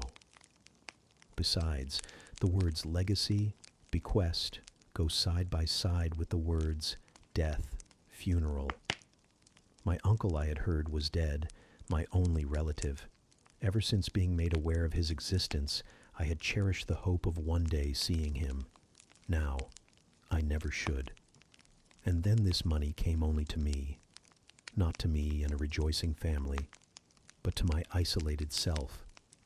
It was a grand boon, doubtless, and independence would be glorious. Yes, I felt that. That thought swelled my heart. "You unbend your forehead at last," said Mr. Rivers. "I thought Medusa had looked at you, and that you were turning to stone. Perhaps now you will ask how much you are worth." "How much am I worth?" "Oh, a trifle. Nothing, of course, to speak of. 20,000 pounds, I think they say. But what is that?" 20,000 pounds? Here was a new stunner. I had been calculating on 4,000 or 5,000. This news actually took my breath for a moment. Mr. St. John, whom I had never heard laugh before, laughed now. "Well," said he, "if you had committed a murder, and I had told you your crime was discovered, you could scarcely look more aghast." "It is a large sum. Don't you think there is a mistake?" "No mistake at all." "Perhaps you have read the figures wrong. It may be 2,000. "It is written in letters, not figures. 20,000. I again felt rather like an individual of but average gastronomical powers, sitting down to feast alone at a table spread with provisions for 100. Mr. Rivers rose now and put his cloak on. "If it were not such a very wild night," he said, "I would send Hannah down to keep you company. You look too desperately miserable to be left alone." But Hannah, poor woman, could not stride the drifts so well as I. Her legs are not quite so long. So I must e'en leave you to your sorrows. Good night." He was lifting the latch. A sudden thought occurred to me. "Stop 1 minute," I cried. "Well?" "It puzzles me to know why Mr. Briggs wrote to you about me, or how he knew you, or could fancy that you, living in such an out-of-the-way place, had the power to aid in my discovery." "Oh, I am a clergyman," he said. "And the clergy are often appealed to about odd matters." Again the latch rattled. "No, that does not satisfy me," I exclaimed. And indeed there was something in the hasty and unexplanatory reply which, instead of allaying, piqued my curiosity more than ever. "It is a very strange piece of business," I added. "I must know more about it." "Another time." "No, tonight, tonight."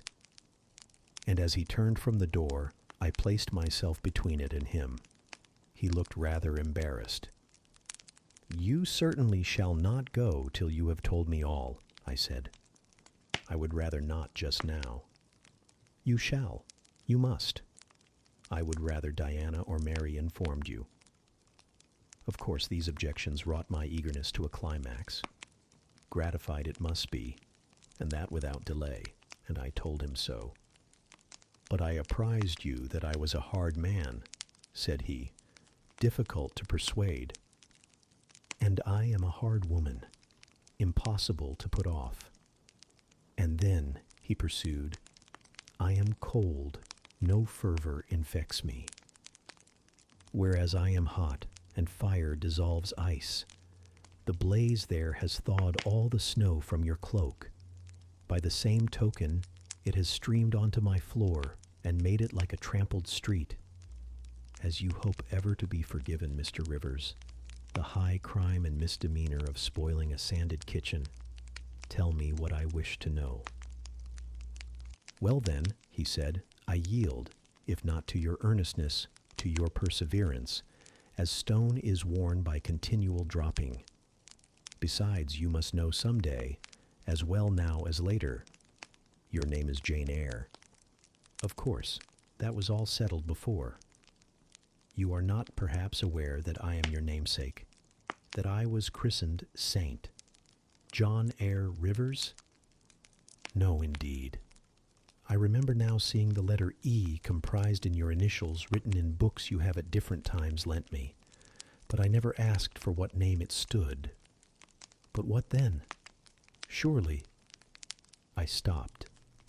I could not trust myself to entertain, much less to express, the thought that rushed upon me, that embodied itself, that in a second stood out a strong, solid probability.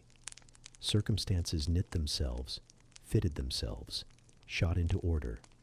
The chain that had been lying hitherto a formless lump of links was drawn out straight. Every ring was perfect, the connection complete. I knew by instinct how the matter stood, before St. John had said another word. But I cannot expect the reader to have the same intuitive perception, so I must repeat his explanation. My mother's name was Eyre. She had 2 brothers, one a clergyman who married Miss Jane Reed of Gateshead, the other John Eyre, Esquernes merchant, late of Funchal, Madeira. Mr. Briggs, being Mr. Eyre's solicitor, wrote to us last August to inform us of our uncle's death, and to say that he had left his property to his brother the clergyman's orphan daughter, overlooking us, in consequence of a quarrel never forgiven between him and my father. He wrote again a few weeks since to intimate that the heiress was lost, and asking if we knew anything of her.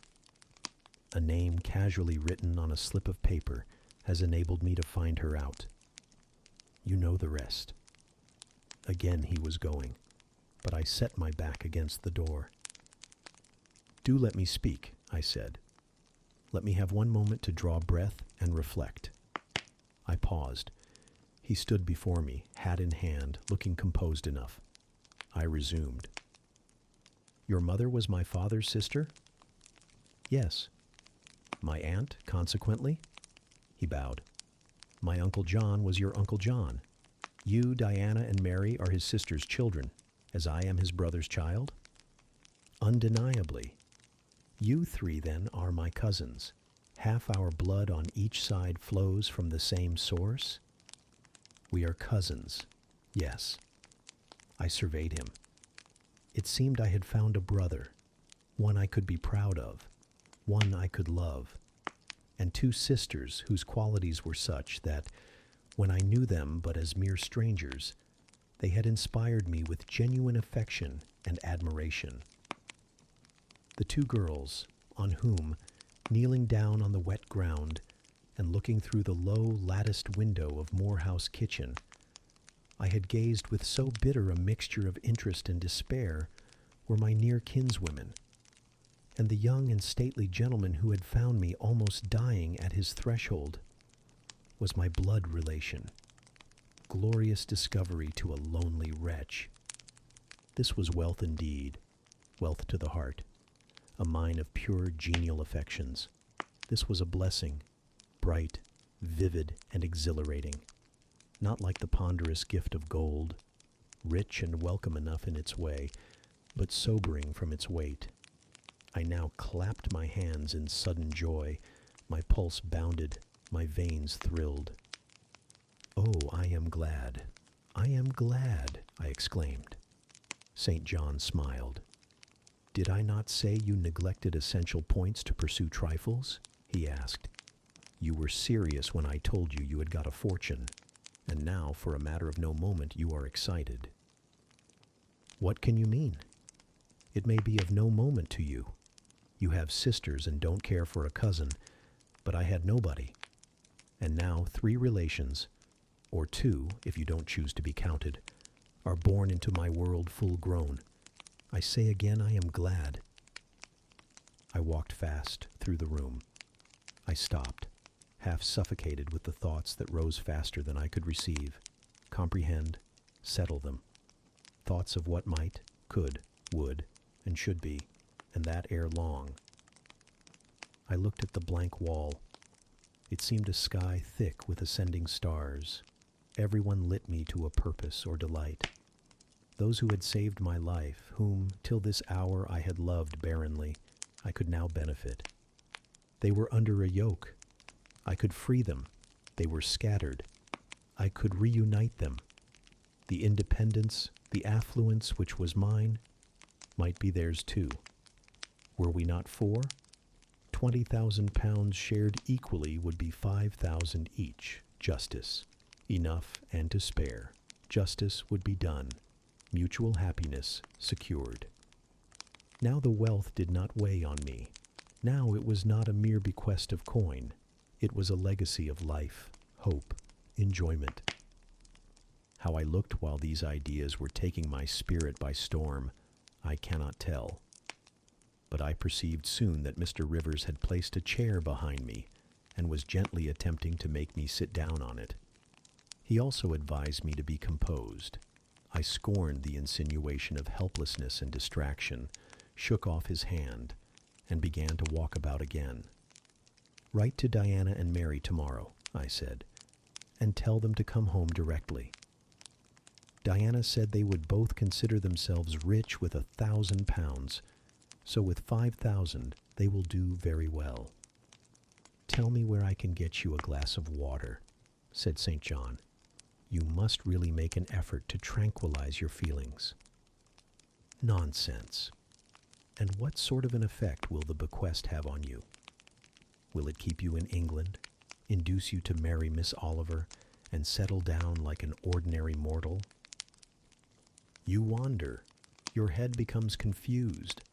I have been too abrupt in communicating the news. It has excited you beyond your strength.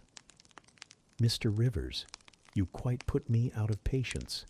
I am rational enough. It is you who misunderstand, or rather, who affect to misunderstand. Perhaps, if you explained yourself a little more fully, I should comprehend better." Explain? What is there to explain? You cannot fail to see that 20,000 pounds, the sum in question, divided equally between the nephew and 3 nieces of our uncle, will give 5,000 to each. What I want is that you should write to your sisters and tell them of the fortune that has accrued to them. To you, you mean? I have intimated my view of the case. I am incapable of taking any other. I am not brutally selfish, blindly unjust, or fiendishly ungrateful. Besides, I am resolved I will have a home and connections. I like Moor House, and I will live at Moor House. I like Diana and Mary, and I will attach myself for life to Diana and Mary. It would please and benefit me to have 5,000 pounds. It would torment and oppress me to have 20,000, which moreover could never be mine in justice, though it might in law. I abandon to you, then, what is absolutely superfluous to me. Let there be no opposition and no discussion about it. Let us agree amongst each other and decide the point at once. This is acting on first impulses. You must take days to consider such a matter, ere your word can be regarded as valid. Oh, if all you doubt is my sincerity, I am easy. You see the justice of the case? I do see a certain justice, but it is contrary to all custom. Besides, the entire fortune is your right. My uncle gained it by his own efforts. He was free to leave it to whom he would. He left it to you. After all, justice permits you to keep it. You may, with a clear conscience, consider it absolutely your own. With me, said I, it is fully as much a matter of feeling as of conscience. I must indulge my feelings. I so seldom have had an opportunity of doing so. Were you to argue, object, and annoy me for a year, I could not forego the delicious pleasure of which I have caught a glimpse, that of repaying, in part, a mighty obligation, and winning to myself lifelong friends. You think so now, rejoined St. John, because you do not know what it is to possess, nor consequently to enjoy wealth. You cannot form a notion of the importance 20,000 pounds would give you, of the place it would enable you to take in society, of the prospects it would open to you. You cannot. And you, I interrupted, cannot at all imagine the craving I have for fraternal and sisterly love. I never had a home. I never had brothers or sisters. I must and will have them now. You are not reluctant to admit me and own me, are you? Jane, I will be your brother. My sisters will be your sisters, without stipulating for this sacrifice of your just rights. Brother? Yes, at the distance of 1,000 leagues. Sisters? Yes, slaving amongst strangers. I, wealthy, gorged with gold I never earned and do not merit. You, penniless. Famous equality and fraternization, close union, intimate attachment. But Jane, your aspirations after family ties and domestic happiness may be realized otherwise than by the means you contemplate. You may marry. Nonsense again. Marry. I don't want to marry and never shall marry. That is saying too much. Such hazardous affirmations are a proof of the excitement under which you labor. It is not saying too much. I know what I feel, and how averse are my inclinations to the bare thought of marriage. No one would take me for love, and I will not be regarded in the light of a mere money speculation. And I do not want a stranger, unsympathizing, alien, different from me. I want my kindred, those with whom I have full fellow feeling. Say again, you will be my brother. When you uttered the words, I was satisfied, happy. Repeat them if you can. Repeat them sincerely. I think I can. I know I have always loved my own sisters, and I know on what my affection for them is grounded, respect for their worth and admiration of their talents. You too have principle in mind. Your tastes and habits resemble Diana's and Mary's. Your presence is always agreeable to me. In your conversation I have already for some time found a salutary solace. I feel I can easily and naturally make room in my heart for you, as my third and youngest sister. Thank you. That contents me for tonight. Now you had better go, for if you stay longer, you will perhaps irritate me afresh by some mistrustful scruple. And the school, Miss Eyre. It must now be shut up, I suppose. Number, I will retain my post of mistress till you get a substitute. He smiled approbation. We shook hands, and he took leave. I need not narrate in detail the further struggles I had, and arguments I used, to get matters regarding the legacy settled as I wished. My task was a very hard one, but as I was absolutely resolved, as my cousins saw at length that my mind was really and immutably fixed on making a just division of the property, as they must in their own hearts have felt the equity of the intention, and must, besides, have been innately conscious that in my place they would have done precisely what I wished to do. They yielded at length so far as to consent to put the affair to arbitration. The judges chosen were Mr. Oliver and an able lawyer. Both coincided in my opinion. I carried my point. The instruments of transfer were drawn out. St. John, Diana, Mary, and I each became possessed of a competency.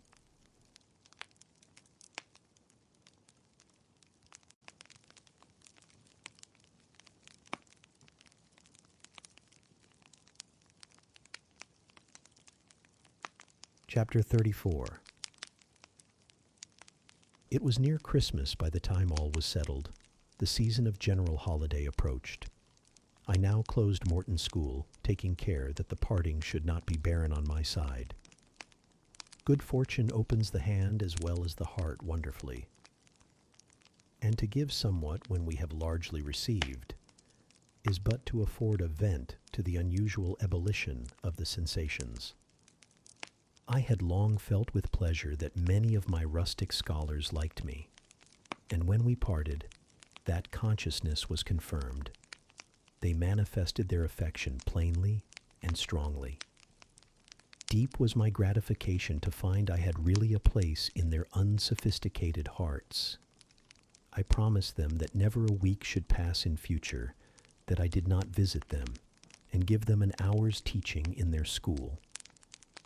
Mr. Rivers came up as, having seen the classes, now numbering 60 girls, file out before me, and locked the door. I stood with the key in my hand, exchanging a few words of special farewell with some half-dozen of my best scholars, as decent, respectable, modest, and well-informed young women as could be found in the ranks of the British peasantry. And that is saying a great deal, for after all, the British peasantry are the best taught, best mannered, most self-respecting of any in Europe. Since those days I have seen paysans and bouwerinnen, and the best of them seem to me ignorant, coarse, and besotted, compared with my Morton girls. "Do you consider you have got your reward for a season of exertion?" asked Mr. Rivers when they were gone. "Does not the consciousness of having done some real good in your day and generation give pleasure?" "Doubtless." "And you have only toiled a few months. Would not a life devoted to the task of regenerating your race be well spent?" "Yes," I said. "But I could not go on forever so. I want to enjoy my own faculties as well as to cultivate those of other people. I must enjoy them now. Don't recall either my mind or body to the school. I am out of it and disposed for full holiday." He looked grave. "What now? What sudden eagerness is this you evince? What are you going to do?" "To be active as I can. And first I must beg you to set Hannah at liberty and get somebody else to wait on you." "Do you want her?" "Yes, to go with me to Moor House. Diana and Mary will be at home in a week, and I want to have everything in order against their arrival." "I understand. I thought you were for flying off on some excursion. It is better so. Hannah shall go with you." "Tell her to be ready by tomorrow then, and here is the schoolroom key. I will give you the key of my cottage in the morning." He took it. "You give it up very gleefully," said he. "I don't quite understand your light-heartedness, because I cannot tell what employment you propose to yourself as a substitute for the one you are relinquishing. What aim, what purpose, what ambition in life have you now?" "My first aim will be to clean down. Do you comprehend the full force of the expression? To clean down Moor House from chamber to cellar. My next to rub it up with beeswax, oil, and an indefinite number of cloths, till it glitters again. My third, to arrange every chair, table, bed, carpet, with mathematical precision. Afterwards, I shall go near to ruin you in coals and peat to keep up good fires in every room. And lastly, the 2 days preceding that on which your sisters are expected will be devoted by Hannah and me to such a beating of eggs, sorting of currants, grating of spices, compounding of Christmas cakes, chopping up of materials for mince pies, and solemnizing of other culinary rites, as words can convey but an inadequate notion of to the uninitiated like you. My purpose, in short, is to have all things in an absolutely perfect state of readiness for Diana and Mary before next Thursday, and my ambition is to give them a beau ideal of a welcome when they come." St. John smiled slightly. Still he was dissatisfied. "It is all very well for the present," said he, "but seriously, I trust that when the first flush of vivacity is over, you will look a little higher than domestic endearments and household joys." "The best things the world has," I interrupted. "No, Jane, no. This world is not the scene of fruition. Do not attempt to make it so, nor of rest. Do not turn slothful. I mean, on the contrary, to be busy. Jane, I excuse you for the present. 2 months' grace I allow you for the full enjoyment of your new position and for pleasing yourself with this late-found charm of relationship. But then, I hope you will begin to look beyond Moor House and Morton, and sisterly society, and the selfish calm and sensual comfort of civilized affluence. I hope your energies will then once more trouble you with their strength." I looked at him with surprise. "St. John," I said, "I think you are almost wicked to talk so. I am disposed to be as content as a queen, and you try to stir me up to restlessness. To what end? To the end of turning to profit the talents which God has committed to your keeping, and of which he will surely one day demand a strict account. Jane, I shall watch you closely and anxiously, I warn you of that, and try to restrain the disproportionate fervor with which you throw yourself into commonplace home pleasures. Don't cling so tenaciously to ties of the flesh. Save your constancy and ardor for an adequate cause. Forbear to waste them on trite, transient objects. Do you hear, Jane? Yes, just as if you were speaking Greek. I feel I have adequate cause to be happy, and I will be happy. Goodbye. Happy at Moor House I was, and hard I worked, and so did Hannah.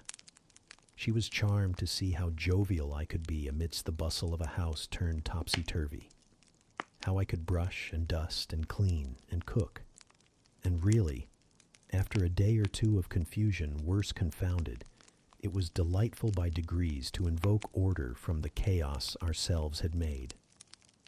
I had previously taken a journey to S.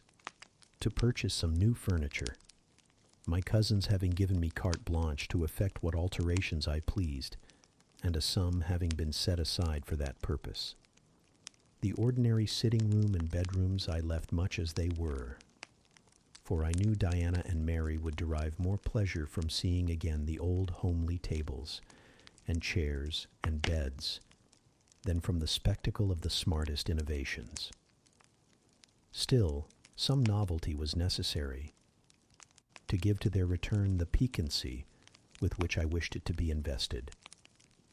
Dark, handsome new carpets and curtains, an arrangement of some carefully selected antique ornaments in porcelain and bronze, new coverings and mirrors and dressing cases for the toilet tables answered the end.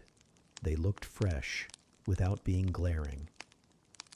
A spare parlor and bedroom I refurnished entirely, with old mahogany and crimson upholstery.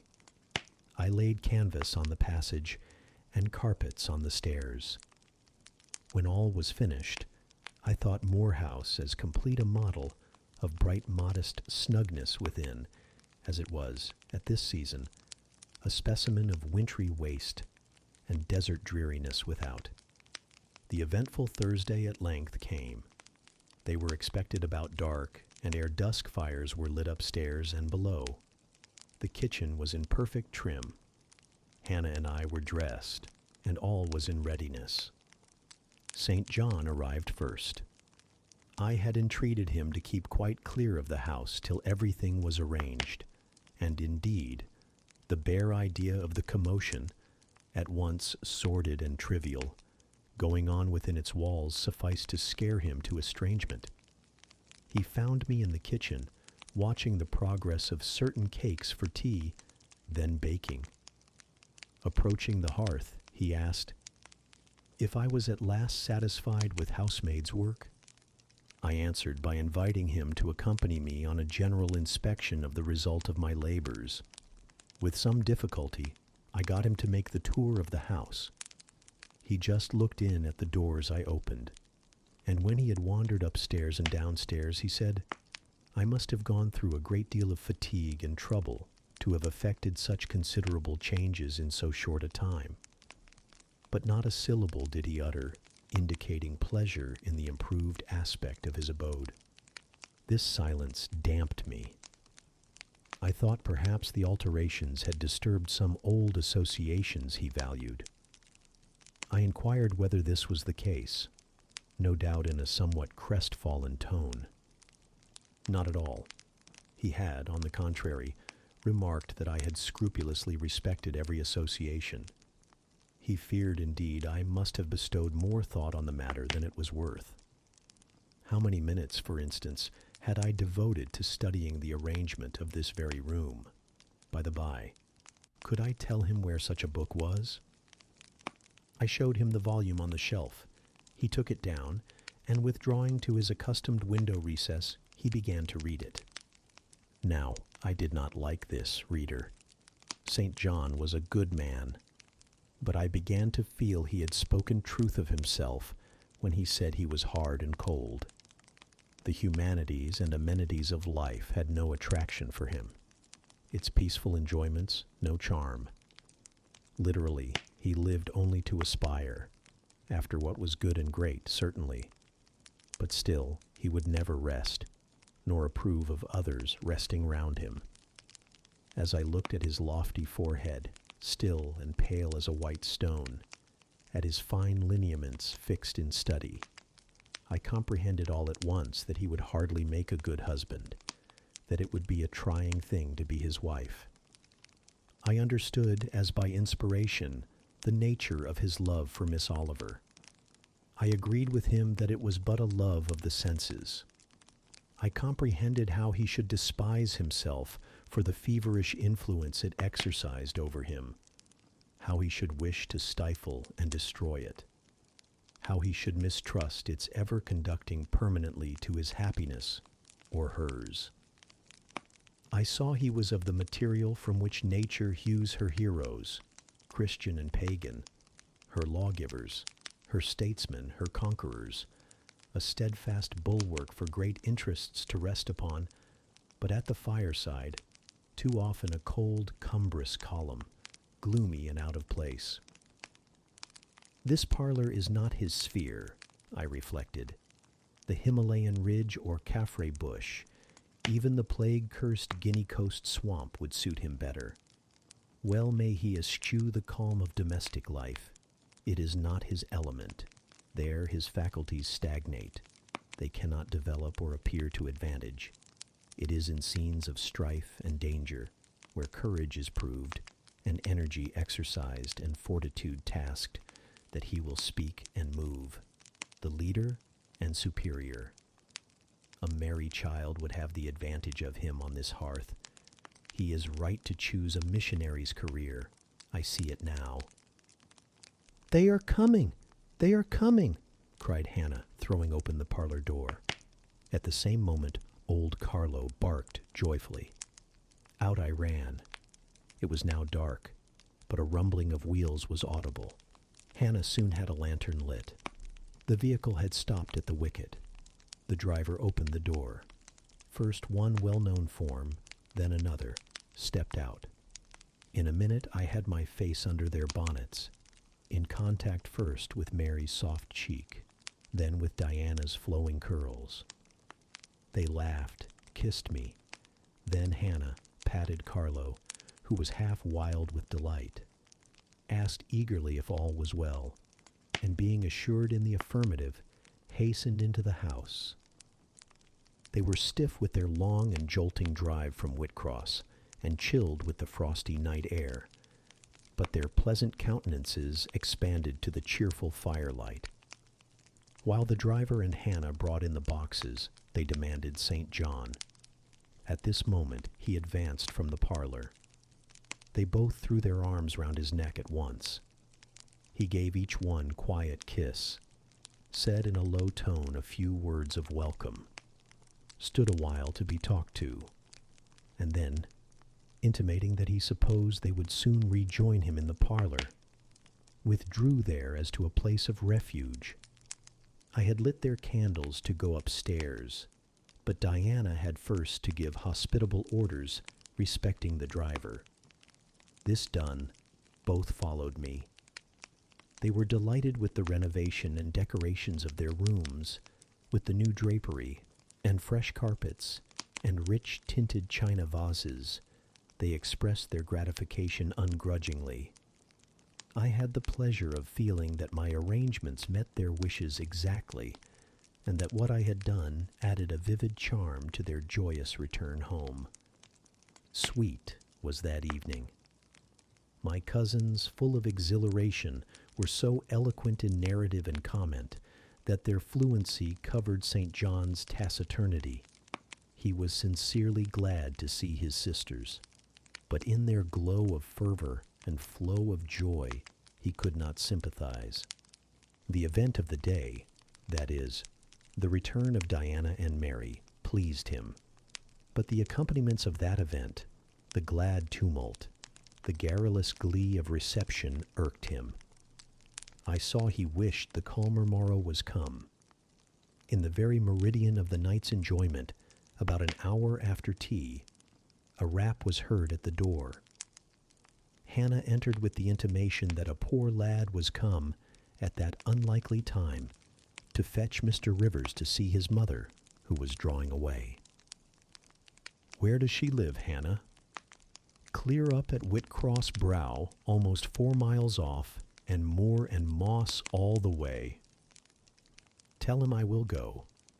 "I'm sure, sir, you had better not. It's the worst road to travel after dark that can be. There's no track at all over the bog. And then it is such a bitter night, the keenest wind you ever felt. You had better send word, sir, that you will be there in the morning." But he was already in the passage, putting on his cloak, and without one objection, one murmur, he departed. It was then 9 o'clock. He did not return till midnight. Starved and tired enough he was, but he looked happier than when he set out. He had performed an act of duty, made an exertion, felt his own strength to do and deny, and was on better terms with himself. I am afraid the whole of the ensuing week tried his patience. It was Christmas week. We took to no settled employment, but spent it in a sort of merry domestic dissipation. The air of the moors, the freedom of home, the dawn of prosperity, acted on Diana and Mary's spirits like some life-giving elixir. They were gay from morning till noon, and from noon till night. They could always talk, and their discourse, witty, pithy, original, had such charms for me that I preferred listening to and sharing in it to doing anything else. St. John did not rebuke our vivacity, but he escaped from it. He was seldom in the house. His parish was large, the population scattered, and he found daily business in visiting the sick and poor in its different districts.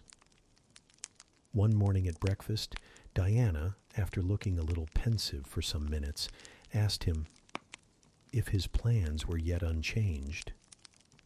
"Unchanged and unchangeable," was the reply, and he proceeded to inform us that his departure from England was now definitively fixed for the ensuing year. "And Rosamond Oliver?" suggested Mary, the words seeming to escape her lips involuntarily, for no sooner had she uttered them than she made a gesture as if wishing to recall them. St. John had a book in his hand. It was his unsocial custom to read at meals. He closed it and looked up. "Rosamond Oliver," said he, "is about to be married to Mr. Granby, one of the best connected and most estimable residents in S., grandson and heir to Sir Frederick Granby. I had the intelligence from her father yesterday." His sisters looked at each other and at me. We all three looked at him. He was serene as glass. "The match must have been got up hastily," said Diana. "They cannot have known each other long." "But 2 months. They met in October at the county ball at S. But where there are no obstacles to a union, as in the present case, where the connection is in every point desirable, delays are unnecessary. They will be married as soon as Esso, place, which Sir Frederick gives up to them, can he refitted for their reception. The first time I found St. John alone after this communication, I felt tempted to inquire if the event distressed him. But he seemed so little to need sympathy that so far from venturing to offer him more, I experienced some shame at the recollection of what I had already hazarded. Besides, I was out of practice in talking to him. His reserve was again frozen over, and my frankness was congealed beneath it. He had not kept his promise of treating me like his sisters. He continually made little chilling differences between us, which did not at all tend to the development of cordiality. In short, now that I was acknowledged his kinswoman and lived under the same roof with him, I felt the distance between us to be far greater than when he had known me only as the village schoolmistress. When I remembered how far I had once been admitted to his confidence, I could hardly comprehend his present frigidity. Such being the case, I felt not a little surprised when he raised his head suddenly from the desk over which he was stooping, and said, "You see, Jane, the battle is fought, and the victory won." Startled at being thus addressed, I did not immediately reply. After a moment's hesitation, I answered, "But are you sure you are not in the position of those conquerors whose triumphs have cost them too dear? Would not such another ruin you?" "I think not, and if I were, it does not much signify. I shall never be called upon to contend for such another. The event of the conflict is decisive. My way is now clear. I thank God for it." So saying, he returned to his papers and his silence. As our mutual happiness, i.e. Diana's, Mary's, and mine, settled into a quieter character, and we resumed our usual habits and regular studies, St. John stayed more at home. He sat with us in the same room, sometimes for hours together. While Mary drew, Diana pursued a course of encyclopedic reading she had, to my awe and amazement, undertaken, and I fagged away at German. He pondered a mystic lore of his own, that of some Eastern tongue, the acquisition of which he thought necessary to his plans. Thus engaged he appeared, sitting in his own recess, quiet and absorbed enough. But that blue eye of his had a habit of leaving the outlandish-looking grammar and wandering over, and sometimes fixing upon us, his fellow students, with a curious intensity of observation. If caught, it would be instantly withdrawn, yet ever and anon it returned searchingly to our table. I wondered what it meant. I wondered, too, at the punctual satisfaction he never failed to exhibit on an occasion that seemed to me of small moment, namely, my weekly visit to Morton School. And still more was I puzzled when, if the day was unfavorable, if there was snow or rain or high wind, and his sisters urged me not to go, he would invariably make light of their solicitude and encourage me to accomplish the task without regard to the elements. "Jane is not such a weakling as you would make her," he would say. "She can bear a mountain blast, or a shower, or a few flakes of snow, as well as any of us. Her constitution is both sound and elastic, better calculated to endure variations of climate than many more robust." And when I returned, sometimes a good deal tired, and not a little weather-beaten, I never dared complain, because I saw that to murmur would be to vex him. On all occasions, fortitude pleased him. The reverse was a special annoyance. One afternoon, however, I got leave to stay at home, because I really had a cold. His sisters were gone to Morton in my stead. I sat reading Schiller, he deciphering his crabbed oriental scrolls. As I exchanged a translation for an exercise, I happened to look his way. There I found myself under the influence of the ever-watchful blue eye. How long it had been searching me through, and over, I cannot tell. So keen was it, and yet so cold, I felt for the moment superstitious, as if I were sitting in the room with something uncanny. "Jane, what are you doing?" "Learning German." "I want you to give up German and learn Hindustani." "You are not in earnest?" "In such earnest that I must have it so, and I will tell you why." He then went on to explain that Hindustani was the language he was himself at present studying, that as he advanced, he was apt to forget the commencement, that it would assist him greatly to have a pupil with whom he might again and again go over the elements, and so fix them thoroughly in his mind, that his choice had hovered for some time between me and his sisters, but that he had fixed on me because he saw I could sit at a task the longest of the three. Would I do him this favor? I should not, perhaps, have to make the sacrifice long, as it wanted now barely 3 months to his departure. St. John was not a man to be lightly refused. You felt that every impression made on him, either for pain or pleasure, was deep-graved and permanent. I consented. When Diana and Mary returned, the former found her scholar transferred from her to her brother. She laughed, and both she and Mary agreed that St. John should never have persuaded them to such a step. He answered quietly, "I know it." I found him a very patient, very forbearing, and yet an exacting master. He expected me to do a great deal, and when I fulfilled his expectations, he, in his own way, fully testified his approbation. By degrees, he acquired a certain influence over me that took away my liberty of mind. His praise and notice were more restraining than his indifference. I could no longer talk or laugh freely when he was by, because a tiresomely importunate instinct reminded me that vivacity, at least in me, was distasteful to him. I was so fully aware that only serious moods and occupations were acceptable, that in his presence every effort to sustain or follow any other became vain. I fell under a freezing spell. When he said go, I went. Come, I came. Do this, I did it. But I did not love my servitude. I wished, many a time, he had continued to neglect me. One evening when, at bedtime, his sisters and I stood round him, bidding him good night, he kissed each of them, as was his custom, and as was equally his custom, he gave me his hand. Diana, who chanced to be in a frolicsome humor, she was not painfully controlled by his will, for hers, in another way, was as strong, exclaimed, "St. John, you used to call Jane your third sister, but you don't treat her as such. You should kiss her too."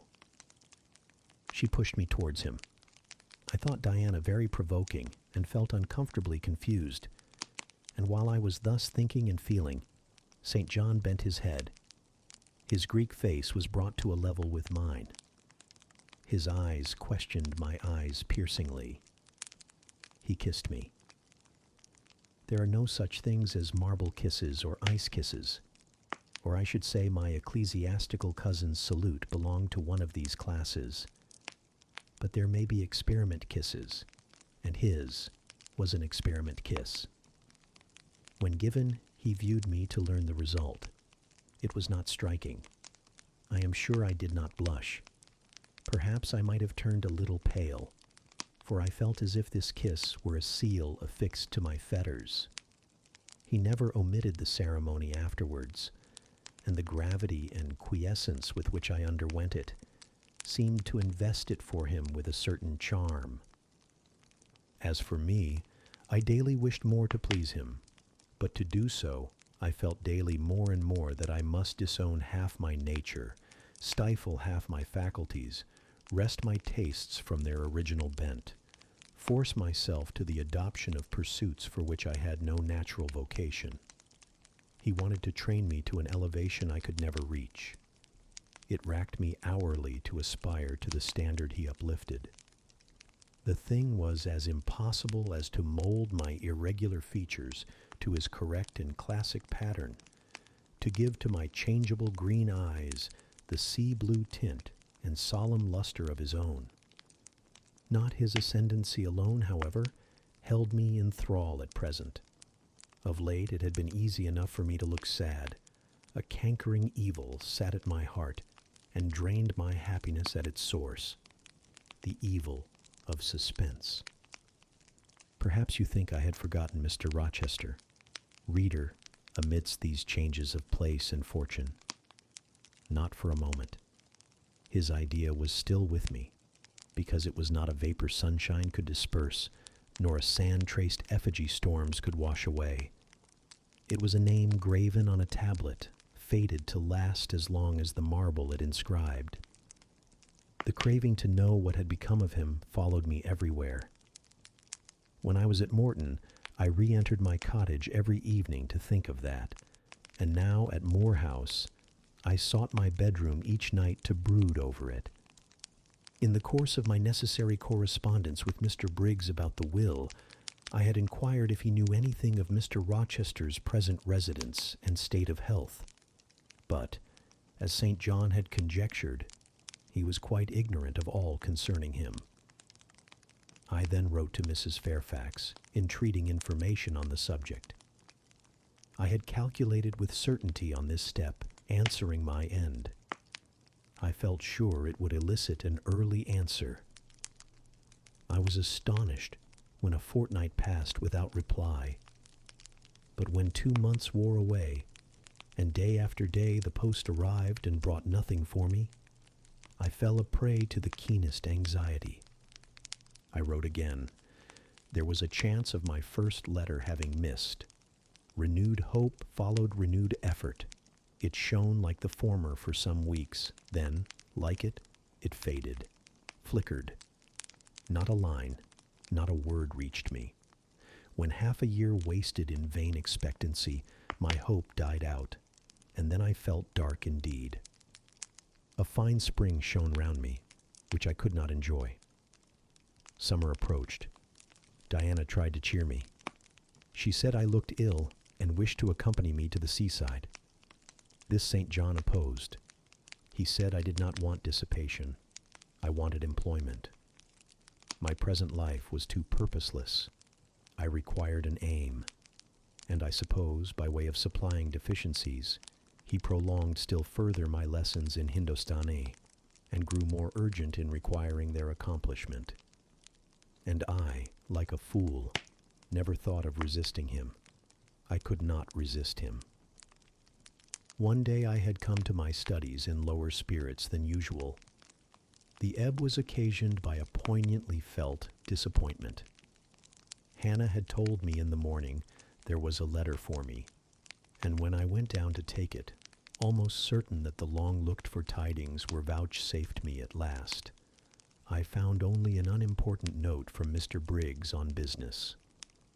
The bitter check had wrung from me some tears, and now, as I sat poring over the crabbed characters and flourishing tropes of an Indian scribe, my eyes filled again. St. John called me to his side to read. In attempting to do this, my voice failed me. Words were lost in sobs. He and I were the only occupants of the parlor. Diana was practicing her music in the drawing room. Mary was gardening. It was a very fine May day, clear, sunny, and breezy. My companion expressed no surprise at this emotion, nor did he question me as to its cause. He only said, "We will wait a few minutes, Jane, till you are more composed." And while I smothered the paroxysm with all haste, he sat calm and patient, leaning on his desk, and looking like a physician watching with the eye of science an expected and fully understood crisis in a patient's malady. Having stifled my sobs, wiped my eyes, and muttered something about not being very well that morning, I resumed my task and succeeded in completing it. St. John put away my books and his, locked his desk, and said, "Now, Jane, you shall take a walk, and with me. I will call Diana and Mary." "No, I want only one companion this morning, and that must be you. Put on your things, go out by the kitchen door, take the road towards the head of Marsh Glen. I will join you in a moment. I know no medium. I never in my life have known any medium in my dealings with positive, hard characters, antagonistic to my own, between absolute submission and determined revolt. I have always faithfully observed the one up to the very moment of bursting, sometimes with volcanic vehemence, into the other. And as neither present circumstances warranted, nor my present mood inclined me to mutiny, I observed careful obedience to St. John's directions, and in 10 minutes I was treading the wild track of the glen side by side with him. The breeze was from the west. It came over the hills, sweet with scents of heath and rush. The sky was of stainless blue. The stream descending the ravine swelled with past spring rains, poured along plentiful and clear, catching golden gleams from the sun and sapphire tints from the firmament. As we advanced and left the track, we trod a soft turf, mossy fine and emerald green, minutely enameled with a tiny white flower and spangled with a star-like yellow blossom. The hills, meantime, shut us quite in, for the glen, towards its head, wound to their very core. "Let us rest here," said Saint John, as we reached the first stragglers of a battalion of rocks, guarding a sort of pass, beyond which the beck rushed down a waterfall, and where, still a little farther, the mountain shook off turf and flower, had only heath for raiment and crag for gem, where it exaggerated the wild to the savage, and exchanged the fresh for the frowning, where it guarded the forlorn hope of solitude, and a last refuge for silence. I took a seat. St. John stood near me. He looked up the pass and down the hollow. His glance wandered away with the stream, and returned to traverse the unclouded heaven which colored it. He removed his hat, let the breeze stir his hair and kiss his brow. He seemed in communion with the genius of the haunt. With his eye he bade farewell to something.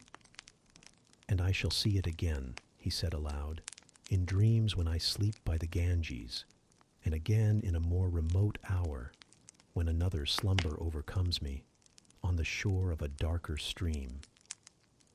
Strange words of a strange love, an austere patriot's passion for his fatherland. He sat down. For half an hour we never spoke, neither he to me nor I to him. That interval passed, he recommenced. "Jane, I go in 6 weeks. I have taken my berth in an East Indiaman which sails on the 20th of June. God will protect you, for you have undertaken his work," I answered. "Yes," said he, "there is my glory and joy. I am the servant of an infallible master. I am not going out under human guidance, subject to the defective laws and erring control of my feeble fellow worms. My king, my lawgiver, my captain is the all-perfect. It seems strange to me that all round me do not burn to enlist under the same banner, to join in the same enterprise. All have not your powers, and it would be folly for the feeble to wish to march with the strong. I do not speak to the feeble or think of them. I address only such as are worthy of the work and competent to accomplish it. Those are few in number and difficult to discover.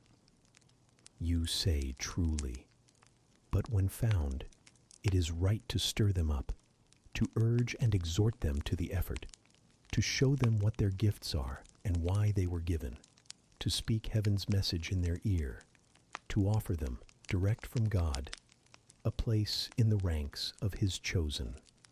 If they are really qualified for the task, will not their own hearts be the first to inform them of it? I felt as if an awful charm was framing round and gath-airing over me. I trembled to hear some fatal word spoken, which would at once declare and rivet the spell. "And what does your heart say?" demanded St. John. "My heart is mute, my heart is mute," I answered, struck and thrilled. "Then I must speak for it," continued the deep, relentless voice. "Jane, come with me to India. Come as my helpmeet and fellow laborer." The glen and sky spun round, the hills heaved. It was as if I had heard a summons from heaven, as if a visionary messenger like him of Macedonia had announced, "Come over and help us." But I was no apostle. I could not behold the herald. I could not receive his call. "Oh, St. John," I cried, "have some mercy." I appealed to one who, in the discharge of what he believed his duty, knew neither mercy nor remorse. He continued, "God and nature intended you for a missionary's wife. It is not personal. but mental endowments they have given you. You are formed for labor, not for love. A missionary's wife you must, shall be. You shall be mine. I claim you, not for my pleasure, but for my sovereign service. I am not fit for it. I have no vocation, I said. He had calculated on these first objections. He was not irritated by them. Indeed, as he leaned back against the crag behind him, folded his arms on his chest, and fixed his countenance, I saw he was prepared for a long and trying opposition, and had taken in a stock of patience to last him to its close, resolved, however, that close should be conquest for him. Humility, Jane, said he, is the groundwork of Christian virtues. You say right that you are not fit for the work. Who is fit for it? Or who, that ever was truly called, believed himself worthy of the summons? I, for instance, am but dust and ashes. With St. Paul, I acknowledge myself the chiefest of sinners, but I do not suffer this sense of my personal vileness to daunt me. I know my leader, that he is just as well as mighty, and while he has chosen a feeble instrument to perform a great task, he will, from the boundless stores of his providence, supply the inadequacy of the means to the end. Think like me, Jane. Trust like me. It is the rock of ages I ask you to lean on. Do not doubt, but it will bear the weight of your human weakness. I do not understand a missionary life. I have never studied missionary labors. There I, humble as I am, can give you the aid you want. I can set you your task from hour to hour, stand by you always, help you from moment to moment. This I could do in the beginning. Soon, for I know your powers, you would be as strong and apt as myself, and would not require my help. But my powers, where are they for this undertaking? I do not feel them. Nothing speaks or stirs in me while you talk. I am sensible of no light kindling, no life quickening, no voice counseling or cheering. Oh, I wish I could make you see how much my mind is at this moment like a rayless dungeon, with one shrinking fear fettered in its depths, the fear of being persuaded by you to attempt what I cannot accomplish. I have an answer for you. Hear it. I have watched you ever since we first met. I have made you my study for 10 months. I have proved you in that time by sundry tests. And what have I seen and elicited? In the village school, I found you could perform well, punctually, uprightly, labor uncongenial to your habits and inclinations. I saw you could perform it with capacity and tact. You could win while you controlled. In the calm with which you learnt you had become suddenly rich, I read a mind clear of the vice of Demas. Lucre had no undue power over you. In the resolute readiness with which you cut your wealth into 4 shares, keeping but one to yourself, and relinquishing the 3 others to the claim of abstract justice, I recognized a soul that reveled in the flame and excitement of sacrifice. In the tractability with which, at my wish, you forsook a study in which you were interested, and adopted another because it interested me, in the untiring assiduity with which you have since persevered in it, in the unflagging energy and unshaken temper with which you have met its difficulties, I acknowledge the compliment of the qualities I seek. Jane, you are docile, diligent, disinterested, faithful, constant, and courageous, very gentle and very heroic. Cease to mistrust yourself. I can trust you unreservedly. As a conductress of Indian schools and a helper amongst Indian women, your assistance will be to me invaluable. My iron shroud contracted round me. Persuasion advanced with slow, sure step. Shut my eyes as I would, these last words of his succeeded in making the way, which had seemed blocked up, comparatively clear. My work, which had appeared so vague, so hopelessly diffuse, condensed itself as he proceeded and assumed a definite form under his shaping hand. He waited for an answer. I demanded a quarter of an hour to think before I again hazarded a reply. "Very willingly," he rejoined, and rising, he strode a little distance up the pass, threw himself down on a swell of heath, and there lay still. I can do what he wants me to do. I am forced to see and acknowledge that. I meditated. That is, if life be spared me. But I feel mine is not the existence to be long protracted under an Indian sun. What then? He does not care for that. When my time came to die, he would resign me, in all serenity and sanctity, to the God who gave me. The case is very plain before me. In leaving England, I should leave a loved but empty land. Mr. Rochester is not there. And if he were, what is? What can that ever be to me? My business is to live without him now. Nothing so absurd, so weak as to drag on from day to day, as if I were waiting some impossible change in circumstances which might reunite me to him. Of course, as St. John once said, I must seek another interest in life to replace the one lost. Is not the occupation he now offers me truly the most glorious man can adopt or God assign? Is it not, by its noble cares and sublime results, the one best calculated to fill the void left by uptorn affections and demolished hopes? I believe I must say, yes, and yet I shudder. Alas, if I join St. John, I abandon half myself. If I go to India, I go to premature death. And how will the interval between leaving England for India and India for the grave be filled? Oh, I know well. That too is very clear to my vision. By straining to satisfy St. John till my sinews ache, I shall satisfy him, to the finest central point and farthest outward circle of his expectations. If I do go with him, if I do make the sacrifice he urges, I will make it absolutely. I will throw all on the altar, heart, vitals, the entire victim. He will never love me, but he shall approve me. I will show him energies he has not yet seen, resources he has never suspected. Yes, I can work as hard as he can, and with as little grudging.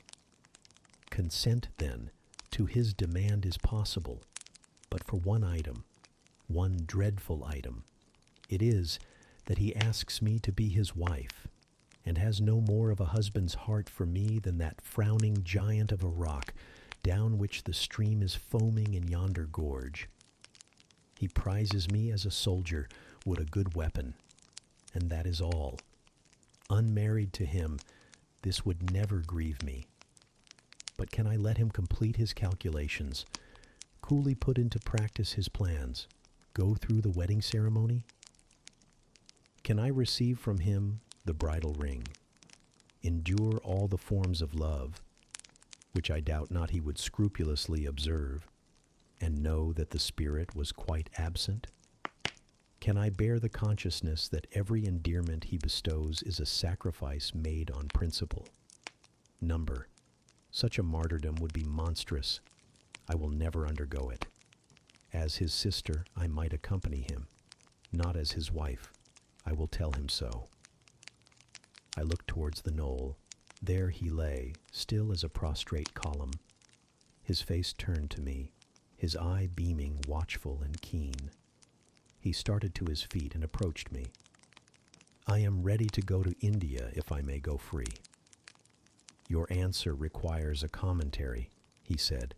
It is not clear. You have hitherto been my adopted brother, I, your adopted sister. Let us continue as such. You and I had better not marry. He shook his head. Adopted fraternity will not do in this case. If you were my real sister, it would be different. I should take you and seek no wife.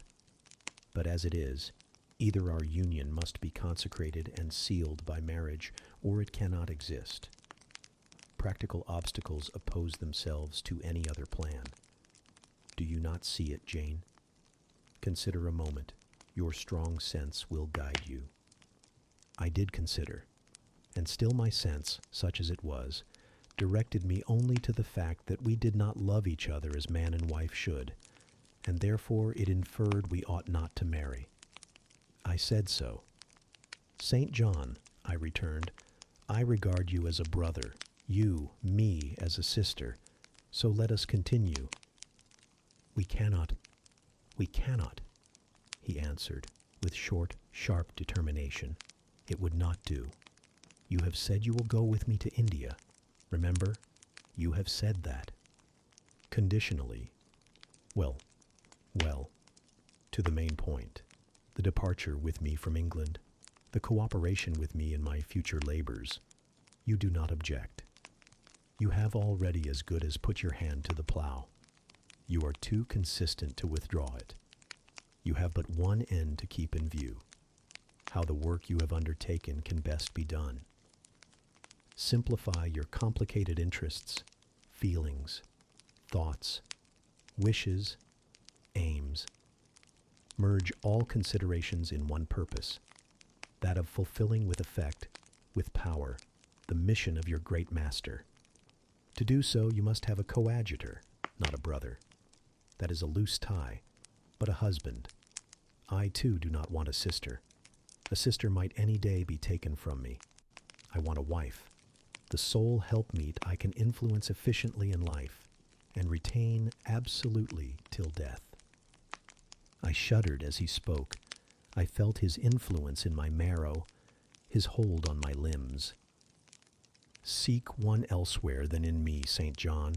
Seek one fitted to you. One fitted to my purpose, you mean, fitted to my vocation. Again, I tell you, it is not the insignificant private individual, the mere man, with the man's selfish senses, I wish to mate. It is the missionary. And I will give the missionary my energies. It is all he wants, but not myself. That would be only adding the husk and shell to the kernel. For them, he has no use. I retain them. You cannot, you ought not. Do you think God will be satisfied with half an oblation?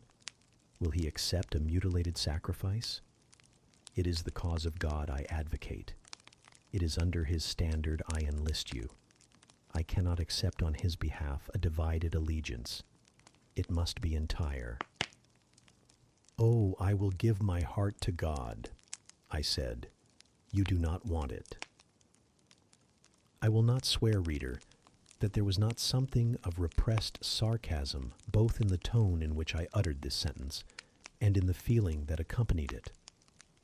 I had silently feared Saint John till now, because I had not understood him. He had held me in awe, because he had held me in doubt. How much of him was saint, how much mortal I could not heretofore tell. But revelations were being made in this conference. The analysis of his nature was proceeding before my eyes. I saw his fallibilities. I comprehended them. I understood that, sitting there where I did, on the bank of heath, and with that handsome form before me, I sat at the feet of a man, caring as I. The veil fell from his hardness and despotism. Having felt in him the presence of these qualities, I felt his imperfection and took courage. I was with an equal, one with whom I might argue, one whom, if I saw good, I might resist. He was silent after I had uttered the last sentence, and I presently risked an upward glance at his countenance. His eye, bent on me, expressed at once stern surprise and keen inquiry. Is she sarcastic? And sarcastic to me, it seemed to say. What does this signify? Do not let us forget that this is a solemn matter, he said ere long, one of which we may neither think nor talk lightly without sin. I trust, Jane, you are in earnest when you say you will serve your heart to God. It is all I want. Once wrench your heart from man and fix it on your Maker, the advancement of that Maker's spiritual kingdom on earth will be your chief delight and endeavor. You will be ready to do at once whatever furthers that end.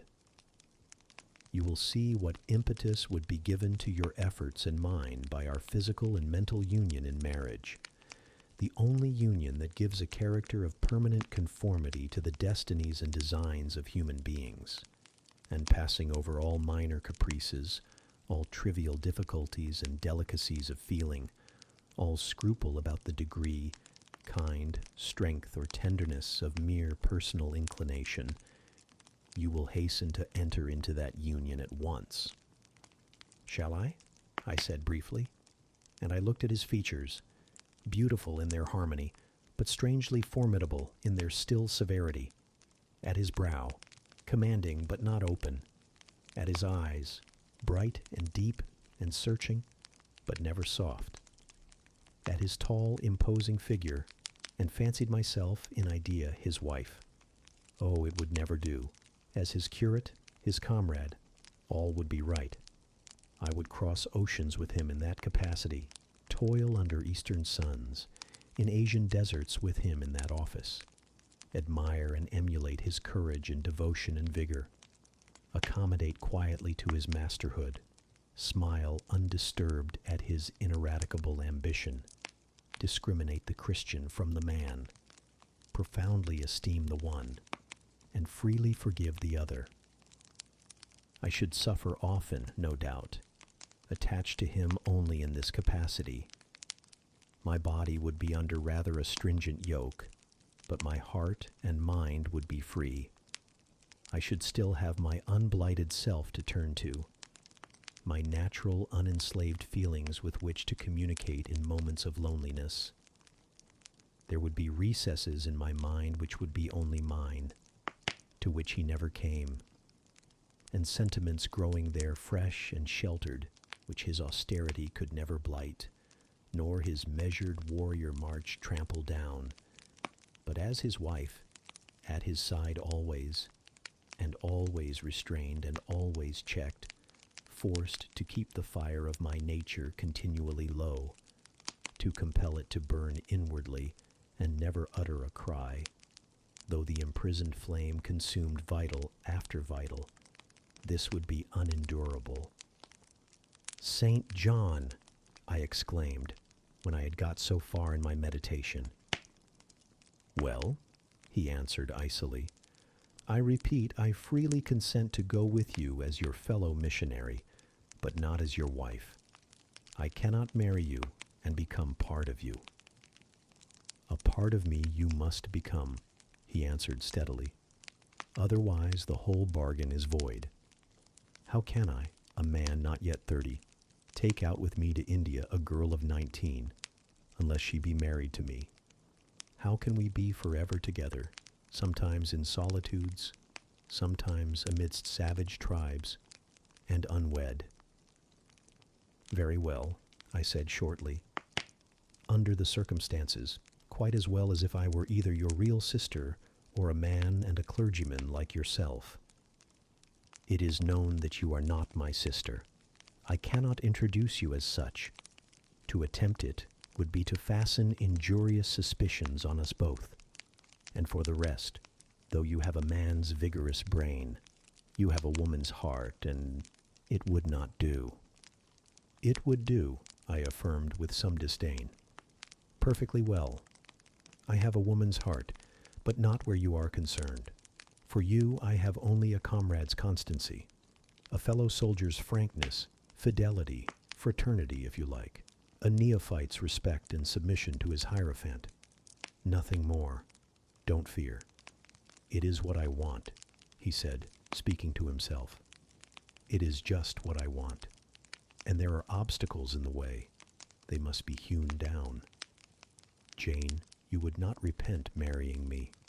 Be certain of that. We must be married. I repeat it, there is no other way, and undoubtedly enough of love would follow upon marriage to render the union right even in your eyes. I scorn your idea of love, I could not help saying, as I rose up and stood before him, leaning my back against the rock. I scorn the counterfeit sentiment you offer. Yes, St. John, and I scorn you when you offer it. He looked at me fixedly, compressing his well-cut lips while he did so. Whether he was incensed or surprised or what, it was not easy to tell. He could command his countenance thoroughly. I scarcely expected to hear that expression from you, he said. I think I have done and uttered nothing to deserve scorn. I was touched by his gentle tone and overawed by his high, calm mien. Forgive me the words, St. John, but it is your own fault that I have been roused to speak so unguardedly. You have introduced a topic on which our natures are at variance, a topic we should never discuss. The very name of love is an apple of discord between us. If the reality were required, what should we do? How should we feel? My dear cousin, abandon your scheme of marriage. Forget it. No, said he, it is a long-cherished scheme, and the only one which can secure my great end.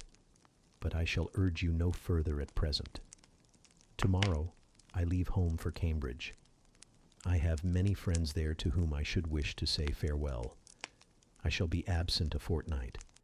Take that space of time to consider my offer, and do not forget that if you reject it, it is not me you deny, but God. Through my means, he opens to you a noble career. As my wife only can you enter upon it. Refuse to be my wife, and you limit yourself forever to a track of selfish ease and barren obscurity. Tremble lest in that case you should be numbered with those who have denied the faith and are worse than infidels. He had done. Turning from me, he once more looked to river, looked to hill. But this time his feelings were all pent in his heart. I was not worthy to hear them uttered. As I walked by his side homeward, I read well in his iron silence all he felt towards me, the disappointment of an austere and despotic nature, which has met resistance where it expected submission, the disapprobation of a cool, inflexible judgment, which has detected in another feelings and views in which it has no power to sympathize. In short, as a man, he would have wished to coerce me into obedience. It was only as a sincere Christian he bore so patiently with my perversity, and allowed so long a space for reflection and repentance. That night, after he had kissed his sisters, he thought proper to forget even to shake hands with me, but left the room in silence. I, who, though I had no love, had much friendship for him, was hurt by the marked omission, so much hurt that tears started to my eyes. I see you and St. John have been quarreling, Jane, said Diana, during your walk on the moor. But go after him. He is now lingering in the passage expecting you. He will make it up. I have not much pride under such circumstances. I would always rather be happy than dignified, and I ran after him. He stood at the foot of the stairs. Good night, St. John, said I. Good night, Jane, he replied calmly. Then shake hands, I added. What a cold, loose touch he impressed on my fingers. He was deeply displeased by what had occurred that day. Cordiality would not warm, nor tears move him. No happy reconciliation was to be had with him, no cheering smile or generous word. But still the Christian was patient and placid. And when I asked him if he forgave me, he answered that he was not in the habit of cherishing the remembrance of vexation, that he had nothing to forgive, not having been offended. And with that answer he left me. I would much rather he had knocked me down. Chapter 35. He did not leave for Cambridge the next day, as he had said he would. He deferred his departure a whole week, and during that time he made me feel what severe punishment a good yet stern, a conscientious yet implacable man can inflict on one who has offended him. Without one overt act of hostility, one upbraiding word. He contrived to impress me momently with the conviction that I was put beyond the pale of his favor. Not that St. John harbored a spirit of unchristian vindictiveness.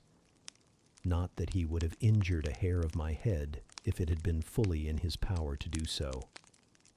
Both by nature and principle, he was superior to the mean gratification of vengeance. He had forgiven me for saying I scorned him and his love, but he had not forgotten the words. And as long as he and I lived, he never would forget them. I saw by his look, when he turned to me, that they were always written on the air between me and him. Whenever I spoke, they sounded in my voice to his ear, and their echo toned every answer he gave me. He did not abstain from conversing with me. He even called me as usual each morning to join him at his desk, and I fear the corrupt man within him had a pleasure unimparted to and unshared by the pure Christian in evincing with what skill he could, while acting and speaking apparently just as usual, extract from every deed and every phrase the spirit of interest and approval which had formerly communicated a certain austere charm to his language and manner. To me, he was in reality become no longer flesh, but marble. His eye was a cold, bright blue gem, his tongue a speaking instrument. Nothing more. All this was torture to me, refined, lingering torture. It kept up a slow fire of indignation and a trembling trouble of grief, which harassed and crushed me altogether. I felt how, if I were his wife, this good man, pure as the deep, sunless source, could soon kill me without drawing from my veins a single drop of blood, or receiving on his own crystal conscience the faintest stain of crime. Especially I felt this when I made any attempt to propitiate him. No Ruth met my Ruth. He experienced no suffering from estrangement, no yearning after reconciliation, and though more than once my fast-falling tears blistered the page over which we both bent, they produced no more effect on him than if his heart had been really a matter of stone or metal. To his sisters, meantime, he was somewhat kinder than usual, as if afraid that mere coldness would not sufficiently convince me how completely I was banished and banned. He added the force of contrast. And this I am sure he did not by force, but on principle. The night before he left home, happening to see him walking in the garden about sunset, and remembering, as I looked at him, that this man, alienated as he now was, had once saved my life, and that we were near relations, I was moved to make a last attempt to regain his friendship. I went out and approached him as he stood leaning over the little gate. I spoke to the point at once. "St. John, I am unhappy because you are still angry with me. Let us be friends." "I hope we are friends," was the unmoved reply, while he still watched the rising of the moon, which he had been contemplating as I approached. "No, St. John, we are not friends as we were. You know that." "Are we not? That is wrong. For my part, I wish you no ill and all good." "I believe you, St. John, for I am sure you are incapable of wishing anyone ill. But, as I am your kinswoman, I should desire somewhat more of affection than that sort of general philanthropy you extend to mere strangers." "Of course," he said, "your wish is reasonable, and I am far from regarding you as a stranger." This, spoken in a cool, tranquil tone, was mortifying and baffling enough. Had I attended to the suggestions of pride and ire, I should immediately have left him. But something worked within me more strongly than those feelings could. I deeply venerated my cousin's talent and principle. His friendship was of value to me. To lose it tried me severely. I would not so soon relinquish the attempt to reconquer it. "Must we part in this way, St. John?" And when you go to India, will you leave me so, without a kinder word than you have yet spoken?" He now turned quite from the moon and faced me. "When I go to India, Jane, will I leave you?" "What, do you not go to India?" "You said I could not unless I married you." "And you will not marry me? You adhere to that resolution?" Reader, do you know, as I do, what terror those cold people can put into the ice of their questions? How much of the fall of the avalanche is in their anger, of the breaking up of the frozen sea in their displeasure? Number St. John, I will not marry you. I adhere to my resolution. The avalanche had shaken and slid a little forward, but it did not yet crash down. "Once more, why this refusal?" he asked. "Formerly," I answered, "because you did not love me. Now, I reply, because you almost hate me. If I were to marry you, you would kill me. You are killing me now." His lips and cheeks turned white, quite white. "I should kill you. I am killing you. Your words are such as ought not to be used, violent, unfeminine, and untrue. They betray an unfortunate state of mind. They merit severe reproof. They would seem inexcusable, but that it is the duty of man to forgive his fellow, even until 77 times. I had finished the business now. While earnestly wishing to erase from his mind the trace of my former offense, I had stamped on that tenacious surface another and far deeper impression. I had burnt it in. "Now you will indeed hate me," I said. "It is useless to attempt to conciliate you. I see I have made an eternal enemy of you." A fresh wrong did these words inflict, the worse, because they touched on the truth. That bloodless lip quivered to a temporary spasm. I knew the steely ire I had whetted. I was heart-wrung. "You utterly misinterpret my words," I said, at once seizing his hand. "I have no intention to grieve or pain you. Indeed, I have not." Most bitterly he smiled. Most decidedly he withdrew his hand from mine. "And now you recall your promise, and will not go to India at all, I presume," said he, after a considerable pause. "Yes, I will, as your assistant," I answered. A very long silence succeeded. What struggle there was in him between nature and grace in this interval, I cannot tell. Only singular gleams scintillated in his eyes, and strange shadows passed over his face. He spoke at last. "I before proved to you the absurdity of a single woman of your age proposing to accompany abroad a single man of mine. I proved it to you in such terms as, I should have thought, would have prevented your ever again alluding to the plan. That you have done so, I regret, for your sake." I interrupted him. Anything like a tangible reproach gave me courage at once. "Keep to common sense, St. John. You are verging on nonsense. You pretend to be shocked by what I have said. You are not really shocked, for, with your superior mind, you cannot be either so dull or so conceited as to misunderstand my meaning. I say again, I will be your curate, if you like, but never your wife." Again, he turned lividly pale, but, as before, controlled his passion perfectly. He answered emphatically but calmly. "A female curate, who is not my wife, would never suit me. With me, then, it seems you cannot go.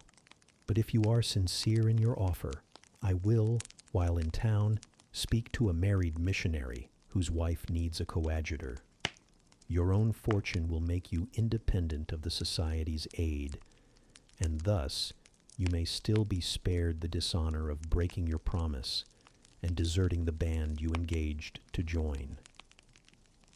Now I never had, as the reader knows, either given any formal promise or entered into any engagement, and this language was all much too hard and much too despotic for the occasion.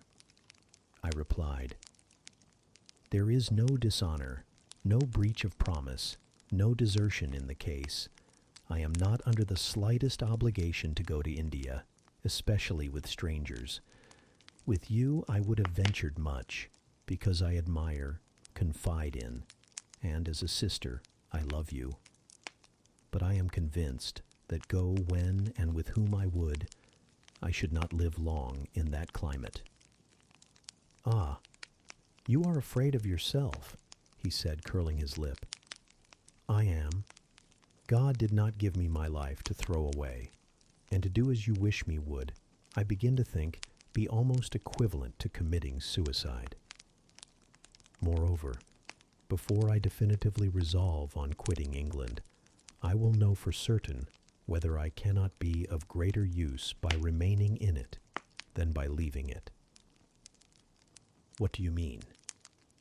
It would be fruitless to attempt to explain, but there is a point on which I have long endured painful doubt, and I can go nowhere till by some means that doubt is removed. I know where your heart turns and to what it clings. The interest you cherish is lawless and unconsecrated. Long since you ought to have crushed it. Now you should blush to allude to it. You think of Mr. Rochester? It was true. I confessed it by silence. Are you going to seek Mr. Rochester? I must find out what has become of him. It remains for me, then, he said, to remember you in my prayers, and to entreat God for you, in all earnestness, that you may not indeed become a castaway. I had thought I recognized in you one of the chosen. But God sees not as man sees. His will be done. He opened the gate, passed through it, and strayed away down the glen. He was soon out of sight. On re-entering the parlor, I found Diana standing at the window, looking very thoughtful. Diana was a great deal taller than I. She put her hand on my shoulder, and stooping, examined my face. Jane, she said, you are always agitated and pale now. I am sure there is something the matter. Tell me what business St. John and you have on hands.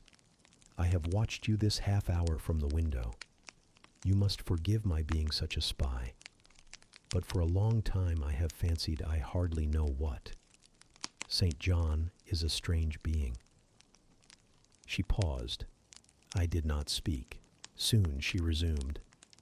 That brother of mine cherishes peculiar views of some sort respecting you, I am sure. He has long distinguished you by a notice and interest he never showed to anyone else. To what end? I wish he loved you. Does he, Jane? I put her cool hand to my hot forehead. No, Di, not one whit. Then why does he follow you so with his eyes, and get you so frequently alone with him, and keep you so continually at his side? Mary and I had both concluded he wished you to marry him. He does. He has asked me to be his wife. Diana clapped her hands. That is just what we hoped and thought. And you will marry him, Jane, won't you? And then he will stay in England. Far from that, Diana. His sole idea in proposing to me is to procure a fitting fellow laborer in his Indian toils. What? He wishes you to go to India? Yes. Madness, she exclaimed. You would not live 3 months there, I am certain. You never shall go. You have not consented, have you, Jane? I have refused to marry him. And have consequently displeased him, she suggested, deeply. He will never forgive me, I fear, yet I offered to accompany him as his sister. It was frantic folly to do so, Jane.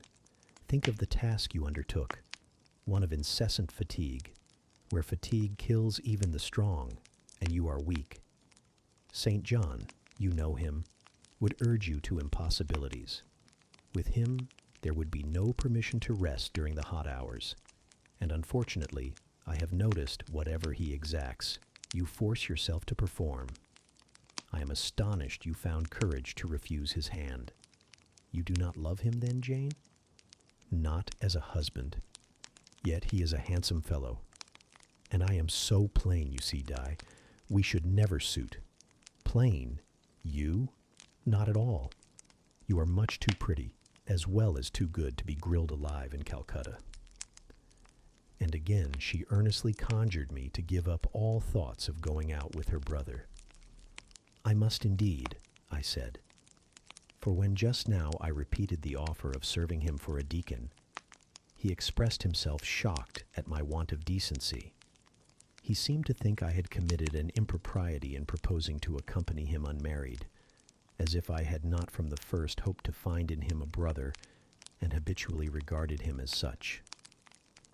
What makes you say he does not love you, Jane? You should hear himself on the subject. He has again and again explained that it is not himself, but his office he wishes to mate.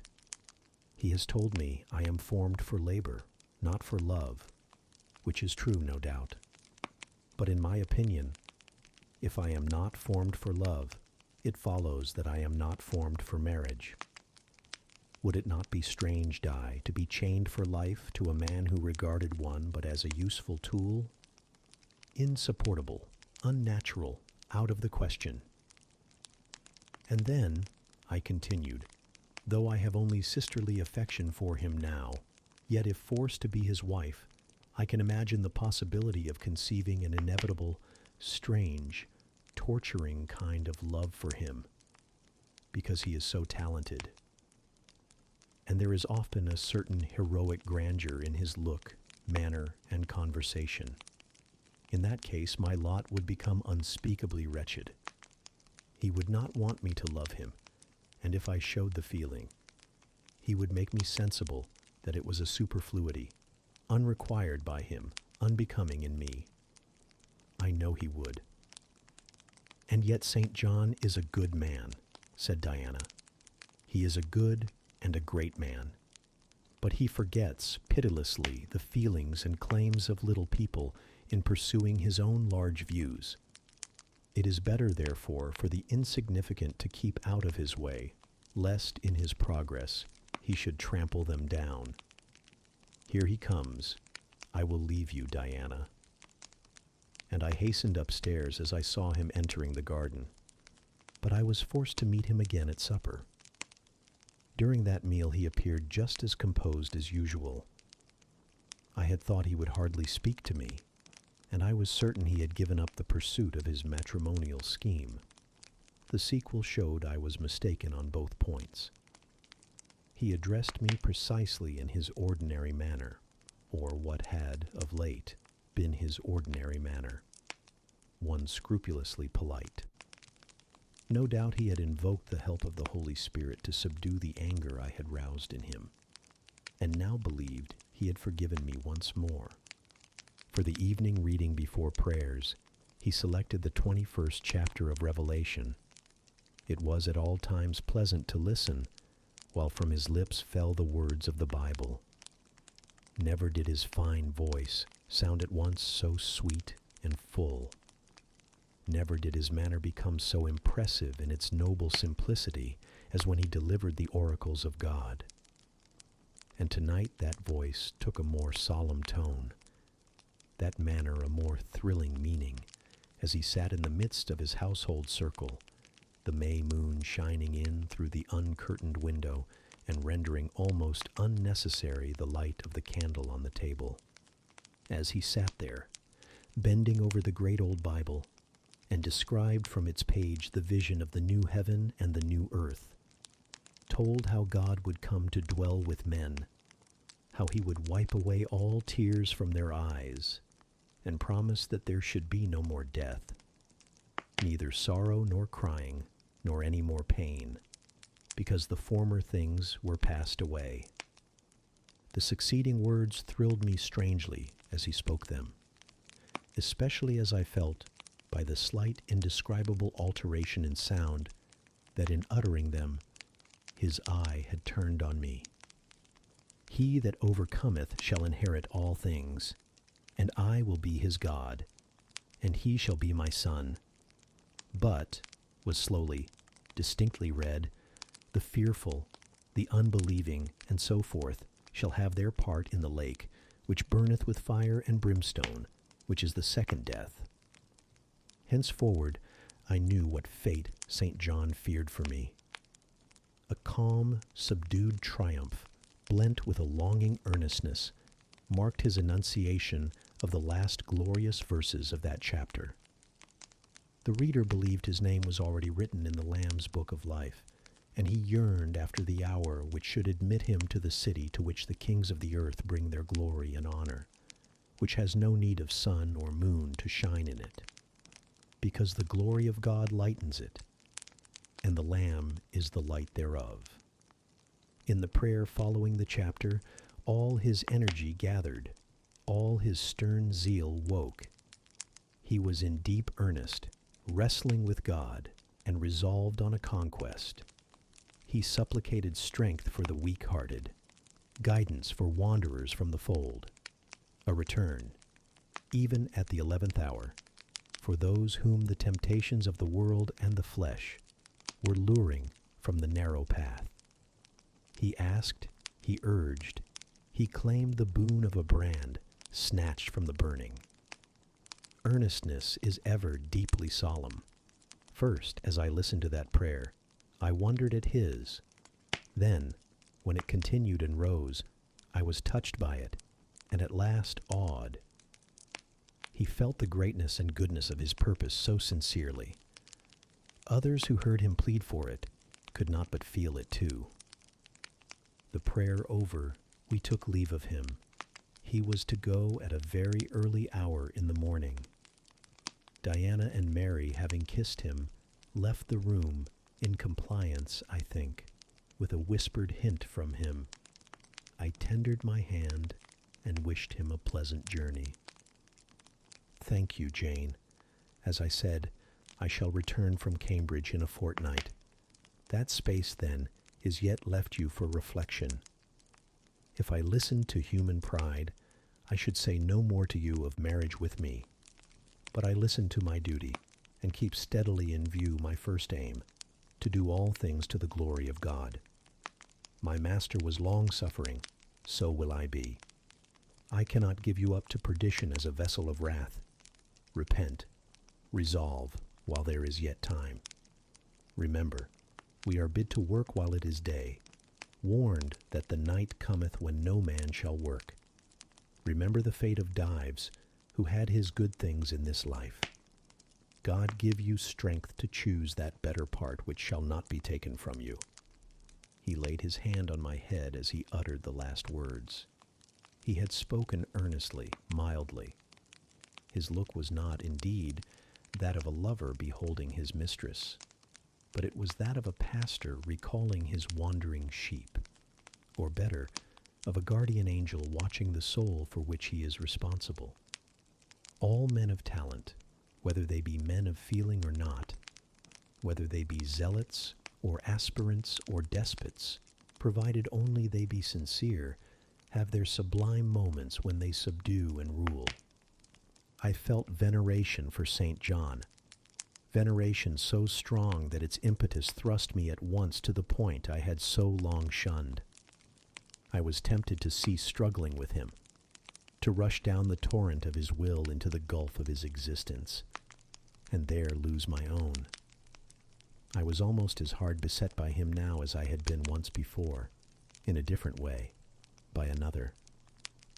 I was a fool both times. To have yielded then would have been an error of principle.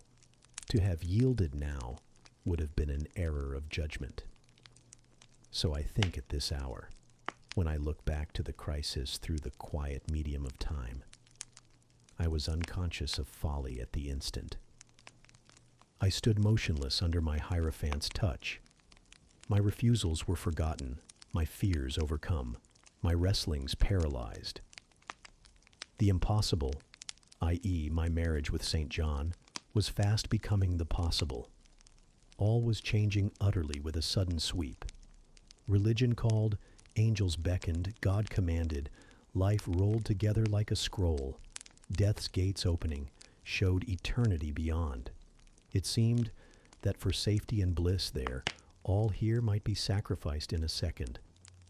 The dim room was full of visions. "Could you decide now?" asked the missionary. The inquiry was put in gentle tones. He drew me to him as gently. Oh, that gentleness! How far more potent is it than force? I could resist St. John's wrath. I grew pliant as a reed under his kindness.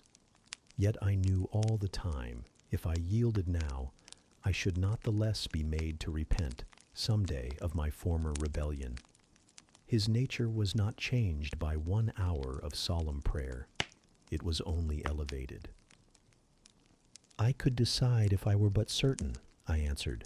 "Were I but convinced that it is God's will I should marry you, I could vow to marry you here and now, come afterwards what would."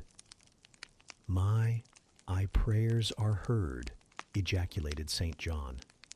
He pressed his hand firmer on my head as if he claimed me. He surrounded me with his arm, almost as if he loved me. I say almost. I knew the difference, for I had felt what it was to be loved. But like him, I had now put love out of the question and thought only of duty. I contended with my inward dimness of vision, before which clouds yet rolled. I sincerely, deeply, fervently longed to do what was right, and only that. Show me the path," I entreated of heaven. I was excited more than I had ever been, and whether what followed was the effect of excitement the reader shall judge. All the house was still, for I believe all except St. John and myself were now retired to rest. The one candle was dying out. The room was full of moonlight. My heart beat fast and thick. I heard its throb. Suddenly it stood still to an inexpressible feeling that thrilled it through and passed at once to my head and extremities. The feeling was not like an electric shock, but it was quite as sharp, as strange, as startling. It acted on my senses as if their utmost activity hitherto had been but torpor, from which they were now summoned and forced to wake. They rose expectant. Eye and ear waited while the flesh quivered on my bones. "What have you heard? What do you see?" asked St. John. I saw nothing, but I heard a voice somewhere cry, "Jane! Jane! Jane!" Nothing more. "Oh God, what is it?" I gasped. I might have said, "Where is it?" For it did not seem in the room, nor in the house, nor in the garden. It did not come out of the air, nor from under the earth, nor from overhead. I had heard it, where or whence, forever impossible to know. And it was the voice of a human being, a known, loved, well-remembered voice, that of Edward Fairfax Rochester. And it spoke in pain and woe, wildly, eerily, urgently. "I am coming," I cried. "Wait for me. Oh, I will come." I flew to the door and looked into the passage.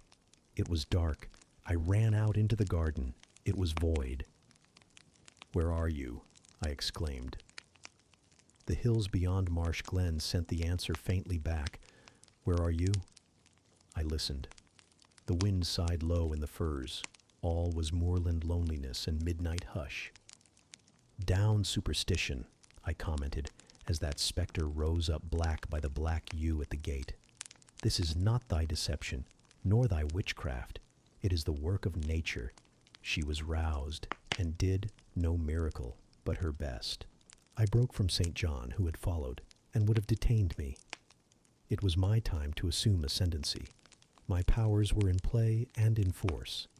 I told him to forbear question or remark. I desired him to leave me. I must and would be alone. He obeyed at once. Where there is energy to command well enough, obedience never fails. I mounted to my chamber, locked myself in, fell on my knees, and prayed in my way. A different way to St. John's, but effective in its own fashion. I seemed to penetrate very near a mighty spirit, and my soul rushed out in gratitude at his feet. I rose from the thanksgiving, took a resolve, and lay down, unscared, enlightened, eager but for the daylight. Chapter 36. The daylight came. I rose at dawn. I busied myself for an hour or two with arranging my things in my chamber, drawers, and wardrobe, in the order wherein I should wish to leave them during a brief absence. Meantime, I heard St. John quit his room. He stopped at my door. I feared he would knock. No, but a slip of paper was passed under the door. I took it up. It bore these words: "You left me too suddenly last night. Had you stayed but a little longer, you would have laid your hand on the Christian's cross and the angel's crown. I shall expect your clear decision when I return this day fortnight. Meantime, watch and pray that you enter not into temptation. The spirit, I trust, is willing, but the flesh I see is weak. I shall pray for you hourly. Yours, St. John." "My spirit," I answered mentally, "is willing to do what is right, and my flesh, I hope, is strong enough to accomplish the will of heaven, when once that will is distinctly known to me. At any rate, it shall be strong enough to search, inquire, to grope an outlet from this cloud of doubt, and find the open day of certainty." It was the 1st of June, yet the morning was overcast and chilly. Rain beat fast on my casement. I heard the front door open and St. John pass out. Looking through the window, I saw him traverse the garden. He took the way over the misty moors in the direction of Whitcross. There he would meet the coach. "In a few more hours I shall succeed you in that track, cousin," thought I. I too have a coach to meet at Whitcross. I too have some to see and ask after in England before I depart forever. It wanted yet 2 hours of breakfast time. I filled the interval in walking softly about my room and pondering the visitation which had given my plans their present bent. I recalled that inward sensation I had experienced, for I could recall it with all its unspeakable strangeness. I recalled the voice I had heard. Again I questioned whence it came, as vainly as before. It seemed in me, not in the external world. I asked, was it a mere nervous impression, a delusion? I could not conceive or believe. It was more like an inspiration. The wondrous shock of feeling had come like the earthquake which shook the foundations of Paul and Silas's prison. It had opened the doors of the soul's cell and loosed its bands. It had wakened it out of its sleep, whence it sprang trembling, listening, aghast. Then vibrated thrice a cry on my startled ear, and in my quaking heart, and through my spirit, which neither feared nor shook, but exulted as if in joy over the success of one effort it had been privileged to make, independent of the cumbrous body. "Ere many days," I said, as I terminated my musings, "I will know something of him whose voice seemed last night to summon me. Letters have proved of no avail. Personal inquiry shall replace them." At breakfast, I announced to Diana and Mary that I was going a journey, and should be absent at least 4 days. "Alone, Jane?" they asked. Yes, it was to see or hear news of a friend about whom I had for some time been uneasy. They might have said, as I have no doubt they thought, that they had believed me to be without any friends save them, for indeed I had often said so, but, with their true natural delicacy, they abstained from comment, except that Diana asked me if I was sure I was well enough to travel. I looked very pale, she observed. I replied that nothing ailed me save anxiety of mind, which I hoped soon to alleviate. It was easy to make my further arrangements, for I was troubled with no inquiries, no surmises. Having once explained to them that I could not now be explicit about my plans, they kindly and wisely acquiesced in the silence with which I pursued them. According to me, the privilege of free action I should, under similar circumstances, have accorded them. I left Moor House at 3:00 p.m., and soon after 4, I stood at the foot of the signpost of Whitcross, waiting the arrival of the coach, which was to take me to distant Thornfield. Amidst the silence of those solitary roads and desert hills, I heard it approach from a great distance. It was the same vehicle whence, a year ago, I had alighted one summer evening on this very spot. How desolate and hopeless and objectless. It stopped as I beckoned. I entered, not now obliged to part with my whole fortune as the price of its accommodation. Once more on the road to Thornfield, I felt like the messenger pigeon flying home. It was a journey of 36 hours. I had set out from Whitcross on a Tuesday afternoon, and early on the succeeding Thursday morning, the coach stopped to water the horses at a wayside inn, situated in the midst of scenery, whose green hedges and large fields and low pastoral hills, how mild of feature and verdant of hue compared with the stern North Midland moors of Morton, met my eye like the lineaments of a once familiar face. Yes, I knew the character of this landscape. I was sure we were near my bourne. "How far is Thornfield Hall from here?" I asked of the ostler. "Just 2 miles, ma'am, across the fields." My journey is closed, I thought to myself. I got out of the coach, gave a box I had into the ostler's charge, to be kept till I called for it, paid my fare, satisfied the coachman, and was going. The brightening day gleamed on the sign of the inn, and I read in gilt letters, "The Rochester Arms." My heart leapt up. I was already on my master's very lands. It fell again. The thought struck it dash. Your master himself may be beyond the British Channel, for aught you know. And then, if he is at Thornfield Hall, towards which you hasten, who besides him is there? His lunatic wife, and you have nothing to do with him. You dare not speak to him or seek his presence. You have lost your labor. You had better go no farther, urged the monitor. Ask information of the people at the inn. They can give you all you seek. They can solve your doubts at once. Go up to that man and inquire if Mr. Rochester be at home.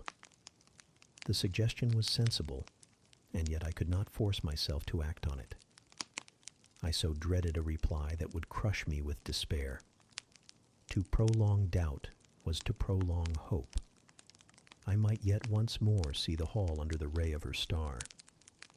There was the stile before me, the very fields through which I had hurried, blind, deaf, distracted with a revengeful fury tracking and scourging me, on the morning I fled from Thornfield. Ere I well knew what course I had resolved to take, I was in the midst of them. How fast I walked, how I ran sometimes, how I looked forward to catch the first view of the well-known woods. With what feelings I welcomed single trees I knew, and familiar glimpses of meadow and hill between them. At last the woods rose, the rookery clustered dark. A loud cawing broke the morning stillness. Strange delight inspired me. On I hastened. Another field crossed, a lane threaded, and there were the courtyard walls, the back offices, the house itself, the rookery still hid. My first view of it shall be in front, I determined, where its bold battlements will strike the eye nobly at once, and where I can single out my master's very window. Perhaps he will be standing at it. He rises early. Perhaps he is now walking in the orchard, or on the pavement in front. Could I but see him, but a moment, surely in that case I should not be so mad as to run to him. I cannot tell. I am not certain. And if I did, what then? God bless him. What then? Who would be hurt by my once more tasting the life his glance can give me? I rave. Perhaps at this moment he is watching the sun rise over the Pyrenees or on the tideless sea of the south. I had coasted along the lower wall of the orchard, turned its angle. There was a gate just there, opening into the meadow, between two stone pillars crowned by stone balls. From behind one pillar, I could peep round quietly at the full front of the mansion. I advanced my head with precaution, desirous to ascertain if any bedroom window blinds were yet drawn up. Battlements, windows, long front. All from this sheltered station were at my command. The crows sailing overhead perhaps watched me while I took this survey. I wonder what they thought.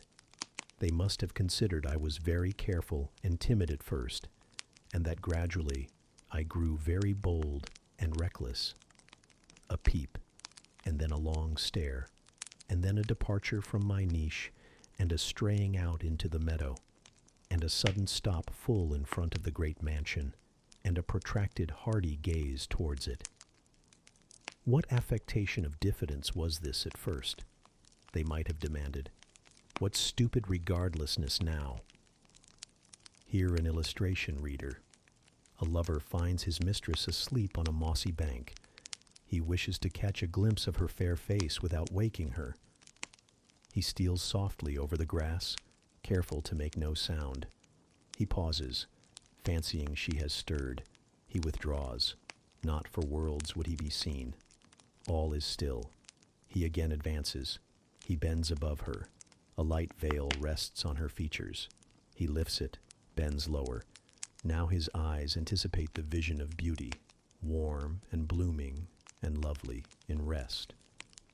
How hurried was their first glance, but how they fix, how he starts, how he suddenly and vehemently clasps in both arms the form he dared not, a moment since, touch with his finger, how he calls aloud a name and drops his burden and gazes on it wildly. He thus grasps and cries and gazes because he no longer fears to waken by any sound he can utter, by any movement he can make. He thought his love slept sweetly. He finds she is stone dead. I looked with timorous joy towards a stately house. I saw a blackened ruin. No need to cower behind a gatepost, indeed, to peep up at chamber lattices, fearing life was astir behind them. No need to listen for doors opening, to fancy steps on the pavement or the gravel walk. The lawn, the grounds were trodden and waste. The portal yawned void. The front was, as I had once seen it in a dream, but a well-like wall, very high and very fragile looking, perforated with panelless windows, no roof, no battlements, no chimneys. All had crashed in, and there was the silence of death about it, the solitude of a lonesome wild. No wonder that letters addressed to people here had never received an answer, as well dispatch epistles to a vault in a church aisle.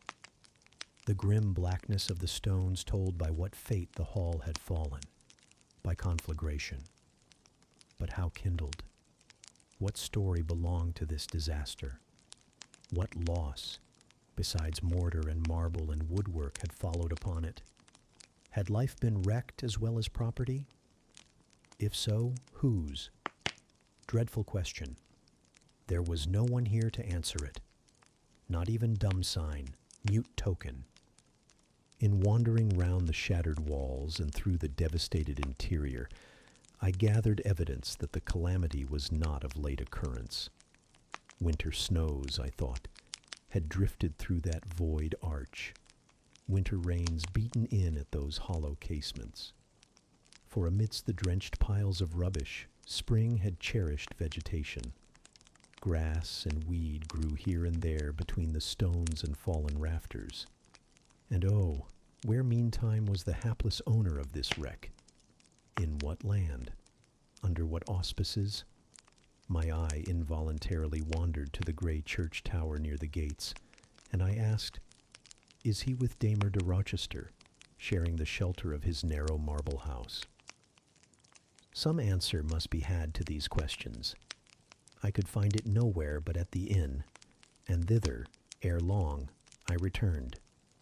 The host himself brought my breakfast into the parlor. I requested him to shut the door and sit down.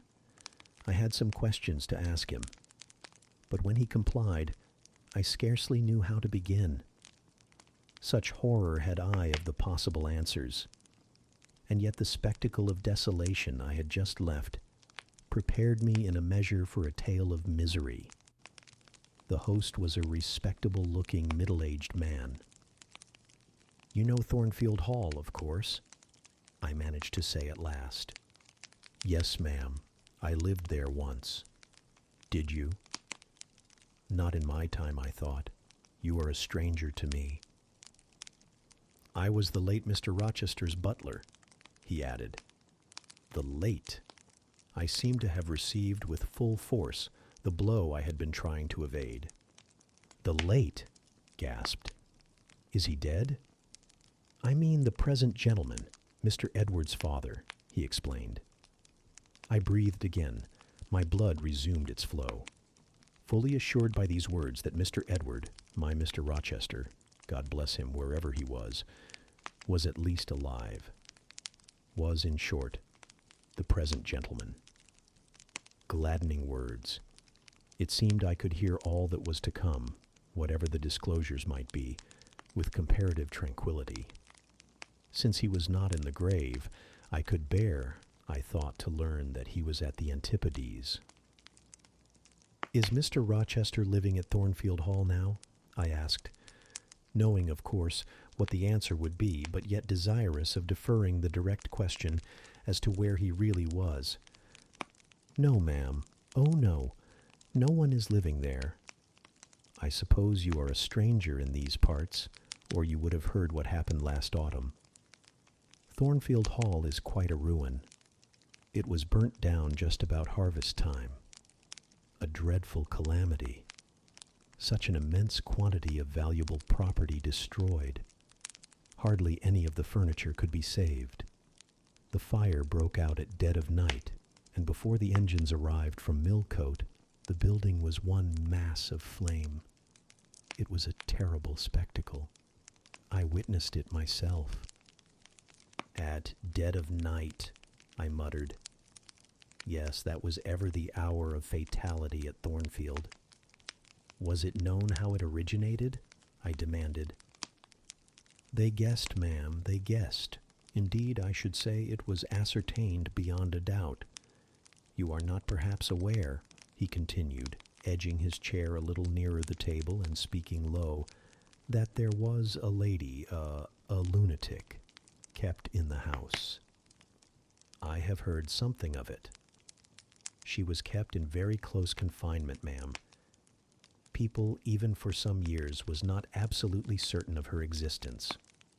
No one saw her. They only knew by rumor that such a person was at the hall. And who or what she was, it was difficult to conjecture. They said Mr. Edward had brought her from abroad, and some believed she had been his mistress. But a queer thing happened a year since. A very queer thing. I feared now to hear my own story. I endeavored to recall him to the main fact. "And this lady?"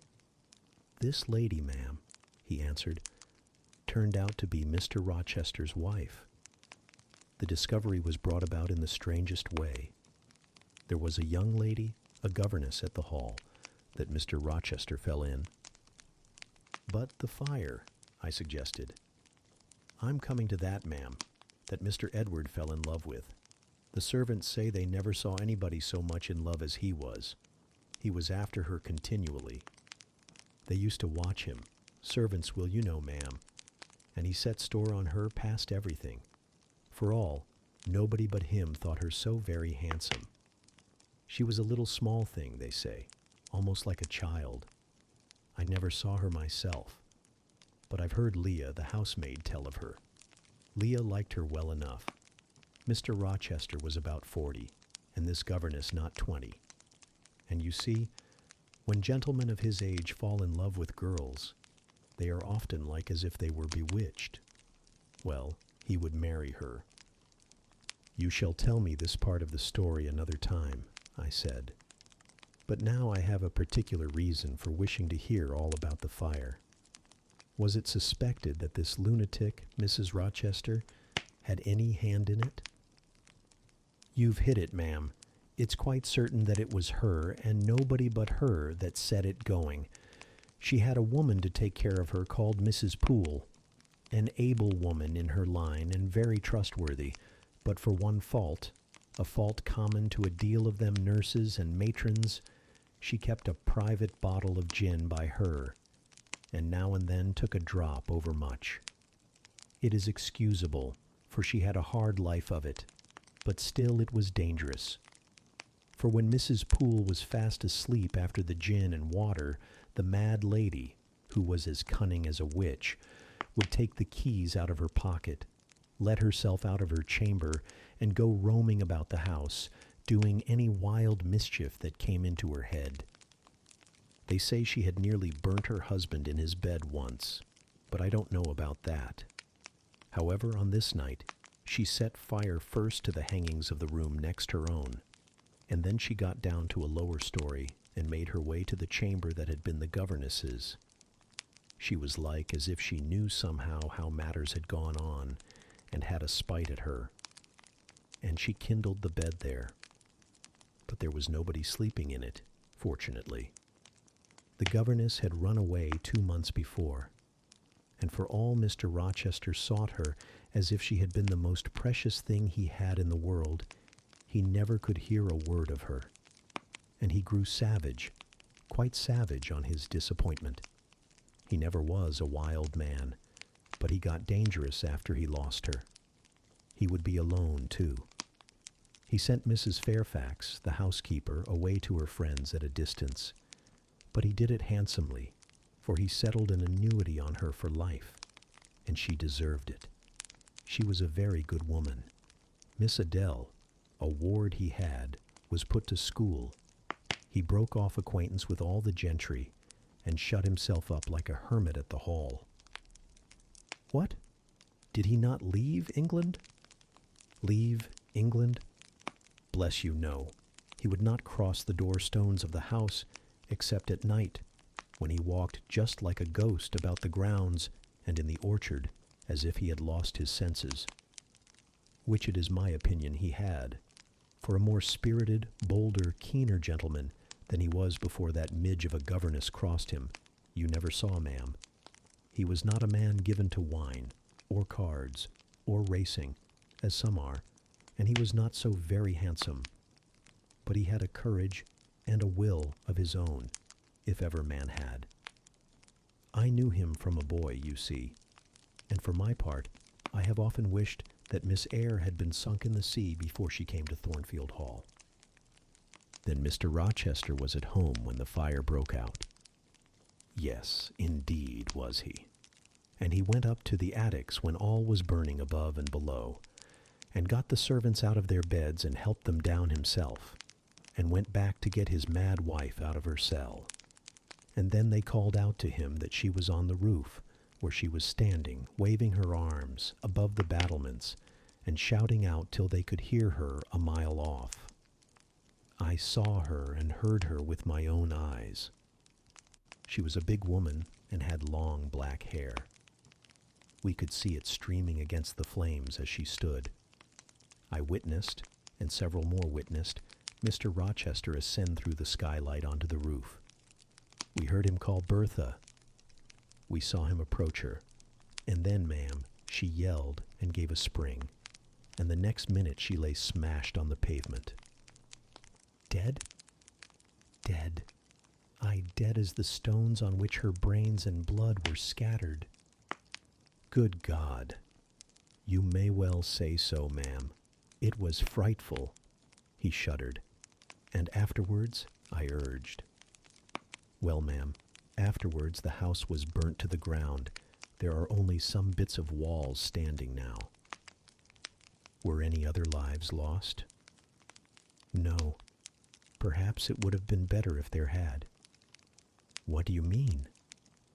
Poor Mr. Edward, he ejaculated.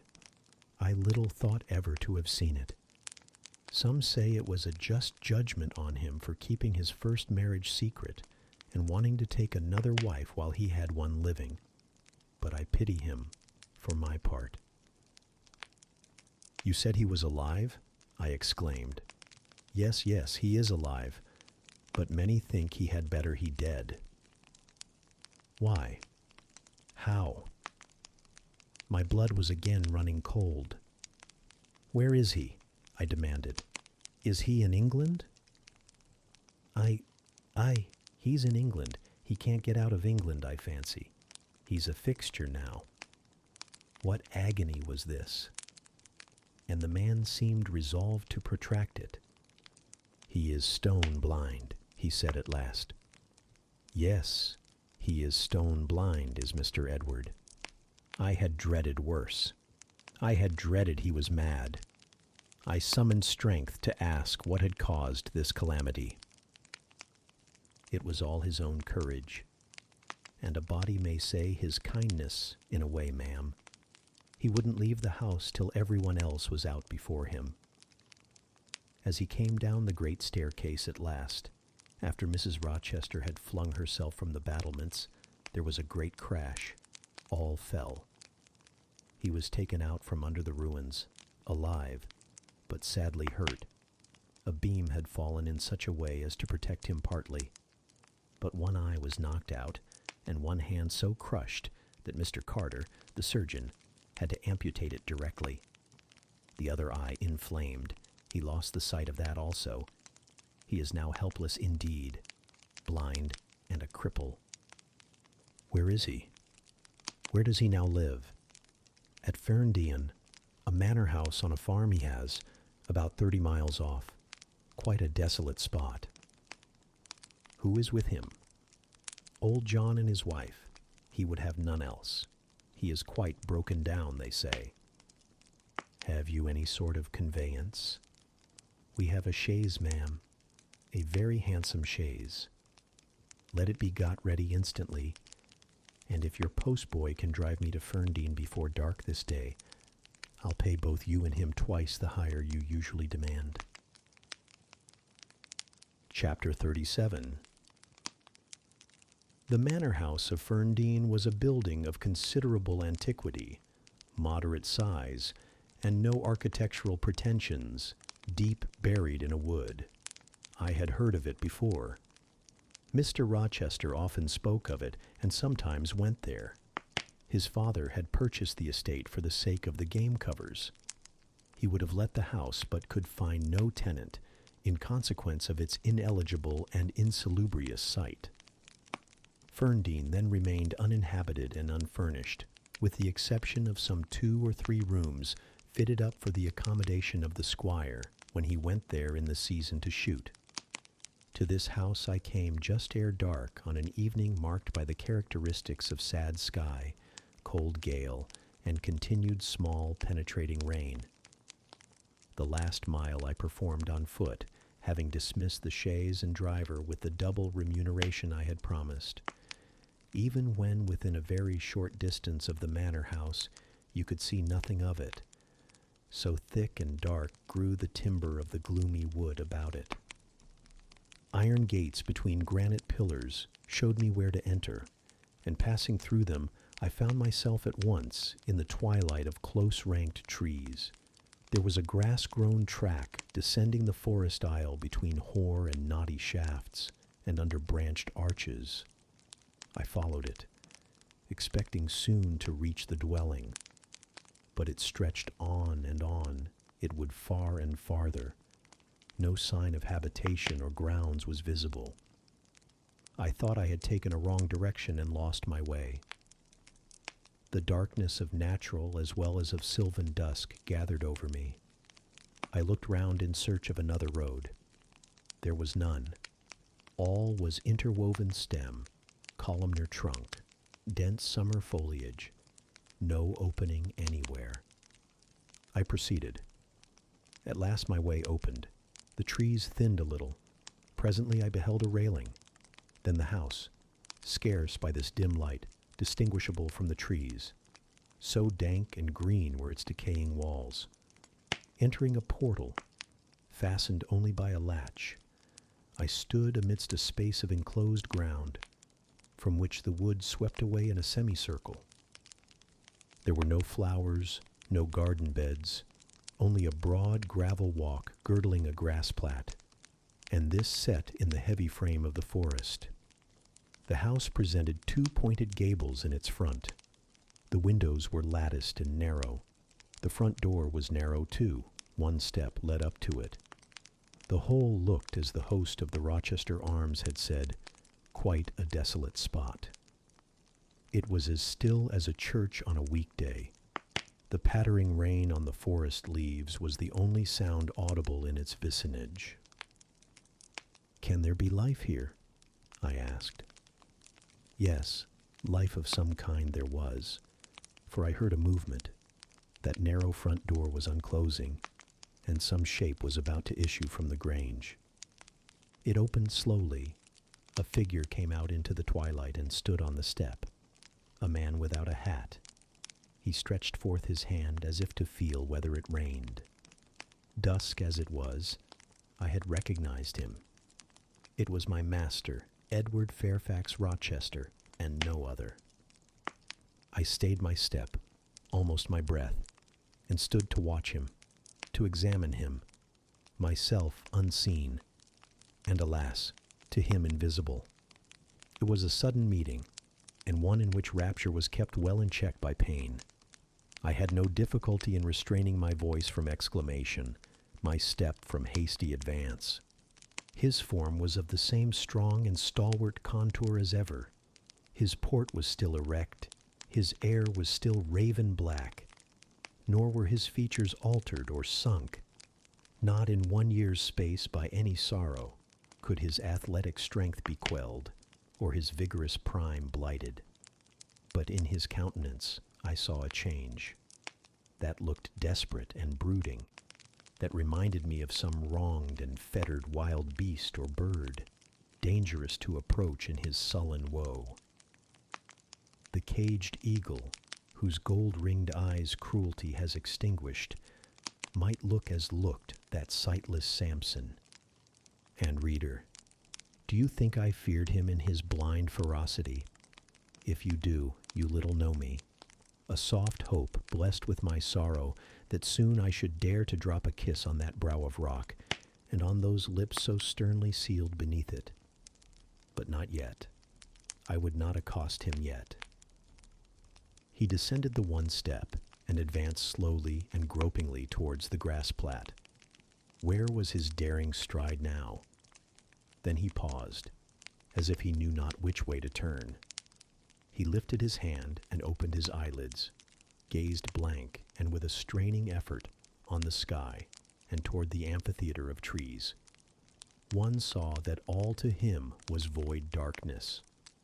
He stretched his right hand, the left arm, the mutilated one, he kept hidden in his bosom. He seemed to wish by touch to gain an idea of what lay around him. He met but vacancy still, for the trees were some yards off where he stood. He relinquished the endeavor, folded his arms, and stood quiet and mute in the rain, now falling fast on his uncovered head. At this moment John approached him from some quarter. "Will you take my arm, sir?" he said. "There is a heavy shower coming on. Had you not better go in?" "Let me alone," was the answer. John withdrew without having observed me. Mr. Rochester now tried to walk about, vainly. All was too uncertain. He groped his way back to the house, and re-entering it, closed the door. I now drew near and knocked. John's wife opened for me. "Mary," I said, "how are you?" She started as if she had seen a ghost. I calmed her. To her hurried, "Is it really you, miss? Come at this late hour to this lonely place?" I answered by taking her hand, and then I followed her into the kitchen, where John now sat by a good fire. I explained to them, in few words, that I had heard all which had happened since I left Thornfield, and that I was come to see Mr. Rochester. I asked John to go down to the turnpike house, where I had dismissed the chaise, and bring my trunk, which I had left there. And then, while I removed my bonnet and shawl, I questioned Mary as to whether I could be accommodated at the manor house for the night, and finding that arrangements to that effect, though difficult, would not be impossible, I informed her I should stay. Just at this moment, the parlor bell rang. "When you go in," said I, "tell your master that a person wishes to speak to him, but do not give my name." "I don't think he will see you," she answered. "He refuses everybody." When she returned, I inquired what he had said. "You are to send in your name and your business," she replied. She then proceeded to fill a glass with water and place it on a tray, together with candles. "Is that what he rang for?" I asked. "Yes. He always has candles brought in at dark, though he is blind." "Give the tray to me. I will carry it in." I took it from her hand. She pointed me out the parlor door. The tray shook as I held it. The water spilt from the glass. My heart struck my ribs loud and fast. Mary opened the door for me and shut it behind me. This parlor looked gloomy. A neglected handful of fire burnt low in the grate, and leaning over it, with his head supported against the high, old-fashioned mantelpiece, appeared the blind tenant of the room. His old dog, Pilot, lay on one side, removed out of the way, and coiled up as if afraid of being inadvertently trodden upon. Pilot pricked up his ears when I came in. Then he jumped up with a yelp and a whine and bounded towards me. He almost knocked the tray from my hands. I set it on the table, then patted him and said softly, "Lie down." Mr. Rochester turned mechanically to see what the commotion was, but as he saw nothing, he returned and sighed. "Give me the water, Mary," he said. I approached him with the now only half-filled glass. Pilot followed me, still excited. "What is the matter?" he inquired. "Down, Pilot," I again said. He checked the water on its way to his lips and seemed to listen. He drank and put the glass down. "This is you, Mary, is it not?" "Mary is in the kitchen," I answered.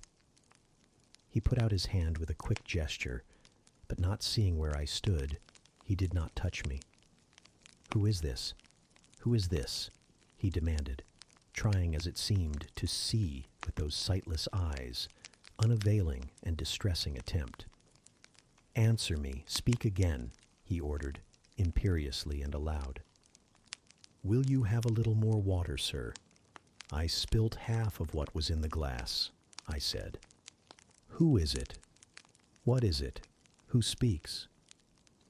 "Pilot knows me, and John and Mary know I am here.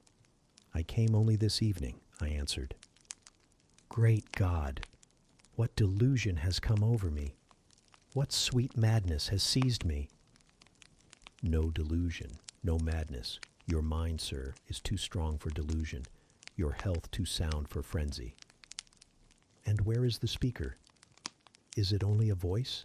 Oh, I cannot see, but I must feel, or my heart will stop and my brain burst. Whatever, whoever you are, be perceptible to the touch, or I cannot live." He groped. I arrested his wandering hand and prisoned it in both mine. "Her very fingers," he cried. "Her small, slight fingers. If so, there must be more of her." The muscular hand broke from my custody. My arm was seized, my shoulder, neck, waist. I was entwined and gathered to him. "Is it Jane? What is it? This is her shape. This is her size." "And this her voice?" I added. "She is all here. Her heart, too. God bless you, sir. I am glad to be so near you again." "Jane Eyre. Jane Eyre," was all he said. "My dear master," I answered, "I am Jane Eyre. I have found you out. I am come back to you." "In truth, in the flesh, my living Jane? You touch me, sir. You hold me, and fast enough. I am not cold like a corpse. nor vacant like air am I. My living darling, these are certainly her limbs, and these her features, but I cannot be so blessed after all my misery. It is a dream, such dreams as I have had at night when I have clasped her once more to my heart as I do now, and kissed her as thus, and felt that she loved me, and trusted that she would not leave me. Which I never will, sir, from this day. Never will, says the vision, but I always woke and found it an empty mockery, and I was desolate and abandoned, my life dark, lonely, hopeless, my soul athirst and forbidden to drink, my heart famished and never to be fed. Gentle, soft dream, nestling in my arms now, you will fly too, as your sisters have all fled before you. But kiss me before you go. Embrace me, Jane. There, sir, and there. I pressed my lips to his once brilliant and now rayless eyes. I swept his hair from his brow and kissed that too. He suddenly seemed to arouse himself. The conviction of the reality of all this seized him. It is you. Is it, Jane? You are come back to me, then? I am. And you do not lie dead in some ditch under some stream. And you are not a pining outcast among strangers? No, sir. I am an independent woman now. Independent. What do you mean, Jane? My uncle in Madeira is dead, and he left me £5,000. Ah, this is practical. This is real, he cried. I should never dream that. Besides, there is that peculiar voice of hers, so animating and piquant, as well as soft. It cheers my withered heart. It puts life into it. What, Janet? Are you an independent woman? A rich woman? If you won't let me live with you, I can build a house of my own close up to your door, and you may come and sit in my parlor when you want company of an evening. But as you are rich, Jane, you have now, no doubt, friends who will look after you, and not suffer you to devote yourself to a blind lamenter like me. I told you I am independent, sir, as well as rich. I am my own mistress. And you will stay with me? Certainly, unless you object. I will be your neighbor, your nurse, your housekeeper. I find you lonely. I will be your companion, to read to you, to walk with you, to sit with you, to wait on you, to be eyes and hands to you. Cease to look so melancholy, my dear master. You shall not be left desolate so long as I live. He replied not. He seemed serious, abstracted. He sighed. He half opened his lips as if to speak. He closed them again. I felt a little embarrassed. Perhaps I had too rashly overleaped conventionalities, and he, like St. John, saw impropriety in my inconsiderateness. I had indeed made my proposal from the idea that he wished and would ask me to be his wife. An expectation, not the less certain because unexpressed, had buoyed me up, that he would claim me at once as his own. But no hint to that effect escaping him and his countenance becoming more overcast, I suddenly remembered that I might have been all wrong, and was perhaps playing the fool unwittingly, and I began gently to withdraw myself from his arms, but he eagerly snatched me closer. No, no, Jane, you must not go. No, I have touched you, heard you, felt the comfort of your presence, the sweetness of your consolation. I cannot give up these joys. I have little left in myself. I must have you. The world may laugh, may call me absurd, selfish, but it does not signify. My very soul demands you. It will be satisfied, or it will take deadly vengeance on its frame. Well, sir, I will stay with you. I have said so. Yes, but you understand one thing by staying with me, and I understand another. You, perhaps, could make up your mind to be about my hand and chair, to wait on me as a kind little nurse. for you have an affectionate heart and a generous spirit, which prompt you to make sacrifices for those you pity. And that ought to suffice for me, no doubt. I suppose I should now entertain none but fatherly feelings for you. Do you think so?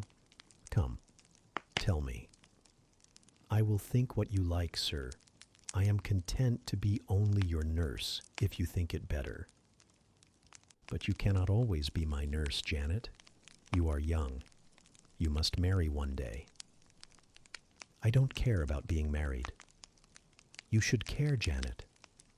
If I were what I once was, I would try to make you care. But a sightless block. He relapsed again into gloom. I, on the contrary, became more cheerful and took fresh courage. These last words gave me an insight as to where the difficulty lay, and as it was no difficulty with me, I felt quite relieved from my previous embarrassment. I resumed a livelier vein of conversation. "It is time someone undertook to rehumanize you," said I, parting his thick and long uncut locks. "For I see you are being metamorphosed into a lion, or something of that sort. You have a faux air of Nebuchadnezzar in the fields about you, that is certain. Your hair reminds me of eagle's feathers. Whether your nails are grown like bird's claws or not, I have not yet noticed. On this arm I have neither hand nor nails," he said, drawing the mutilated limb from his breast and showing it to me. "It is a mere stump, a ghastly sight. Don't you think so, Jane? It is a pity to see it, and a pity to see your eyes, and the scar of fire on your forehead. And the worst of it is, one is in danger of loving you too well for all this, and making too much of you. I thought you would be revolted, Jane, when you saw my arm and my cicatrized visage. Did you? Don't tell me so, lest I should say something disparaging to your judgment. Now, let me leave you an instant to make a better fire and have the hearth swept up. Can you tell when there is a good fire? Yes, with the right eye I see a glow, a ruddy haze. And you see the candles? Very dimly, each is a luminous cloud. Can you see me?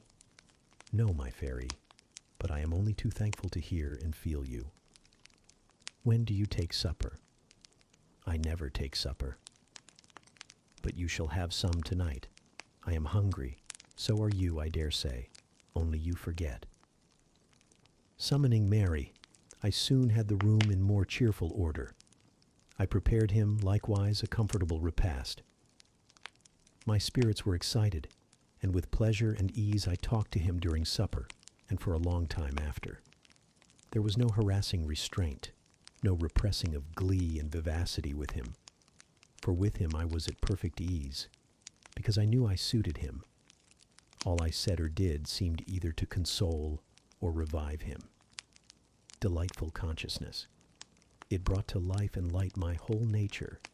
In his presence I thoroughly lived, and he lived in mine. Blind as he was, smiles played over his face, joy dawned on his forehead, his lineaments softened and warmed. After supper, he began to ask me many questions of where I had been, what I had been doing, how I had found him out, but I gave him only very partial replies. It was too late to enter into particulars that night. Besides, I wished to touch no deep, thrilling chord, to open no fresh well of emotion in his heart. My sole present aim was to cheer him. Cheered, as I have said, he was, and yet but by fits. If a moment's silence broke the conversation, he would turn restless, touch me, then say, "Jane." "You are altogether a human being, Jane. You are certain of that?" "I conscientiously believe so, Mr. Rochester." "Yet how, on this dark and doleful evening, could you so suddenly rise on my lone hearth?" I stretched my hand to take a glass of water from a hireling, and it was given me by you. I asked a question, expecting John's wife to answer me, and your voice spoke at my ear. Because I had come in Mary's stead, with the tray. And there is enchantment in the very hour I am now spending with you. Who can tell what a dark, dreary, hopeless life I have dragged on for months past, doing nothing, expecting nothing, merging night in day, feeling but the sensation of cold when I let the fire go out, of hunger when I forgot to eat, and then a ceaseless sorrow, and at times a very delirium of desire to behold my Jane again. Yes, for her restoration I longed, far more than for that of my lost sight. How can it be that Jane is with me and says she loves me? Will she not depart as suddenly as she came? Tomorrow I fear I shall find her no more. A commonplace, practical reply out of the train of his own disturbed ideas was, I was sure, the best and most reassuring for him in this frame of mind. I passed my finger over his eyebrows and remarked that they were scorched, and that I would apply something which would make them grow as broad and black as ever. Where is the use of doing me good in any way, beneficent spirit, when, at some fatal moment, you will again desert me, passing like a shadow, whither and how to me unknown, and for me remaining afterwards undiscoverable? Have you a pocket comb about you, sir? What for, Jane? Just to comb out this shaggy black mane. I find you rather alarming when I examine you close at hand. You talk of my being a fairy, but I am sure you are more like a brownie. Am I hideous, Jane? Very, sir. You always were, you know. Humph. The wickedness has not been taken out of you, wherever you have sojourned. Yet I have been with good people, far better than you, 100 times better people, possessed of ideas and views you never entertained in your life, quite more refined and exalted. Who the deuce have you been with? If you twist in that way, you will make me pull the hair out of your head, and then I think you will cease to entertain doubts of my substantiality. Who have you been with, Jane? You shall not get it out of me tonight, sir. You must wait till tomorrow. To leave my tale half told will, you know, be a sort of security that I shall appear at your breakfast table to finish it. By the by, I must mind not to rise on your hearth with only a glass of water then. I must bring an egg at the least, to say nothing of fried ham. You mocking changeling, fairy-born and human-bred, you make me feel as I have not felt these 12 months. If Saul could have had you for his David, the evil spirit would have been exorcised without the aid of the harp. There, sir, you are redd up and made decent. Now I'll leave you. I have been traveling these last 3 days, and I believe I am tired. Good night. Just one word, Jane. Were there only ladies in the house where you have been? I laughed and made my escape, still laughing as I ran upstairs. A good idea, I thought with glee. I see I have the means of fretting him out of his melancholy for some time to come. Very early the next morning I heard him up and astir, wandering from one room to another. As soon as Mary came down, I heard the question, "Is Miss Eyre here?" Then, "Which room did you put her into? Was it dry? Is she up? Go and ask if she wants anything, and when she will come down." I came down as soon as I thought there was a prospect of breakfast. Entering the room very softly, I had a view of him before he discovered my presence. It was mournful, indeed, to witness the subjugation of that vigorous spirit to a corporeal infirmity. He sat in his chair, still, but not at rest, expectant evidently, the lines of now habitual sadness marking his strong features.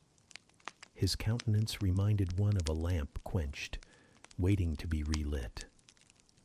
And alas, it was not himself that could now kindle the luster of animated expression. He was dependent on another for that office. I had meant to be gay and careless, but the powerlessness of the strong man touched my heart to the quick. Still, I accosted him with what vivacity I could. "It is a bright, sunny morning, sir," I said. "The rain is over and gone, and there is a tender shining after it. You shall have a walk soon." I had wakened the glow. His features beamed. "Oh, you are indeed there, my skylark. Come to me. You are not gone, not vanished? I heard one of your kind an hour ago, singing high over the wood, but its song had no music for me, any more than the rising sun had rays. All the melody on earth is concentrated in my Jane's tongue to my ear. I am glad it is not naturally a silent one. All the sunshine I can feel is in her presence." The water stood in my eyes to hear this avowal of his dependence, just as if a royal eagle, chained to a perch, should be forced to entreat a sparrow to become its purveyor. But I would not be lachrymose. I dashed off the salt drops and busied myself with preparing breakfast. Most of the morning was spent in the open air. I led him out of the wet and wild wood into some cheerful fields. I described to him how brilliantly green they were, how the flowers and hedges looked refreshed, how sparklingly blue was the sky. I sought a seat for him in a hidden and lovely spot, a dry stump of a tree, nor did I refuse to let him, when seated, place me on his knee. Why should I, when both he and I were happier near than apart? Pilate lay beside us. All was quiet. He broke out suddenly while clasping me in his arms. "Cruel, cruel deserter! Oh, Jane, what did I feel when I discovered you had fled from Thornfield, and when I could nowhere find you, and after examining your apartment, ascertained that you had taken no money nor anything which could serve as an equivalent. A pearl necklace I had given you lay untouched in its little casket. Your trunks were left corded and locked as they had been prepared for the bridal tour. What could my darling do, I asked, left destitute and penniless? And what did she do? Let me hear now." Thus urged, I began the narrative of my experience for the last year. I softened considerably what related to the 3 days of wandering and starvation, because to have told him all would have been to inflict unnecessary pain. The little I did say lacerated his faithful heart deeper than I wished. "I should not have left him thus," he said, "without any means of making my way. I should have told him my intention. I should have confided in him. He would never have forced me to be his mistress." Violent as he had seemed in his despair, he, in truth, loved me far too well and too tenderly to constitute himself my tyrant. He would have given me half his fortune without demanding so much as a kiss in return, rather than I should have flung myself friendless on the wide world. I had endured, he was certain, more than I had confessed to him. Well, whatever my sufferings had been, they were very short, I answered. And then I proceeded to tell him how I had been received at Moor House, how I had obtained the office of schoolmistress, etc. The accession of fortune, the discovery of my relations, followed in due order. Of course, St. John River's name came in frequently in the progress of my tale. When I had done, that name was immediately taken up. "This St. John, then, is your cousin?" "Yes." "You have spoken of him often. Do you like him?" "He was a very good man, sir. I could not help liking him." "A good man? Does that mean a respectable, well-conducted man of 50? Or what does it mean?" "St. John was only 29, sir." "Jeune encore, as the French say. Is he a person of low stature, phlegmatic, and plain? A person whose goodness consists rather in his guiltlessness of vice than in his prowess in virtue?" "He is untiringly active. Great and exalted deeds are what he lives to perform. But his brain, that is probably rather soft. He means well, but you shrug your shoulders to hear him talk? He talks little, sir. What he does say is ever to the point. His brain is first-rate. I should think not impressible, but vigorous. Is he an able man, then? Truly able. A thoroughly educated man? St. John is an accomplished and profound scholar. His manners, I think you said, are not to your taste? Priggish and parsonic?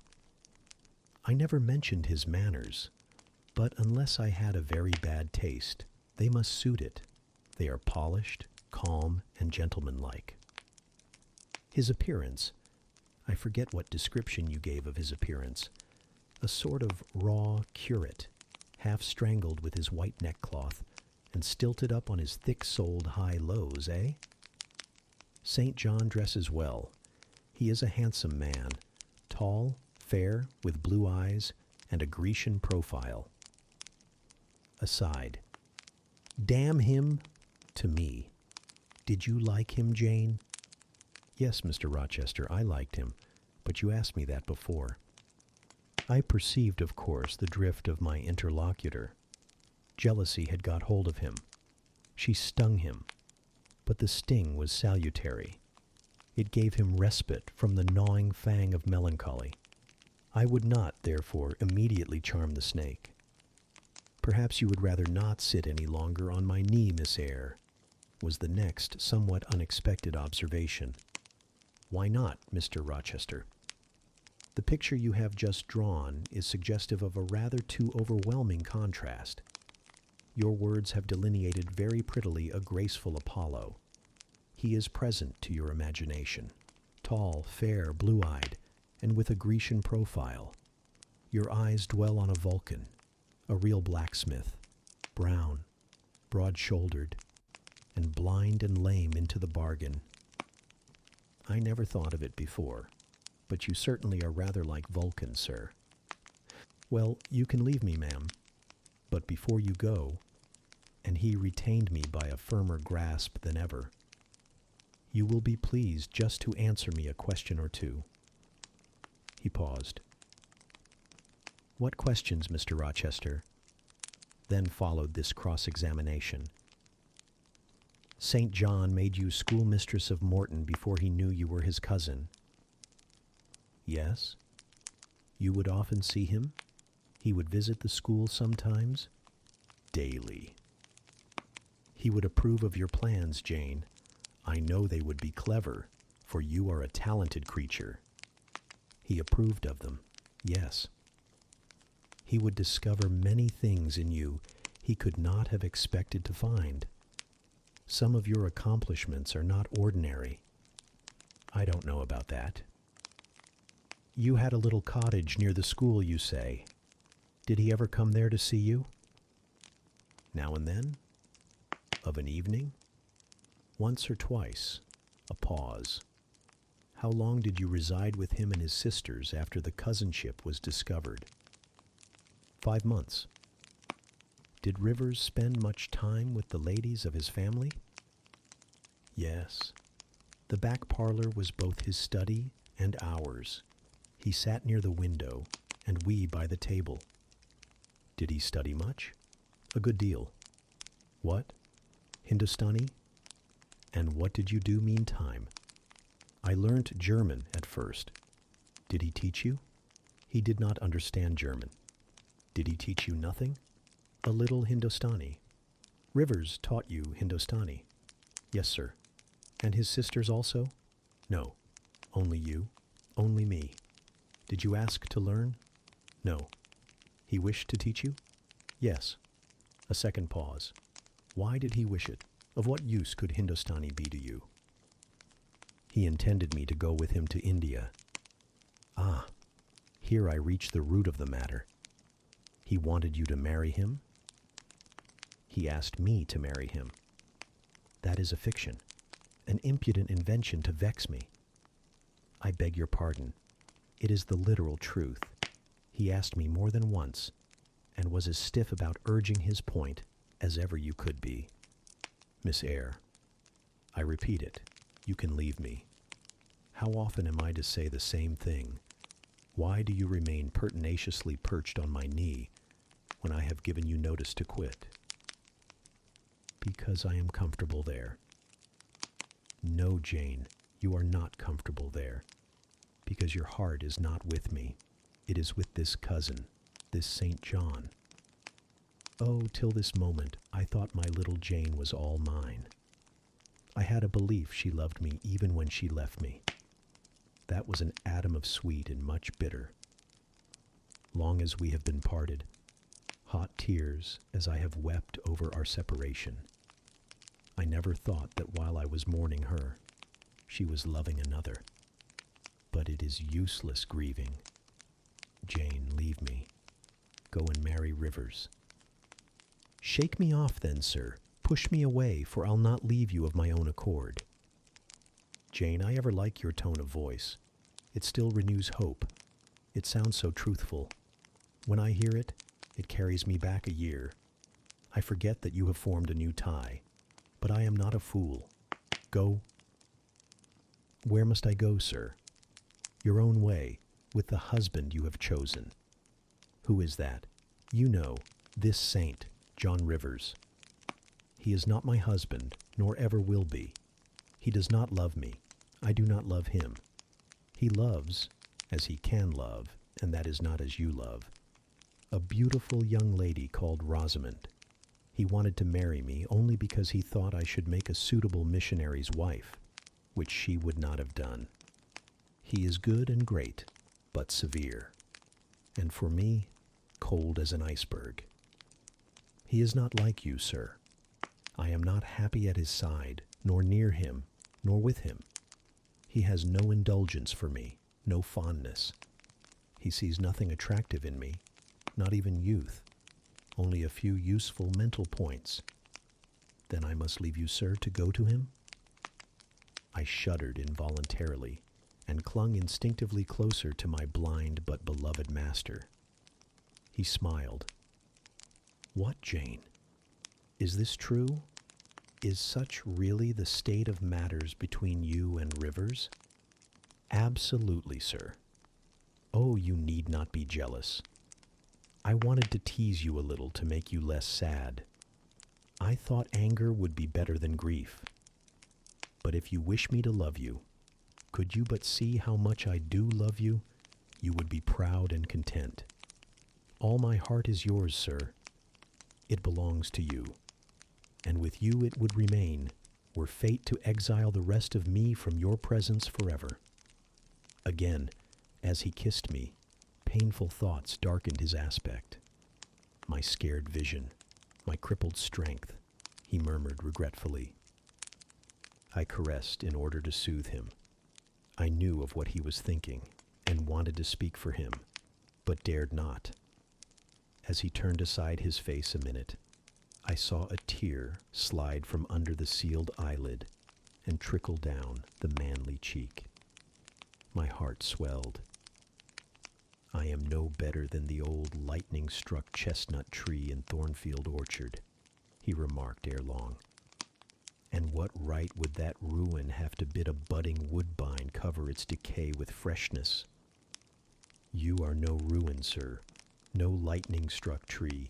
You are green and vigorous. Plants will grow about your roots, whether you ask them or not, because they take delight in your bountiful shadow. And as they grow, they will lean towards you and wind round you, because your strength offers them so safe a prop. Again he smiled. I gave him comfort. You speak of friends, Jane? He asked.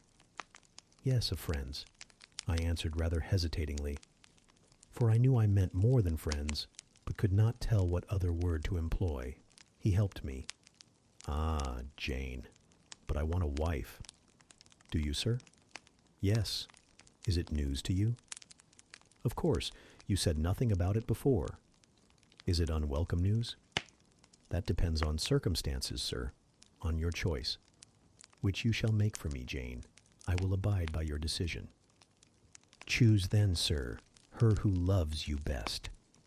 I will at least choose Her I love best.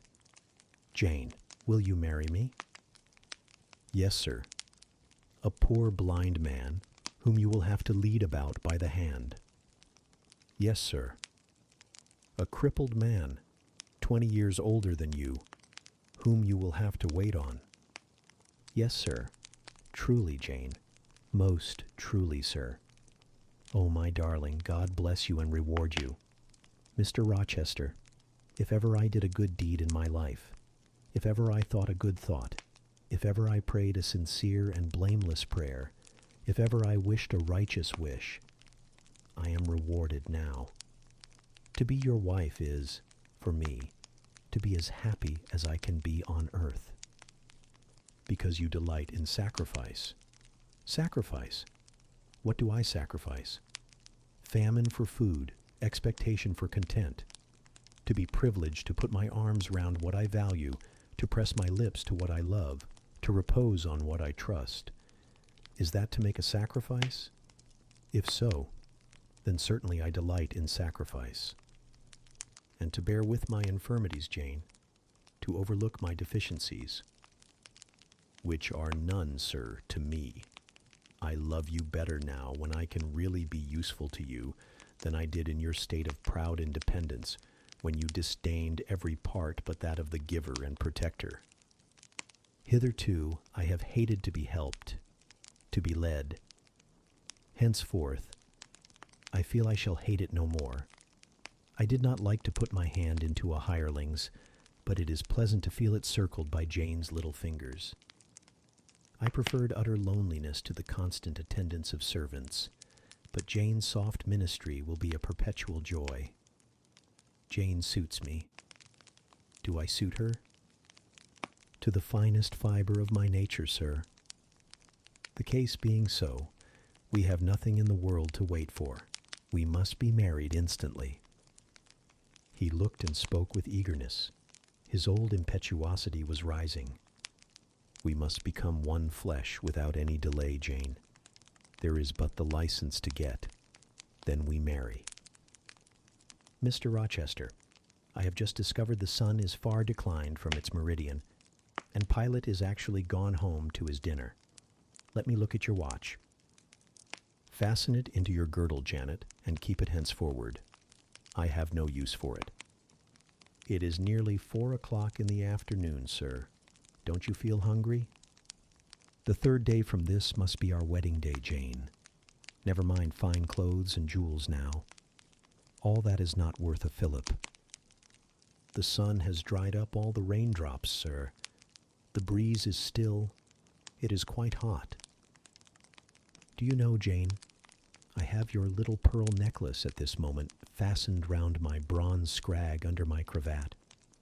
I have worn it since the day I lost my only treasure, as a memento of her.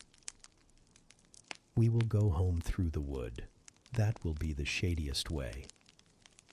He pursued his own thoughts without heeding me.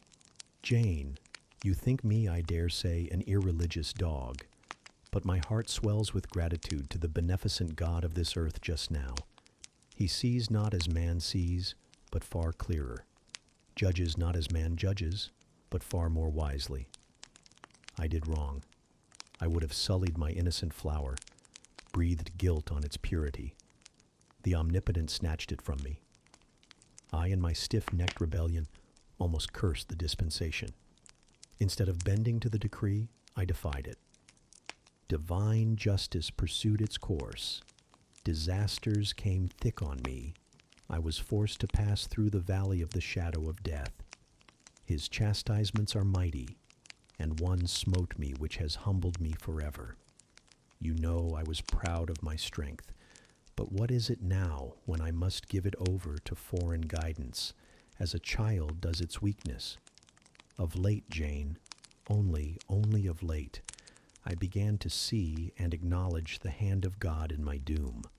I began to experience remorse, repentance, the wish for reconcilement to my Maker.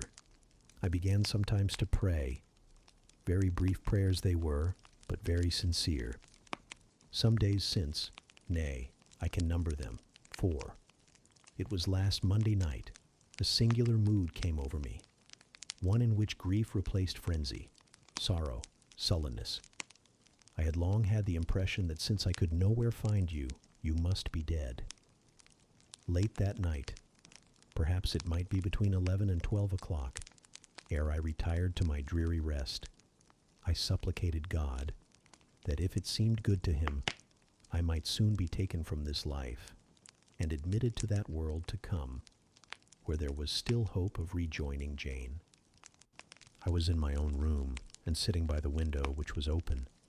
It soothed me to feel the balmy night air, though I could see no stars, and only by a vague, luminous haze knew the presence of a moon. I longed for thee, Janet. Oh, I longed for thee both with soul and flesh. I asked of God at once in anguish and humility if I had not been long enough desolate, afflicted, tormented, and might not soon taste bliss and peace once more. That I merited all I endured I acknowledged.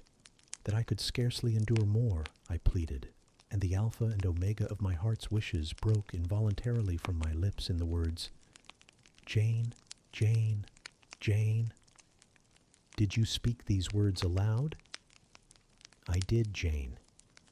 If any listener had heard me, he would have thought me mad. I pronounced them with such frantic energy. And it was last Monday night, somewhere near midnight. Yes, but the time is of no consequence. What followed is the strange point. You will think me superstitious. Some superstition I have in my blood, and always had. Nevertheless, this is true. True at least it is that I heard what I now relate. As I exclaimed, Jane, Jane, Jane, a voice, I cannot tell whence the voice came, but I know whose voice it was, replied, I am coming. Wait for me. And a moment after went whispering on the wind the words, Where are you? I'll tell you, if I can, the idea, the picture these words open to my mind, yet it is difficult to express what I want to express. Ferndean is buried, as you see, in a heavy wood, where sound falls dull and dies unreverberating. Where are you? Seemed spoken amongst mountains, for I heard a hill-sent echo repeat the words. Cooler and fresher at the moment the gale seemed to visit my brow. I could have deemed that in some wild, lone scene I and Janing, in spirit I believe we must have met. You no doubt were at that hour in unconscious sleep, Jane. Perhaps your soul wandered from its cell to comfort mine. For those were your accents as certain as I live. They were yours. Reader, it was on Monday night, near midnight, that I too had received the mysterious summons. Those were the very words by which I replied to it. I listened to Mr. Rochester's narrative, but made no disclosure in return. The coincidence struck me as too awful and inexplicable to be communicated or discussed. If I told anything, my tale would be such as must necessarily make a profound impression on the mind of my hearer. And that mind, yet from its sufferings too prone to gloom, needed not the deeper shade of the supernatural. I kept these things then, and pondered them in my heart. You cannot now wonder, continued my master, that when you rose upon me so unexpectedly last night, I had difficulty in believing you any other than a mere voice and vision, something that would melt to silence and annihilation, as the midnight whisper and mountain echo had melted before. Now I thank God. I know it to be otherwise. Yes, I thank God. He put me off his knee, rose, and reverently lifting his hat from his brow, and bending his sightless eyes to the earth, he stood in mute devotion. Only the last words of the worship were audible. I thank my Maker, that, in the midst of judgment, he has remembered mercy. I humbly entreat my Redeemer to give me strength to lead henceforth a purer life than I have done hitherto. Then he stretched his hand out to be led. I took that dear hand, held it a moment to my lips, then let it pass round my shoulder. Being so much lower of stature than he, I served both for his prop and guide. We entered the wood and wended homeward. Chapter 38. Conclusion. Reader, I married him. A quiet wedding we had. He and I, the parson and clerk, were alone present. When we got back from church, I went into the kitchen of the manor house, where Mary was cooking the dinner and John cleaning the knives, and I said, "Mary, I have been married to Mr. Rochester this morning."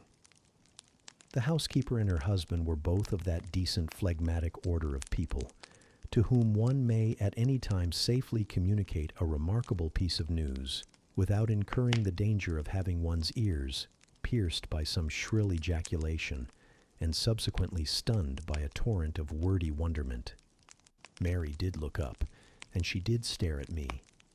The ladle with which she was basting a pair of chickens roasting at the fire did for some 3 minutes hang suspended in air, and for the same space of time John's knives also had rest from the polishing process. But Mary, bending again over the roast, said only, "Have you, miss? Well, for sure." A short time after she pursued, "I seed you go out with the master, but I didn't know you were gone to church to be wed." And she basted away. John, when I turned to him, was grinning from ear to ear. "I telled Mary how it would be," he said. "I knew what Mr. Edward—" John was an old servant, and had known his master when he was the cadet of the house. Therefore he often gave him his Christian name. "I knew what Mr. Edward would do, and I was certain he would not wait long neither, and he's done right for aught I know. I wish you joy, miss," and he politely pulled his forelock. "Thank you, John. Mr. Rochester told me to give you and Mary this." I put into his hand a 5-pound note. Without waiting to hear more, I left the kitchen. In passing the door of that sanctum some time after, I caught the words, "She'll happen do better for him nor ony o't grand ladies." And again, "If she ben't one of the handsomest, she's noan fail and very good-natured, and I his e'en she's fair beautiful. Anybody may see that." I wrote to Moor House and to Cambridge immediately, to say what I had done, fully explaining also why I had thus acted. Diana and Mary approved the step unreservedly. Diana announced that she would just give me time to get over the honeymoon, and then she would come and see me. "She had better not wait till then, Jane," said Mr. Rochester when I read her letter to him. "If she does, she will be too late, for our honeymoon will shine our life long. Its beams will only fade over your grave or mine." How St. John received the news I don't know. He never answered the letter in which I communicated it. Yet 6 months after he wrote to me, without, however, mentioning Mr. Rochester's name or alluding to my marriage. His letter was then calm and, though very serious, kind. He has maintained a regular, though not frequent, correspondence ever since. He hopes I am happy, and trusts I am not of those who live without God in the world, and only mind earthly things. You have not quite forgotten little Adele, have you, reader? I had not. I soon asked and obtained leave of Mr. Rochester to go and see her at the school where he had placed her. Her frantic joy at beholding me again moved me much. She looked pale and thin. She said she was not happy. I found the rules of the establishment were too strict, its course of study too severe for a child of her age. I took her home with me. I meant to become her governess once more, but I soon found this impracticable. My time and cares were now required by another. My husband needed them all. So I sought out a school conducted on a more indulgent system, and near enough to permit of my visiting her often and bringing her home sometimes. I took care she should never want for anything that could contribute to her comfort. She soon settled in her new abode, became very happy there, and made fair progress in her studies. As she grew up, a sound English education corrected in a great measure her French defects, and when she left school, I found in her a pleasing and obliging companion, docile, good-tempered, and well-principled. By her grateful attention to me and mine, she has long since well repaid any little kindness I ever had it in my power to offer her. My tale draws to its close. One word respecting my experience of married life, and one brief glance at the fortunes of those whose names have most frequently recurred in this narrative, and I have done. I have now been married 10 years. I know what it is to live entirely for and with what I love best on earth. I hold myself supremely blessed, blessed beyond what language can express, because I am my husband's life as fully as he is mine. No woman was ever nearer to her mate than I am, ever more absolutely bone of his bone and flesh of his flesh. I know no weariness of my Edward's society. He knows none of mine, any more than we each do of the pulsation of the heart that beats in our separate bosoms. Consequently, we are ever together. To be together is for us to be at once as free as in solitude, as gay as in company. We talk, I believe, all day long. To talk to each other is but a more animated and inaudible thinking. All my confidence is bestowed on him. All his confidence is devoted to me. We are precisely suited in character. Perfect concord is the result. Mr. Rochester continued blind the first 2 years of our union. Perhaps it was that circumstance that drew us so very near, that knit us so very close, for I was then his vision, as I am still his right hand. Literally, I was, what he often called me, the apple of his eye. He saw nature, he saw books through me, and never did I weary of gazing for his behalf, and of putting into words the effect of field, tree, town, river, cloud, sunbeam, of the landscape before us, of the weather round us, and impressing by sound on his ear what light could no longer stamp on his eye. Never did I weary of reading to him, never did I weary of conducting him where he wished to go, of doing for him what he wished to be done. And there was a pleasure in my services, most full, most exquisite, even though sad, because he claimed these services without painful shame or damping humiliation. He loved me so truly that he knew no reluctance in profiting by my attendance. He felt I loved him so fondly that to yield that attendance was to indulge my sweetest wishes. One morning at the end of the 2 years, as I was writing a letter to his dictation, he came and bent over me and said, "Jane, have you a glittering ornament round your neck?" I had a gold watch chain. I answered yes. "And have you a pale blue dress on?" I had. He informed me then that for some time he had fancied the obscurity clouding one eye was becoming less dense, and that now he was sure of it. He and I went up to London. He had the advice of an eminent oculist, and he eventually recovered the sight of that one eye. He cannot now see very distinctly. He cannot read or write much, but he can find his way without being led by the hand. The sky is no longer a blank to him, the earth no longer a void. When his firstborn was put into his arms, he could see that the boy had inherited his own eyes, as they once were, large, brilliant, and black. On that occasion, he again, with a full heart, acknowledged that God had tempered judgment with mercy. My Edward and I, then, are happy, and the more so because those we most love are happy likewise.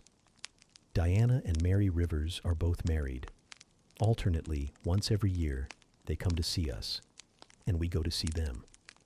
Diana's husband is a captain in the Navy. a gallant officer, and a good man. Mary's is a clergyman, a college friend of her brother's, and, from his attainments and principles, worthy of the connection. Both Captain Fitzjames and Mr. Wharton love their wives, and are loved by them. As to St. John Rivers, he left England. He went to India. He entered on the path he had marked for himself. He pursues it still. A more resolute, indefatigable pioneer never wrought amidst rocks and dangers. Firm, faithful, and devoted, full of energy and zeal and truth, he labors for his race. He clears their painful way to improvement. He hews down like a giant the prejudices of creed and caste that encumber it.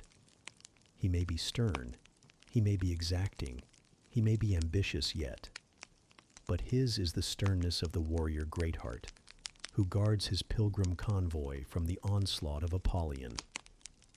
His is the exaction of the apostle, who speaks but for Christ, when he says, "Whosoever will come after me, let him deny himself and take up his cross and follow me."